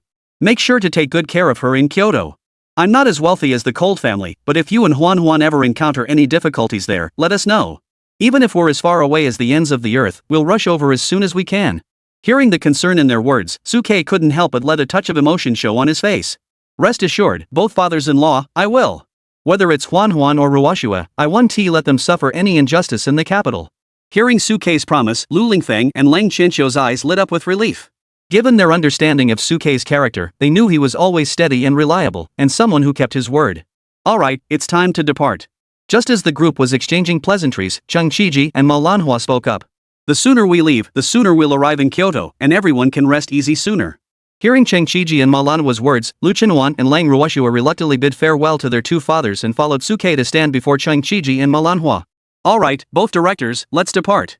As Lu Chenhuan spoke, he looked at Cheng Chiji and the others with a puzzled expression. But how should we depart? Naturally, we'll use this. As he spoke, Cheng Chiji waved his hand and pulled out a helicopter from his storage ring. Ha! In an instant, Suke and Lu Chenhuan were all stunned. Fly there? Chapter 129, The Legend of the Forbidden Land. Sitting in the helicopter, feeling the biting cold wind blow against their faces and hearing the roar of the rotor blades, Chia, who was in Suke's arms, instinctively burrowed her head into his chest. The plane that Cheng Chiji and the others had brought out was an old-fashioned small aircraft, more accurately a modified fighter jet with windows, temporarily used as a mode of transportation. As a result, the fuselage was drafty, and it could only fly at low altitudes. Lu Chenhuan, standing beside him, pressed his face against the plane's window with curiosity, pointing at the clouds outside and excitedly calling out to Suke. Suge, we're flying so high. This is the first time I've ever seen the world from this perspective. Look over there. Birds. There are birds. At that moment, Lu Chenhuan was like a little girl who had never seen the world before, her eyes filled with curiosity about everything around her. Even the cold and aloof Lang Ruoshua couldn't help but glance sideways, following Lu Chenhuan's gaze toward the flock of birds circling the clouds in the distance. Suke watched the scene, his eyes flickering. This world was different from the one he had come from. Due to the emergence of beast taming power, people focused on cultivating spiritual energy, resulting in slightly lagging technology. For example, aircraft, which are similar in concept, were mostly used as transportation tools and did not serve specific combat functions. Meanwhile, Lu Chenhuan, curious, turned to the nearby Manhwa and asked aloud. Director Ma, I heard that all of you 7th rank war kings can fly through the air. Why not just carry us to the capital? Hearing Lu Chenhuan's question, Manhwa couldn't help but chuckle. Silly girl, do you know how far it is from Tianhai to Kyoto? If we didn't use a plane, flying there with our physical bodies would consume a significant amount of spiritual energy. Cheng Chiji, who was piloting the plane, nodded in agreement. Unless there's an emergency, constantly depleting spiritual energy to rush to our destination is a very dangerous thing to do. If we encounter hostile individuals or the fierce beasts lurking in the forbidden zones along the way, our depleted spiritual energy would make us highly vulnerable to danger. Forbidden zones? Hearing Cheng Chiji's explanation, Lu Chenhuan and Lang Ruoshua couldn't help but pause in surprise. While the knowledge system taught at school had briefly mentioned forbidden zones, it had only been touched upon, stating that they were filled with danger but without specifying what exactly lay within. Mr. Chang, could you tell us what's inside the forbidden zones? Even Suke, who had been lost in thought, snapped back to reality upon hearing this and looked at Cheng Chiji with curiosity. Manhwa, standing beside Cheng Chiji, noticed the curiosity in the three's eyes and couldn't help but smile. It's no wonder you're curious. Some things aren't necessary for you to know in advance while you're in school. However, you have now reached the point where you should know these things. Let me give you a brief overview of the world's basic structure. On the current blue star, the human race and the beast race live in separate regions, with the demon ceiling pass as the boundary. Inside the pass are the human race, and outside are the beast race. In the past, the ancestors of the human race led countless beast masters and beast maidens to gradually reclaim the lost territories of the human race. They then gathered the elite from all nations to form the demon ceiling pass as a defensive line. They also trained many powerful beast masters and beast maidens to station themselves outside the pass, preventing the great demons of the beast race from easily breaching the demon ceiling pass. However, beyond the demon ceiling pass, there are also numerous regions within the pass where fierce beasts have established their lairs. During the process of reclaiming lost territories, many powerful demons and fierce beasts refuse to abandon their lands, choosing death over retreat. To preserve the strength of the human race, the sages ventured deep into these regions to negotiate with these great demons and ferocious beasts. Those with treacherous intentions were executed on the spot. Those with relatively mild temperaments or willing to submit to the human race were made to swear an oath with the sages, demarcating their territories with boundaries, and were granted sufficient land to reside. Within these territories, the great demons were forbidden to leave, and the human race was forbidden to enter. They swore an oath to the heavens with the ancestors, and any breach would result in being struck by heavenly lightning. The areas where these great demons reside are known as forbidden zones. As they listened to Manhwa's explanation, Lang Ruoshua, Lu Chinhuan, and Suke couldn't help but reveal a look of understanding in their eyes. So that's it. The so-called forbidden zones are prisons to confine these great demons and beasts that still roam among the human race? Ma Lanhua nodded slightly upon hearing this, but then shook her head. Currently, there are 7 forbidden zones within the human realm. 5 of them can be understood in this way, but the remaining 2 cannot be interpreted in the same manner. As Suke listened to Malanhua's words, his brows furrowed slightly. What makes these 2 different? Upon hearing this, Malanhua glanced at Chung Chiji, who was piloting the aircraft beside her, then turned to look at Suke and the others. Yes. There are 2 forbidden zones where 2 ninth-tier perfected demons, who were once killed by the ancient sages and were on the brink of becoming beast gods, met their ends. These 2 great demons were extremely powerful. Even after their deaths, their divine consciousness remained intact, and their spread, turning the surrounding land into a barren wasteland. Therefore, these 2 forbidden zones are devoid of life, filled with countless undead corpses, and are the most dangerous places for humanity. As they listened to Malanhua's explanation, both Suke and the 2 beside him, Lu Chinhuan and Lang Ruoshua, couldn't help but reveal a look of astonishment in their eyes. So there was such a secret behind it. Ma Lanhua nodded slightly. Therefore, if you encounter these forbidden zones, it is best to avoid them at all costs. Cheng Chiji, who was piloting the plane beside Malanhua, also nodded in agreement. Whether they are the powerful demons and beasts trapped within the boundaries, or the malevolent spirits of deceased demons, none of them are foes we can afford to provoke. Listening to their explanations, Suke, Lu Chinhuan, and Lang Ruoshua finally gained a rough understanding of what the so-called forbidden zone entailed. However, no one noticed that Chia, who was curled up in Suke's arms, had quietly opened her eyes, her gaze flickering with an extremely complex light. Just then, Lu Chenhuan, who was standing nearby, seemed to think of something and looked back at Ma Lanhua. But Director Ma, didn't you mention earlier that we would pass through the forbidden zone on our way to the capital? Facing Lu Chenhuan's question, Ma Lanhua nodded without hesitation. Cold Ruoshua, standing nearby, blinked her curious eyes at Ma Lanhua. Was that the first type of demon beast forbidden zone you mentioned, or the Yinling forbidden zone? Even Suke was curious to know the answer. Seeing the curious looks in the 3 of their eyes, Ma Lanhua cleared her throat. Both. On the way from Tianhai to the capital, we will pass through 2 forbidden zones. One is a place where great demons are imprisoned, and the other is a place where spirits dwell. Upon hearing this, the atmosphere in the room fell silent. Chapter 130, The Mysterious Black Bird. Seeing the somber expressions on Suke and the others' faces, Malihua hurriedly laughed. It's nothing. We are very familiar with the boundaries of these forbidden zones. As long as we don't cross the boundaries recklessly and provoke the beings inside, nothing unusual should happen. As she spoke, Malanhua seemed to fear that the 3 might grow timid, so she continued to reassure them. Besides, we've crossed these borders more than once. When we first arrived in Tianhai, we also had to pass through these 2 forbidden zones, but we're all safe now, which proves that as long as we don't overstep the boundaries, we'll be fine.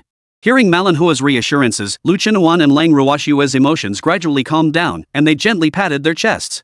After all, according to Melania's description, the forbidden zones were home to terrifying demon beasts or spirits that even she, a 7th-rank war king, couldn't handle. The 3 of them were only 3rd-rank karami. If they really encountered such creatures, they wouldn't stand a chance. Only Suke narrowed his eyes slightly, gazing out the window at the swiftly passing clouds. Unlike Lu Chinhuan and Lang Ruoshua, who were optimistic, Suke felt uneasy.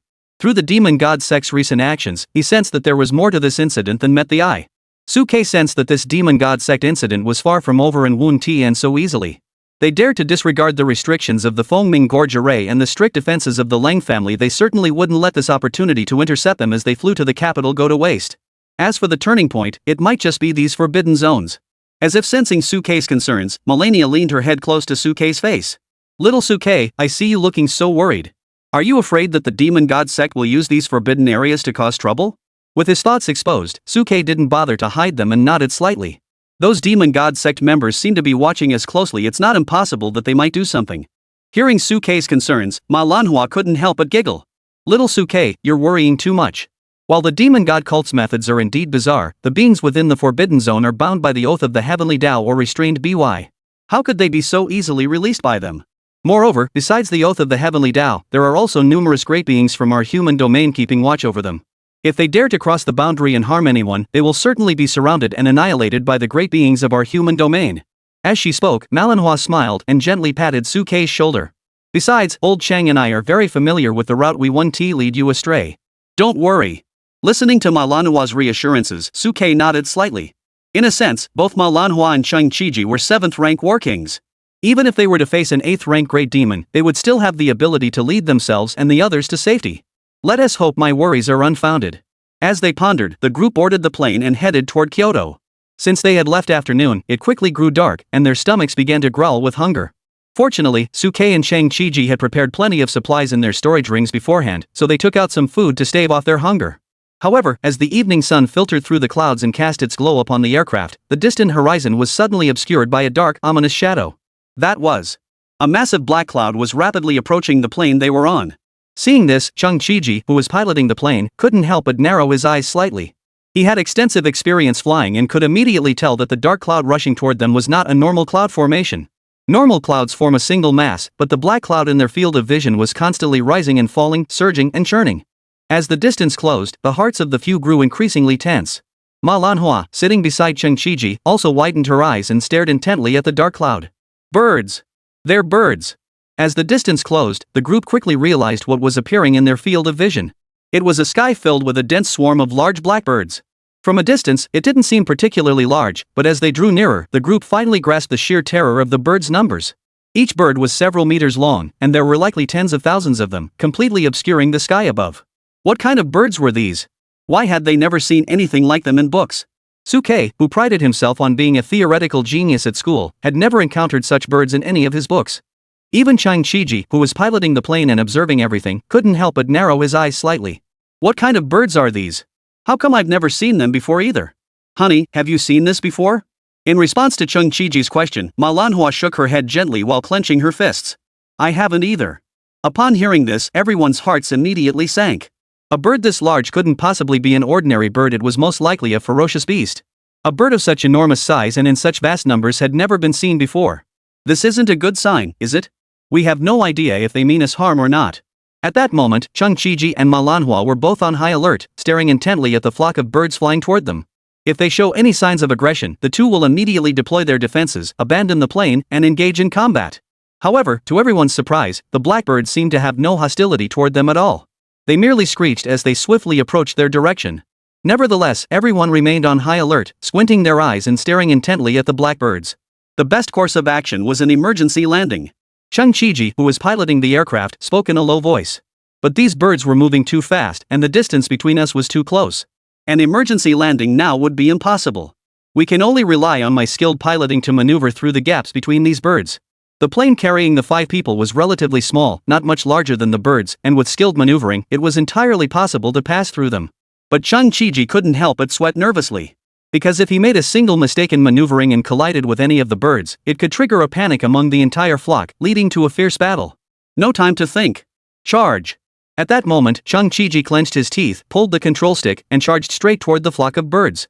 Just then, Xia, who had been curled up in Suke's arms, opened her eyes and jumped out of his embrace to the front of the cockpit window. Chapter 131, The Egg of the Undying Phoenix.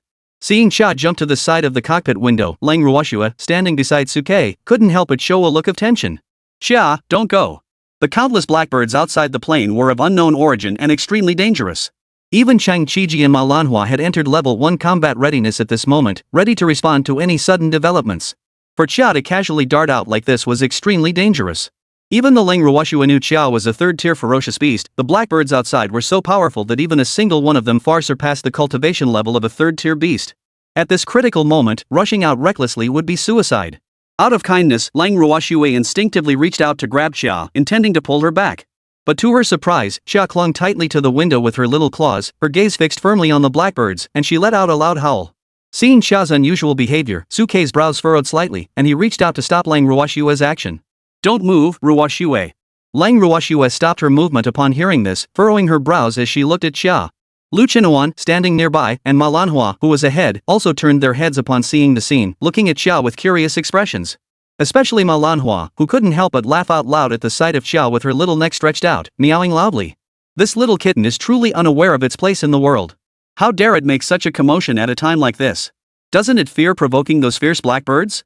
As she spoke, Manhwa shook her head gently, seeming to feel helpless for Suke and the others for bringing Xia along. But the next moment, Chang Chiji's surprised voice rang out from beside Manhwa. Look quickly. Before their eyes, the swarm of blackbirds that had filled the sky seemed to have received some kind of signal. Just as they were about to collide with the plane carrying the group, they spontaneously parted to form a wide enough for the plane to pass through. Seeing this, Manhwa beside Chang Chiji couldn't help but open her mouth wide, her eyes filled with disbelief. How is this possible? How could these ferocious beasts voluntarily make way for us? After all, these beasts naturally harbor hostility toward humans. In such a wild encounter, where their numbers far outnumbered ours, there was no reason for them to be so courteous. At that moment, Manhwa stared at the endless black tide before her, from which a pitch-black passageway emerged, her eyes filled with uncontrollable shock. Why? Why would these ferocious beasts suddenly act this way? Could it be? As she pondered, Manhwa turned her head to look at Cha, who was crouched beside Suke's side of the aircraft window, gazing out at the outside. A bold thought flashed through her mind. Could it be related to this little kitten? But the moment that thought arose, it was immediately dismissed by Manhwa. Impossible. This little creature looks so weak and helpless it couldn't possibly be the reason behind the blackbird's rampage. It must just be a coincidence. These ferocious beasts don't want to clash with us. At that moment, Manhwa also knew that this wasn't the time to dwell on such thoughts. Although these blackbirds had cleared a path for her and the others, no one could guarantee their true intentions. They might suddenly attack and surround them once they entered the passage. Cheng Shiji, standing beside Manhwa, also understood this logic and shouted to the crowd. Hold on tight. He then pulled the control stick with all his strength, and the plane roared toward the passageway the blackbirds had opened for them. Amidst the deafening roar of the propellers, everyone was instantly engulfed by a sea of blackbirds, and the world before their eyes turned pitch black. Fortunately, Cheng Shiji acted quickly, activating the aircraft's lights, allowing the world before their eyes to regain its brightness. All they could see was a dense swarm of black feathers constantly moving, with massive bird claws whizzing past them from all sides. The plane they were on seemed like a lone boat tossed about in a massive black wave. At any moment it could be swallowed by the black waves. Everyone held their breath, their hearts pounding, as they watched the scenery around them. Moments later, Lu Chenhuan seemed to be the first to notice something. He reached out and pointed forward. Look ahead in the sky. Everyone immediately focused their attention in the direction Lu Chenhuan was pointing. In the distance, a flock of blackbirds gathered in an orderly formation, as if protecting something. Beneath the pitch-black feathers, faintly visible was a white jade-like barrier, with strange patterns emerging from it. What is that? As everyone stared at the wall adorned with strange patterns, their brows furrowed involuntarily. Judging by the curve, it looked like an egg? But how could there be such a huge egg? It must be nearly 100 meters in diameter. Everyone was filled with curiosity at that moment, eager to know what the object before their eyes truly was. Suke, however, was the first to discern what it was through his insightful divine eyes. In his field of vision, the information about the blackbird and the wall barrier both appeared before his eyes. Fierce beast, dark shin bird. Rank, 4th tier. Innate skills, screech, pounce, swarm call, fusion, dark feathers. Weaknesses, the beak is relatively hard, but the wings and abdomen are vulnerable. If both wings are damaged, aerial combat capability will be significantly reduced. Item, egg of the undying divine phoenix. Rank, unknown. Innate skills, unknown. Weaknesses, currently in an unhatched state, possessing no offensive capabilities. Egg of the undying divine phoenix? Looking at the information displayed in the insightful divine eye, Suke's gaze flickered as he murmured softly. Lu Chenhuan and Cheng Shiji, standing beside him, couldn't help but furrow their brows upon hearing this. Immortal phoenix? Especially Cheng Shiji, whose expression darkened instantly. Isn't that the beast god from ancient legends? The undying divine phoenix is the beast god from ancient legends, the ruler of all birds. It is said that the 9th-tier ferocious beast, the fire phoenix, which once battled the sky-splitting tiger god, was a descendant of the immortal phoenix. Upon hearing this, Suke and Lu Chenhuan's brows involuntarily furrowed as they looked at Xia, who was lying by the airplane window, staring out at the outside. However, Xia was completely different from her usual self. She wasn't cuddling up to Suke or rolling around playfully. Instead, she was quietly watching the dark, mysterious birds flying past the window. Seeing this, Suke gently pursed his lips and reached out his right hand to gently stroke Xia's head. Xia! Under everyone's gaze, the dark wave of blackbirds continued to surge behind them. Finally, after about 10 minutes, a beam of light appeared at the end of the corridor. As the pilot, Cheng Shiji stepped on the gas pedal, and the world in front of him suddenly brightened. The sky was vast and clear. Chapter 132, The Forbidden Land of the Primordial. Seeing the long-awaited light before them, everyone couldn't help but breathe a sigh of relief. Lu Chenhuan leaned against the window, looking back at the black waves rolling toward the horizon, still feeling a lingering sense of fear. That was a close call. If those blackbird beasts had attacked earlier, we might have been scattered to the winds by now. The number of those dark blackbirds was simply too overwhelming, with most of them being 3rd or 4th tier cultivators, and a few terrifying auras lurking among them, making it impossible to move a muscle. Fortunately, these blackbirds had no hostile intentions, otherwise, we would have been forced into a fierce battle today. Cold Yueshue, standing beside him, gently patted her chest and nodded. Yes, fortunately, these beasts didn't target us. But why haven't these beasts targeted us? Aren't fierce beasts supposed to have a strong hostility toward humans? Such a good opportunity just now. It was Cheng Shiji, who was piloting the plane, who offered his assessment. Didn't Xiao Shuqiu just say that the blackbirds were protecting something called the Egg of the Immortal Phoenix? It's likely that the blackbird's primary mission is to escort that Egg of the Immortal Phoenix and avoid conflict with us along the way. Manhwa, standing nearby, nodded in agreement upon hearing this. I think that explanation makes more sense. Beasts also have their own minds. Not all beasts are inherently hostile toward humans or highly aggressive. There are many beasts with relatively gentle temperaments. Listening to Cheng Qiji and Mulanhua's analysis, Suke's companions, Lu Chenhuan and Lang Ruoxue, couldn't help but nod in agreement. However, Suke, looking at Xia who had crawled back into his embrace, had a different perspective. He couldn't help but feel that everything that had just happened was definitely connected to Xia. Whether it was Xia's earlier scream or the connection between the Fire Phoenix and Xia, it all seemed to point to the same conclusion. Manhwa, standing beside Cheng Qiji, also seemed to notice Suke's gaze. She followed his line of sight toward Xia in his arms, and the previous speculation once again surfaced in her mind. However, Manhwa shook her head to dismiss the unfounded idea. But perhaps still harboring doubts, she turned her head back to Suke. Little Suke, it seems you care quite a bit about this little kitten. Could you tell me where this little kitten came from? Although she had noticed earlier that Suke had a pet named Xia, Manhwa and the others had never paid any attention to Xia before. Suke didn't hide anything and directly recounted the story of how he had encountered Xia. It wasn't anything extraordinary. After the battle at Fengming Grand Canyon, while we were treating Ruoshua's injuries, we found this little mountain cat in the woods. At this point, Suke pretended to sigh helplessly. At the time, the city defense troops were searching the nearby forest for remaining beasts and remnants of the demon god cult. This little creature seemed to have been scared, stumbling toward us. Huan saw how pitiful it was and suggested that I adopt it. Suke truthfully recounted all the details of his encounter with Xia, except for her true identity. Fengming Grand Canyon? Listening to Suke's response, Manhwa took another look at Xia, who was no bigger than the palm of her hand, and nodded slightly. There was a possibility of capturing a mountain cat in the wild. Although fierce beasts roam the wilderness, most of them do not harbor strong hostility toward animals. Beyond their daily hunting, they tend to target humans more often. At this point, Manhwa glanced at Xia once more and continued her analysis. However, to survive in the harsh environment of the Fengming Grand Canyon, this little creature must either be extremely cowardly or have meat that is extremely unpalatable. Hearing Manhwa's words, Xia, who had just retreated into Suke's embrace, suddenly jumped up and glared angrily at Manhwa. Seeing this, Manhwa's eyes lit up. Oh, this little thing seems to have some understanding of human nature. Can she understand what we're saying? Xia, stop causing trouble. Before Manhwa could finish speaking, Suke reached out and gently pushed Xia's head back. However, Xia's behavior made Melania doubt her much less. After all, if Xia really had issues and her spiritual intelligence had awakened, she wouldn't have exposed her extraordinary abilities so blatantly. She was probably just pretending to be naive. After the incident with the mystical bird, the otherwise dull journey became much more interesting. Lu Chenhuan took the opportunity to ask Manhwa many questions, such as about the legend of the immortal phoenix and the various incidents they had encountered along the way. A wide variety of topics.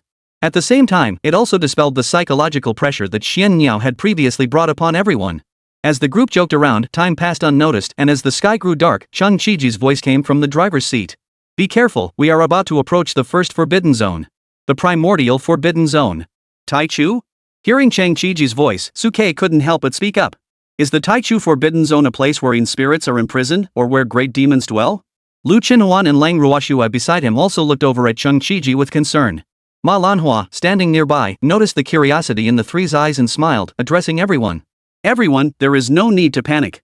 The primordial forbidden zone is the place where a great demon is imprisoned. It is the self-imposed prison of a great demon named Taichu, an 8th-tier demon. Hearing Manhwa's explanation, everyone's hearts finally settled down. Compared to the domain inhabited by Yinling, the danger level of a demon's self-imposed forbidden zone was significantly lower. After all, Yin spirits harbor deep grudges against the human race and attack without discrimination. If one accidentally enters their forbidden territory, they are easily injured. However, great demons are living high-tiered ferocious beasts. First, they fear for their own lives, and second, they bear the heavenly contract they once signed with the ancient sages of the human race. If they were to violate it carelessly, they would be severely punished. Therefore, under normal circumstances, these high-ranking demonic beasts pose a relatively lesser threat. As the plane continued forward, the group gradually approached the so-called primordial forbidden land. In the distance, a vast plain was shrouded in thick mist. Within the mist, everything was indistinct, as if concealed by the fog, making it impossible to discern the true nature of the landscape. Only the low, rumbling roars of beasts echoed through the air, signaling the unusual nature of this forbidden land. However, just as the group was about to approach the so-called primordial forbidden land, the thick mist on the distant plain suddenly began to churn violently. Terrifying beastly roars echoed from within. Chapter 133, Primordial. As he gazed at the churning clouds on the horizon, Suke, who was inside the plane, furrowed his brows instantly. Lu Chenhuan and Lang Ruoshua beside him also revealed signs of unease in their eyes. Especially Lu Chenhuan, who looked even more impatient. What the hell is going on? Could we be this unlucky to encounter something else in the Forbidden Zone? The appearance of the dark mystic bird earlier had already planted a seed of unease in Lu Chenhuan's heart. However, the woman named Manhwa, seeing their expressions, spoke up to comfort the three of them. Don't be afraid. The great demon Taichu of the Taichu Forbidden Zone is in existence that once swore an oath to the heavens before the ancient sages of the human race. He won't attack us lightly. Moreover, although we are passing through the Forbidden Zone, we will not enter it, so the danger is relatively low. Demons like those in the Taichu Forbidden Land have sworn oaths to the heavenly Tao. The first oath is that they will not easily attack the human race, and the second is that they cannot step foot outside their own forbidden territories. The former boundary is more subjective and less clear, but the latter is an absolute ironclad rule. Once one crosses the forbidden territory, they will face unimaginable heavenly retribution. Shang Qiji was well aware of the importance of this journey and would not dare to approach the restricted zone's airspace. He maneuvered the plane to take a detour and flew off to the side. Listening to Ma Lanhua's explanation, Lu Chenhuan and Lang Ruoshua finally felt a sense of relief, and their expressions gradually relaxed. Suke, standing nearby, felt somewhat reassured by Ma Lanhua's explanation, but he still instinctively glanced at Xia in his arms. In terms of danger warnings, Xia, as a ferocious beast, seemed to have a natural talent. Moreover, from her recent behavior, Xia seemed to possess a method of communicating with the ferocious beasts, capable of playing an unexpected role in critical moments. Sure enough, Xia in Suke's arms once again climbed to the airplane window, but this time it did not open its mouth to howl. Instead, it simply lay on the window, quietly observing the scenery outside. Ma Lihua, who had been observing everything out of the corner of her eye, couldn't help but curve her lips into a smile. Suke, the little creature you've taken in is quite curious and bold, she said. It doesn't seem to be afraid of anything outside at all. In response to Ma Lanhua's teasing, Suke suppressed his emotions and smiled as he replied to her. Perhaps growing up in the Fengming Grand Canyon had instilled in him a fearless nature. Hearing Suke's response, Lu Chenhuan and Lang Ruoshua, standing nearby, exchanged glances with a peculiar expression, but quickly followed Suke's lead and chimed in with their own comments. That must be it, otherwise, the little guy wouldn't have come looking for us amidst so many people back then. They all remembered Suke's instructions. Xia's true identity must never be revealed to others. Especially the fact that he was once a 9th-tier Guishu, that was something that couldn't even be mentioned. Listening to the three of them speak in unison, Ma Lanhua didn't suspect a thing and turned back to look at the swirling mist before her. However, in the depths of the clouds where the three could not see, a pair of crimson eyes were silently watching the plane they were on as it slowly passed by. It made no sound or movement, instead burying its head back into the clouds below. Below, deep within the mist-shrouded mountains, a figure dressed in the robes of the demon god cult stood respectfully before a cave entrance. It was the owl of the demon god cult, who had rushed all the way from Tianhai. Faced with the enormous disparity in power, it had no choice but to enter the Forbidden Zone at great personal risk, in an attempt to persuade the half-step demon god Tai before it. A massive head descended from the sky, landing before the owl wearing gold-rimmed glasses, resembling a small mountain. Two crimson eyes, as red as lanterns, stared intently at the tiny figure before it, and its lips parted slightly. Go.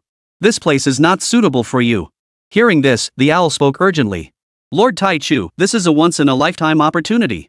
That beast tamer named Suke truly possesses a method to help you break the contract and regain your freedom. However, facing the owl's words, Taichu shook his head slightly. I don't believe you based on your few words.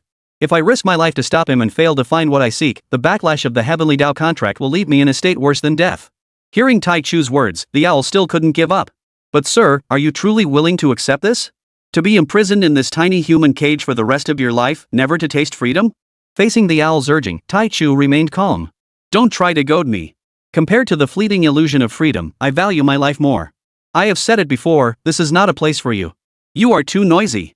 If it weren't for that person from the demon god cult, you would already be dead. As he spoke, Taichu's high nose twitched slightly. With each breath, the scenery around the owl began to change wildly. Thick fog swirled endlessly, and the ground receded rapidly. In the blink of an eye, the owl's figure appeared on an open field outside the restricted zone. Gazing at the restricted zone shrouded in swirling mist, the owl's eyes couldn't help but betray a hint of reluctance. Damn it, this Taichu was even more cowardly than I imagined. It seems everyone was right. These great demons imprisoned in the human realm have had their sharp edges worn down, and there's no trace of their former beastly spirit left in their hearts. Since the plan here has failed, we have no choice but to retreat. From Taiyi's earlier words, the owl understood that Taiyi had lost patience with him. If he dared to risk entering the Forbidden Zone and disturb Taiyi again, he would likely be reborn. As he spoke, the owl concealed his form and re-entered the shadows, vanishing swiftly from the original spot. However, deep within the mist where the owl could not see, Taichu's eyes, as red as large red lanterns, flickered with a hint of nostalgia. Xia, my old friend. If it weren't for you, I might have truly lost my temper just now. I never thought you would willingly choose to be nothing more than a pet, accompanying that human boy. Perhaps you could have found a glimmer of hope for us great demons trapped in human territory. Just moments ago, when Taichu peered out to look at Suke and the others in the plane, he spotted Xiao lying against the window and sensed a hint of threat emanating from her. Although it was unclear why Xiao was by the side of Suke, the only human, Taichu's inner intuition told him that Xia and that human boy might indeed bring an unexpected upheaval to both the human and beast clans in the future.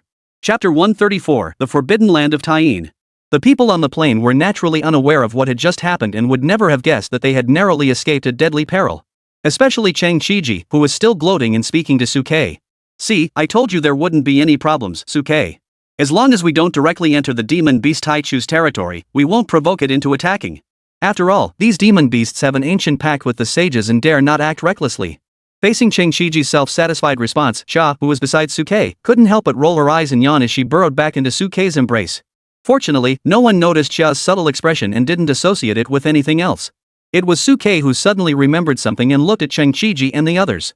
Director Chang, are these restricted zones mandatory routes when traveling from Tianhai to the capital? If so, do the students who go to Kyoto every year for the exams have to take this route as well? Hearing Suke's question, Manhwa, who was beside Chang Qiji, turned her head and smiled. Do you think everyone gets special treatment like you do? Passing through 2 restricted zones is merely our aerial route to the capital. Ordinary students who want to go to Kyoto have to travel through various cities and take the safest route. Listening to Manhwa's explanation, Suke nodded slightly, while the cold-eyed Xue, blinking her eyes curiously, looked over at Manhwa and the others. But this route is clearly less safe, so why are we taking it? Because it's faster. Before Lang Ruoxue could finish speaking, Chang Qiji, who was piloting the plane, couldn't help but laugh. Traveling through various cities to reach Kyoto may be safer, but it takes a lot of time, at least 10 days. But by taking the air route, we can reach the capital in less than a day. Chang Qiji paused here, and Manhwa chimed in from beside him. Besides, traveling by land is safe, that's for most people. But for someone like you, Xiao Suke, it's a different story. Because the greatest threat you face now isn't those terrifying beings lurking in the Forbidden Zone. The greater threat comes from the remnants of the demon god cult. Taking the land route means fewer beasts, but more people. When there are more people, it gives those traitors of the demon god cult more opportunities to act. After all, the hardest part to guard against with the demon god cult is that they share the same bloodline as us and can blend in with the ordinary crowd at any time. In your situation, where you've been targeted by the demon god cult, crowded areas are not safe. Among the 18 major cities of the Great Xia Empire, aside from the capital city of the imperial capital, the remaining cities have all been infiltrated to varying degrees by traitors of the demon god cult. Under their watchful eyes, moving between the major cities increases the likelihood of accidents. Suke also understood this logic and nodded slightly in agreement. That's right. The threat from beasts is at least overt and easier to guard against. However, the threat from the demon god cult lurks in the shadows. Given our current strength, which is only at the 3rd tier, traveling through the major cities is indeed not a wise choice. Lu Chenhuan and Lang Ruoxue, standing beside him, nodded in understanding upon hearing this. It seems to make sense. As everyone spoke, the sky grew dark and night completely enveloped the world. Even the stars in the sky seemed to be illuminating the path ahead for the travelers. After the false alarm caused by the dark mystic bird and the primordial forbidden land, everyone now felt much more relaxed and at ease. Having relaxed from the initial tension, the carefree Lu Chenhuan even leaned her head against Suke's shoulder and began to doze off. Meanwhile, the cold and aloof Lang Ruoxue remained cautious, clutching Suke's sleeve tightly, occasionally glancing out the window with curiosity. However, the low sky outside the window was shrouded in darkness, completely devoid of the grandeur of daytime. Suke watched Lang Ruoxue tugging at his sleeve with such care, and a faint smile curved the corners of his lips. He reached out and gently took her hand, intertwining their fingers, and placed her small hand on his thigh. Feeling Suke's actions, Lang Ruoxue couldn't help but blush, feeling a little guilty as she turned her head and cautiously glanced at Lu Chenhuan, who was leaning against Suke's other side, her mouth open as she dozed off without caring about her appearance. She then silently shifted her but closer to where Suke was sitting, narrowing the distance between them. Just then, Lu Chenhuan, who was leaning against Suke's shoulder, suddenly moved, pressing her body closer to Suke, and rubbed her little head against him. Her golden hair brushed against Suke's skin, sending a shiver down his spine. Feeling this, Suke's lips curled into a smile. He gently curved his hand, reached out, and gently pulled Lu Chenhuan's head closer to himself, softly stroking her exquisitely carved, jade-like face. Sitting ahead, Manhwa watched the scene out of the corner of her eye. Seeing this, she couldn't help but reveal a look of envy in her eyes, teasing Suke. "You're one lucky guy, contracting 2 such heavenly beautiful beast girls at the same time. When they found out that Suke had contracted two F-rank beast girls, Manhwa and the others initially felt sorry for Suke, the genius beast tamer. However, upon learning that Suke could help Lu Qinhuan and Lang Ruoxue improve their qualifications, they couldn't help but envy him even more. Having two beast girls who are both stunningly beautiful and exceptionally talented by your side who wouldn't give you a thumbs up? Of course, that was before Manhwa knew that Xiao was also one of Suke's contracted partners. If she had known, the shock in her heart would have been multiplied many times over. As she pondered this, Chung Chiji's voice sounded from the side with a touch of confusion. Ha! I seem to remember that I didn't fly this route? Hearing this, Manhwa frowned and glanced at Chung Chiji. Old Chang, you've been doing this for years. How could you get lost? Don't joke around like that. However, facing Manhwa's doubt, Chung Chiji's tone betrayed a hint of unease. Something's wrong. There's definitely something wrong with this route. I've flown the route between Tianhai and Kyoto at least 10 times, but this time, the flight path seems to have really veered off course. HM? Upon hearing this, Manhwa couldn't help but lean her face closer to the window, looking out at the night scenery shrouded in darkness. Where are we heading now? Before she could finish her sentence, Manhwa's eyes narrowed slightly. We're in trouble. We seem to have entered the forbidden territory of the Taiyin realm. Upon hearing this, everyone instantly perked up, even Lu Qinhuan, who had been dozing off, couldn't help but open his eyes wide. Chapter 135 Illusion. Taiyin Forbidden Land? Hearing Melania Hua's words, Suke and Lu Qinhuan, who was beside him, couldn't help but look at each other with puzzled expressions. Is this another forbidden zone we must pass through on our journey? Facing their confusion, Manhwa nodded slightly and looked at the ever-changing scenery shrouded in the night. Yes, it is another Yinling Forbidden Land. This place was originally the domain of a 9th-tier great demon named Taiyin. It refused to be confined within boundaries and fought to the death against the sages of old, perishing here. After its death, its true spirit remained undestroyed, and the vengeful energy it released wiped out all living beings within 100 miles, transforming them into spirits like itself. As they listened to Manhwa's description, everyone felt that the whistling wind around the plain was a chilling breeze, and the mountains and rivers bathed in moonlight seemed eerie. Named Taiyin in life, and transformed into a Yin spirit after death, it seemed as though Taiyin was destined to become an Yin spirit. Suke heard Manhwa's words echoing in his ears as he turned his head to stare intently at the scenery outside the airplane window. All that could be seen was a world shrouded in darkness, with the cold moonlight streaming down from the clouds, faintly illuminating the landscape below. Unlike the Taiyu Forbidden Land, which had been shrouded in mist earlier, the Taiyin Forbidden Land had no haze to obstruct the view, allowing one to clearly see the mountains rushing by beneath the plain. The Taiyin Forbidden Land was a highland region with numerous mountains and complex terrain. If the plane were forced to make an emergency landing, the likelihood of an accident would be extremely high. Listening to Suke's analysis, Manhwa also felt uneasy. We had deliberately avoided this Taiyin Forbidden Zone by following the flight path. How did we end up here? Don't worry. Cheng Chiji, who was piloting the plane, spoke up to reassure everyone. It's likely just because the night is so dark and the flight path has temporarily deviated slightly. I'll turn the aircraft around and quickly exit this Taiyin Forbidden Zone. As he spoke, Cheng Chiji maneuvered the plane and quickly turned it around to head back in the direction they had come from. As the plane turned around, the scenery below began to recede, and everyone's hearts finally settled. Manhwa also spoke up to comfort Suke and the others. Don't worry, we've only just entered the restricted zone's perimeter. As long as we don't get too close to the center, even if something dangerous happens, we'll be able to escape in time. It's just a temporary navigation error. Old Chang will correct it promptly and guide us back on course. Cheng Chiji also chimed in from the side. Rest assured, we've flown this route countless times before. We've got experience.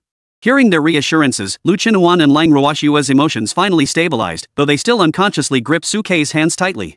But Suke's expression remained as solemn as ever. I'm not so sure. Because the little girl in his arms, Xia, had once again poked her head out from his embrace, looking uneasily at the rapidly passing scenery outside and whimpering. Perhaps fearing that Suke wasn't paying enough attention to her, she also extended her little claws and began scratching at the fabric of Suke's chest. Seeing this, Lu Qinhuan and Lang Ruoxue beside them also frowned simultaneously. Because they knew in their hearts that Xia was intelligent and could speak human language. To avoid being recognized as a ferocious beast, the previous Xia had been doing her best to conceal her true identity. Unless there was some major danger, it would never have taken such risks. Suke understood this principle all too well and immediately looked out the window.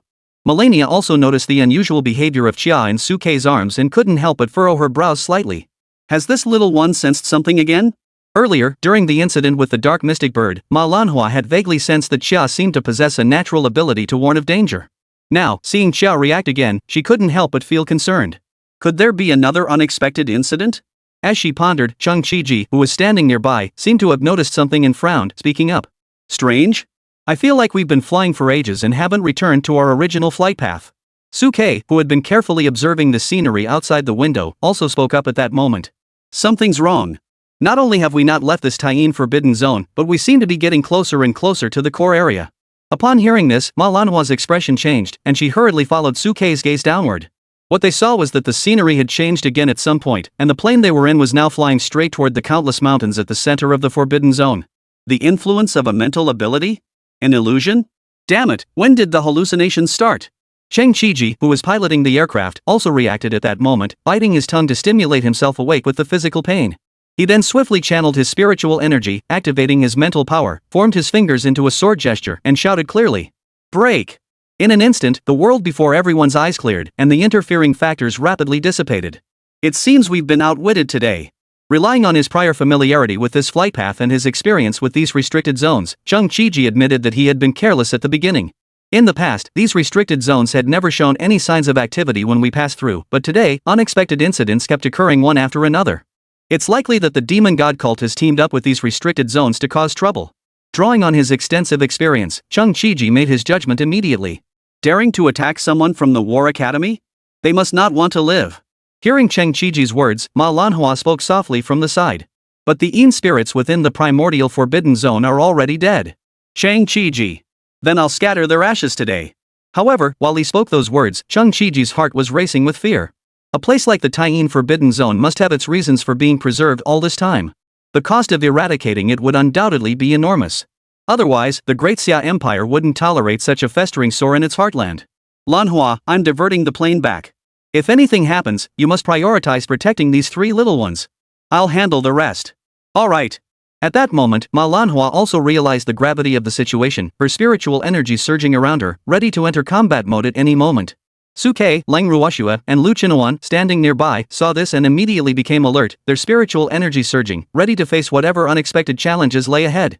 As Cheng Chiji maneuvered the plane and slammed the throttle, it swiftly returned along its original route. But just then, a massive blackbird suddenly descended from the sky, carrying a surge of vengeful energy as it charged toward the group.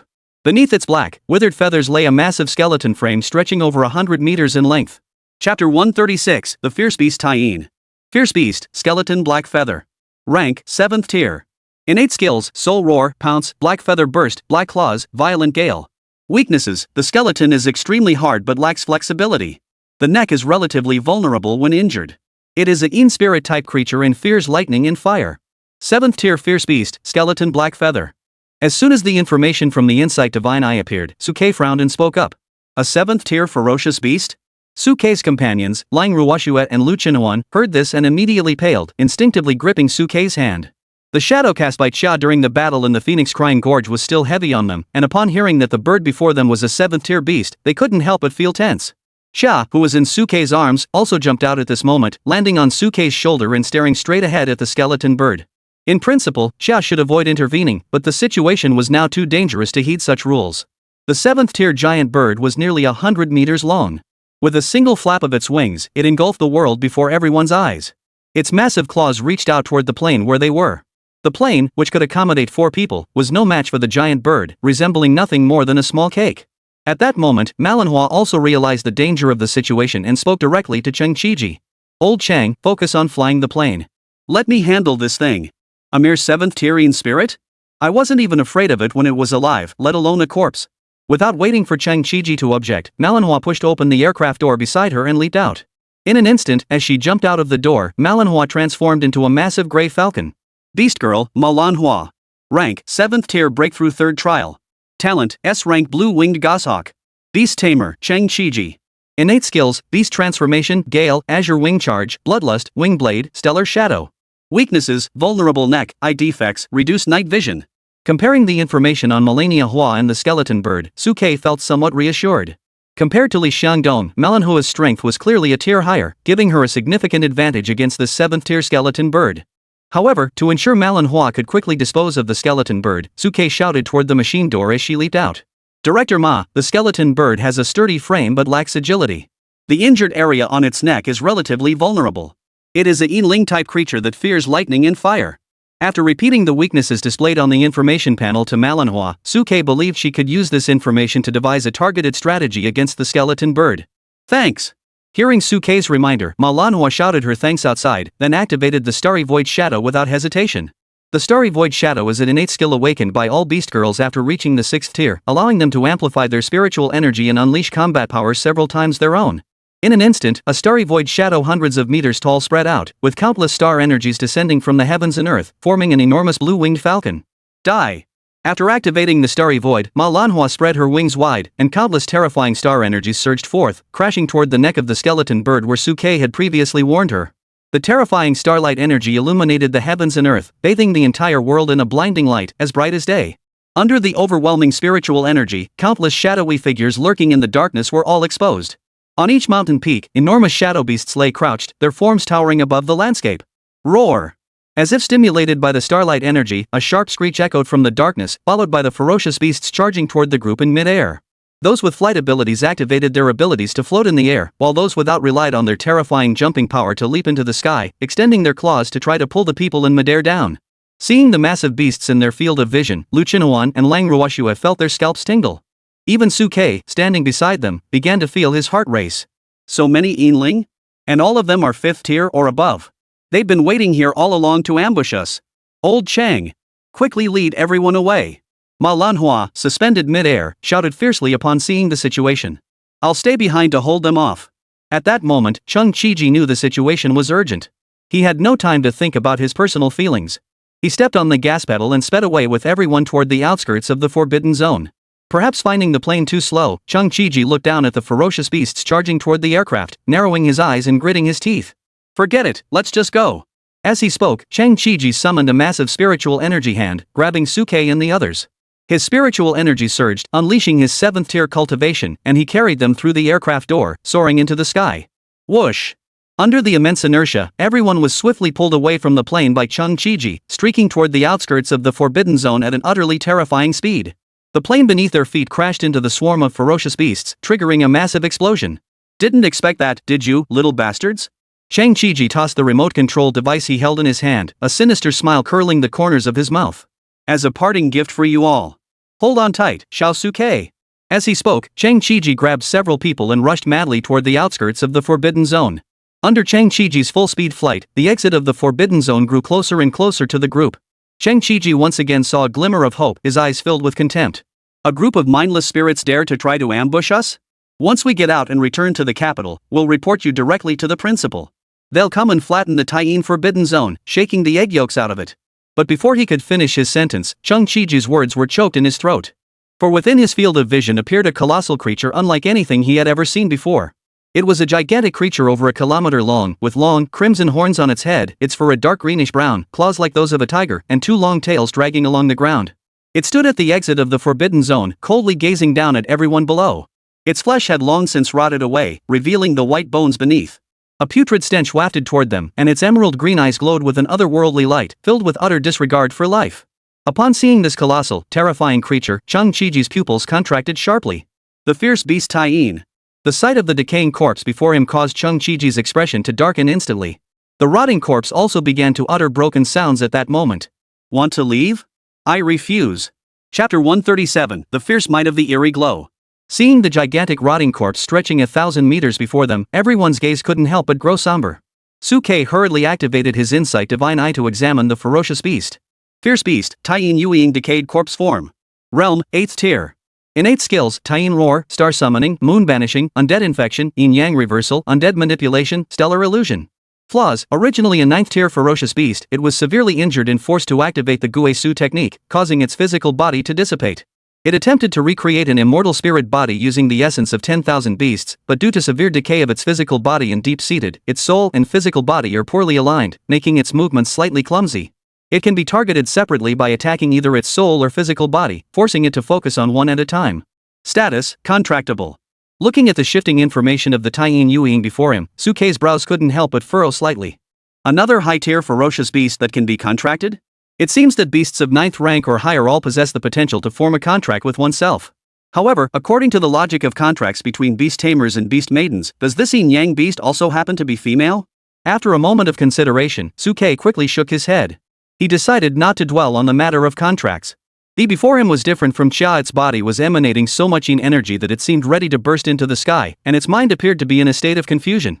Surviving was already a miracle. The matter of contracts could wait. What he could do now was inform Chang Chiji of the Yue Ying's weaknesses to secure a path to survival for himself and the others. Director Chang, this creature's soul and physical body are not well aligned. It currently only has an 8th tier cultivation level and moves clumsily. We can target its soul and physical body separately to keep it occupied. Hearing Suke's description, Chang Chiji turned around in surprise to look at Suke. Chang Chiji had known that Suke could discern others' weaknesses, but he hadn't expected him to be able to identify the flaws of an 8th tier beast as well. Got it. Upon learning of the Yue Ying's weakness, Chang Chiji quickly devised a strategy to counter it and spoke directly to Suke. This creature is so massive, flying in the air makes us easier targets for its attacks. Let's go down together and use the rugged terrain between the mountains to split up and escape more easily. When the time comes, I'll handle the attack to distract its attention. Suke, you take Lu Qinhuan and Lang Ruoxue and find a way to escape quickly. As long as you manage to escape, with my cultivation and Manhwa's, we'll be able to catch up quickly. A level 8 Yin beast is far too powerful for Chang Chiji and Manhwa, who are only at level 7. There's no way they can defeat it. The only option is for us to each take down these Yin beasts in this region, draw the attention of that Yin beast, and create an opportunity for Suke and the others to escape. We will then follow and escape as well. Hearing Chang Chiji's instructions, Suke, Lu Qinhuan, and Lang Ruoxue all nodded solemnly. At this life or death moment, following Chang Chiji's plan was the wisest choice. Dive. After finalizing their battle plan, Chang Chiji immediately led Suke and the others toward the dark earth below, descending rapidly into the night. In an instant, the 4 figures vanished into the dimly lit forest. As their figures descended into the forest, the Yin spirits lurking in the nearby woods seemed to awaken simultaneously. In the darkness, pairs of eerie green eyes glowed from all directions, glaring menacingly toward Suke and his companions. Retreat first. Although these Yin spirits were of low cultivation, mostly around the 3rd or 4th tier, this was clearly not the time to engage them in a prolonged battle. The ahead of the group, upon seeing the figures land and prepare to flee, revealed anger in their eyes, which resembled 2 eerie moons, and emitted indistinct growls. Trying to escape? I won't allow it. Roar! A deafening, savage beastly roar echoed across the heavens, followed by a colossal wave of sound crashing down from the sky, violently bearing down on the group's position. Within the chaotic sound waves, an overwhelmingly foul and putrid stench instantly filled everyone's nostrils, causing those present to nearly vomit on the spot. Wherever the sound wave passed, trees were shattered into dust, filling the sky with debris. Chang Chiji's speed suddenly surged, and he seized the opportunity to drag the others toward the gap between the dark figure's feet and rushed forward. Seeing that Chang Chiji and the others were trying to escape from under its feet, the dark figure let out a furious roar and raised its rotting claws, aiming to stomp down on the group. Standing on the ground, the others had a clearer sense of the dark figure's size. Its massive claws loomed like small mountains in their field of vision. If they were hit, Suke and the others, who were only at the 3rd tier, would be sent to meet their ancestors on the spot. Under the overwhelming pressure of its massive form, even as Suke and the others strained every muscle to flee, they could still feel the shadow of the claws crushing down on them like a mountain. As the shadow descended, a terrifying sound exploded through the air, causing the void to tremble violently. Seeing this, Chang Chiji, who was leading Suke and the others to safety, revealed a resolute expression in his eyes. Suke, you go first. I'll hold them off. As he spoke, Chang Chiji's spiritual energy surged, forming a massive hand that grabbed Suke and the others. With all his strength, he hurled them like cannonballs toward the shadowy figure's back. In an instant, Suke and the others were lifted off the ground and hurtled backward at an incredible speed. During their flight, to prevent anyone from falling behind, Suke, Lu Qinhuan, and Lang Ruoxue clung tightly to each other's hands, ensuring they would land together. Xia, who was in Suke's arms, extended her tiny claws and clung tightly to Suke's collar, letting the cold night wind blow her fur wildly without letting go.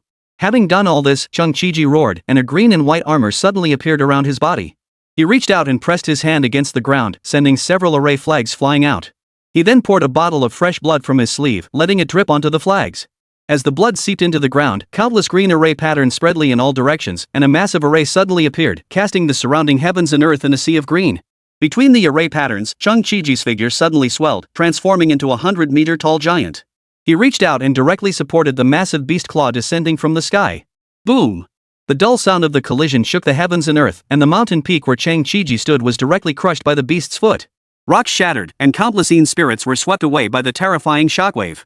Those ghostly spirits caught in the center of the energy shockwave between Chang Chiji and the beast's claw were instantly shattered, their souls obliterated. Fortunately, with the help of the beast maiden's armor and the array, Chang Chiji managed to block the attack, protecting Suke and the others from further harm. Suke and the others took the opportunity to flip themselves onto the ground and sprinted madly toward the exit of the Forbidden Zone. Chapter 138, All-Out Battle. Boom! The energy exchanged between Chung Chi-ji and the dark beast transformed into terrifying shockwaves that swept across the surrounding area, uprooting trees and reducing them to withered husks. The immense energy nearly sent Suke and his companions, who had not yet regained their footing, flying through the air. Fortunately, Suke, Lu Chinhuan, and Lang Ruoshua quickly channeled their spiritual energy, stabilizing their bodies in an instant, and together they dashed toward the outskirts of the forest. As the three were about to escape, the massive figure of Ewing coldly looked down at them, intending to raise its foot to crush them once more. But how could Chung Chi-ji allow thee to harm Suke and the others at this moment? Ghost Taiyin, your opponent is me. As he spoke, the array beneath Chung Chi-ji's feet suddenly burst into brilliant light. Streaks of green light shot upward from his feet, wrapping around the Yao Ying's rotting claws like silk ribbons, attempting to tear them off. As the one directly involved, Chung Chi-ji grabbed Yu Ying's beastly claws and pulled them downward with all his might. Roar! Yu Ying, whose claws had been twisted out of shape by Chung Chi-ji, seemed to feel the pain in his fingers. He roared in anger and swung his other massive foot toward Chung Chi-ji, aiming to kick this annoying insect to death. Can Yin Lingus feel pain? Hearing Yu Ying's deafening roar, Lang Ruoshua couldn't help but turn her head instinctively to look behind her, her eyes filled with confusion. But she quickly turned her head back and ran alongside Suke. This was not the time to dwell on such details. The priority was to find a way to escape this Taiyin forbidden land. Boom! Just as the group had just passed another forest, they caught sight of Manhwa, whose form wazing the shadows of stars, engaged in battle with several other Yinling beasts in the distance. In contrast to Chung Chi-ji's side, where they were being ruthlessly suppressed, the battle on Manhwa's side was fierce but chaotic. However, it was clear that Manhwa was gaining the upper hand. Once she eliminated those ferocious beasts, she would have the opportunity to come to their aid. However, the ferocious beast Taiyin on this side did not intend to give Suke and his group a chance to escape. Its eyes flickered with a green light, and it let out a long, piercing howl, summoning the Yin spirits. In an instant, all the Yin spirits in the surrounding mountains and forests seemed to have been summoned, awakening from their slumber and charging toward Suke and his group with roars. It seems another fierce battle is about to begin. Hearing the deafening footsteps echoing through the surrounding mountains and forests, Suke and his companions' expressions darkened instantly. While distracted by fighting the ghostly creatures and other high-ranking beasts, Chung Chi-ji and Manhwa were clearly unable to come to their aid in time. With things having come to this, the only way out was to fight their way through. Eternal Hunger Domain. After understanding the intentions of the Yuying, Lu Chenhuan hesitated not a moment and activated the Eternal Hunger Domain. The Eternal Hunger Domain not only absorbed the vital energy of living beings but also had a suppressing effect on these Yin spirits. Extreme Cold Domain. As Lu Chenhuan's Eternal Hunger Domain unfolded, his Extreme Cold Domain also spread instantly, freezing everything within hundreds of meters in an instant. With the dual control of the Eternal Hunger Domain and the Extreme Cold Domain, the speed and strength of the attacking would be greatly reduced, making them easier to defeat. Suke directly activated the Tyrant mode, instantly granting everyone a buff, greatly enhancing their combat power. Feeling the boost from the Tyrant buff, Xia couldn't help but feel her blood boil. She looked at Chung Chi-ji, who was distracted by the in the distance, and whispered to Suke with clenched fists. Master, should I join the battle too? It could lighten the pressure on you all. However, facing Xia's suggestion, Suke shook his head firmly. Don't panic. It's not your time to fight yet. Unless absolutely necessary, Suke did not want to reveal Xia's true beast form. If Xia joined the battle and transformed into a tiger cub to fight by his side, it would certainly arouse Chung Chi-ji and the others' suspicion. But master, the situation is dire. We must act swiftly in times of crisis. If I can't help you at all, I'll feel uneasy too. At that moment, Xia's eyes were filled with anxiety as she urgently spoke to Suke. Suke gazed at the Yin spirits rushingly toward them from the distant mountains, narrowing his eyes slightly as he began to analyze the situation swiftly. In theory, the Taiyin Yuying is at least an 8th-tier Yin spirit beast. It shouldn't be targeting me and the few 3rd-tier beast masters and beast maidens like Huanhuan Ruoshua. However, since the battle began, this Yinling has been deliberately targeting us. There must be something secret behind this. First, this creature had recognized my exceptional beast taming talent and knew I could enhance the beast maiden's abilities, wanting me to help it improve its current state. Second, it sensed Xia's aura and knows that I can form contracts with beasts, wanting to use this opportunity to contract with me to break free from the ancient contracts that once bound them and leave this place. Regardless of which possibility is true, I hold immense value. Thinking this, Suke narrowed his eyes and looked at Xia. Xia, do you have any way to communicate with this Yinling ferocious beast? Hearing Suke's question, Xia paused for a moment before speaking. There is a way, but the current state of this Yin spirit is unstable. I'm not sure if its spiritual intelligence still exists or if it can understand my words. Facing Xia's doubts, Suke's lips curled into a smile. Don't worry about that. From my observations, this Taiyin Yuying still retains some rationality. Otherwise, it wouldn't have been distracted enough to target the three of us at the 3rd stage. There should be something on my body that it desires. I need you to help me relay a message. The situation is urgent. To break the deadlock and protect ourselves, we must take some risks. Listening to Suke's words, Xia was taken aback for a moment before nodding. Alright, master. Since you've asked, I'll give it a try. However, the Taiyin head is too far away from us, and the surrounding battle aftermath is chaotic. I need to cast a secret technique to establish communication with it. Before that, you need to help clear all the Yin spirits around us. Don't worry about that. Hearing Xia's words, Lu Qinuan, standing beside her, confidently patted his chest. Upon hearing this, Xia jumped off Suke's shoulder and landed beside him. She bit into her own claw and pressed it firmly into the ground. Then, she let out a loud howl in the direction of Yuing. Though Xia's form appeared delicate at that moment, her voice carried an extraordinary penetrating power, piercing the darkness and shaking everyone's eardrums. At the same time, countless Yin spirits, driven by Yuing, had already rushed to Suke's side. The dense swarm of skeletal corpses, driven by the most primal urge to hunt, surged towards Suke and his companions like a tidal wave. Ice Crystal Storm. Cold as Snow's body was instantly covered in countless ice crystals that froze and exploded, shooting toward the ghostly beasts in all directions like a violent storm. Chapter 139, The Despair of Cheng Qiji and Manhwa. Sizzle. Under the pitch-black night sky, countless ice storms surrounded Lang Ruoxue and poured down upon thiely charging Yinling beasts. In an instant, terrifying ice crystals plummeted downward with a fierce momentum, their sharp points piercing through the bodies of the Yinling beasts, obliterating their souls and filling the air with piercing screams. Lu Qinuan manipulated the eternal hunger domain to continuously absorb the remaining life force and soul energy of the surrounding Yin spirits, while protecting Xiao by her side to prevent her from being interrupted by the charging Yin spirit beasts. Xiao was the primary link through which Suke had managed to communicate with the Taiyin Yuing. If her communication were interrupted, everyone would find themselves in an extremely disadvantageous position. At that moment, Cheng Qiji, who was desperately resisting the Yin Ing, saw Suke and the others surrounded by the Yin spirits and couldn't help but show a look of urgency in his eyes. Suke, you must leave immediately. However, Suke showed no intention of leaving. Instead, he was determined to establish communication with the Taiyin Yuing alongside Lu Qinuan and the others. A loud howl echoed through the air. Xia's loud voice pierced through the entire mountain forest, echoing in the ears of all living beings. Further away, the horse-shaped flower blocking several seventh-tier Yin spirit beasts turned its massive stellar illusions toward Xia's location, its eyes flickering with an odd glow. That little brat again? Based on what had happened earlier on the plain, Melania had already begun to suspect Xia. On several occasions of danger, Xia had taken action, though Melania couldn't discern what she had done.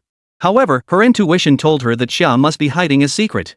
Hearing Xia's piercing scream at that moment only confirmed the suspicions in Melania's heart. As Xia's voice echoed out, the massive form of Yuing, who was currently engaged in battle with Cheng Qiji, momentarily froze in place. A weakness. Cheng Qiji saw this and immediately seized the opportunity, leaping into the air and letting out a piercing scream at the dazed Yuing. Soul-shaking scream. This was an innate skill obtained upon reaching the 6th rank of the Beastmaster realm, allowing one to emit a mental screech that temporarily controlled non-contracted targets. While it couldn't control a high-tier ferocious beast like Taiyin Yuing, it could still cause temporary mental disruption.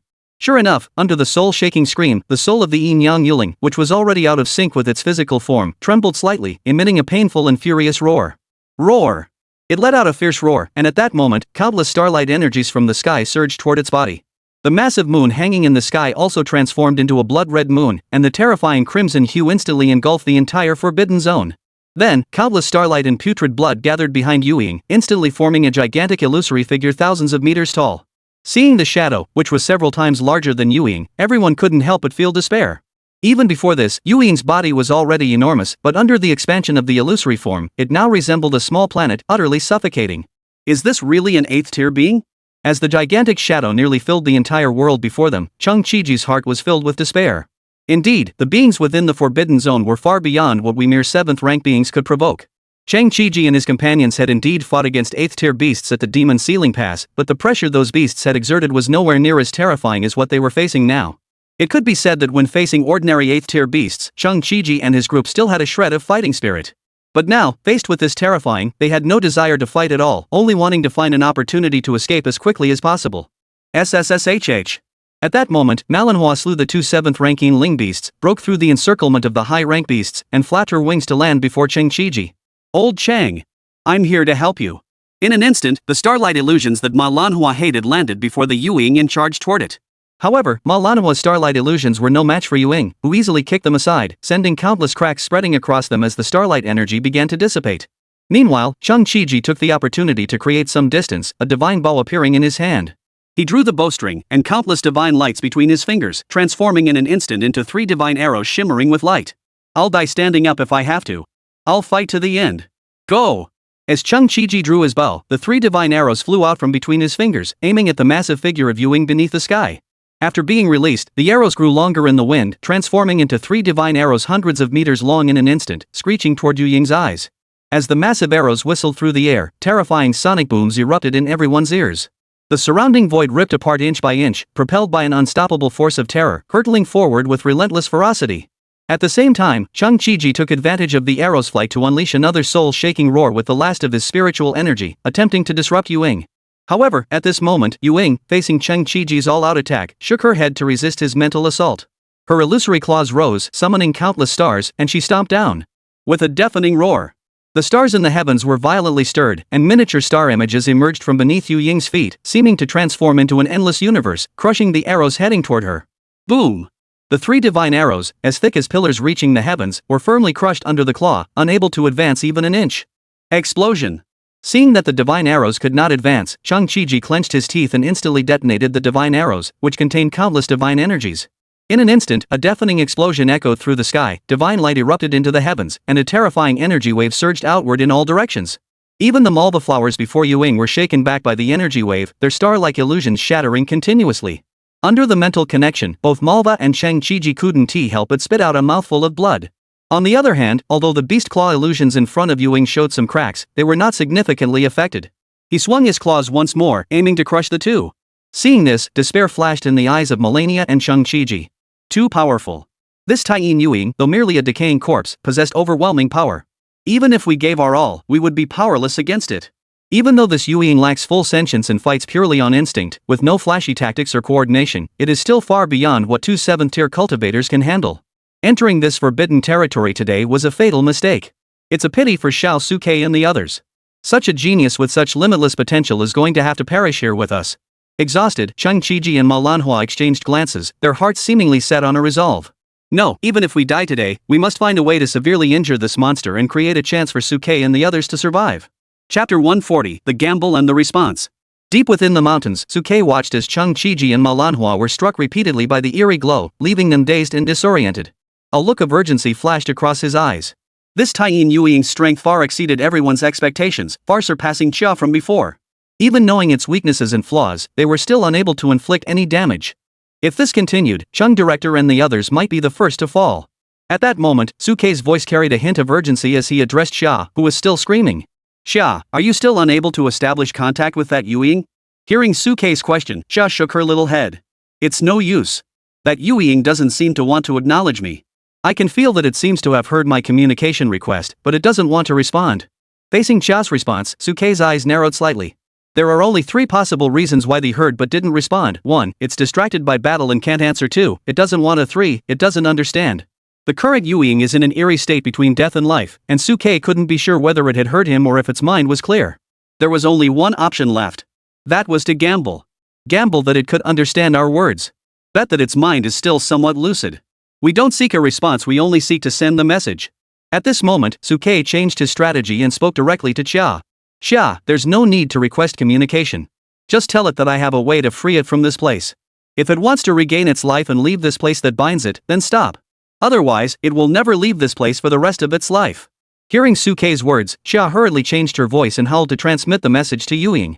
At that moment, before Yu Ying, Chung Chi-ji and the human-shaped Manhwa once again took each other's hands, gazing deeply into each other's eyes.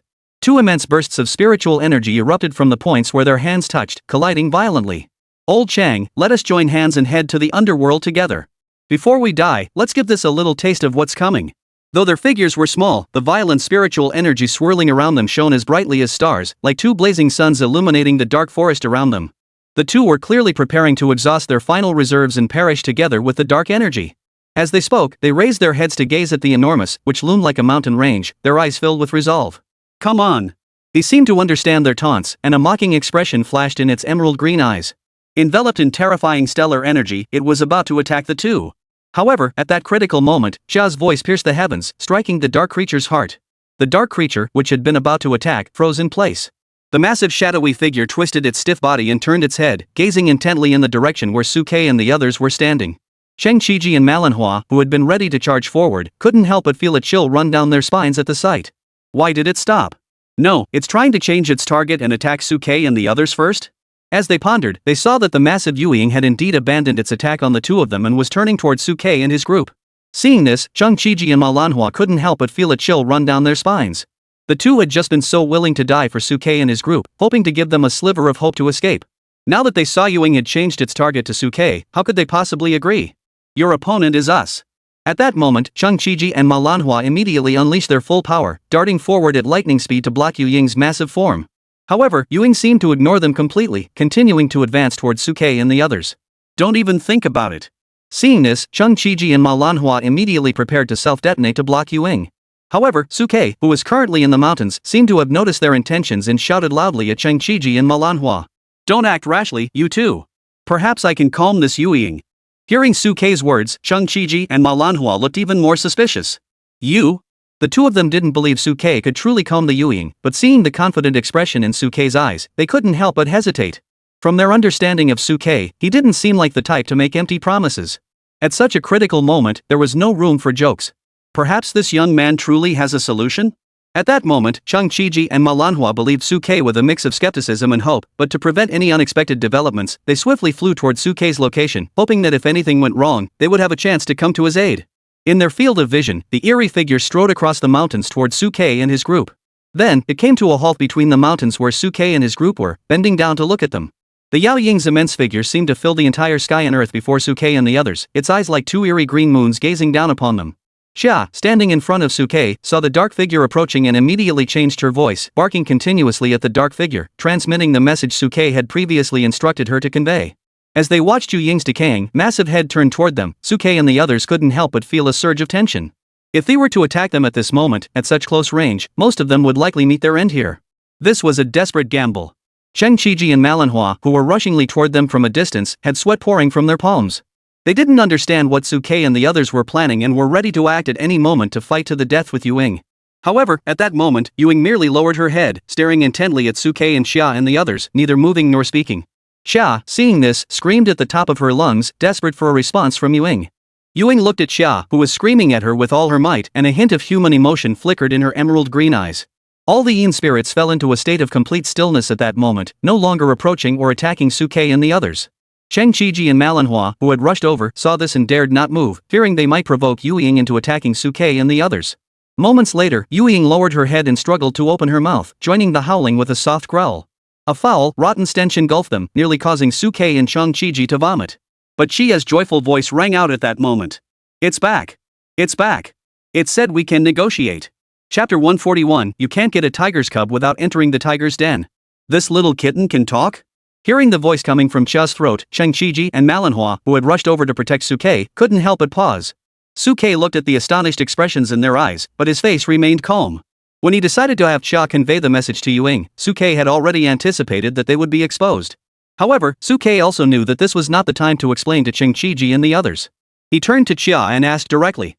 Chia, ask her quickly, how should we discuss this?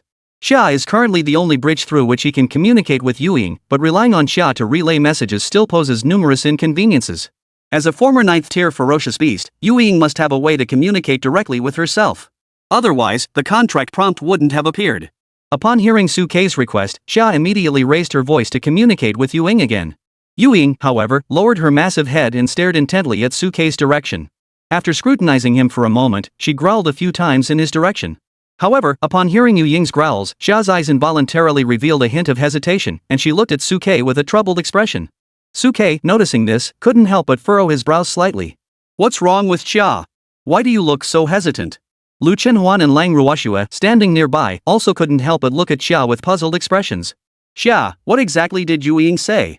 Xia looked at the anxious expressions on everyone's faces, then glanced at the massive head of the beneath the sky, and hesitantly spoke to Suke. Master, the Yueying said it wants to take you to its cave. Upon hearing this, everyone's expressions changed abruptly.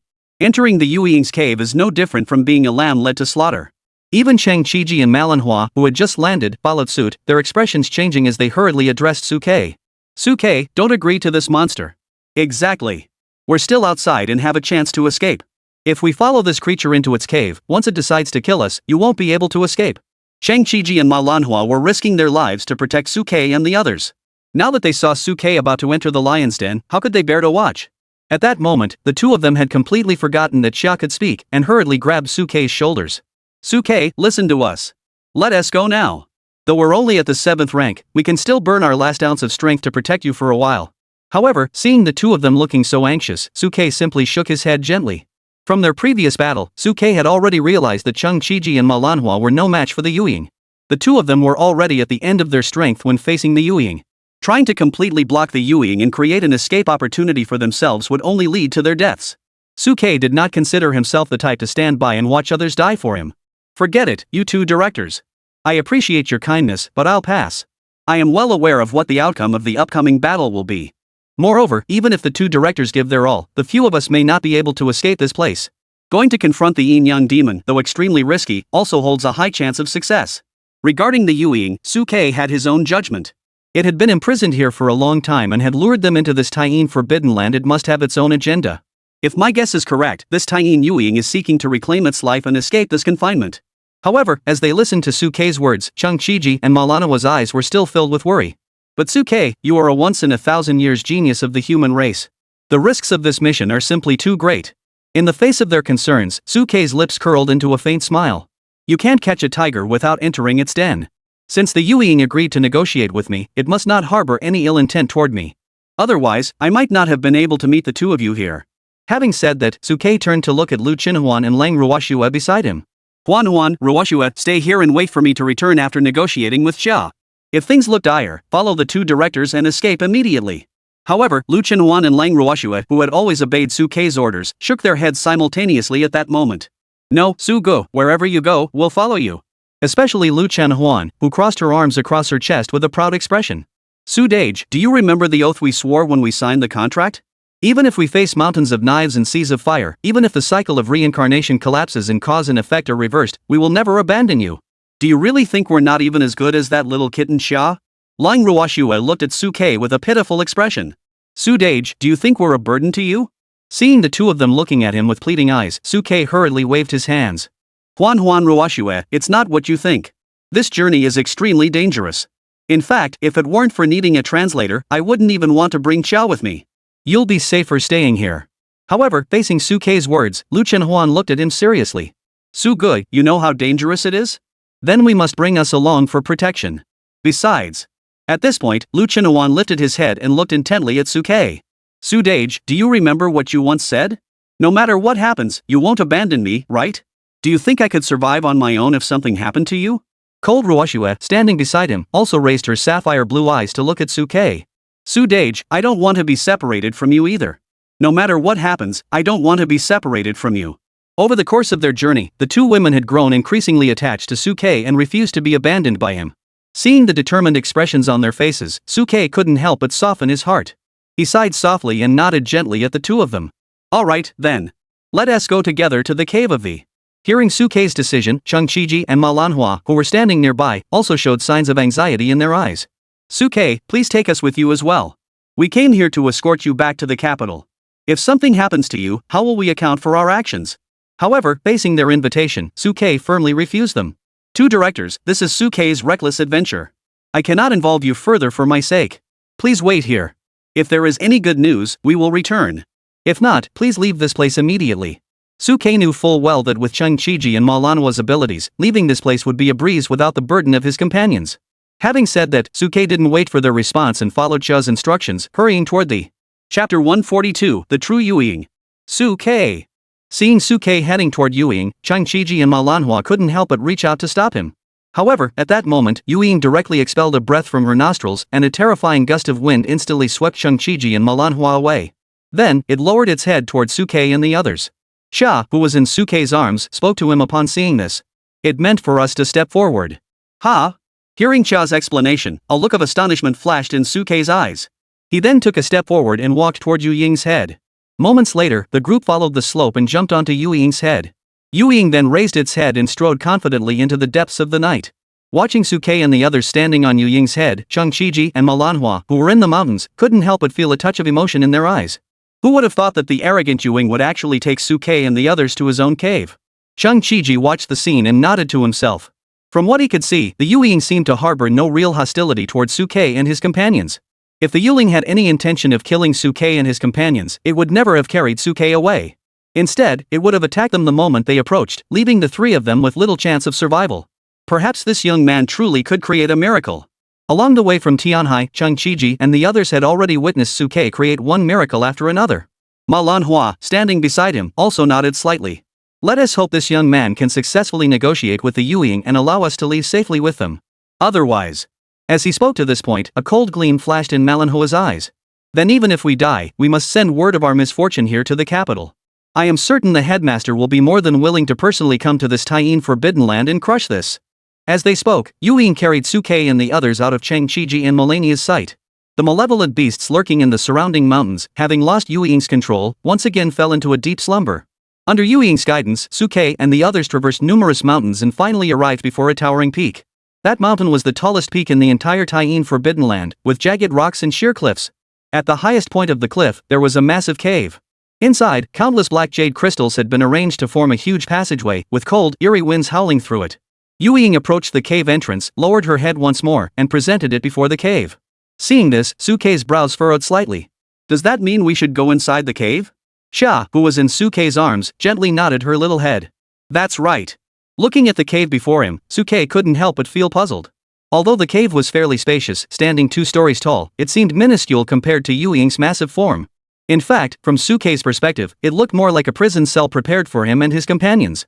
But since we're here, we might as well make the best of it. Since we've chosen this path, no matter how perilous the place may be, we must brave it. Thinking this, Suke turned to look at Lu Chenhuan and Lang Ruoshua behind him. Huan, Ruoshua, stay close to me. With that, Suke took the lead, leaping down from the head of the dimly lit figure and heading toward the cave. Behind him, Lu Chenhuan and Lang Ruoshua also stayed alert, carefully guarding Suke on either side as they followed him into the cave. As the three of them entered, the entire cave came into view. The entire interior of the cave was adorned with black jade stones, and the dim glow in the night made it appear even more eerie and beautiful. Just as the three entered the cave, the outside seemed to have completed its task, lying beside the mountain and closing its eyes. Glancing at the closed eyes of the faint glow outside with the corner of his eye, Suke's confusion deepened. He is almost asleep, how can we negotiate with it? Could there be another secret within the cave? After some thought, the three decided to ignore the glow outside and followed the black jade passageway through the mountain, walking swiftly forward. After traversing the winding mountain path, a vast, open cave soon came into view. The cave was incredibly spacious, with black jade hanging everywhere. At the very center, a black jade bed made entirely of black jade came into view. On that black jade bed lay a woman with pale skin, dressed in a black silk gown, her face covered by a black veil. The moment they saw the woman on the black jade bed, everyone's brows furrowed involuntarily. How could there be a woman here? Did they bring us here just to see this woman? Her skin was so pale it didn't look human, as if she had been coated with several layers of plaster, completely devoid of any blood color. She looked more like a corpse than anything else. A corpse? I'll see for myself who you are. Upon seeing the female corpse, Lu Chenhuan couldn't help but hurry forward, intending to tear off the black veil covering her face. But just then, the corpse suddenly opened its eyes, its eerie green gaze fixated on Lu Chenhuan. It's a zombie. Seeing the corpse open its eyes, Lu Chenhuan couldn't help but jump back in fear, retreating rapidly behind him. Suke quickly stepped forward, blocking the path between Lu Chenhuan and Lang Ruoshua, and looked at the corpse. Sir, if I'm not mistaken, you must be the real Yuing, right? Hearing Suke's words, the corpse's eyes flickered with a hint of surprise. She slowly sat up from the black jade bed, twisted her stiff body, and looked at Suke with a curious expression. It seems the demon god sex description was accurate. You're a prodigiously talented beast tamer, young one. How did you come to that conclusion? Facing the female corpse's question, Suke spoke calmly. When they led us into the mountains, I already suspected it. It is said that after reaching the 9th rank, ferocious beasts can return to the void. Even if their physical bodies disintegrate, they can be reborn as immortal spirits using the essence of 10,000 beasts. This cave is filled with Yin energy, likely used to nurture the corpse and shape its spirit for you. If my guess is correct, you and that decaying corpse are two spirits in one body. It is responsible for protecting your safety, while you control its actions. Listening to Suke's deductions, the faint glow burst into laughter. You're a sharp one. Indeed, you are worthy of being a beast master who can contract a 9th-tier ferocious beast. Upon hearing this, Suke's brows furrowed slightly as he looked at Xia in his arms. Do you know her? Looking at Xia in Suke's arms, Yuing stood up and walked closer to Suke. I don't know her personally, but I've heard of her. This form should be that of the traitor from our beast clan, Chang, shouldn't it? Chapter 143, Yu Ying's Flaw. Upon hearing Yuing recognize her, Xia's gaze flickered involuntarily.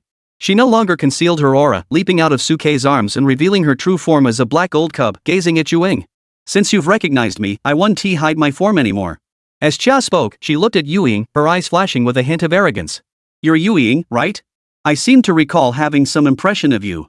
You were just a 7th-tier demon back then, weren't you? However, after my battle with the Fire Phoenix, I fell into a deep slumber.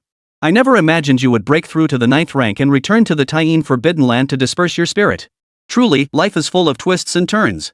Hearing Chia's words, Yu Ying's lips curled into a cold smile. Yes, who could have imagined it? Who could have imagined that the once feared half-beast demon, Xin Chang, was actually a woman and had become the contract beast of a lowly human beast master? As she spoke, Yu Ying looked at Chia with a meaningful expression. When the demon god sect told me about this, I was still skeptical, but now it seems to surpass my imagination. The once mighty demon Shang, who once ruled the skies, has ultimately bowed her noble head to the human race. Facing Yu Ying's mockery, Chia's eyes were filled with a playful expression. You look down on my contract with the human race because you don't know the true identity of my master. Besides, you brought us here in the first place because you harbored a sliver of hope, didn't you? You want to know why I made a contract with my master, and you want to know if my master can really help you escape this place. Faced with Chia's mockery, Yu Ying fell into an unusual silence. She had to admit that she had called Su Ke over precisely to find out if he could truly help her escape this place. After being imprisoned in this desolate, lifeless place for so many years, Yu Ying was on the brink of madness. If there was a way to rebirth herself and escape this place, she would sacrifice everything. That was also why she had lured Su Ke and the others here in the first place. Su Ke, standing behind Xia, also noticed this and spoke directly to Yu Ying. You want to leave here, don't you? Yu Ying raised her head upon hearing this, staring intently at Su Ke. Do you have a way? Su Ke didn't answer Yu Ying immediately. Instead, his eyes flickered as he activated his divine eye, staring at Yu Ying. Fierce Beast, Taiyin Yu Ying Soul Form. Rank, 7th tier. Innate skills, Taiyin Roar, Star Summoning, Moon Banishing, Undead Infection, Yin-Yang Reversal, Undead Manipulation. Flaws, originally a 9th tier ferocious beast, it was severely injured and forced to activate the Guishu, causing its physical body to dissipate. It attempted to recreate an immortal soul using the essence of 10,000 beasts, but due to severe decay of its physical body and deep-seated resentment, its soul and physical body are poorly aligned. Its soul is now into Black Jade Yin energy, hidden in the mountains to control its original body, making it relatively vulnerable. Shattering the Black Jade can weaken its soul strength. Status, contractable. Looking at Yu Ying's information, Su Ke's lips curled into a smile, and he shifted his gaze back to Yu Ying's face, which was covered in black veils. You, if I'm not mistaken, are currently in a soul state, aren't you? Upon hearing this, Yu Ying's pupils contracted sharply. Lu Chenhuan and Lang Ruoxue beside him stared wide-eyed at Su Ke. Su Dage, are you saying that the faint glow before us isn't a physical entity, but a soul? Exactly. How can something so real be a soul? It's not that they're doubting it, it's just that the spirit before them looks so much like a real person that no one would think it's a soul. Even Xia, standing before Su Ke, couldn't help but furrow her brows slightly. At that moment, the ghostly figure narrowed her eyes slightly and glared dangerously at Su Ke. How dare you think that? Does my current state resemble that of a soul? Seeing the ghost deny it, Su Ke didn't rush, smiling as he continued to speak to the ghost. Of course not. After all, you are a soul form condensed from the Yin energy within the Black Jade of this Black Jade mountain. The Yin energy here is so dense that it has solidified your soul body, so ordinary people cannot detect anything unusual. Su Ke looked up and pointed to the walls of the cave, which were covered in black jade. You, if I'm not mistaken, these black jades are the primary source for maintaining your current form, aren't they? If we were to destroy these black jades, the impact on you would be immense, wouldn't it? Your decaying corpse is outside. If we forcibly destroy this black jade, your power will be severely weakened. Hearing Su Ke's two deadly questions, Yu Ying's eyes narrowed sharply, fixating intently on Su Ke before him. You clever Su Ke, how did you figure all this out? Facing Yu Ying's interrogation, Su Ke's eyes were filled with calmness.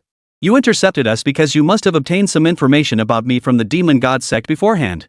But from your expression, they must not have told you that I possess the ability to see through others' weaknesses. In my eyes, you're like a woman without underwear. I know every single mole on your body. Hearing Su Ke's vivid metaphor, even the worldly wise Yu Ying couldn't help but blush instantly, and even the black veil on her face couldn't hide her shy expression. Lu Chenhuan, standing beside him, secretly pinched Su Ke's arm. Su Ge, you're so mean. Your mouth just knows how to tease. Cold Snow, however, looked at Su Ke with wide, innocent eyes. So, Su Ge, did you see clearly? Where does Yu Ying have a mole? Hearing Lang Ruoxue's soul-searching question, Su Ke cleared his throat and patted her head. That's not important. What's important is that I have the ability. Do you understand? Listening to Su Ke's explanation, Lang Ruoxue nodded, seeming to understand but not quite. It was Chia who spoke up for Su Ke at that moment. So, Yu Ying, my master's meaning should be clear by now. He can see through all your flaws. You're nothing but a bundle of weaknesses in his eyes. Facing Chia and Su Ke's words, Yu Ying's gaze flickered constantly. So what? You possess this ability, and then what? Then you plan to use this ability against me? At this moment, Yu Ying's tone was filled with mockery. Don't forget that even though my physical body is elsewhere and I'm currently in a soul form, I still possess the strength of a 7th tier cultivator. With your current cultivation levels, even if you combine your strength, you wouldn't stand a chance against me. Trying to destroy these black jade crystals in front of me is nothing but a pipe dream. Hearing the mockery in Yu Ying's tone, Xia shook her head helplessly. I wonder if staying in this cave for too long has made you lose your mind. The Master's meaning is that since he can see through your flaws, he has a way to help you complete everything and assist you in returning to the void to be reborn, escaping this place. What? Upon hearing this, Yu Ying's pupils suddenly widened, and her breathing became. Chapter 144, Xia's Threat. Listening to Xia's words, Yu Ying's eyes burned with intensity as she stared intently at Suke before her. Suke, is what Xia said true? Since that battle years ago, Yu Ying was forced to disintegrate and return to the void. By chance, she discovered the Black Jade Mountain, which nourished her consciousness that had not yet completely dissipated. She gathered all the ferocious beasts around her, intending to use their essence to recreate her body. However, due to her incomplete consciousness at the time, these beasts died, and the area became the Forbidden Land of Tyene. With no other choice, it could only use part of the remaining essence of the beasts and the rotting corpses to piece together a decaying corpse. However, this severed all hope of rebirth, leaving it unable to truly return to the void and be reborn. Her faint soul drifted aimlessly in this desolate land for countless years, trapped within the forbidden zone like a fish trapped in a goldfish bowl, unable to break free. Over the years, she had not even found a single being to speak to, spending most of her time talking to her own decaying corpse, unable to alleviate the profound loneliness in her heart. Now, hearing that Suke before her might be able to help her escape this torment, how could she not be filled with excitement? Seeing the fiery determination in Yu Ying's eyes, Suke nodded slightly. Yes. After seeing Yu Yan's message, Suke had already guessed what she had endured all these years in the Tyene Forbidden Land. Though he didn't like Yu Ying as a ferocious beast, in this critical moment, he could use this to secure a chance for himself and the others to survive. He might even have the chance to bind her to himself through a contract. Hearing Suke's response, Yu Ying could no longer remain calm. She hurried forward, grabbed Suke by the collar, and breathed heavily. Speak! Quickly! What method can you use to completely reincarnate me and get me out of this hellish place? As he watched Yu Ying's chest rise and fall rapidly from her labored breathing, Suke's gaze lingered for a moment, his eyes filled with astonishment. He hadn't expected that the physical reactions of a soul in its current state could be so similar to those of a living person, with such noticeable fluctuations. Seeing Suke staring at her chest, Yu Ying's brows furrowed involuntarily. Suke, what are you looking at? Suke cleared his throat and looked at Yu Ying with a stern expression. Of course I'm looking at your flaws. What else do you think I'm looking at? What else did you notice? At that moment, Yu Ying, who was gripping Suke's collar, looked at him with a skeptical expression. So big. Suke coughed again as he spoke. I meant your flaws are huge. Besides, you're the one who needs me. Can you at least be a little nicer? Yu Ying listened to Suke's words, looked at Suke, whose collar she was still grabbing, and coughed arrogantly. No way. You need to clarify your positions. It's not that I need you, it's that you're begging for your lives and must agree to my terms. I was once a mighty 9th rank demon. How dare you ask me for help?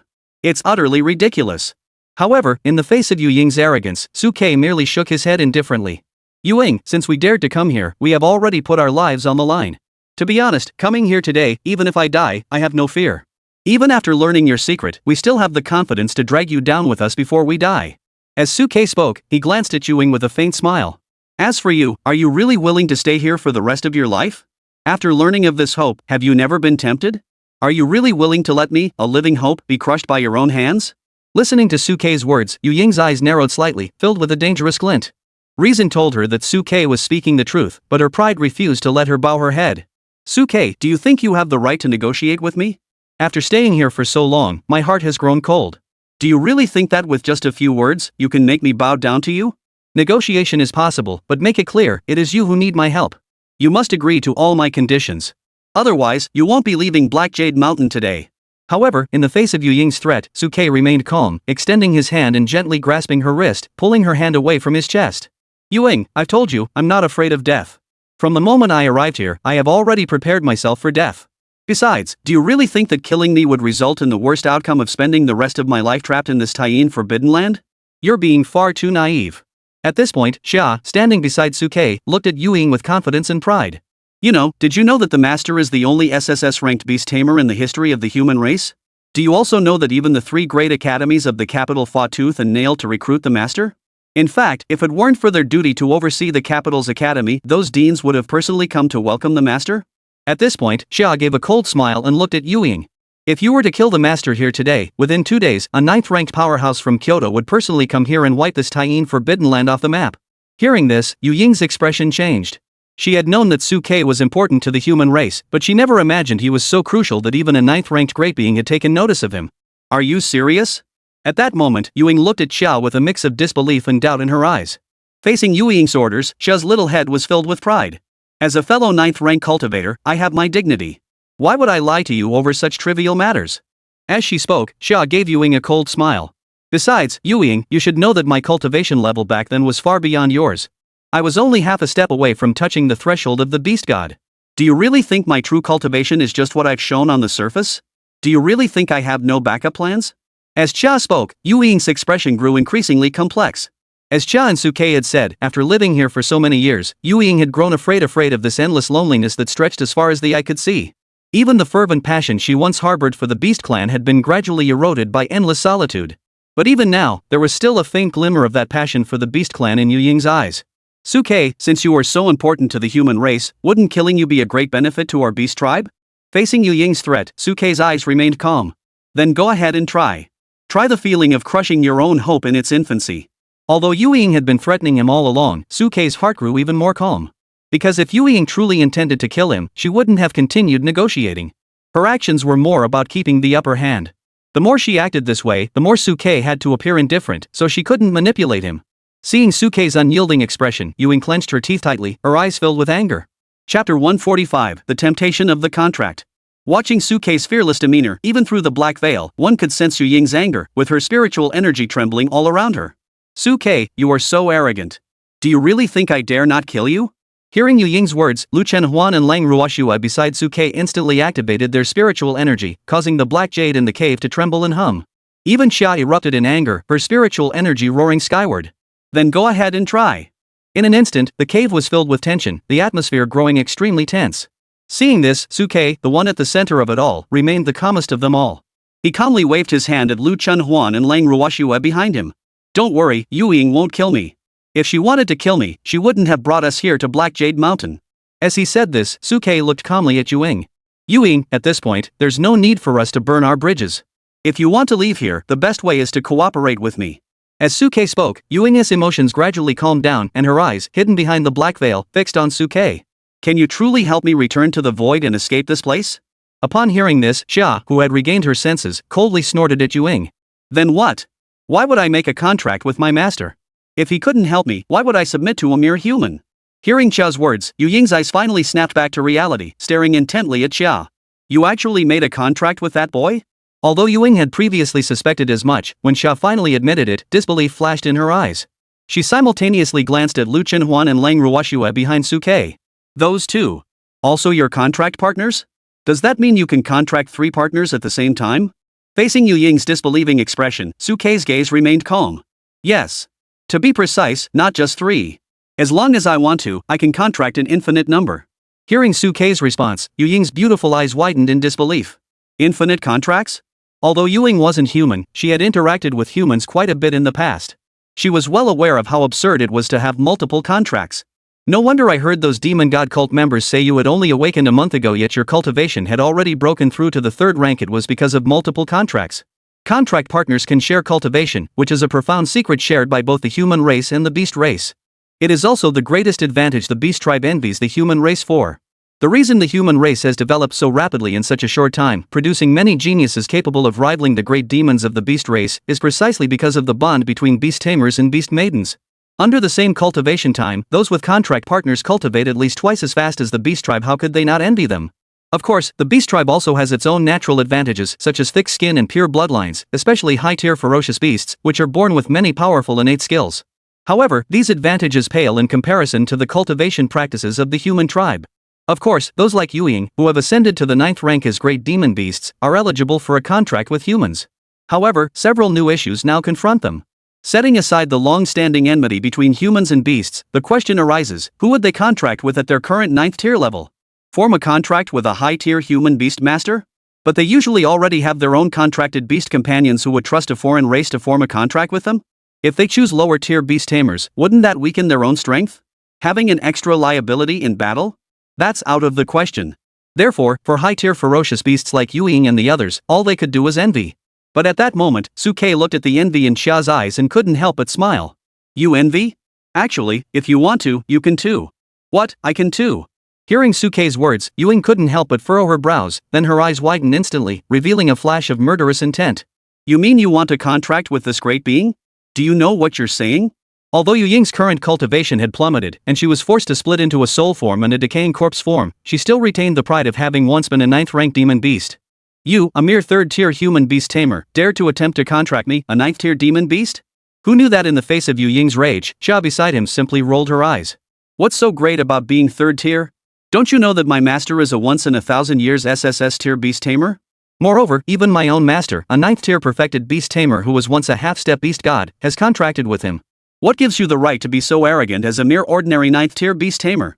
However, upon hearing Xia's words, Yu Ying retorted harshly. Do you think you're the only one?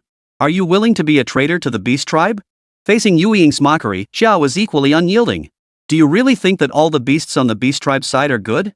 If it weren't for the fact that I was abandoned by the beast tribe back then, how could I have given up on them? Besides, I haven't sided with the human tribe either. On the contrary, my stance has always been neutral.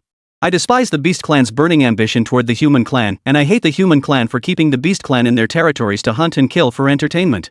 I also understand that these are decisions both sides had to make for the sake of their own racial interests.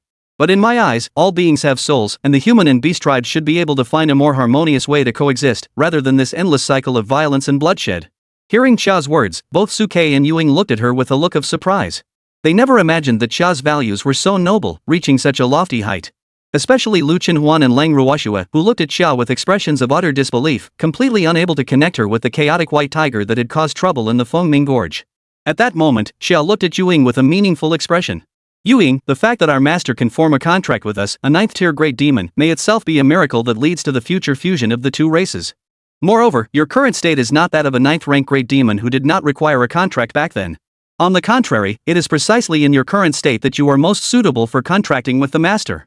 After the contract, the master can use their innate skills to help you find a solution to repair the injuries from back then, enabling you to reform your physical body and successfully return to the void. At this point, Xia paused for a moment before continuing. There is also one more point. The Beastmaster contract is currently the highest ranked Heavenly Dao contract, and its rank even surpasses the binding contract that person imposed on you back then. Once you form a contract with your master, there is a high likelihood that you can use the Beastmaster contract to nullify the curse he placed on you and escape this dreadful place. A single contract could bring so many benefits. Are you truly not tempted? As Xia spoke, the faint glow in her eyes began to reveal a mix of desire and conflict. Chapter 146. Now, surrender your contract to me. Though she didn't want to admit it, as a former 9th-rank great demon, Yu Ying's vast experience constantly reminded her that Xia was telling the truth. This was also the best way for her to escape her current predicament. But once she entertained that thought, entering into a contract with Suke would inevitably mean losing the autonomy that came with being a 9th-rank great demon. Dignity was tormenting Yu Ying. As she saw the struggle in Yu Ying's eyes, Xia's seductive voice took advantage of the situation. You, a half-step beast god like me, have already formed a contract with Xia. What are you afraid of? Besides, aside from the master, do any other humans have the qualifications to form a contract with you? Who could truly help you resolve your current predicament? Hearing Xia's words, the struggle in Yu Ying's eyes grew even more intense. If these words had come from Lu Qinhuan or Lang Ruoxue, Yu Ying might not have cared so much. But coming from Xia, who was once a 9th-rank great demon like herself, these words struck a deep chord within her heart. But I am still a beast tribe member. At this moment, Yu Ying still clung to the dignity of her beast clan. To form a contract with a human beastmaster and turn against my own kind, I cannot do it. It was precisely because of her burning passion for the beast clan that Yu Ying had risen to the rank of a 9th-tier great demon. Now, to submit to a human beastmaster and stand against her own kind, her heart was still filled with resistance. Facing Yu Ying's concerns, Suke walked up calmly, fixing his gaze on her emerald green eyes. Even if you enter into a contract with me, you don't have to stand against your own kind. After forming a contract with me, aside from daily cultivation, you can be like Xia, simply serving as a good luck charm. Unless I face life-threatening danger, you can choose not to intervene. Hearing Suke's words, Yu Ying's expression froze, and the struggle in her eyes grew more intense. If Suke truly made such a demand, faced with such tempting conditions, Yu Ying would find it hard not to be swayed. It would not only help Yu Ying escape this place but also perfectly resolve the moral conflict in her heart. Xia, standing nearby, took the opportunity to pour oil on the fire, further stirring the pot. You see, the master has offered such generous terms. Why won't you agree? It's like you don't have to do anything, just sit back and enjoy the fruits of your cultivation. What's there to hesitate about? According to Suke's words, she wouldn't have to lift a finger until he was in a life or death crisis. This deal was a surefire win-win. It seems like a no-brainer. At this point, Ying knew it was time for her to make a decision. After all, being trapped in this lifeless, desolate place for so long had made her almost forget what it felt like to be alive. Thinking of this, Ying lifted her head to look at Suke and swallowed nervously. Suke, if I make a contract with you, can you really find a way to repair my physical body and take me out of this hellish place? Seeing the longing and curiosity in Ying's gaze, Suke's lips curled into a smile, knowing that she had already made up her mind. He could have taken this opportunity to abduct her outright, but Suke chose to be straightforward instead. My talent is to detect flaws in all things. If you enter into a contract with me, I can analyze your flaws and devise a repair plan. However, while I can devise the repair plan, I cannot guarantee its immediate success. As he spoke, Suke glanced at Lu Chenhuan and Lang Ruoxue behind him. For example, even if I were to deduce a promotion formula for Ruoxue and Huan, collecting the materials or fulfilling the conditions would still require time. Your current situation is far more complex than theirs. A complete repair is virtually impossible in the short term. I can only promise to give you hope and do my best to help you find the necessary materials. At this point, Suke glanced at Ying and paused. Of course, since you are my contractual partner, you need not worry that I will not do my best. After all, having an additional high-ranking life-saving ace up my sleeve is something I would certainly welcome. Looking at Suke's sincere expression, Ying's gaze grew complex, and her eyes flickered with hesitation. I need some time to think. Suke didn't press Ying for an answer, simply standing before her, waiting quietly for her decision. Lu Chenhuan and Lang Ruoxue, standing beside Suke, kept a cautious watch on Ying, wary of her suddenly lashing out. Xia, on the other hand, was bored out of her mind, yawning lazily. She wasn't afraid of Ying's sudden outburst at all and instead directly confronted her. Ying, you were once a great demon who had seen the ninth-tier landscape. How can you be so indecisive? This is a golden opportunity falling from the sky, why hesitate? By the time Xia finished speaking, she had already walked up to Ying, lifting her small head to look her straight in the eyes. You must think carefully. If you miss this opportunity with your master, will you ever encounter another chance to escape in your lifetime? What will your fate be? Wait for the human race to completely triumph, then turn back to settle accounts and erase you? Or are you pinning your hopes on the beast tribe conquering the human tribe's territory and aiding your revival? At this point, Xia gave Ying a meaningful glance. You and I are both members of the beast clan. You should know better than I do that even within the beast clan, there are factions due to differences in species, and there are those who are ruthless. The essence of 10,000 beasts and souls you have condensed in the abyss are a highly prized tonic for those high-ranking demons. Are you truly certain that what awaits us is revival rather than destruction? As Xia spoke each heart-wrenching word, Ying's mental defenses began to crumble. In an instant, she made up her mind deep within her heart and raised her head to look steadily at Suke. Alright, Su Xiao, I'll trust you this once. If you can truly help me leave this place and regain my freedom, I will repay you with all my heart for the rest of my life. But if you deceive me, I will risk the consequences of the contract and force its dissolution, even if it means we both perish here.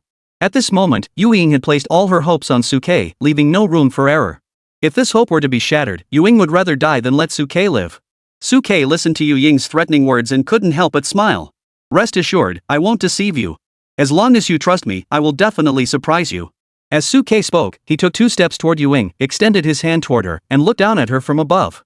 Now, surrender your contract array to me. Chapter 147, The Contract of the Dark Moon, The Earth Trembles. Seeing the height difference, Suke's condescending gaze caused Ying's eyes to narrow involuntarily. In that instant, she seemed to feel a surge of excitement emanating from her very soul. Impossible. I was once a 9th-rank great demon. I couldn't possibly feel such a tremor in front of this brat, Suke. It must be an illusion. Ying quickly composed herself, then fixed her gaze on Suke, clenched her teeth, and countless strands of soul energy began to gather on her forehead, coalescing into a green contract array. I'll give it my all. Come. As he watched the green array appear on Ying's forehead, Suke's eyes flickered. He hadn't expected that Ying, in her soul state, could actually form a contract with him. However, Suke quickly snapped back to his senses, bit his finger, and pressed his finger against the contract array on Ying's forehead. As Suke's blood merged with the contract array, a violent force erupted from between them. In the blink of an eye, it transformed into a torrential force that pierced through the entire Black Jade Mountain, while a jade-green light pillar shot skyward. The entire mountain shook violently under the force of the attack, and countless pieces of black jade began to fall. The shadowy black veil was also directly blown away by this force, revealing the breathtakingly beautiful face beneath it. It was a face that exuded a sense of aggression and an otherworldly beauty. Even Lu Chenhuan and Lang Ruoxue couldn't help but narrow their pupils slightly, a sense of unease rising in their hearts. Xia, standing nearby, couldn't help but utter a series of exclamations. What a troublesome little demoness. Her beauty is almost as stunning as mine. No wonder she hides her face behind a black veil. However, at that moment, Ying was too preoccupied to notice Chia's mockery. She stared at the black jade falling from the cave ceiling, her heart tightening instinctively. For these black jade stones were the foundation that helped her soul power. If they were completely destroyed, her strength and her soul form would be greatly weakened. But in the next instant, all her tension vanished. Because she could clearly sense that, at the moment her contract with Suke was formed, the realm she had previously relied on the yin energy of the black jade to maintain had stabilized on its own. In other words, even without these black jade pieces, her current cultivation level would remain unaffected. Upon realizing this, the surprising Yu Ying's eyes as she looked at Suke was evident. Before she could speak, as the light of the contract array erupted, Yu Ying's consciousness was instantly pulled into Suke's spiritual sea. There, she saw the beast cores of Lang Ruoshui and Luchinawan, which shone like brilliant stars as they breathed and cultivated, as well as Chia's beast core, which was several times larger than those of the two women. She also saw Suke's soul crystal, which was as large as the sun. The moment she entered Suke's spiritual sea, a pressure emanating from his bloodline enveloped Yu Ying's heart, causing her eyes to involuntarily reveal a look of enlightenment. No wonder Chia held this young man in such high regard, and no wonder he could form an infinite contract with a ferocious beast. His body carries the aura of the beast god revered by our beast clan. After sensing this oppressive aura, all of Yu Ying's previous reservations toward Suke vanished in an instant, and she willingly bowed her head before him. I vow to bind my soul to yours forever. Heaven and earth bear witness, the sun and moon are our witnesses. As Yu Ying's words fell, the contract array shone even more brilliantly, piercing the dark sky and illuminating the surrounding world. Heaven and earth resonated in unison. At that moment, Cheng Qiji and Manhwa, who were anxiously waiting in the forbidden wasteland, paced back and forth. Suke and the others have been gone for so long without any word. Could something have gone wrong? Exactly. That was once a 9th rank great demon. Even in its current battle-damaged state, it would be no match for the two of us, let alone Suke and his 3rd rank companions. Although Suke's cultivation is unmatched among his peers, he still pales in comparison to a forbidden demon like Taiyin Yuying. Especially since the Taiyin Forbidden Land is Yuying's home turf. Even if an 8th rank beastmaster and a beast maiden were to arrive, they might not stand a chance. Had it not been for the human ancestors sealing Yuying's soul here, even a 9th tier beastmaster and beast maiden might not have been able to suppress this demon. Thinking back to Suke's astonishing performance along the way, Cheng Qiji grew increasingly anxious. The more Suke proved himself, the more crucial he became to the War Academy and even to the entire human race. If he were to die during their escort, Cheng Qiji and Manhwa would feel guilty for the rest of their lives and would have no face to continue living among the human race. Just as the two were growing increasingly anxious, a green pillar of light shot up into the sky between the distant heavens and the earth, illuminating the entire dark world of the Taiyin Forbidden Land in an instant. Boom! The terrifying commotion shook the mountains and valleys. One by one, the Yinling beasts lurking in the darkness opened their emerald green eyes and turned toward the direction of the Black Jade Mountain where the pillar of light originated. Whether sensing the overwhelming pressure emanating from the pillar of light, all the Yinling beasts immediately prostrated themselves, kneeling toward the direction of the Black Jade Mountain. All the beasts knelt, and countless spirits howled.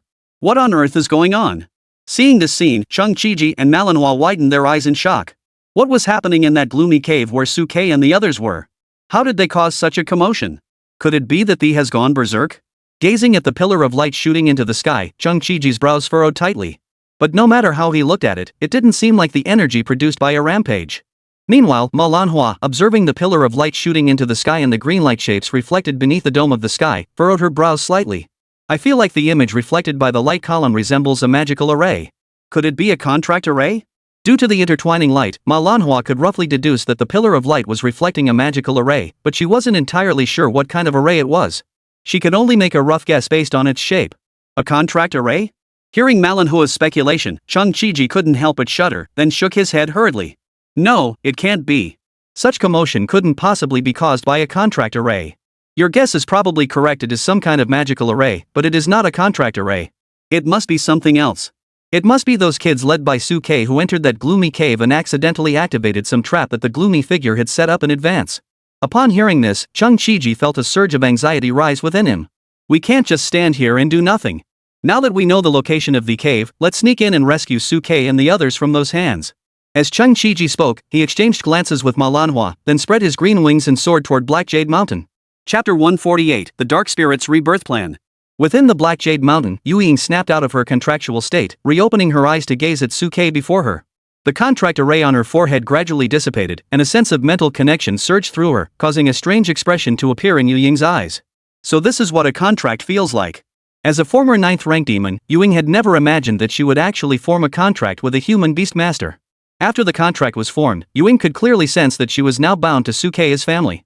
If she ever harbored any thoughts of harming Suke, she would face severe punishment from the heavens. As he looked at Yuying's slightly dazed, demonic face, Suke couldn't help but smile. Now that the contract is successful, from this day forward, you and I are family. Lu Chunhuan and Lang Ruoxue, who had been watching, finally relaxed after seeing Yuying successfully form the contract with Suke. Xia, standing nearby, smiled and shook her tiger tail, walking toward Yuying. Yuying, welcome to become a member of the master's family. However, upon hearing Xia's welcome, Yuying suddenly thought of something and immediately looked at Suke with a serious expression. Even if we formed a contract, don't expect me to call you master. In my eyes, you'll always be little Suke. Yuying harbored the dignity of a ninth-tier demon within her heart. Agreeing to the contract was already the greatest concession she could make, but she would never allow herself to call a human beast master. Facing Yuying's insistence, Suke naturally didn't mind. As you wish. Being able to persuade Yuying to contract with him was already the greatest surprise and reward of this journey. Of course, Xia's contribution was the greatest. Without Xia, another 9th-rank demon, acting as a mediator, Suke alone might have had to spend much more time and effort, and even then, he might not have gained Yuying's trust. Now that Yuying had agreed to the contract, his goal had been achieved. As for titles and how they would interact with each other, there would be plenty of time for that later. Seeing that Suke had no intention of forcing her, Yuying's heart, which had been hanging in suspense, finally relaxed. She cleared her throat and looked at Suke. Xiao Suke, as we agreed, after our contract, you were supposed to analyze my current state and come up with a repair plan. Hurry up and take a look. What exactly do I need to do to escape this accursed forbidden zone? Wait a moment. Upon hearing this, Suke didn't hesitate. He activated his insightful divine eyes and began analyzing Yuying's defect information. Yuying, meanwhile, looked at Suke with a tense expression, waiting for his answer. Moments later, the information before Suke's eyes began to converge and change. Fierce Beast, Taiyin Yuying Soul Form. Realm, 7th tier. Contract Partner, Suke. Innate skills, Taiyin Roar, Star Summoning, Moon Banishing, Undead Infection, Yin-Yang Reversal, Undead Manipulation. Flaws, originally a 9th-tier ferocious beast, it was severely injured and forced to activate the Guishu, causing its physical body to dissipate. It attempted to recreate an immortal soul using the essence of 10,000 beasts, but due to severe decay of its physical body and deep-seated resentment, its soul and physical body are poorly aligned. Its soul hazed into black jade Yin energy, hiding in the mountains to manipulate its original body, making it relatively vulnerable. Shattering the black jade can reduce its soul strength. Repair plan, the current soul and physical body are incompatible. Separate repairs must be performed on the soul and physical body before fusion can be attempted. Soul repair, leave the Yin spirit realm, consume Yang Qi, and absorb the essence of the sun and moon normally. On the night of a total lunar eclipse, set up the 9 Yin gathering evil array, then find an ancient bronze cauldron as a container. Add Kunlun Ice Essence, Thunderstruck Wood Spirit, and Shark Beast's reverse scales as auxiliary materials, and perform a 49-day soul refinement to recast the soul core. Physical body repair, the decaying flesh must undergo 3 disasters and 9 tribulations. Use the molten lava fire of the Earth's core to melt the decaying skeleton, then use the wind of the dark moon to strip away the remaining decaying flesh. Finally, summon the divine thunder of the 9 heavens to actively strike the physical body, rebirthing flesh and blood from the charred remains. Each process must be repeated for 49 days. Looking at the repair plan he had deduced using his insight divine eye, even Suke couldn't help but tug at the corners of his mouth. Compared to Lu Chenhuan, Lang Ruoxue, or Xia, Yuying's repair plan was even more brutal in its difficulty. To address Yuying's soul, one must refine it in a bronze cauldron. For her physical body, she must endure 3 disasters, the agony of having her bones melted and skin peeled off before rebirth, and finally undergo the thunder tribulation to be reborn from the charred remains. Each of these processes must be carried out continuously for 49 days, and the pain involved is so intense that just thinking about it makes Suke feel a pang of sympathy. At that moment, Yuying looked at Suke's hesitant expression and felt a pang of unease in her heart. She furrowed her brows and turned to look at Suke. Suke, looking at your hesitant expression, are you trying to deceive me? Could it be that even you can't figure out my repair plan? Looking at Yuying's piercing gaze, Suke sighed softly.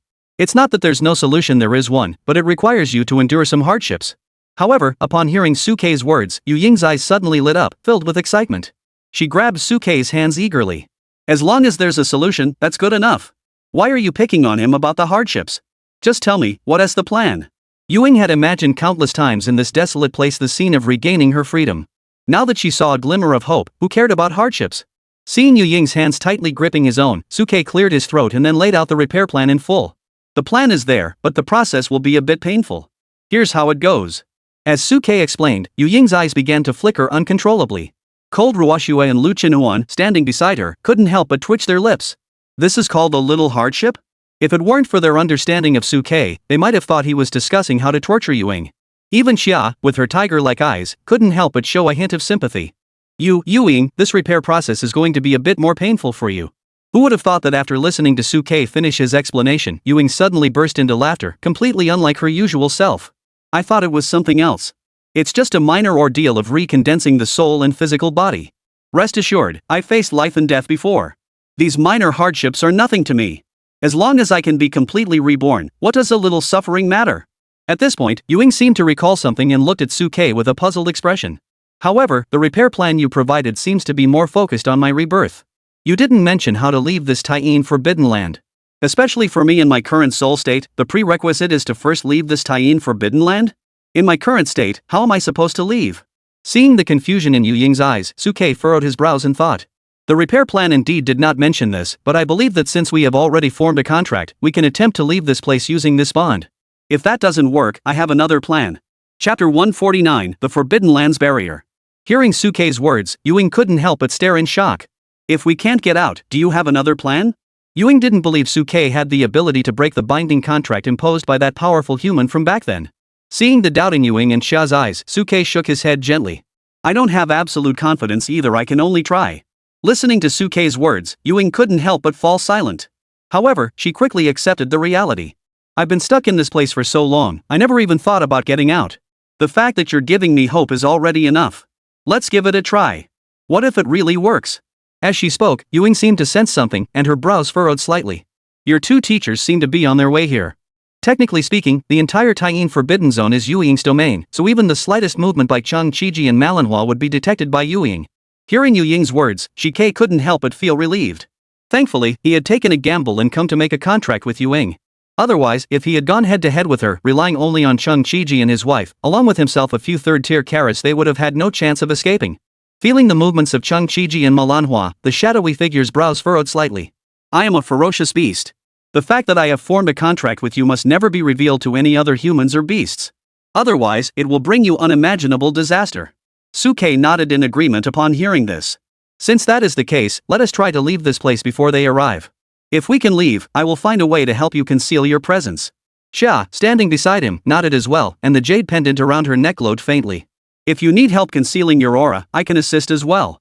Xia's Divine Stone is highly effective at concealing one's aura, and it can help Ying conceal the aura of the ferocious beasts. Let's discuss it later. Let's leave this place first. Listening to Suke's words, Ying's eyes flickered.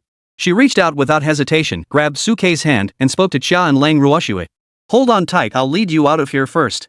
Lu Chenhuan and Lang Ruoxue heard this and didn't hesitate, immediately walking over quickly and grabbing each other's hands. Xia also took the opportunity to transform into a slender-tailed cat and leaped into Suke's arms. Let's go.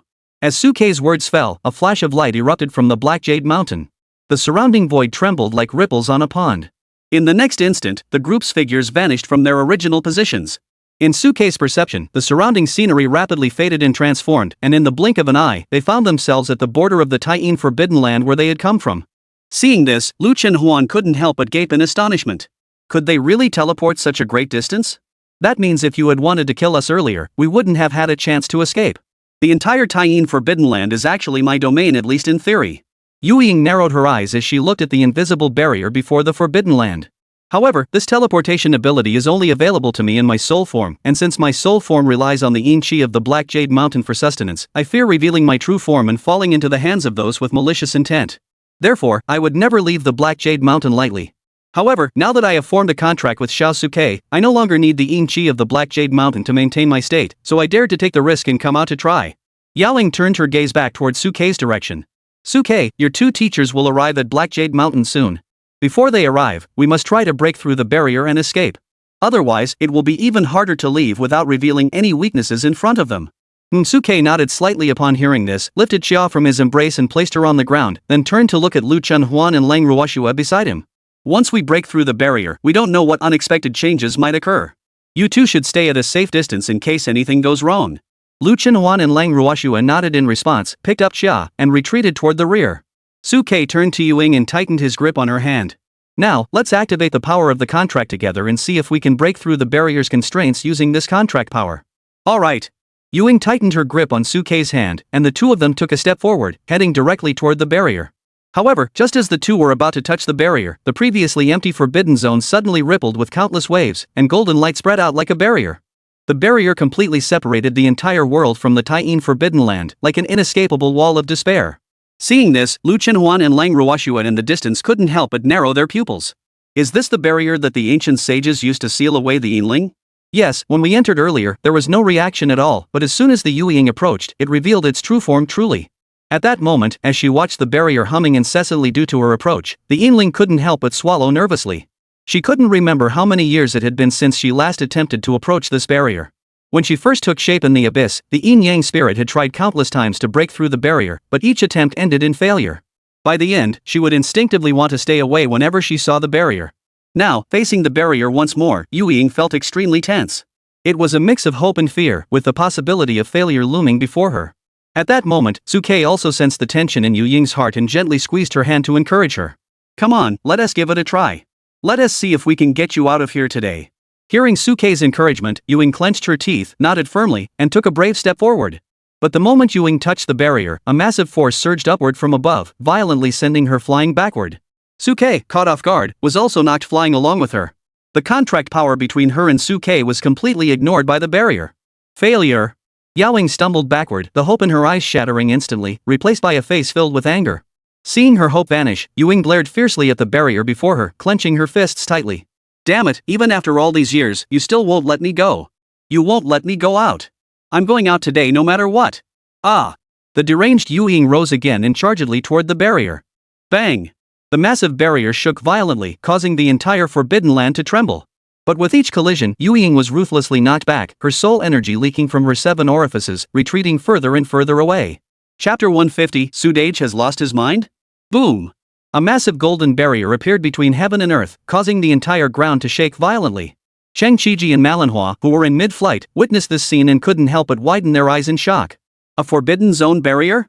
It was said that this barrier only appeared when being sealed within the Forbidden Zone attempted to break through it forcefully. Could it be? Thinking of this, Cheng Qiji lowered his head and exchanged glances with the massive falcon head of Manhwa. Could it be that the Yinling is trying to break through the barrier and escape? What exactly happened to Xiao Suke and the others when they went there? How could they have provoked this Taiyin Yuying into such a frenzy? At that moment, Cheng Qiji and Manhwa felt their concerns growing heavier and heavier. Hurry! Faster! Hurry to the Yin Spirit's cave and find out what's happening. As they pondered, their speed surged once more, and they rushedly toward the direction of Black Jade Mountain. Meanwhile, at the entrance to the Forbidden Zone. Damn it! Why are you doing this to me? I abandoned my beast clan's dignity and made a pact with a human junior, yet you still refuse to give me hope.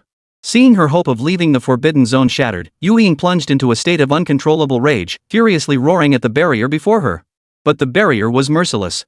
Facing Yuying's futile rage, it continued to display its cold, unfeeling form. Once again knocked back and crashing onto the scattered rocks, Yuying couldn't help but let out a bitter, self-mocking smile. So, am I destined to be locked away in this forbidden prison for the rest of my life, never to taste freedom? Not necessarily. Seeing that Yuying's emotions had calmed down, Suke quickly walked over to her side.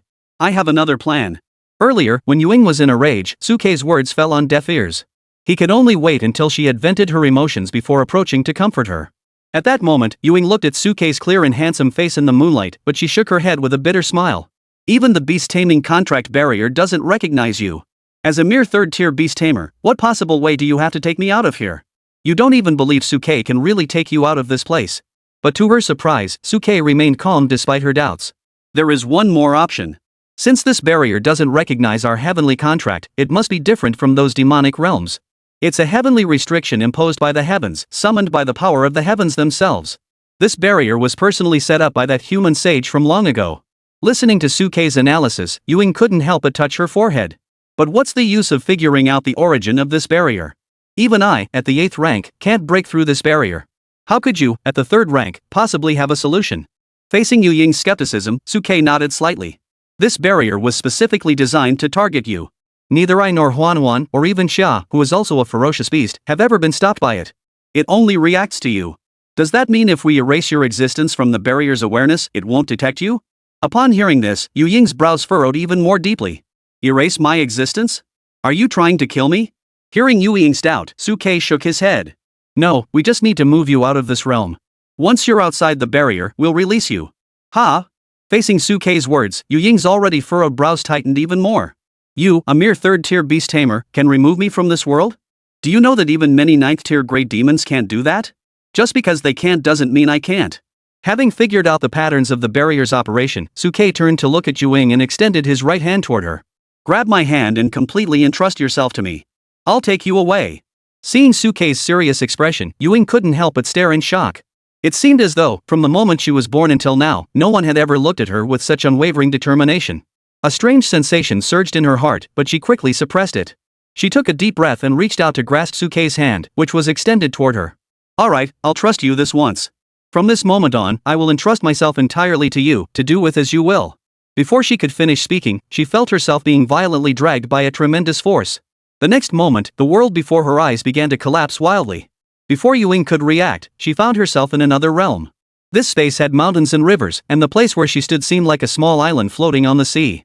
The long-lost fresh scent of earth in the air made Yuing greedily inhale deeply. She stood on the island, curiously looking around in all directions. Suke, aren't I in the Forbidden Zone? What the hell did you do to me? Is this still Blue Star? In response to Yu Ying's question, Suke's spirit form materialized before her. This isn't part of Blue Star, it's my beast taming space. This place forms its own separate realm, isolated from Blue Star. It should be able to deceive the Forbidden Zone's barrier. Wait here while I test it. If I can enter the beast taming space, I should be able to leave the Forbidden Zone. Hearing Suke's explanation, Yu Ying's eyes, which had lost all hope, suddenly lit up again. A beast taming space that exists as its own separate realm? Yu Ying had never heard of a beast taming space before, but if it could truly exist as a separate realm, perhaps it could indeed function as Suke claimed, using the space to block her aura and evade the barrier's detection. Wait for me. Suke's divine sense dissipated into the beast taming space, and he reopened his eyes. At that moment, Lu Chenhuan, Lang Ruoxue, and Xia, who were far away, saw Yu Ying's figure disappear and widened their eyes in shock. Where's Yu Ying? Did she run away? They were still unfamiliar with the existence of Suke's beast taming space and had never imagined that he could seal someone into another realm on his own. As Suke opened his eyes, he looked at the barrier before him, whose light was gradually fading, took a deep breath, and stepped directly toward the boundary beyond the barrier. The sound of the barrier dissipating echoed beside his eardrums as Suke emerged unscathed from beyond the forbidden barrier's boundary. He then took a few quick steps forward, turned around, and looked at the motionless barrier, his eyes brimming with excitement. Success! I did it! Inside the barrier, Lu Chenhuan, Lang Ruoxue, and Xia watched Suke, who was jumping up and down with excitement, blinking their eyes in disbelief. The barrier couldn't stop anyone. Why was Su Dage so excited after walking out? Has Su Dage lost his mind? Chapter 151, Rebirth Beyond the Barrier, Telepathy. Did we forget something? Looking at Suke outside the barrier, Lu Chenhuan, Lang Ruoxue, and Xia couldn't help but exchange glances. Since Yu Ying isn't here, shouldn't we take this chance to leave? Though they didn't know why Yu Ying had disappeared, the group didn't have time to dwell on it. They grabbed Xia and followed him out of the barrier. Especially Lu Chenhuan, who was laughing hysterically. Now I know why Su Dage was laughing. If it were me, I'd be laughing too. This is a once-in-a-lifetime chance to escape. As they spoke, Lu Chenhuan had already dragged Lang Ruoxue and Xia out of the barrier and turned to look at Suke. Su, you're so clever. But speaking of which, why did you run off alone without calling us? At that moment, Suke heard Lu Chenhuan's words and couldn't help but snap out of his joy, staring blankly for a moment. What do you mean, run off alone? Seeing Suke's dazed expression, Lu Chenhuan playfully poked his arm with her finger. Su Dage, stop pretending. You just took advantage of Yu Ying leaving to sneak out, didn't you? Cold Ruoxue nodded in agreement, but then seemed to remember something and looked at Suke. But Su Dage, I feel like we've forgotten something. Those two directors, Chang and Ma, are still inside. Hearing Lang Ruoxue's concerns, Lu Chenhuan casually waved his hand. What's the big deal? Chang and Ma are both 7th rank battle kings. Without us holding them back, they'll be able to escape this Taiyin Forbidden Land much more easily. Only Xia looked at Suke with a puzzled expression, as if she had guessed something, and gave Lu Chenhuan and Lang Ruoxue an odd glance. Have you ever considered that the master is happy because we brought Yu Ying out? Now that Yu Ying has formed a contract with the master, what does the master have to fear from her? Hearing Xiao's analysis, Lu Chenhuan, who had been feeling smug, couldn't help but freeze in place. Right, Yu Ying is now Su Dage's contract partner. What do we have to fear? Thinking this, Lu Chenhuan cautiously glanced at Suke. Su Ge, you didn't really bring Yu Ying out, did you? Seeing Lu Chenhuan's slightly guilty expression, Suke couldn't help but laugh and cry at the same time. Then, he waved his hand, and Yu Ying's figure appeared before everyone's eyes. Upon seeing Yu Ying appear, Lu Chenhuan's previously joyful expression froze instantly. Cold Snow couldn't help but blink her eyes and look at Suke. However, the shadowy figure was completely unaware of what had happened earlier.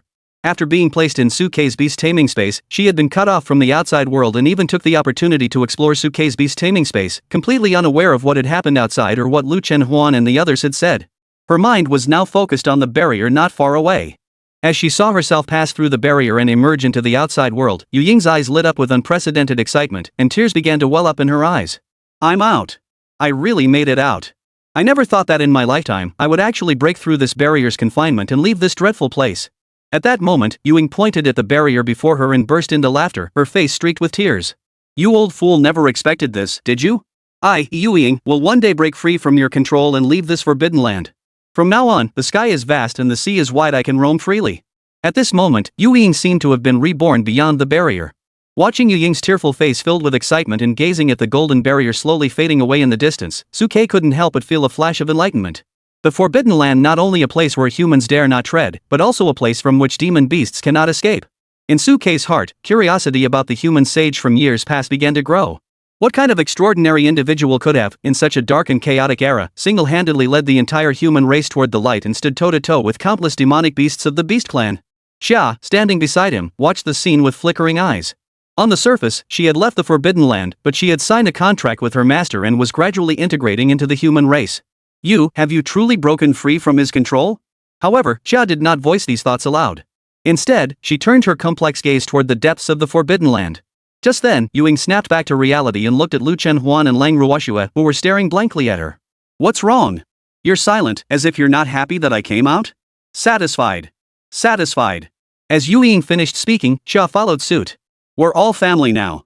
We're here to get through this together. What is there to be unhappy about? Huan and Ruoxue are just happy for you and don't know what to say. Oh, I see. Yu Ying listened to Xia's words, looking at Lu Chenhuan and Lang Ruoxue with a mix of disbelief and doubt. Meanwhile, Suke reached out and gently patted Yu Ying on the shoulder. Yu Ying, now that we've left the barrier, can we still sense the physical bodies inside the Forbidden Zone through telepathy? Can you sense the situation of Director Chang and Director Ma? Earlier, when they had left, Chang Qiji and Manhwa had already set off toward Black Jade Mountain. Suke was worried that if they stayed away too long, by the time Chang Qiji and Manhwa arrived at Black Jade Mountain, they might encounter Yu Ying in her decaying state and something might go wrong. Wait for me. At that moment, Yu Ying snapped out of her excitement and immediately focused her mind to communicate with her physical body within the Forbidden Zone. After all, if Chang Qiji and Manhwa discovered the news of his contract with Suke, this matter would certainly escalate into a major incident. An existence sealed away in the Forbidden Zone by the ancient sages of the human race escaping from the Forbidden Zone, no matter how one thinks about it, it would certainly cause a huge uproar. Moments later, Yu Ying opened her eyes, her gaze brimming with excitement. Even though I've left the Forbidden Zone, I can still use my physical body within the Forbidden Zone to monitor the situation there. I can also manipulate my physical body through my divine consciousness. Seeing the excitement in Yu Ying's eyes, Suke smiled and nodded lightly. What about Director Chang and Director Ma? Yu Ying sensed Suke's presence and spoke to him through her divine consciousness. The two directors you mentioned are about to arrive at Black Jade Mountain. It's time for us to return.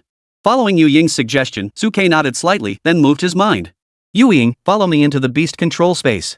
I'll take you back to the Forbidden Zone and then to Black Jade Mountain. Alright. Yu Ying's figure flickered and she returned to the beast taming space, where Suke led her back to the Forbidden Zone. At that moment, within the Forbidden Zone, Chang Qiji and Manhwa were less than a kilometer away from Black Jade Mountain. Chapter 152, A Kind Lie. Isn't that figure lying before the mountain Taiyin, Yu Ying? If Yu Ying is here, where are Suke and the others? Right, weren't they supposed to be discussing something? Where are they? At that moment, Chang Qiji and Manhwa saw only the Black Jade Mountain with Yu Ying, and a terrifying thought arose in their hearts. Could it be that Suke didn't reach an agreement with this demon and was eaten? Thinking of this, Chang Qiji and Manhwa looked down at Yu Ying, their eyes blazing with anger. Damn it! At that moment, the eerie figure below also sensed the anger of Chang Qiji and Manhwa. It slowly opened its eyes, which resembled two eerie green lamps, and coldly glared at Chang Qiji and Manhwa. Facing the cold gaze of the Chang Qiji and Manhwa were consumed by rage and shouted at thee with all their might. You bastard, where did you take Suke and the others? If you know what's good for you, hand them over immediately. Otherwise, the War Academy will never rest until you're dead. As the words left his mouth, Chang Qiji, consumed by anger, charged toward Yu Ying, his spiritual energy surging around him, shaking the heavens and earth. The large falcon transformed from Manhwa let out a piercing cry and followed Chang Qiji toward Yu Ying. However, Yu Ying was not intimidated by Chang Qiji and Manhwa. Her massive body rose from the ground like a mountain, her eyes filled with coldness as she glared at Chang Qiji and Manhwa. Stop! At that moment, a loud shout echoed from the cave behind Yu Ying. Suke and Lu Chen Huan's figures rushed out of the cave. Upon seeing Suke and the others appear at the cave entrance, Cheng Qiji and Manhwa halted their movements. The two looked at Suke and Lu Chen Huan, who were unharmed, and quickly rushed to Suke's side, ending the battle. They excitedly touched Suke's shoulders. You're not dead. You're still alive. We didn't see you, we thought you'd been eaten by that monster. Suke looked at the two of them, their expressions filled with emotion, and smiled as he spoke. Don't be afraid. I'm standing here just fine, aren't I? I told you it was a negotiation. Why would I just die like that? If I didn't have a plan, would I have come here? At the last possible moment, Suke brought Yuing into the Taiyin Forbidden Zone, and then Yuing activated her teleportation ability, sending everyone back to the Black Jade Mountains. Hearing Suke's response, Cheng Qiji and Manhwa finally let out a sigh of relief. They cautiously glanced at the eerie glow hovering outside the mountain, coldly watching them, then turned their gaze toward Suke. What now? How are the negotiations going?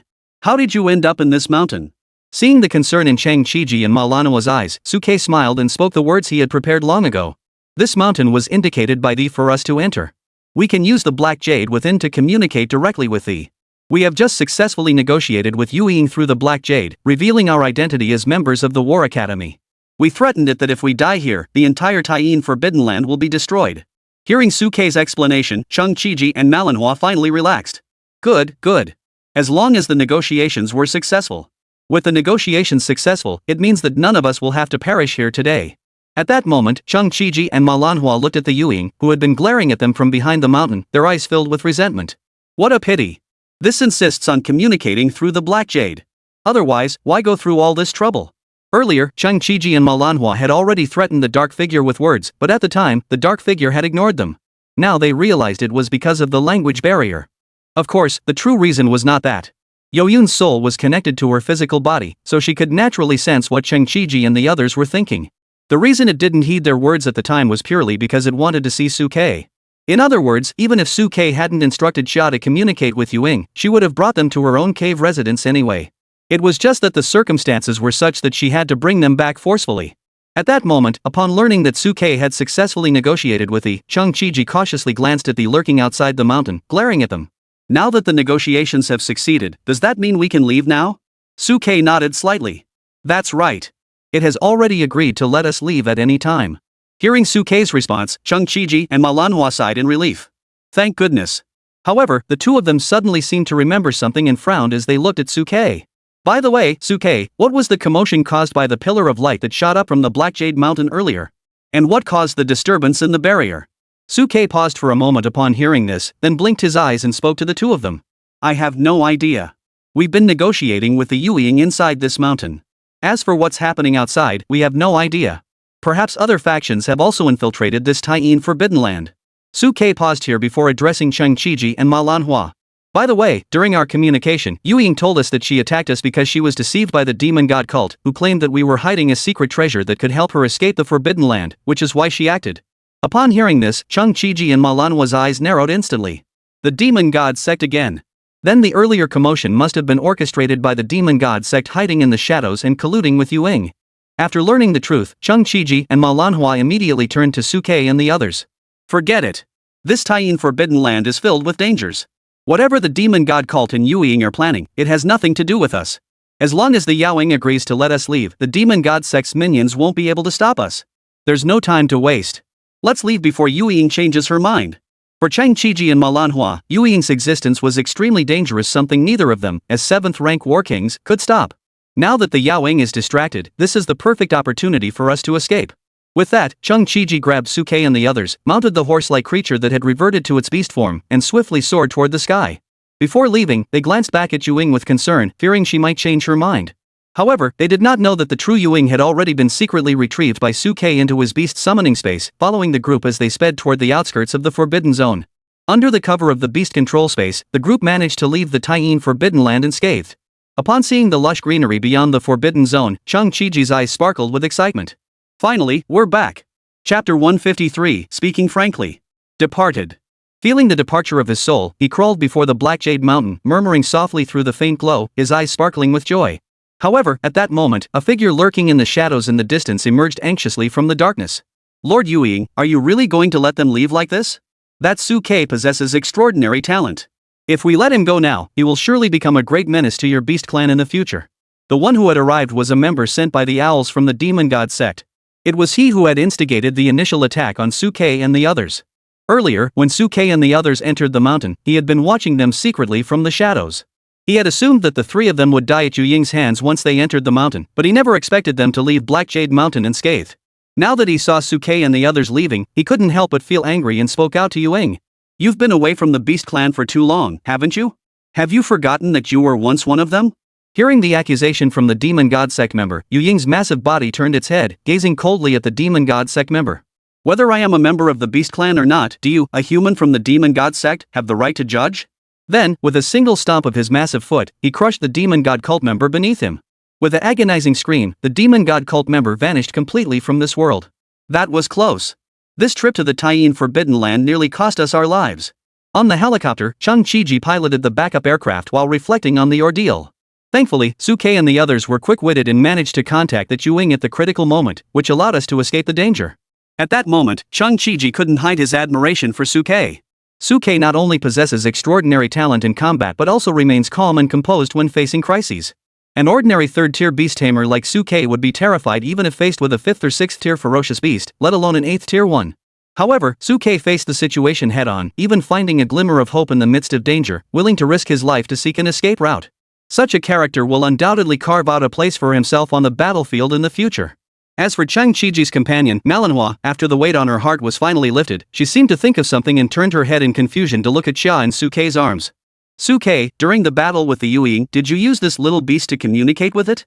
And if I recall correctly, this little creature seemed to speak, didn't it?" Hearing Manhwa's doubts, Suke couldn't help but blink his eyes. I did indeed use this little creature to communicate with the Yu Ying. This is one of my innate abilities. I can use the beasts around me to communicate with fierce beasts." Hearing Suke's off-the-cuff lies, Lu Qinhuan and Lang Ruoxue couldn't help but chuckle, but they quickly composed themselves and looked at Manhwa with serious expressions. "We can vouch for that. Sugo really can use beasts as a medium to communicate with ferocious beasts." Lu Qinhuan added a note beside him. This is also why Su Dage thought of taking Xia as a pet in the first place. Listening to the three of them, Manhwa nodded slightly, seeming to understand but not fully grasping the concept. "There's some logic to that. It makes sense. But what about the speech? I clearly heard that little kitten speak. How do you explain that?" Faced with Manhwa's relentless questioning, Suke blinked his eyes and cleared his throat. "That's the aspect of my innate skill. Once my innate skill is activated, my pet temporarily gains the ability to speak human language, making it easier for me to communicate with fierce beasts." "Ha?" Hearing Suke's explanation, Manhwa's eyes widened in disbelief. "That's so exaggerated? You can make your pet speak human language?" At that moment, Manhwa felt utterly disbelieving, staring at Lu Qinhuan and Lang Ruoxue with a look of astonishment. "You two girls, is what Suke said true?" Facing Manhwa's question, Lang Ruoxue blinked her big eyes rapidly, while Lu Qinhuan spoke to Manhwa with a serious expression. "Of course it's true. Mr. Ma, don't forget that Su Dage is a once-in-a-thousand-years SSS-Rank genius beast tamer. Anything is possible with him." Lu Qinhuan didn't forget to drag Chung Chi-ji into the conversation. "You agree, Director Chang? Su Dage has brought you plenty of surprises along the way, hasn't he? One more isn't such a big deal, is it?" Listening to Lu Qinhuan's words, Chung Chi-ji, who was piloting the plane, burst into laughter. That's right. Suke and the two of you have shown us so many miracles along the way. One more isn't a problem." As Chung Chi-ji spoke, his tone suddenly turned serious. "Suke, as someone who has been through it, I'm giving you a friendly warning. Whether your talent is real or not, you must never let anyone else find out.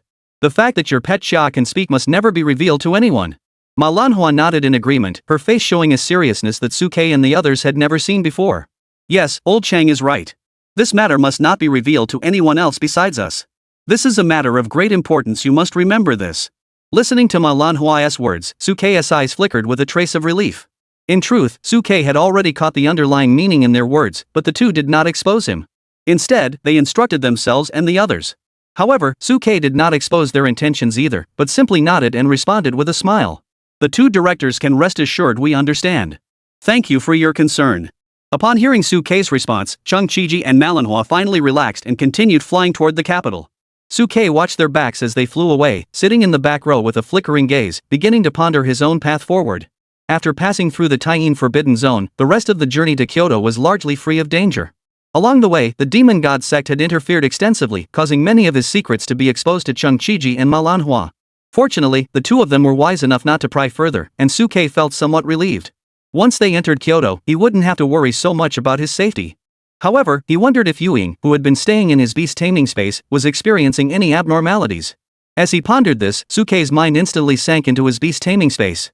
Yuying, who was digging in the ground within the beast taming space, saw Suke's consciousness descend and couldn't help but reveal a look of joy in her eyes. Little Suke, you came to see me? Chapter 154, Kyoto. Kyoto. The sun rose, and the sky began to brighten. Everyone, pay attention. We're approaching the capital. As Chung Chi-ji's words fell, everyone snapped back to reality. Throughout the journey, everyone's nerves had been on edge. Fortunately, after the turmoil in the Taiyin Forbidden Zone, the rest of the night passed without incident. Lu Chenhuan, with his carefree nature, had even leaned against Suke's shoulder and fallen asleep. As for Lang Ruoxue, though she had also rested her head on Suke's shoulder and dozed off, she hadn't fallen into a deep sleep. At the slightest sound or movement, she would open her eyes and grip Suke's sleeve tightly, her expression tense. As for Suke, while he appeared to be dozing, he was secretly using his spiritual sense to enter the beast control space and interact with Yuying. Upon hearing Chang Chi-ji's call, Suke withdrew his spiritual sense from the beast control space and looked at the world before him. Before his eyes, the sky broke through the clouds, and a massive fortress rose before the helicopter. It was a steel fortress resembling a black dragon coiled on the ground, surrounded by patrolling guards.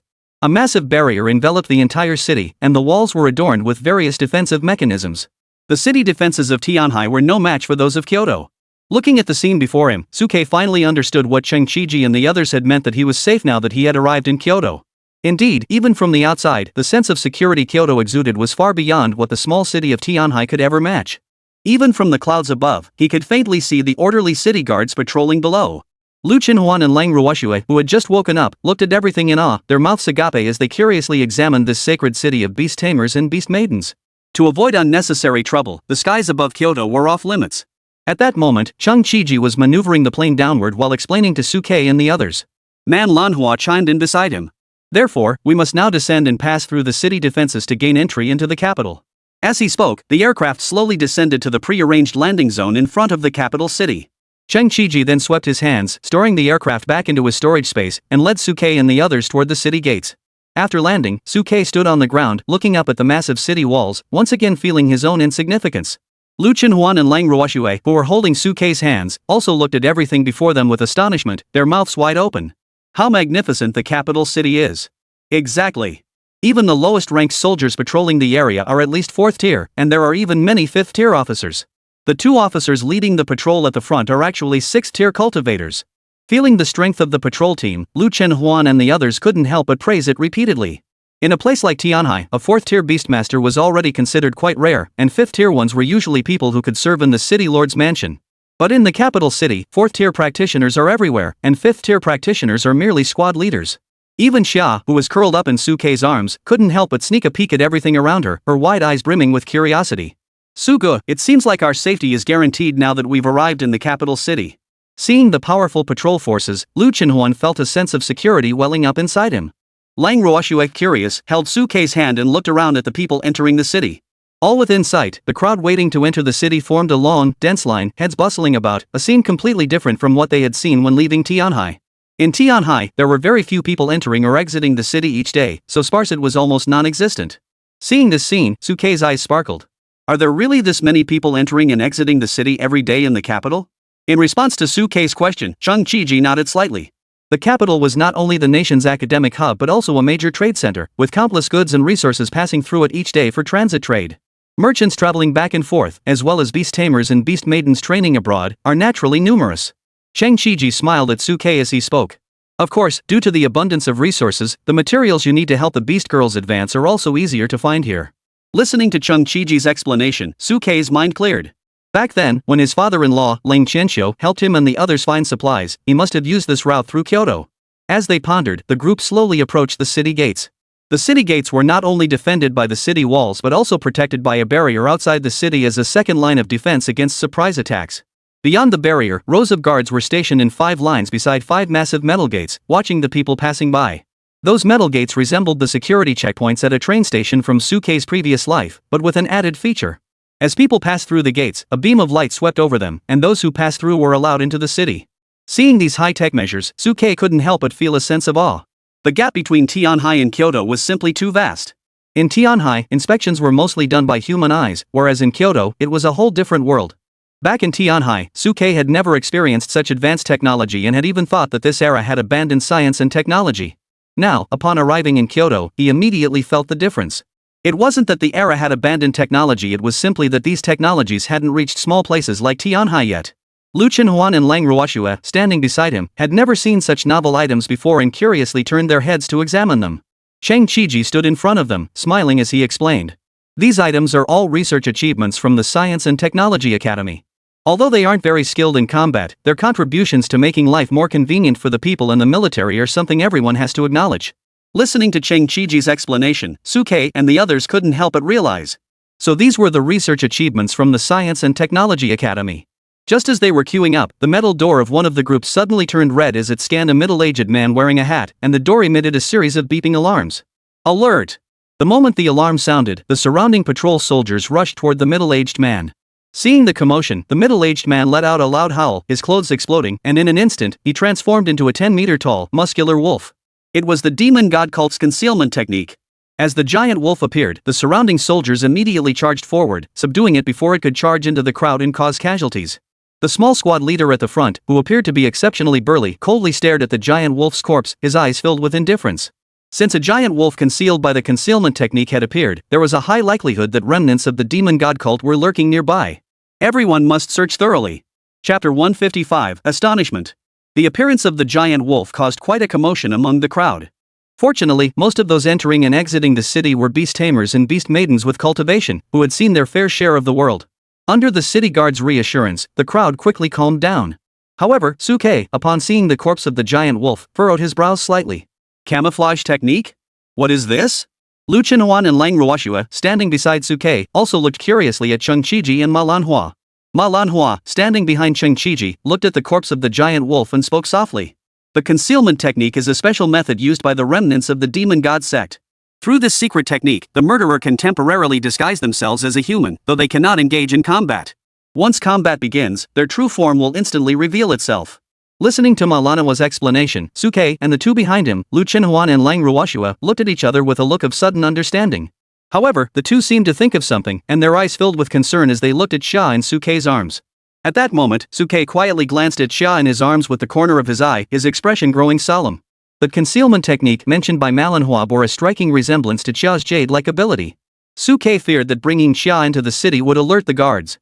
Thinking this, Suke immediately prepared to send Xia into the beast taming space. However, with so many people around, disappearing Xia would inevitably attract the attention of those with ulterior motives. After all, the ability to make objects disappear into thin air was only achievable with storage-type magical artifacts, but such artifacts couldn't contain living beings, a fact universally acknowledged. He needed to find an opportunity when no one was looking to take Xia away. Thinking this, Suke reached out and gently stroked Xia's head, applying a little pressure with his fingers, intending to press her into his chest, where she would be completely hidden by his clothes, making it easier to handle her. However, in response to Suke's actions, Xia seemed unappreciative. She tilted her little head and shifted her body to the other side, then stood confidently on Suke's shoulder. Seeing this, Suke's face turned dark, and he clenched his teeth in frustration. Xia! But Xia was too busy curiously observing the surroundings to notice the threat in Suke's tone. Forget it, let her be. Observing Xia's actions, Suke had a hunch that she must be relying on the white jade to protect her, believing she wouldn't be detected by the metal door. However, Suke didn't approve of such reckless behavior, as the stakes were too high. If anything went wrong, it would be impossible to explain later. Fortunately, Cheng Qiji and Manhwa, standing beside Suke, couldn't help but smile affectionately at the little Xia on Suke's shoulder, who looked so proud and arrogant. This little brat sure has some spunk. As Cheng Qiji spoke, he gave Suke a meaningful glance before patting his shoulder. Don't worry, Xiao Su Quebec. I'm the director of the War Academy. Many of these city guards are graduates of our academy. I'll have them open a back door for you later, so there's no need for a thorough inspection. As he spoke, the metal door nearby clanged open once more. A squad of patrol soldiers immediately pinned the man down and searched his storage space, pulling out several prohibited items. Seeing this, Lu Chenhuan couldn't help but widen his eyes in astonishment. How advanced is this? They can even detect items inside storage spaces? The technology of the Science and Technology Academy is indeed quite advanced. Seeing this, Suke's brows furrowed even more deeply. The peculiarity of the metal door exceeded his imagination. He wondered if the in his beast taming space would be affected. Although Suke didn't truly believe this thing could surpass the barrier set up by the ancient human sages. But he still needed to take necessary precautions and be prepared. Cheng Chiji, standing beside him, noticed Suke's flickering gaze and exchanged a glance with the woman beside him, Manhwa, before nodding slightly. By the way, Mr. Su and Mr. Chang, I have a question. Can this metal door detect members of the demon god cult? Just then, Cold Snow, standing behind Suke, hesitated before speaking up. Hearing Cold Ruwashue's question, Cheng Chiji shook his head regretfully. No, it can't. After all, at their core, those members of the demon god cult are no different from us. They are human beings. Humans, as long as they don't carry any prohibited items, can pass through this metal door's detection 100% of the time. The members of the demon god cult were originally human beast tamers and beast maidens who had defected, and some were even high-ranking members of the human race who had been hiding their true identities. As long as they did not act first, it was extremely difficult to detect their presence. This is also why, despite the Great Xia Empire's relentless efforts to eradicate the demon god cult over the years, they have never been able to completely eliminate it. Upon hearing this, Suke narrowed his eyes slightly and instinctively scanned the surrounding crowd. After all, members of the demon god cult had targeted him multiple times along the way, and no one dared to say whether they might suddenly attack at the city gates of the capital. Fortunately, the demon god sect members did not seem to have made such a bold decision. Upon noticing that Suke and his group were approaching the metal detector, none of them showed any signs of movement. As Suke was about to act, he saw Cheng Chiji step forward and pat the shoulder of the lead captain. Old you, it's been a long time. The captain named Lao Yu, upon hearing this, looked up in disbelief, staring at Cheng Chiji and Manhwa in front of him. Director Chang? Director Ma? Why have the two directors come out of the city personally today? Is there any unusual activity at the demon suppressing pass? At that moment, the others around them, upon hearing their conversation, also turned their gaze toward them. Aren't those the two War King directors from the War Academy? Why have they come out? Generally speaking, war kings like Cheng Chiji spend most of their time at the academy, tasked with both defending and overseeing the premises. Facing everyone's questions, Cheng Chiji turned his gaze toward Suke and the others behind him. This is because the academy director personally intervened and ordered us to go to Tianhai to bring the three young masters back to the capital. Oh? Upon hearing Cheng Chiji's words, everyone around them looked astonished. Two War King directors are personally going to fetch them? Who are these three? Some merchants present chuckled and spoke up. We heard some rumors. Apparently, there is a newly emerged SSS-Rank genius beast tamer in Tianhai, which is why the two directors were so alarmed and insisted on going there to fetch them. It's said that the directors of the three major academies have all gone there. In the end, the young man ended up at the War Academy, leaving the directors of the other two academies fuming with anger. Chapter 156, Metropolis. Upon hearing the identities of Suke and his two companions, many in the group couldn't help but turn their gaze toward Suke and his group. An SSS-ranked genius beast tamer? Before this kid showed up, the highest ranked talent in the entire summer was only SS, right? This kid is way too strong. An SSS-ranked beast tamer? What kind of beast companion did he contract? At least an S rank, right? At that moment, everyone looked at Lu Chenhuan and Lang Ruoxue standing behind Suke. This kid has two stunningly beautiful girls behind him. I wonder which one is his beast maiden. Oh, you don't know that? I heard this kid has two beast girls, and both were contracted in that small place called Tianhai. Ha? Can he contract two beast girls at the same time? Doesn't that mean he can stack the cultivation of three people at once? Is being an SSS-ranked beast master that awesome? What kind of innate abilities do these two beast girls have? Are they also SS rank? As he glanced at the fiery gazes of the crowd around him, the one who had revealed the information cleared his throat and shook his head slightly in the direction of Suke and his group. It's a pity. Although Suke possesses an SSS rank talent, he contracted two F rank beast girls, which is a waste. It's said that those two beast girls are both stunningly beautiful, so they should be the two beauties behind that kid, right? F rank? Upon hearing the man's response, the crowd erupted into chaos. What? A SSS-ranked genius beast tamer with two contract slots has bound two F-ranked beast girls? What kind of oddity is this? Exactly. Even if those two girls are truly beautiful and have blinded this guy with their looks, he should at least have kept one slot open, right? With such an extraordinary talent to contract two beast girls, he actually contracted two F-rank worthless ones? Exactly, what potential could F-rank beast girls possibly have? If I'm not mistaken, F-rank, whether beast tamer or beast maiden, is the absolute limit after two ranks, right? Sigh, this kid must have been blinded by greed, making two decisions that go against our ancestors' wishes. The ancestral graves finally emitted a wisp of smoke, only to be extinguished by this fool. Everyone present looked at Suke and his group with a mix of pity and disbelief. Olju, hearing the murmurs around him, looked at Suke with a touch of pity in his eyes. Director Chang, is this the trio of geniuses you personally went to recruit? Although he envied Suke's SSS tier talent, upon hearing that he had contracted two F tier beast girls, Olju could only sigh in resignation. Lu Chenhuan and Lang Ruoxue, standing behind Suke, heard the rumors but no longer showed the weakness and lack of confidence they once had. Ever since they discovered their true SSS-Rank talent, Lu Chenhuan and Lang Ruoxue had become incredibly confident, especially after Suke had enhanced their talents. As for Suke, he had long since grown accustomed to such rumors and paid them no mind. Cheng Qiji and Ma Lanhua, who stood before Suke, naturally remained indifferent to the rumors after learning the truth. There was no need to expose Suke's talent prematurely just for a momentary dispute. At this moment, they only wanted to bring Suke and the others to the capital as soon as possible. After all, there had been far too many unexpected incidents along the way, and as they neared the capital, they had even spotted a ferocious beast whose aura was concealed by a masking technique. Thinking of this, Cheng Qiji patted Lao Yu on the shoulder. "Lao Yu, we have urgent matters to attend to, we cannot linger here any longer." As he spoke, Cheng Qiji pulled out an identity token from his robe and held it up. "Why don't we have it checked as well?" Hearing Cheng Qiji's words, Lao Yu glanced at the token and immediately forced a fawning smile onto his face, pushing the token back. "The two directors are entering the city, do they need any further identity verification? Just lead these three young men through the side gate." As he spoke, Lao Yu waved his hand at the soldiers behind him. "Let them through."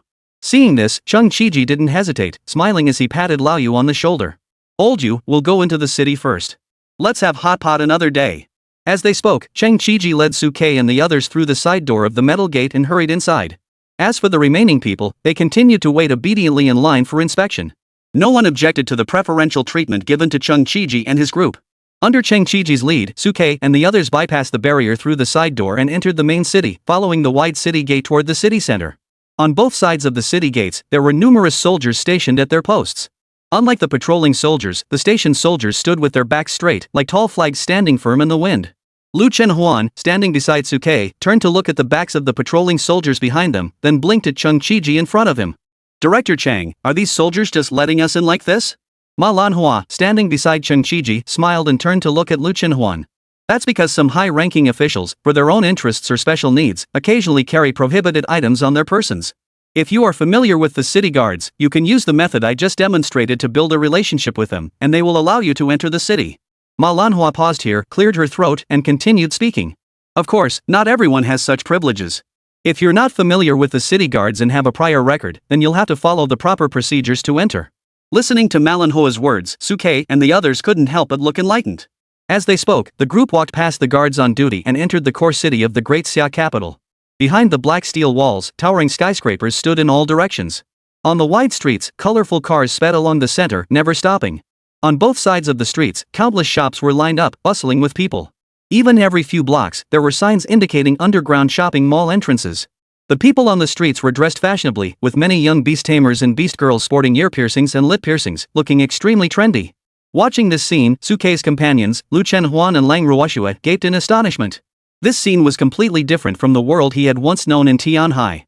Tianhai, in comparison to this metropolis, seemed like a remote rural town.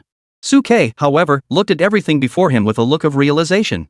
In that moment, he felt as though he had been transported back to the 21st century he once knew. Chapter 157, Academy Legends. Finally back in Kyoto. The long-awaited breath of freedom. Upon returning to Kyoto, Cheng Qiji and Ma Lanhua couldn't help but reveal smiles they had never shown before. Especially Cheng Qiji, who turned to look at Suke and the others, who were staring blankly at the scene before them, and couldn't help but curve his lips into a smug smile. "How about it?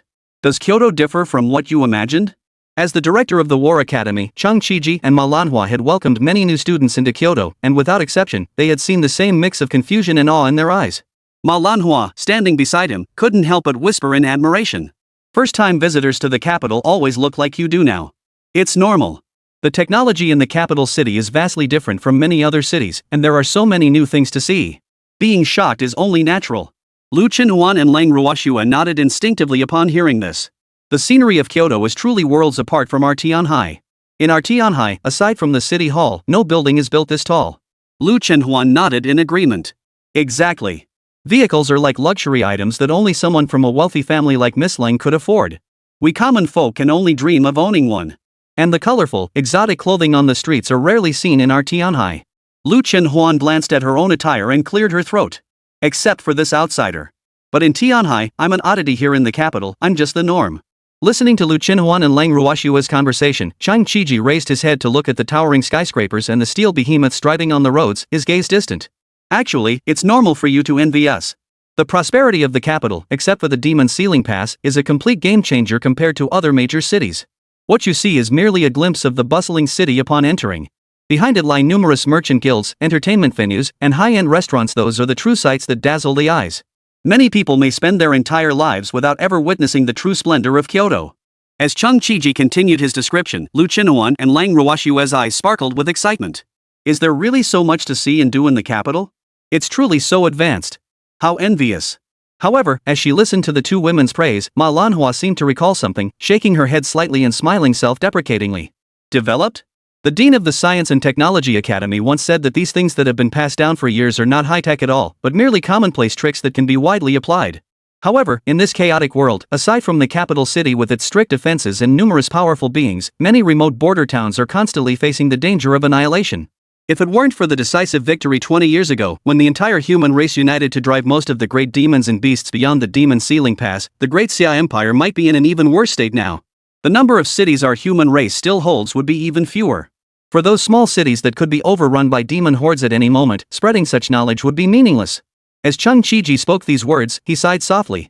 Just like these skyscrapers, even if we were to waste manpower and resources to build them in places like Tianhai, if a high-tier demon beast like the sky-splitting tiger god that appeared in the Phoenix Crying Gorge were to break through, all the hard work of decades would be destroyed in an instant. To avoid such unnecessary waste and loss, it was better to keep things simple for now, provide everyone with temporary shelter, and cultivate beast tamers for the Great Xia. Once the situation stabilized, they could then seek a better quality of life. Hearing Cheng Chiji's response, Lu Qinuan and Lang Ruoshue, who had been excited earlier, gradually calmed down and began to ponder his words. Suke, however, after coming to his senses, seemed to think of something and looked at Cheng Chiji. Director Chang, are you saying that these technologies have already appeared in the capital city long ago? Cheng Chiji nodded slightly in response. Due to the presence of many powerful individuals in the capital, the transmission of technological and cultural knowledge has largely remained intact. These technologies have been passed down for hundreds of years. Several hundred years? Listening to Cheng Chiji's words, Suke's brows couldn't help but furrow slightly. He had not expected that the technology in the capital had already reached such a level hundreds of years ago. Cheng Chiji smiled beside him. It's quite amusing, really. After hundreds of years, these civilized technologies have not progressed in the slightest. Moreover, this technology was discovered by the Academy of Science hundreds of years ago, unearthed from the ancient ruins of Blue Star. Ha! Upon hearing this, Suke suddenly widened his eyes and looked at Cheng Chiji beside him. Ancient civilization? That's right. Cheng Chiji frowned and pondered for a moment. According to researchers from the Science and Research Academy, when they discovered this civilization, they only found a portion of its cultural heritage. Although they do not know the name of this civilization, the technology within still holds many valuable insights. Based on what was left behind, they built skyscrapers, studied aircraft, and even developed communication devices that allow soldiers to communicate more efficiently. However, when it came to computers, chips, AI, and other such technologies, the information obtained by the Research Institute was incomplete, and these technologies had limited practical applications in our current era, so they eventually abandoned further development. As Cheng Chiji explained, Suke felt his heart begin to race. Computers, chips, AI? These artifacts from an ancient civilization. These terms were so familiar to a young man who had traveled back in time from the 21st century that they couldn't be more familiar. He cautiously asked Cheng Chiji. What is the name of the capital city we are in within this ancient civilization's legacy? Cheng Chiji furrowed his brows and thought for a moment before shaking his head. I've forgotten. You should ask the old fossils at the Science and Technology Academy. However, in their civilization, what did they call our blue star? Earth? Hearing Suke's question, Cheng Chiji slapped his thigh. Right, it's called Earth. How did you know that, you little rascal? Suke gave an awkward laugh. Well, we're standing on the ground, so isn't it natural to call the Earth the Earth Ball? At that moment, Suke appeared to be relaxed on the surface, but his mind was filled with shock. Because in Suke's mind, a bold conjecture had formed. If his guess was correct, the blue planet he was currently on was not some parallel world, but rather, it was Earth itself, after countless years. Chapter 158, The Secret from 20 Years Ago. After reaching this conclusion, Suke couldn't help but feel a tightness in his heart. No wonder he had always felt that the history of this world was completely different from his previous life. None of the historical civilizations from his past life had left any traces here. He had previously believed this to be a completely independent parallel world, but he had never considered the possibility that this was Earth millions of years in the future. If that was the case, he hadn't traveled through space, but through time. Perhaps he should search for those ancient civilizations and uncover the mystery of his time travel, allowing him to return to his original world. As he was still reeling from the shock, Suke snapped back to reality. This was far too different from his previous speculations, and the evidence he had obtained so far was insufficient to fully support his conjectures. Moreover, those were matters he would have to consider later. For now, the most important thing was to integrate into Kyoto, enroll in the War Academy, and strengthen his own abilities before considering anything else. As he pondered, Chung Chiji directly hailed a car. Driver, War Academy. The taxi driver's eyes lit up upon seeing Chung Chiji and Manhwa. Isn't that Director Chang and Director Ma? Get in quickly. Suke, seeing this, couldn't help but glance around nervously. It seems the two directors are quite famous in the capital. Of course, don't you know who we are? At that moment, Chung Chiji and Manhwa looked at them with pride, and they directly pulled Suke and the others into the car. The driver, upon picking up the group, stepped on the gas and headed toward the War Academy. As they sat in the car, Suke couldn't help but ask Chung Chiji with a puzzled expression. Director Chang, why aren't you driving yourself? Lu Chinhuan, sitting beside him, blinked curiously and looked at Chung Chiji. Right. You can even fly a plane. Pulling out a car from your storage space and driving it shouldn't be a problem, right? Even the cold-hearted Lang Ruoshue couldn't help but turn her gaze toward him. Seeing everyone's curious gazes, Chung Chiji couldn't help but clear his throat awkwardly. Ma Lanhua, sitting beside them, spoke up with a smile. That's because old Chang doesn't have a driver's license. A driver's license? Hearing Ma Lanhua's words, everyone couldn't help but freeze in surprise. Suke, who had heard of a driver's license, was stunned, while Lang Ruoshue and Lu Chinhuan, who had never heard of it, were even more bewildered. In a small place like Tianhai, you could drive as long as you had a car. There were no restrictions on driver's licenses. Chang Chiji awkwardly chuckled and spoke up. Yes, Beijing is different from Tianhai. Here, you need a driver's license to drive. I thought I was too busy with work to take the time to get a driver's license, so I couldn't just drive around without one. Otherwise, it would be considered driving without a license. As Chang Chiji explained, everyone's eyes couldn't help but reveal a strange expression. Driving without a license seemed utterly out of place in this era. Suke, however, gained a new perspective on the capital. The more attention he paid to these small details, the more it proved Kyoto's safety. While Suke was deep in thought, Lu Chinhuan and Lang Ruoshue's attention was quickly drawn to the bustling scenery outside the car window. As the vehicle sped along, they excitedly looked out at the shops passing by. What's that? A hot pot restaurant? And milk tea? What is milk tea? Is it tea squeezed out of milk? An electronics toy store? Are there electronics toys in the capital city? Adult products? What's that new term? Compared to the barren landscape of Tianhai, the sights of Kyoto were beyond the comprehension of Lu Chinhuan and Lang Ruoshue.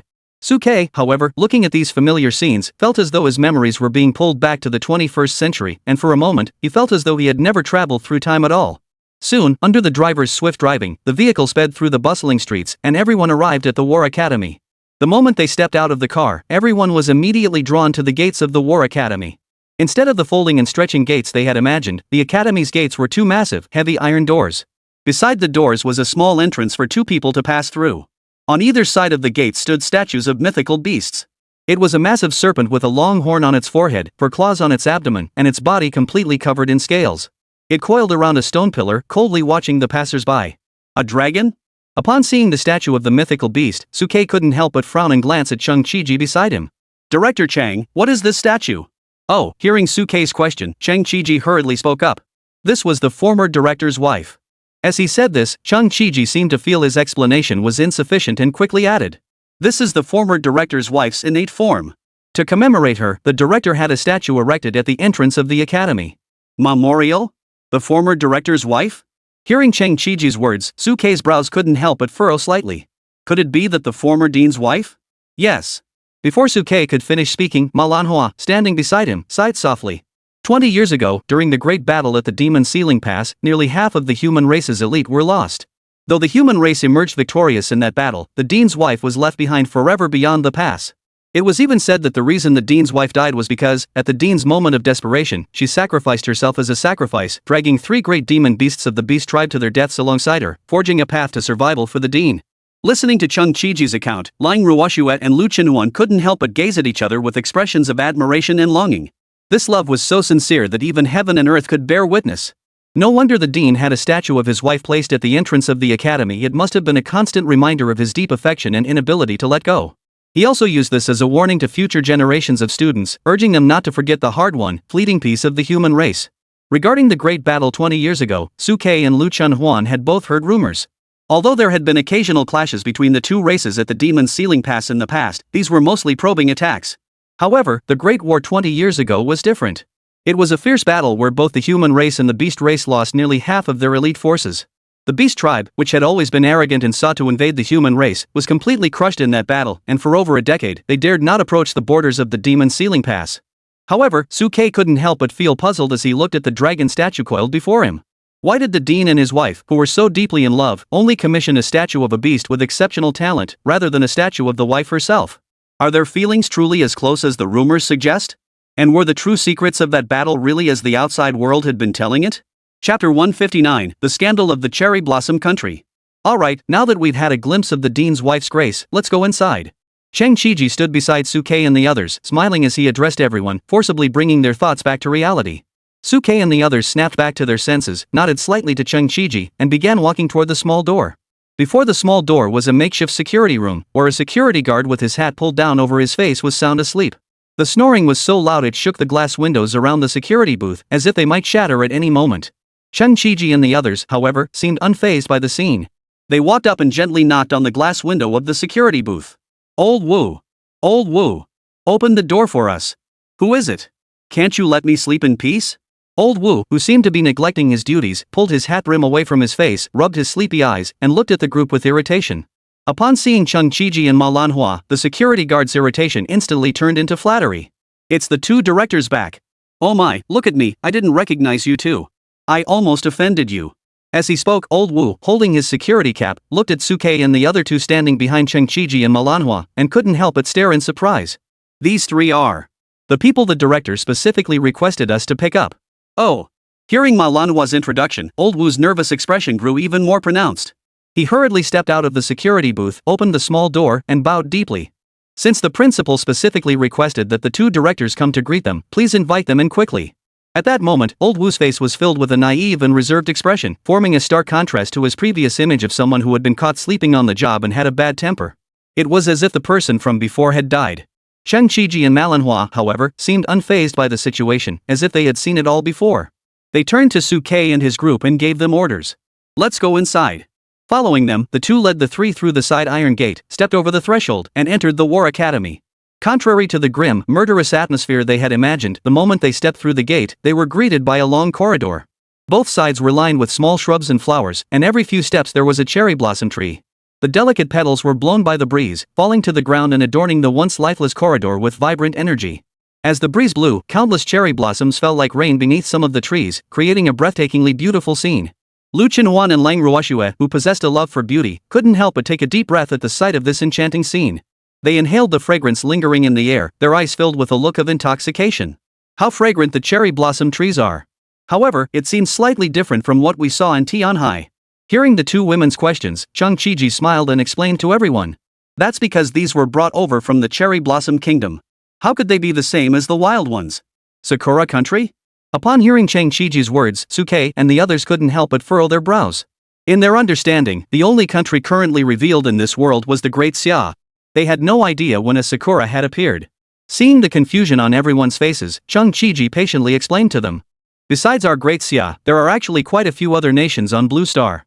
However, due to the invasion of ferocious beasts, many of these nations' territories have been conquered and turned into beast territories.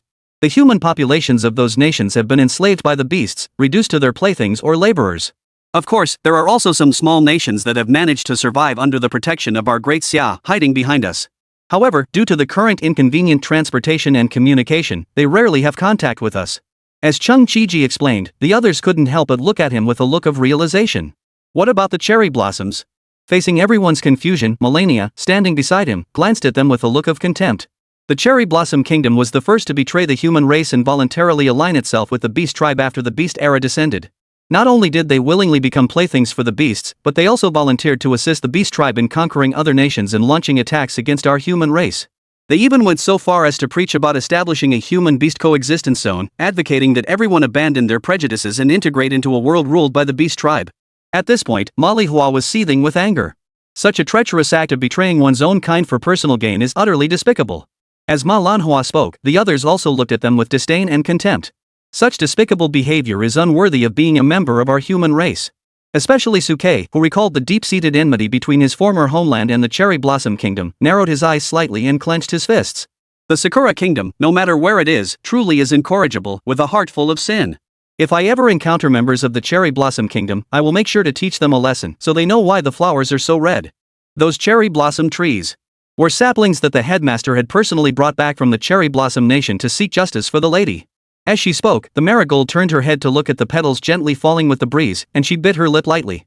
However, while the people of Sakura country may not be of good character, the cherry blossoms that grow from their land are quite beautiful. Chang Chiji nodded in agreement beside her. The girl isn't bad either, she's pretty and has a gentle, homemaking personality. HM? Before Chang Chiji could finish speaking, Manhwa's large face leaned in from the side, her eyes wide as she looked at Chang Chiji. Have you met her before? Seeing the murderous intent in Manhwa's eyes, Chang Chiji hurriedly shook his head with a stern expression. What contact? There's nothing to it. I've heard of her. As he spoke, noticing the skeptical look in Manhwa's eyes, Chang Chiji cleared his throat and changed the subject, turning to look at Suke and the others. Let's not talk about these trivial matters for now. Since we've safely brought you into the capital, let's go pay our respects to the dean first. Ever since we first heard about you, the dean has been eager to meet you and instructed us to ensure your safe return to the academy. Now that our mission is complete, it's time to return and report to the dean. Let's go. Before Suke and the others could react, Chang Chiji grabbed Suke and hurried toward the principal's office inside the school. Lu Qinhuan and Lang Ruoxue, who were following behind Suke, quickly followed suit. Soon, as the group made their way forward, an old, somewhat dilapidated classroom building came into view. Standing before the building, an elderly man with white hair but a vibrant spirit stood below, smiling warmly at the group. You little rascals, you finally arrived. Chapter 160, I'll take care of it. Dean. Upon seeing the arrival, Chang Chiji hurried over with an excited expression. Finally, I get to see you, principal. At that moment, Chang Chiji, standing before the old man, had not a trace of the composed demeanor of a director. He looked tearful and ready to reach out and take the old man's hand. The old man was none other than Wu Guanru, the dean of the War Academy. But before Chang Chiji could get close to Wu Guanru, the old man suddenly kicked him in the chest with his foot. Don't get all mushy with me. Chang Chiji was sent flying over 3 meters by the kick, with a clear imprint of the sole of the shoe on his chest. Watching this scene, Suke and Lu Qinhuan behind him couldn't help but tug at the corners of their mouths. This meeting between the director and the principal felt anything but formal. As one of the 3 prestigious universities in the capital, the atmosphere wasn't as solemn as he had imagined. After being kicked by Wu Guanru, Chang Chiji didn't get angry. Instead, he sat on the ground with a look of grievance on his face, staring at Wu Guanru. Principal, it's been a long time since we last met. Is this how you treat your own warriors? How long? How long exactly? Wu Guanyu rolled his eyes at the question. I remember I only sent you out for a few days. It's like you've been apart for years. Facing Wu Guanyu's roll of the eyes, Chang Chiji sighed softly. It wasn't that long, but the separation was real. We really almost didn't make it back, principal. Hearing Chang Chiji's words, Wu Guanyu's previously carefree expression turned serious, and he frowned at Chang Chiji. What's going on? Just then, Manhwa, standing beside Suke and the others, spoke up. It's nothing, director. We were on our way back to the capital from Tianhai when we passed by the Taiyin Forbidden Zone. We were dragged into the Forbidden Zone by the Yinling Taiyin within it and ended up in a skirmish with it. What? Upon hearing Manhwa's explanation, Wu Guanyu hurried forward, stepping in front of Manhwa and Suke, spreading his spiritual sense to inspect the others for any injuries. But his brows immediately furrowed. This doesn't make sense. I know that Yueying is a 9th-tier demon reborn from Guishu. Although its current cultivation level is only 8th tier, you couldn't possibly be its match. How did you manage to survive under her attack? At that moment, Wu Guanyu looked at Chang Chiji with a hint of suspicion in his eyes. Manhwa, you speak. In response to Wu Guanyu's suspicion, Manhwa glanced at Suke and the others beside her, then clenched her teeth and spoke to Wu Guanyu. Actually, we were originally going to fall into the hands of that, but at the critical moment, Suke and the others made contact with the Yueying, explained our identity as members of the War Academy, and convinced that to stop and let us leave.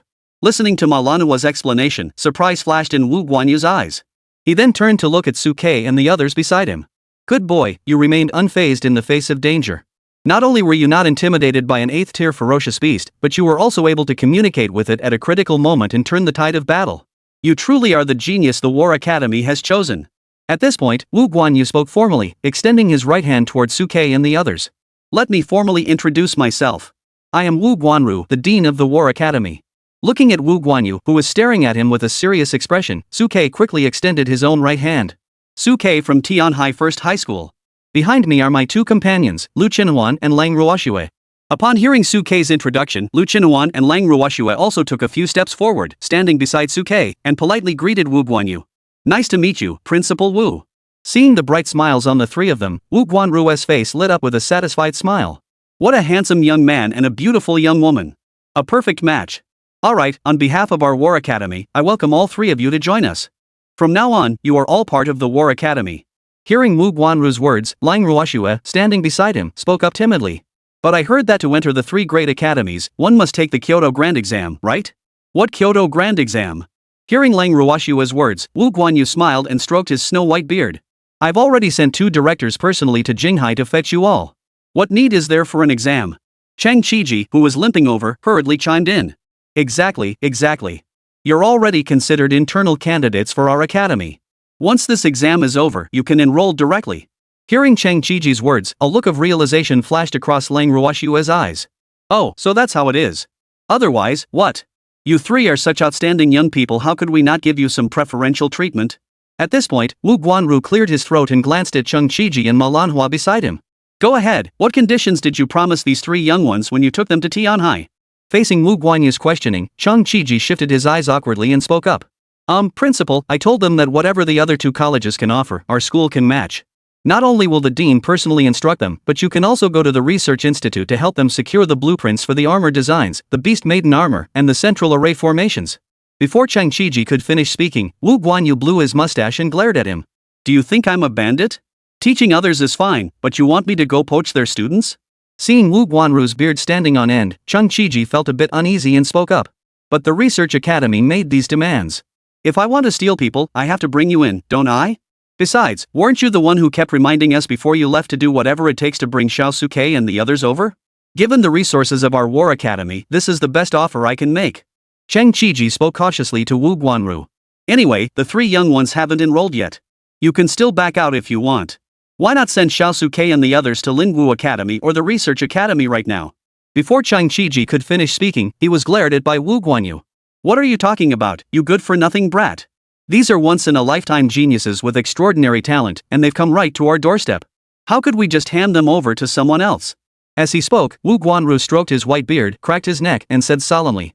What's so special about some design diagrams for armor formations or central control systems? You 3 young ones can focus on your cultivation. The rest is all on me. Chapter 161, this is simply amazing. I knew it. Whenever we encounter trouble outside, mentioning our principal is always the right move. Watching Wu Guanyu's proud expression, Chang Qiji hurriedly flattered him. Wu Guanru clearly enjoyed Chang Qiji's flattery and waved his hand proudly. No, it's my duty as principal. Since you've all spoken up in front of the youngster, these problems will have to be resolved by me. So that others will know that once the War Academy speaks, its words are as unbreakable as a promise made by 4 horses. Chang Qiji listened to Wu Guanyu's words and hurriedly clapped his hands in approval. Excellent. You truly live up to your reputation as the principal of the War Academy. What a display of grandeur. Suke and Lang Ruoxue, standing nearby, watched the scene with wide eyes, their expressions filled with indescribable emotions. It felt like the principal and Chang Qiji were a perfect pair, completely unlike the fearsome leaders of the War Academy as rumored outside. Meanwhile, Wu Guanyu, enjoying Chang Qiji's flattery, seemed to think of something else. He turned to Suke and Lu Qinuan with a serious expression. Your journey was a near-death experience. That so-called Yoing from the Taiyin Forbidden Zone dared to target you? They clearly don't regard our War Academy with any respect. This humiliation, I will help you avenge it. So that the world will know that the War Academy is not to be trifled with. Anyone who dares to offend the War Academy, no matter how far away, will be punished. Once I've arranged lodging and food for you young ones, I'll head straight to the Taiyin Forbidden Zone and bring back that Yuing's head to atone for your sins. As he spoke, Wu Guanru couldn't help but roll up his sleeves. No. Seeing this, Chang Qiji and Suke spoke up simultaneously to stop him. Oh? Seeing Chang Qiji and Suke's reactions, Wu Guanyu's brows furrowed slightly. Why are you stopping me? Suke blinked his eyes upon hearing this, while Chang Qiji, standing before him, cleared his throat and spoke. Principal, I know you are invincible, but you are the pillar of our War Academy. You cannot leave the capital lightly. Besides, the forbidden zones within our human territory have long been governed by strict agreements not to interfere with one another. If you forcefully intervene and disrupt this peace, the major forbidden zones within the human territory might erupt into chaos. Besides, although we had a minor friction with that Yuing, we're still in good shape now. There's no need to go looking for trouble with them. Suke hurriedly chimed in to agree. Exactly, it was all just a misunderstanding. After communicating with the Yuing, we discovered that it had been deceived by the followers of the demon god sect, which is why it attacked us. Once she learned we were from the War Academy, she released us. She was very cooperative. Dean, please be magnanimous and let it go. Joking aside, Yaoling is currently resting in her own beast taming space. Don't let her rest comfortably if her home gets stolen, that would be hilarious. After the contract was made, Yu Ying is now one of us. We should still stand by her side. Although the form in the Forbidden Zone is merely Yu Ying's incomplete physical body, due to my insight into its flaws, she has left part of her consciousness there to begin repairing and refining the physical form. Once both soul and physical body are fully repaired, we can consider fusion and rebirth. At that point, I will possess an extremely powerful trump card for survival. Therefore, I absolutely must not allow Wu Guanru to cause trouble for Yu Ying. Facing Cheng Qiji and Su Kei's persuasion, Wu Guanyu looked at the two of them, who were unharmed, and finally nodded. Enough, enough. For your sake, I'll spare him this time. But if it dares to lay a finger on anyone from the War Academy again, don't blame me for being ruthless. Hearing Wu Guanyu's threat, Su Kei hurriedly nodded. No, no. She definitely won't do it again. HM? Seeing Su Kei's expression, Wu Guanyu couldn't help but narrow his eyes and look at Su Kei. How do you know that? You're not her. Facing Wu Guanyu's question, Su Kei blinked his eyes and cleared his throat.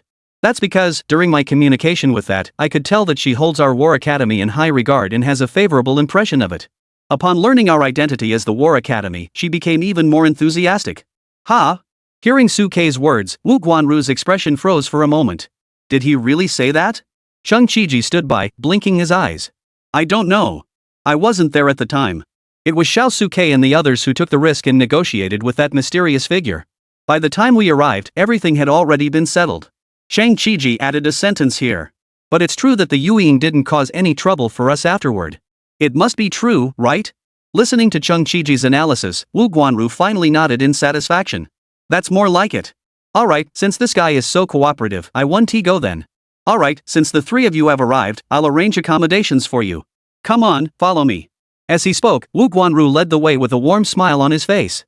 Su Kei and the others quickly followed behind. The interior of the academy was far larger than Su Kei and the others had imagined. Wide roads crisscrossed the campus, and there were all kinds of recreational facilities, even shops. It was hard to believe this was inside a school. Soon, they passed through one building after another, crossed a commercial street, and finally arrived at an apartment building. Looking at the apartment building before them, Su Kei and Lu Qinuan couldn't help but gape in astonishment. Is this our dormitory? That's it. Wu Guanru smiled as he led everyone inside the dormitory. The dormitory was different from the ordinary university dormitories Su Kei remembered. There was no dormitory supervisor at the entrance. They simply walked through the main door, pressed the elevator button, and followed it up. Lu Qinhuan and Lang Ruoshui, who were experiencing an elevator for the first time, curiously examined the enclosed space around them. Manhwa, standing beside them, explained with a smile. This is an elevator, which makes it convenient for residents of high-rise buildings to move between floors. In this part of the city, most residents in high-rise buildings use elevators to go up and down. As they spoke, the group arrived on the 10th floor. Once the elevator doors slowly opened, Wu Guanru hurriedly led them to room 1003, pulled out the key, and opened the door. Alright, this will be your dormitory from now on. Upon seeing the one-bedroom apartment with a kitchen and bathroom, Lu Qinuan and Lang Ruoshui couldn't help but light up. It's a suite? The school is being so generous to us? Ha! There's even an open-air balcony? And the balcony and bathroom even have handrails installed? This is absolutely amazing. Chapter 162, Eating, Sleeping, and Playing Cards. Looking at the room before them, Lu Qinuan and Lang Ruoshui were visibly excited. Especially Lu Qinuan, who let go of Su Kei's hand and ran toward the bedroom door. Upon seeing the large bed inside the bedroom, she stood at the door, jumping up and down with excitement. Su Gu! A big bed. A luxurious big bed. Seeing Lu Qinuan's uncontrollable excitement, Su Kei couldn't help but feel a bit embarrassed. He reached up to touch his forehead, cleared his throat, and turned to look at Wu Guanru beside him. Thinking it was a suite, he thanked the principal. When Su Kei arrived, he had actually imagined what the dormitories at the War Academy would be like. In his imagination, it should be like high school dormitories, with separate rooms for men and women, and several people sharing a room, with bunk beds. He never imagined it would be a small dormitory with its own private living space. In response to Su Kei's thanks, Wu Guanru smiled and waved his hand dismissively. These are what you deserve as cadets, there's no need to thank me. Besides, it's just a suite. What's there to thank me for? Was it in your imagination that it was the traditional dormitory where men and women were separated? Facing Wu Guanru's question, Su Kei nodded honestly. Yes. How could that be possible? Before Su Kei could finish speaking, Cheng Qiji burst into laughter from the side. Separate dormitories for men and women are relics from middle and high school. You're all now paired with beast tamers and beast girls. Whether it's for cultivation or daily life, you should all have your own private rooms. Listening to Cheng Qiji's words, Su Kei nodded slightly. Indeed, whether from the perspective of cultivation or daily life, a couple suite was the most suitable arrangement for them as beast tamers and beast maidens. However, Wu Guanru, standing beside Suke, noticed Lu Chenhuan quietly holding Suke's right hand and seemed to think of something. He felt a bit embarrassed and spoke up to Suke. Su student, since there has never been a precedent in human history of a contract involving 3 people, our dormitory is designed according to the one husband, one wife model. Basically, each room has 1 bedroom and 1 living room. As he said this, Wu Guanyu glanced at Lang Ruoshua beside Suke and Lu Chenhuan standing at the bedroom door, then cleared his throat. So, I can only temporarily arrange for you to use an extra large bed for now. You'll have to make do with this for now. As for the future, I've already arranged for someone to look for a 2-bedroom apartment in the capital. Once we find one, I'll arrange it for you immediately. However, upon hearing Wu Guanyu's words, Lu Chenhuan, who had been standing at the bedroom door just a moment ago, suddenly darted over and looked at Wu Guanyu with a serious expression. Principal, it's not necessary. I think this is fine. This bed is big enough 3 people can lie down comfortably. Hearing Lu Chenhuan's words, Wu Guanyu subconsciously turned his head to look at Lang Ruoshua beside Suke. Lang Ruoshua also realized something and quickly spoke up to Wu Guanyu. Sister Huan is right. As long as the bed is big enough, it can fit me and Sister Huan. Even back in the youth training camp, Su Dage, Huan Huanjia, and I all slept on the same bed. We're used to it. Listening to Lu Chenhuan and Lang Ruoshua's words, Suke beside them nodded in agreement. Yes, Principal, the 3 of us practicing in one room is more convenient. There's no need for you to worry about that. Being able to arrange this suite for us is already more than enough. Suke wasn't particularly concerned about such living details. As long as Lu Chenhuan and Lang Ruoshua were happy, he would follow their lead. Seeing that Suke and the others had reached a consensus, Wu Guanru no longer insisted and nodded lightly at them. Alright, since none of you mind the dormitory, you can stay here temporarily. This dormitory area is actually built near a sacred spring, which will also be beneficial for your cultivation.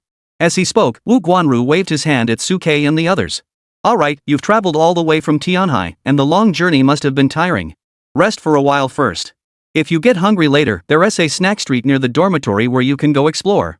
At this point, Chung Chiji, who was standing nearby, spoke up with a smile. Of course, if you're not familiar with the area, Xiaosuke, feel free to ask us to show you around. I'd be happy to give you a tour. Facing Chung Chiji's kindness, Suke gently waved his hand to decline. No need. Mr. Chang, you've already gone out of your way to escort us here. You should rest first. If there's anything you need, I'll contact you later. Lu Chenhuan nodded in agreement beside him. Exactly, and besides, Su Dage, Ruoshua, and I all prefer to explore on our own. There's no need to trouble you with such a small matter. Upon hearing this, Wu Guanru nodded slightly. Alright, since you've all decided, let's leave it at that for now. As he spoke, Wu Guanyu seemed to think of something and turned to look at Suke and the others again. Oh, right, do you have any other questions? Actually, we do. Suke pondered for a moment before looking at Wu Guanyu. Mr. Wu, when will school start? This was the question Suke cared about most. He had come to the capital specifically to join the War Academy as soon as possible so he could leverage the Academy's resources and platform to help Lu Chenhuan, Lang Ruoshua, and Xia Xia overcome their weaknesses and grow quickly. Hearing Suke's question, Wu Guanyu's eyes flashed with a hint of approval as he addressed Suke. Once the Kyoto Grand Exam is over and the student quotas for each graduate school are selected, our school will officially begin classes. Hearing Wu Guanru's response, Suke's brows furrowed slightly. Does that mean we arrived too early? Until the Kyoto Grand Exam, we're not officially students of the school yet? Facing Suke's question, Wu Guanru cleared his throat. In theory, that's correct, but with my endorsement, you're only 1 semester away from being a formal student. Rest assured, a treasure like you, the War Academy wouldn't dare let you go. Listening to Wu Guanyu's response, Suke still furrowed his brows. What I'm concerned about isn't that. Before the Kyoto Grand Exam, aside from our regular training, does that mean we have nothing else to do? Listening to Suke's question, Wu Guanru cleared his throat. You can still cultivate, eat, and play cards, can't you? Hearing Wu Guanru's response, Lu Chenhuan and Lang Ruoshua beside him flushed bright red. Wu Guanru, seeing this, hurriedly waved his hands to clear his name. What I meant was playing dominoes, a type of card game. Don't get the wrong idea. Shang Chiji, standing behind Wu Guanyu, quickly chimed in. I can vouch for him, our dean isn't that kind of person. The poker game he suggested was real poker. Chapter 163, Want to take a shower together? Principal, we believe you. Facing Wu Guanyu's explanation, Suke nodded solemnly. I just wanted to ask, is there a reward for the Kyoto exam? Hearing Suke's question, Wu Guanyu couldn't help but pause for a moment. The Kyoto exam? Rewards? I don't think so. The purpose of the Kyoto Grand Exam is to select students for the various graduate schools. Being chosen by one of the graduate schools is already the best reward. If you must mention rewards, I suppose gaining fame in Kyoto through the competition could count as one. If you want to go and make a name for yourselves, it's not impossible. I can give the admissions office a heads up and they can take you there anytime. Hearing Wu Guanyu's response, Suke instantly lost all interest in the Kyoto University entrance exam. Forget it. Originally, he had thought that if the Kyoto University entrance exam was similar to the youth training competition he had participated in at Tianhai, with generous rewards, he might consider giving it a try. But now that there were no rewards, there was nothing worth paying attention to. Suke had always been someone who didn't get up early for no reason. Such a waste of time just to show off and save face was not worth it to him. He'd rather spend his time cultivating himself or taking Lu Chenhuan and Lang Ruoxue out to eat and shop to build their relationship. Hearing Suke lose interest in the competition, Wu Guanru didn't feel the need to persuade him either. Alright, since you're not interested in this competition for fame, you can arrange your own schedule for the coming days. If you need anything, feel free to let me or Cheng director and Ma director know. As Wu Guanru spoke, he seemed to remember something. He took out 3 communication devices from his storage ring and handed them to Suke and the others. These are communication devices. If you need anything, feel free to contact me or the 2 directors. He then pulled out a gold card from his pocket. These are gold cards for nearby shops, with a credit limit of around 2 million. You can use them for meals or purchases. For now, just make do with this. If it's not enough, give me a call, and I'll arrange for someone to replenish the credit limit for you at any time. Faced with Wu Guanru's generosity, Suke couldn't help but feel moved. Wu Guanyu was truly generous. He had taken care of all their living expenses during their stay in the capital. With this, they could now focus on their cultivation and await enrollment. Thank you, Dean Wu. Facing Wu Guanyu's concern, Suke bowed deeply to him from the bottom of his heart. Although he had also received some prize money from the youth training competition, Wu Guanyu's generosity was equally impressive, completely resolving any concerns about his daily needs. This would make it much easier for him to purchase repair materials for Lu Chenhuan and Lang Ruoxue later on.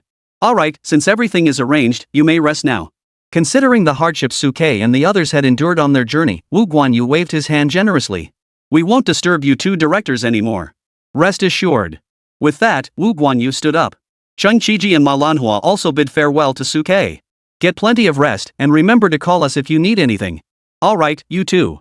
After listening to Suke and the others bid farewell, Wu Guanyu led Cheng Qiji and Ma Lanhua straight out of Suke's dormitory. As the door closed, the room seemed a bit quieter. Xia, who was in Suke's arms, couldn't help but jump out from his collar and stretch lazily. Finally, they're gone. This beast god can finally have some peace. Earlier, when Wu Guanru was there, Xia was on edge, fearing that Wu Guanru, a 9th-tier cultivator, would notice something unusual and kill her on the spot. After all, these old veterans who had participated in the Demon Sealing Pass battle had witnessed countless horrors of ferocious beasts slaughtering their clan members. Their hatred for these beasts was far deeper than that of ordinary people. Therefore, Xia dared not show any signs of abnormality earlier, staying completely still in Suke's embrace, not making a single sound. Fortunately, Wu Guanyu did not notice Xia's unusual behavior. Seeing them leave, he finally let out a sigh of relief. At that moment, Xia was like the master of the house, her tail curled up like a steel rod, walking around on tiptoes to inspect her territory. Suke, however, turned to Lu Chenhuan and Lang Ruoxue with a concerned expression. After walking all this way without rest, you must be exhausted. Come, let us go to bed and rest. Wu Guanru was very thoughtful. He had already prepared everything in this room in advance, even the bedding was ready, so you could just move in with your luggage, very convenient.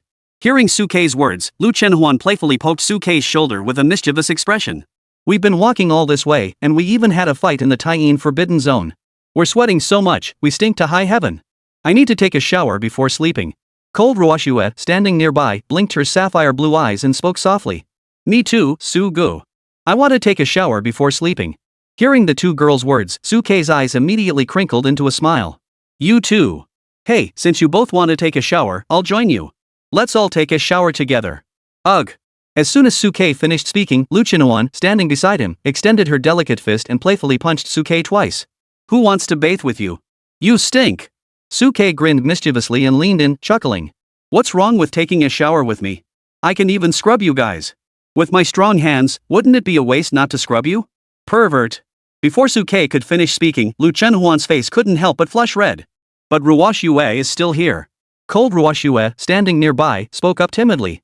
Actually, I don't think it's that bad. Upon hearing this, Lu Chenhuan's eyebrows shot up in anger. How dare you, Lang Ruoxue? You've betrayed our steadfast alliance and sisterly bond. Admit it, you're trying to take advantage of the situation and get your hands on Su Deja's share first, aren't you? Facing Lu Chenhuan's accusation, Lang Ruoxue timidly extended 2 fingers and pressed them together in front of her chest. I didn't. Oomph. Listening to Lang Ruoxue's explanation, Lu Chenhuan looked utterly unconvinced. I don't believe you. You look so pure, but you're the most ambitious one here. To keep an eye on you, I've decided we'll take a shower together. As she spoke, Lang Ruoshue picked up 2 pairs of slippers and dragged Lang Ruoshue toward the bathroom. Fortunately, the bathroom was spacious enough to accommodate 2 people bathing at the same time. Soo-K then peered through the slightly blurry glass, watching the 2 of them undress, and turned on the faucet. So that's how deep you've been hiding it, you little vixen. As punishment, look at my claws. Huan, stop scratching, it's itchy. The laughter, as clear as silver bells, echoed from inside, blending with the sound of running water, making Soo-K's heart race. Chapter 164, I'm tired, I want to sleep. Saraira, form is not different from emptiness. Emptiness is not different from form. I am form. Outside the bathroom, Soo-K peered through the frosted glass, watching the 2 figures reflected in his eyes, their curves distinct. He listened to the silver bell-like laughter coming from inside and recited sutras to calm his mind. The splashing sound of water seemed to tease Soo-K's heartstrings like a demon. Kaya walked around Soo-K's feet like a cat, lifting her little head and looking at Soo-K with a mischievous smile. Master, your heart seems a little unsettled. Soo-K glared at Xia upon hearing this. You're not me. How do you know my heart is unsettled? Xia smiled mischievously at Soo-K. Well, you're not me either. How do you know I don't know your heart isn't settled? By the time Xia finished speaking, she saw the exasperated expression on Soo-K's face and quickly interjected. Alright, I'm just joking. Master, if you want to see, just wait until I can transform into human form, and I'll let you see your fill. You can touch me whenever you're bored. Hearing Xia's words, Soo-K couldn't help but recall the fleeting glimpse of her graceful figure when they first made their contract. Just then, Lu Chunhuan's voice rang out from the bathroom. Su-Gu, help me out. Soo-K frowned and looked toward the bathroom door, where a faintly visible graceful figure could be seen. What's wrong, Huan? Su-Dage, we came in here in a hurry and forgot to bring a towel. Could you please get one for us?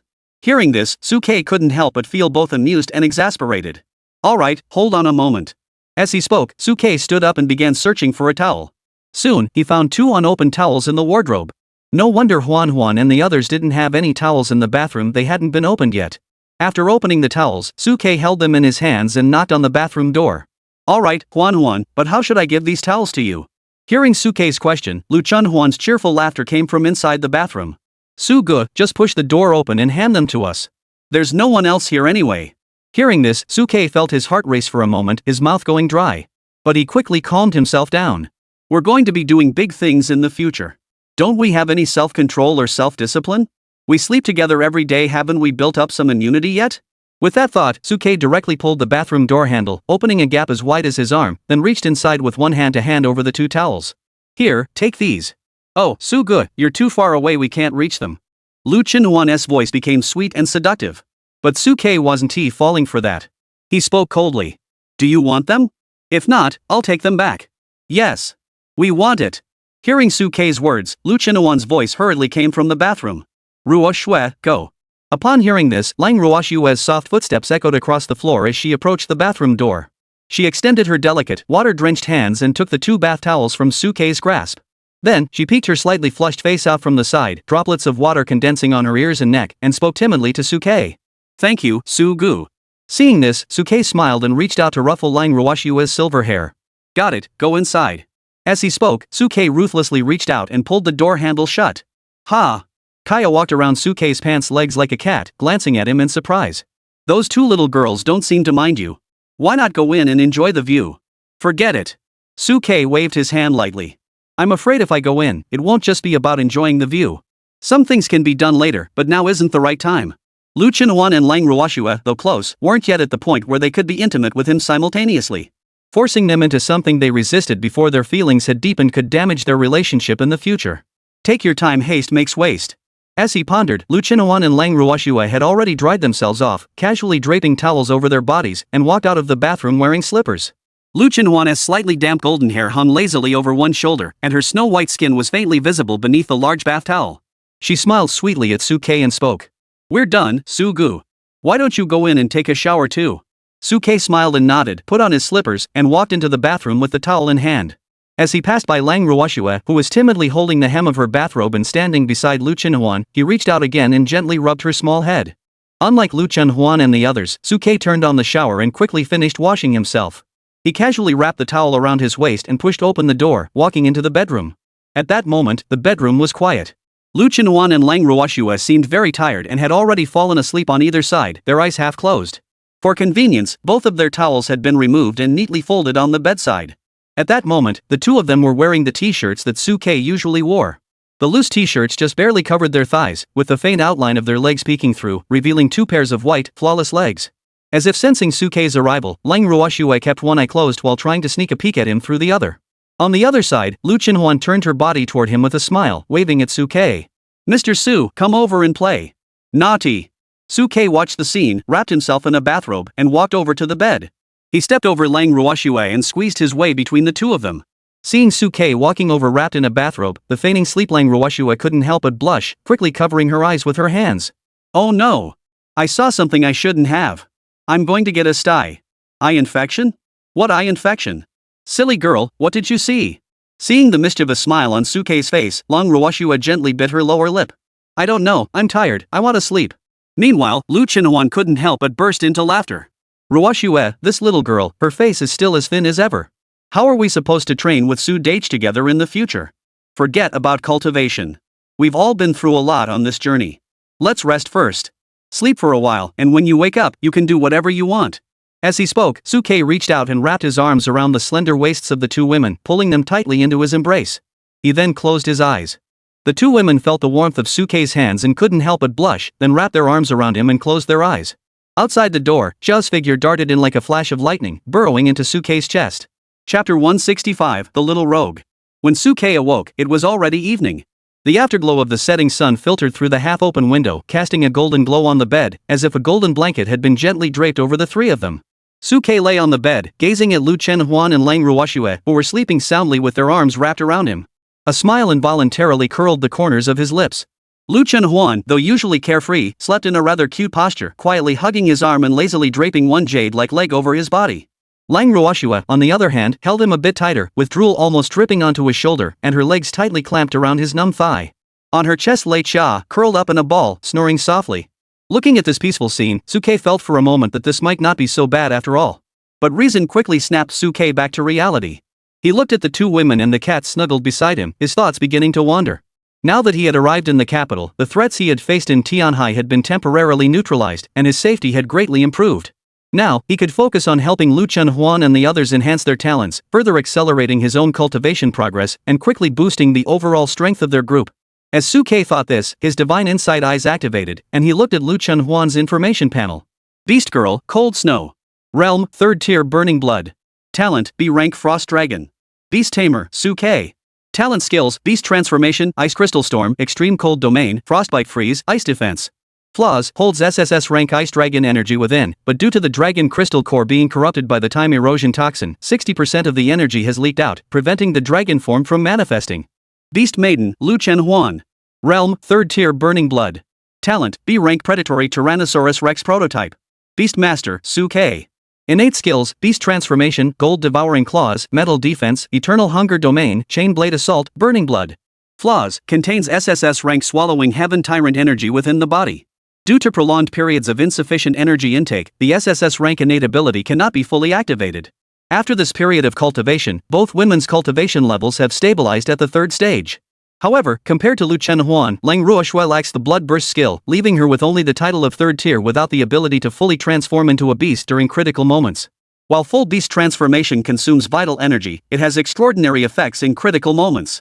Especially after witnessing Lu Chenhuan's complete beast transformation, Suke gained a deeper understanding of its potential. However, the two women had chosen different paths. Lang Ruoxue was a skilled group control mage who excelled in team battles, while Lu Chenhuan was an elite warrior. One controls the battlefield, the other strikes at the head. Currently, however, Lang Ruoxue's advancement materials are already prepared. The 9 Hells Cold Iron has been integrated into her body, and as for the 1000-year Snow Lotus, she will consume it after waking up to prepare for the next stage of evolution. As for Lu Chenhuan's advancement materials, they were currently unavailable. For now, she would continue her daily regimen of consuming moonlight. Once fresh 4th tier Demon Beast Essence blood was obtained, the totem could be engraved on her back to activate the Taotia Moon. The capital is rich in resources and opportunities, and the academy offers numerous trial opportunities. Finding some 4th tier ferocious beasts for Huan should not be too difficult. Thinking of this, Suke lowered his head to look at Xia, who was sleeping soundly on his chest. Beast, Black Gold Cub. Realm, 3rd tier. Innate skills, Beast King Roar, Power Strike, the more you fight, the stronger you become, Void Shatter. Flaws, originally a 9th tier ferocious beast, the sky-splitting tiger god, it was severely injured and failed to recover its strength. After enduring a major battle, its vital energy was severely depleted, causing it to regress to its primitive third-tier state. Status, bound by contract. After consuming the previous chi-nourishing potion, Chia's injuries have healed somewhat and her cultivation level has risen from the second tier to the third tier, restoring her form as a black gold cub. Now, let me see what the new repair plan for Chia is. As he pondered, Suke's insightful divine eyes activated, beginning to analyze Chia's innate flaws. Moments later, Suke identified the corresponding solution for Chia's innate flaws. Repair plan, find Tiger Soul Essence to restore her injured soul. Tiger Soul? Glancing at the other repair plans, Suke's brows furrowed slightly. Compared to the repair plans for Lu Chenhuan and Lang Ruoxue, Chia's repair plan was unusually simple. But the simpler something is, the harder it is to find. Unlike items with clear target criteria, this tiger's eye was something he had never even heard of before, leaving him completely clueless. Never mind, I won't dwell on this. I'll ask Chia when she wakes up, she should have a better idea.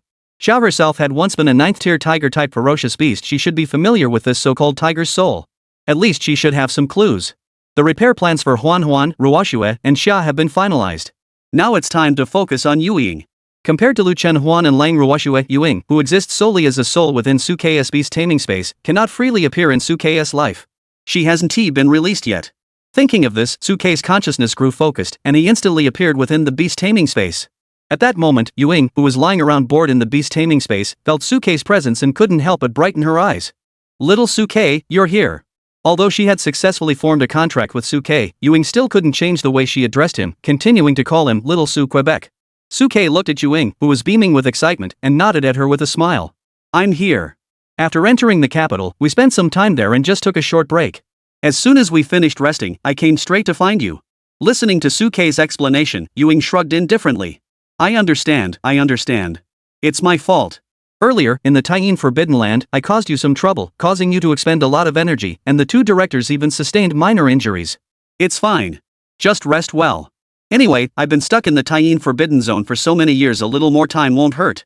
However, while Yuying said this, her toes kept tapping at the ground, betraying her true feelings. Suke watched the scene and couldn't help but smile. He moved his thoughts and appeared before Yuying, looking at her seriously. How could that be? Since I've brought you all the way to the capital, how could I let you stay in this stuffy beast taming space? I came here to take you out of the beast taming space and let you breathe some fresh air of the human world. In the Taiyin Forbidden Zone, Yuying spent her days dealing with death spirits, surrounded by the stench of death and decay. Now that he finally had the chance to bring her to Kyoto, he naturally wanted to give her a little surprise. As Suke's mind shifted, Yuying and his divine consciousness instantly left the beast taming space. The next moment, the soul form of Yuying appeared before Suke, floating in mid-air and gazing at his muscular body wrapped in only a bathrobe, embracing two women. Her face flushed instantly. Little rascal.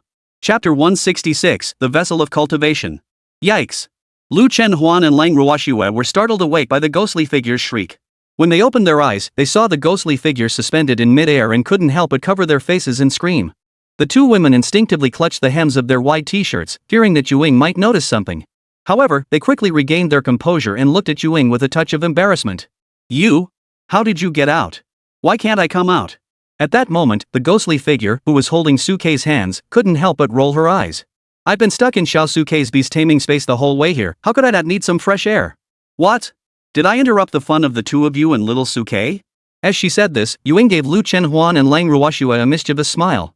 Or were you two hugging little Suke and having some unspeakable fantasies that I interrupted? Hearing Yuying's words, Lu Chenhuan and Lang Ruoxue's faces turned red, and they glared at Yuying with a playful scowl. What nonsense are you talking about? Exactly. Xia, who was lying in Suke's arms, was woken up by the commotion and lifted her head, glaring at Yuying with a look of resentment. Can you stop hanging around our heads like a balloon and stop nagging us non-stop? As the master's contract beast, you don't even have any sense of propriety. Xia had never had a good expression toward Yuying, unlike Lu Chenhuan and Lang Ruoxue, who had reservations in their hearts. Faced with Xia's sharp retort, Yuying immediately flew into a rage. Do you think I'm you? You ungrateful creature. I signed a beast taming contract with Xiao Suke, not a slave contract selling myself into servitude. I'm not as shameless as you, constantly calling him master this and master that. Have you forgotten that you were once a 9th-tier ferocious beast? Hearing Yuying's retort, Lu Chenhuan and Lang Ruoxue, who were holding Suke's arm, immediately changed their expressions and hurriedly looked at Xia. What Yuying said was like a knife to Xia's heart. To be honest, if it were them, they would have already lost their temper. Even Suke furrowed his brows slightly, his eyes betraying his displeasure. But Xia completely ignored Yuying's mockery, instead lifting her little head proudly. So what? I'm happy. Being able to form a contract with my master is the greatest honor of my life. I've forgotten my roots, so what? At that moment, Xia's eyes were filled with pride. It's you who hasn't forgotten your roots. You didn't form a contract with humans. You're two-faced. I can't stand people like you. You're listening to Xia's retort, and Yu Ying immediately flew into a rage, rolling up her sleeves. But Xia wasn't intimidated at all. She stubbornly thrust her neck toward Yu Ying. Hit me. Hit me. Do you dare to touch me? This is the heart of the great Xia human clan's capital city. If we start a fight here and cause a commotion, it'll attract the attention of the Xia human clan's higher-ups, and both of us will be finished. Xia spoke with a smug expression on her face. Have you been stuck in that so-called Taiyin forbidden zone for so long that you're not satisfied yet, ready to be suppressed and sent back? Or do you simply want to give up hope of survival and be obliterated into nothingness once again? Faced with Xia's threat, Yu Ying fell silent. She admitted that she had indeed grown terrified of the dark and oppressive life she had led in the Taiyin forbidden zone.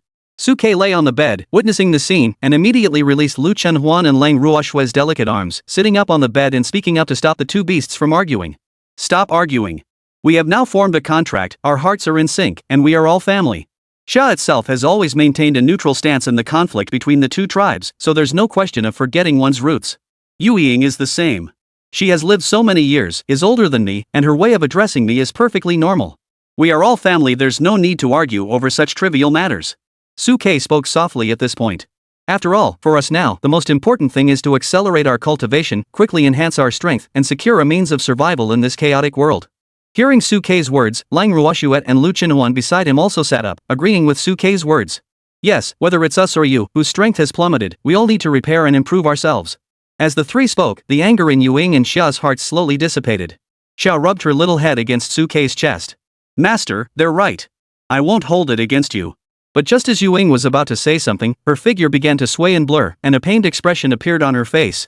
Seeing this, Suke's brows furrowed slightly. What's wrong? Yu Ying hurriedly stabilized her form and spoke. Perhaps because my soul was originally through the Guichu, after leaving the Taiyin Forbidden Land and being separated from my physical body, I cannot sustain myself in soul form for too long outside. Otherwise, my spiritual awareness will begin to dissipate. Upon hearing this, Suke's brows furrowed slightly. Isn't that the case in the beast control space? Yu Ying shook her head. Your beast taming space is truly extraordinary. I am not affected by such conditions there. But in the outside world, I cannot remain in my soul form for extended periods. Hearing Yu Ying's words, Suke's brows furrowed even more deeply. Then how will you normally absorb the essence of the sun and moon? For Yu Ying to fully recover in her soul form, she needs to absorb the essence of the sun and moon as a prerequisite. If she can't appear normally in the outside world, that condition can't be met.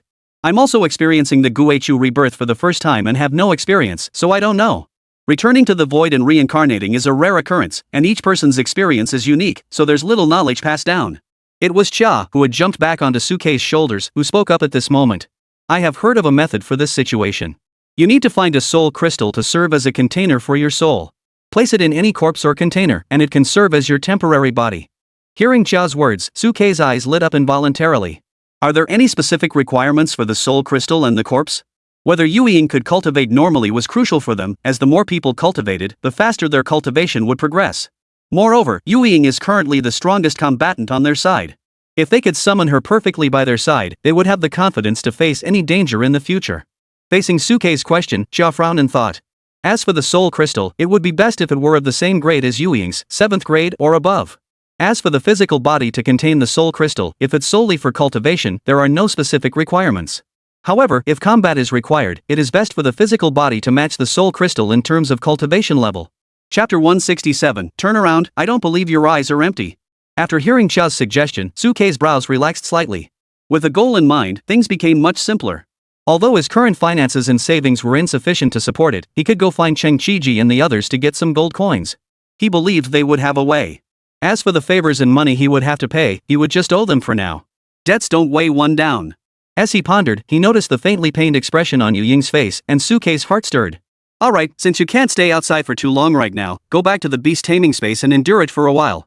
Once I find you a soul crystal and a physical body, you can come out. Facing Suke's proposal, Yu Ying knew this was the best solution for now and could only reluctantly take a deep breath of the fresh air outside.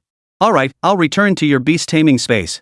However, just as she was about to leave, Yu Ying seemed to think of something and spoke to Suke. Although your beast taming space is quite large, I feel like it's a bit too spacious. Suke looked at Yu Ying in surprise upon hearing this. Do you have any suggestions? Facing Suke's question, Yu Ying cleared her throat awkwardly and spoke up. What I mean is, since this space is empty anyway, you could use the soil to create your own ecosystem. Hearing Yu Ying's suggestion, Sukei's eyebrows involuntarily raised slightly. Seeing Sukei's puzzled expression, Yu Ying cleared her throat again. Well, I'll just say it straight. I think you could plant some flowers and plants in your beast taming space. After all, I'm just hanging around in there anyway, so it could be a bit of fun. If there are any medicinal herbs, we could even make some extra income. Hearing Yu Ying's words, Sukei immediately understood her intentions. So you want to farm, huh? No problem. We'll go to the nearby garden center tomorrow and get you some. It'll help fill the void and boredom you've been feeling lately. Hearing Sukei's promise, Yu Ying nodded slightly. Alright, I'll be going now. Under Sukei's mental control, his figure flickered and vanished instantly from the spot. Seeing Yu Ying disappear, Xia couldn't help but twist her neck. That clueless woman is finally gone. At least things will be quiet for a while now. Upon hearing this, Sukei reached out and gave Xia a sharp tap on the forehead. Don't always pick on her. Even though she targeted us a bit in the Taiyin Forbidden Zone, at least no one was injured, right? Now she is just like you, a contract beast. We need to get along peacefully from now on. Listening to Sukei's heartfelt advice, Xia nodded her little head eagerly. Got it. Whatever the master says, I'll listen. Just as Xia nodded, Lu Chunhuan gently tugged at Sukei's arm. Alright. Let's just talk it out. Let's go eat first. We've been sleeping all day, and I'm starving. Cold Ruoshua also nodded in agreement. Yes, Suga, let's go eat first. We haven't even tried the local delicacies here in Kyoto yet. Hearing Lu Chunhuan's words, Sukei laughed heartily. Alright, let us go eat first and fill our stomachs. We'll come back and practice after we eat. Alright. As they spoke, Lu Chunhuan and Lang Ruoshua jumped off the bed, and Sukei pulled them toward the door. Sugu, don't rush. We haven't even put on our clothes yet. Lu Chunhuan spoke to Sukei with a touch of embarrassment. Turn around first. Sukei laughed heartily upon hearing this, quickly letting go of their hands, turning his back to the two women, and keeping his eyes on his nose. Hearing the rustling sounds behind him, Xia on Sukei's shoulder giggled mischievously. Master, aren't you really going to turn around and take a look? I don't believe you'd turn around and see nothing. Hearing Xia's goading, Sukei turned around and gave Xia another sharp slap on the head. Don't mess with my peace of mind. Xia covered her head and pouted. What are you messing with? You're not Tang Sang. You're not looking, but I am. As she spoke, Xia turned her head away and stared boldly at Lu Chunhuan and Lang Ruoshua changing clothes. Then she was kicked in the face. Rogue cat. Close your eyes. Xia, who had been kicked directly under the bed, looked utterly wronged. What kind of rogue cat? I'm a girl too. As a woman, what's wrong with enjoying the view? Besides, your little scenery isn't as good as mine when I'm in human form. Listening to Xia resist and argue like a little treasure, Sukei couldn't help but smile affectionately. Compared to Yu Ying, Xia seemed to always stand by her side unconditionally. She was a bit spoiled, but it seemed more like a dependency on herself. However, as he laughed, Sukei seemed to think of something, and his brows furrowed slightly. What's the fuss about? You're not Tang Sang. The words echoed in Sukei's mind for no apparent reason. No, how does Xia know about Tang Sang? If he remembered correctly, after making the contract with Xia, although they had playfully fought, they had never mentioned the legend of Tang Sang. How did Xia know about it? Could it be that she had come into contact with the legends about the ancient civilization mentioned by Wu Guanru and the others? Or had she come into contact with someone from the past who had told her about these things long ago? At that moment, Sukei stared down at Xia, who had jumped back onto his shoulders from under the bed, his eyes filled with curiosity. Seeing Sukei's probing gaze, Xia couldn't help but feel a chill run down her spine. Master, why are you looking at me like that? I'm a little scared. Scared of what? Xia's words had barely left her mouth when Lu Chunhuan's voice rang out from beside Sukei. He then grabbed Xia by the back of her neck and yanked her over. Suga, we're ready. Let's go. Sukei turned his head upon hearing this. At the bedside, Lu Chunhuan and Lang Ruoshua were still wearing their loose t-shirts, but now they had added support inside and were wearing matching 3/4 length denim shorts underneath. Their two pairs of white, slender legs swayed, making Sukei unable to look away. Sudage, stop spacing out. Let's go. As she spoke, Lu Chunhuan walked up and wrapped her arm around Sukei's left elbow, leading him toward the door. Lang Ruoshua bit her lower lip and followed closely behind, carefully holding Sukei's right hand. Feeling the warmth from her fingertips, Sukei tightened his grip, interlacing his fingers through Lang Ruoshua's, their 10 fingers entwined. He then linked arms with Lu Chunhuan and walked toward the door. Chapter 168, I'm just a simple glutton. Looking at the mountain of plates piled on the table, the restaurant owner and customers all stared in disbelief. Is that even human? Such a beautiful young woman, how could she be such a glutton? I feel sorry for the handsome guy sitting next to her for a second. Come on, she has got 2 beautiful women by her side. You should be feeling sorry for yourself. I wonder which one is his beast girl. She hasn't gotten jealous yet. How nice. Listening to the whispers around her, Long Ruoshua, sitting beside Lu Chenhuan, blushed slightly and bit her lower lip. As for Suke, he was already used to all this. Watching Lu Chenhuan, who was unaffected by her surroundings and enjoying her meal, and the shy Lang Ruoshua beside her, he couldn't help but smile with a look of indulgence. As for Chia, she had somehow jumped onto the table, hugging a piece of braised chicken wing and munching away. It smells so good. The food here in Kyoto is indeed excellent. Lu Chenhuan satisfiedly stacked the plate in his hand on top of the pile of plates above his head and let out a satisfied belch. Owner, the bill, please. The shop owner, upon hearing this, hurried over with a fawning expression, looking at the three of them. The total for the three of you comes to 2,597. I'll round it down for you. 2,500 will be just fine. Hearing the shop owner's words, the surrounding customers all sucked in their breath in astonishment. In this small shop where the average per person spend was only a few dozen yuan, Suke and his two companions had eaten 2,500 yuan worth of food, which was enough to prove Lu Chenhuan's terrifying appetite. Everyone looked at Suke with sympathy. Although Lu Chenhuan and Lang Ruoshua were both quite attractive, their appetite was truly astonishing. If they could eat so much in such a small shop, who knew how much they could eat in a bigger one? The cost of feeding someone like that was too high. It wasn't something an ordinary family could afford. However, Suke had the credit cards given to him by Wu Guanru and the others, so he wasn't worried at all. He simply pulled out the card and handed it over. Swipe the card. Upon hearing this, the shop owner's expression froze. What's wrong? Seeing the shop owner's peculiar expression, Suke's brows furrowed slightly. The shop owner cleared his throat awkwardly and scratched the back of his head. This is a small business. No one has ever swiped a card to pay for a meal before. Before the shop owner could finish speaking, Lu Chenhuan, standing nearby, spoke up with a laugh. Well, you've seen it today. Please wait a moment, please wait. I'll go get the card reader. The slightly plump shop owner happily bounced his way up to the storage room upstairs. Soon, he brought out the card reader and handed it to Suke. Suke then took out the card prepared by Wu Guanru and the others and swiped it directly on the machine. As the transaction confirmation beep sounded, the 2,500 yuan for the meal was charged, and Suke waved to Chia, who had just finished showing off the last piece of braised chicken leg. Let's go, Chia. Chia, upon hearing this, grabbed a tissue to wipe her little paws, then jumped onto Suke's shoulder and followed them out of the small shop. The customers behind them couldn't help but stare in disbelief. Did I just see that? That little kitten wiped its paws? What kind of divine being is this guy? He has two such beautiful girls by his side, and a pet that is so understanding of humans? We've lived near the War Academy for so long, but we've never seen anyone like this before. He seems unfamiliar. Could they be new students recruited by the academy? Don't be ridiculous. The Kyoto Imperial exam hasn't even started yet, and there are already new students? Well, you must not know then. I heard through the grapevine that the War Academy actually did admit a special freshman this year. In an instant, the small shop buzzed with speculation about the identities of Suke and his companions. Only the shop owner didn't care about Suke's identity. At that moment, he was just staring at Suke's back, grinning foolishly. Heh, it looks like we'll have a big customer soon. Of course, Suke didn't care about any of that.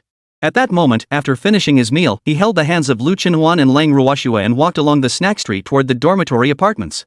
The dim streetlights cast a warm glow on their shoulders, stretching their shadows out behind them. On both sides of the street, the aroma of steaming dishes wafted out from the small shops, making one's mouth water. It smells so good.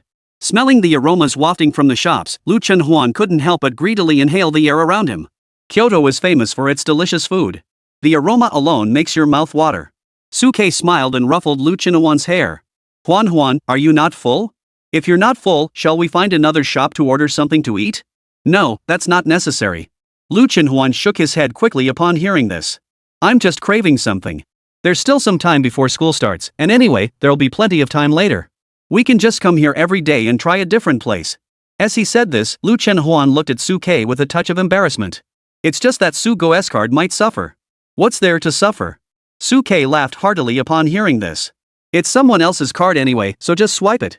I don't care. Besides, President Wu promised us that if we need more, we can ask him for more. This free benefit, why not take advantage of it? Listening to Suke's reassurances, Lu Chenhuan's initially uneasy heart gradually settled down. That's the way it is. The other two prestigious universities offered us much better benefits when they recruited us. What's wrong with taking a little of their meal allowance? Cold Ruoshua, who was holding Suke's other hand, couldn't help but giggle upon hearing this, her silver hair swaying gently, causing the customers in the nearby shops to stare in astonishment. They then noticed Lu Chenhuan, who was holding Suke's hand and playfully teasing him, and jealousy flashed in their eyes. How annoying. Why does this guy get to have two such beautiful women? Exactly, how can his beast girl be so generous, not caring at all that her partner has another woman? Facing the envious glances from everyone else, Lang Ruoshue's face flushed slightly. She quickly lowered her head and moved closer to Suke, while Lu Chinhuan lifted her chin high, looking like a triumphant little rooster. As for Suke, he gazed at the two women beside him with a doting expression, his eyes brimming with tenderness. He knew deep down that such peaceful days wouldn't last long, so he had to cherish this time. The War Academy was renowned for its strict discipline, and once classes began, such days would be gone forever. As they pondered, the three returned to room 1003. Having eaten her fill, Lu Chinhuan eagerly let go of Suke's hand, took off her shoes, and jumped onto the bed, spreading herself out in a relaxed pose. After eating and drinking to his heart's content, it was time to sleep. However, before Lu Chinhuan could finish speaking, Xia directly moved to Lu Chinhuan's stomach and raised her claws defiantly. Go to sleep, you little brat. Get up and practice. It's only been a few days, and you're already slacking off? Chapter 169, The Secret of the Tiger's Soul. On the balcony, Suke and the other two held hands with each other, while Xia, who was on their shoulders, entered the cultivation state simultaneously, absorbing the spiritual energy of heaven and earth to begin their cultivation. Since arriving in the capital from Tianhai, they had not had a single moment to cultivate, wasting an entire day of cultivation time. Under the glow of the moonlight, the spiritual energy swirled around them, flowing through the beast cores and soul crystals into their bodies. The balcony was a spacious, open-air structure with a large area, allowing them to fully absorb the essence of the sun and moon, perfectly meeting the conditions required for Lu Chinhuan's advancement, which demanded the absorption and consumption of moonlight. Whether it was due to the dense spiritual energy in Kyoto or the meticulous arrangement of the academy dormitories, the celestial and terrestrial spiritual energy absorbed within the dormitory was purer than ever before. At that moment, the three people absorbing the celestial and earthly spiritual energies simultaneously had the same thought. Even Xia couldn't help but nod in approval. Between the breaths of the three humans and the beast, the soul crystals and beast cores in their spiritual seas resonated in unison, humming and surging with the surrounding celestial and earthly spiritual energy, forming swirling vortexes of spiritual power. Fortunately, for the convenience of the trainees' cultivation, each dormitory's balcony was covered by an array formation, which could block others' investigations. As the three humans and one beast cultivated, their cultivation levels rose at a speed several times faster than that of ordinary people. Within the beast taming space, the sleeping Yuing also opened her eyes from her dreams, sensing the unusual activity in her spiritual sea caused by Suke's soul crystal and the beast cores of the others.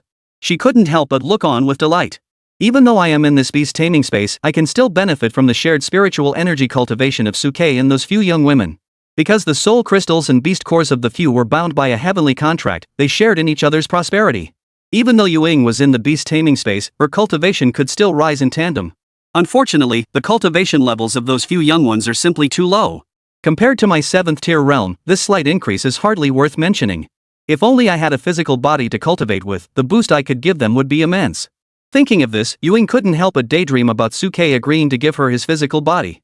But she quickly suppressed those thoughts. Never mind, don't get your hopes up too soon. 7th tier soul crystals and those physical body materials are extremely rare. Even if this young man wanted to find them, it wouldn't be easy. I'll wait a little longer. Once Xiaosuke brings the saplings into this beast taming space tomorrow, I'll go inside to tend the land and stretch my limbs. During this time, I'll just consider it free access to their cultivation results. Once I obtain the physical body, I'll repay them in kind. After suppressing this thought, Yuing closed her eyes once more. At dawn, as the first rays of sunlight pierced through the clouds and fell upon the balcony, Suke and the others opened their eyes from their cultivation. After a night of cultivation, the three humans and the beast had all made significant progress in their cultivation. No wonder it's the capital. The spiritual energy here is so abundant. With the same amount of time spent cultivating, their progress is much faster than it would be in Tianhai. At this rate, it would only take another month or so for their cultivation levels to break through to the 4th stage. After briefly experiencing the charm of cultivating in the capital, Suke turned his gaze toward Lang Ruoshue. Ruoshue, how is the fusion of your 9 netherworld cold iron and 1,000-year snow lotus coming along? Hearing Suke's concern, Lang Ruoshue closed her eyes once more, focusing her mind on her spine and the energy within her body. Moments later, she opened her eyes. The 9 netherworld cold iron, nurtured within my flesh, is gradually fusing with my body. At present, it has already formed half of the dragon wing bones. As for the 1,000-year snow lotus, after I consumed it, the energy that had been dispersing within my body began to slowly gather toward my chest. It seems to be crystallizing and fusing together. However, as for the dragon crystal, no form has yet emerged. Listening to Lang Ruoshue's response, Suke nodded slightly. We only have 2 days left before we leave Tianhai. Having the dragon wing bones form half of their structure is already quite good. As for the dragon crystal, there's no rush. Take your time. The dragon crystal within your body is damaged, having shattered into countless energy fragments scattered throughout your body. Repairing it will undoubtedly take considerable time. There's no need to rush. As long as there's a glimmer of hope, that's enough. As Suke spoke, he glanced at Lu Chenhuan, who was standing nearby with a slightly dejected expression, and gently rubbed her soft little face. Huan, don't lose heart. Once you gather all the materials, you'll be able to embark on your path of talent advancement. And based on past experience, once you gather all the materials, your talent advancement will be much faster than Ruwashue's. Cold Ruwashue's advancement is like boiling water slowly, it requires gradual fusion and natural progression. Lu Chenhuan, on the other hand, is like boiling an egg in hot water, it's done in an instant. Listening to Suke's words of comfort, Lu Chenhuan nodded firmly and once again revealed her bright, cheerful smile. Meanwhile, Suke took the opportunity to turn his head and look at Xia on his shoulder. Xia, do you know what tiger's soul means? Tiger's soul? Hearing Suke's question, Xia's little head tilted slightly. Tiger's soul is the unique divine essence of tiger-like beasts. It is the essence of tiger-like creatures when they. Xia, who had only spoken halfway, looked at Suke with a hint of doubt. Master, what do you need this for? Hearing Xia's question, Suke didn't intend to hide anything from her and spoke directly. You're severely injured and need to restore your soul. This tiger's soul is what you need. Upon hearing this, Xia couldn't help but fall silent. She hesitated before speaking to Suke. You should focus on helping the two girls. Don't worry about me. My mere soul injury can be repaired on my own. What? Is it that hard to find the tiger's soul? Seeing Xia's condition, Suke couldn't help but furrow his brows slightly. You don't need me to find it? Facing Suke's persistent questioning, Xia took a deep breath before speaking to him. No, I can repair it slowly on my own. Master, you don't need to worry about me. Go buy some seeds for Yu Ying to plant instead. Hearing Xia's response, Suke's gaze flickered unconsciously.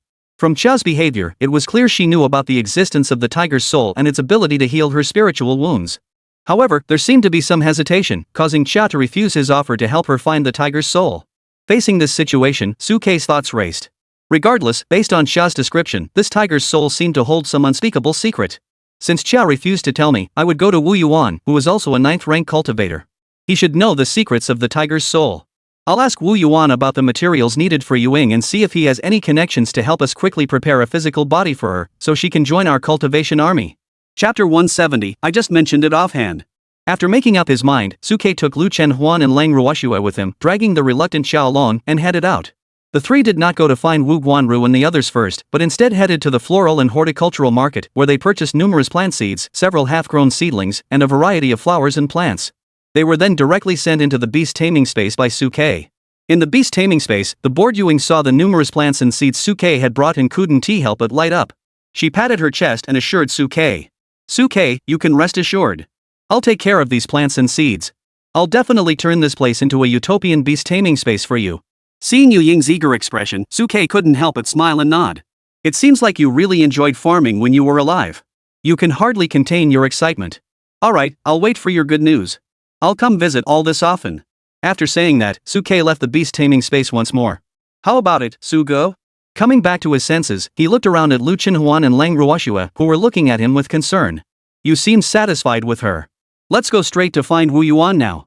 After speaking, Suke tucked Yia into his arms, took the two women by the hand, and walked toward the school's administrative building. Of course, before reaching the office building, Suke called Cheng Qiji and Wu Guanru. Upon receiving the call, Cheng Qiji hurriedly ran downstairs from the upper floor. Xiao Suke, you're here?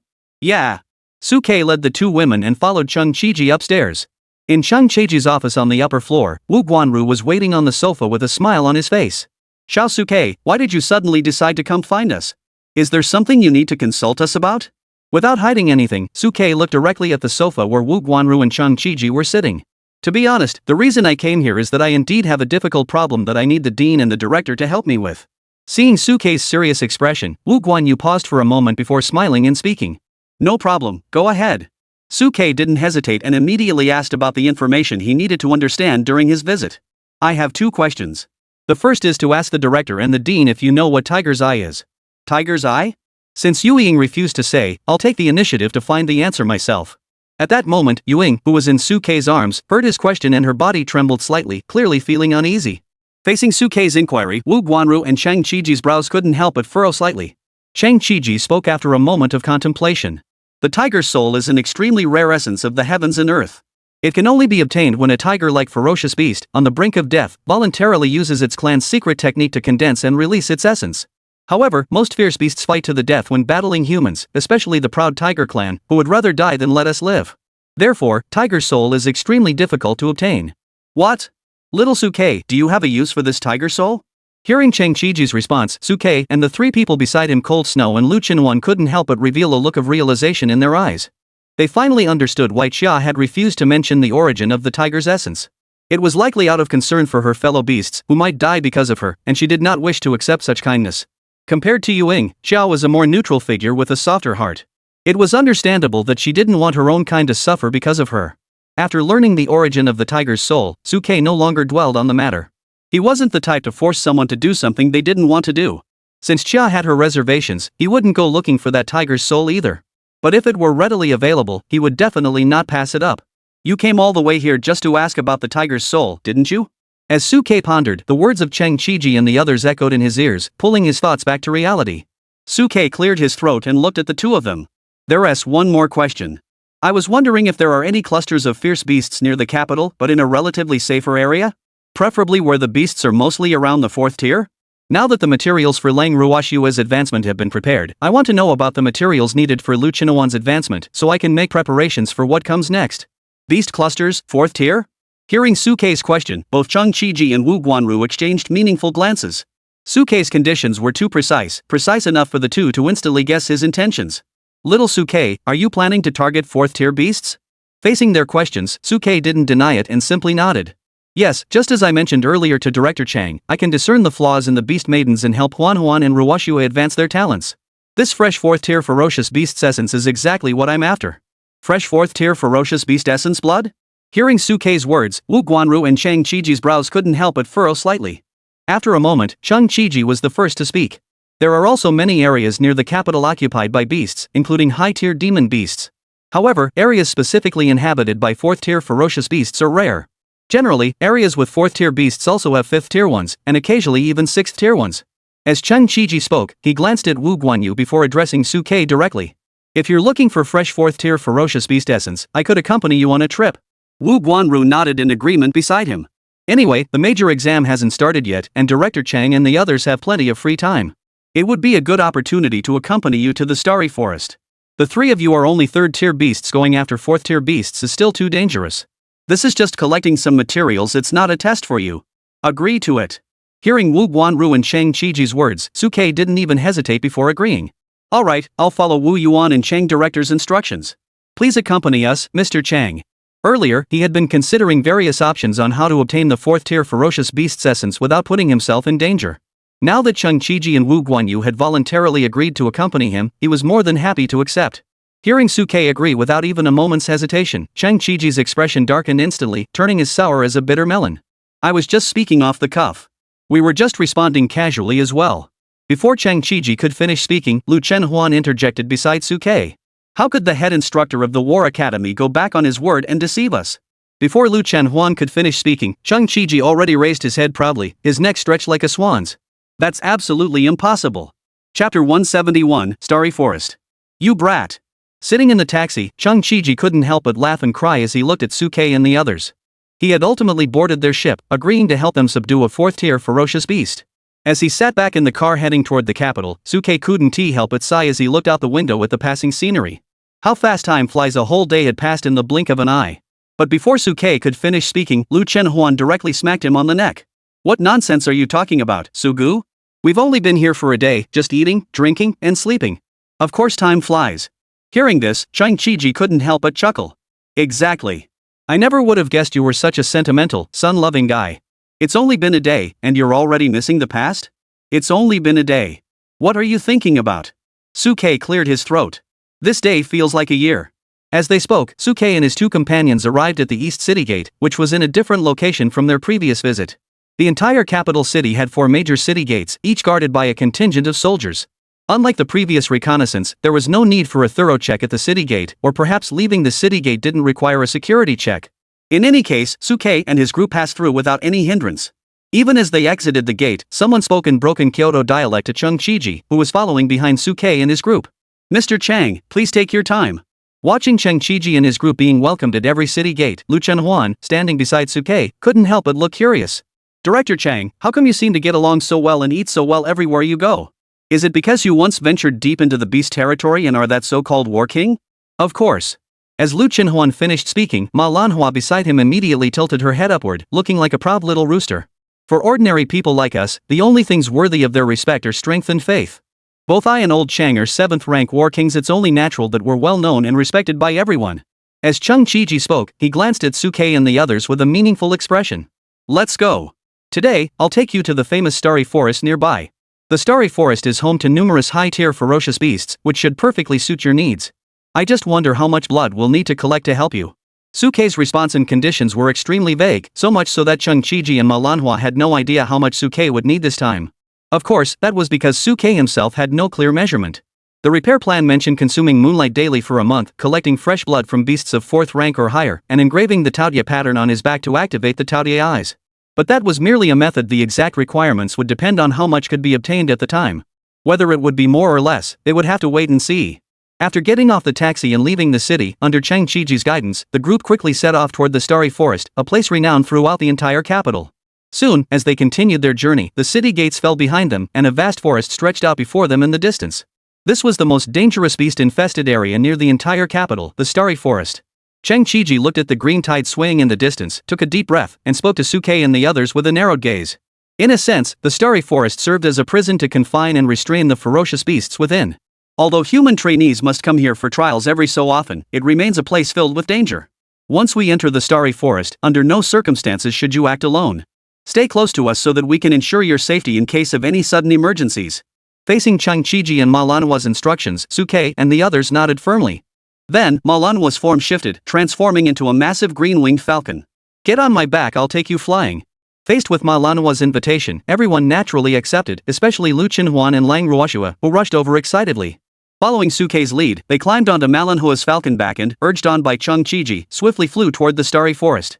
Unlike Lu Chenhuan and Lang Ruoshua, who were curiously touching everything around them, Suke sat upright on Manhwa's falcon's back, his eyes fixed on the scenery below, which was growing increasingly distant from the ground. A thought suddenly crossed his mind. He wondered when he would be able to ride his own wife into battle like Chung Chi-ji. From an appearance standpoint, Lang Ruoshua's transformed beast form seemed more suited for riding. Seeing Suke's deep gaze, Lu Chenhuan couldn't help but chuckle and nudge Suke's elbow with his own. Suge, what are you thinking about? Why are you sitting there smiling like an idiot? I'm not smiling. You're mistaken. At that moment, Suke was as confident as ever, his face brimming with righteousness. Under Manhwa's urgent urging, the scene within the forest soon came into view.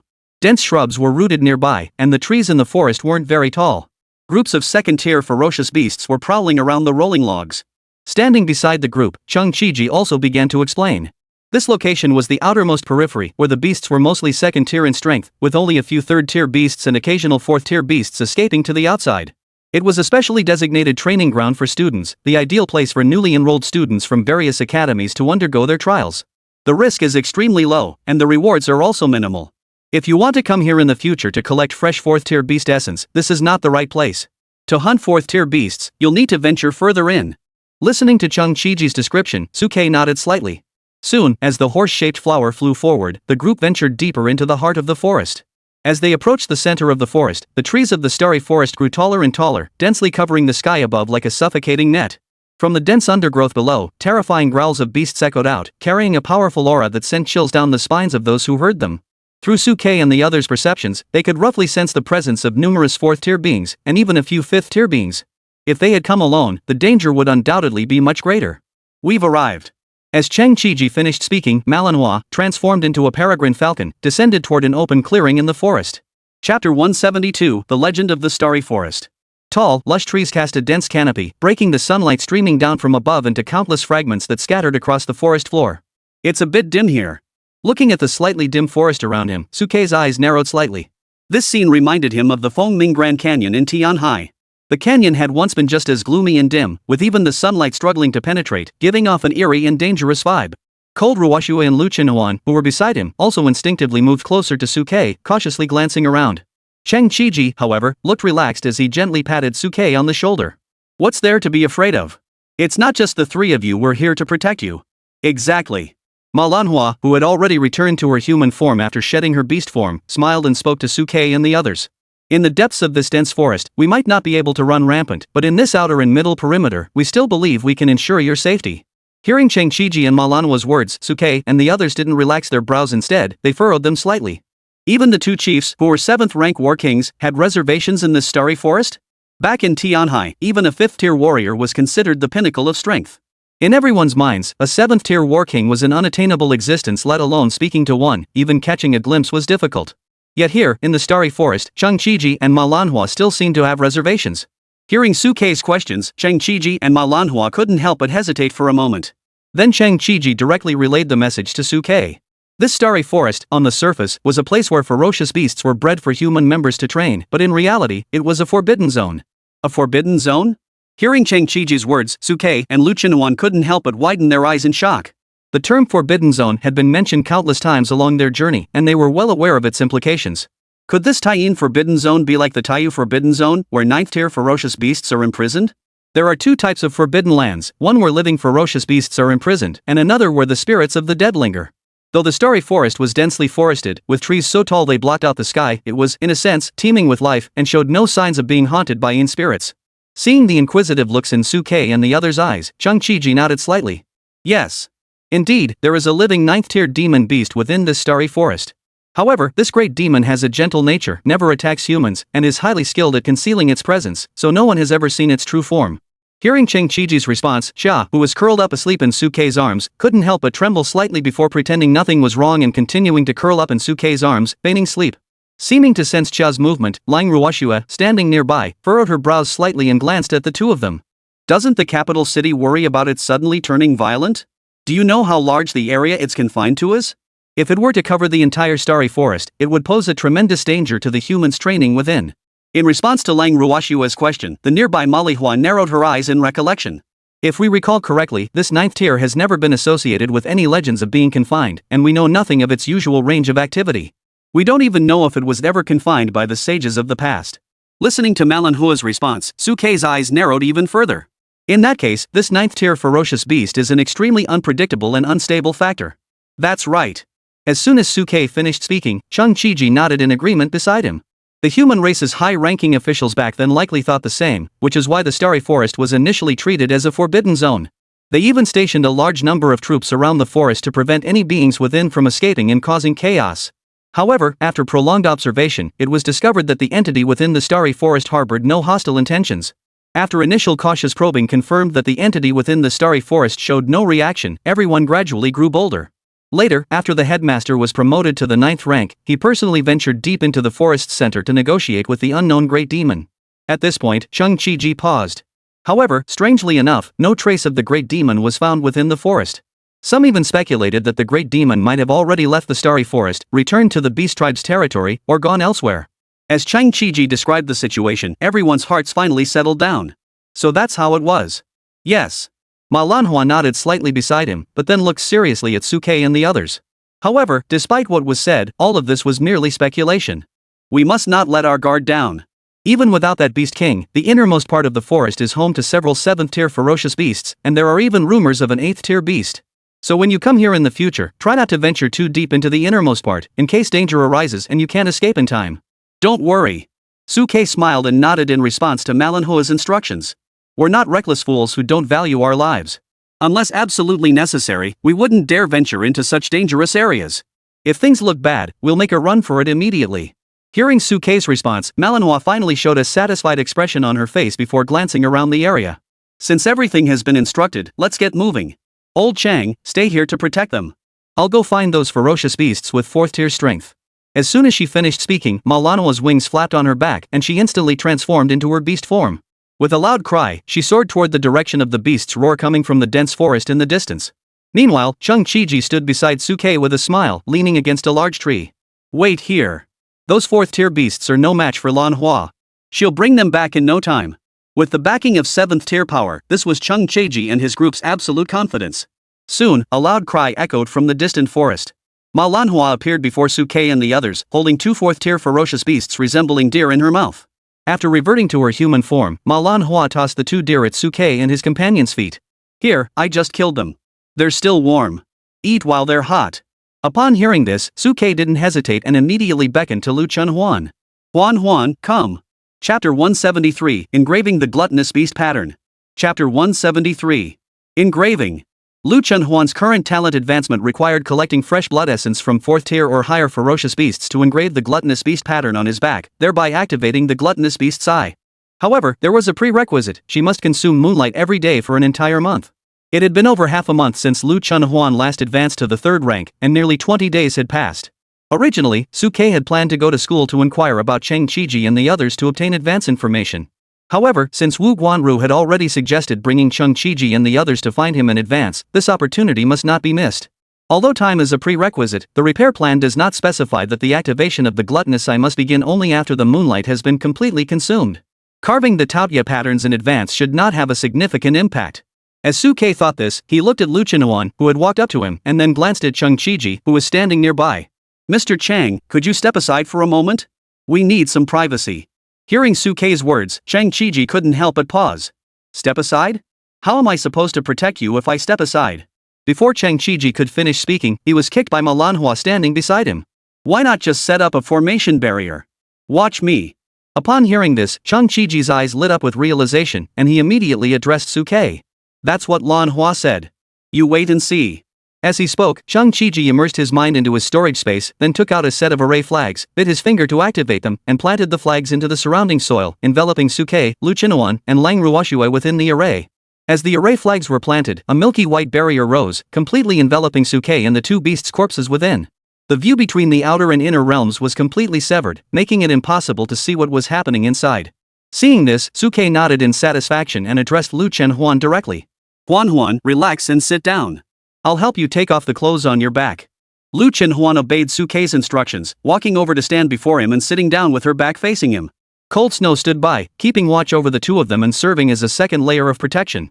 As Lu Chenhuan sat down, Suke followed suit, reaching out to gently pull the clothes off her back, revealing her snow-white, jade-like back.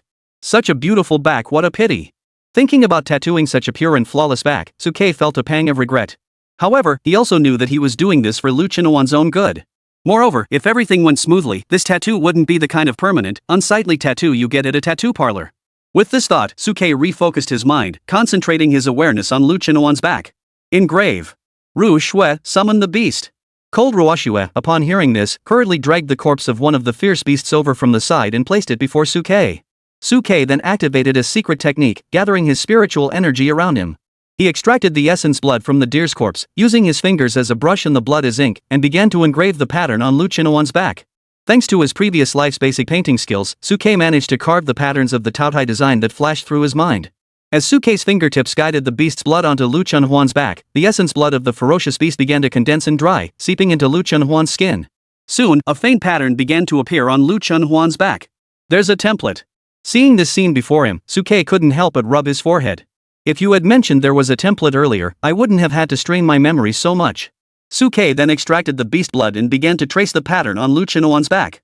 However, the gluttonous patterns on Lu Chenhuan's back seemed to come to life, greedily devouring the blood being drawn, and only began to fully manifest after they had been completely consumed, slowly coming to life. Even after Suke had completely drained the essence blood of an entire deer, the blood patterns on Lu Chenhuan's back had only manifested 1/10 of their full form. Sure enough, the essence of just 2 ferocious beasts was insufficient. Seeing this, Suke shouted loudly toward the array outside. "Mr. Ma, please help us find around 8 more 4th-tier ferocious beasts. This is the only way we can fully reveal the patterns on Huanhuan's back." "Alright." Hearing Suke's request, Ma Lanhua outside the array responded with a single word before the sound of her wings flapping as she flew away. Meanwhile, Cheng Qiji didn't even move a step, staying put to protect Suke and the others, ready to handle any sudden emergencies. Feeling the urgency, Suke didn't hesitate. He immediately called Cold Ruoxue to bring the second beast corpse and continued extracting its essence blood to engrave the gluttonous beast patterns on Lu Chenhuan's back. As the blood seeped in, the Taotai pattern on Lu Chenhuan's back gradually turned a vivid red, giving it a spine-chilling appearance. Soon, under Suke's engraving, the second ferocious beast's essence blood was completely drained, and its body scattered to the ground like dried wood. Just then, the sound of Melania's wings flapping echoed, and the final barrier was torn open, revealing a small crack through which 7 or 8 corpses of different types of ferocious beasts were thrown inside. "Alright, Xiao Suke, these are freshly killed, all fresh. Use them freely if you need more, just call me." Hearing Ma Lanhua's words, Suke nodded gratefully. "Thank you, Director." With Manhwa and Cheng Qiji's help, this trip would save them a lot of trouble. Otherwise, he would have had to carve array patterns while also watching out for the attacks of those ferocious beasts, which would have taken much longer than this. Unlike now, where he could focus solely on carving the array patterns on Lu Chenhuan's back. As he pondered, Suke continued to draw blood to trace and carve the gluttonous beast patterns on Lu Chenhuan's back. The more he copied, the more Suke felt the mystical power of the Taotia patterns. As the color of the patterns deepened, the images of the Taotie seemed to come to life, actively absorbing the beast essence Suke had extracted. Rather than tracing and carving, it was more like feeding. It was a bit too eerie. Watching this scene, Suke couldn't help but mutter to himself. However, it did align with the gluttonous nature of the Taotie. As the corpses of the ferocious beasts on the ground dried up one after another, the Taotie pattern on Lu Chenhuan's back grew increasingly vibrant and lifelike. Finally, at a certain moment, the gluttonous beast on Lu Chenhuan's back could no longer contain itself and stood up, raising its head to let out a long, piercing scream. Lu Chenhuan, who had been sitting quietly in front of Suke, accepting the blood markings he was carving into her body, also opened her eyes at that moment. Her eyes were filled with crimson bloodlight, and she followed suit, letting out a long, piercing cry. Chapter 174, The Taotie Mark Comes to Life. Roar! As the terrifying roar pierced the sky, the entire starry forest trembled and shook, startling countless birds and beasts. One by one, the ferocious beasts lurking in the shadows suddenly opened their eyes, their bloodthirsty glows fixated on the direction where Lu Shuchue and his group were located. Terrifying auras began to rush toward Suke and his companions. The entire forest erupted into chaos at that moment. Feeling this scene, Chung Chiji and Manhwa, who were guarding the area around Suke, immediately grew somber.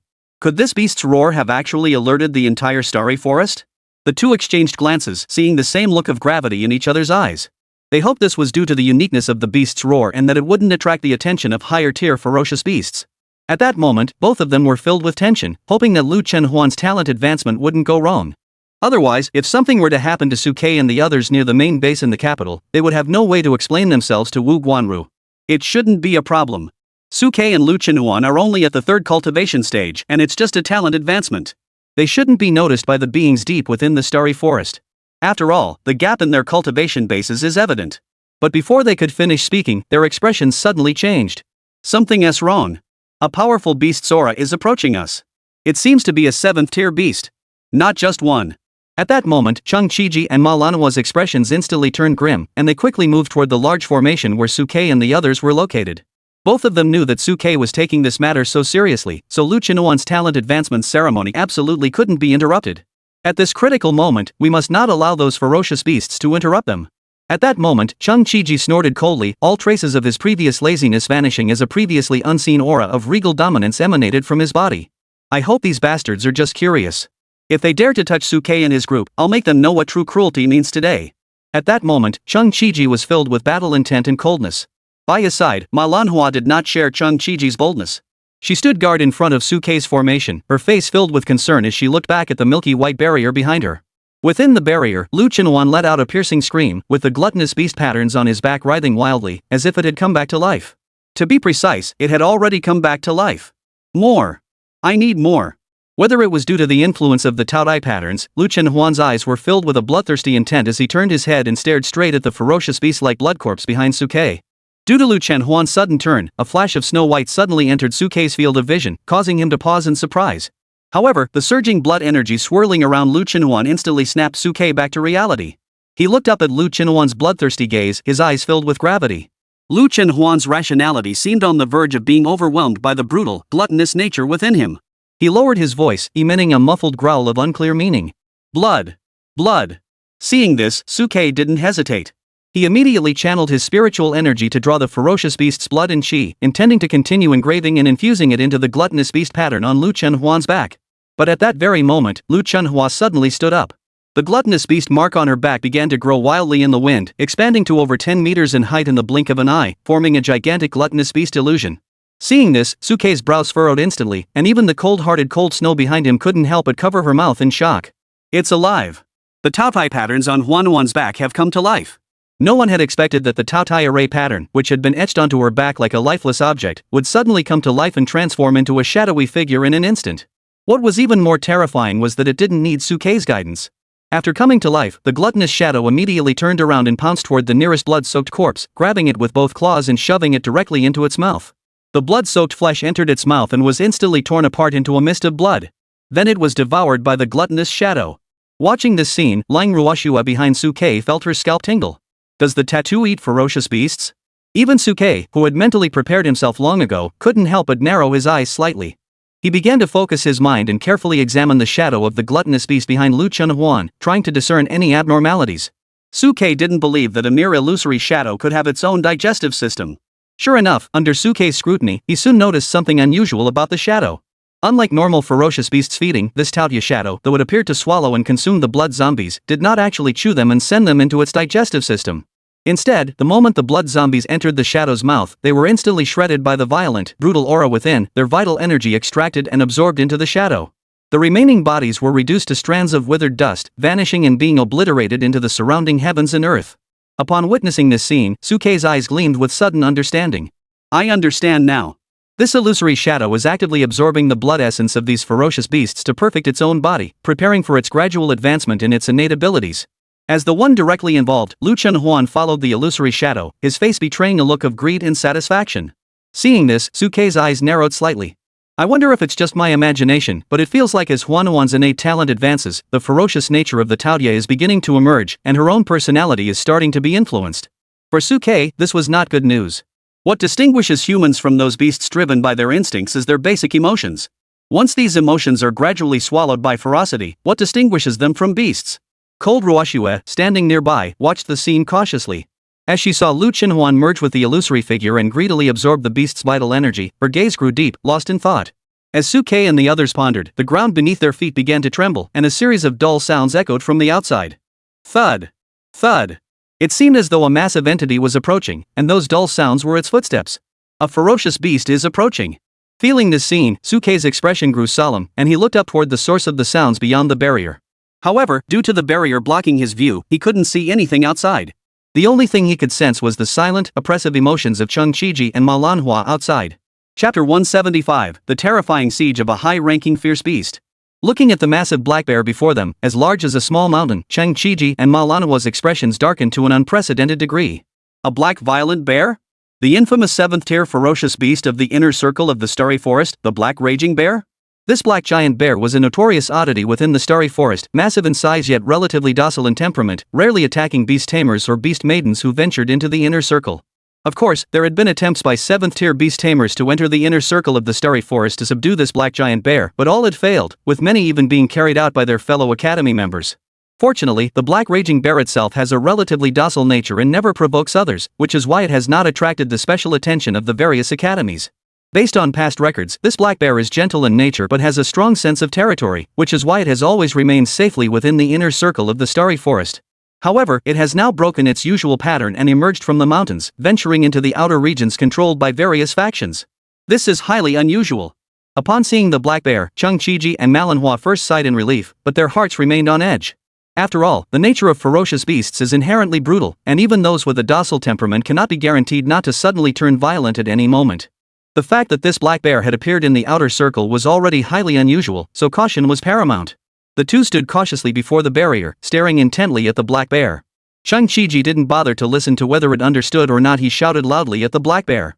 "Giant bear, if you know what's good for you, get out of here immediately. Otherwise, don't blame us for being ruthless later." But to everyone's surprise, the black bear seemed to ignore Cheng Qiji completely, as if it couldn't understand his words. Instead, it tilted its head curiously toward the milky white barrier behind Cheng Qiji. Seeing this, Cheng Qiji and Manhwa's bodies tensed up instantly. "Bear, I advise you not to target what's inside. Otherwise, we'll fight to the death today." Despite Cheng Qiji's threat, the black bear seemed completely unfazed, continuing to stare curiously at the barrier behind the two. Fortunately, perhaps due to Cheng Qiji's threats, the black bear only watched and did not approach further. In fact, to get a better view, it even sat down in a human-like manner, leaning against several thick tree trunks, resting its head against them as it watched everything unfold. Seeing this scene, the tension in Cheng Qiji and Manhwa's hearts eased slightly. Thankfully, the black bear showed no intention of attacking. Otherwise, a fierce battle would have been unavoidable. In truth, a battle was nothing to fear for Cheng Qiji and Manhwa, who had seen countless battles. What they feared was that their intervention might inadvertently endanger Suke and Lu Chunhuan, who were currently in a critical situation. Since the black bear had no intention of attacking, the two of them were happy to watch the spectacle unfold. However, before the two could fully relax, the ground trembled once again. Again? Cheng Qiji and Manhwa's expressions changed, and they hurriedly looked behind them. Within their field of vision, a massive creature resembling a sloth was slowly moving toward them. A rampaging sloth? Seeing this, Cheng Qiji no longer bothered with the black bear, his body flickering, and in the next second, he appeared before the sloth, just in front of the barrier. "Raging creature, stop. Do not advance any further. Otherwise, we will inevitably face a life or death battle today." As he spoke, Cheng Qiji's voice carried a hint of uncertainty. For he was all too familiar with the name of this rampaging sloth. While the violent sloth was a species of sloth known for its laziness and docility among the ferocious beasts, this particular one was an exception. It was an unusually violent and easily angered 7th-tier ferocious beast. Due to its tendency to easily fall into a berserk state, this sloth had clashed with many high-ranking beast tamers and beast maidens. On several occasions, it had even defeated its own kind who had just ascended to the 7th rank, trampling their dignity and flaunting its power. If it weren't for the fear of the great demon in the starry forest that no one has ever seen, humans would have already targeted it for elimination. Fortunately, like the black berserker bear, this sloth rarely ventures into the inner circle, so it hasn't attracted the relentless pursuit of humans. At this moment, Chung Chi-ji looked at the familiar form of the tree sloth beast before him and couldn't help but tremble slightly at the corners of his eyes.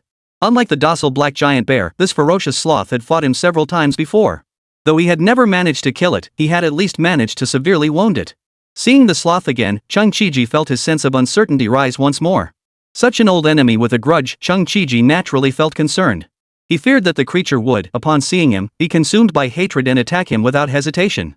Chung Chi-ji wasn't afraid of the sloth itself, but he was currently distracted by protecting Suke and the others, and there was another 7th-tier ferocious beast lurking nearby, making it difficult for him to break free. He feared that if a battle broke out, it could easily endanger Suke and the others. Sure enough, the enraged sloth, upon seeing Chung Chi-ji, instinctively bared its teeth and growled lowly, its eyes flashing with anger, as if it were also roaring in anger over their past enmity. This is bad. Chung Chi-ji saw this and instinctively clenched his fists, his spiritual energy erupting instantly, ready to act at any moment. However, the sloth unexpectedly took a half step back at this critical moment, halting its movements and falling silent. Seeing this, Chung Chi-ji's brows furrowed slightly. This wasn't the aggressive, unyielding tree sloth he had remembered. Why did it back down? In fact, Chung Chi-ji had the strange feeling that the sloth had stepped back on its own to avoid any misunderstandings. Something's off. This firecracker of a sloth, who usually explodes at the slightest provocation, is acting so unusually today? Could there be something more to this? Thinking this, Chung Chi-ji's heart raced even faster. Everything that had happened today was too unusual. He must not let himself be deceived by the current situation and stay alert. Perhaps this was the aggressive tree sloth's tactic to lure him in. However, just as Chung Chi-ji was speculating, the world before his eyes suddenly grew dim. The shattered sunlight was completely extinguished, as if obscured by some shadow. Chung Chi-ji looked up at the suddenly darkened sky and hurriedly looked ahead. Before him, a gigantic figure appeared in Chung Chi-ji's field of vision, its size dwarfing the rampaging sloth and the black giant bear by tenfold. It seemed as though a mountain had descended from the heavens, completely obscuring the entire sky and earth. Chapter 176, Thor the Giant Ape. 8th tier. An 8th-tier ferocious beast demon. Thor the Giant Ape. Even Chung Chi-ji, who had seen it all and was usually calm, couldn't help but widen his eyes and exclaim in shock at the sight of the giant ape before him. Even the nearby Melania flower had her pupils contract sharply, her body tensing up, and her breathing becoming slightly labored. An 8th-tier ferocious beast. Not only was it rare within the human territories, but even outside the demon ceiling pass, an 8th-tier beast was already considered a renowned demon among its kind. Beasts of the 8th rank and above are all considered great demons, possessing intelligence on par with humans. Of course, their threat level is also significantly higher. Chung Chi-ji and Manhwa, as the head instructors of the Great Xiao War Academy, had heard rumors about an 8th-tier ferocious beast in the starry forest before, but had never seen one in person. The only beasts they had ever fought were 7th tier. Now, seeing an 8th-tier ferocious beast roaming around, they were already feeling the pressure. Two 7th-tier beasts plus an 8th-tier beast. If they were to engage in combat, what chance would they have? The two of them looked back at the barrier where Suke and the others were, their expressions filled with shock and bitterness. These young ones have only advanced their innate abilities by one level. How could they have attracted the attention of such a terrifying existence as the giant ape? Were these beasts merely passing by, or had they been drawn here by Suke and the others? The two of them frantically considered their options, desperately searching for a way out. If these ferocious beasts were merely passing by, there might still be a sliver of hope they could wait for them to move on. But if they were drawn here because of Suke and his group, then the situation could become dire. They couldn't even begin to imagine how they would face the onslaught of these three terrifying beasts. Melania instinctively reached for her communicator, intending to contact the outside world, but discovered that the device was completely out of range. Damn it, this baby-carrying giant ape is an 8th-tier lightning attribute ferocious beast, capable of disrupting magnetic fields and interfering with communication devices. Once the communication device was interfered with, their connection to the outside world was completely cut off. At that moment, Melania's eyes betrayed an unprecedented sense of despair. Beside her, Chung Chi-ji, after hearing everything Manhwa had said, also revealed a look of despair in his eyes. An 8th-tier ferocious beast plus two 7th-tier ones. No matter how one looked at it, there was no hope of victory. If it weren't for Suke and his group, Chung Chi-ji and Manhwa could still try to break through and escape. They might not be able to escape for certain, but at least there would be a glimmer of hope. But judging from the current situation, it seemed highly unlikely they could escape. The massive two giant ape, whose form resembled a mountain and obscured the world, seemed to have discerned Cheng Qiji and the others' thoughts. A mocking smile, almost human in its expression, curled the corners of its mouth. As he looked at the mocking smile on the giant ape's lips, Cheng Qiji's eyes narrowed slightly. He reached out and gently touched his chest, his eyes flashing with determination. It was an extremely rare teleportation talisman. Teleportation talismans were relics from the ancient civilization, irreplicable and extremely rare. They could ignore spatial restrictions and allow one to teleport away instantly, with each use depleting the talisman. Even as the director of the War Academy, Cheng Qiji and Manhwa each possessed only one.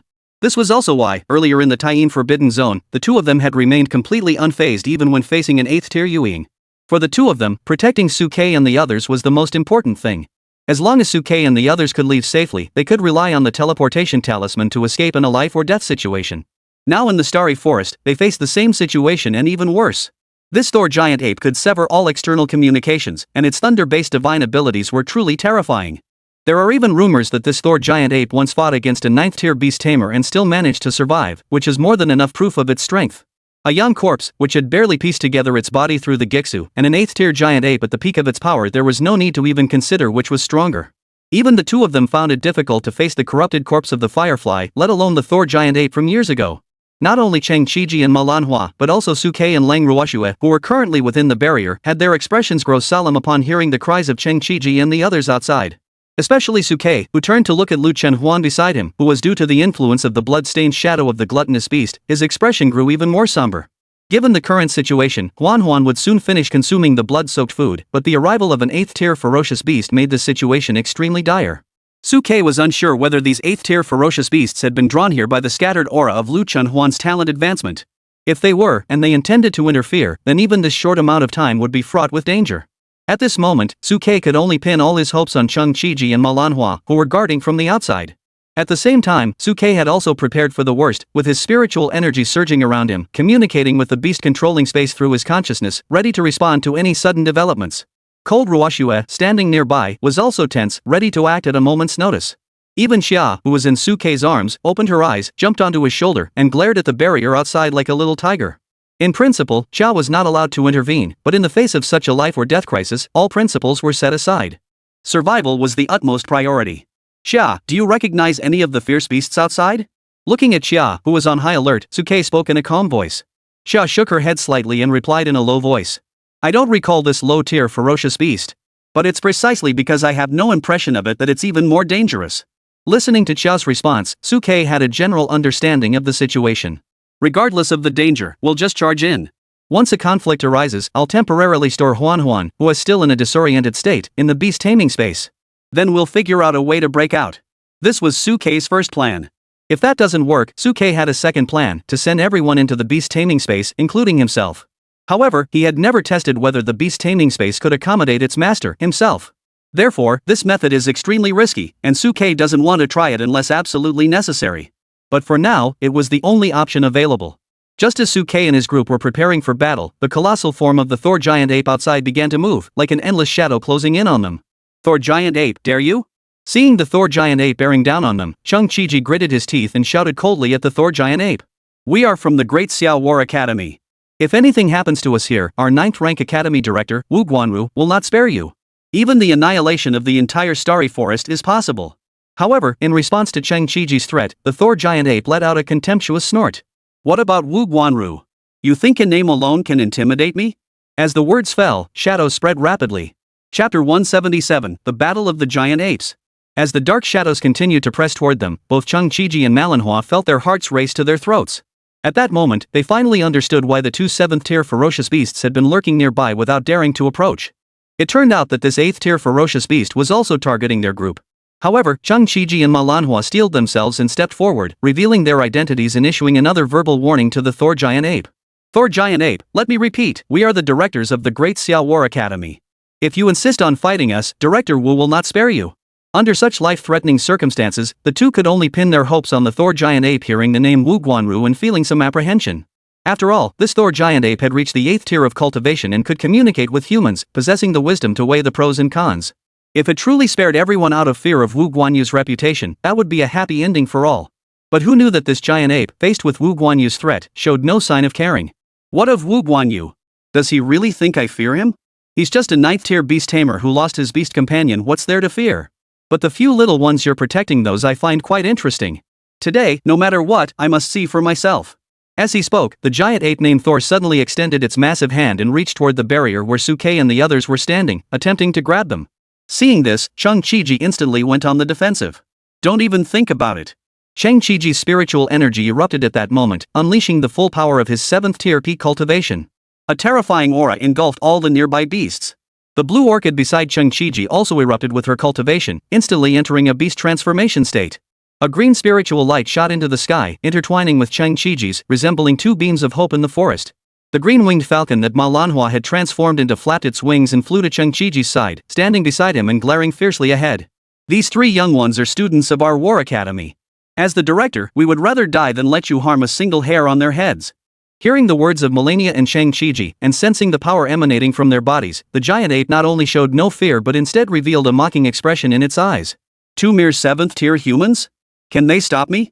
These 3 little pests are mine today. As he spoke, Thor the giant ape's massive hand descended like a small mountain.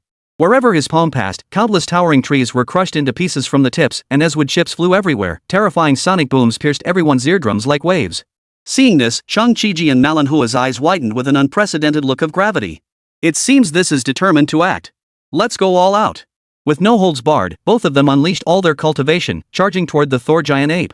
At that moment, Chang Chiji's eyes were filled with resolve. He reached into his robe and pulled out the teleportation talisman he always carried, handing it directly to Manhwa's claws. Manhwa, if anything happens to me, you must protect Suke and the others at all costs.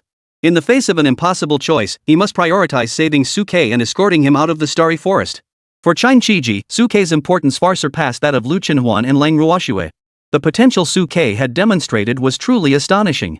As long as he was protected, it would be like safeguarding the future hope of the entire human race. At that moment, Manhwa saw that Chang Chiji had even pulled out his life-saving teleportation talisman, realizing that he had made up his mind to die. Tears welled up in her large eyes as she nodded gently to Chang Chiji. Old Chang, rest assured. I will definitely protect Suke and the others and get them out of here safely. But if you die, I will not survive alone. If you die, I will hand over my own teleportation talisman to help Xiao Suke and the others escape this place. Rather than cling to life alone, I would rather give the little ones one more chance at hope before I die. Listening to Manhwa's words, Chang Chiji burst into laughter. You truly are my wife, Chang Chiji. Meeting you in this lifetime has been worth it. Then let us do as you say. We will give it our all to carve out a path to survival for Xiao Suke and the others. Just then, the milky white barrier surrounding Suke and the others suddenly shattered, and a crimson light as red as blood shot into the sky. Within the light, Lu Chenhuan's figure appeared before everyone's eyes. At this moment, Lu Chenhuan had completely transformed into a beastly state. A wildly ferocious aura emanated from her body, spreading out in all directions, and her form had undergone significant changes. Her body seemed to have grown larger, with her back covered in blood-red patterns, and 3 pairs of blood-red compound eyes had opened on either side of her armpits. At the sight of Lu Chenhuan's transformed form, everyone froze in shock. Even the attacking Thor giant ape paused in its movements. Chang Chiji and Manhwa stared in disbelief. This was. Evolution had succeeded. The two looked at Lu Chenhuan's completely different appearance and knew in their hearts that Lu Chenhuan had definitely undergone a talent evolution. Suke had been telling the truth, he could indeed help his beast companion advance her innate talent. Although they hadn't tested Lu Chenhuan's talent, judging from the pressure emanating from his bloodline, his talent rank was undoubtedly high. Although they had heard Suke say he could help their beast companions evolve, they had not witnessed it firsthand, so they still harbored doubts. Now that they saw Lu Chenhuan's talent and appearance had both evolved, there was not a single doubt left in their hearts about Suke. They were even more determined to save Suke and his group. No matter what, such a talented and outstanding beast tamer must not perish here today. We'll die if we have to, but we'll protect this kid. As they pondered, the giant ape Thor snapped back to reality, and the flames in his eyes burned even brighter as he looked at Lu Chenhuan. Bring him here. As he spoke, his hands moved faster, intent on kidnapping Lu Chenhuan and the others. However, facing the Thor giant ape's attack, Chang Chiji and Manhwa's innate skills activated swiftly, unleashing countless beams of divine light and causing stellar illusions to descend, all aiming to block the Thor giant ape. However, countless lightning bolts instantly on the giant ape's massive hands, erupting with terrifying crackling sounds. Purple thunderbolts, carrying an apocalyptic aura, crashed down. The moment they touched the Thor giant ape, Manhwa and Chang Chiji were instantly engulfed by the lightning bolts, and even their prideful star shadows were torn apart and obliterated by the lightning. The two of them spat out blood in large mouthfuls, their bodies retreating wildly, their eyes filled with terror. How could they possibly withstand such power? Suke, take these teleportation talismans and flee quickly. The two exchanged glances, simultaneously throwing the teleportation talismans behind them, shouting to Suke and the others while unleashing another burst of spiritual energy. Chapter 178, Thunder and Fire Intertwine, Overload Activated. Fierce Beast, Thor Giant Ape. Rank, 8th tier. Innate skills, Thunder Roar, Thunder Power, Heaven-Shattering Lightning, Divine Thunderstrike, Stellar Illusion, and Indestructible Thunder Body. Defect, suffered a severe injury to the chest area in the past. Concentrated attacks may be effective. Additionally, fire-based skills can be used to counter its abilities, triggering an overload reaction and causing a chain explosion. The moment Suke emerged from the barrier, information about the Thor Giant Ape appeared before him instantly. Indeed, an 8th tier ferocious beast. Upon seeing the Thor Giant Ape's information, Suke's pupils involuntarily contracted sharply. Moreover, he noticed that it wasn't just the Thor Giant Ape. 2 7th tier ferocious beasts were forming a pincer movement, one in front and one behind. Not only that, but the surrounding jungle seemed to be hiding numerous 5th and 6th tier ferocious beasts lurking in the shadows, watching intently. But before Suke could think further, Chang Chiji and Lu Chinhuan, who had been knocked back by the Thor Giant Ape, threw the teleportation talismans in their hands toward Suke and the others, once again blocking their path. At that moment, Chang Chiji and Malanawa's eyes were filled with an unprecedented resolve. They shouted at Suke and the others. Suke, these teleportation talismans can take you out of here, smash them. As he spoke, the two teleportation talismans landed before Suke with lightning speed, and he grabbed them in his hand. As Suke grabbed the teleportation talismans, Malanawa's voice followed closely behind.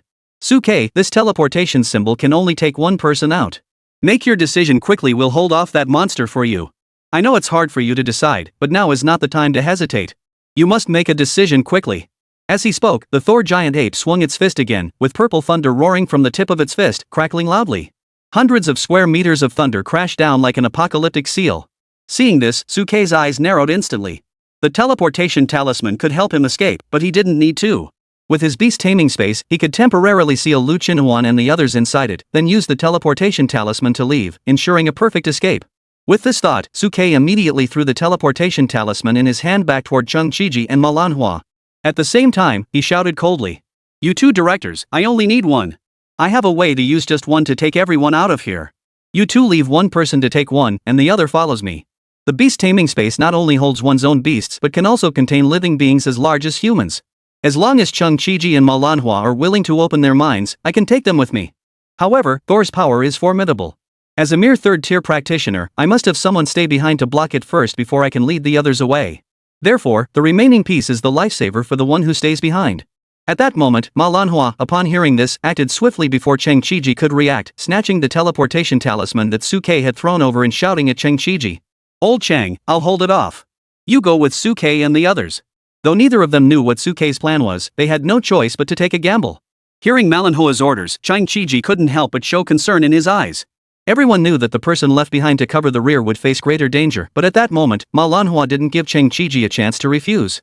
She waved the teleportation talisman in her claw at Chang Chiji. Old Chang, the teleportation talisman is with me. You have no choice. If our deaths here are caused by your hesitation, I'll die with regret. Hurry up and go out with Suke and the others. Finding the principal to help us is the best option. Even if I end up dying here, at least someone will avenge me. Seeing the resolute expression in Manhwa's eyes, Chang Chiji couldn't help but clench his fists. Though he didn't want Manhwa to take such a risk, the initiative was now in her hands, and he had no choice. Alright. After we leave, you must find an opportunity to teleport away immediately. At that moment, Chang Chiji no longer hesitated. His figure flickered, and he swiftly darted toward the direction where Suke and the others were. Meanwhile, Suke also began communicating with the beast control space, preparing to retrieve them. Huan Ruakswikia. Relax your mind. Director Chang, you too, relax your mind and entrust yourself to me. At that moment, Suke no longer cared about whether he was exposed or not, and directly issued orders to everyone. In an instant, a brilliant light flickered around Suke, and the figures of Lang Ruoshui and Xia began to blur, being directly absorbed into Suke's beast control space. The remaining Lu Chenhuan, who had just broken through and whose mind was still not fully recovered, stood there in a daze. Huan. Suke bellowed, snapping Lu Chenhuan back to her senses. She quickly resumed her human form and, under Suke's instructions, also entered the beast taming space. As Lu Chenhuan and the others vanished from the spot in an instant, Manhwa, who had been watching everything from mid-air with the corner of her eye, couldn't help but reveal a look of excitement in her eyes. Chang Chiji's face also showed a glimmer of hope at that moment. Suke possesses such extraordinary talent and abilities, perhaps he truly can take all of us away. Once we all leave, the remaining Manhwa will have no reservations, and our chances of escaping will be much greater. The massive figure of the Thor giant ape, whose form was as imposing as a mountain, narrowed his eyes at the sight of this, his gaze filled with icy coldness. Think you can escape? Thunder and lightning. At this moment, the Thor giant ape clearly did not want them to leave. Above its head, the sky suddenly churned, and countless bolts of lightning extended like branches, forming a terrifying thunder cage thousands of meters wide, which descended toward the ground.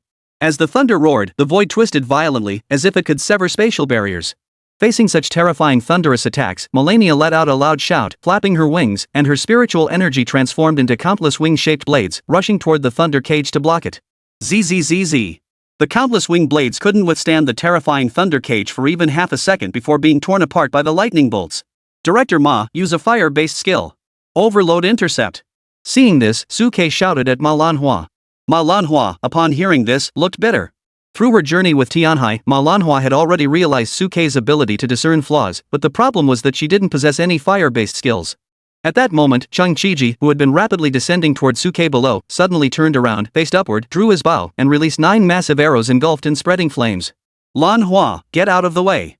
Bang. The 9 arrows, wrapped in flames, screamed through the air, their crimson tails slicing through the sky like meteors, straight toward the spreading thunder cage. Boom! In the instant the thunder and fire collided, an overload reaction occurred, and a terrifying explosion rippled outward in all directions. Chapter 179, Xia's Secret.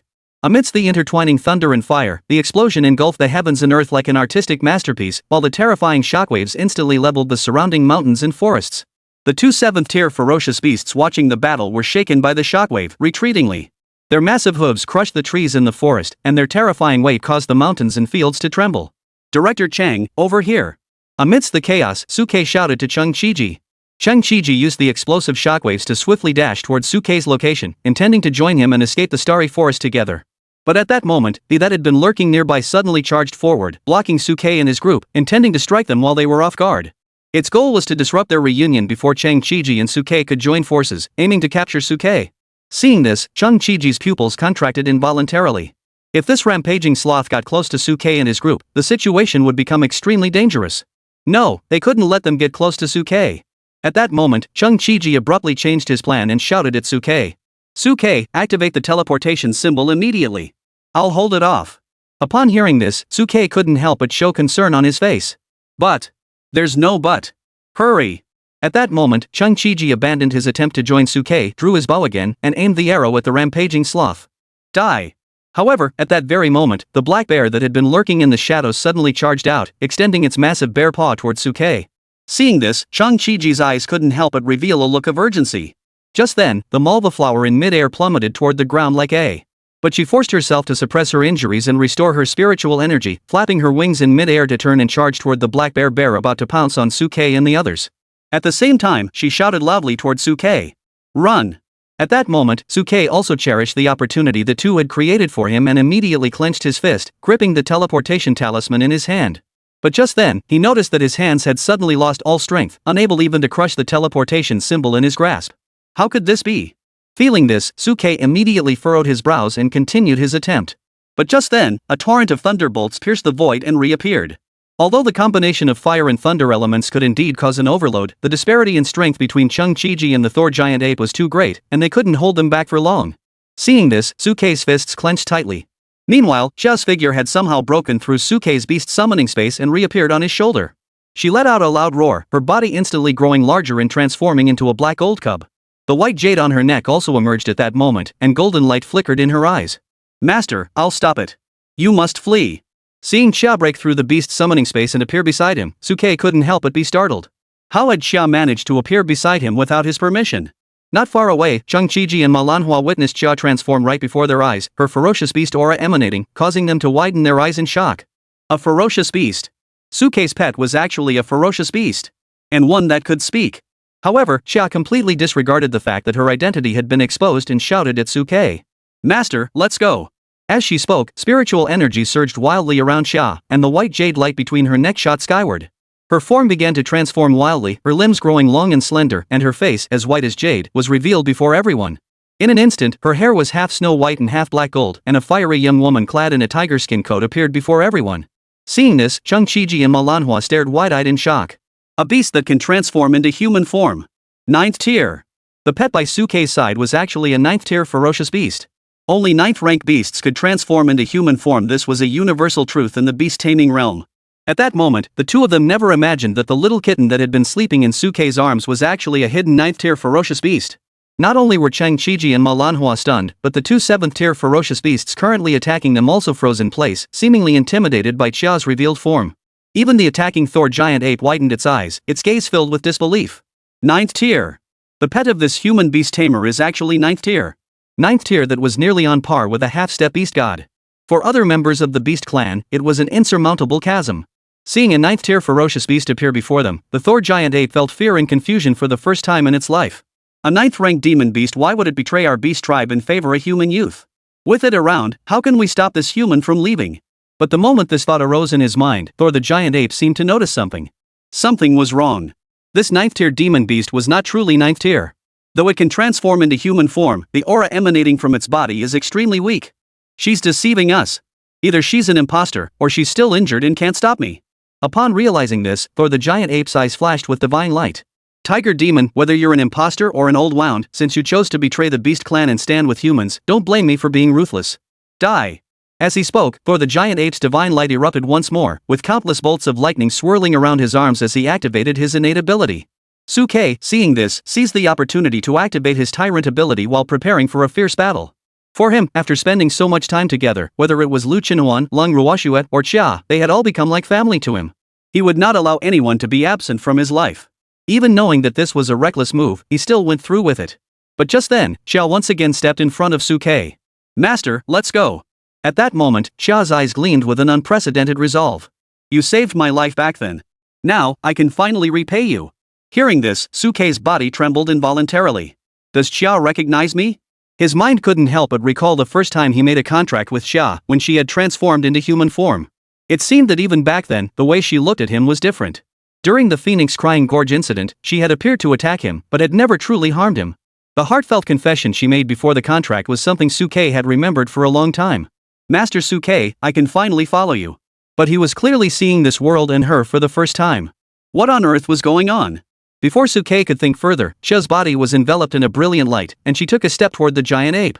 In the next instant, her figure vanished from where she stood and reappeared 1,000 meters above, directly before the giant ape. Chapter 180. What kind of twisted sense of humor do you old man have? Before the colossal form of the Thor giant ape, Chia's figure appeared so frail and insignificant.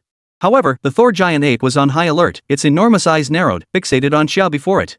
He sensed a faint threat to his very life emanating from Chia. How could this be? The aura emanating from this young girl was only at the 3rd tier. Why did I sense a hint of life or death danger? The Thor giant ape had once followed that great being on countless battles, honing an extremely keen sense of foreboding. This sixth sense had saved him from countless life-threatening situations. Therefore, at this moment, Thor the giant ape watched Chia with extreme caution. But he glanced downward with the corner of his eye, then clenched his teeth and made a decision. Never mind. I must take these humans with me today. No matter what tricks you have up your sleeve, I don't believe you can actually harm me. As it spoke, the giant ape's spiritual energy surged, and countless electric arcs crackled on its arms as it charged forward and struck Chia with a powerful punch. Crackle! Terrifying lightning bolts tore through the void, charging toward Chia with unstoppable momentum. Chia, facing this attack, revealed a resolute expression in her eyes.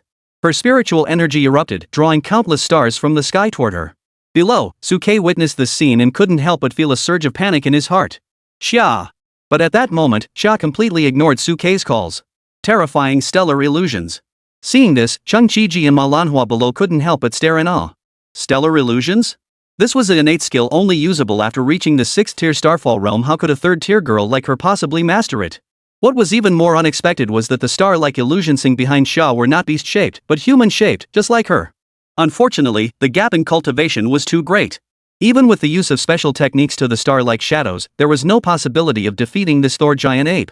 The Thor giant ape's strength was too overwhelming, far surpassing that of ordinary 8th tier ferocious beasts. Even Chang Chiji and the others, seasoned warlords who had fought countless battles, were being completely overwhelmed. At this moment, the Thor giant ape had fully realized this and was preparing to crush Chia to death with its overwhelming cultivation advantage. I don't care what tricks you have up your sleeve in the face of such an overwhelming cultivation gap, you won't be able to stir up even a ripple. Just as their attacks were about to collide, a cold shout echoed through the heavens. Stop! Immediately, the void around everyone froze, creating a slight stagnation. The star-shaped illusions in the process of, and the clashing figures of Chang Chiji and the all froze in mid-motion. However, their consciousness remained active. In the distant sky, a figure was leisurely walking toward them. With each step, he retreated a kilometer, moving with the grace of a ghost, swiftly closing the distance. A vast and serene aura emanated from his body, spreading out into the heavens and earth. This was the aura of a 9th rank cultivator. Upon sensing this aura, the giant ape's pupils contracted sharply. Meanwhile, the eyes of Cheng Qiji and the others were filled with joy at that moment. The Dean! It's the Dean! At this critical moment, Dean Wu Guanru has arrived. Wu Guanru quickly walked to the front of the crowd, waved his hand, and the previously frozen space instantly returned to normal. As the space returned to normal, everyone felt a sudden sense of relief. The energy that had been about to collide and attack each other also vanished without a trace at that moment. All combatants were forcibly interrupted in their attacks and returned to a peaceful state. Seeing this, the eyes of the Thor giant ape were filled with fear. The two 7th-tier ferocious beasts in front of Cheng Qiji and Manhwa hurriedly sought an opportunity to sneakily retreat their bodies backward. However, their massive forms collided with several large trees as they retreated, and upon catching Wu Guanru's cold, piercing gaze, they halted their movements and adopted a subservient expression. After all, Wu Guanyu's cultivation level was undeniable. If he truly intended to kill them, not a single beast would stand a chance. At that moment, Wu Guanyu's figure flickered, and he appeared in mid-air between the Thor giant ape and Xia. Wu Guanyu walked casually up to the Thor giant ape and stared directly at its massive monkey head. Little monkey, didn't you say you weren't afraid of me? Can't a mere name scare you? Why aren't you attacking anymore? Hearing Wu Guanyu's mocking words and seeing Wu Guanyu less than a few dozen meters away, the Thor giant ape's pupils involuntarily filled with tension, and he swallowed nervously. It didn't even know how to respond. Seeing the Thor giant ape so cowardly, Wu Guanyu snorted coldly, then turned to look at Xia beside him, his eyes filled with admiration. From the moment I first saw you, I knew you were no ordinary being. I never expected you to be a 9th-tier degenerated tiger in disguise. This little tiger is indeed loyal, risking its life to save that kid Su Quebec. Not bad. Facing Wu Guanyu's praise, Xia was unmoved, snorting coldly at him. What little tiger? By age, I could be your grandmother. Old man, were you hiding in the shadows all alone? How else did you show up at such a convenient time? Facing Xia's retort, Wu Guanru showed no sign of avoidance. Yes, I've been hiding and following you since you entered the Starry Forest.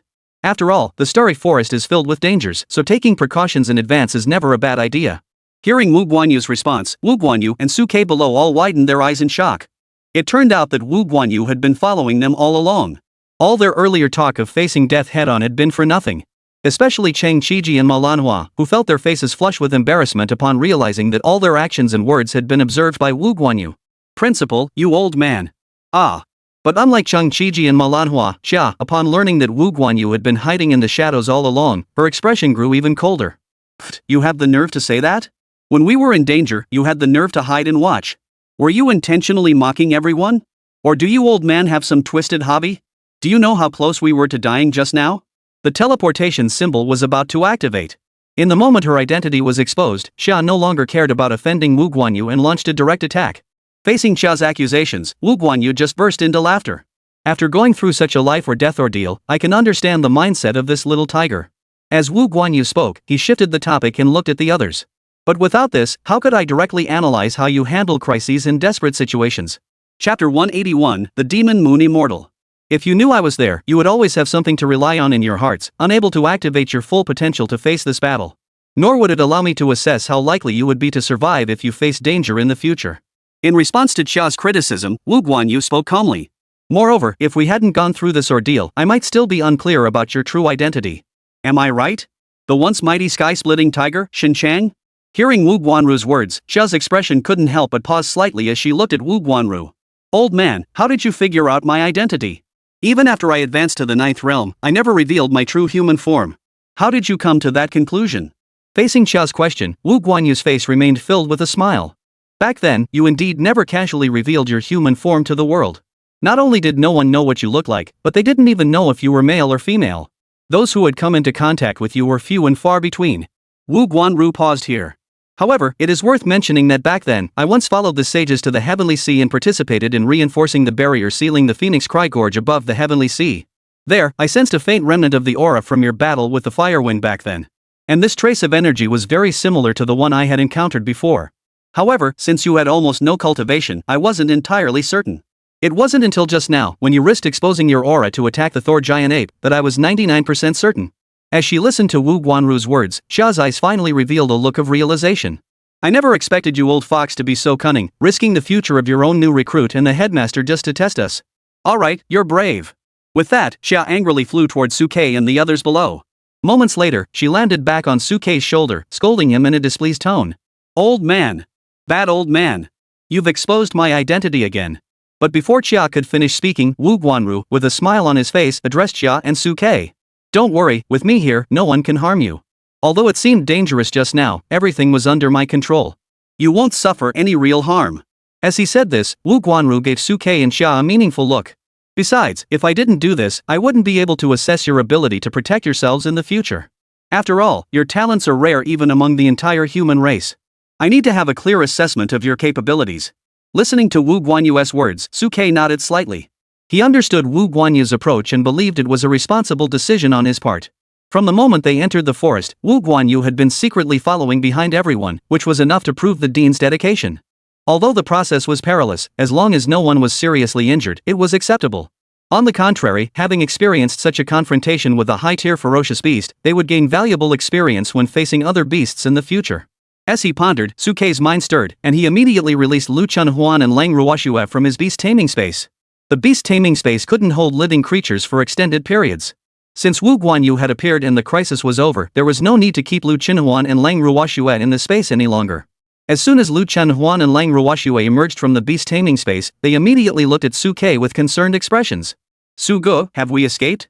Before they could finish speaking, upon seeing the familiar surroundings, Lu Chunhuan and Lang Ruoxue's expressions changed. Why are we still here? As they spoke, Suke pointed toward Wu Guanyu in front of him. Don't worry. Director Wu has come to rescue us. Lu Chunhuan and Lang Ruoxue, upon hearing this, finally shifted their attention away from Suke and looked around. Upon seeing Wu Guanru standing before everyone with a smile on his face, Lu Chunhuan and Lang Ruoxue snapped back to reality, their eyes brimming with surprise. Director Wu. Although the two had only met Wu Guanyu twice, his appearance at this moment brought immense hope to everyone. Wu Guanru, seeing the two women so delighted, nodded approvingly. I apologize for causing you concern earlier. But from now on, you can put your minds at ease. I guarantee that you will not be harmed again. As he spoke, Wu Guanyu turned to look at the massive Thor giant ape before him and the two 7th-tier ferocious beasts on either side. Little monkey, I know what you did today was not your own choice, it was the evil Shueusien who ordered you. Since no one was injured, all you need to do is kneel down and apologize. Hearing Wu Guanyu's words, the Thor giant ape's massive eyes flickered with light, and it looked at Wu Guanyu with a hesitant expression. But Wu Guanru wasn't about to let it get away with that. He barked at the giant ape, which was still hesitating. Don't you understand what I'm saying? Old man, I order you to kneel down and admit your mistake. As his words fell, the overwhelming pressure of a 9th-tier being erupted from Wu Guanyu's body, instantly engulfing all the nearby beasts in its might. Either admit your mistake or die. Hearing Wu Guanyu's emotionless, cold rebuke, the two 7th-tier ferocious beasts disregarded their pride and immediately knelt before Wu Guanyu, their massive bodies crawling on the ground, banging their heads against the ground, causing the ground to tremble continuously. Even the 8th-tier ferocious beast, the Thor giant ape, seemed to have come to terms with reality and reluctantly knelt down, bowing heavily toward Wu Guanyu's direction. However, Wu Guanyu merely snorted coldly. The ones you should be apologizing to are not me, but the two directors of our academy and the newly admitted students Su Quebec. Upon hearing this, the three ferocious beasts quickly turned their bodies and bowed their heads toward Chung Chiji, Manhwa, and Suke, who were standing nearby. As for the surrounding lower-ranked beasts watching the scene, they dared not even breathe, all crawling on the ground under Wu Guanyu's overwhelming pressure. Seeing this, Wu Guanyu's brows furrowed slightly. Xiaoyuxian, aren't you going to come out? Old man, I'm humiliating your beast clan like this, and you really don't care at all? Hearing Wu Guanru's words, Suke couldn't help but furrow his brows slightly. Xiaoyuxian? Yes, Chung Chiji, who had just snapped back to reality, nodded lightly. It is said that the master of the starry forest is this Xiaoyuxian. However, aside from the ancient sages, no one has ever seen it, let alone know its appearance, its true race, or even whether it resides within the starry forest. It should be within this starry forest. Chung Chiji had barely finished speaking when Wu Guanyu shook his head. I have a hunch that the demon moon immortal is hiding within the starry forest, but its stealth and disguise techniques are too powerful. Even I cannot locate where it is hiding. Its sudden attack on you must have been triggered by something you released during your recent advancement. As Wu Guanyu spoke, he took a deep breath and shouted loudly toward the surroundings. Shueusien, if you have the guts, come out. What's the point of hiding like a coward? Chapter 182, The Cowardly Thor Giant Ape. What exactly is Xiaoyuxian? Seeing Wu Guanyu's angry expression, Suke couldn't help but whisper to himself. We don't know either. Facing Suke's question, Chung Chiji shook his head in denial. Since the sages left long ago, no one has seen who the Xiaoyuxian truly is. Not only do we not know what it looks like, but we don't even know its species. Wu Guanru, standing nearby, nodded in agreement. Yes, if we knew even a single detail about their race, we would have already traced them back and caused a big stir. However, the Shueus acts with extreme caution and possesses secret techniques that follow him. Aside from the sages, no one has ever seen the true form of the Shueus. Listening to Wu Guanyu's words, Chang Qiji hurriedly nodded in agreement. Exactly, the name Xiaoyu sounds extremely eerie, and they're skilled at hiding their forms. We've truly found no clues. Listening to everyone's descriptions, Suke had a rough understanding of the Shueus. It's just a three-no beast with no identity, no information, and no appearance. We don't even know if this creature is even in the Starry Forest. The Starry Forest is so vast, if the Xiaoyu is determined to hide, it would truly be like searching for a needle in a haystack. However, Wu Guanru seemed certain that the so-called Xiaoyu was hiding somewhere in the mountains and forests. Xiaoyu, will you come out? You dare to incite your subordinates to attack my war academy today. Do you really think I have no temper? If you don't come out, don't blame me for being ruthless with your men. As he spoke, Wu Guanyu raised his head and coldly glared at the Thor giant ape standing before him, who dared not move an inch. But at that moment, the Thor giant ape spoke to Wu Guanyu. Mr. Wu, there's no need to test us. You won't be able to see our master.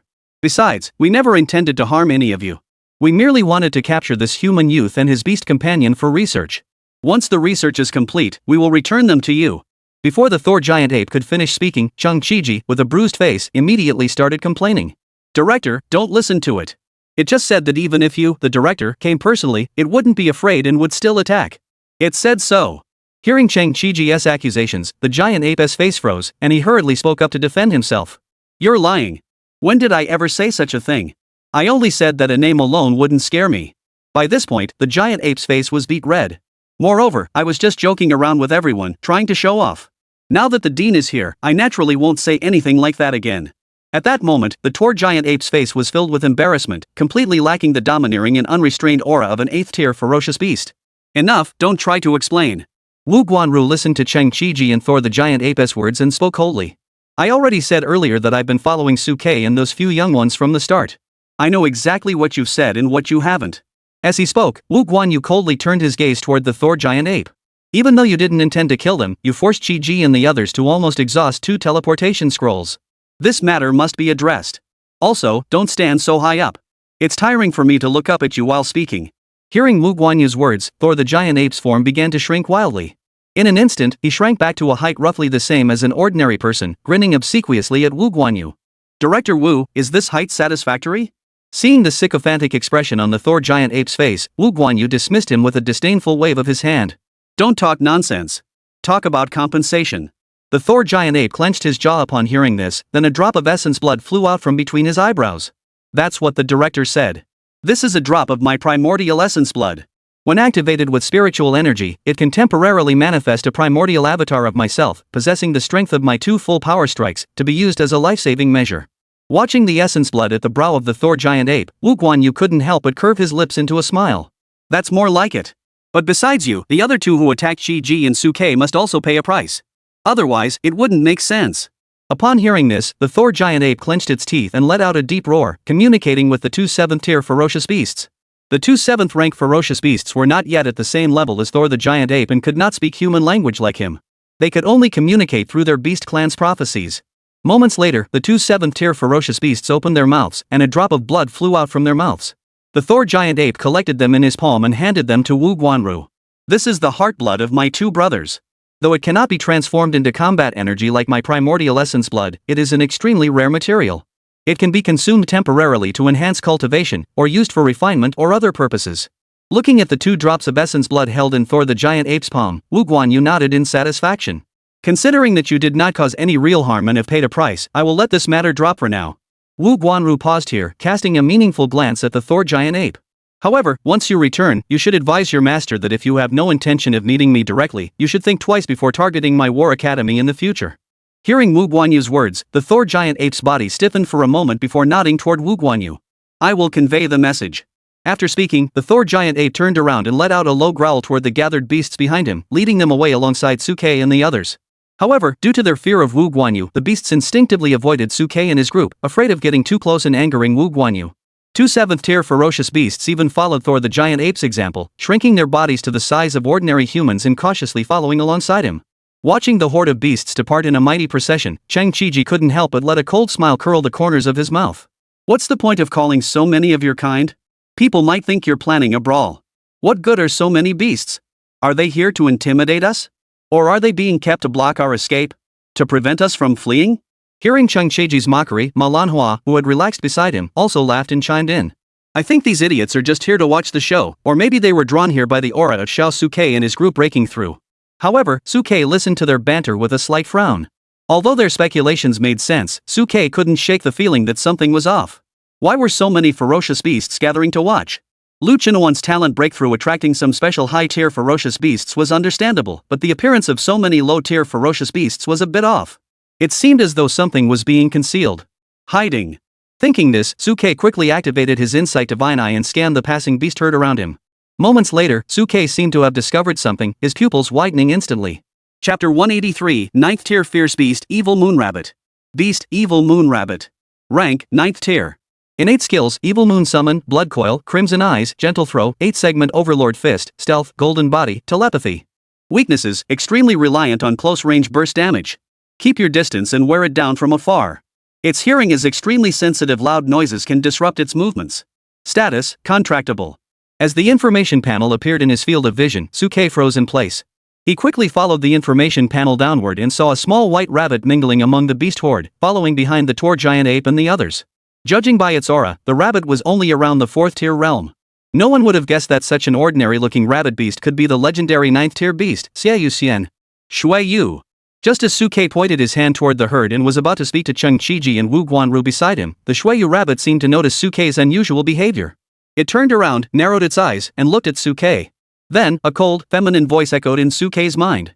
"Little one, I advise you not to reveal my identity. Otherwise, I cannot guarantee that I won't harm you." Hearing the Xiaoyu rabbit's threat, Suke's eyes narrowed slightly as he stared at the large white rabbit amidst the beast horde, which was fixated on him. Moments later, Suke abandoned his attempt to identify the evil moon rabbit.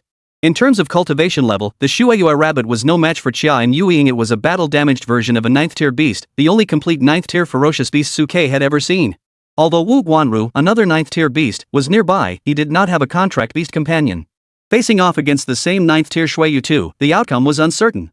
Or to put it another way, if the Shuiyu rabbit insisted on eliminating them in front of Wu Guanyu might not be able to stop it.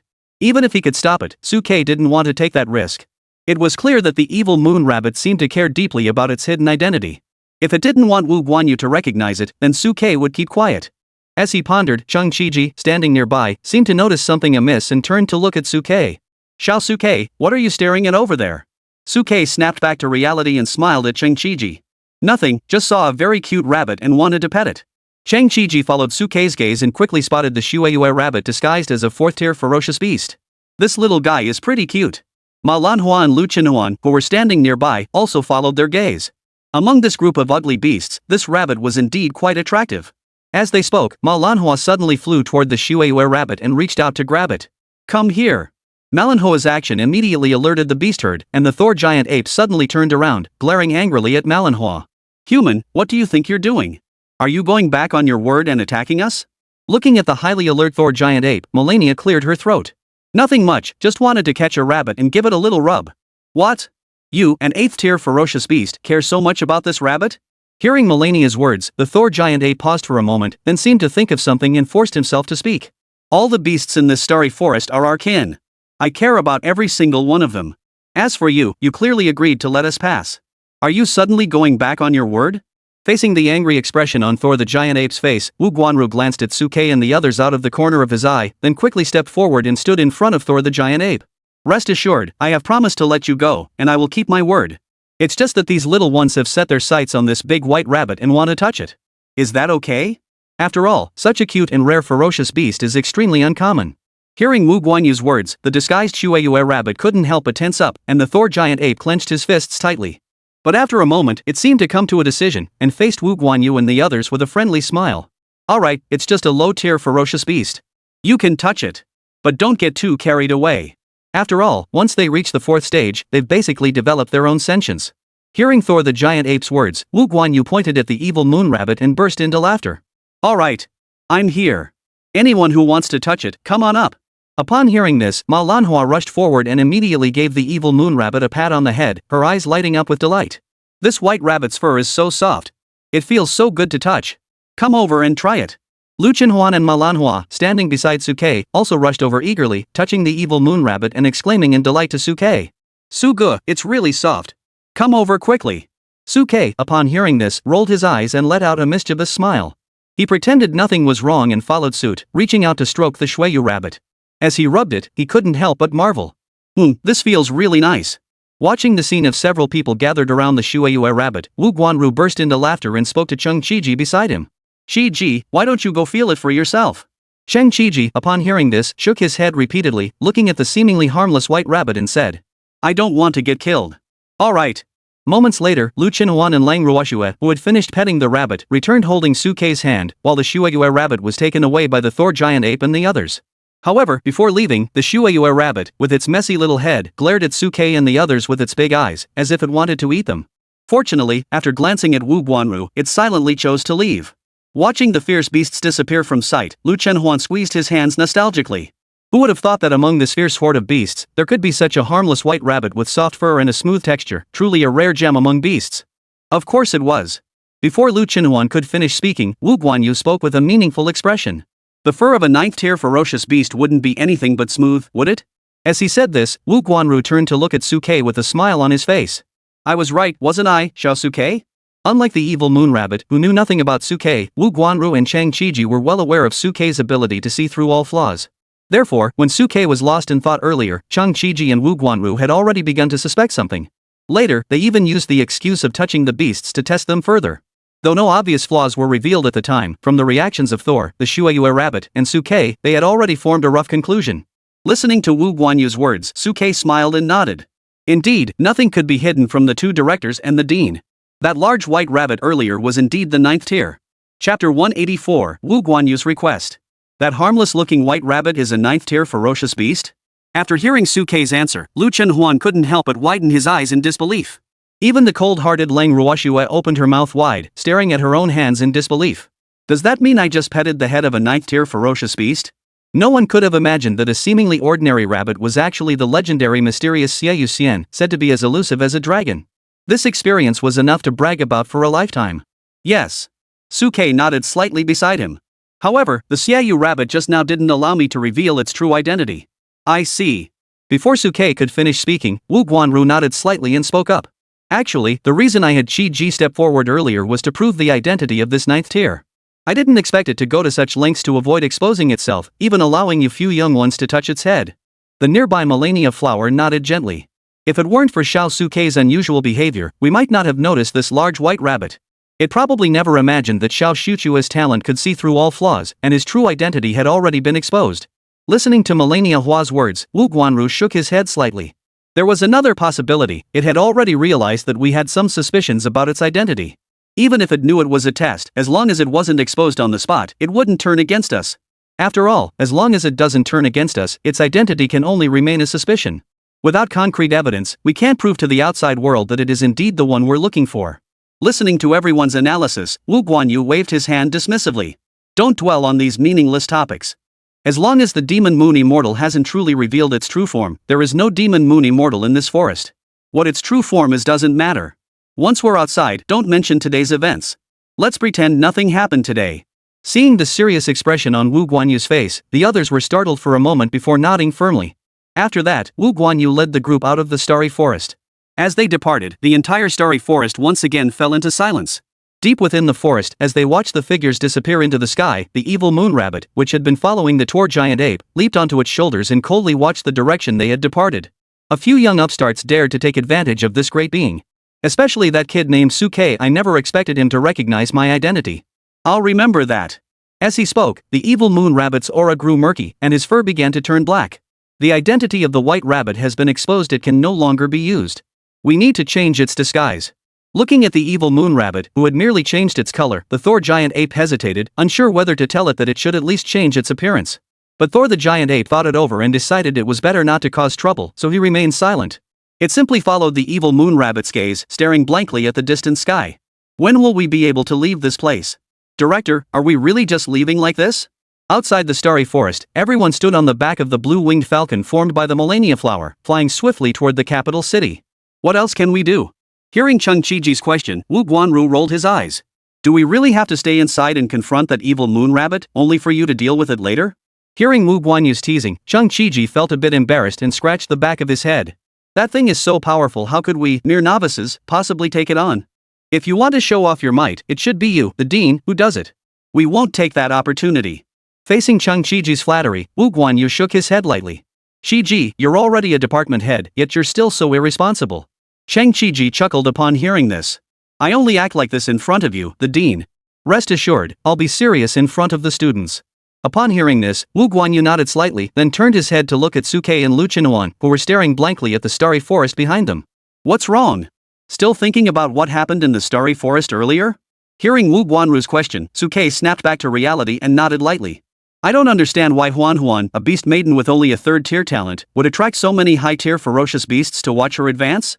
Even the legendary Xiaoyu Xian, who only exists in legends, dared to risk exposure to watch Huan advance. Why is that? As he spoke, Lu Chenhuan nodded in agreement beside him. I don't understand either. Even Lang Ruoshua, standing nearby, puckered her lips and blinked her eyes curiously, looking toward Wu Guanyu. Chung Chi-ji also turned his head at that moment, wanting to hear Wu Guanru's opinion. Seeing everyone's gaze on him, Wu Guanyu laughed heartily. Why are you all looking at me? I'm not one of them, how would I know? Perhaps it was the aura emanating from Lu Shueshing that had caught their attention. At this point, Wu Guanyu waved his hand dismissively. Besides, does it matter? Since we're all out here now, why bother with that? Speaking of which, Lu, did your talent really advance this time? As he spoke, Wu Guanyu turned his head to look at Lu Chenhuan beside him. Although Wu Guanyu had already learned through Chung Chi-ji and the others that Suke had the ability to help Lu Chenhuan advance his talent, he still found it hard to believe upon seeing it with his own eyes.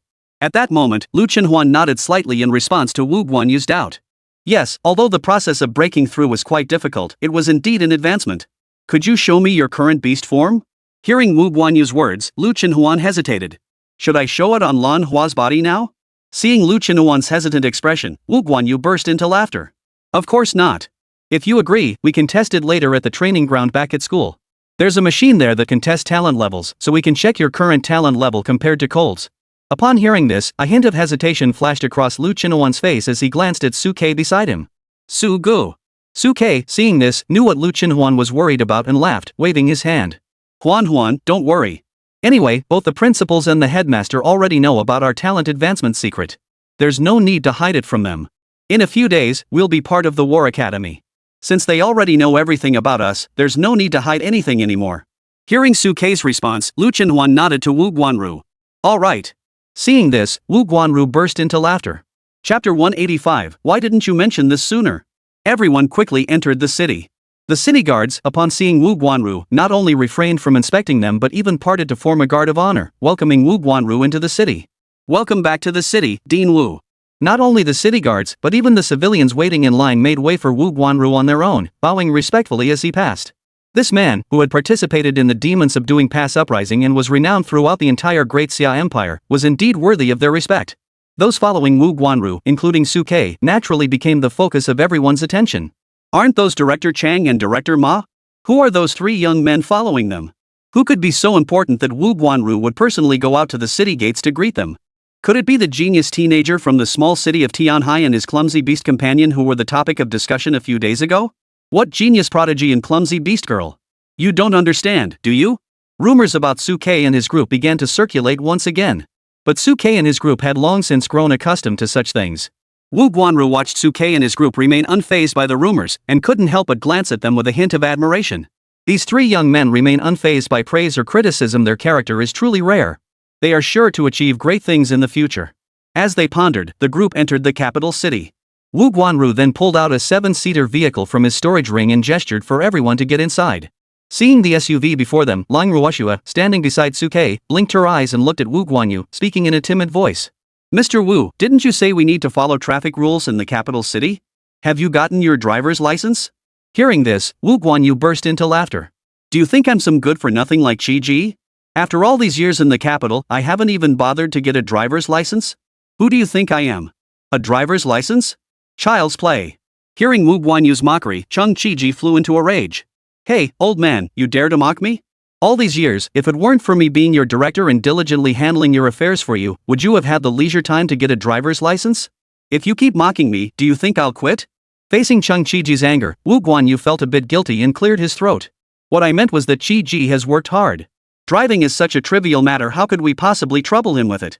I rarely have free time, so getting a driver's license to drive you around is the least I can do. Right? Watching Woo Guanru's expression change so quickly, Suke finally understood why Chung Chi-ji had been so confident when he sent Woo Guanru to the two prestigious universities to help him secure resources back in Tianhai. It seems that most of the affairs at this school are handled by Chung Chi-ji and his group. As he pondered this, Woo Guanyu extended his hand to the others without a trace of arrogance. 2 directors and 3 young friends, please get in the car. That's more like it. Seeing this, Chung Chi-ji raised his head arrogantly and walked straight into the car. Behind him, Manhwa sighed helplessly, seemingly too embarrassed to look at her husband's behavior. Suke also understood at that moment why Chung Chi-ji sometimes acted like a spoiled child, smiling as he led Lu Chenhuan and Lang Ruoshua into the car. Sit tight. After getting in, Woo Guanru stepped on the gas pedal all the way to the floor and drove the car toward the school. Lu Chenhuan and Lang Ruoshua, as usual, turned their heads to look at the surrounding streets, curiously examining everything around them. As for Chia, she had returned to Suke's embrace as soon as Woo Guanru appeared, lying there pretending to be dead. Suke didn't bother to draw attention to her, letting her stay hidden in his arms. Soon, the car screeched into the school grounds and was driven straight to the training hall by Woo Guanyu. Looking at the locked training hall doors, Lu Chenhuan couldn't help but blink in surprise. Dean Wu, why is there no one inside the school? Does the Beast Taming University have summer vacation too? Upon hearing this, Woo Guanru's movements paused for a moment, then Chung Chi-ji, standing beside him, burst into laughter. In theory, most colleges and universities have summer and winter breaks, and this is currently the time for such breaks. However, our War Academy is a bit special. Many seniors are currently on the front lines accumulating merit points. Accumulating merit points? As Cheng Chi-ji explained, Suke couldn't help but furrow his brows slightly. Yes. Ma Lanhua, standing beside Chung Chi-ji, chimed in. These are special exchange points within our academy that can be used to obtain various resources, magical artifacts, and even extremely rare skill scrolls. They are the primary means for students to grow stronger. In the future, if you want to grow and advance, you'll also need to do so through this method. Ha! Hearing Ma Lanhua's words, Lu Chenhuan, standing beside Suke, immediately widened his eyes. Wait, didn't you promise us that all resources would be provided once we entered the academy? Why do we need to earn them ourselves? Even Lang Ruoshua furrowed her brows, sitting beside Suke and glancing at Chung Chi-ji and the others. Upon hearing this, Chung Chi-ji nodded nervously. I meant, the resources are all available, but I didn't say they'd be fully covered. You can handle the initial things like the soldier armor designs, the beast girl armor, and the central array formations. The magical artifact that was promised to Suke, which was supposed to be custom made by Wu Yuan, can also be made. What magical artifacts? Wu Guanru, standing nearby, couldn't help but frown. What custom-made magical artifacts? Why didn't you mention that to me? Seeing Woo Guanru's expression, Suke couldn't help but rub his forehead. This principal and director are way too unreliable. Cheng Chi-ji hurriedly explained. Director, didn't you tell me to offer any conditions necessary to win over Suke? A mere magical artifact? What asks that to someone of your stature? If we lose a group of genius elites like Su and his peers because of this, that would be a huge loss. As he spoke, Chung Chi-ji quickly gave Woo Guanru a meaningful glance and suddenly turned his head toward Suke's direction. Woo Guanru saw Suke's exasperated expression and cleared his throat. The dean's meaning was, why didn't you mention this sooner? A genius like Su Shueshing is certainly worth me personally crafting a magical artifact for him. How could I possibly hesitate? You should have told me earlier so I could prepare in advance and get it done sooner for Su, understand? Facing Woo Guanru's reprimand, Chung Chi-ji hurriedly nodded. I understand. It's my fault. At this point, Chung Chi-ji cleared his throat and looked at Suke. Su, rest assured. I will fulfill every condition I promised you earlier. However, the resources you'll need for advancement later on will have to be earned on your own. Upon hearing this, Lu Chenhuan's lips involuntarily puckered. You're just digging a hole for us to fall into. Chapter 186, The Shocked Woo Guanru and Chung Chi-ji. Squeak! The dust-covered training hall doors were pushed open by Woo Guanru. Soon, a series of high platforms came into view. These were. Seeing these platforms, Suke, Lu Chenhuan, and Lang Ruoshua beside him couldn't help but widen their eyes in curiosity.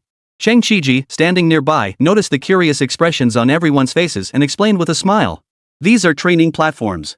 Each training platform utilizes advanced technology and formations to manifest opponents of different cultivation levels for combat. Opponents of different levels? Hearing Cheng Chi-ji's answer, Suke and the others all looked curious. What form do these opponents usually take? Noticing the curiosity in their eyes, Woo Guanru couldn't help but chuckle and speak up. Of course, it's me. Each projection here is modeled after my own state at that level back in the day. When you fight them, it's like fighting the old me from back then. To surpass them is to surpass me. Hearing Wu Guanyu's words, Suke couldn't help but rub his forehead. This principal really has an unexpected style of doing things. He gradually began to understand why the War Academy was considered so unconventional and rebellious in the eyes of the other two academies. Judging from the principal's style of conduct, the teaching methods after enrollment would undoubtedly differ significantly from those of other schools. Let's not dwell on that.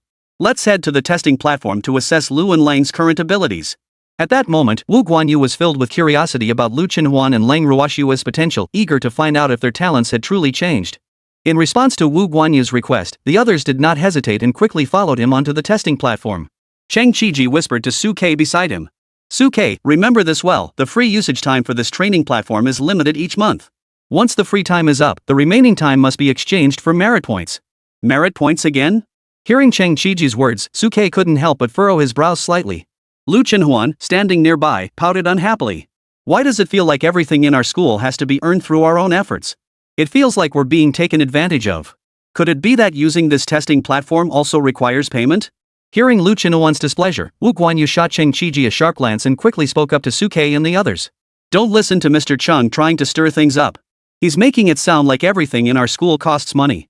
This test bench is different from the training bench. It's free and designed for everyone to compare their skills before and after training. Cheng Qiji nodded in agreement. Of course, it's also convenient for certain people to show off. Facing Cheng Qiji's honesty, Wu Guanyu couldn't help but pout inwardly. He quickly put on a smile again, pointed at the machine on the testing platform, and addressed Suke and the others with a smile. This is the testing machine. The central array engraved below it assists in testing. Its effect is similar to the awakening array you used during your initial awakening. It can communicate with your spiritual energy and blood to evaluate your current realm and strength. Suke and the others followed Cheng Qiji's words and looked ahead. In their field of vision, a massive testing platform stood before them, with a machine resembling an awakening device placed at the front. Below it was a huge array connected to it, emanating an ancient aura. However, unlike the awakening devices they had used in Tianhai, the one in the Academy's training hall had a screen mounted above it. At the moment, the screen was still dark, and they couldn't tell what it would display. Lu, your talent has just advanced. You can go up and stand within the array to demonstrate your progress. Wu Guanru spoke to Lu Chenhuan with an expectant expression. Seeing Wu Guanru's eager expression, Lu Chenhuan didn't want to disappoint him. He nodded slightly and, under the expectant gazes of everyone present, walked up to the testing platform and placed his hands over the device on the platform. The moment Lu Chenhuan's hands touched the instruments, the awakening array on the testing platform below suddenly began to spin rapidly. Surges of powerful energy flowed continuously along the array patterns, causing the air itself to hum. Under the pull of the energy array, the energy within Lu Chenhuan's body seemed to be stirred, causing him to let out a growl as his form rapidly transformed. In the blink of an eye, a colossal beast with its back covered in blood-red patterns appeared before everyone. 3 pairs of blood-red compound eyes opened on either side of its armpits, glaring at everyone with a thirst for blood. The Tout Ye. Upon seeing the blood-red patterns on Lu Chenhuan's back, the well-traveled Wu Guanwu couldn't help but exclaim in shock. This young girl's bloodline is that of the ancient Tout Ye. The Tout Ye? Cheng Qiji, standing nearby, furrowed his brows upon hearing Wu Guanyu's words. The mythical beast Tout Tai from ancient Chinese mythology? That's right. Wu Guanru stared intently at Lu Chenhuan and the Tout Tai blood mark on her back, his breathing growing rapid. If I'm not mistaken, this is the Tout Ye. As Wu Guanyu spoke, the spiritual energy within the array resonated with the spiritual energy within Lu Chenhuan's body, and her information appeared on the screen in front of her. Beast Girl, Lu Chenhuan. Rank, 3rd tier blood burning. Talent, S-Rank Abyss Devourer. Beast Tamer, Suke. Talent skills, Beast Transformation, Gold Devouring Claws, Metal Defense, Eternal Hunger Domain, Chain Blade Attack, Blood Burning, Abyss Devourer, Crimson Eyes. The moment they saw Lu Chenhuan's information panel, even Wu Guanru and Cheng Qiji, who had mentally prepared themselves beforehand, all widened their eyes in shock. S-Rank? An S-Rank Abyss Devourer? At that moment, all of them were completely overwhelmed by shock. Although as members of one of the 3 top academies of the Great Xia Empire, Wu Guanru and Cheng Qiji had encountered many S-Rank, and even SS-Rank, prodigious young geniuses, they had never before seen someone like Lu Chenhuan, a beast maiden who had risen from the lower ranks all the way to the higher ranks. If I recall correctly, Lu's initial awakening rating was F, wasn't it? At this moment, Wu Guanyu swallowed hard, trying to calm the shock in his heart. From awakening to now, it had only been a little over a month, yet he had already broken through his genetic limitations and rapidly advanced to S-Rank. If this news were to spread, it would surely cause a massive uproar. Cheng Qiji, standing beside him, took a deep breath to steady his emotions. Indeed, the ability to break through the law's constraints and upgrade a low-tier beast girl into an S+ high-tier beast girl if such talent were to be revealed, the 2 academies that had already given up hope would undoubtedly rush to recruit him. Forget about the department heads, the two deans would definitely come personally, and it might even alert everyone in the higher-ups of the capital. Chapter 187, Are You Trying to Defy Heaven? The moment Lu Qinhuan's information was revealed, it wasn't just Wu Guanru and Chang Qiji who were stunned, even the beautiful eyes of Lang Ruoxue beside them widened in disbelief. Although she had already learned in the Starry Forest that Lu Qinhuan had successfully advanced his talent using the blood of those ferocious beasts, she never imagined he could break through 2 ranks at once, rising directly from B rank to S rank. S rank was a title synonymous with genius throughout the entire Great Xia human race.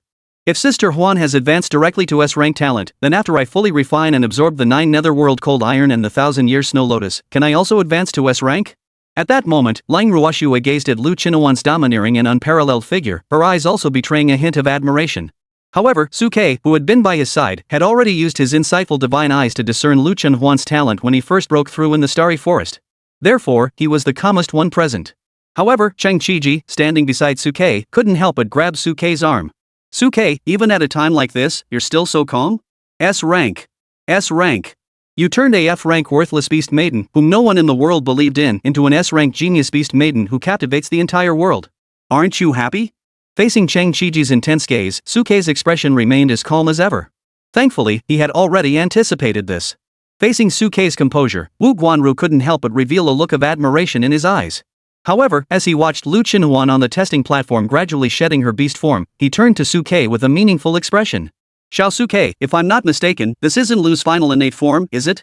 Ha? Upon hearing this, Chang Qiji couldn't help but widen his eyes. How is that possible? Suke told us that Lu Shui and Lang Ruoxue's talent limits were S, didn't he? You just believed him? Before Chang Qiji could finish speaking, he was glared at by Wu Guanru. Did you all see the blood patterns on Lu Qinhuan's back just now? Those are the blood patterns of the Taotie. However, although she now bears a resemblance to the Taotie, I can sense that this is not her final evolved form. As Wu Guanru finished speaking, he turned his head and stared intently at Suke. Suke, if I'm not mistaken, Lu's ultimate destination is definitely related to the Taotie, right? If that's not the case, you wouldn't be making that expression. Suke heard this, turned his head to look at Wu Guanyu, and nodded slightly. Since Director Wu has already noticed, I won't hide it anymore. S-Class is indeed not the final evolutionary direction for Huan and the others. Their ultimate evolutionary peak is SSS-Class.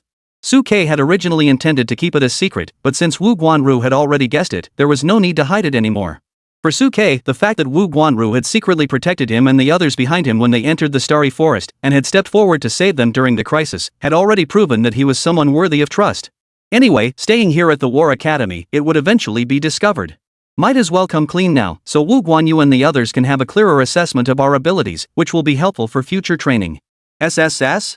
Upon hearing Suke's words, both Wu Guanyu and the others beside him, such as Chang Qiji and Manhwa, all widened their eyes in shock. In the entire history of the human race's beast girls, there had never been an SSS before. Looking back at the entire history of the human race, the most talented beast girls have only ever reached SS rank, and there has never been a record of SSS. A beast maiden with SS rank talent already possesses the qualifications to challenge the 8th rank War Emperor. SSS, as long as there are no unexpected setbacks during their growth, they could easily challenge the 9th rank War Emperor in the future. At that moment, Chang Qiji looked at Suke with a complex expression. I never expected it, little Su Quebec. You've been hiding your true abilities so deeply. I thought that the S rank of Lu Shui and the others was already your limit, but it turns out there's a possibility of reaching SSS. If the SSS-ranked beast girls were to successfully advance, it would cause a massive upheaval not just among the entire human race, but across the entire Blue Star. Even Wu Guanru, who had always been calm and carefree, now had a gleam in his eyes, revealing a hint of worry for the first time. SSS rank would indeed attract too much attention, and both the human and beast races would inevitably attract the covetous eyes of others. No, this information must not be revealed to the outside world. Thinking this, Wu Guanyu glanced at Lang Ruoxue, who was standing behind Suke, secretly tugging at his sleeve. Cold Shui, can you go up and test it too? Facing Wu Guanyu's request, Lang Ruoxue, like Lu Qinhuan, first turned her head toward Suke, seeking his approval. Su Gu. No problem. Seeing Lang Ruoxue's timid gaze fixed on him, Suke smiled affectionately and reached out to ruffle Lu Qinhuan's silver hair. Director Wu isn't a bad person. Huan has already tested it. You should test it too, to give Wu Director and the others some peace of mind. Feeling Suke's large hand gently kneading her head, Lang Ruoxue nodded slightly. All right. Then she stood up and walked toward Lu Qinhuan, who was coming down the stairs. As they passed each other, they exchanged a glance, understanding each other without words. Soon, under everyone's watchful eyes, Lang Ruoxue walked up to the testing platform and followed Lu Qinhuan's actions, placing both hands on the testing instrument. As the testing array resonated, Cold Ruoshua's information panel soon appeared on the testing instruments screen, visible to everyone. Beast Girl, Long Ruoshua. Realm, 3rd tier Burning Blood. Talent, B rank Frost Dragon. Beast Tamer, Su-K. Talent skills, Beast Transformation, Ice Crystal Storm, Extreme Cold Domain, Frostbite Freeze, Ice Defense. Compared to Lu Chenhuan, who had just broken through to S rank, Lang Ruoshua, who was still only B rank, naturally had a less impressive attribute panel. However, upon seeing Cold Ruoshua's B rank talent, Wu Guanru and Chang Qiji were still left speechless with awe. As expected, your two Beast Maidens' talents have evolved to varying degrees, Xiao Su-K. At this moment, Manhwa glanced at Su-K with a hint of curiosity. Su-K, tell us the truth, is Cold's final talent also SSS rank? As they spoke, Wu Guanru and Chang Qiji couldn't help but turn their gaze towards Su-K. Yes. Facing the gazes of everyone present, Su-K showed not the slightest hesitation. Hearing Su-K's words, the three people in the arena sucked in their breath once more. Whoa! Two beast girls with future potential of SSS rank. You're trying to defy heaven. Chapter 188 Error Correction, Time Rewind. Defying the heavens. Too defiant.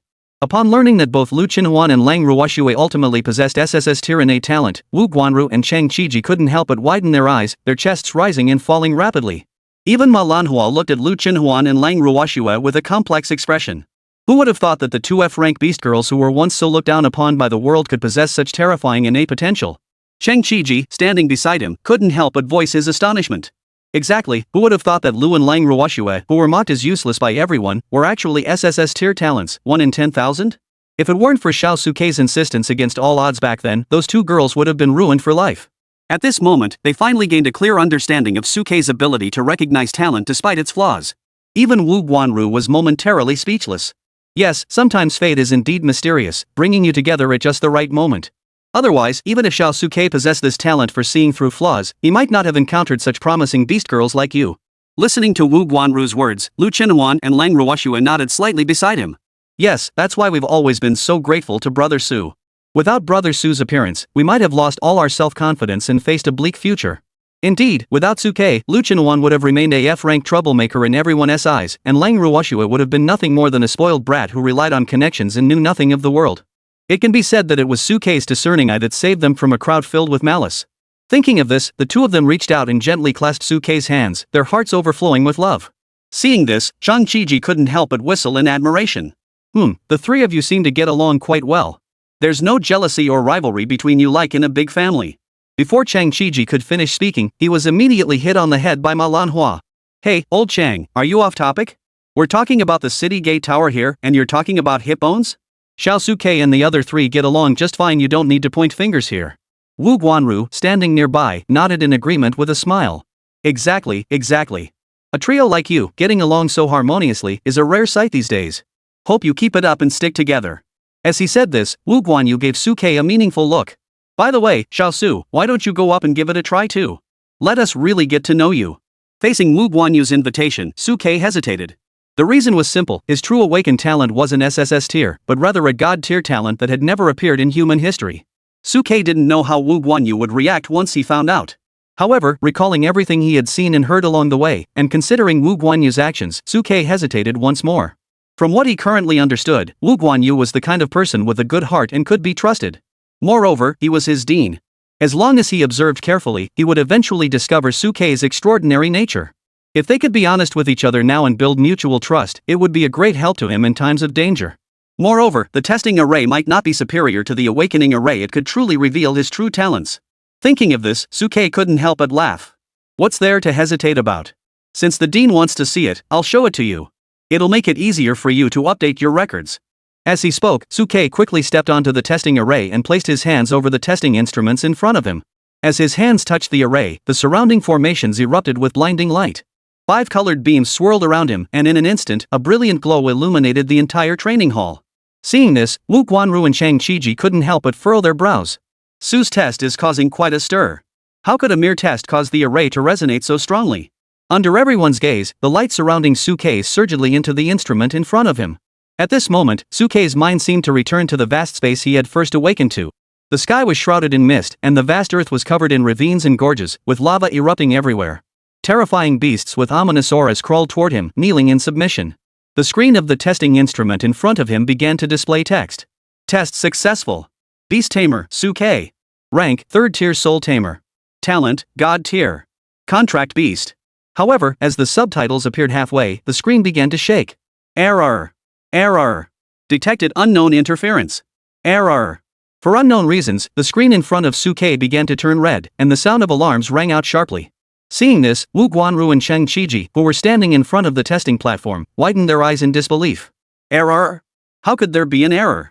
Exactly, this testing array was left behind by our ancestors, and the instruments were personally set up by the Dean of the Science and Technology Academy.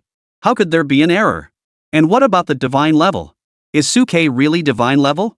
As they spoke, Wu Guanyu and Cheng Qiji quickly rushed forward to investigate. Seeing this, Suke's brows also furrowed involuntarily. But just then, the red light on the screen in front of Suke faded away, and a line of text appeared before his eyes.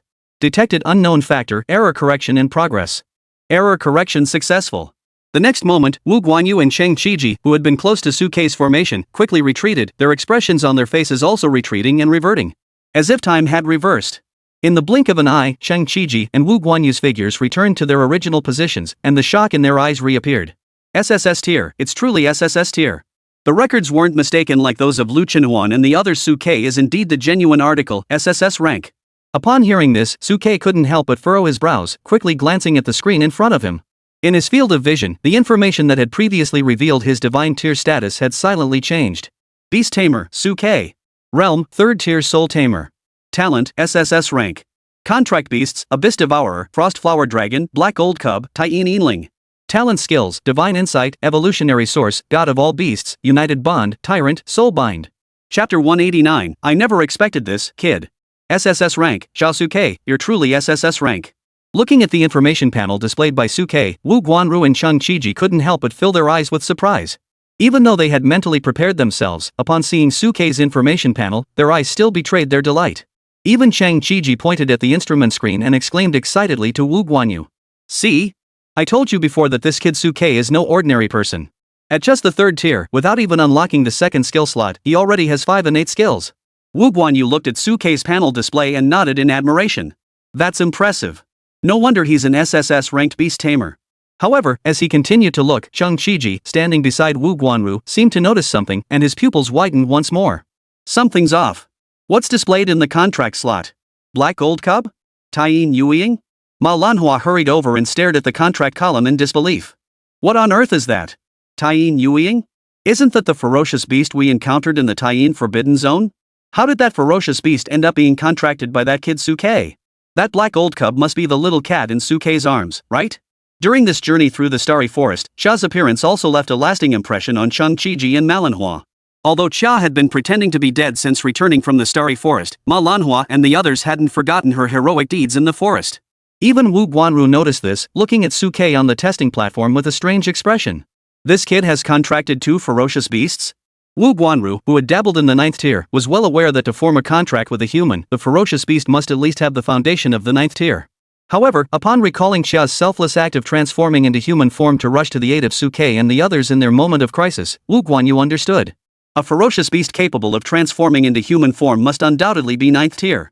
And that Taiyin Yuying, the pseudo-9th tier ferocious beast that had ambushed them on their way to Tianhai, had also been contracted by this kid. No wonder he stopped me from going to hold them accountable earlier. As he pondered, he noticed Chia, who was in Suke's arms, sneakily peeking out and looking at the contract panel on the screen. She couldn't help but cover her face with her little paws. Oh no, this testing device is still too sensitive. It seems like many secrets can't be kept anymore. Originally, Chia had already prepared herself mentally. Even if she was exposed this time, she would tell Wu Guanru and the others that she had been saved by Suke and was protecting him out of gratitude, and she would never admit that she was a contracted beast. After all, this secret wasn't just embarrassing for her, it was also dangerous for Suke. But now, under the display of the testing device, everything is exposed. Hey, master, snap out of it. The secret's out. At that moment, Chia stretched out her little claws and gently tugged at Suke's collar. Suke snapped back to reality at that moment. Looking at Wu Guanru and Cheng Qiji, who were praising his qualifications at the testing station, and the screen displaying only an SSS qualification, he felt his mouth go dry. He clearly remembered that earlier, Wu Guanru and the others had seen his divine tier talent and rushed over to investigate, but everything seemed to have been reset and changed. In the eyes of the current Wu Guanru and the others, he was now SSS tier. Was this just a hallucination? Or had time truly been rewound, and everything that was about to happen had been corrected? At that moment, Suke gently shook his head, trying to calm himself down. If it was the former, it was too realistic. But if it's the latter, that's simply too terrifying. It would prove that there was an unseen hand guiding him to set things right. The ability to erase time and memory, to completely reverse the fate of a 9th-tier powerhouse like Wu Guanru without being detected. Suke couldn't even begin to imagine the magnitude of such power. Was this power targeting the testing device? Or was it targeting him? However, Suke quickly calmed his mind. Now was not the time to dwell on such matters. For now, he had to address the questions from Wu Guanyu and Cheng Qiji. Sure enough, the moment he snapped back to reality, Wu Guanyu and Cheng Qiji were already striding toward him again. Here you are again. Hearing Suke's words, Wu Guanyu and Cheng Qiji couldn't help but pause in surprise. Again? Did we just come here? Hearing their questions, Suke hurriedly laughed it off. Nothing, just a slip of the tongue. Hearing Suke's explanation, Wu Guanru and Cheng Qiji quickly dropped the subject and walked over to pat Suke on the shoulder, pointing at the information panel and laughing heartily. You've been keeping this well hidden, haven't you? You actually contracted 2 9th tier without telling us. Especially Cheng Qiji, who slapped Suke on the shoulder and whistled in admiration. No wonder I said you managed to convince that Yuying to let us go back then in the Taiyin Forbidden Zone. It turns out you contracted it for yourself. Going into the Forbidden Zone and bringing back a contracted beast as a bonus? You're something else. At this point, Cheng Qiji no longer held back, directly looking at Xia, who was in Suke's arms with a helpless expression, and spoke up. Tell us, what's going on? Wu Guanru, standing nearby, also cast a curious glance, wanting to know what the deal was with Suke's 2 contract beasts. Seeing that he couldn't hide it anymore, Suke saw no point in continuing to hide it and directly pulled Xia out of his arms. Let me introduce you properly. This is my contract beast, Xia. You 2 directors should be familiar with her. Listening to Suke's words, Cheng Qiji and Manhwa, who had followed behind, nodded slightly. If I recall correctly, you mentioned that you found her during your time at the Tianhai Youth Training Program in Fengming Valley. Yes. Facing their words, Suke nodded, then cleared his throat. The words were true, but in reality, I had concealed her true identity at the time. Her true identity was the cracked void white tiger that had rebelled in the Fengming Grand Canyon, the cracked void tiger god who had been forced into hibernation after the battle with the fire phoenix. The cracked sky tiger god? Upon hearing Suke's explanation, Wu Guanru and Cheng Qiji in front of him couldn't help but widen their eyes. Especially Cheng Qiji. How did I not make the connection? This little kitten is the legendary cracked sky tiger god? The cracked sky tiger god was a legendary 9th rank back then, and was even just half a step away from attaining the status of a beast god. What a pity. I wonder what happened that caused it to fight with its own kind, the fire phoenix, resulting in both of them perishing. Who would have thought? Such a legendary beast not only survived but became your little guy's contract beast. Chapter 190, Xia and Yuying's Secret. I should have known better. A legendary beast like the sky-splitting tiger god couldn't possibly have been killed so easily by Li Shangdong and his group. Even Manhwa nodded in agreement. I told you when I went back to the scene, all I saw was blood everywhere, but the beast core and body of the sky-splitting white tiger were nowhere to be found. At the time, I was puzzled as to how Li Shangdong and the others could have been so thorough. Little did I know that the real thing was right here with you, and you've turned it into a beast maiden contract beast. Cheng Qiji, standing beside him, recalled the graceful and heroic figure of Xia when she had acted in the starry forest, and a look of envy flashed in his eyes. Xia's human form was also quite beautiful. You're one lucky guy, aren't you? Hearing Cheng Qiji's words, Suke couldn't help but clear his throat. At that moment, Xia, seeing her identity exposed, no longer held back.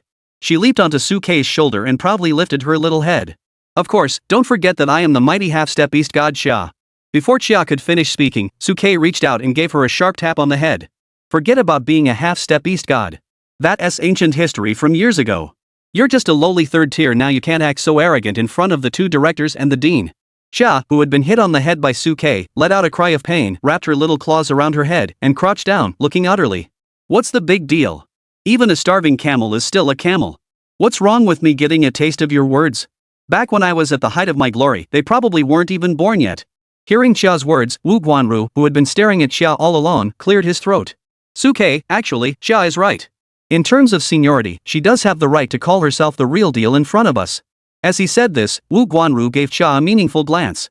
Besides, Xia once was a half-step beast god. Even though her cultivation has dropped to the 3rd realm, she must still have some life-saving trump cards up her sleeve. The 3rd realm is merely her surface cultivation level. If she were to fight with all her might, she could still create many miracles. Hearing this, Suke glanced at Xia with the corner of his eye and nodded silently. He recalled the scene in the starry forest where Xia had stepped forward to block the Thor giant ape, and he also remembered the time in the Taiyin Forbidden Land when Xia had bravely faced the Yuying without fear. All of this clearly indicated that Xia must have some life-saving backup plans. But she probably couldn't use them many times. Otherwise, when facing the Thor giant ape, Xia wouldn't have made that expression of unwavering determination. Facing Wu Guanru's praise, Xia couldn't help but clear her throat. There's really no such thing as miracles. I just saw my master in danger and threw caution to the wind to lift the restrictions. Hearing Xia's words, Wu Guanru's eyes brimmed with admiration. Such a loyal contract beast, Suke, you've hit the jackpot. As he spoke, Wu Guanru cast his gaze once more towards Suke. We know Xia's identity, but what about Yu Ying? What's the story with Yu Ying? Upon hearing this, Cheng Qiji and Manhwa also turned their heads toward Suke with curiosity. Suke, upon hearing this, spoke softly. The situation with Yu Ying is a bit complicated. Currently, I have only contracted with her soul form. Soul form? Hearing Suke's words, Cheng Qiji and Manhwa couldn't help but stare in surprise. We clearly remember that when it was fighting against us, it was a huge creature. Suke nodded slightly upon hearing this. Yes, the two directors encountered the decaying corpse in the Forbidden Zone earlier. It was merely the physical body of the controlled by its soul from within. Her true soul is hidden within the Black Jade Mountain we once entered. Black Jade Mountain? Upon hearing this, Cheng Qiji and Manhwa's eyes suddenly lit up with realization. So it had carried you there to the Black Jade Mountain to talk with her soul. And then you just went ahead and bound her soul to you? Yes. Facing Cheng Qiji and Manhwa's astonishment, Suke nodded casually. At that moment, Cheng Qiji and Manhwa couldn't help but grimace as they listened to Suke's words. 6. You brat. Who would have thought that after going to the Fengming Grand Canyon and the Taiyin Forbidden Land, you ended up binding two former 9th-tier demon beasts to you? As Cheng Qiji spoke, he seemed to recall something and frowned at Suke. Tell me, how many beast girls can you contract? Facing Cheng Qiji's question, Suke didn't hide anything. In theory, there's no limit to how many you can contract. Unlimited contracts? Hearing Suke's words, Cheng Qiji and Manhwa couldn't help but widen their eyes in astonishment. Does that mean you can contract an entire group or even an entire city's worth of beast girls whenever you want? Suke nodded slightly upon hearing this, but then shook his head. In theory, that's correct. However, for someone like me with average talent, I don't think much of it. I don't want to bother managing this and that, so for now, I've only contracted 4 targets. Wu Guanru, standing nearby, nodded in agreement. Yes, having too many contracted partners isn't a good thing. You'd have to bring a large group of people wherever you go. If someone were to use this against you, or if there were some unscrupulous individuals among your contracted partners, it could cause a lot of trouble. Moreover, since contracted partners are mentally connected, they influence each other. If there are too many or too diverse contracted partners, it can lead to mental issues. Listening to Wu Guanru's words, Suke nodded slightly. Exactly. That's why I've always been cautious in choosing my contract partners. Faced with Suke's honest response, Wu Guanyu looked at him with admiration, then seemed to think of something and turned to Suke. Suke, may we see thee? Cheng Qiji and Manhwa, standing nearby, also quickly turned their gaze towards Suke. Curious about this legendary 9th tier said to be lurking in the Taiyin Forbidden Land, the others were also intrigued. Noticing the curious glances, Suke's eyes darted around before he cleared his throat and looked at the 3 of them. That's probably not possible. Not possible? Why? Faced with Suke's response, Cheng Qiji couldn't help but look puzzled. Suke cleared his throat again. That's because, at present, Yu Ying is in a soul state within my body and cannot be exposed to the air for an extended period of time. If we wish to communicate with her or utilize her abilities, we must first find a soul crystal of 7th tier or higher and a physical vessel for her. Only then can she move freely in this world. Upon hearing this, Wu Guanru gave Suke a meaningful glance before bursting into laughter. You little rascal, you've got some clever ideas. Don't worry, that's no problem. I'll go find it for you right away. Suke, however, hesitated upon hearing this. According to the Academy's rules, how many merit points are needed to exchange for this? Wu Guanru's lips curled into a slight smile. Not this time, consider it a gift from me. Chapter 191, The Promise. Upon hearing that Wu Guanru had agreed to give him a soul crystal flesh body capable of containing me for free, Suke's eyes lit up with joy. Thank you, Dean. No need to thank me. Before Suke could finish speaking, Wu Guanyu waved his hand dismissively. You're a prodigy with extraordinary talent and have hidden so many secrets. You'll definitely become a great asset to our human race in the future. However, the more dazzling you are in the early stages, the more likely you'll attract the covetous eyes of those with ulterior motives. I am giving you Yu Ying's physical body as a vessel. First, it will accelerate your cultivation together. Second, the physical body she carries can be released at a critical moment to serve as a life-saving trump card for you. At this point, Wu Guanru cleared his throat. But these exceptions will not be granted again in the future. From now on, any materials you need for your cultivation must be obtained through merit points, as previously mentioned by Qiji and the others. After all, our War Academy has always adhered to a ruthless education system, survival of the fittest, no room for the idle. Hearing Wu Guanyu's words, Suke hurriedly bowed his fist in gratitude toward Wu Guanyu. The dean had done so much for him, and Suke was deeply grateful. He vowed to follow the Academy's rules, work hard to earn those merit points, and not disappoint the dean's expectations. Wu Guanru nodded in satisfaction upon hearing this. Alright, since the results of this test are in, we won't bother you any further. The imperial exams in the capital are approaching, and we also need to prepare for the related matters. In the meantime, you should focus on your cultivation. Once the exam is over, you can enroll alongside this year's students. As Wu Guanru spoke, he paused for a moment, casting a meaningful glance at Xia on Suke's shoulder before continuing. Oh, and one more thing, whether it's the sky-splitting tiger god Xia or the Taiyin Yueying, under no circumstances should you allow them to reveal their true identities. Otherwise, it will attract countless unnecessary troubles. The dean can rest assured I will not let them intervene unless absolutely necessary. Upon hearing this, Suke nodded solemnly at Wu Guanyu, then jumped down from the testing platform and walked over to Lu Qinhuan and Lang Ruoxue, who had been waiting below. We'll head back first, Dean Wu and the two directors. Wu Guanru responded with a smile. Alright, be careful on your way back. If you need anything, just give us a call. Alright. After speaking, Suke took Lu Qinhuan and Lang Ruoxue's hands and walked toward the exit. Let's go. Before leaving, Lu Qinhuan also waved goodbye to Wu Guanyu and Cheng Qiji. Lang Ruoxue, though shy, didn't speak but waved her hand at them as well. The three of them, holding hands, left the training hall together with Xia. Watching their departing figures, Cheng Qiji gently pursed his lips. Director, someone like Suke, a once-in-a-lifetime genius, are you really going to limit his resources? Wu Guanyu stood with his hands behind his back, watching Suke and the others' backs, his eyes sparkling with wisdom. Of course not. Whatever resources this young man needs, I can secure them for him. But in name, we must give him this explanation to motivate him and prevent him from becoming complacent. As Wu Guanru spoke these words, a fleeting expression of nostalgia flashed across his eyes. Such a genius requires even more discipline and supervision. Otherwise, once he realizes that we can provide him with anything he needs, he will lose his drive to excel. Without the forging and tempering of war, even with their exceptional talent, they would struggle to break through the 9th-tier barrier in the future. They will be crushed by those foreign tribes with abundant combat experience when faced with war. Listening to Wu Guanyu's words, the nearby Manhwa nodded in agreement. Talent and luck are only one aspect. Practical experience and ability are the true steps to becoming a god. True geniuses are forged in the crucible of blood and fire. We have seen many examples of geniuses falling, so we must not relax our supervision of geniuses like Suke. Facing Manhwa's resolve, Wu Guanyu nodded slightly before turning to look at the testing equipment behind him. The results of this test must not be disclosed to anyone and must not be recorded in the archives. Especially the fact that Suke has contracted a 9th-tier demon, not a single word of this can be revealed. The information and records regarding Suke and Lu Qinhuan should be updated only in terms of their cultivation levels and abilities. Their innate talents should still be recorded according to the old records transmitted from Tianhai. This is to prevent them from falling into the wrong hands and causing unnecessary chaos. Listening to Wu Guanru's instructions, Cheng Qiji and Manhwa nodded firmly. As you command, Dean. Before their words had even finished, Wu Guanyu slapped them heavily on the shoulders and spoke with a smile.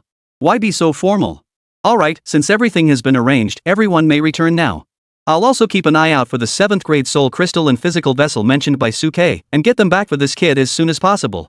After speaking, the three of them headed toward the entrance of the training hall together. However, as they passed through the gate, Wu Guanru stumbled slightly, and a book slipped out of his pocket, landing on the ground with a crisp clatter. Cheng Qiji and Manhwa instinctively turned to look, only to see a manga with the cover brimming with youthful energy clearly visible. Magical Girl Little Round? Looking at the manga on the ground, Cheng Qiji and Manhwa couldn't help but glance at Wu Guanyu with a peculiar expression. Wu Guanyu, seeing the manga on the ground, couldn't help but blush, quickly picked it up, and looked at the two of them with a serious expression. What are you looking at? Never seen the manga I brought for my granddaughter? But director, you don't have a granddaughter. I'm talking about my adopted granddaughter. Can't I have an adopted granddaughter outside? As he said this, Wu Guanyu tucked the comic book into his robe and pushed the two of them out the door with a serious expression. Let's go, let's go. The training hall is open during the holiday, which is a waste of electricity. Hurry up and leave, don't delay. As he spoke, Cheng Qiji and Manhwa were pushed out of the training hall's doors. With a creak, the training hall once again fell into silence. Sudage, do you think the principal and the two directors really won't leak our information? On the way back, Lang Ruoxue wrapped her arm around Suke's arm and spoke softly. Suke heard this and gently rubbed cold Ruoxue's head. Based on our interactions with them over the past few days, they wouldn't do such a thing.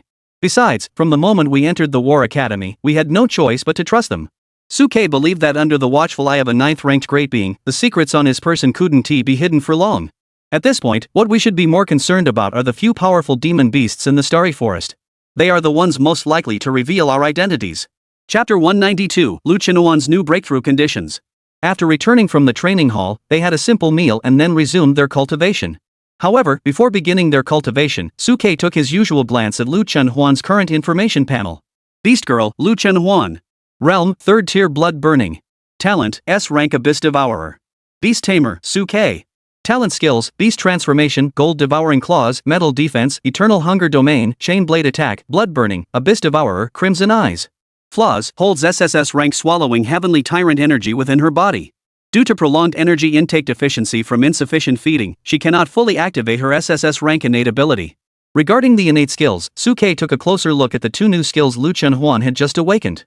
Abyss Devour consumes health to temporarily activate Abyss Devour, briefly suppressing the opponent and draining their life force. When the opponent's health drops too low, there is a chance to directly devour them. Crimson Eyes releases a massive amount of bloodlight from both eyes, generating extreme piercing power. Upon seeing Lu Chenhuan's newly awakened skills, Suke couldn't help but nod in approval. Abyssal Devour and Crimson Eyes are both offensive skills, but in terms of function, Crimson Eyes is more direct in attack, while Abyssal Devour leans toward control and finishing blows. Suke was fairly satisfied with the two newly awakened skills of Lu Chenhuan. After reviewing the descriptions of Lu Chenhuan's two skills, Suke once again activated the predictive capabilities of his insightful divine eye to identify and address the flaws in Lu Chenhuan's next round of abilities. Improvement Plan: absorb the essence of the sun and moon daily for 3 months, consume ancient bronze daily, and personally defeat and consume a 7th tier ferocious beast. HM? Upon seeing Lu Chenhuan's improvement plan, Suke's eyes widened in astonishment. Ancient bronze? A 7th tier ferocious beast? The sun essence and moon dew part was still understandable, but the ancient bronze and 7th tier ferocious beast parts were a bit outlandish. Ancient bronze, just the name suggests it's some kind of extremely rare material. A 7th tier ferocious beast is even more absurd. After all, the current group's strength was only at the 3rd tier. To personally defeat and consume a 7th tier ferocious beast was nothing short of a pipe dream. Must they defeat it personally? At this moment, Suke was puzzled as to why such a breakthrough condition had appeared. As he pondered, Lu Chenhuan, who was sitting in front of him, also noticed that Suke's expression was off, and furrowed his brows as he looked at Suke. Suge, why do you look so grim? Did you discover something? Suke snapped back to reality upon hearing this, smiling as he ruffled Lu Chenhuan's hair. Nothing much.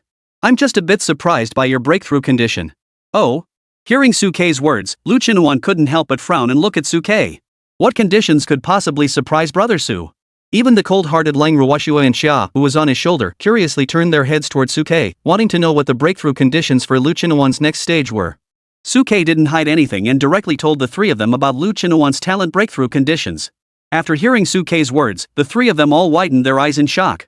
What? A 7th tier ferocious beast? The first two conditions were exchanged glances between them, but they were completely stunned by the last one. At that moment, all three of them furrowed their brows. Even Xia, who was usually well-traveled and knowledgeable, couldn't help but feel speechless.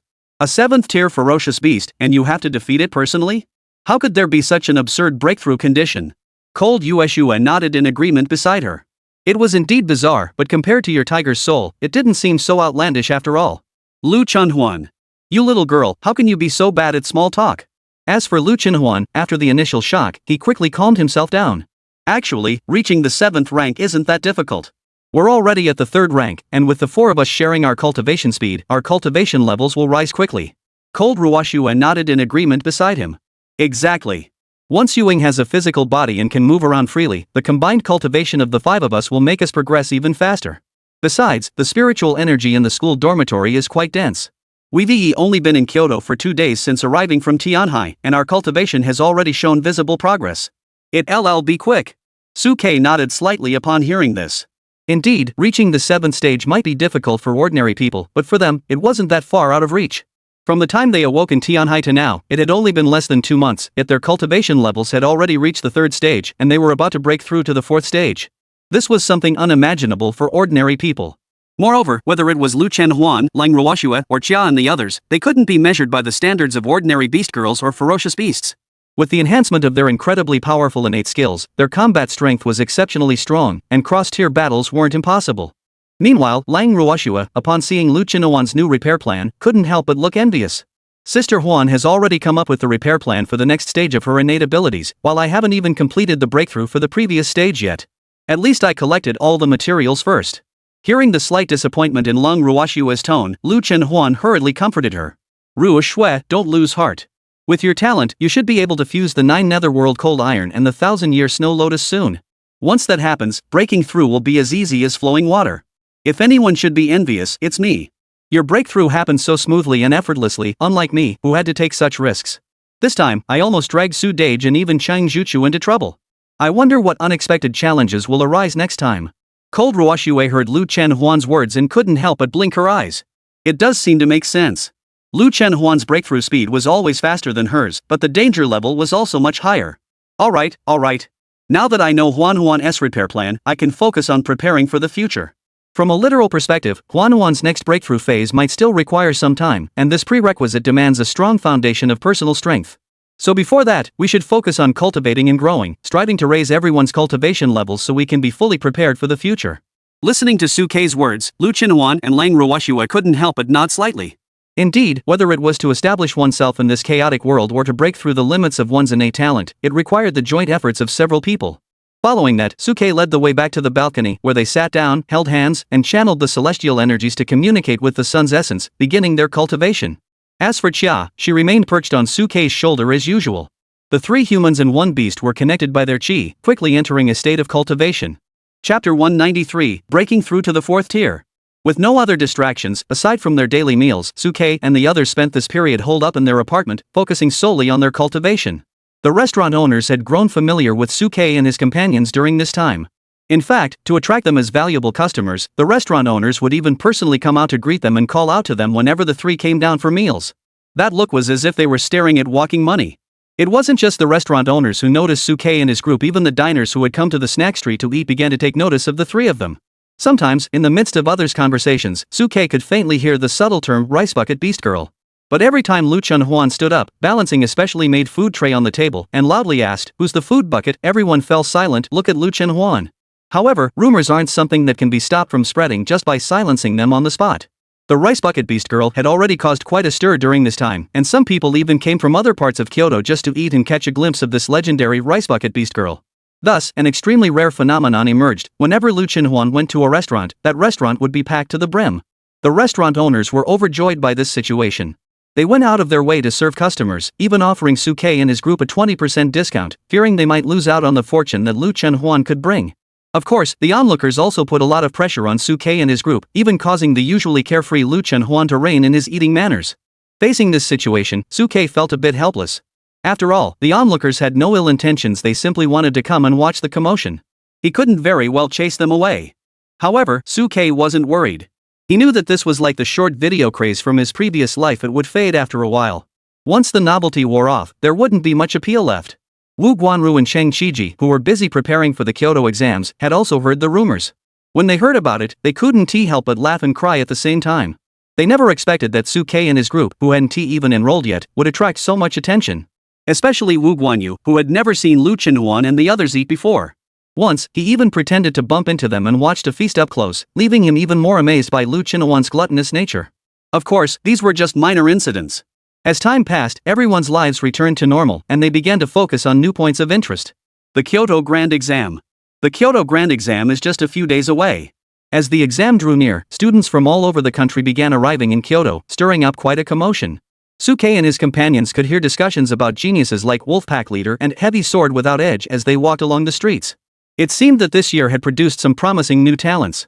However, this doesn't matter much to Su Quebec. In his eyes, no matter how talented these geniuses are, they can never match the genius of himself and his peers. This confidence stems from his status as a divine tier beast tamer. The freshmen of his own batch were no longer the ones he needed to compare or compete with. Su Kei's current goal was the seniors from the previous few batches. 3 days before the Kyoto Grand Exam, Su Kei and his companions were meditating in their dormitory when they suddenly felt a strange sensation.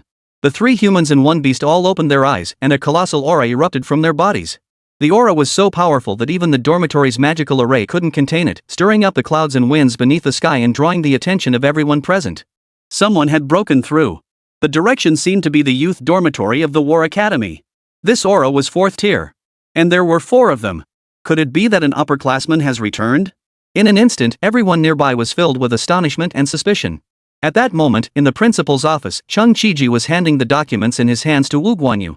"Principal, this is the list compiled from the recent imperial exams in the capital. There were quite a few geniuses in this exam. As he spoke, Chung Chi-ji waved a document in his hand.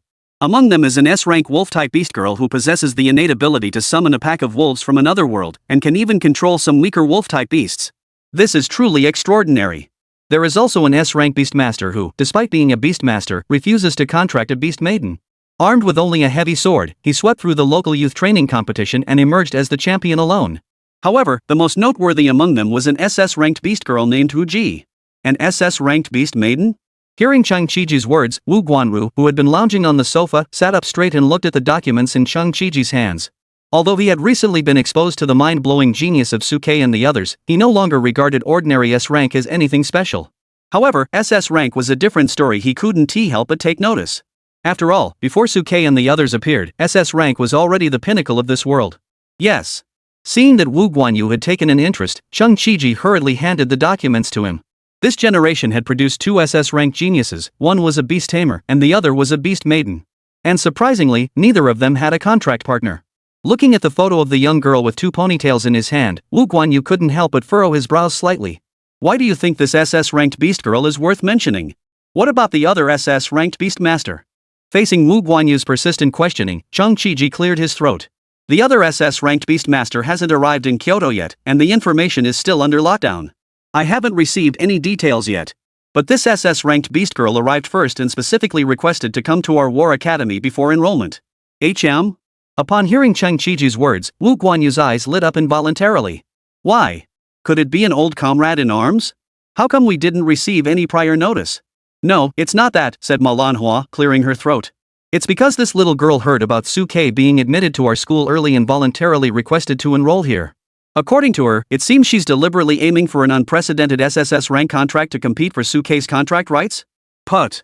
Before Manhwa could finish speaking, Wu Guanyu couldn't help but spit out a mouthful of tea. What on earth is going on? But just then, the three of them seemed to sense something and instantly stood up, looking toward the direction of the dormitory. That aura. Someone has broken through to the fourth rank. It's Suke and the others. Chapter 194, The Two Geniuses of SS Rank. As the dean and director of the War Academy, Wu Guanru and Chung Chi-ji knew better than anyone else that none of the students had arrived at school yet. The only ones in the youth dormitory were Suke and Lu Chenhuan. Upon sensing the breakthrough of a fourth-rank aura, all three immediately stood up. Chung Chi-ji narrowed his eyes and felt it carefully. 1, 2, 3, 4. 4 auras had simultaneously broken through the fourth rank. Manhwa, standing nearby, heard this and her eyes flickered constantly.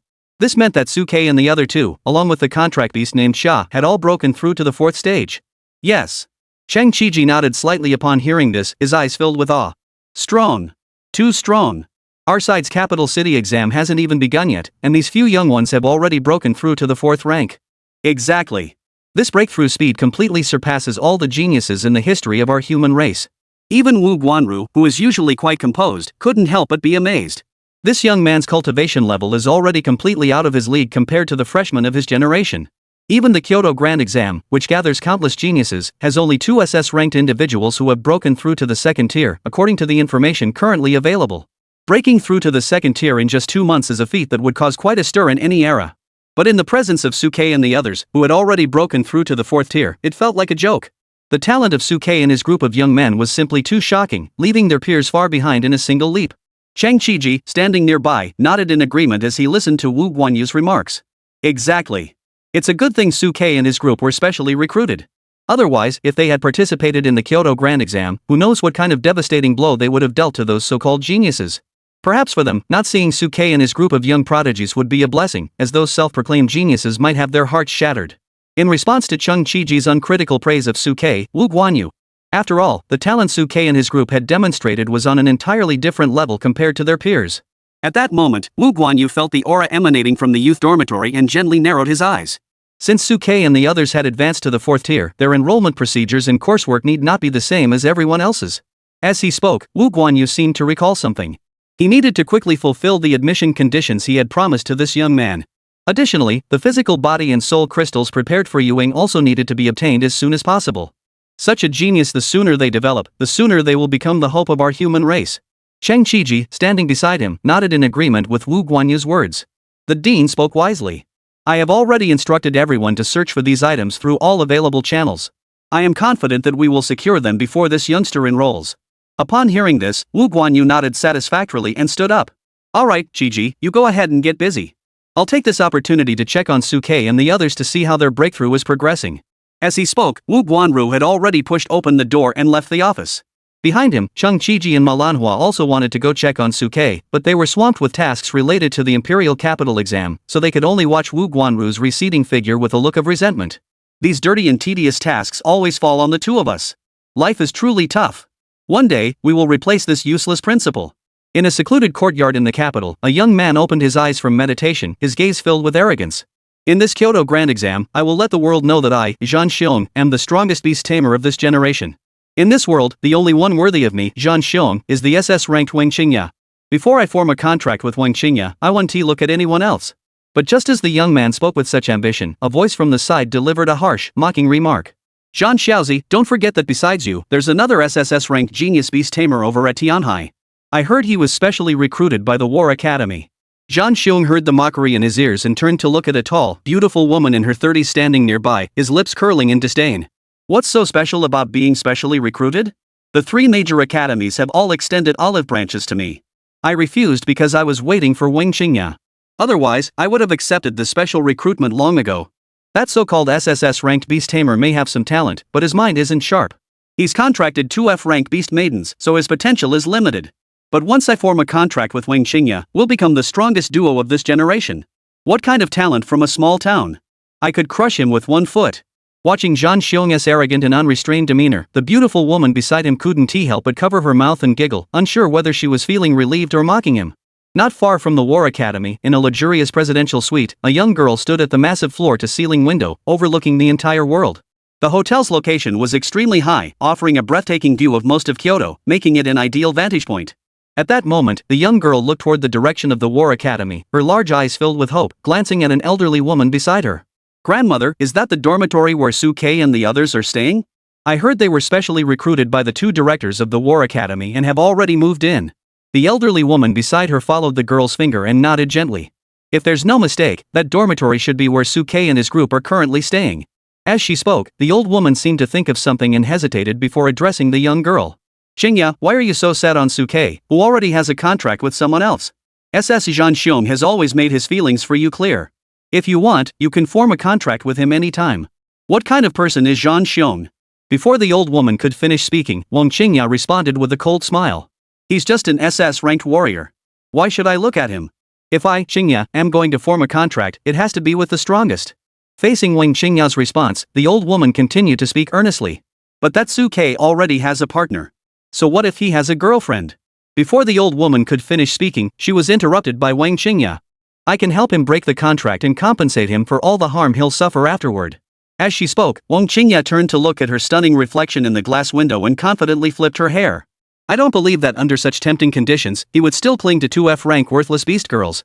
But at that moment, a terrifying aura surged skyward from the nearby dormitory. Chapter 195, Wang Qingya's Delusions. What the hell is that noise?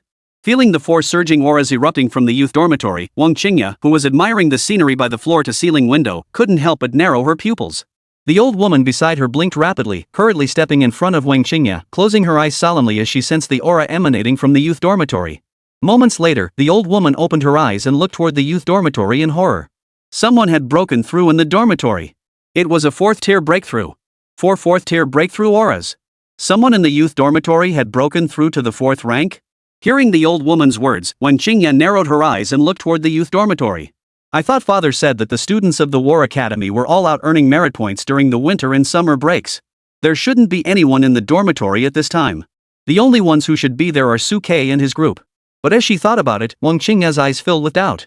But Suke and his group awoke alongside us. How could they have reached the 4th stage? Even the old woman beside her nodded in agreement. It's impossible. It's only been about 2 months since your batch awoke. For an ordinary person to break through to the 2nd tier is already remarkable. Reaching the 3rd tier would break the human race's record. 4th tier? That's unrealistic. I've seen a lot in my life and can confidently say that the probability of such a thing happening is 0. Listening to the old woman's analysis, Wang Qingya felt reassured. I knew it. It couldn't possibly be Suke and his group. And there were 4 distinct breakthrough auras that makes it even more impossible. Based on the information we obtained earlier, Suke plus 2 beast girls only make 3 people, which doesn't match up. It must be some senior students from the War Academy who returned early and caused the commotion during their breakthrough. At this point, the more Wang Qingya analyzed the situation, the more certain she became. If Su Ke is really a fourth-tier cultivator, 2 realms above her, she wouldn't even consider forming a contract with him. Especially if Lu Qinhuan and Lang Ruoxua by Su Ke's side also break through to the 4th rank, she wouldn't even dare to mention a contract. 2 F-rank beasts she had looked down upon could advance to the 4th rank. What kind of justice was that? What a pity. Because I don't have a beast tamer, my cultivation progress has been slowed down by nearly half. Otherwise, I might have already reached the threshold of the 3rd rank by now. At that moment, Wang Qingya looked toward the direction of the youth dormitory, her eyes sparkling with determination. No matter what, I'm determined to get into the War Academy this time. This Su Ke, I've already contracted him. I will make the world know that a phoenix belongs with a phoenix, and a mountain chicken will never be worthy of a phoenix. Wang Qingya, like Zhan Xiong, had also received special recruitment offers from the 3 great academies beforehand. However, after hearing about the SSS-Rank genius beast tamer who had emerged from the small town of Tianhai, she temporarily rejected the offers from the 3 academies, wanting to see which academy Su Ke would choose.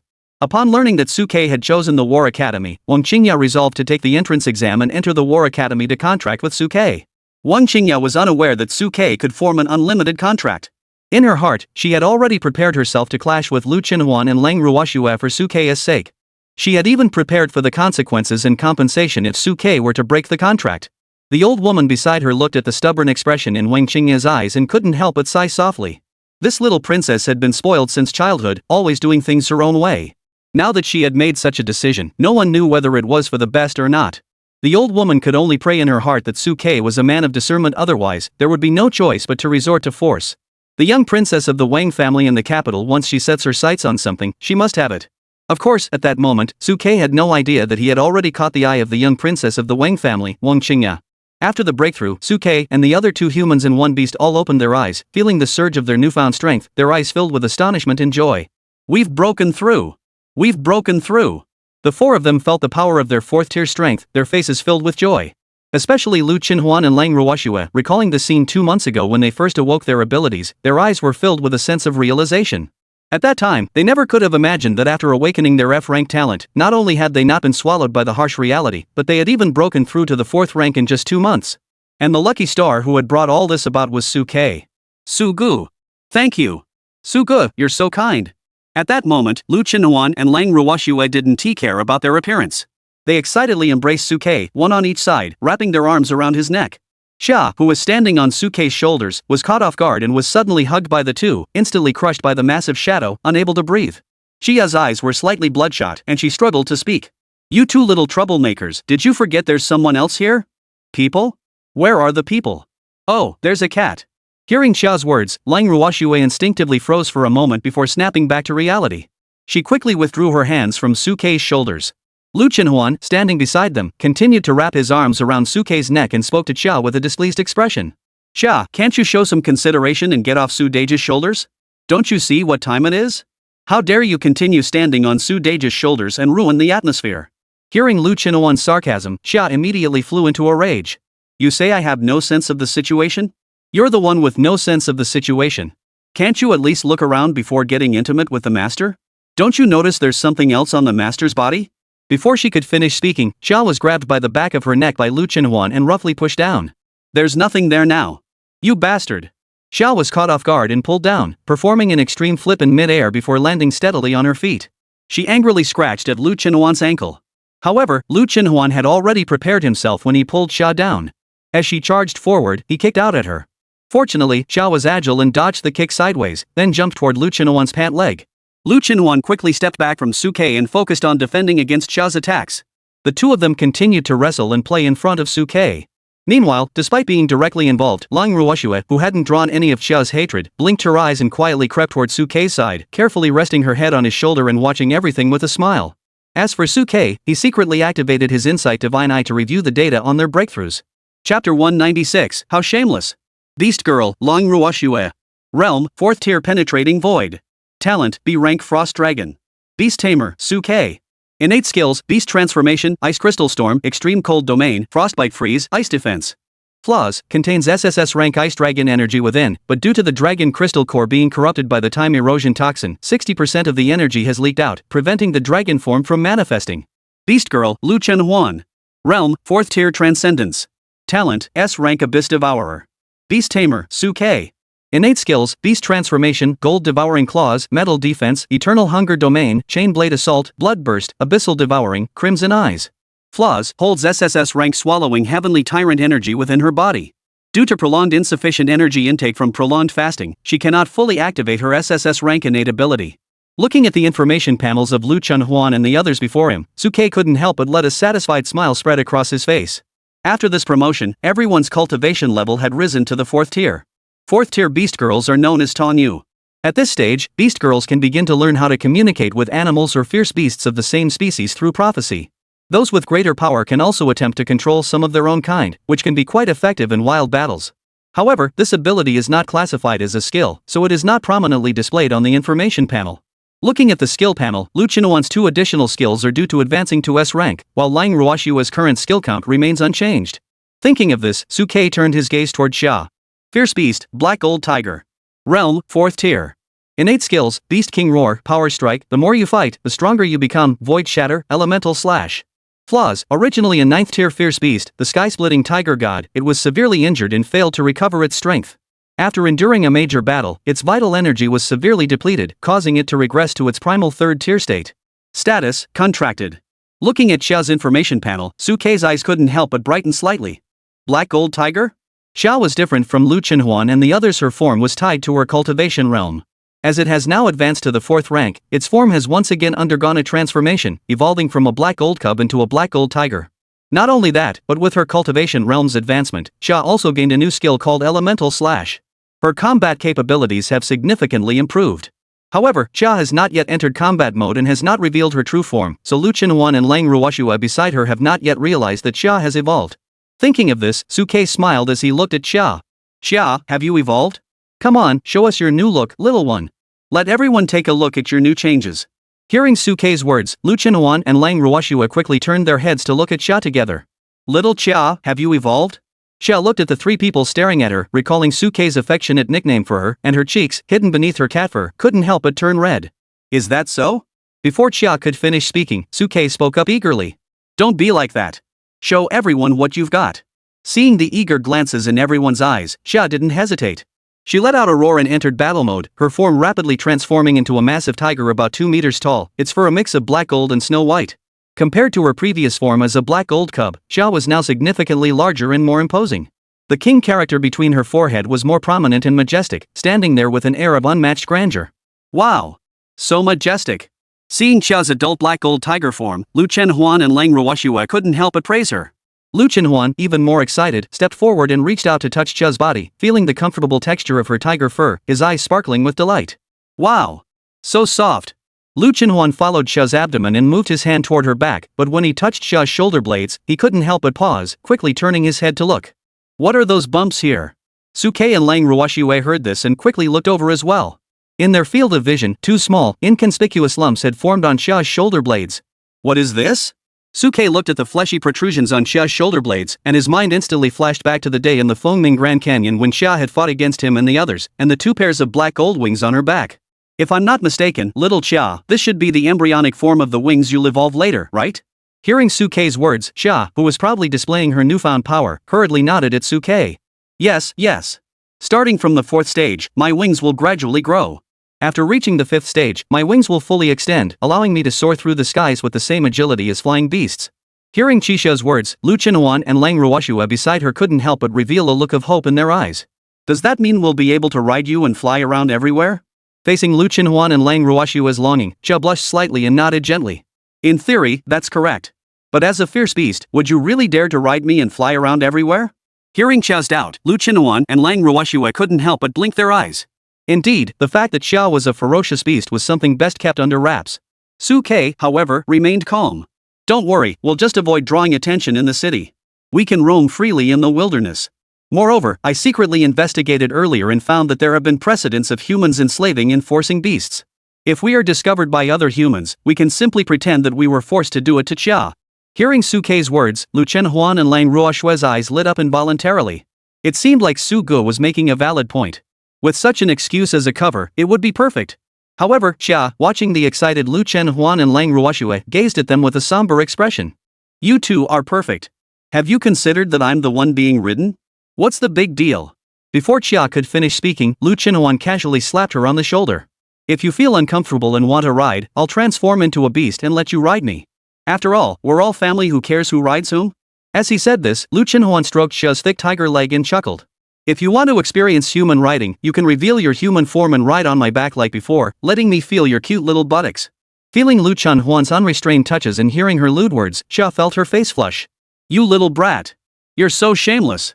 Chapter 197, Xiaosuke, you're here? Whoosh. After revealing her new form to everyone, Xiao's white jade glow flickered between her neck, instantly restoring her previous kitten-like appearance. Even Xia, who had lived for many years, couldn't remain completely composed when hearing Lu Chinhuan's harsh words. Lu Chinhuan, however, couldn't help but burst into laughter upon seeing Xia's state. Little Xia, why didn't you let me touch you more? Are you shy? Xia, upon hearing this, stubbornly lifted her little head. Who's shy? I'm just worried that if I stay like this for too long, someone with ulterior motives might notice and cause trouble. However, Lu Chinhuan dismissed Xia's explanation outright. Every dormitory balcony is protected by an array. How could anyone discover us? You're just being shy. Facing Lu Chinhuan's rebuttal, Xia couldn't help but snort coldly. I am the once mighty half-step beast god Xia, who has seen countless worlds. How could I be shy because of you, a mere third-tier now fourth-tier human? Besides, you're a woman. How could you make me feel shy? Only my master could make me feel shy. As she spoke, Xia leaped onto Sukei's shoulder and rubbed her little head against the crook of his neck. Master, were you satisfied with my beast form just now? If you're satisfied, maybe we can go out for a stroll in the wilderness someday. Oh? Going for a stroll? Before Xia could finish speaking, Lu Chinhuan immediately leaned in, giving Xia a mischievous look. To be honest, are you just looking for an excuse to get Su Ge to ride you? Faced with Lu Chinhuan's accusation, Xia's words were instantly choked in her throat. Admitting it would make her seem cheap. But if she denied it, she feared Suke might harbor resentment and refuse to fight alongside her in the future. Suke, however, immediately noticed Xia's dilemma and reached out to give Lu Chinhuan a sharp tap on the head. Huan, you're bullying Xia again. When it came to teasing, Xia was no match for Lu Chinhuan. Though she often boasted about being a half-step beast god, her face was as thin as Lang Ruoshue's, and she couldn't take a few teasing remarks. However, Xiao's personality was quite different from Lang Ruoshue's quiet nature. She was both clumsy and playful, often teasing Lu Chinhuan, only to end up blushing so fiercely she couldn't speak for half a day. At that moment, Suke smiled warmly, patting everyone on the head, and spoke to them with a smile. Today we've finally broken through to the 4th stage, so let's take a day off to rest, go out and eat and drink to our heart's content, then stroll around a bit. We'll rest well tonight and work hard again tomorrow. Hearing Suke's words, Lu Chinhuan's eyes lit up instantly. Yay! Lang Ruoshue's eyes sparkled, and her right hand, intertwined with Suke's, tightened slightly, revealing her inner excitement. Even Xiao was so happy that she jumped around Suke's neck, excitedly clapping her little paws. Great! After all these days of hard work, we finally have some time to relax. This will also allow me to experience the prosperity of the human capital city. Suke felt the strength on his shoulders, looked at the excited Lu Chinhuan and Lang Ruoshue, and smiled tenderly. Lu Chinhuan and Lang Ruoshue were, after all, just two 18-year-old girls. Forcing them to train every day had truly been tough on them. There was also Chia, who, though nominally an ancient demon who had lived for centuries, felt as naive and inexperienced as Lu Chinhuan and the others, having never seen much of the world. Thinking of this, Suke couldn't help but think of Yuing. Since Yuing existed in a soul form, she didn't often appear within his vision, causing him to almost forget about her at times. Huan, get ready. I'll go check on Yuing first and see if she needs anything. Hearing Suke's words, Lu Chinhuan and Lang Ruoshue nodded in understanding, then ran excitedly toward the bedroom. Suke, however, closed his eyes, focused his mind, and his consciousness reappeared in his beast taming space. Upon entering the beast taming space, Suke couldn't help but pause in surprise. Before him, various flowers, plants, and trees were neatly arranged in different sections, with many young shoots already sprouting, lush and vibrant. On the ground of the space, Yuing was kneeling down, carefully watering 2 rose bushes. Seeing Yuing's beautiful figure through the black veil skirt, Suke couldn't help but stare for a moment.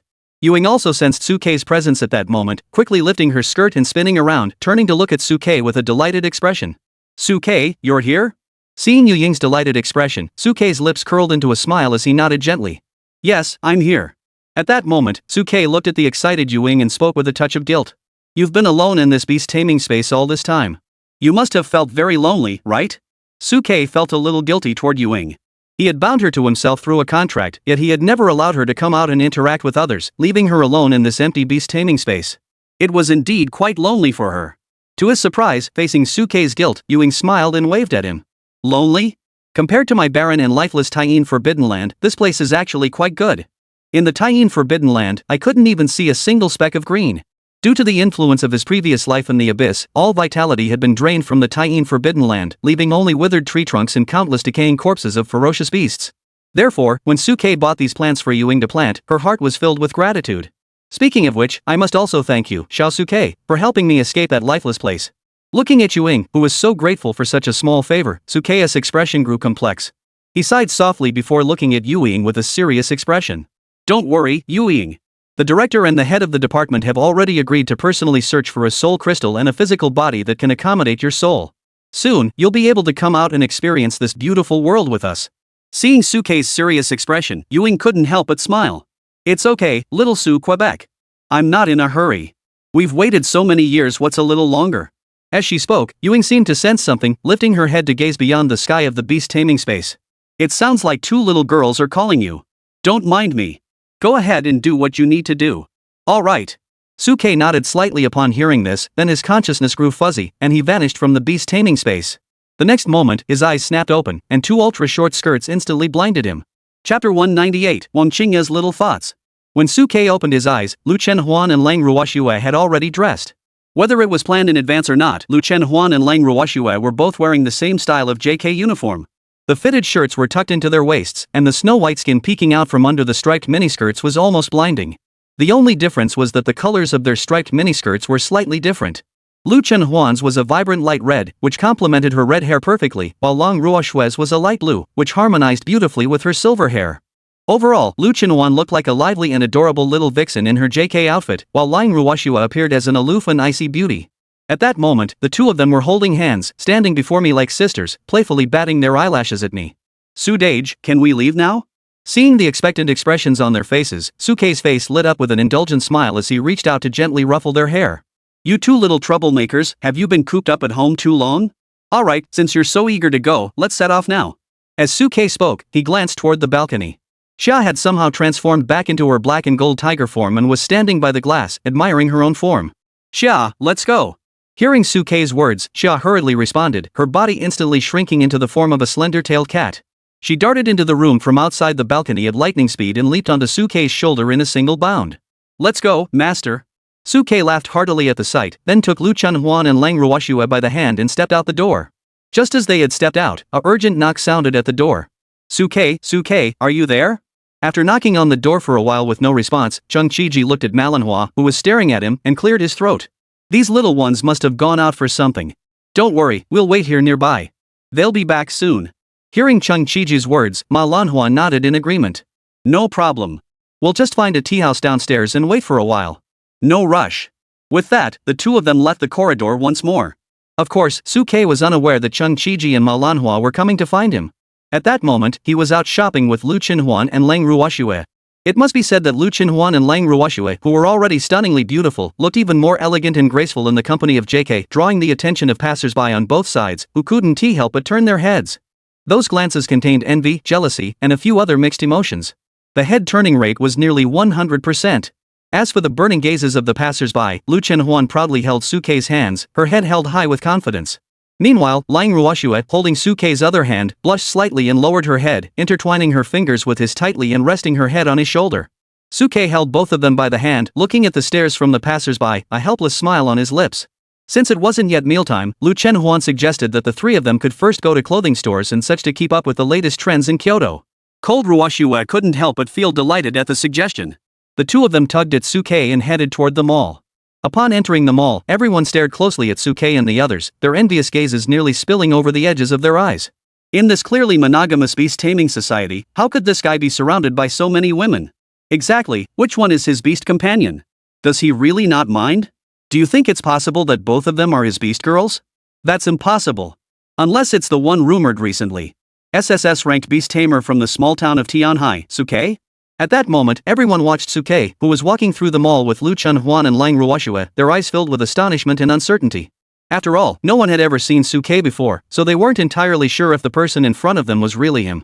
Just as Suke and the others entered a women's lingerie store, a girl with two ponytails was shopping in the mall accompanied by an elderly woman.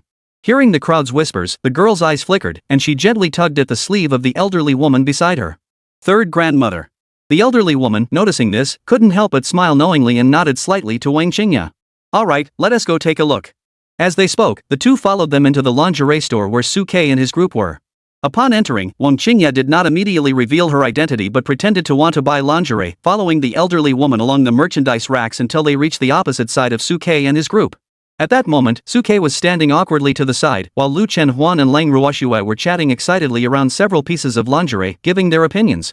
This fabric feels nice, soft and comfortable. It must be very comfortable to wear. Ru Shui, you're still too young. What do you care about the fabric? The design is what matters. Look at this cut, it has a shaping effect, and it looks amazing when worn. Huan, but I don't really need that effect. You mean I need it? I don't need it either.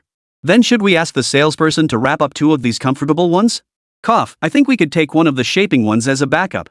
Of course, it's not that I need it, I'm just curious about how it looks when worn. If you're curious, you can try it. Who wants to try it? Wrap them up, one of each. Watching Lu Chenhuan and Lang Ruoxue, who were both excited, Wang Qingya stood across from them and narrowed her eyes slightly. Ruoxue, Huan. Suke. In an instant, Wang Qingya instantly recognized Suke's identity and subconsciously walked toward Suke's direction. The old woman beside her understood immediately and hurriedly moved aside to make space for Wang Qingya. Wang Qingya pretended to be selecting clothes and walked to a spot not far from Suke, quietly lifting her eyelashes to glance at him. At that moment, Suke was rare to have some free time. With his hands crossed over his chest, he looked at Lu Chenhuan and Lang Ruoxue with a doting expression. The cat on his shoulder, Xia, was bored and yawning. Looking at Suke's handsome face in the light, Wang Qingya felt an inexplicable surge of attraction. She never expected this guy to be a bit handsome. She had previously been determined to form a contract with Suke purely out of admiration for his strength. In her eyes, as long as Suke was powerful, it didn't matter if he was a bit rough around the edges. But she never expected Suke to be this handsome. Chapter 199. Sorry, we're not that close. Little girl, what are you staring at my older brother Su for? As Wang Qingya stared blankly at Suke, Lu Chenhuan, who was standing nearby with caution, suddenly felt a sense of alertness. He quickly grabbed the underwear and pulled Lang Ruoxue towards Suke. Lang Ruoxue, however, didn't think much of it. In her mind, a man as perfect and powerful as Suke being noticed by others was only natural. Even she, who was usually as cold as ice, couldn't help but be drawn to Suke the first time she saw him. In her eyes, Suke was like a precious jade, and it was only natural for others to take notice of him. As long as others didn't come to take him away from her, it didn't matter. Even if they did, it wouldn't matter, because Suke's infinite contract meant he wouldn't create a dilemma where he had to choose between 2 people. He would take everyone. As for Lu Chenhuan, although she knew Suke could enter an infinite contract, in her heart, Suke was the first one she had contracted, so she naturally felt jealous. Moreover, upon seeing Wang Qingya, Lu Chenhuan, as a woman, instinctively sensed that this young woman was no ordinary person. Wang Qingya's gaze towards Suke was far from innocent. Others looked at Suke with envy and admiration, but Wang Qingya's gaze was filled with raw desire. More importantly, there were no men by Wang Qingya's side, only an old woman. This was completely abnormal in the world of beast tamers, where pairs were the norm. However, Lu Chenhuan kept a watchful eye and smiled at Wang Qingya. Little girl, staring at my older brother Su like that, aren't you afraid your contract partner will find out and have second thoughts? Facing Lu Chenhuan's question, Wang Qingya responded with a smile, lifting her head fearlessly to look at Lu Chenhuan. Sorry, I don't have a contract partner yet. Oh?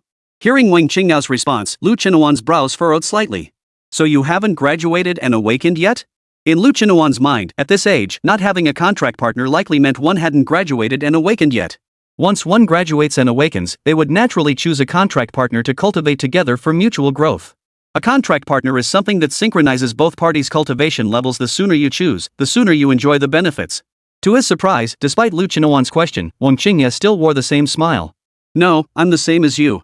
I just finished my junior training and came here to take the Kyoto Grand Exam. Hearing Wang Qingya's words, Lu Chenhuan couldn't help but feel a pang of unease in her heart. A woman's intuition was warning her that this young woman was not here with good intentions. Even Lang Ruoxue, who had previously paid no attention, couldn't help but furrow her brows. Suke, standing nearby, narrowed his eyes slightly and looked at Wang Qingya with a hint of amusement. Classmate, from the way you speak, it seems like you know us? Every word Wang Qingya spoke seemed to reveal that she knew everything about them. Facing the puzzled looks from the others, Wang Qingya didn't hide anything and spoke directly. I know your name is Su Quebec. The 2 by your side are your contract beast girls, Lu Chenhuan and Lang Ruoxue, right? As she spoke, Wang Qingya confidently extended her right hand towards Suke. My name is Wang Qingya. It's a pleasure to meet you all. However, Suke did not immediately reach out to shake her hand. Instead, Lu Chenhuan quickly stepped forward and raised an eyebrow at Wang Qingya. Wang Qingya, I seem to have heard your name while I was eating. You're one of the 2 rare SS-ranked individuals in this batch, right? I think I've heard that you and that Zhang Xiong are both single. What's the deal? Are you planning to team up in Kyoto?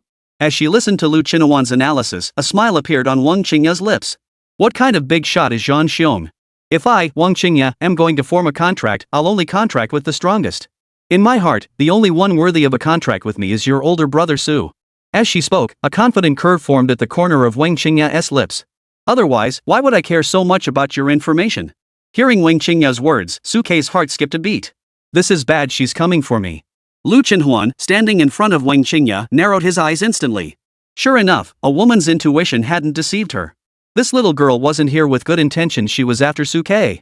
Even Lang Ruoxue instinctively stood shoulder to shoulder with Lu Chinhuan, blocking Su Kei's path, as if afraid he might be taken away.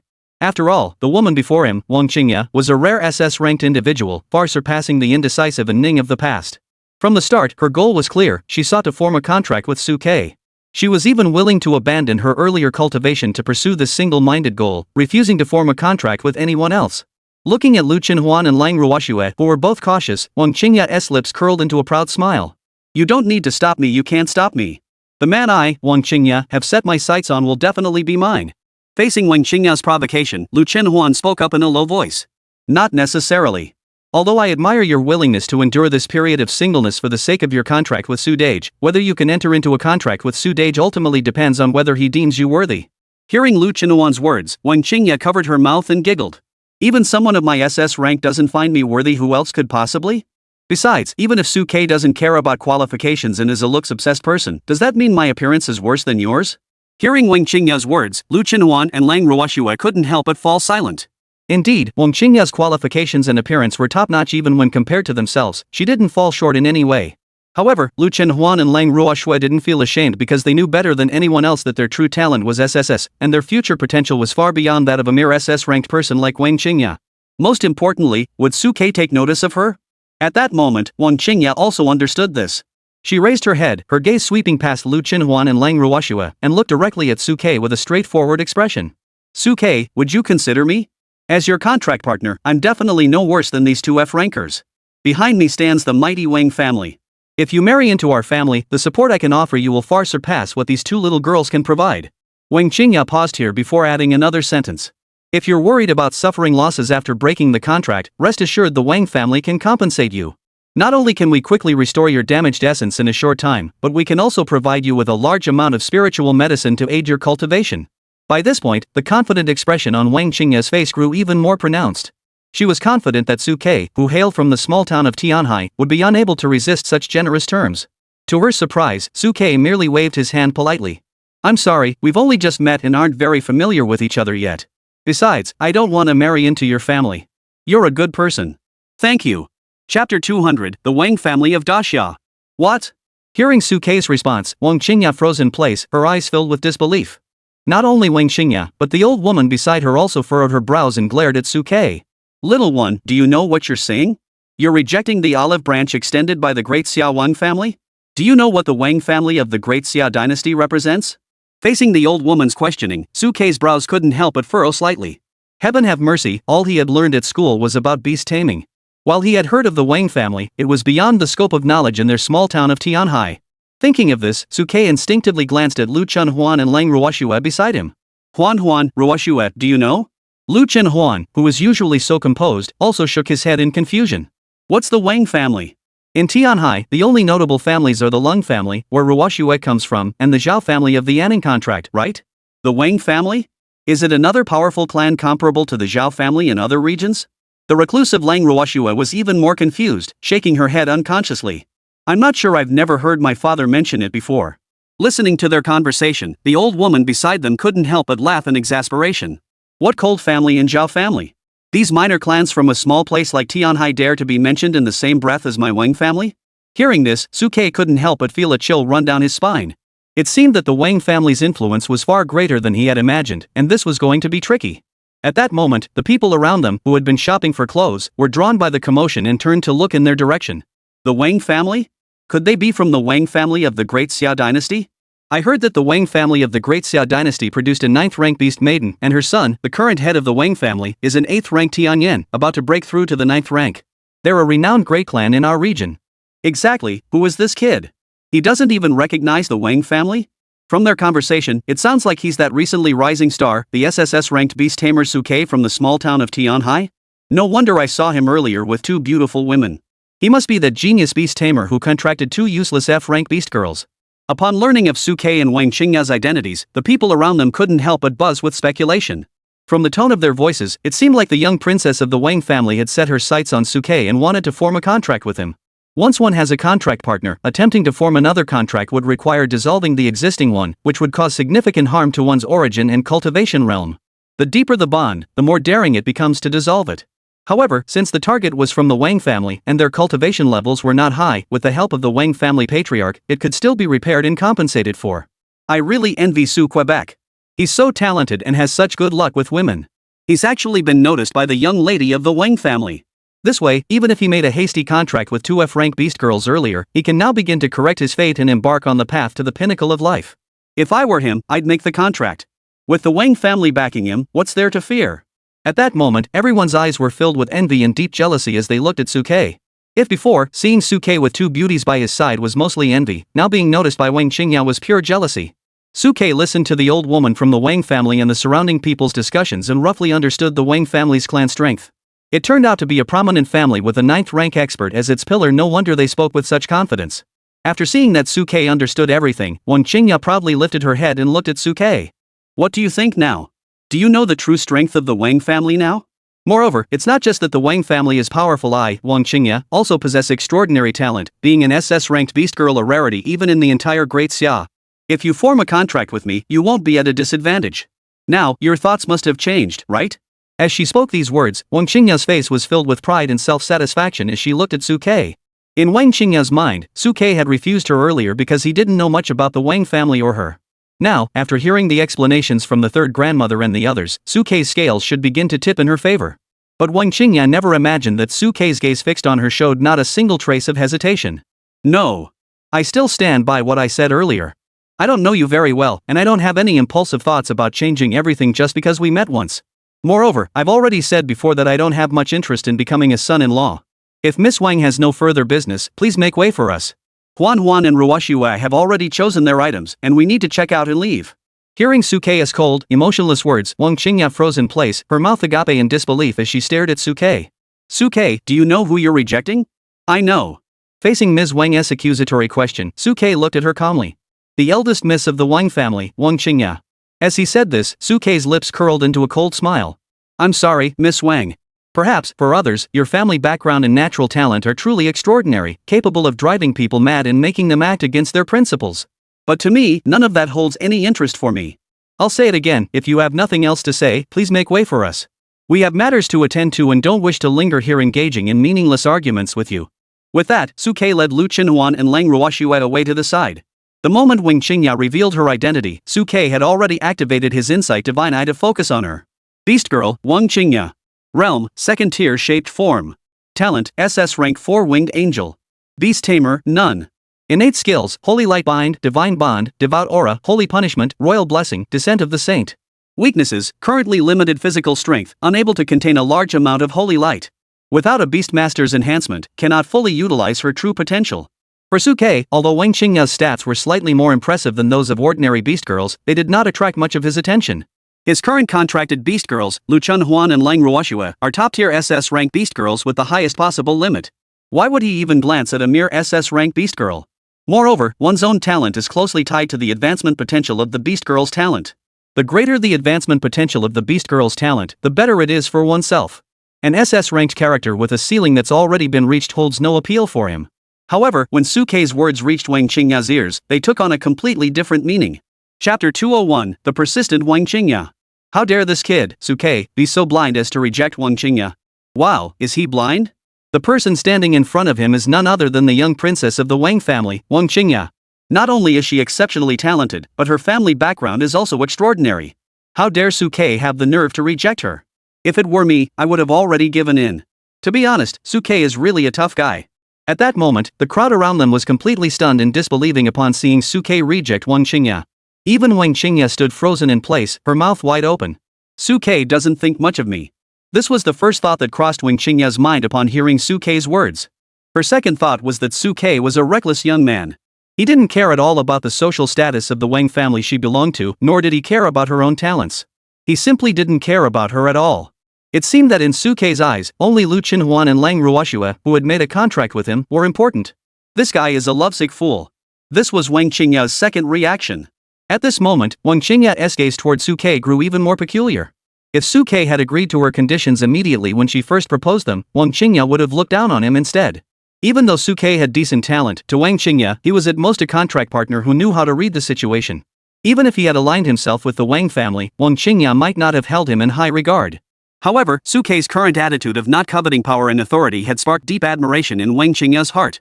This genius beast tamer from Tianhai is indeed very different from what I imagined. Nevertheless, Wang Qingya remained unconvinced and spoke directly to Suke. Suke, I just don't understand why you would rather stay with two useless beast girls than enter into a contract with me? Two F-rank beast girls? What can they possibly compare to me, a SS-rank genius?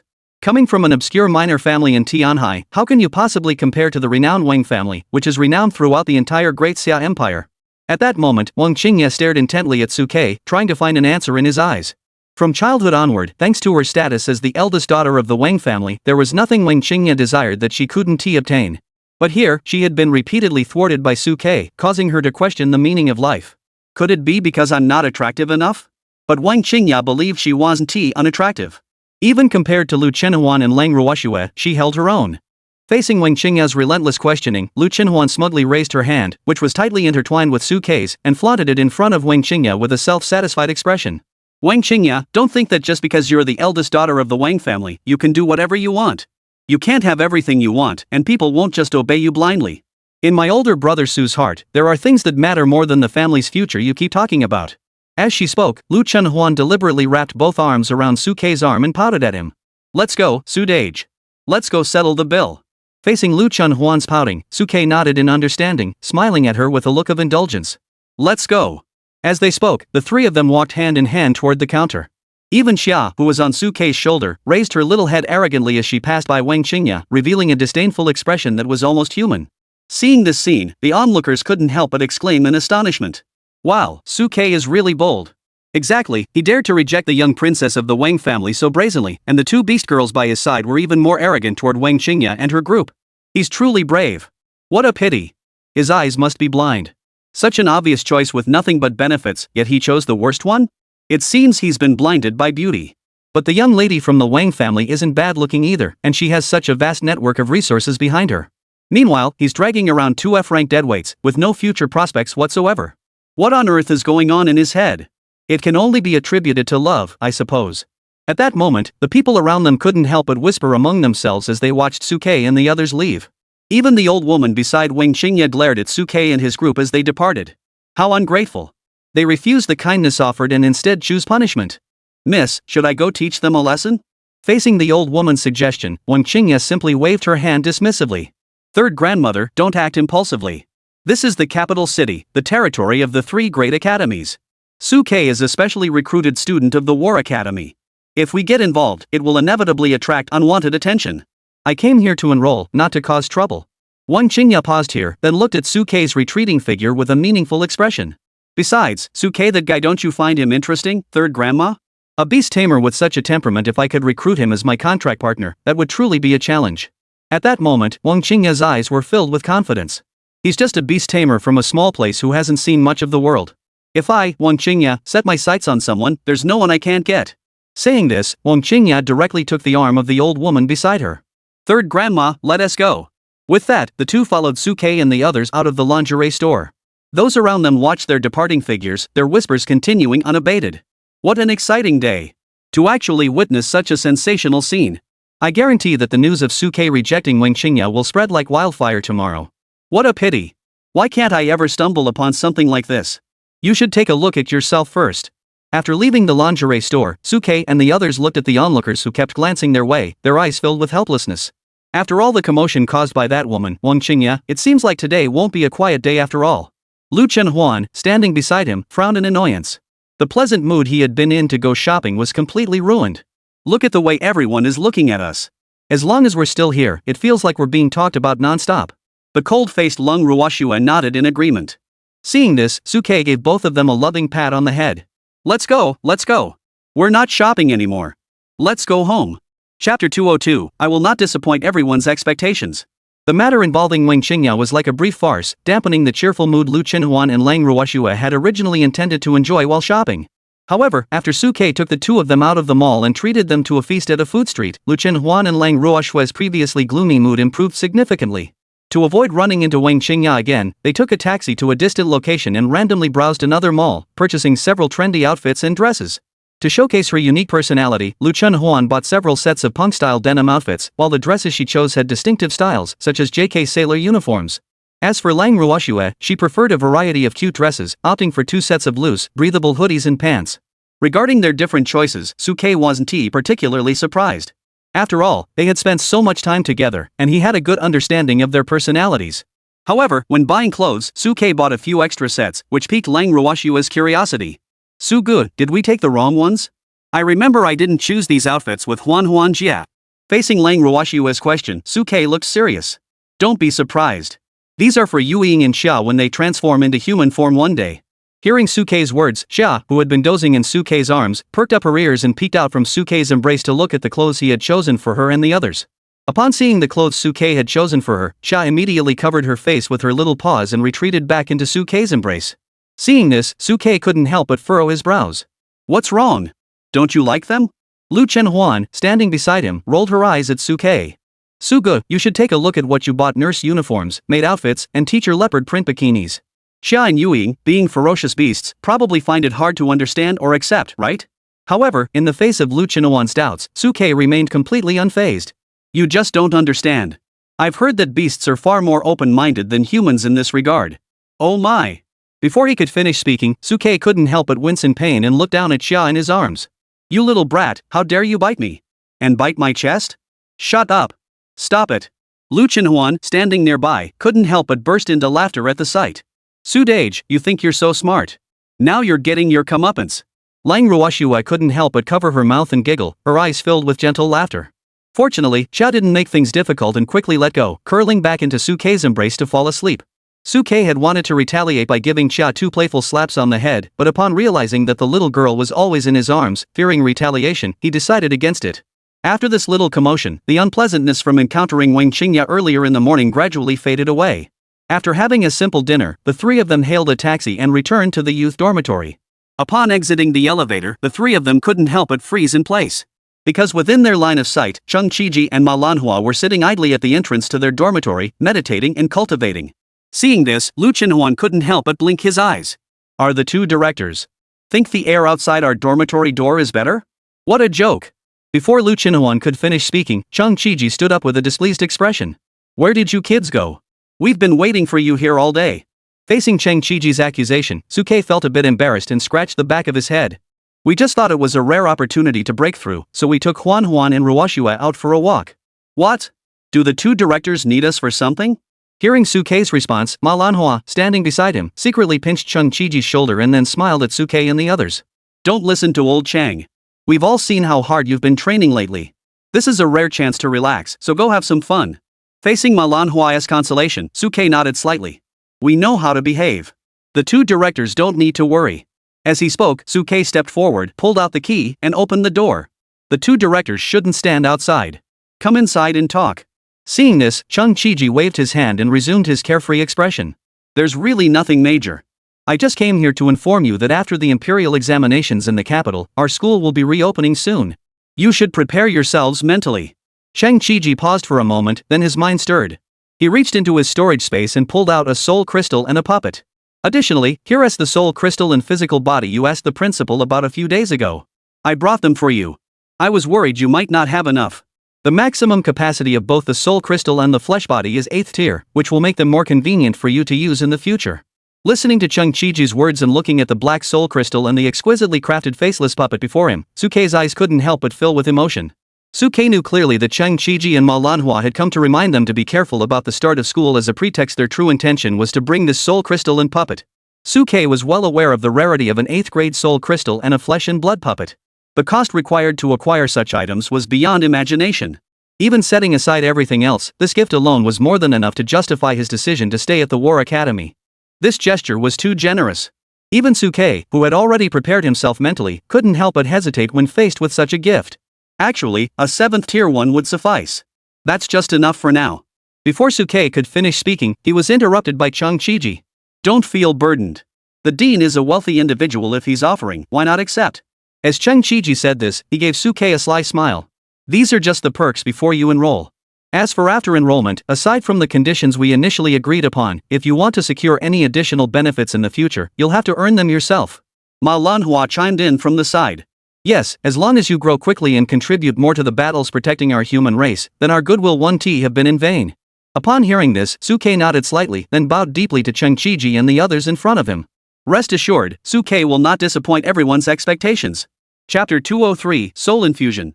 After sending Chung Chiji and Melania away, Suke and the others immediately closed the door and turned their attention back to the soul crystal and puppet on the sofa. Cold Snow curiously picked up the soul crystal, holding it above her head under the light. This is an 8th grade soul crystal. Its aura is truly powerful. Meanwhile, Lu Chenhuan had somehow made his way over to the puppet and was running his hands over it, feeling its texture. Wow, what material is this puppet made of? The skin texture and feel are incredible. It's exactly like a real person. As he spoke, Lu Chenhuan didn't realize where he had touched, so he looked down at his own chest and then glared with a menacing expression. The creator of this puppet has some real taste. They made it bigger than me. Before Lu Chenhuan could finish speaking, Suke, standing beside him, blurted out instinctively. But yours isn't that big either. You bastard. Before Suke could finish speaking, Lu Chenhuan jumped up from the sofa and delivered a powerful headbutt to Suke, knocking him off his feet and leaving him dizzy and disoriented, as if the world had been shrouded in darkness, barely able to catch his breath. Is it big? Is it big? Is my fist big or not? Big. Facing Lu Chenhuan's overwhelming pressure, Suke hurriedly raised his hands in surrender. Our Huan is the best. Let go of me quickly, I can't breathe. That's more like it. Hearing this, Lu Chenhuan proudly raised her head. Suke finally managed to break free from Lu Chenhuan's embrace and hurriedly walked over to the flesh and blood puppet, reaching out to touch it. Huan was right. This skin texture, this tactile sensation. Of course, it's also incredibly large. As Suke spoke, he glanced at Lu Chenhuan, who was glaring at him with a vicious expression, and at the blushing Lang Ruoxue beside him. He even noticed Xia, who had jumped to the side of the puppet's head and was tilting her head to look at him, causing him to cough awkwardly. What I mean is, this puppet's physical form is so large. Its height is almost as tall as mine, even taller than all of you. In response to Suke's explanation, Lu Chenhuan nodded repeatedly. Whatever you say, Su Gu. At this point, Lu Chenhuan cleared his throat again. Just don't touch this body randomly. Otherwise, I'm afraid that when Yu Ying finds out, it might leave a psychological scar when she possesses it. Hearing Lu Chenhuan's words, Suke couldn't help but stand up straight. What do you mean messing around? I was just inspecting the product. How can you tell if the product is good or bad without handling it? How can inspecting be called messing around? You two have such twisted minds. Suga, please move your hands away from there before you speak. Before Suke could finish speaking, Lu Chenhuan spoke up with a touch of jealousy. If you really want to touch it, just tell me when you go to bed at night. Stop it. Before Lu Chenhuan could finish speaking, Suke directly reached out and stopped him. We're discussing important matters. Since the soul crystal and physical body are now prepared, I can attempt to summon Yu Ying. This way, you two can communicate with each other in the future. As he spoke, Suke's mind shifted and he appeared in the beast taming space. At that moment, in the beast taming space, Yu Ying was lying on a rocking chair that Suke had previously placed there, her eyes closed as she dozed peacefully. Upon sensing Suke's presence, Yu Ying opened her emerald green eyes and looked at Suke with a lazy expression. Little Suke, you're here? What's the matter? Do you have any good news for me? Facing Yu Ying's question, Suke didn't hide anything and spoke directly to her. Yu Ying, the soul crystal and physical body I promised you earlier have been found. With these two items, you can now travel the outside world and cultivate alongside us. Hearing Suke's words, Yu Ying, who had been looking lazy, suddenly tensed up and jumped off the rocking chair, taking a step forward to stand in front of Suke. What did you say? The soul crystal and physical body have been found? Yes. Are you sure it's a 7th tier soul crystal and physical body? At that moment, Yu Ying felt her breathing grow slightly rapid. Although she appeared to spend her days idly in this beast taming space, enjoying a peaceful existence, she actually longed to explore the outside world more than anyone else. After all, her soul had been trapped in the Forbidden Land for over 100 years. To say she wasn't curious about the outside world would be a lie. Moreover, she wanted to continue her cultivation more than anyone else, quickly mend her flaws, enhance her cultivation, and return to the peak of the 9th tier realm as soon as possible. Looking at Yu Ying, who was clearly nervous, Suke hesitated for a moment. Not 7th rank. Hearing Suke's words, Yu Ying's hopeful gaze instantly dimmed. If it's not 7th tier, it won't be able to withstand the current strength of my soul and cultivation level. It won't last long before it shatters. However, if it were a 5th or 6th tier, it could still hold on for a bit longer, which would be sufficient. However, before Ewing could finish speaking, Suke interrupted her directly. I haven't finished speaking. It's not 7th tier, but 8th tier. 8th tier? Will it be able to withstand your soul strength and cultivation level without any issues? What? 8th tier? After hearing Suke's response, Yu Ying's originally dim eyes suddenly burst into brilliant light. What are you worrying about? Enough, that's more than enough. At that moment, Yu Ying rarely showed a hint of playfulness, reaching out to gently punch Suke's chest. You brat, next time just say everything at once. You made me feel a little down for a moment. At the 8th rank, even if my cultivation breaks through, I can still continue using it, and with certain techniques, I can temporarily unleash half of my original power. Hurry up! Take me out to sea! Upon learning of the existence of an 8th tier physical body, Yu Ying's anticipation reached its peak at that moment. Suke didn't hesitate, instructing Yu Ying to relax her mind. He then moved his mind, opened his eyes, and Yu Ying's soul form appeared before him. Upon appearing, Yu Ying immediately fixed her gaze on the soul crystal on the table and the physical body on the sofa. 8th tier. It's really 8th tier. Great. Wonderful. Looking at the flawless body before him and the soul crystal emanating terrifying energy, Yu Ying burst into laughter. After so many years, I finally have something to rely on to appear in the outside world. Suke, quickly insert this soul crystal into the puppet's mouth. Wait for me to enter its body. Suke, upon hearing this, immediately shoved the soul crystal into the puppet's mouth. Yu Ying's soul form transformed into a green light and instantly vanished into the soul crystal. The next moment, the lifeless puppet's eyelids twitched, struggling to open its eyes. And her previously empty face began to wrinkle and gather flesh, transforming in the blink of an eye into a face identical to Yu Ying's. Then, she suddenly opened her eyes, her pupils flashing with a brilliant green glow. Chapter 204, My Eyes Are the Measure. It worked! I did it! As Yu Ying opened her eyes, she looked at her reflection in the floor-to-ceiling window, quickly touched her face, and burst into laughter, with tears glistening in her eyes.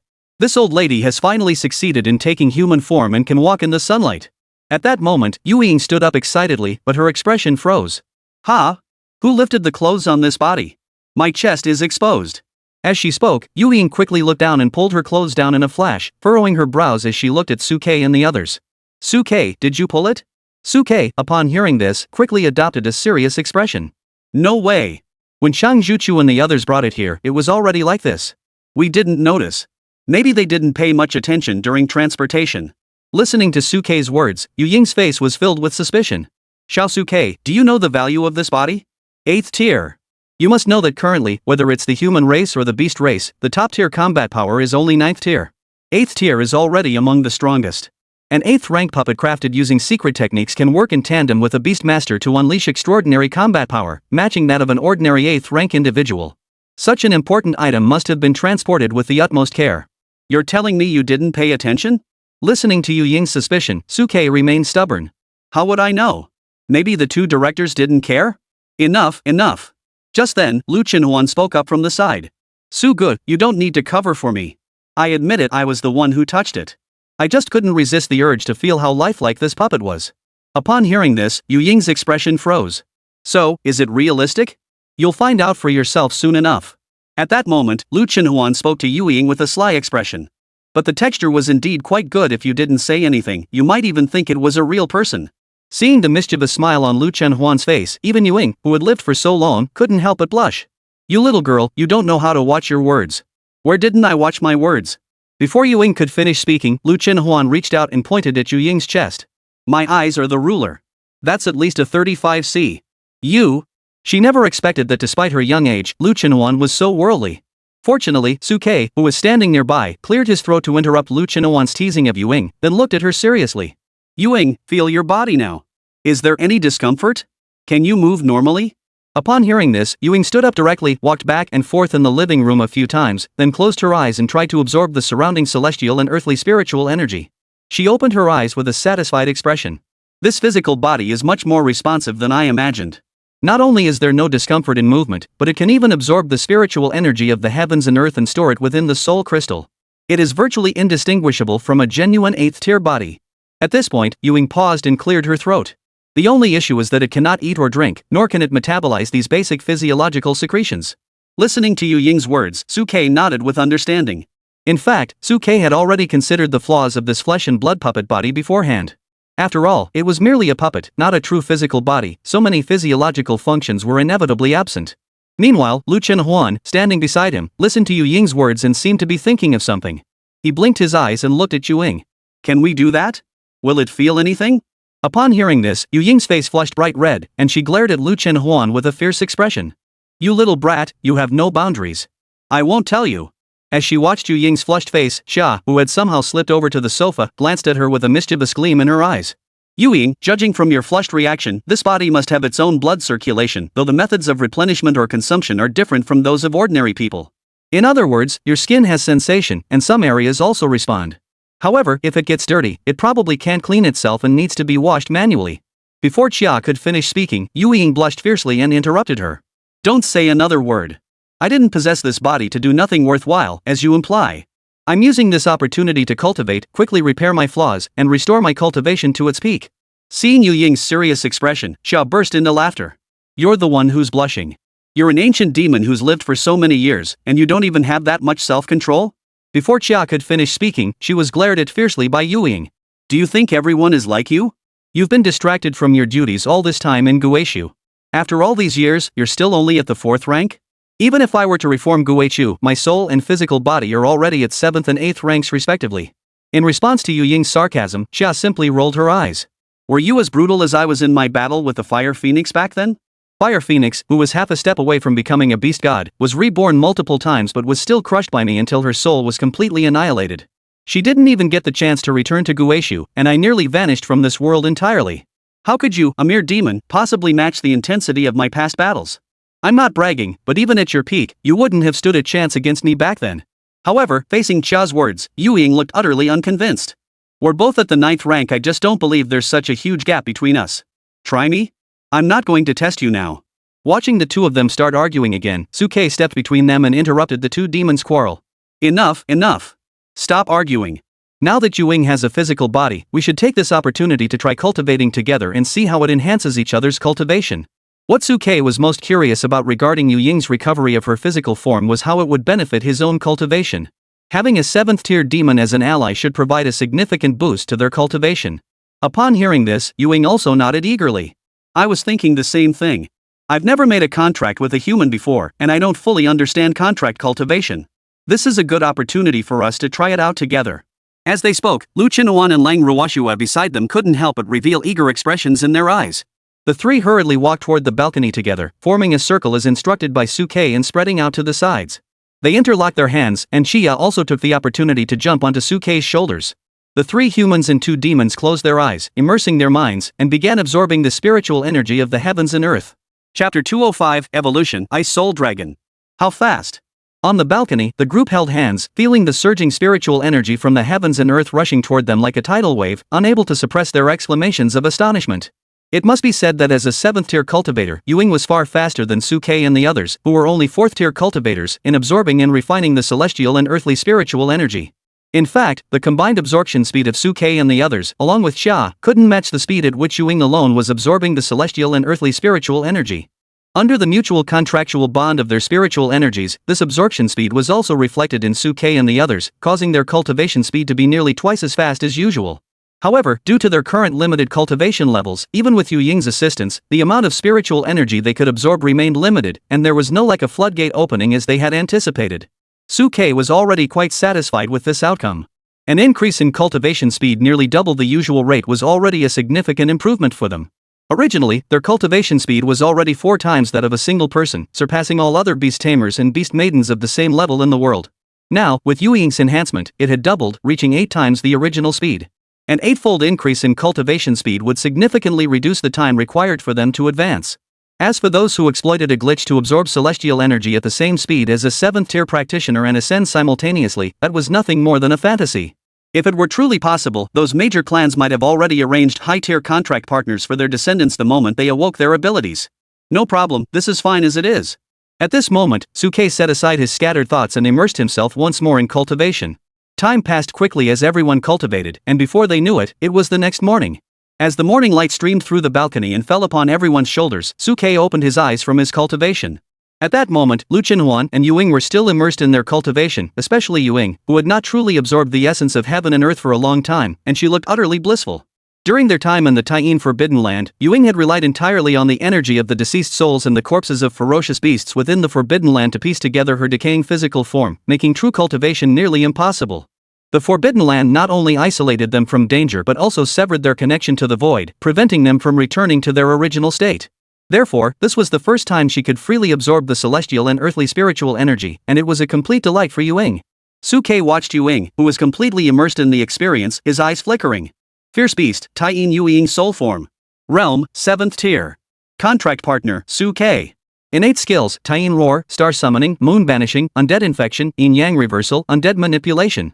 Flaws, originally a 9th Tier ferocious beast, it was severely injured and forced to activate the Gui Su, causing its physical body to dissipate.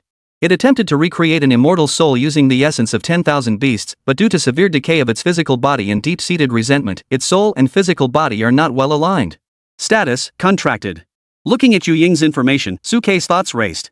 Although the current Yuing was still in soul form, with this puppet body, future actions would be much more convenient. Not only could it accelerate his own cultivation, but it could also serve as a trump card in critical moments.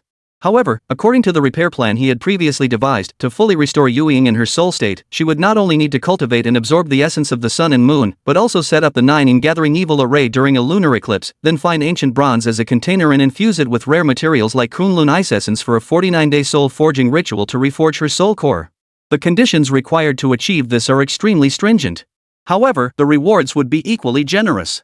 According to Suke's estimation, once the soul of the ethereal entity is successfully repaired and fused with the physical body, it will truly unleash the power of a 9th tier being.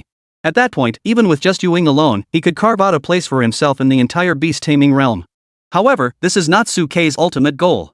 He originally contracted Yuing out of necessity and because he recognized her potential, intending to cultivate her into a trump card for himself. With this ace up his sleeve, he would feel more at ease when venturing out in the future. Now that Yu Ying's physical form has been resolved, his focus must now shift along Ruoxue and Xia, whose innate talents have yet to advance. Xia's tiger soul requires a stroke of luck it cannot be forced.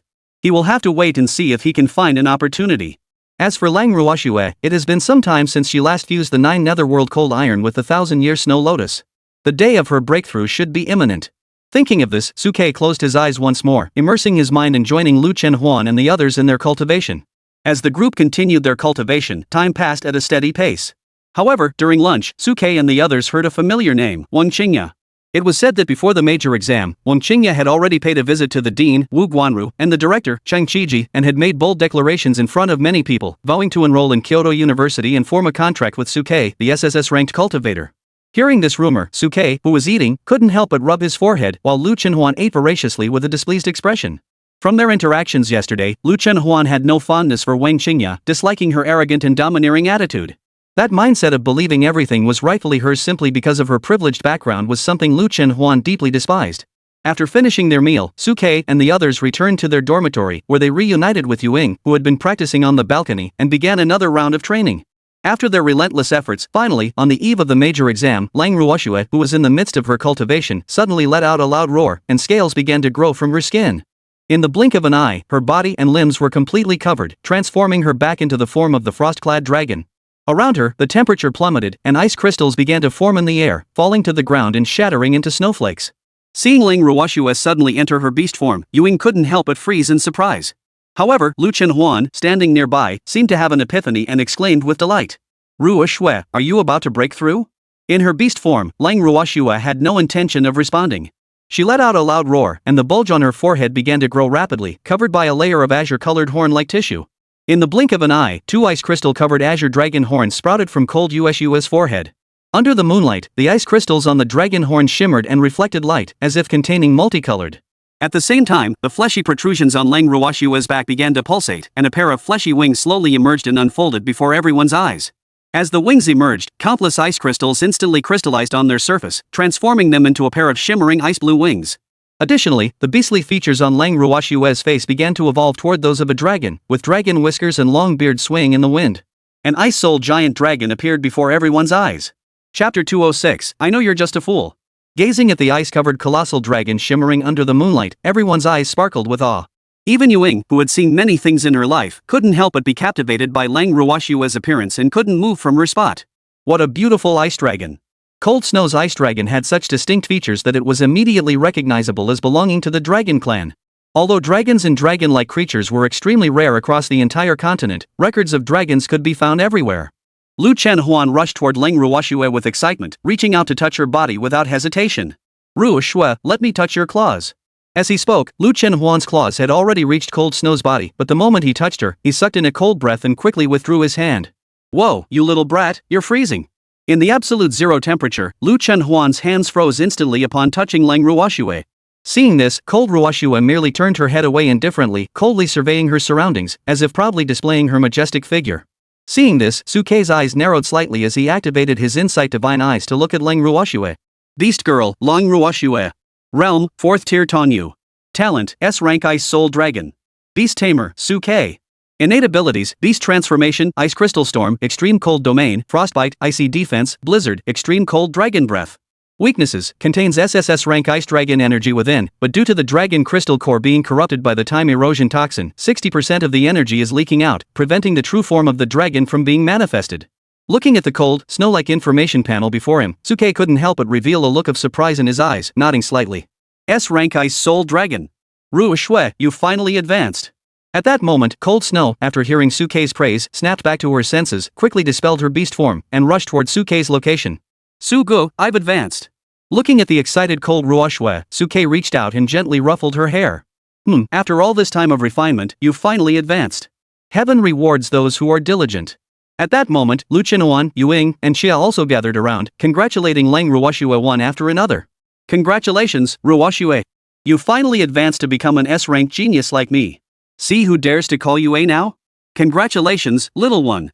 Ruoxue is the best. Hearing the congratulations from everyone around her, Leng Ruoxue couldn't help but show a touch of emotion in her eyes. She quietly thanked everyone. Thank you. What's there to thank? Lu Chenhuan, being his usual carefree self, reached out and gave Leng Ruoxue a hearty slap on the shoulder. Just now when I touched you, you didn't even lower your temperature a bit. You almost froze me to death. As he said this, Lu Chenhuan playfully poked Leng Ruoxue's shoulder. And when I spoke to you, you acted all aloof. You really are getting too big for your britches, little girl.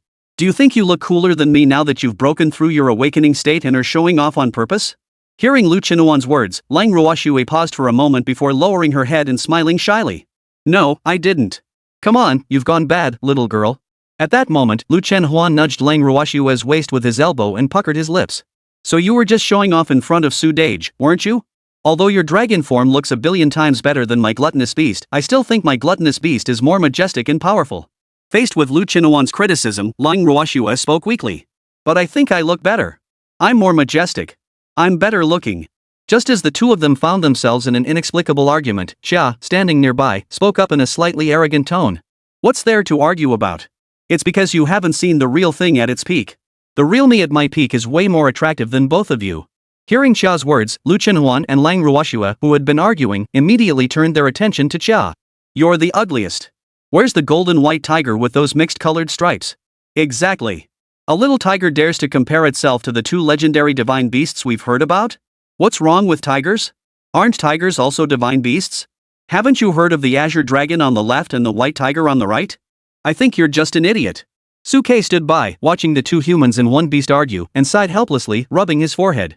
Standing by and watching the scene, Yuing stared blankly, her eyes flickering, lost in thought. Meanwhile, in the school office, Cheng Qiji and Wu Guanyu were preparing to wrap up their discussions about tomorrow's Kyoto exam when Wu Guanyu suddenly froze in place. Seeing this, Cheng Qiji couldn't help but speak to Wu Guanyu in a tentative tone. Dean? What's wrong? Wu Guanyu snapped back to reality and looked at Cheng Qiji with a meaningful expression. There's some commotion over at the dormitory. If I'm not mistaken, it's Sukei's beast companion, Leng Ruoxue. Her talent seems to have broken through as well. Although the youth dormitory is shrouded in an array formation, as the school principal, Wu Guanyu had already made preparations so he could roughly monitor the activities within the dormitory. Hearing Wu Guanyu's words, Cheng Qiji couldn't help but widen his eyes in astonishment. What? Cold Ruoxue has broken through too? At that moment, Cheng Qiji recalled the test he had conducted earlier in the training hall for Sukei and the others, and an astonishing thought surged in his mind. Does that mean Sukei already has two S-rank beast girls contracted to him? Not only that, before Cheng Qiji could finish speaking, Wu Guanyu spoke calmly. There are also two former 9th tier ferocious beasts. The true potential of these two beasts is no less than that of human SS rank. 9th rank is the pinnacle of combat power in this world. With such experience, Xia and Yueying will undoubtedly be able to ascend to the 9th rank again as long as nothing goes wrong. Hearing Wu Guanru's words, Chang Chiji couldn't help but reveal a look of envy in his eyes. How envious of that kid. He really has such good fortune. With so many ace cards by his side, he'll surely dominate the entire beast-taming realm. However, as he spoke, Chang Chiji seemed to remember something and blinked his eyes, looking at Wu Guanyu. But then again, what should we do about that young girl from the Wang family? If Lu Qinuan and Lang Ruoxue by Su Kei's side are really only F rank, they might try to persuade Su Kei to switch in contract with Wang Qingya. However, now that they know the true talents of Lu Qinuan and Lang Ruoxue, the two of them definitely won't interfere with Su Kei's choice. The young girl from the Wang family. Upon hearing this, Wu Guanyu's lips curled into a meaningful smile. I'm only responsible for recruiting people, the rest is up to the young people themselves. It has nothing to do with me. Besides, I don't think Su Kei is the type who can only contract 4 partners. How they choose is up to them. Chapter 207, Yu Ying's Suggestion. Watching Lu Qinuan and Lang Ruoxue chasing after Xia, Su Kei couldn't help but smile. Now that Lang Ruoxue's talent had advanced to S rank, it was time to start preparing for the next phase of her cultivation. Thinking of this, Su Kei's eyes flickered as he activated his insightful divine eyes, taking the opportunity to deduce Lang Ruoxue's repair plan. Moments later, Lang Ruoxue's defect information was revealed before Su Kei's eyes. Defect contains SSS-Rank ice dragon energy within the body, but due to the dragon crystal core being corrupted by time erosion toxin, 60% of the energy is leaking out, preventing the manifestation of the dragon form. Repair plan: go to the peak of Mount Everest to absorb the extreme cold gale chi for 1 month, then enter a volcano to trigger the Earth's core and use the temperature difference to refine the dragon crystal. Looking at Cold Snow's repair plan, Su Kei couldn't help but furrow his brows slightly. Does this require traveling far? Su Kei knew about Mount Everest. It was a massive mountain range near the western border of the Great Xia Empire. This mountain range was similar to Su Kei's memories from his previous life, with the only difference being that due to the harsh climate in barren land, it was a lawless region where neither humans nor beasts dared to venture. However, it also harbored some special ice-attributed beasts, making it still quite dangerous. If he were to send Lu Qinuan alone on such a distant journey for cultivation, Su Kei truly couldn't help but feel uneasy. Just as Su Kei was about to carefully consider a plan, a familiar notification sound rang out again from his ears. Congratulations, Beast Tamer! You have successfully upgraded 2 A-rank beast girls to S rank, earning a feedback bonus. Congratulations to the Beast Tamer for unlocking the rare active skill, Teleportation. Teleportation: you can set up anchor points in advance. Consume spiritual energy to perform a teleportation. The amount of spiritual energy consumed depends on the distance. If no anchor points are set, the teleportation will be performed randomly. This skill can only be used once per day. HM? As he heard the familiar prompt sound, Su Kei's eyes widened in surprise. The feedback reward has arrived? Or is it such a rare teleportation skill? For Su Kei, the prompt for the feedback reward had not been heard for a long time. It had been over a month since Lu Qinuan and Lang Ruoxue had advanced together, and finally, after both of them advanced this time, the prompt appeared again. Teleportation, teleportation, this is too amazing. Su Kei would never forget the desperate situation they had faced in the Starry Forest when they encountered danger. Had it not been for the timely arrival of Dean Wu Guanru, something terrible might have happened. Since then, he had longed for such a escape technique. He never expected that the reward from this advancement would be exactly what he needed. At that moment, Su Kei's mind stirred as he looked at his skill bar. As expected, the teleportation icon has appeared in the skill bar. Talent skills: Insightful Divine Eyes, Source of Evolution, God of all Beasts, Bond of Unity, Tyrant, Bind Spirit, Teleportation. Upon seeing the teleportation skill appear, Su Kei's thoughts couldn't help but shift toward the recently breakthrough Cold Ruoxue. Now that Ruoxue had just broken through, she needed to go to Mount Everest to absorb the extreme cold chi to continue refining her talents. If she could make a trip to Mount Everest and establish an anchor point there, she could use the daily teleportation to make things much more convenient. Once an anchor point was established, Cold Snow's cultivation would be perfectly resolved. At that moment, Lu Qinuan and Lang Ruoxue, who were engaged in a fierce battle with Xia, noticed Su Kei's brows furrowing and then relaxing, and couldn't help but turn their heads to look at him with curiosity. Su Ge, why does your expression keep changing from gloomy to sunny? Do you have any new ideas? Facing their questions, Su Kei didn't hide anything and immediately revealed the matter of Lang Ruoxue's advanced cultivation requirements and the awakening of a new skill. Upon hearing this, Lu Qinuan and Lang Ruoxue couldn't help but stare in shock. Go to Mount Everest and the Earth's core? Teleportation? Even Xia and Yu Ying, who were standing nearby, couldn't help but lean in closer. Mount Everest? Oh my goodness. Before Xia could finish speaking, Lu Qinuan swiftly grabbed her by the back of the neck. Haha, you finally got caught. Xia, with her fate in his hands, flailed her limbs wildly and growled angrily. If it weren't for caring about the master, would I have come over to get caught by you? You, on the other hand, instead of thinking of a way to help your master in this situation, you're thinking of catching me. You really don't know the difference between what's important and what's not.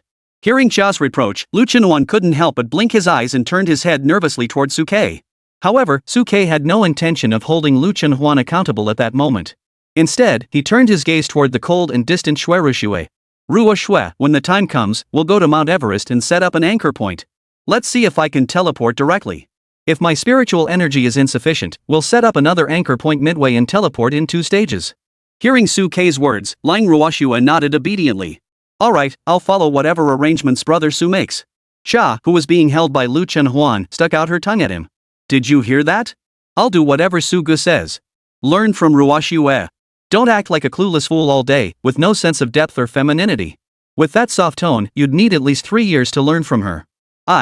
Lu Chenhuan, who was being scolded by Chia, wanted to retort, but couldn't think of anything to say at the moment. Meanwhile, Suke continued to instruct Cole Ruo Shui. In the coming days, you'll have to endure some hardship by going to the frigid wasteland for cultivation. Once you've absorbed the frigid gale chi, the magma at the Earth's core.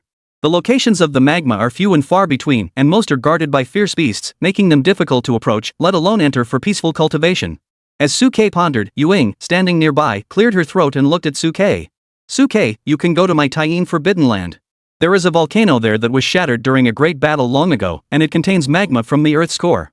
It would be perfect, as my physical body will soon need to be refined using Earth's core lava to melt and purify the skeleton. We could do it together. Hearing Yu Ying's suggestion, Suke's eyes lit up instantly. What a great idea! You really have a great idea. We may not be familiar with other places, but the Taiyin Forbidden Land is like coming home. The Taiyin Forbidden Land was once the site of a fierce battle, or a volcanic valley was detonated, leaving the magma from the Earth's core trapped within. Although there are fierce beasts lurking there, they are our own kind Yaoings. This way, we won't have to worry about being betrayed by others while cultivating. That's great. Let's decide on that. With his mind made up, Suke immediately ordered everyone to resume their cultivation. Soon, everyone resumed their cultivation. Meanwhile, the imperial examinations in the capital were quietly drawing near. Chapter 208, You Big Yellow Girl. Amidst everyone's anticipation, the imperial exam in the capital officially began. Originally, Suke had intended to continue his cultivation, but Lu Chenhuan, whose curiosity was too strong, insisted on dragging Lang Ruoshua to watch the examination. Cold Ruoshua's temperament was such that, being as close as sisters to Lu Chenhuan, she couldn't refuse her invitation and agreed immediately.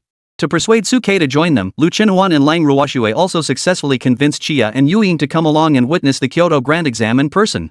You too, Yu Ying? Facing Yu Ying, who had been persuaded, Suke couldn't help but raise his eyebrows, reaching out toward Yu Ying's snow-white thigh in front of him. What are you doing? Faced with Suke's sudden action, Yu Ying instinctively took a half step back. But Suke stepped forward and straightened the wrinkled hem of Yu Ying's skirt. I'm just straightening your skirt. What's the problem? At that moment, Yu Ying was wearing the sailor outfit Suke had chosen for her earlier. Combined with her stunning beauty and tall, slender figure, she looked even more graceful and elegant. Faced with Suke's kindness, Yu Ying couldn't help but clear her throat. Nothing, I just didn't want you to do something bad. Do something bad? Am I the kind of person who does bad things? Upon hearing this, Suke's voice involuntarily rose in volume. Ask Huan and Ruoshua, is Suke the kind of person who does bad things? Facing Suke's self-defense, Lu Chenhuan hurriedly nodded beside him with a stern expression. I can vouch for Su Dage, he's exactly the kind of person who does bad things. Huan, you. Faced with Lu Chenhuan's attempt to undermine him, Suke quickly turned to the cold-faced Ruan Shui. Ruoshua, you speak. Meanwhile, Lang Ruoshua, standing beside Suke, looked at his anxious face and seemed to think of something. Her ears turned red, and she spoke softly. Su Dage is actually pretty decent sometimes. Of course, not at night. Faced with the two women's interference, Suke felt he couldn't explain himself clearly. You believe that, don't you? However, Xia was standing nearby, smirking and speaking up. Yu Ying sleeps on the sofa at night, how would she know the details of your relationship? When it comes to this, I, as the bedchamber attendant, must speak up. No one knows their details better than I do. Xia, shut up. Facing Xia's outburst, Suke grabbed her by the back of the neck. Don't spread rumors. But Xia, who was being held by the back of her neck, stubbornly stammered. I was just stating the facts. How is that spreading rumors?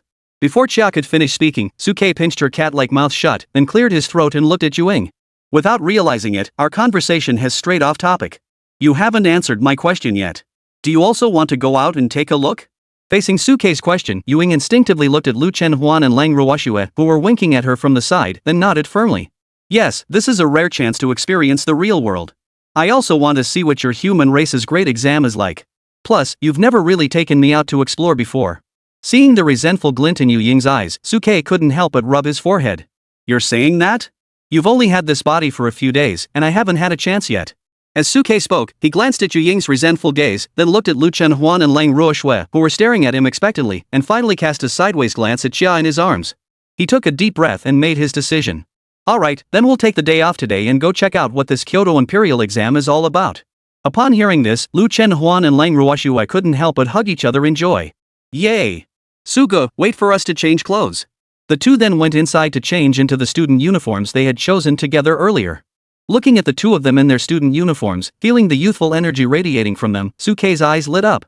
This outfit is perfect student sisters. It's nice, but it's missing a matching one. Lu Chenhuan grinned mischievously and pulled out a student-style suit from behind. Suge, you should change into it too. There's also Yu Ying. We have an extra set here. Let's all change into them. As she spoke, Lu Chenhuan walked straight up to Suke and pulled him toward the bedroom, giving instructions to Lang Ruoshui. I'll take Su Dage to the bedroom to change clothes. You help Yu Ying change in the living room. After dragging Suke into the bedroom, Lu Chenhuan began to skillfully reach out and touch Suke's body. Feeling the soft, boneless touch on his body, Suke couldn't help but cough dryly. Let me do it. What are you doing? I'll do it. You finally gave us a day off, so I'll reward you by changing your clothes for you. Before Suke could finish speaking, Lu Chenhuan had already stripped off Suke's shirt, revealing his muscular physique. Brother, you're so muscular. After removing Suke's shirt, Lu Chenhuan smiled mischievously and reached out to pinch Suke's muscles. These muscles are just the right size, not too big or too small, and so well defined.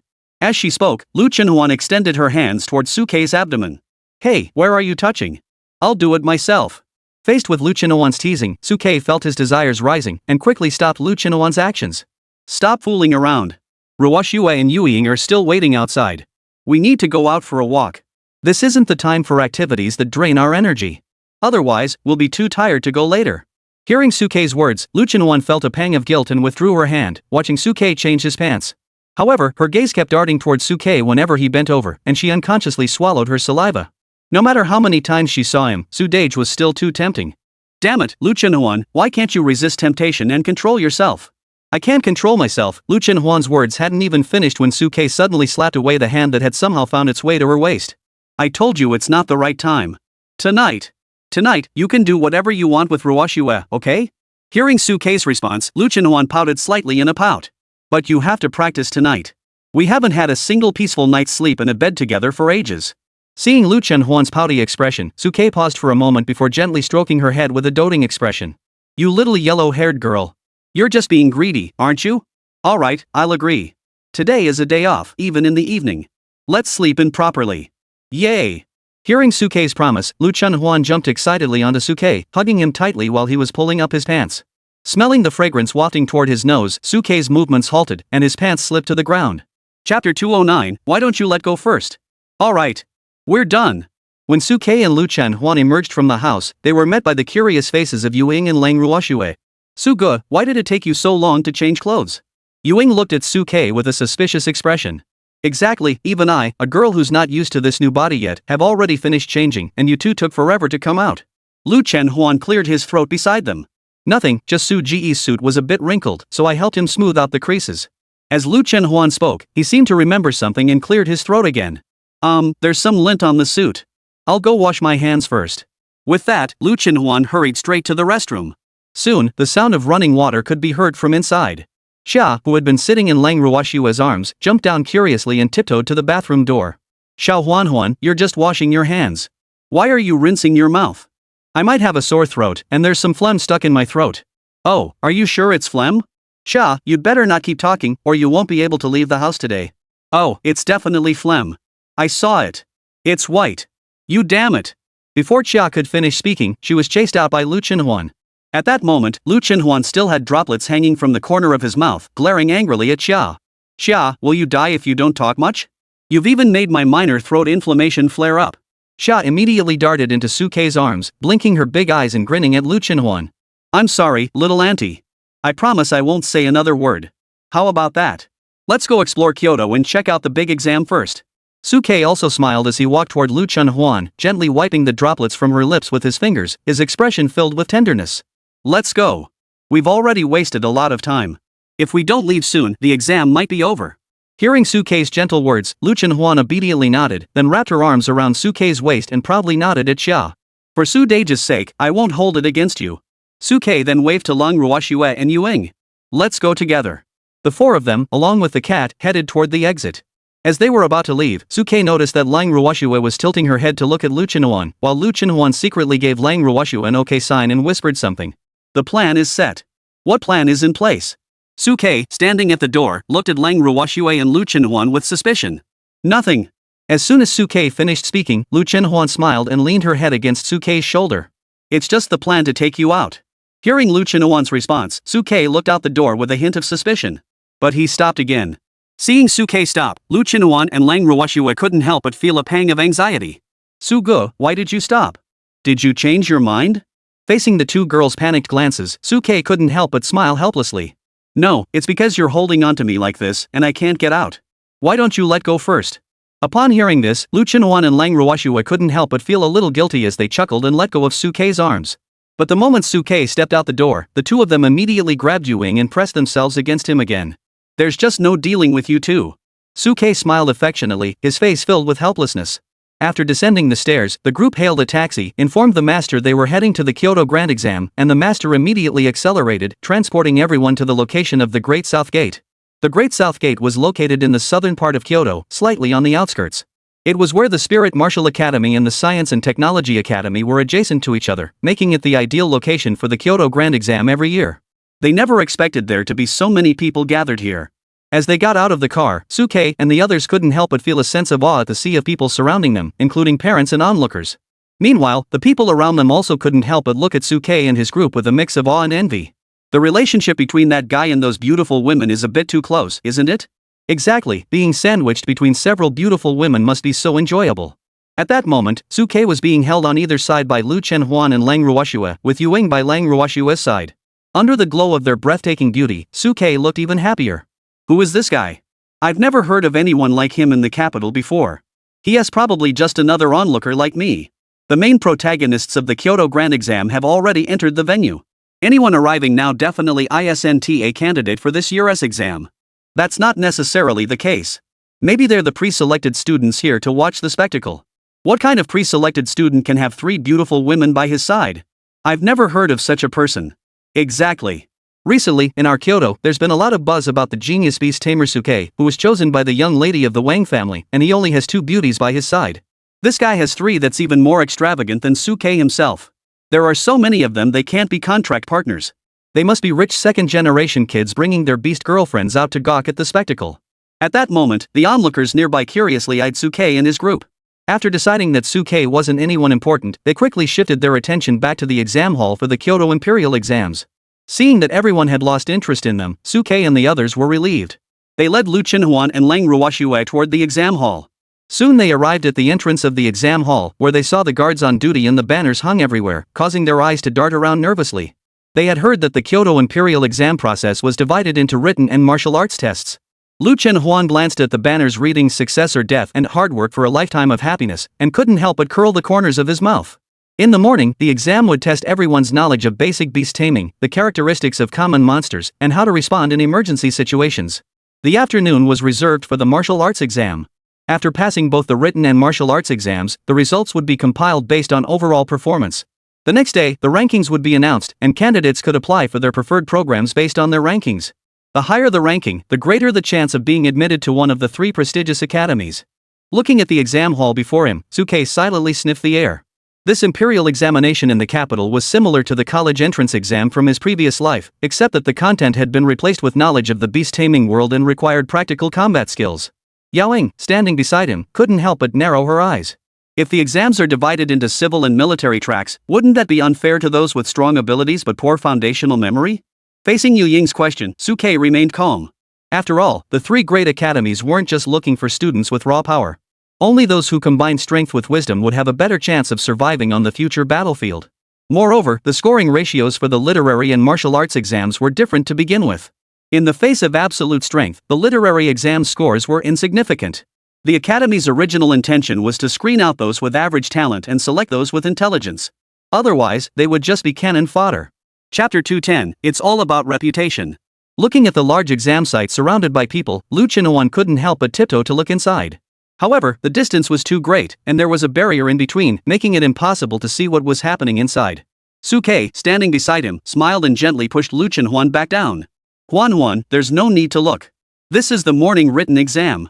For fairness, no one is allowed to watch. To prevent cheating, a barrier had even been set up around the exam site to block any means of communication. Listening to Suke's explanation, Lu Chenhuan blinked nervously beside him. I don't know. Unlike Suke, who had always been determined to pass the exam and enter the capital, Lu Chenhuan had never harbored any hopes for himself from the start. Forget about the capital at that time, even passing the exam to join the city defense forces in Tianhai would have been a miracle in Lu Chenhuan's eyes. Many awakened C-rank and D-rank beast masters and beast maidens would choose to directly join the local city defense army to make use of their remaining abilities. Kyoto, in everyone's eyes, was synonymous with a gathering place for geniuses. Lu Chenhuan had never imagined that one day he would end up in Kyoto and not even have to take an exam. He was directly recruited. Cold Yueshue, standing beside him, gazed at the crowded exam hall with her sapphire blue eyes, her expression flickering as she pondered what lay ahead. As for Chia, she had somehow jumped onto Yu Ying's shoulder and was now following her, curiously examining the surroundings. For Yu Ying and Xia, this was the first time they had ever felt so at ease in the human world, and they were clearly overwhelmed by the bustling scene. How lively! At that moment, Yu Ying's eyes were filled with complex emotions. In our beast world, there had never been such a lively scene. Suke, who had been listening nearby, walked over and smiled at Yu Ying. How do you usually select talent over there? In response to Suke's question, Yu Ying spoke softly. How else could we select them? Survival of the fittest, right? In our world, we follow the most basic natural law of nature, the survival of the fittest. Listening to Yu Ying's answer, Suke had already roughly guessed the way the beast clans selected their strong members. In comparison, the order and rules of human society are more refined and peaceful. However, they also lack the ferocity of the beasts. Therefore, when first entering the battlefield, the human race had a natural disadvantage compared to the fierce beast clan. This is why youth training and martial arts trials are necessary. Alright, the written exams probably aren't worth watching. Let's find a place nearby to eat first, then head over to watch the martial arts trials in the afternoon. Unlike the literary exams, the martial arts exams are open to the public. As long as you can squeeze in, you can watch the proceedings on site. Of course, the martial arts exam site is also guarded by many powerful figures, such as Wu Guanru and his group. If anyone dares to cause trouble, they'll be asking for trouble. Following Suke's suggestion, the others nodded in agreement and turned to leave, heading toward a restaurant. As they watched Suke lead the others away, the people around them couldn't help but cast envious glances their way once again. How envious! This kid has several beast girls by his side, all of them stunning beauties. If I had such beautiful women by my side, I'd be willing to drive a luxury car and live in a mansion. You really want it all. Of course, Suke had long since grown accustomed to such glances and paid no heed to how others perceived him. Lu Chenhuan, however, couldn't care less. At that moment, her eyes were filled with anticipation as she looked around at the nearby restaurants. I heard there are some great buffet restaurants near the Lingwu Academy and the Science and Technology Academy. Why don't we try one this time? Buffet? Hearing Lu Chenhuan's suggestion, Suke's lips twitched involuntarily. He could already imagine the disapproving glances they'd attract if they really went to a buffet. Forget it, let's just find a restaurant to eat at. Just as Suke said this, a young woman at the entrance of a newly opened buffet restaurant by the roadside enthusiastically waved at Suke and the passers-by around him. Come take a look. Springflower Buffet Restaurant has just opened, only 22 per person, all you can eat. 22 per person. Hearing the price of the buffet restaurant, Lu Chenhuan's eyes lit up. Suge, such a great deal, are we sure we don't want to take advantage of it? Facing Lu Chenhuan's suggestion, Suke shook his head with a smile. It's not that I don't want you to go, but I'm afraid you'll end up working there for a week for free. Hearing Suke's words, Lu Chenhuan felt a bit guilty and blinked his eyes. But just then, the store clerk standing at the door overheard their conversation and shouted out to Suke and the others. Wait a moment. I just heard you say that if you come to our restaurant to eat, we'll have to work for free for a whole week? Who do you think you're looking down on? Are you intentionally accusing our restaurant of serving small portions?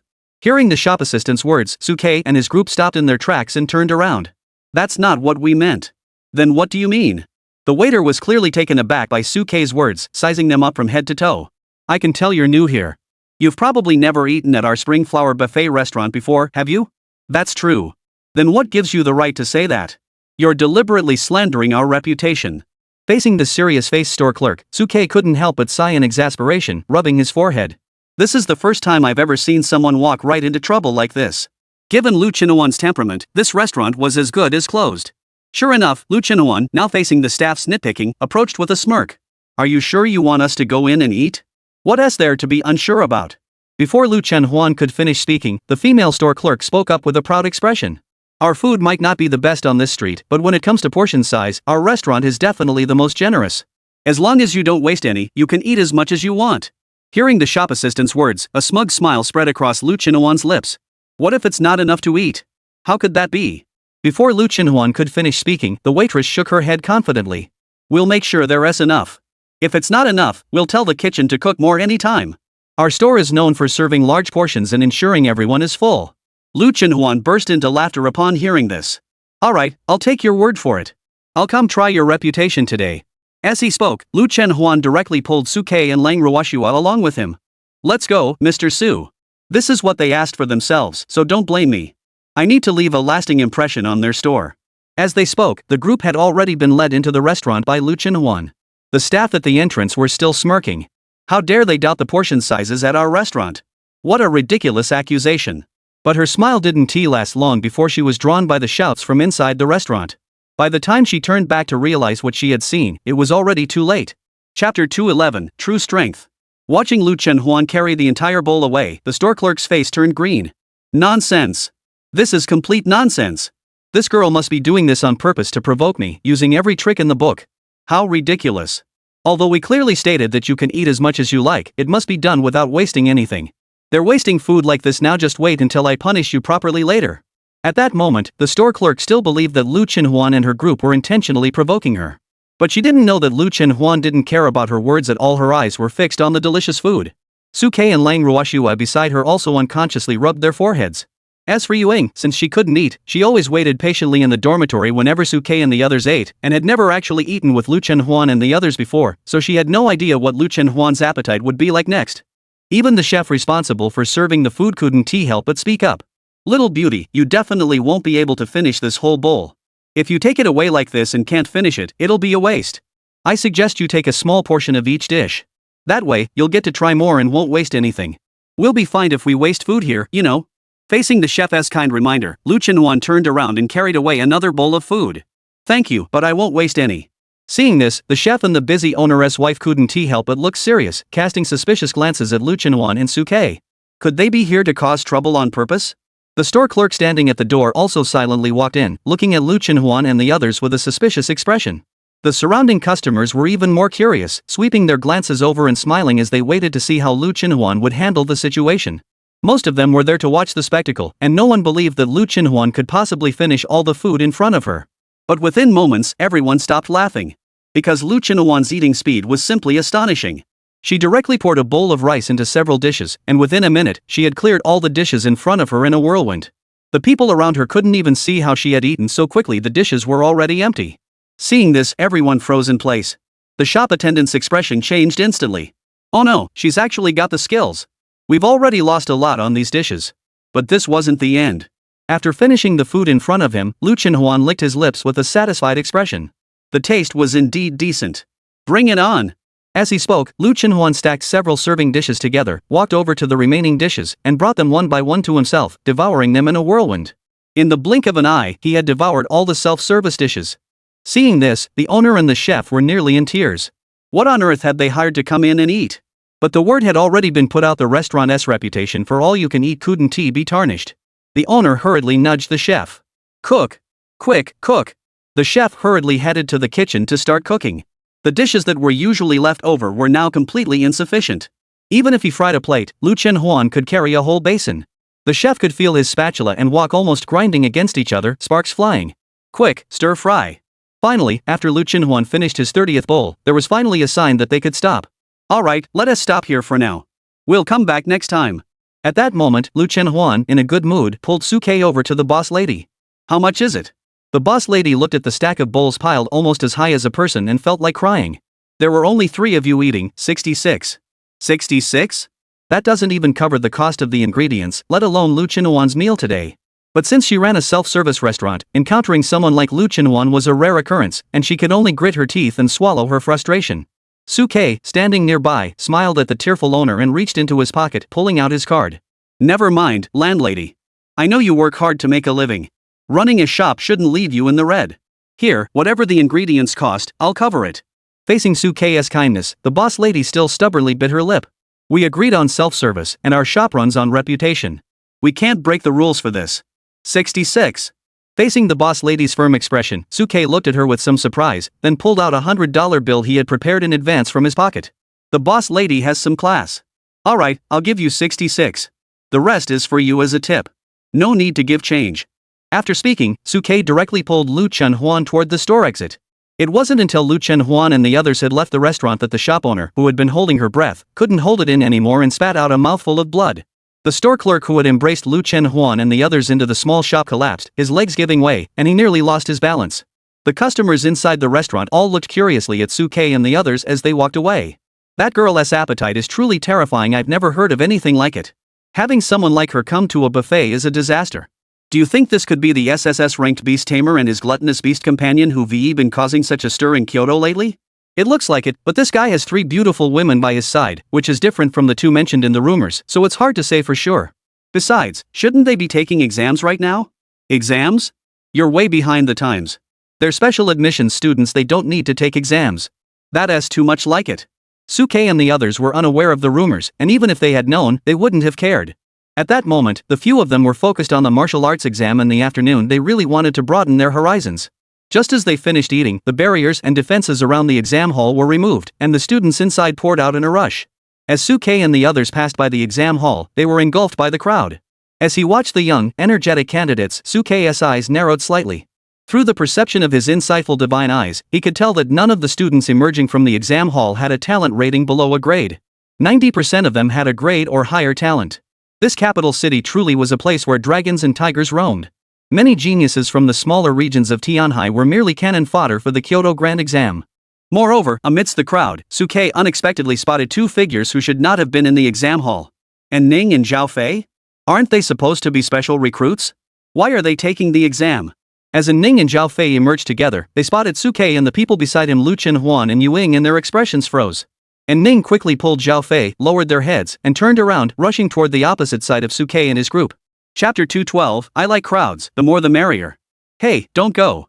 Seeing Zhao Fei and Ning leave, Lu Chen-Huan beside Suke couldn't help but speak up instinctively. Old friends, shouldn't we chat a bit before leaving? But as soon as Lu Chen-Huan spoke, and Ning pulled Zhao Fei away even faster. The momentum was so intense that it seemed as though they had wheels on their feet, rushing straight toward the most crowded part of the crowd. In the blink of an eye, they disappeared from Suke and the others' sight. Seeing this, Lu Chen-Huan beside Suke couldn't help but feel a bit disheartened. Sigh, these two haven't even acknowledged each other since the last youth training competition ended. They have no sense of camaraderie at all. Yaoing, standing nearby, looked curiously in the direction Ning and the others had left. What? The 2 people who just left were your friends? The youth training competition, I think I've heard of it. It's the first practical training session where geniuses are selected from all the human cities, right? Are you all from the same place? Looking at the curious expression on Yu Ying's face, Lu Chen-Huan chuckled. You're right, Yaoing.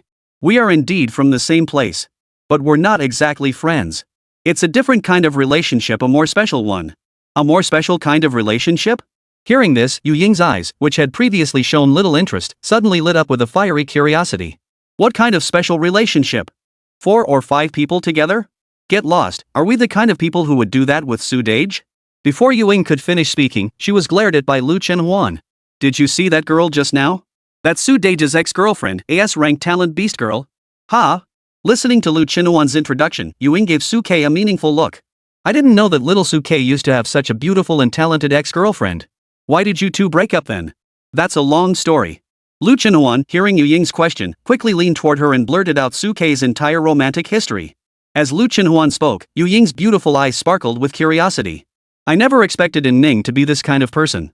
She just woke up and was already in a hurry to dump Xiao Suke, not only disregarding their past, but also being too hasty. From the current analysis, it was likely that Ning had already learned about Zhao Fei's awakening results in advance, had a backup plan, and was therefore in such a hurry. Some aristocratic families with connections can use their influence to find out their awakening talent level in advance. After reviewing the situation with Yuing, Lu Chen-Huan finally understood. No wonder I said that girl turned on him so quickly. She had already been in cahoots with Zhao Fei. It seems that after Su Dage rejected her, she should have gone straight to Zhao Fei. As Lu Chen-Huan spoke, she turned to look at Suke, who remained calm, with a skeptical expression. Su Dage, why do you sound so clueless when we're analyzing this? Did you already know all this? Suke looked at Lu Chen-Huan, who was still full of suspicion, and a faint smile appeared on the corner of his mouth. As in Ning's ex-boyfriend, I naturally know her true nature. Regardless of the past, that's all behind us now. And Ning and I have no connection anymore, so there's no need to concern ourselves with her anymore. Suke paused here, glancing at the others around him. I only cherish those close to me. Hearing Suke's words, Lu Chenhuan and the cold-hearted Shui, who had been quietly holding Suke's right hand, couldn't help but blush. Xia stood on Yu Ying's shoulder, excitedly wanting to say something, but upon remembering her current status as merely a pet, she could only excitedly gesture at Yu Ying. What is little Xia gesturing about? Seeing Xia gesturing excitedly, Suke frowned and looked at Yu Ying. Yu Ying watched Xia's gestures and cleared her throat. Xia meant to ask, does that mean we're not human? Hearing Yu Ying's words and seeing Xia stop her gestures and look at him expectantly, Suke burst into laughter, reaching out to pat Xia's head on Yu Ying's shoulder. Silly Xia, how could I possibly discriminate? As long as they're by my side, whether they're human or other living beings, I'll treat them well. As he spoke, Suke looked at the gradually dispersing exam hall and spoke again. The morning written exam had dampened the spirits of many candidates. The martial arts exam for this major test would take a break and begin in the afternoon. Let's find an inn to rest for a while and come back in the afternoon. Hearing Suke's suggestion, Lu Chenhuan and Lang Ruoxue hurriedly nodded in agreement. Great. Great. The group then found a guest house not far from the exam hall. The innkeeper, seeing Suke alone with 3 young women, couldn't help but give him a meaningful look. Young man, we don't have beds that big here. If you all want to stay together, there's a standard room with a larger bed. Then that one. Suke handed over his card as soon as the landlady finished speaking. It's money from Wu Guanru anyway, might as well use it. After swiping the card, the owner led Suke and the others to their room. As soon as they entered the room, Lu Chenhuan eagerly pulled Suke over to one of the beds. Suge, let's rest quickly.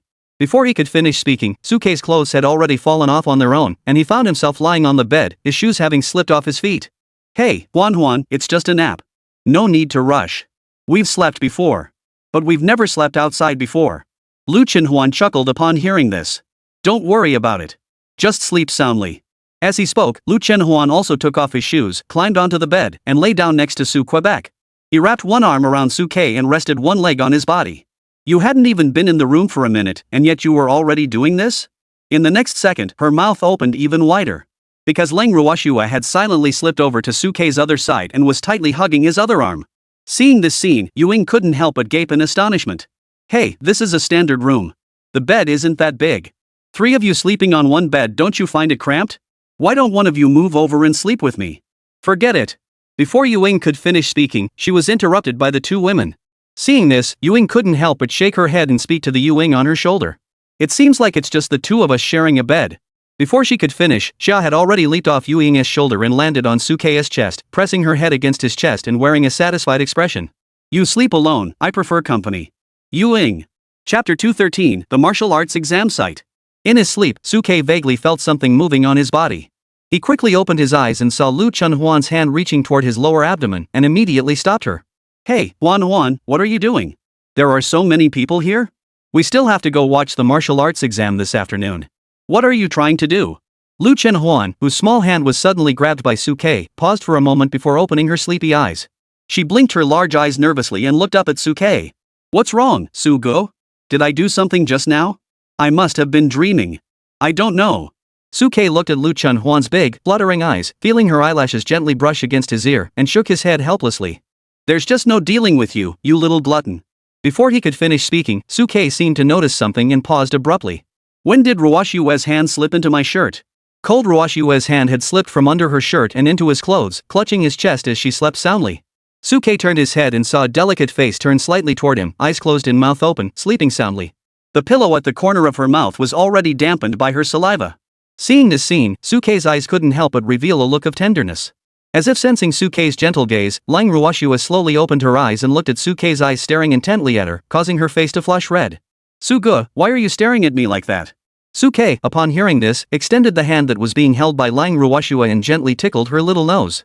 I just think you're so cute, I couldn't help but look a little longer. What about me? What about me? Before Suke could finish speaking, Lu Chenhuan quietly pulled Suke's other hand. Suke turned his head and did the same, gently scraping Lu Chenhuan's nose. You're cute too, you're all cute. How sappy. Xia, who was lying on Suke's chest, opened her eyes without realizing it. Listening to Suke and Lu Chenhuan's conversation, she felt goosebumps all over her body. She instinctively turned her head to glance at Yu Ying, who was sleeping on another bed. At that moment, Yu Ying's sleeping posture was different from Lu Chenhuan and Lang Ruoxue. She was curled up, looking as though she felt insecure. Perhaps sensing Suke's movements, Ewing quickly opened her eyes from her sleep and looked toward Suke and the others. Are you all awake? Suke nodded slightly, reached out to touch Lu Chenhuan and Lang Ruoshua's heads, lifted Xia onto his lap, and sat up gently on the bed. We've slept enough. Since everyone is awake, let's get ready and head out. We'll go check out the martial arts trial of this big shot. Hearing Suke's words, Lu Chenhuan and Lang Ruoshua also sat up and nodded eagerly. Let's follow Su Ji's lead. Yu Ying heard this and stood up directly. Since everyone is in agreement, let's go. With everyone in agreement, the group stood up, dressed, and headed toward the door, heading downstairs to check out and leave. The innkeeper, seeing Suke and the others leaving hand in hand, couldn't help but munch on sunflower seeds and make admiring sounds. These young people sure know how to have fun these days. After leaving the guest house, the group headed straight for the exam hall jointly established by Lingwu Academy and Science and Technology Academy. Since the two academies were adjacent to each other, during this special period of the major exam, they had opened the barriers between them, combining into a massive martial arts exam venue. By the time Suke and the others arrived, the martial arts exam had already been underway for some time. However, this didn't matter to Suke and his group, as they weren't today's examinees and didn't need to strictly adhere to the schedule. The area around the martial arts exam site was crowded with spectators, with people shoulder to shoulder everywhere, creating a lively atmosphere. Suke led Lu Chenhuan and the others through the crowd, feeling the lively atmosphere around them, and couldn't help but look around in awe. No wonder this was the most anticipated exam of the year, attracting candidates from all over the country. The scene was indeed bustling. Even Yu Ying, feeling the crowd couldn't help but voice her admiration. Such youthful vitality, truly a thriving scene. What a pity. As Ewing finished speaking, Suke shook his head and sighed beside her. Don't be fooled by the large number of students participating in the exam each year.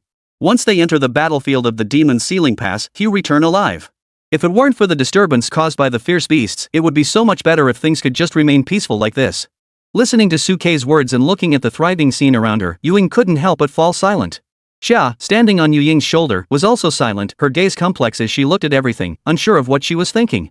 The group made their way through the crowd, gazing up at the towering platforms ahead.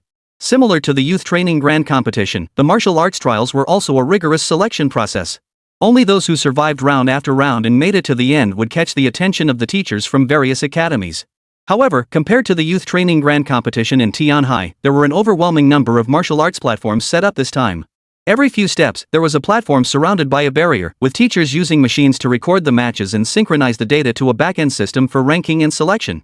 Additionally, when Suke passed by one of the machines, he glanced at it briefly and noticed that it could assess the overall combat abilities demonstrated during the fight. Even if a participant lost, any outstanding points would be recorded for future reference. No wonder it's the territory of the Science and Technology Academy. With these tools, performance statistics are much more convenient. Suke looked at the machines and couldn't help but think of the ancient human-computer civilization they had mentioned earlier. Perhaps the inspiration for the Science and Technology Academy's development of these technologies originated from there. As the crowd moved deeper into the arena, the number of combat platforms increased significantly. At the very center of the exam hall, on an elevated platform, there were several projection screens flickering like surveillance cameras. Wu Guanru and Shang Qiji were seated among them, watching every battle through the projections. Suke shifted his gaze and recognized many familiar faces. Chen Ji and Lin Lan from the Lingwu Academy, as well as Li Ping from the Science and Technology Academy, were all present.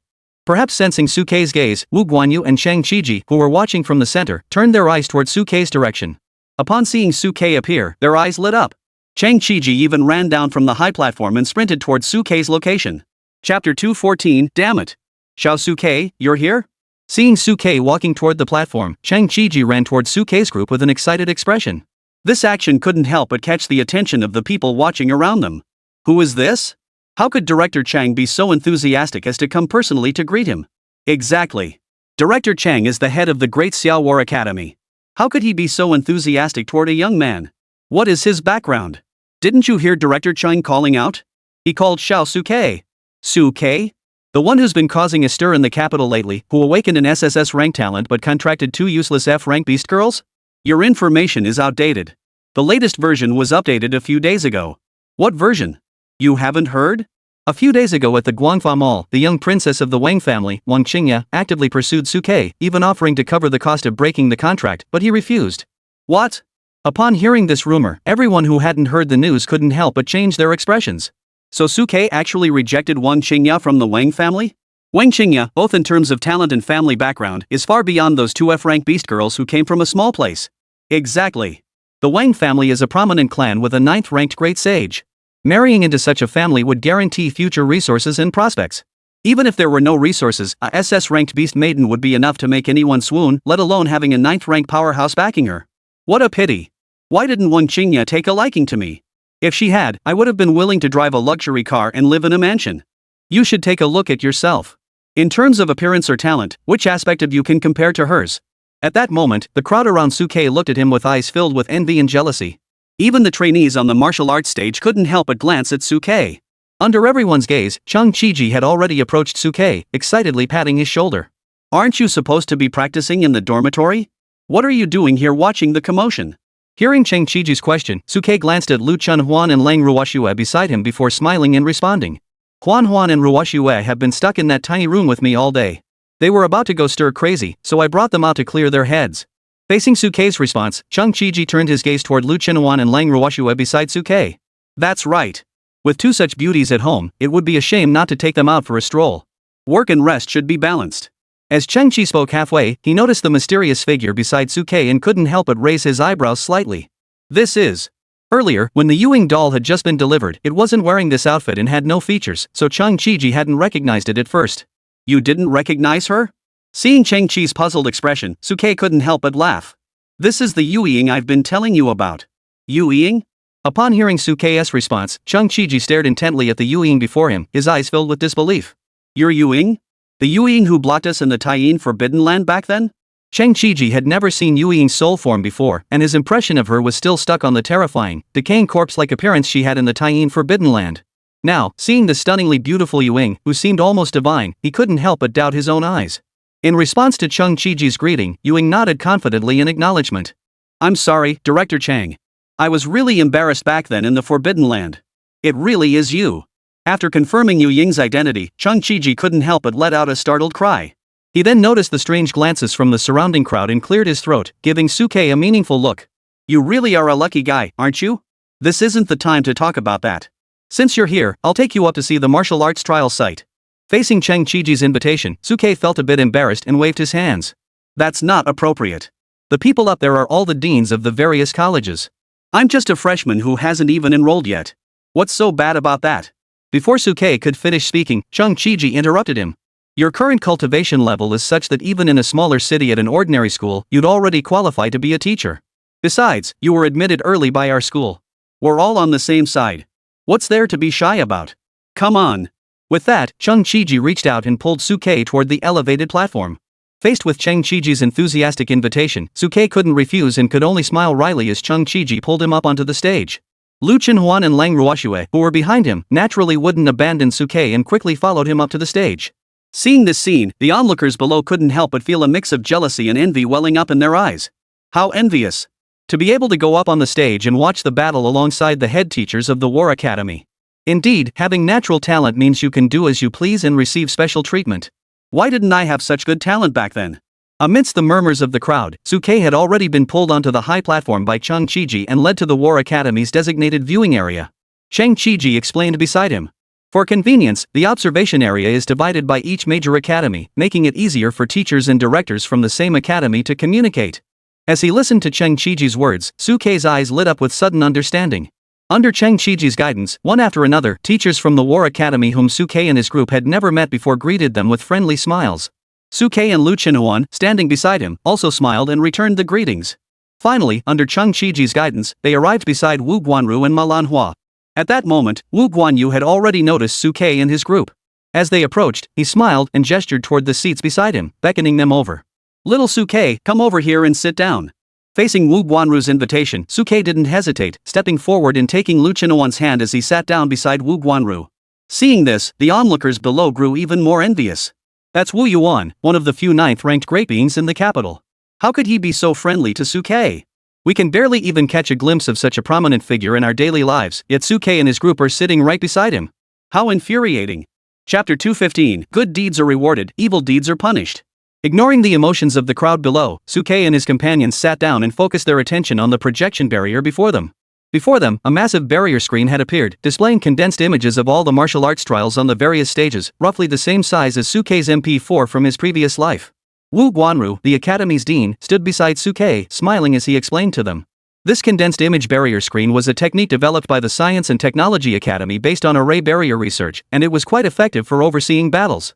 It must be said that while the Science and Technology Academy might not match us in practical combat, they certainly provide the entire Great Xia Empire with significant conveniences in terms of strategy and daily life. Cheng Qiji, standing nearby, nodded in agreement. Yes, even in places like Tianhai, many of the technologies they use were passed down from the Science and Technology Academy, though they have been adapted to local conditions, so some technologies don't need to be as advanced. Listening to Cheng Qiji and Wu Guanru's explanations, Suke couldn't help but nod in agreement. In terms of daily contributions, the Science and Technology Academy has indeed made a significant effort, even going so far as to assist in the initial setup of the awakening arrays at schools across the region. As he pondered, Wu Guanyu pointed to the condensed images on the screen and spoke to Suke. These images may seem small, but when you concentrate your mind, they feel as though you are right there, able to perceive the real-time situation on the battlefield. This is a privilege reserved solely for us teachers observing the battle from the high platform. Suke and a few of your classmates can now experience it for yourselves. Hearing Wu Guanru's words, Lu Chenhuan and Lang Ruoxue hurriedly focused their consciousness on the condensed images. In an instant, Lu Chenhuan, standing beside him, excitedly tugged at Suke's hand and whispered in awe. Su Ge, it's real. We can really watch every match in real-time immersion. Lang Ruoxue also nodded eagerly. Yes, Su Dage, try it yourself. Even the nearby Yuing, after sensing all of this, widened her eyes in astonishment. In these small details, human technology has truly made tremendous strides.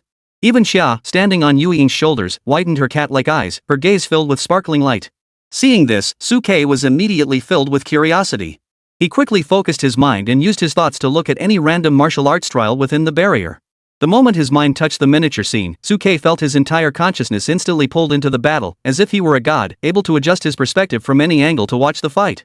He could even sense the temperature and power of the combatant's divine abilities with his own consciousness. This technique is truly remarkable. As he experienced all this, Suke couldn't help but reveal a look of admiration in his eyes. If such a technique were to be introduced to a place like Tianhai, it would undoubtedly spark endless admiration. What a pity! As soon as Suke finished speaking, Manhwa, who had sat down beside him unnoticed, shook her head gently. The reason this barrier projection is so extraordinary is because it is transmitted through the barriers pre-established by the various martial arts platforms. These battle stages are extremely expensive to construct, and aside from the capital city, few places can afford to allocate resources for their construction. For the small cities of Tianhai, it would be better to allocate resources to strengthening city defenses and providing more resources to beast tamers rather than on such experiential things. Listening to Manhwa's words, Suke couldn't help but fall silent. Though what Manhwa said was harsh, it was the cold, hard truth. The small towns in Tianhai, struggling to survive day by day, truly had no spare resources to waste on such experiential luxuries. In the end, all the hard work put into building these things could be wiped out in an instant by a sudden beast tide. One day, when the world is at peace, I hope these technological advancements can be widely adopted and shared across the globe. As Suke spoke, Wu Guanru, standing beside him, gave Suke a meaningful look. I didn't expect you to have such big ambitions. You actually want to unify the entire world? What? Do you really think you'll be able to subdue all the great demons and beasts one day? Yes. Facing Wu Guanru's question, Suke spoke confidently. But he suddenly remembered something and looked at Yuing and Xia, who were intently focusing on the shimmering barrier beside him. After a moment's pause, he spoke again. Perhaps, the path to world peace isn't limited to suppression alone. Between humans and beasts, there must be a third path. Listening to Suke's words, Wu Guanyu gently patted Suke on the shoulder and burst into laughter. You're the second person to present this viewpoint to me. Among the geniuses I've encountered so far, most are warriors who swear to conquer the world through battle. But you want to take a different path. That's interesting. Facing Wu Guanyu's praise, Suke remained calm. He turned to look at Yuing and Xia, speaking softly. I used to think the same way, vowing to slay all the ferocious beasts and restore a bright future for the human race. But after spending more time with them, I realized that sometimes, the beasts aren't entirely evil. Some of them might still have the potential to be educated and turn toward goodness. After so many years of killing to stop killing, the world hasn't improved much. On the contrary, the hatred between beasts and humans has only grown deeper. As Suke spoke, he seemed to recall something, and a cold gleam flashed in his eyes. Of course, I will never forgive those brutal beasts who have harmed my human race. Good deeds deserve good teachings, and evil deeds deserve harsh punishment. Seeing the resolute expression in Suke's eyes, even the seasoned and decisive Wu Guanwu couldn't help but pause for a moment before stroking his beard and bursting into laughter.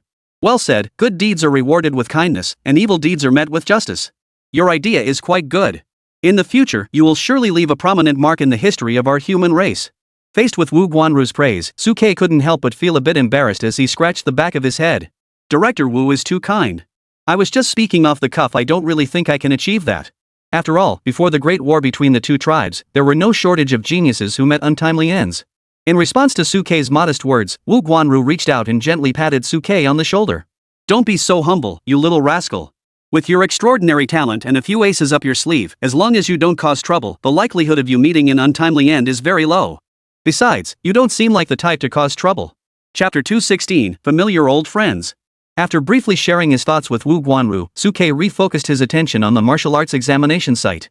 Meanwhile, Yuing and Xia, standing beside him, stared at Sukei's back for a moment before also turning their attention back to the barrier's projection. Through the barrier projection, everyone could view any part of the martial arts exam site they desired. However, due to the large number of participants at the scene, most people chose to focus on those with stronger talents or more exciting matches. After some initial adjustment, Sukei quickly mastered the ability to switch perspectives at will, truly experiencing how technology enhances daily life. Recalling the encounter with Ning and the others outside the exam hall earlier, Sukei's mind raced, and he quickly scanned the various projections. Soon, he found the scene he was looking for among the different projections. On one of the battle stages, Ning and Zhao Fei were fighting side by side. Ning had transformed into the familiar flame-haired heavenly horse, while Zhao Fei was riding Ning as they battled their opponents. It must be said that Ning and Zhao Fei's combat talent was truly remarkable. The two A-rank beast masters and beast maidens facing them couldn't last even 20 seconds before being defeated. Sukei watched the scene, his eyes flickering. It seemed that since arriving in the capital from Tianhai, Ning and Zhao Fei had grown even stronger. Through the barrier, Sukei sensed that Ning and Zhao Fei's cultivation levels had reached the 8th and 9th realms of the 2nd tier, respectively, and were very close to the 3rd tier. Cheng Qiji, standing nearby, also noticed Ning and Zhao Fei. Seeing their familiar figures, he couldn't help but whistle in admiration. It had only been about 3 months since the awakening ceremony, yet these two young ones were already on the verge of reaching the 3rd stage. It must be said that their talent was truly extraordinary. They were even stronger than most of the S-rank students our academy had ever received before. Even among S-rank students, there are differences in talent, and Ning and Zhao Fei's talent clearly places them among the stronger ones within the S-rank. However, the two of them seemed a bit downcast, lacking the confident and unmatched spirit of their peers. Listening to Cheng Qiji's analysis, Manhwa couldn't help but laugh out loud. Since Ning first awakened, he's been constantly beaten by Xiao Sukei and the others. During the youth training competition, he was even beaten so badly he couldn't fight back. The fact that he managed to keep his composure without breaking down is already commendable. How can you expect him to be full of vigor and confidence? Hearing Manhwa's words, Cheng Qiji turned to look at Sukei and the others beside him, then couldn't help but sigh softly. Indeed, Xiao Sukei and Huan Ruo Shui were too extraordinary. They were on a completely different level from these so-called geniuses. If it weren't for you few abnormal individuals, Ning and Zhao Fei might have been the brightest stars of this year's Tianhai team. Hearing Cheng Qiji's words, Sukei looked at Ning and Zhao Fei on the martial arts stage, who had clearly defeated their opponents yet showed no sign of joy, and his eyes flickered. Some things are simply meant to be. Since Ning chose to stand against me back then, there's no need for me to show any mercy. Even if heaven gave me another chance, I would still make the exact same choice as before. Even if I lose, I won't have any regrets. Listening to Sukei's words, Wu Guanru couldn't help but stroke his beard and nod with a smile, looking at Sukei with admiration. After finishing his words, Sukei turned his head to look at the other martial arts competition sites, wanting to see if there were any familiar faces. Lu Qinhuan, standing beside him, felt the same way after a moment and pointed to a miniature figure in the upper right corner, speaking to Sukei. Su-Ge, take a look over there. Isn't that Lu Yun and Wu Shuang, who trained with us? Sukei and the cold-faced woman beside him looked over and sure enough, they spotted the familiar faces of Lu Yun and Wu Shuang in one of the miniatures. At that moment, the two were engaged in battle with a pair of A-rank beast masters and beast maidens from another city. Since both sides had similar innate talents and were at roughly the same cultivation level, the battle was quite intense. However, Lu Yun and Wu Shuang managed to defeat their opponents using the combat experience they had gained in Fengming Gorge, securing their spots in the next round of the martial arts trials.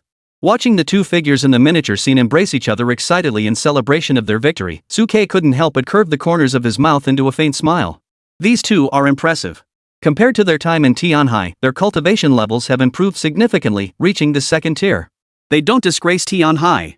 Looking in the direction of Lu Yun and the others in the miniature scene at the top right, Sukei also spotted several familiar figures from his days in Tianhai. For example, Wen Feifei and Shenzhen, as well as Shin Songyun, who had once looked down on Lang Ruoshuit. However, Shin Songyun no longer had the arrogant demeanor of the past.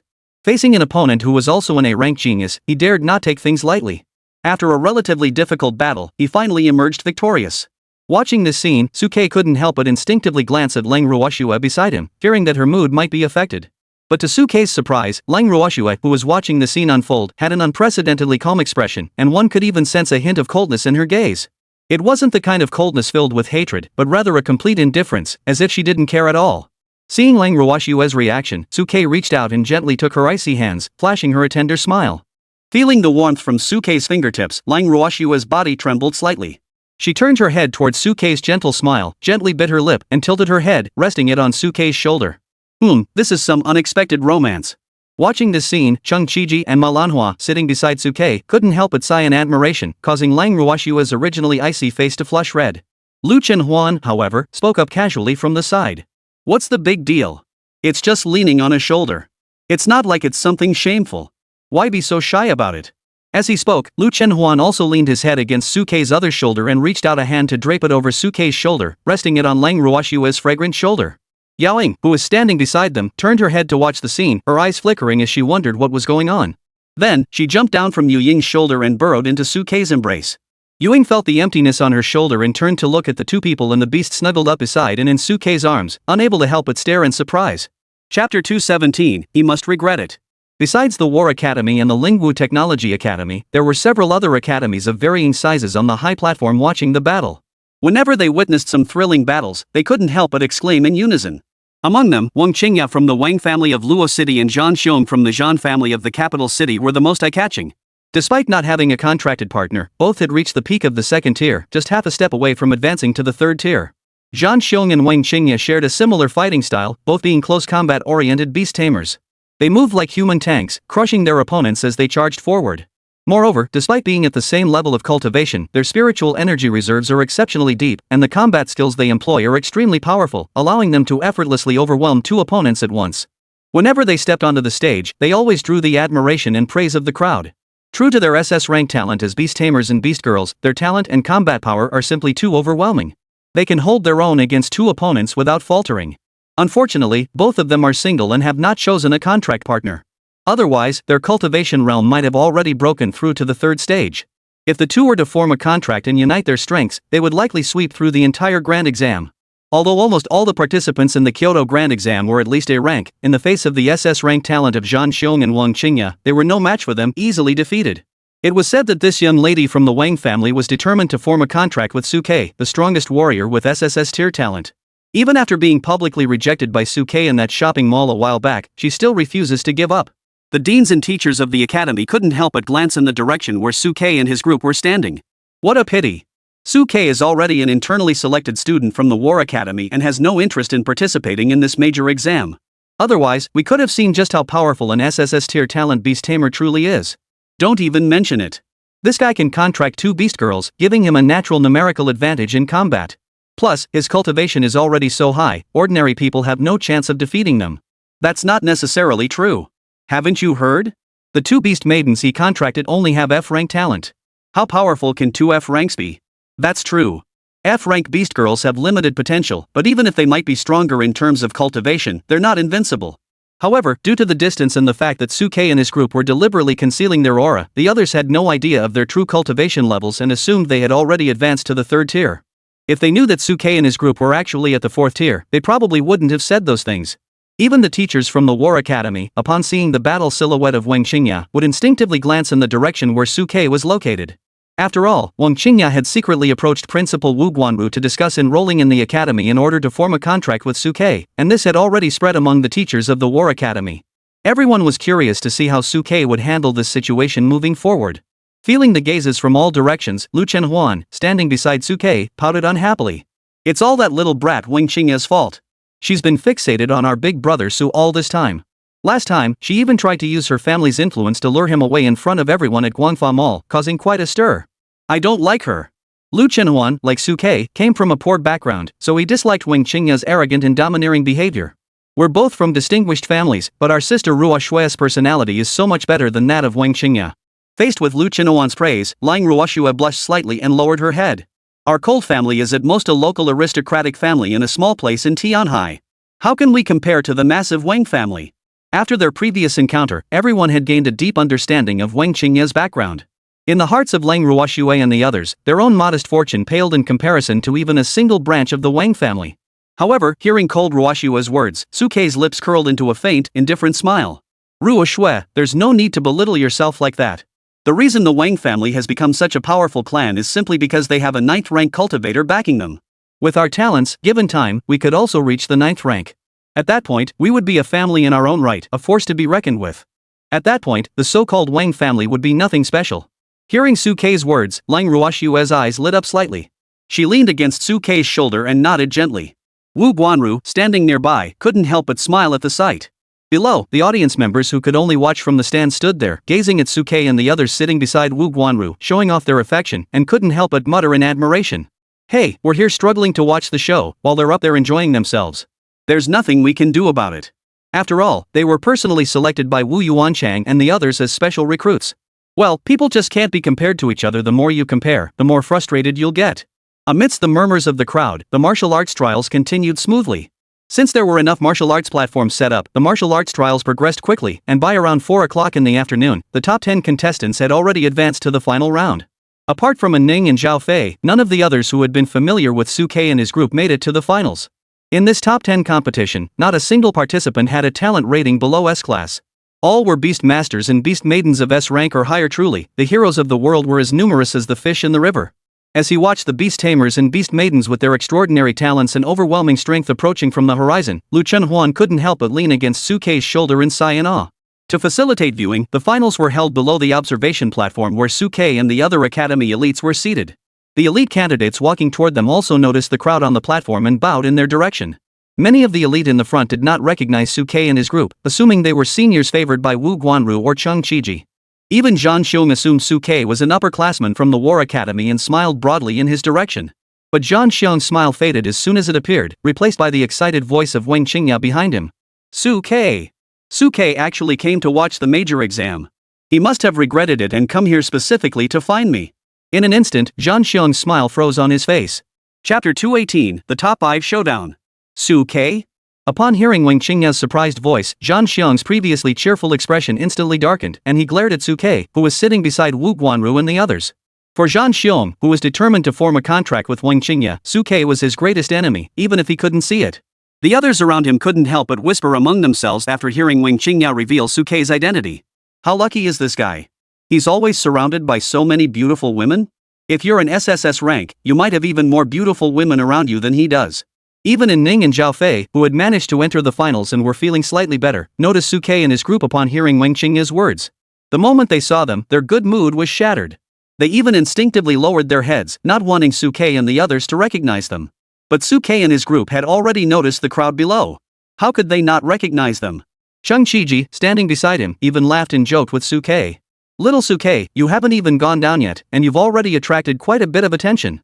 Good thing you don't have any plans to compete. Otherwise, you'd probably attract even more attention. Ma Lanhua nodded in agreement. In fact, before these trainees even began their competition, some underground markets had already started taking bets, wagering on who would make it into the top 10 or other rankings. As far as I know, the biggest bets are on Wang Qingya and Zhang Xiong. The bets on who will be first or second are the hottest. If you had participated, the outcome might have been different. Listening to Malanhoa's words, Sukei smiled and waved his hand. The director and dean have already been so kind to us, there's no need for us to participate in any major exams just to show off or compete. For Sukei, everything in life requires a meaningful purpose to drive it forward. If he hadn't been specially recruited earlier, he would have had to take the exam. But now that he had been specially recruited, and since Lu Chenhuan and Lang Ruoshue couldn't provide the materials needed for their advancement exams, there was no point in wasting time on this. Compared to being a restricted participant, his current role as an observer offered a better experience and a more relaxed mindset. Most importantly, there was no risk of exposing himself. Sukei adhered to the principle of staying low-key. If he could avoid showing off in public, he would do so. But if the other party insists on causing trouble, he won't back down. As long as he doesn't reveal his two trump cards, Yuing and Xia, everything else is acceptable. As he pondered, the battle on the martial arts stage began as the host announced the start. For this top 10 championship match, the crowd gathered around was noticeably larger than before, so densely packed that one could even smell the scent of others' hair. However, the spectators paid no heed, focusing intently on the stage. Some passionate fans were even cheering for their idols. Seeing this scene, Lu Chenhuan, sitting beside Sukei, couldn't help but whistle in admiration. These guys have only been in the capital for a few days? How have they already gotten into fan culture? I bet most of them haven't even seen their idols in person yet. It can only be said that the publicity was done exceptionally well. Not necessarily. Before Lu Chenhuan could finish speaking, Cheng Qiji, sitting beside him, shook his head with a smile. Perhaps these fans shouting names aren't calling out to their idols, but to the scales of victory. Hearing Cheng Qiji's words, Lu Chenhuan's eyebrows couldn't help but raise slightly. Oh? Fake fans? Even the nearby Yuing cast a meaningful glance at the audience below, her eyes flickering. The human race is actually quite interesting. As everyone pondered, the battle below had already reached a fever pitch. To save time and since the venue was spacious enough, the top 10 elimination round was first divided into 2 groups of 5. The winners of each group would advance to compete for the top 5 spots, while the losers would be eliminated and compete for 6th to 10th place. Since all those who had made it to the finals were geniuses of S rank or higher, the battles were extremely intense and thrilling. Even SS-ranked warriors like Zhang Xiong and Wang Qingya struggled to maintain their usual ease against their opponents, nearly being caught off guard on several occasions. Seeing this, Wu Guanru, standing beside Suke, smiled and spoke up. Although these warriors and Wang Qingya possess extraordinary talent and strength, due to the absence of a contract, they are clearly struggling to hold their own against 2 opponents. Although their current performance suggests they have a high chance of winning the championship, the process will be quite arduous. If the 2 had already formed a contract, the process would be much easier. Listening to Wu Guanru's analysis, Suke nodded slightly. He could also see that the 2 of them, facing opponents with equally formidable natural talent, were starting to struggle. However, due to their innate talent, although the process was arduous, they were still able to secure victory against every opponent. Soon, the top 5 were decided. Zhang Xiong and Wang Qingya had no doubt secured their spots in the top 5, leaving the remaining 3 teams of S-rank Beast Masters and Beast Maidens. To Suke's surprise, Ning and Zhao Fei had also made it into the top 5.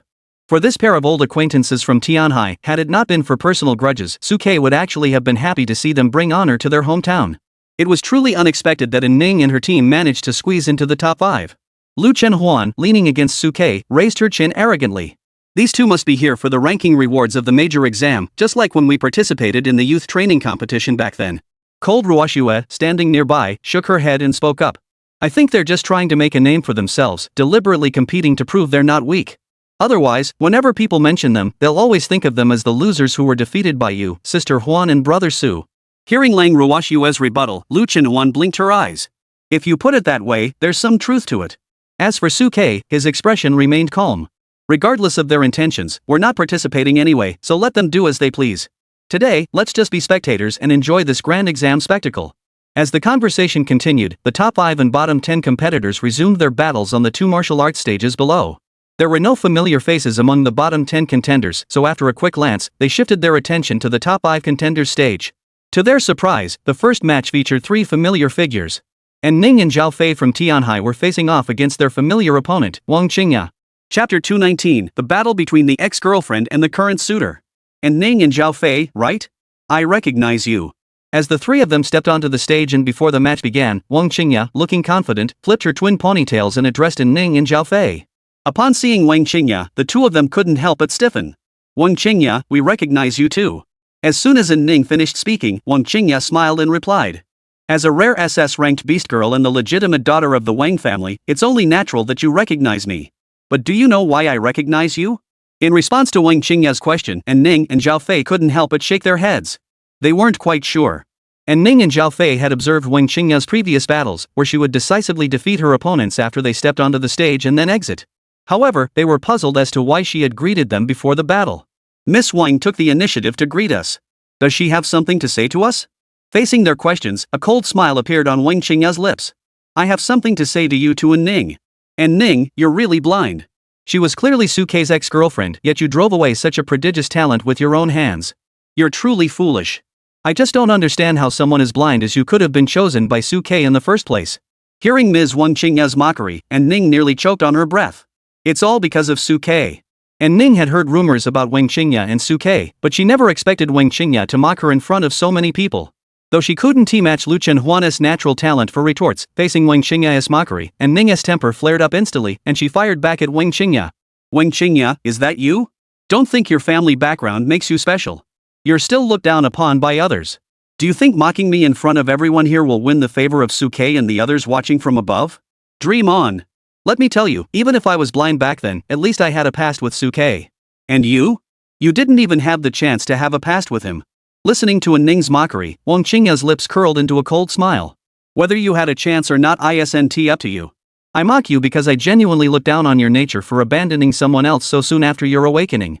It's despicable that you, with such a good opportunity, couldn't even grasp it. You probably already had this backup plan lined up back then, didn't you? You really picked up the sesame seeds and lost the watermelon. Facing the two women who had already started trading verbal blows before the final match even began, the host couldn't help but pause for a moment.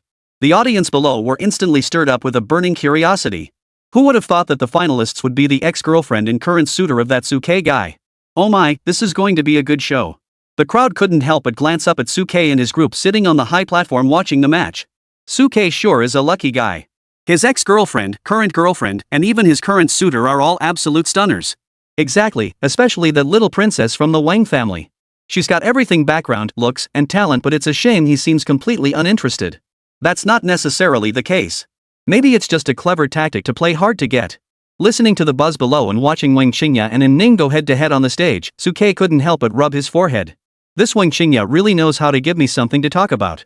I have no idea why she suddenly confronted Ning. What else could it be? Before Suke could finish speaking, Lu Chenhuan interjected. It's obvious she's just venting for you, isn't she? I don't understand why Ning and Zhao Fei, who clearly have special admission spots, would choose to come up here and endure this kind of treatment. As Lu Chenhuan spoke, he seemed to think of something and couldn't help but change the subject. But to be honest, after the little girl from the Wang family caused such a scene, I actually find myself quite admiring her. Ever since we first met her, she's always been straightforward and unfiltered. I like that.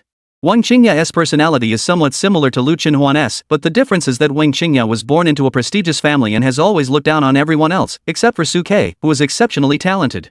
Ruoxue, do you like her? At that moment, Lang Ruoxue was startled by Lu Chenhuan's sudden question. Huan, why are you asking me that all of a sudden? Yeah, why are you asking Ruoxue that all of a sudden? Facing Lu Chenhuan's question, Suke reached out and gave Lu Chenhuan a sharp tap on the head. Are you testing Ruoxue's feelings toward Wang Qingya? Let me tell you, I don't like it. Taking care of the three of you is already enough for me. Adding another spoiled princess from a wealthy family is more than I can handle. Hearing Suke's words, Lu Chenhuan felt a little guilty and blinked her big eyes. I didn't think that at all. I was just asking for your opinion. Don't be so innocent. Focus on the battle first. Watching fights like this can be very helpful for our own practical skills. Hearing Suke's words, Lu Chenhuan blinked her eyes and nodded lightly. I know. After that, the group turned their attention back to the projection above the barrier. Although the high platform where Wang Qingya and the others were engaged in their decisive battle was not far from the crowd, the barrier allowed them to perceive the battle in real time from a close distance. Compared to that, the barrier's projection offered the advantage of being easier to observe and learn from. However, many teachers and principals preferred to watch the live action directly, leaning against the railings of the platform to look down at the two sides engaged in the decisive battle below. Under the gaze of the crowd, the first round of the top 5 competition between Ning and Wang Qingya began. After some initial provocation, both sides now attacked with genuine intensity, determined to show the other a thing or two. Especially Ning, who, after transforming into her beast form, growled fiercely at Zhao Fei. Zhao Fei, attack! Teach this little brat a lesson. As she spoke, Ning flapped her wings and soared into the air.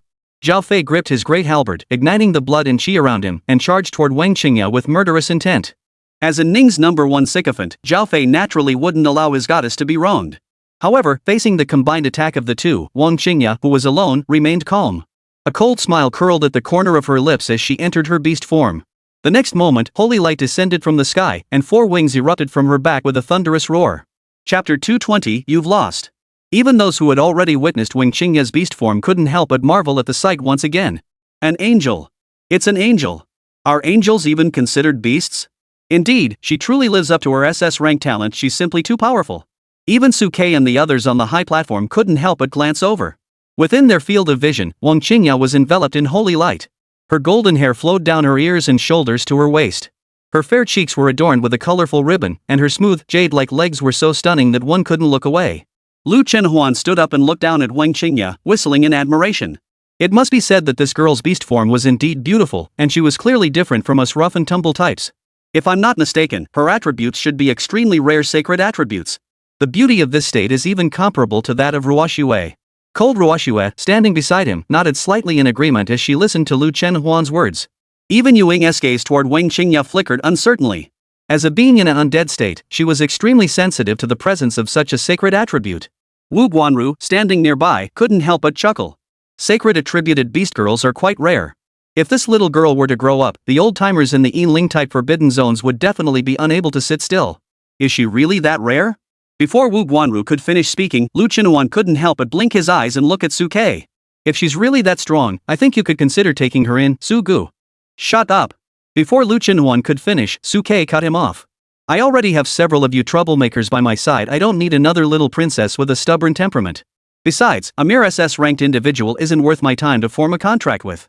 Hearing Suke's words, Shang Qiji couldn't help but whistle in admiration. That kid talks a big game. An SS-ranked expert, the envy of everyone, is just a mere SS-ranked expert in your mouth. Don't let others hear you say that, or you'll be the subject of gossip behind your back.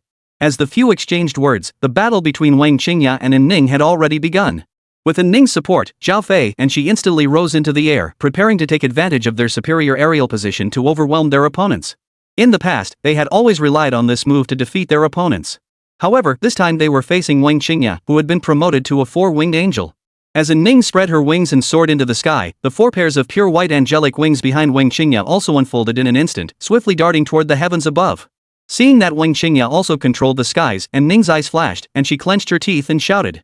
Since we have no advantage, let's charge.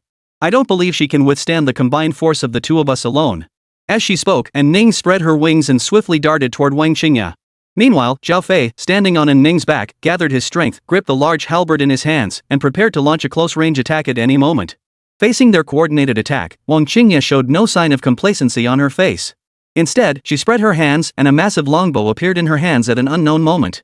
She held the bow in her left hand and drew the string with her right. In the blink of an eye, an arrow made of holy lighted around her right hand and shot out at lightning speed. As the arrow left the bowstring, a terrifying sonic boom erupted from in front of Wang Qingya, causing the void itself to warp slightly. Seeing this, Suke, who was watching from above, couldn't help but narrow his eyes slightly. From Wang Qingya's current performance, she resembled Lu Yun, who had wielded the arrow earlier, but her spellcasting speed was countless times faster, and she possessed a natural advantage in aerial combat, overwhelming many beast tamers and beast girls who lacked flight capabilities. At that moment, An Ning and Zhao Fei faced Wang Qingya's attack, their blood surging around them. They swung their great halberds, unleashing terrifying gale winds that instantly tore through the sky, directly colliding with the arrow. Boom! As the pure holy light collided with the fiery blood energy, terrifying energy fluctuations erupted from in front of An Ning and the others. The explosion sent An Ning's body swaying, and the light feathers from her spiritual energy trembled constantly, causing her to sway precariously in mid-air. The instigator, Wang Qingya, flapped her wings and retreated instantly, adjusting her position before drawing her bow once more. Two rings of lighted behind her, and a massive angelic figure descended from the heavens, reaching out to touch the arrow in her hands. In an instant, countless runes on the arrow, and it was fired. Hum! As the holy light arrow was fired, it exploded directly in front of Wang Qingya, splitting into dozens of holy light arrows that flew toward An Ning and the others. Seeing Wang Qingya draw her bow again, An Ning couldn't help but narrow her eyes. No, we can't let her keep draining our strength while we're forced to defend passively. Zhao Fei, I'll block these arrows. You go. This girl is a ranged archer. As long as we can get close, we have a chance.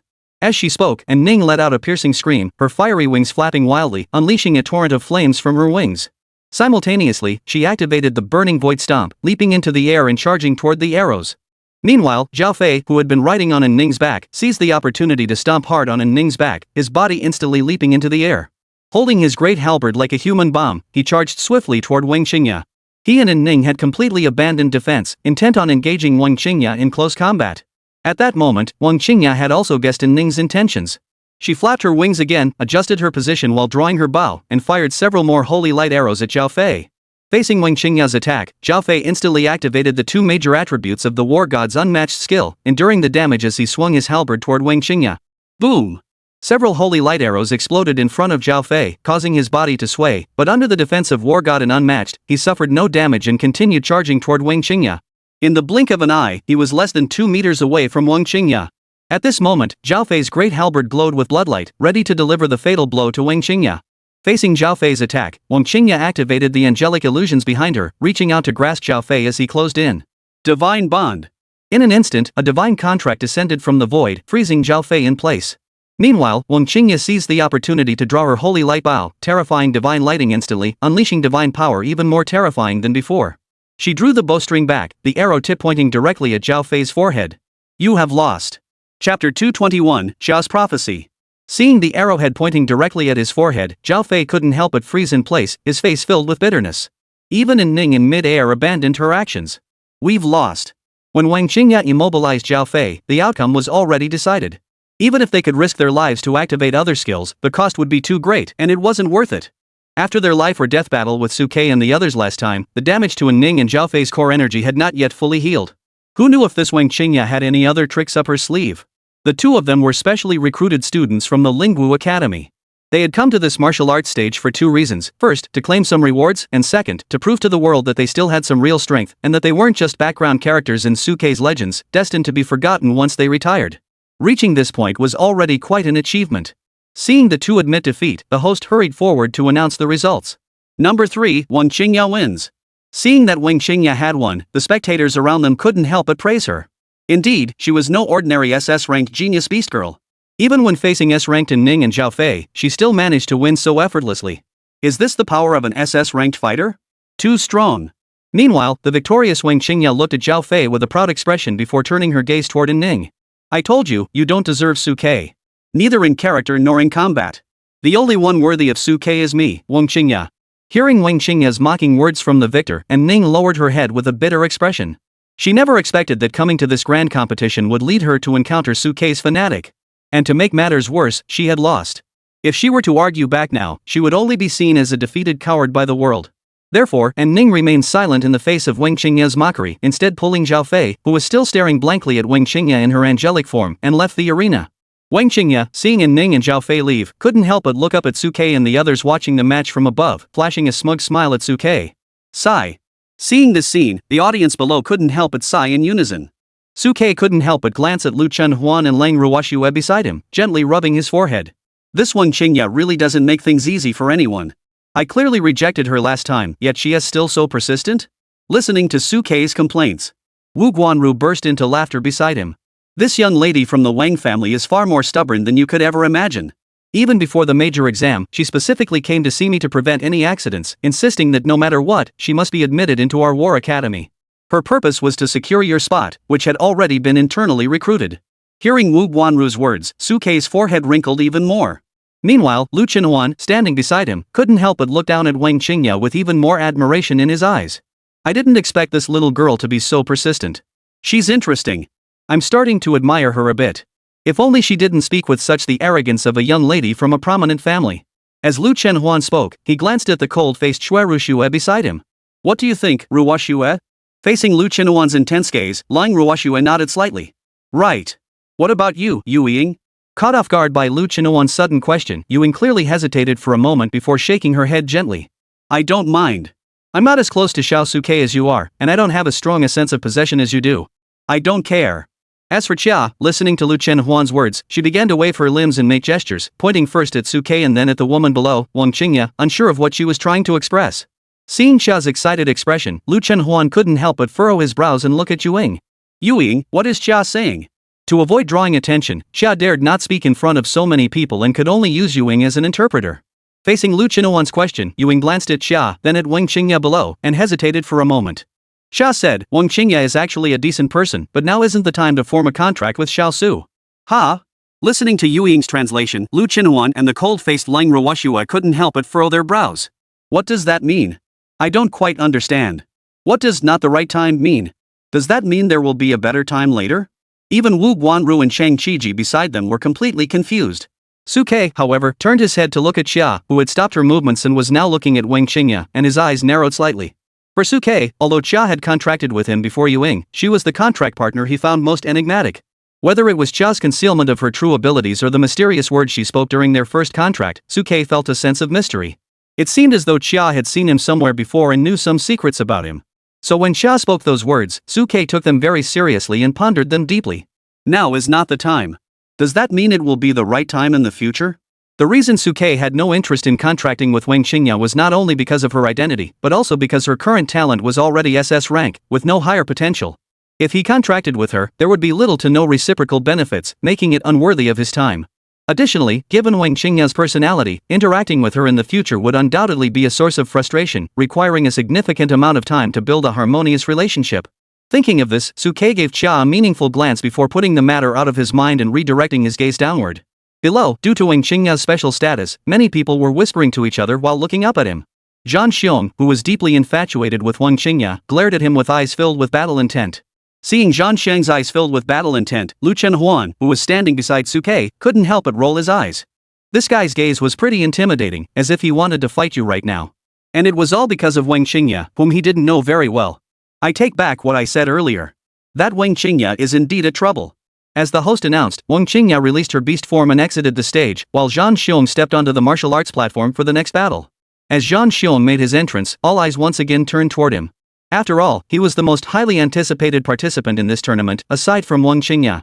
Like Wang Qingya, after undergoing the trials of several battles, his combat experience had been significantly honed, allowing him to easily defeat his opponents. True to form, within just half a minute of entering the stage, the pair of S-Rank Beast Masters and Beast Maidens facing him were already defeated and surrendered.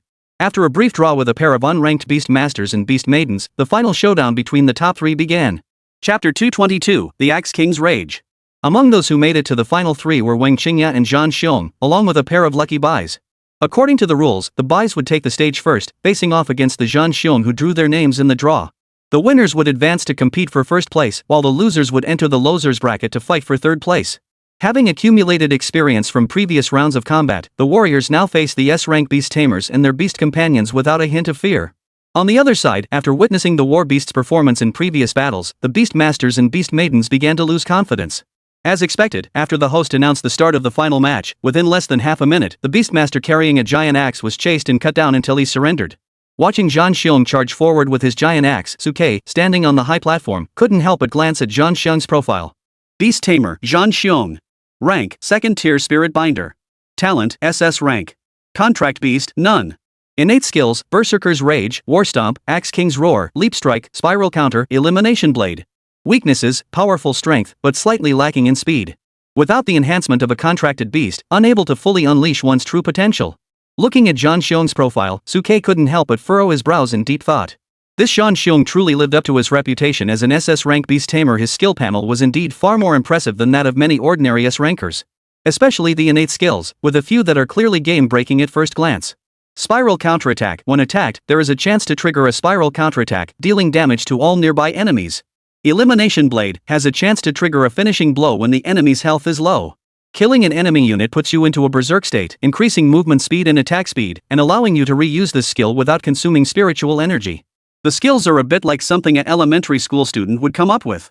In one-on-one combat, they might not stand out, but once they're thrown into a large-scale battle between humans and beasts, these skills will reveal their true terrifying potential. Even Wu Guanru, standing nearby, couldn't help but marvel at the combat prowess. This kid has exceptional overall attributes in every aspect. If it weren't for the lack of a beast companion, he could probably dominate his peers with ease. As Wu Guanyu mentioned this, he glanced at Suke and cleared his throat. Of course, except for you, you freak. You're no longer someone his peers can compare to. Now, the top two contenders are basically set, SS-ranked Zhang Xiong and Wang Qingya. However, the ultimate champion will depend on the final match. At this moment, whether it was the high-ranking officials from various schools on the high platform or the crowd of spectators packed outside the viewing stands below, everyone was fixated on this battle. Even the barrier originally used to project a condensed version of the battle for the school leaders to watch had been reactivated, transforming into a massive projection screen to display the final match for everyone. As the protagonists of the battle, Zhang Xiong and Wang Qingya also looked at each other with solemn expressions, their faces filled with determination. This final match was no longer about rankings, it was about the dignity of both individuals and the legends that would be recorded for posterity. It was also a matter of honor for the two great families behind them, the Zhang clan and the Wang clan. For Zhang Xiong, he wanted to form a contract with Wang Qingya, and this battle was one he had to win. Otherwise, Wang Qingya would never acknowledge him. For Wang Qingya, she must win this battle to reject Zhang Xiong honorably. Both sides had their reasons for needing to win. The host, clearly excited, held the microphone and announced from the stage. Let us now witness the final showdown of today's grand exam, the championship battle. Let us witness together who will ultimately claim the championship title of this year's grand exam. As he spoke, the host pointed at Wang Qingya and Zhang Xiong. Let's invite the contestants to the stage. Under the gaze of the crowd, Wang Qingya and Zhang Xiong stepped onto the stage, marking the beginning of the final battle. As the match begins, Wang Qingya instantly activates her beast form, two pure white wings unfolding from her back, bathed in holy light as she soars into the sky. In response to Wang Qingya's beast transformation, Zhang Xiong immediately activated his berserk state, his anger surging forth, a violent energy filling his body. He raised his great axe and charged directly toward Wang Qingya. Aware of Zhang Xiong's strength in close combat, Wang Qingya did not give him the opportunity to close in. She flapped her four wings and soared into the sky, preparing to use her aerial advantage to kite Zhang Xiong. As her body soared upward, Wang Qingya drew her longbow and a holy light arrow instantly, firing toward Zhang Xiong, who was charging downward. It must be said that the speed at which Wang Qingya's holy light aroused was too fast. By the time Zhang Xiong had taken a few steps, the aroused from holy light were already whistling down from the sky toward him. Facing Wang Qingya's attack, the war general roared furiously, stomping down with all his might, activating War Stomp. A powerful gust of energy erupted, shattering all the holy light arrows that were about to strike him. Then, Zhang Xiong stomped his feet again, activating his leap attack, and suddenly soared into the air from the ground, transforming into a human-shaped cannonball, hurtling toward Wang Qingya at an incredibly terrifying speed. Seeing this, the crowd watching the battle couldn't help but shout in shock. What terrifying speed! The war hero's leap attack was too fast, ordinary people couldn't dodge him in time. Fortunately, Wang Qingya was no ordinary person. She quickly flapped her wings and darted backward, attempting to evade the attack. In a clash of extreme speeds, Wang Qingya managed to evade the terrifying strike just as Zhang Xiong was about to reach his maximum approach distance. The sharp axe blade was less than half a meter away from Wang Qingya before it followed Zhang Xiong back to the ground. Having only reached the second stage and lacking the awakened ability to control the skies, Zhang Xiong had no air superiority. After his body reached its maximum altitude, he plummeted toward the ground under the force of inertia. Meanwhile, Wang Qingya, suspended mid-air, seized the opportunity. She quickly drew her bow, the king's blessing buff swiftly enhancing her, and fired a barrage of holy light arrows toward the falling Zhang Xiong. Bu. 3 terrifying holy light arrows, carrying a menacing aura, swiftly flew toward Zhang Xiong. As the war hero plummeted, he felt the intense killing intent emanating from his back. He forced his body to twist, facing the sky, and let out a deep, muffled roar. Roar! In an instant, a wave of sound erupted from in front of the warrior, while the blood and chi around his body, forming a thick blood armor that covered his entire body. Bang! The 3 terrifying holy light arrows were weakened by the sound wave and the armor, their power reduced by more than half, and were directly shattered by the warrior's axe. He then adjusted his stance, landed on the ground, and stomped the ground fiercely, launching another leap attack toward Wang Qingya in mid-air. Chapter 223, The Challenge. This war hero's reaction was truly swift. He managed to rise from the brink of defeat in such a dire situation. Watching the warrior make a desperate counterattack on the brink of defeat, Suke couldn't help but whistle in admiration. Wu Guanru, standing beside him, nodded in agreement. This Zhang Xiong is indeed a promising talent, performing exceptionally well among close combat type beast tamers. If he could be paired with a control type or charge type beast maiden, his potential would be fully realized. Unfortunately, the current conditions aren't favorable, so this battle might be a bit challenging. Chang Qiji nodded in agreement. As a long-range air superiority angel, Wang Qingya holds a massive advantage once she secures air superiority in the early stages. She can easily kite the opponent to death with just her wind manipulation. The only way Zhang Xiong can get close to Wang Qingya is through a leap attack, making it extremely difficult to win the battle. It wasn't just Cheng Qiji and his group teachers from other academies who witnessed the battle on the martial arts stage below also didn't hold much hope for Zhang Xiong. Even the spectators watching from below couldn't help but shake their heads at the sight. But amidst the collective gasps of the crowd, Zhang Xiong, who was using a leap attack to charge toward Wang Qingya, suddenly saw his chi and blood surge violently. A terrifying spiritual energy erupted from his body, shaking the heavens and the earth. Terrifying shockwaves surged into the sky, shaking the entire martial arts stage to the point of collapse. Feeling this terrifying aura, everyone watching the battle couldn't help but tremble in their boots. Many teachers on the high platform stood up immediately, staring down in disbelief. Third tier. This was the aura of a third-tier soul-nurturing practitioner. No one had expected that at this critical moment of the battle, Zhang Xiong's cultivation had broken through. The moment he entered the third stage, Zhang Xiong's speed surged instantly, erupting with a speed several times faster than before, chargingly toward Wang Qingya. Seeing this, everyone's expressions grew tense. Zhang Xiong's leaping charge was already extremely fast, and now, with his cultivation breakthrough, he was even faster. Under such blinding speed, Wang Qingya might not be able to dodge in time. The tide of battle had turned. Previously, when facing the war hero's leap attack, Wang Qingya had to give it her all just to barely dodge. Now that the war hero's cultivation had suddenly broken through, she might not be able to dodge in time. Even Wu Guanru and Chang Qiji were intently focused on Wang Qingya and the warrior on the stage, eager to know the outcome of this battle. At that moment, facing Zhang Xiong, who had broken through to the third cultivation realm and was charging toward her with relentless fury, she remained calm. A cold smile curled the corners of her lips. Zhang Xiong, since you've chosen to give it your all, I won't hold back either. With a smile, Wang Qingya spread her hands, and a beam of holy light descended from the sky, enveloping her in a halo of light. Seeing Wang Qingya's action, everyone couldn't help but furrow their brows. What is Wang Qingya doing? Facing Zhang Xiong's attack as he broke through his realm, why isn't she defending herself and just posing here? But before anyone could finish speaking, a surge of violent holy light erupted from Wang Qingya's body, accompanied by an equally terrifying aura of cultivation power.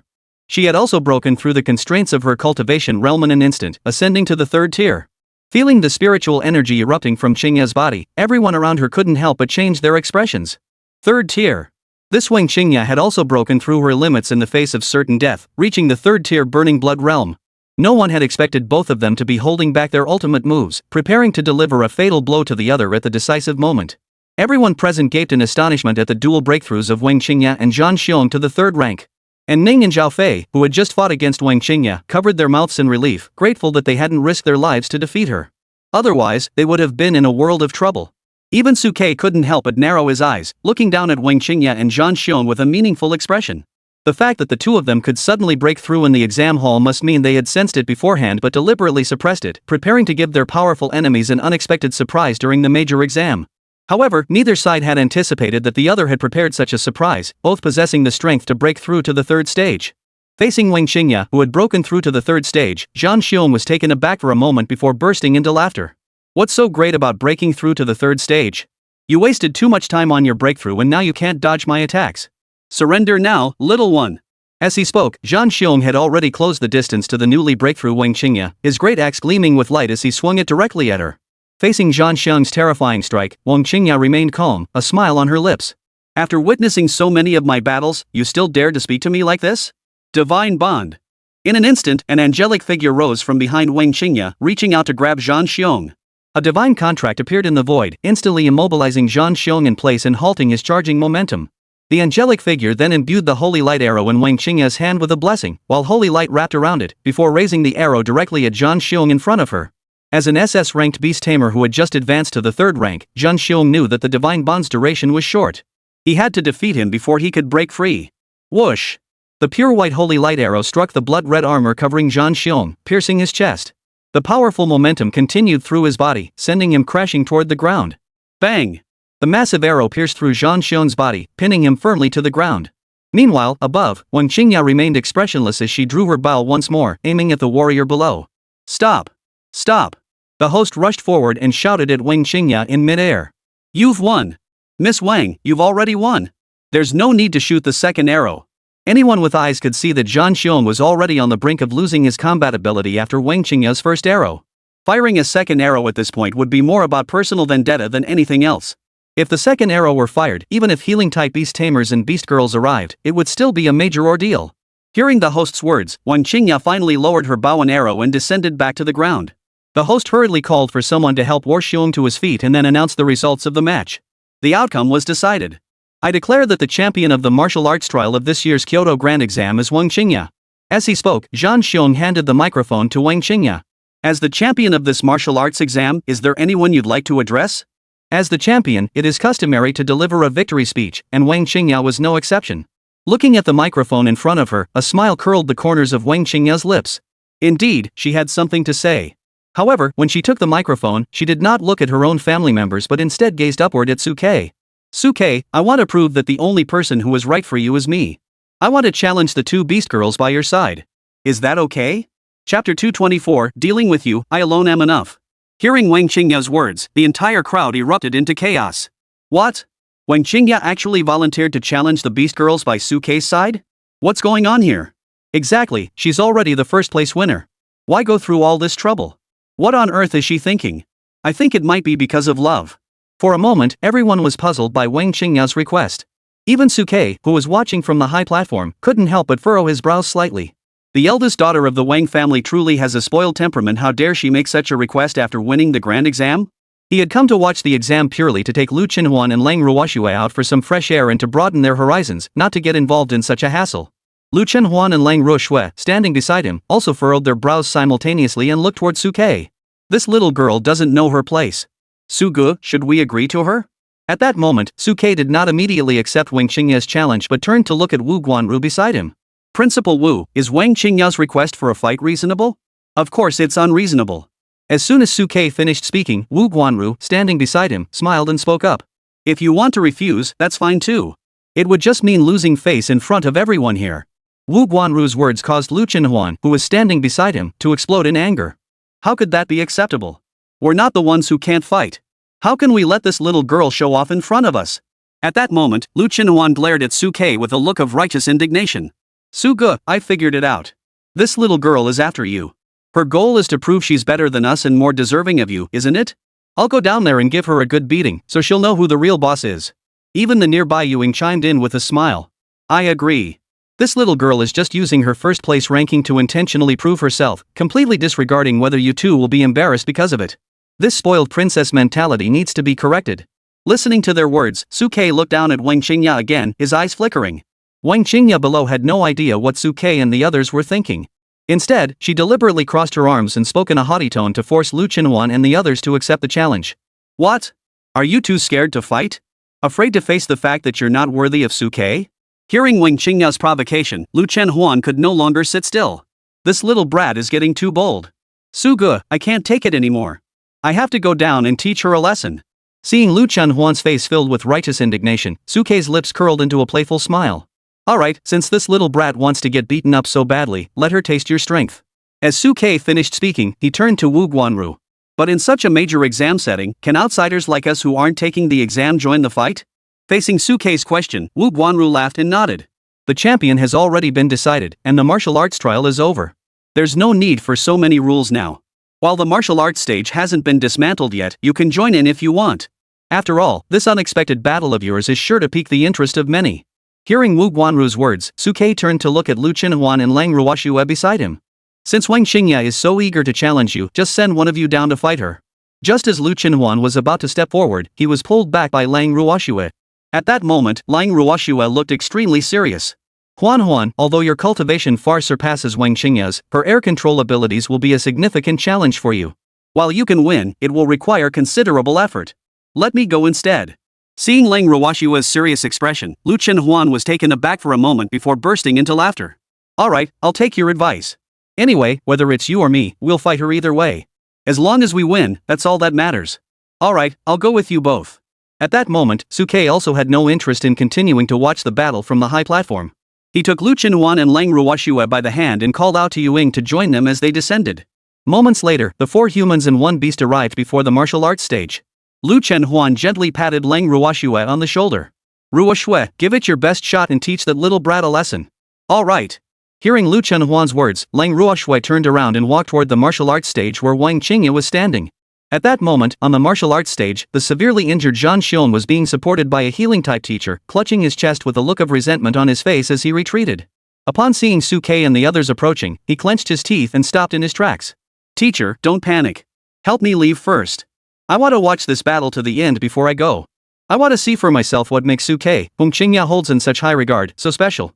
It wasn't just Zhang Xiong and his group at that moment. Everyone on the high platform, including all the academy's high-ranking officials and the spectators outside the arena, were all staring intently, eager to witness this battle. Their curiosity about this battle even surpassed their curiosity about the battle between Wang Qingya and Zhang Xiong.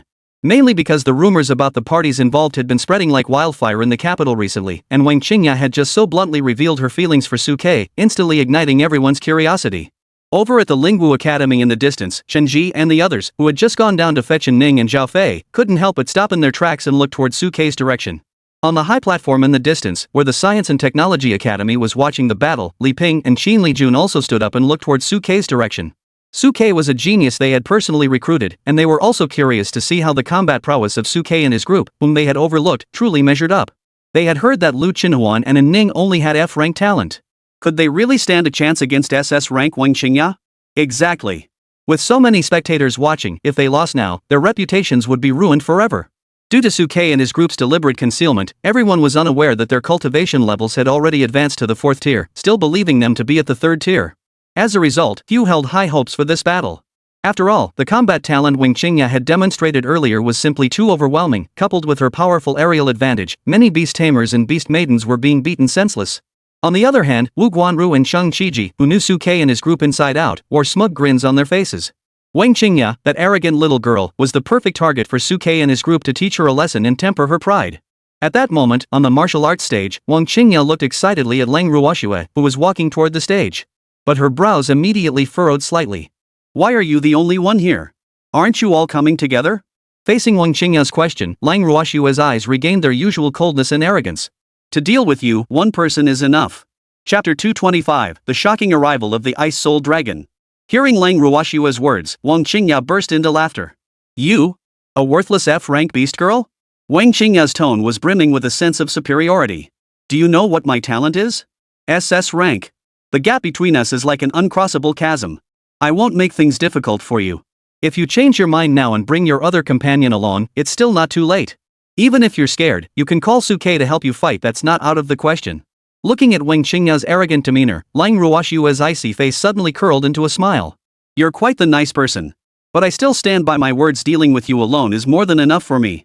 At this moment, Lang Ruoshue, whose talent had already advanced to S rank, was utterly confident. With her overwhelming cultivation, she didn't even bat an eyelid at facing SS rank Wang Qingya. Facing Lang Ruoshua's confidence, Wang Qingya didn't press the matter, instead letting a cold smile curve her lips. Alright, since you're so eager to taste defeat first, I'll grant you your wish. Once I defeat you, I'll take down your other companion as well, so the world will see that I, Wang Qingya, am the perfect match for Suke. As she spoke, Wang Qingya glanced at the host standing nearby. Please step aside, I don't want to accidentally hurt you. The host didn't spoil the mood either, and quickly stepped aside with a curious expression, clearing the battle space for Wang Qingya and Lang Ruoshue. Meanwhile, the crowd below, seeing the battle about to begin, buzzed with excitement. She actually accepted the challenge. As a F-rank beast girl, she actually dares to face off against SS-rank Wang Qingya alone? It seems she's been around Suke for too long and has lost touch with reality. For these uninformed bystanders, they didn't hold much hope for Lang Ruoshue. After all, Wang Qingya's previous performance had been too impressive, and she had won the top spot in the major exam with a string of victories. They didn't believe that Lang Ruoshue and Lu Qinuan, who had been specially recruited due to Suke's SSS rank talent, could truly match Wang Qingya's strength. Of course, there are exceptions. Those were the students from Tianhai, Suke's former training camp. Lu Yun and Wu Shuang, as well as Chen Zhen, Wen Fei, and Shin Songyun, along with An Ning, who stood in the distance with a smug expression. Especially An Ning, whose lips were curled into a cold smile. Does this Wang Qingya really think that the two beast girls by Suke's side are just ordinary F rank? As someone who had once faced off against Suke and his group, An Ning was fully aware of how powerful they were. Even when she had burned her essence to break through her cultivation realm, she had not the slightest chance of victory. That feeling of being completely overwhelmed from start to finish still loomed like a mountain in An Ning's heart. Wang Qingya, just wait and see how you'll explain your earlier arrogance when you lose. An Ning, who had been humiliated by Wang Qingya, harbored no goodwill toward her whatsoever and only hoped that someone would come to teach her a lesson. Zhao Fei, who was beside An Ning, also stopped what he was doing and looked up at the stage with a serious expression, seemingly also anticipating the upcoming battle. Under the gaze of the crowd, Wang Qingya looked at Lang Ruoshue with pride and spoke. I'm ready. I'm going to move now. Let me make this clear, even if your talent is lacking, I won't hold back. Get ready to face my attack. As Wang Qingya's words fell, the two pairs of wings behind her suddenly unfolded, entering the angelic beast transformation state. Even though many people had seen Wang Qingya's beast form countless times before, countless spectators were still mesmerized and gasped in awe at the moment she transformed. However, most people still directed their gaze toward the direction where Lang Ruoshue was standing. They were curious to see what cold Ruoshue's beast form would look like. Many only knew that Lang Ruoshue was an F rank, but even her specific F rank talent was unknown. They only knew she had been admitted to the War Academy thanks to Suke's influence. As countless gazes turned toward her, Lang Ruoshue's eyes were filled with calmness and indifference. She clenched her hands in the air before her, and the surrounding air instantly grew icy cold. Scales began to grow all over her body, and her form swiftly transformed into that of an ice-covered ice dragon, with two ice-encrusted horns sprouting from her head. The ice crystals covering her body shimmered with a brilliant blue glow under the sunlight. A pair of ice crystal wings also unfolded in an instant, shimmering with a crystalline brilliance under the sunlight. How beautiful! Upon seeing Cold Snow's transformed form, everyone couldn't help but exclaim in astonishment. What kind of beast is this? How can it be so beautiful? Are you blind? This is clearly a dragon. The dragon described in ancient texts. This form resembles the ice frost dragon described in the ancient texts of our academy. Is this really just an F-rank beast girl? A dragon. This is a dragon. How can it be F-rank? At that moment, everyone who saw Lang Ruoshue's dragon form couldn't help but doubt the previous information that she was only an F-rank. Anning and Lu Yun, along with the other students who had seen Lu Qinuan's beast form before, also stared wide-eyed. How does it feel like Cold Snow's beast form is different? Has she evolved? Even Wu Guanru and Chang Qiji on the high platform couldn't help but praise aloud. What a beautiful ice dragon. Though it was clearly a beast, one could sense an unparalleled elegance and beauty emanating from it. At the same time, a fourth-tier aura erupted violently from Cold Snow's body. Feeling this powerful aura, everyone except Wu Guanyu and his group couldn't help but change their expressions. Fourth tier. How could the aura emanating from Lang Ruoshue be fourth tier? Exactly, how much time has passed since their awakening conference this year, and she's already at the fourth rank? Is that even scientifically possible? It takes an ordinary person at least 1 or 2 years to reach fourth rank. Even the top-tier rank students need at least a year, and those at S rank or above need at least 7 or 8 months. It's only been 2 months, and she's already at the 4th rank? This speed is too absurd. Everyone present felt Cold Snow's aura and began to change their minds. If they're already at the 4th rank, then the outcome of this battle is far from certain. Especially since this beast form clearly isn't F rank. This is bad. Even Wang Qingya, who was facing Cold Snow, felt the aura of her cultivation and her expression grew solemn in an instant. However, the confidence in her eyes remained unchanged. 4th tier? It seems she's gotten some benefits from Suke, who's SSS rank. Interesting. Well, if I can defeat you 4th tier cultivators, it will only prove my strength even more.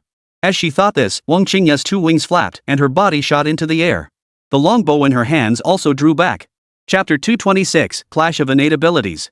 As everyone watched Wang Qingya flap her wings and take flight, their hearts immediately began to race.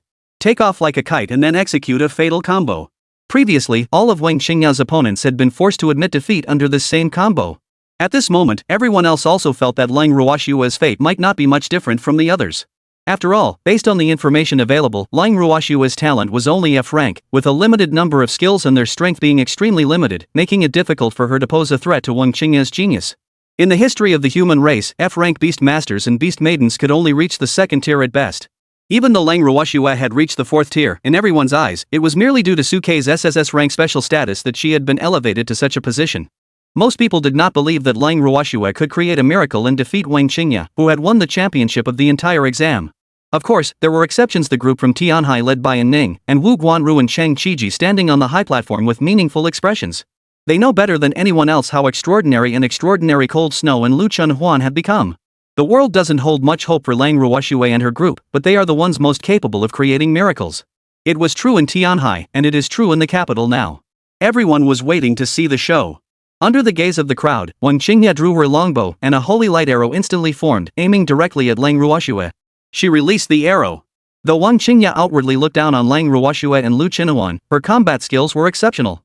She knew that even a lion gives its all when hunting a rabbit, so she acted swiftly and decisively, aiming to end the battle quickly. Facing Wang Qingya's attack, Lang Ruoshua showed no hesitation. The temperature around her plummeted, and water elements in the air instantly condensed, forming countless ice crystals that surged out from her body. Then, the extreme cold domain swiftly enveloped the surrounding sky and earth, engulfing the entire martial arts stage within an instant.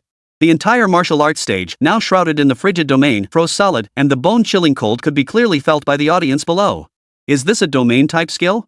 Many people from the capital had no idea about Cold Snow's true abilities. Seeing the martial arts stage enveloped by the frigid domain, they all looked astonished. Domain-type skills were extremely rare and highly valued by the higher-ups of the Demon Ceiling Pass. How could Cold Snow possess such a skill? It is said that F-rank beast girls typically only have 2 innate skills. Could one of those 2 skills have awakened as a domain-type skill? If that's true, her luck is simply too good. The high-ranking officials from other academies watching the battle from the upper platform all stood up at that moment, staring at Cold Snow in disbelief. Except for the War Academy, which knew her well, and the Linguo Academy, which had received prior information, the senior officials from other academies had no idea that Cold Snow possessed a domain-type skill. At that moment, witnessing her unleash the extreme cold domain, their hearts were completely overwhelmed by shock. Such a rare skill, awakened by an F-rank beast girl, what a waste of talent. It's a pity. The skill is good, but it requires teamwork. Cold Ruoshua is merely an F-rank beast girl with limited innate abilities, unable to fully develop the advantages of this skill. Even Wang Qingya, who was suspended mid-air, paused for a moment. A domain-type skill? This skill is so powerful it can even affect me while I'm suspended in mid-air. Even the skills I fired out are being affected. At this moment, Wang Qingya could clearly feel her spiritual energy and movements being slowed down, with her casting speed significantly reduced. In her field of vision, the holy light arrow she had fired slowed considerably.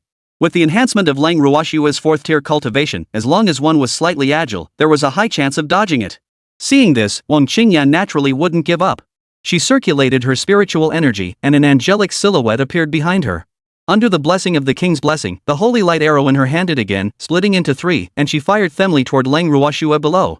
At the same time, Wang Qingya continued to channel her spiritual energy to form holy light arrows, flying upward while simultaneously in her skill. Since speed wasn't enough, she would overwhelm her opponent with sheer numbers. Wang Qingya didn't believe that under the coverage of so many skills, Lang Ruoshua could really dodge them all. However, at this moment, Lang Ruoshua, facing Wang Qingya's attack, showed not the slightest intention of retreating. Retreating had never been Cold Ruoshua's fighting style. As her extreme cold domain unfolded, countless ice crystals instantly around her, colliding with the holy light arrows fired by Wang Qingya. Whoosh! As the countless ice crystals collided with the holy light arrows, the intense holy light, like red-hot fire rods plunging into snow, emitted piercing explosions, vaporizing countless droplets of water. However, the holy light quickly dimmed and faded under the grinding of the ice crystals, completely melting away in the blink of an eye. Seeing this, the expressions of everyone watching the battle changed instantly. It was actually ground away. They never imagined that Lang Ruoxue would choose to counter the skill directly, nullifying Wang Qingya's holy light arrows. Not only the first arrow fired by Wang Qingya, but even the 3 subsequent arrows enhanced with the king's blessing were instantly obliterated by the roaring ice crystal storm, leaving no trace behind. Feeling the annihilation of her holy light arrows, Wang Qingya could no longer contain her emotions. What? How could someone so easily nullify my skill? Is this really an F rank? Upon witnessing Lang Ruoxue's overwhelming combat prowess, the confidence that had once filled Wang Qingya began to crack. But she quickly shook off the doubt in her mind. No, I can't lose. The reason Cold Ruoxue can temporarily suppress my attacks is simply because she relies on her 4th tier cultivation. But as an F rank, she has limited storage of beast core spiritual energy, slow recovery speed, and undoubtedly few innate skills. If I can wear her down in a prolonged battle, she's bound to lose. Wang Qingya quickly analyzed Lang Ruoxue's weaknesses in her mind and formulated her battle strategy. I'll create some distance first, use my longer reach to engage her in a prolonged battle, and I don't believe she can outlast me. As she pondered, Wang Qingya temporarily halted her movements, channeling her spiritual energy to flap her wings at full speed toward the sky, aiming to create distance between herself and Lang Ruoxue. But just then, the ice crystal wings on Lang Ruoxue's back spread out. With a flap of her wings, her body rose off the ground. Suddenly, it burst forth at a speed several times faster than Wang Qingya, hurtling toward her. Seeing this, Wang Qingya's pupils suddenly contracted sharply. Chapter 227, The Arrival of the Sovereign. What? Cold Ruoxue's speed is that fast? Below, the onlookers watching from the crowd couldn't help but feel a chill run down their spines as they saw Lang Ruoxue spread her wings and take flight. Wang Qingya's flight speed was already quite fast, but Lang Ruoxue's speed was even faster. Although this was due to the extreme cold domain weakening Wang Qingya, Cold Snow's base flight speed still far exceeded that of a 3rd-tier practitioner like Wang Qingya. At that moment, Wang Qingya saw Lang Ruoxue flapping her wings toward her pupils suddenly contracted, and her heart skipped a beat. Something was wrong. This Cold Ruoxue also possesses flight capabilities, and under the suppression of her domain, escaping by flight is simply impossible. At this critical moment, the only option was to suppress her with firepower while retreating. I refuse to believe that a F-rank beast girl like her can outlast me in a battle of reserves and endurance. With that thought, Wang Qingya abandoned her plan to quickly create distance and began frantically gathering spiritual energy, forming holy light arrows that she fired toward Lang Ruoxue, who was flying toward her from below.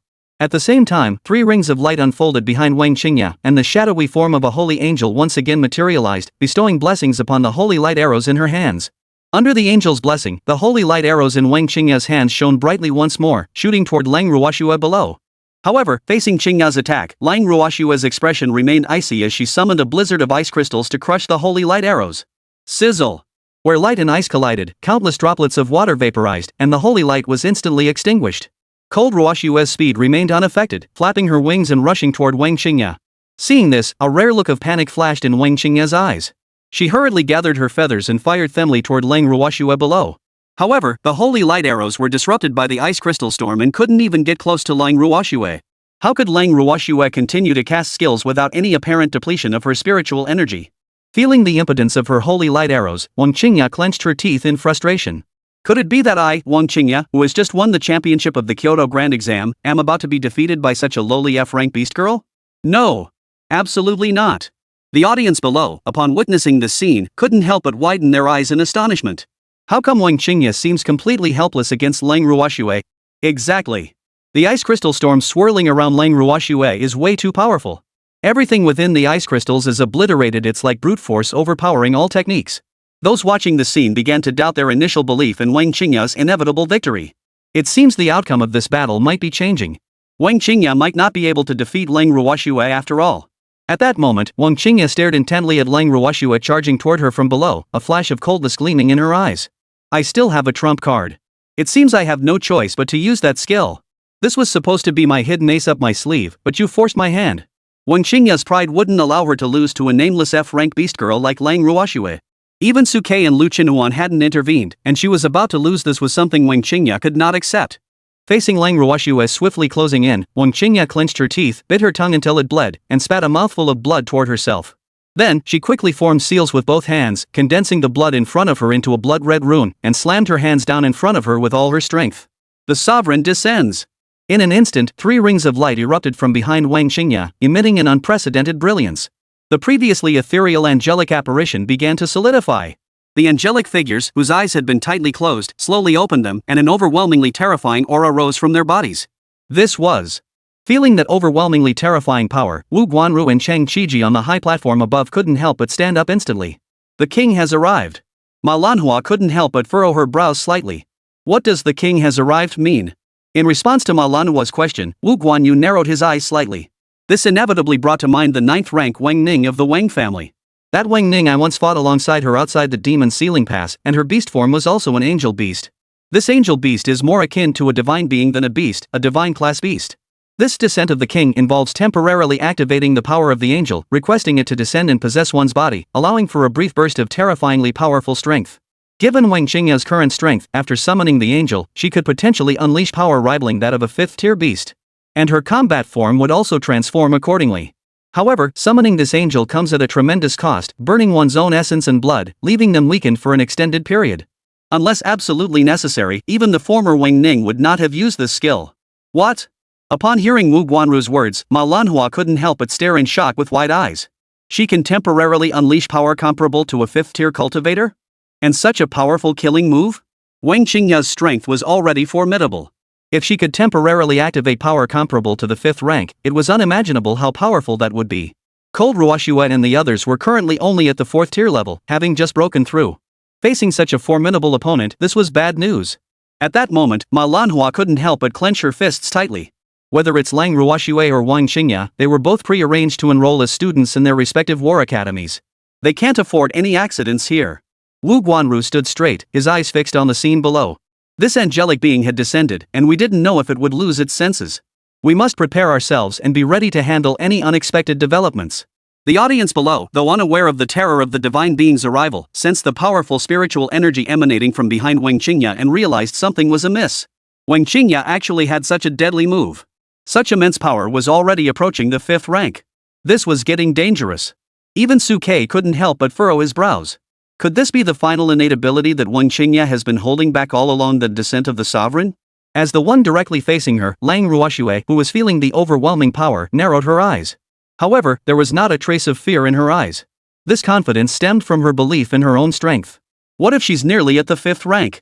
Even if she really is at the 5th rank, I'm not afraid. As she moved forward, Lang Ruoshuet unleashed an endless storm, instantly engulfing Wang Qingya. Meanwhile, the angelic silhouette behind Wang Qingya solidified completely at that moment, merging instantly with her. In the next instant, divine light burst forth from Wang Qingya's eyes, and a holy light scythe materialized in her hands. Chapter 228, Blizzard. Seeing Wang Qingya fuse with the holy light angel and summon the holy light scythe, all the onlookers around them couldn't help but shout in astonishment. Is this fusion? Exactly. Her aura is completely different from before. It wasn't just her aura, her cultivation energy had surged dramatically, nearly reaching the 5th rank. Due to her physical condition, Wang Qingya couldn't withstand such powerful cultivation, so after the angel descended, her cultivation could only reach the 5th rank at most. However, for this year's students, 5th rank was already an insurmountable barrier. Even in Ning, who has the best natural talent, is only at the peak of the 2nd tier, while Zhan Xiong and Wang Qingya, those two outliers, only broke through to the 3rd tier temporarily. 5th tier is an insurmountable barrier. Even temporarily, it was more than enough to crush everyone present. And Ning and Zhao Fei, who were standing beside Chenji watching the battle, also felt a sense of relief at that moment, grateful that they hadn't continued to fight Wang Qingya earlier. Otherwise, forcing her into this state would have left them both severely injured, requiring another half-month of rest. Even Lang Ruoshuet, who had previously maintained a calm and indifferent expression, narrowed her eyes slightly at that moment, her face betraying an unprecedentedly solemn expression. Below the stage, Suke and Lu Chenhuan also looked solemn, clenching their fists tightly. On the martial arts stage, Qingya, who had summoned an angel, had divine light bursting from her eyes. Human emotions were gradually fading away, and she coldly looked down at Lang Ruoshuet floating in mid-air. She did not choose to continue using her longbow to shoot at the kite, but instead held the holy scythe in her hand, her speed suddenly erupting. Her figure flickered, and in an instant, she had already reached Cold Ruoshuet's front. Then, the holy scythe in her hand burst into light, and a powerful sacred force erupted from above, striking toward Lang Ruoshuet with a single swing. Whoosh! With a single swing of the scythe, the void itself was sliced and twisted into shards, and terrifying energy erupted wildly. How fast! Truly deserving of the title Angel Incarnate, her state of deification is on par with the 5th tier. Seeing that she could withstand the extreme cold and instantly appear before her to attack, Lang Ruoshua's pupils contracted involuntarily. However, there was not a single trace of retreat in Lang Ruoshua's eyes at that moment. Because she clearly sensed that although Wang Qingya, in her divine descent state, was on the verge of reaching the 5th rank, she was still a hair's breadth away from true 5th rank power. It was this slight gap that prevented Wang Qingya from possessing the ability to dispel evil, despite her 5th tier spiritual pressure. Soul Sealing was a unique ability of the 5th rank, allowing one's beast form attacks to be imbued with elemental power, multiplying their strength by several fold. As long as she doesn't have true 5th rank status, I still have a chance of victory. At this moment, facing Wang Qingya's attack, Lang Ruoshua's sapphire blue eyes flashed with a gleam, activating her icy defense. Countless ice elements surged from her body, coalescing into a sapphire blue ice crystal barrier that enveloped her. Simultaneously, she raised her dragon head and let out a piercing roar, resonating with the heavens and earth. Boom! Wang Qingya's holy light scythe collided violently with Lang Ruoshua's icy barrier, producing a deafening roar that echoed across the heavens. A terrifying energy wave surged outward, engulfing the area around the martial arts platform. The entire martial arts stage shook violently, and the protective barrier surrounding it flickered and trembled, on the verge of collapse. Everyone present widened their eyes in shock, desperate to see the outcome of the battle. In the midst of the energy chaos, the holy light great scythe in Wang Qingya's hand struck the icy barrier in front of Lang Ruoshua with tremendous force. As the energy erupted, countless ice crystals shattered into fragments and flew in all directions. However, the ice elements in front of Lang Ruoshua continuously condensed and repaired the barrier, preventing it from being truly broken. Break it! At that moment, Wang Qingya's eyes flashed with divine light, her 4 wings flapping behind her as she gritted her teeth and roared. 5 rings of light from behind her, and countless beams of holy light descended from the sky toward her. The holy light great scythe erupted with divine light, shattering the ice crystals with a crackling sound, attempting to break through the defense.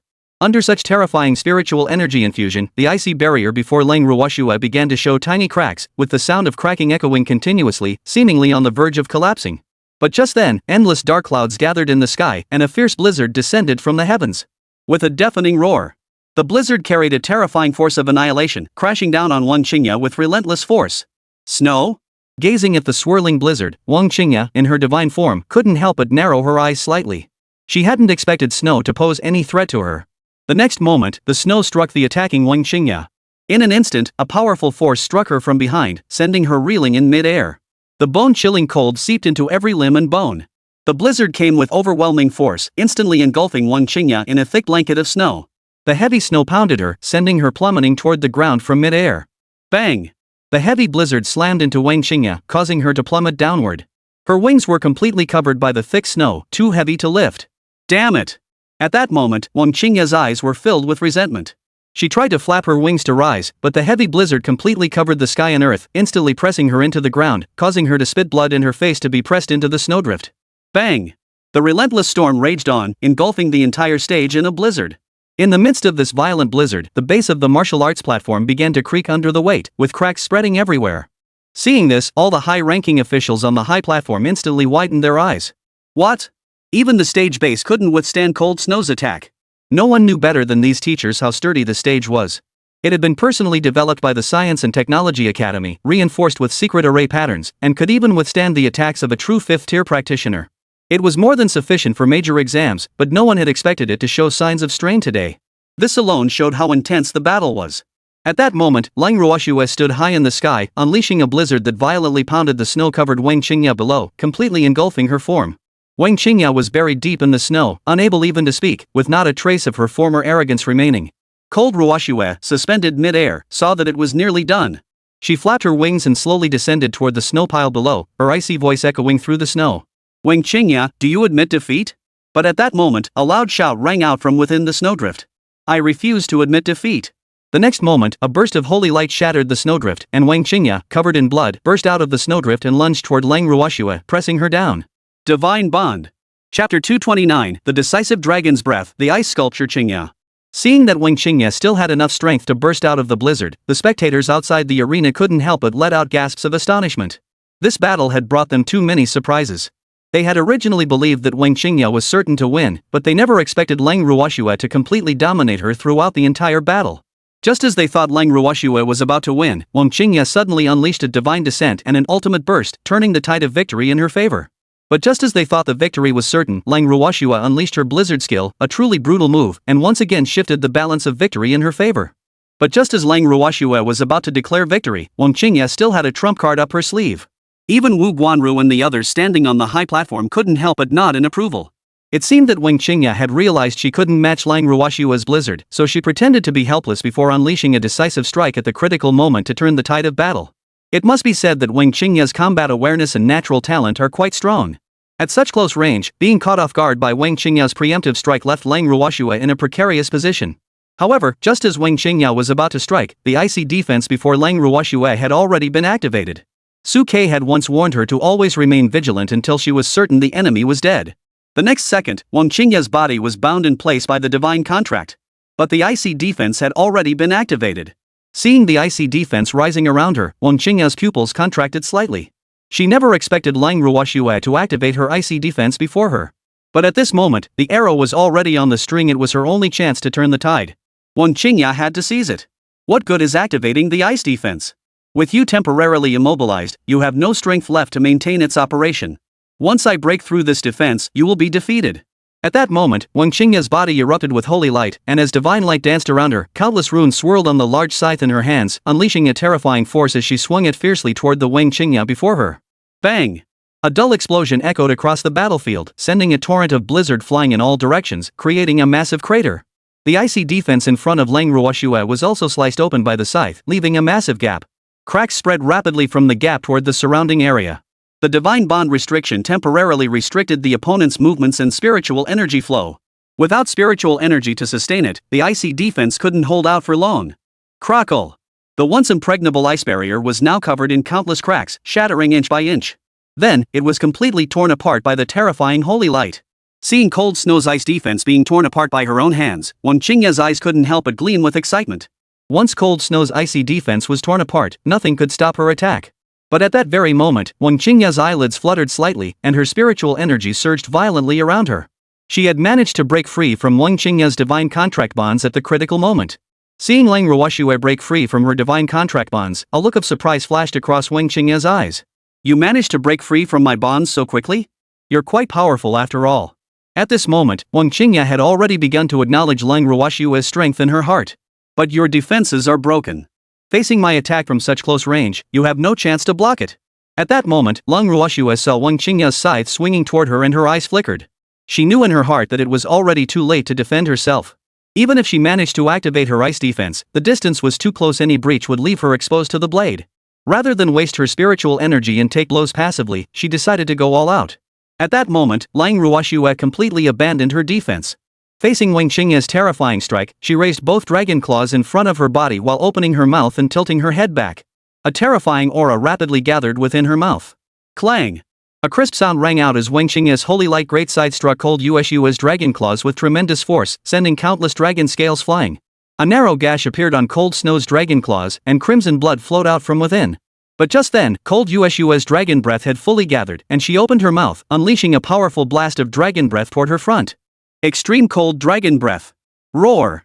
The powerful dragon breath erupted from Lang Ruoshua's mouth, engulfing Wang Qingya in a terrifying wave of sound and immense energy. In an instant, Wang Qingya felt her ears filled with the dragon's roar, and her mind went completely blank.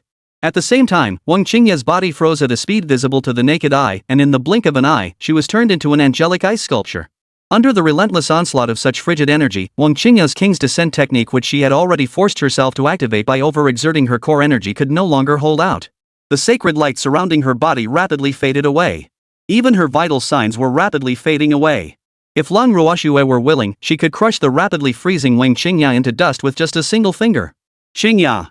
Seeing this, the old woman who had been hiding among the crowd to protect Wang Qingya let out a loud shout and charged toward the stage. As Wang Qingya's guardian, she could clearly sense that Wang Qingya's current state was extremely dire. If Lang Ruoshua harbored even the slightest intent to kill, she wouldn't even have time to save her. Bang! The powerful barrier was shattered by the old woman, who instantly appeared before Wang Qingya, shielding her with her own body and glaring fiercely at Cold Yueshua. Enough, you brat! Don't push your luck. You still want to kill her. Looking at the old woman blocking her path, Cold Ruoshua, in her beast form, immediately released her transformation, gently shaking her injured arm, her eyes cold and indifferent. I never intended to push things too far. It was Wang Qingya who broke the rules of combat and ambushed me, forcing me to act. Otherwise, she wouldn't have ended up in this state. At that moment, Su Ke and Lu Chenhuan, along with the others, broke through the barrier and rushed onto the stage, immediately shielding Lu Chenhuan. Especially Suke, who looked concerned as he took Cold Snow's delicate hand, examining the palm-length gash on her arm with a pained expression. Ruo Shui, you've been through a lot. Ignoring Suke and the others, the old woman, upon seeing Lang Ruoshua withdraw her beast form, hurriedly reached out toward Wang Qingya, channeling streams of holy light into her statue, dissolving the icy cold energy within. At the same time, she shouted down to the crowd below. Healers. The teachers responsible for healing. Hurry up and come to the stage to help me. The healers below dared not delay, rushing toward the stage and heading toward Wang Qingya. Suke, seeing this, cleared his throat. We need someone over here too. Ruoshua is also injured.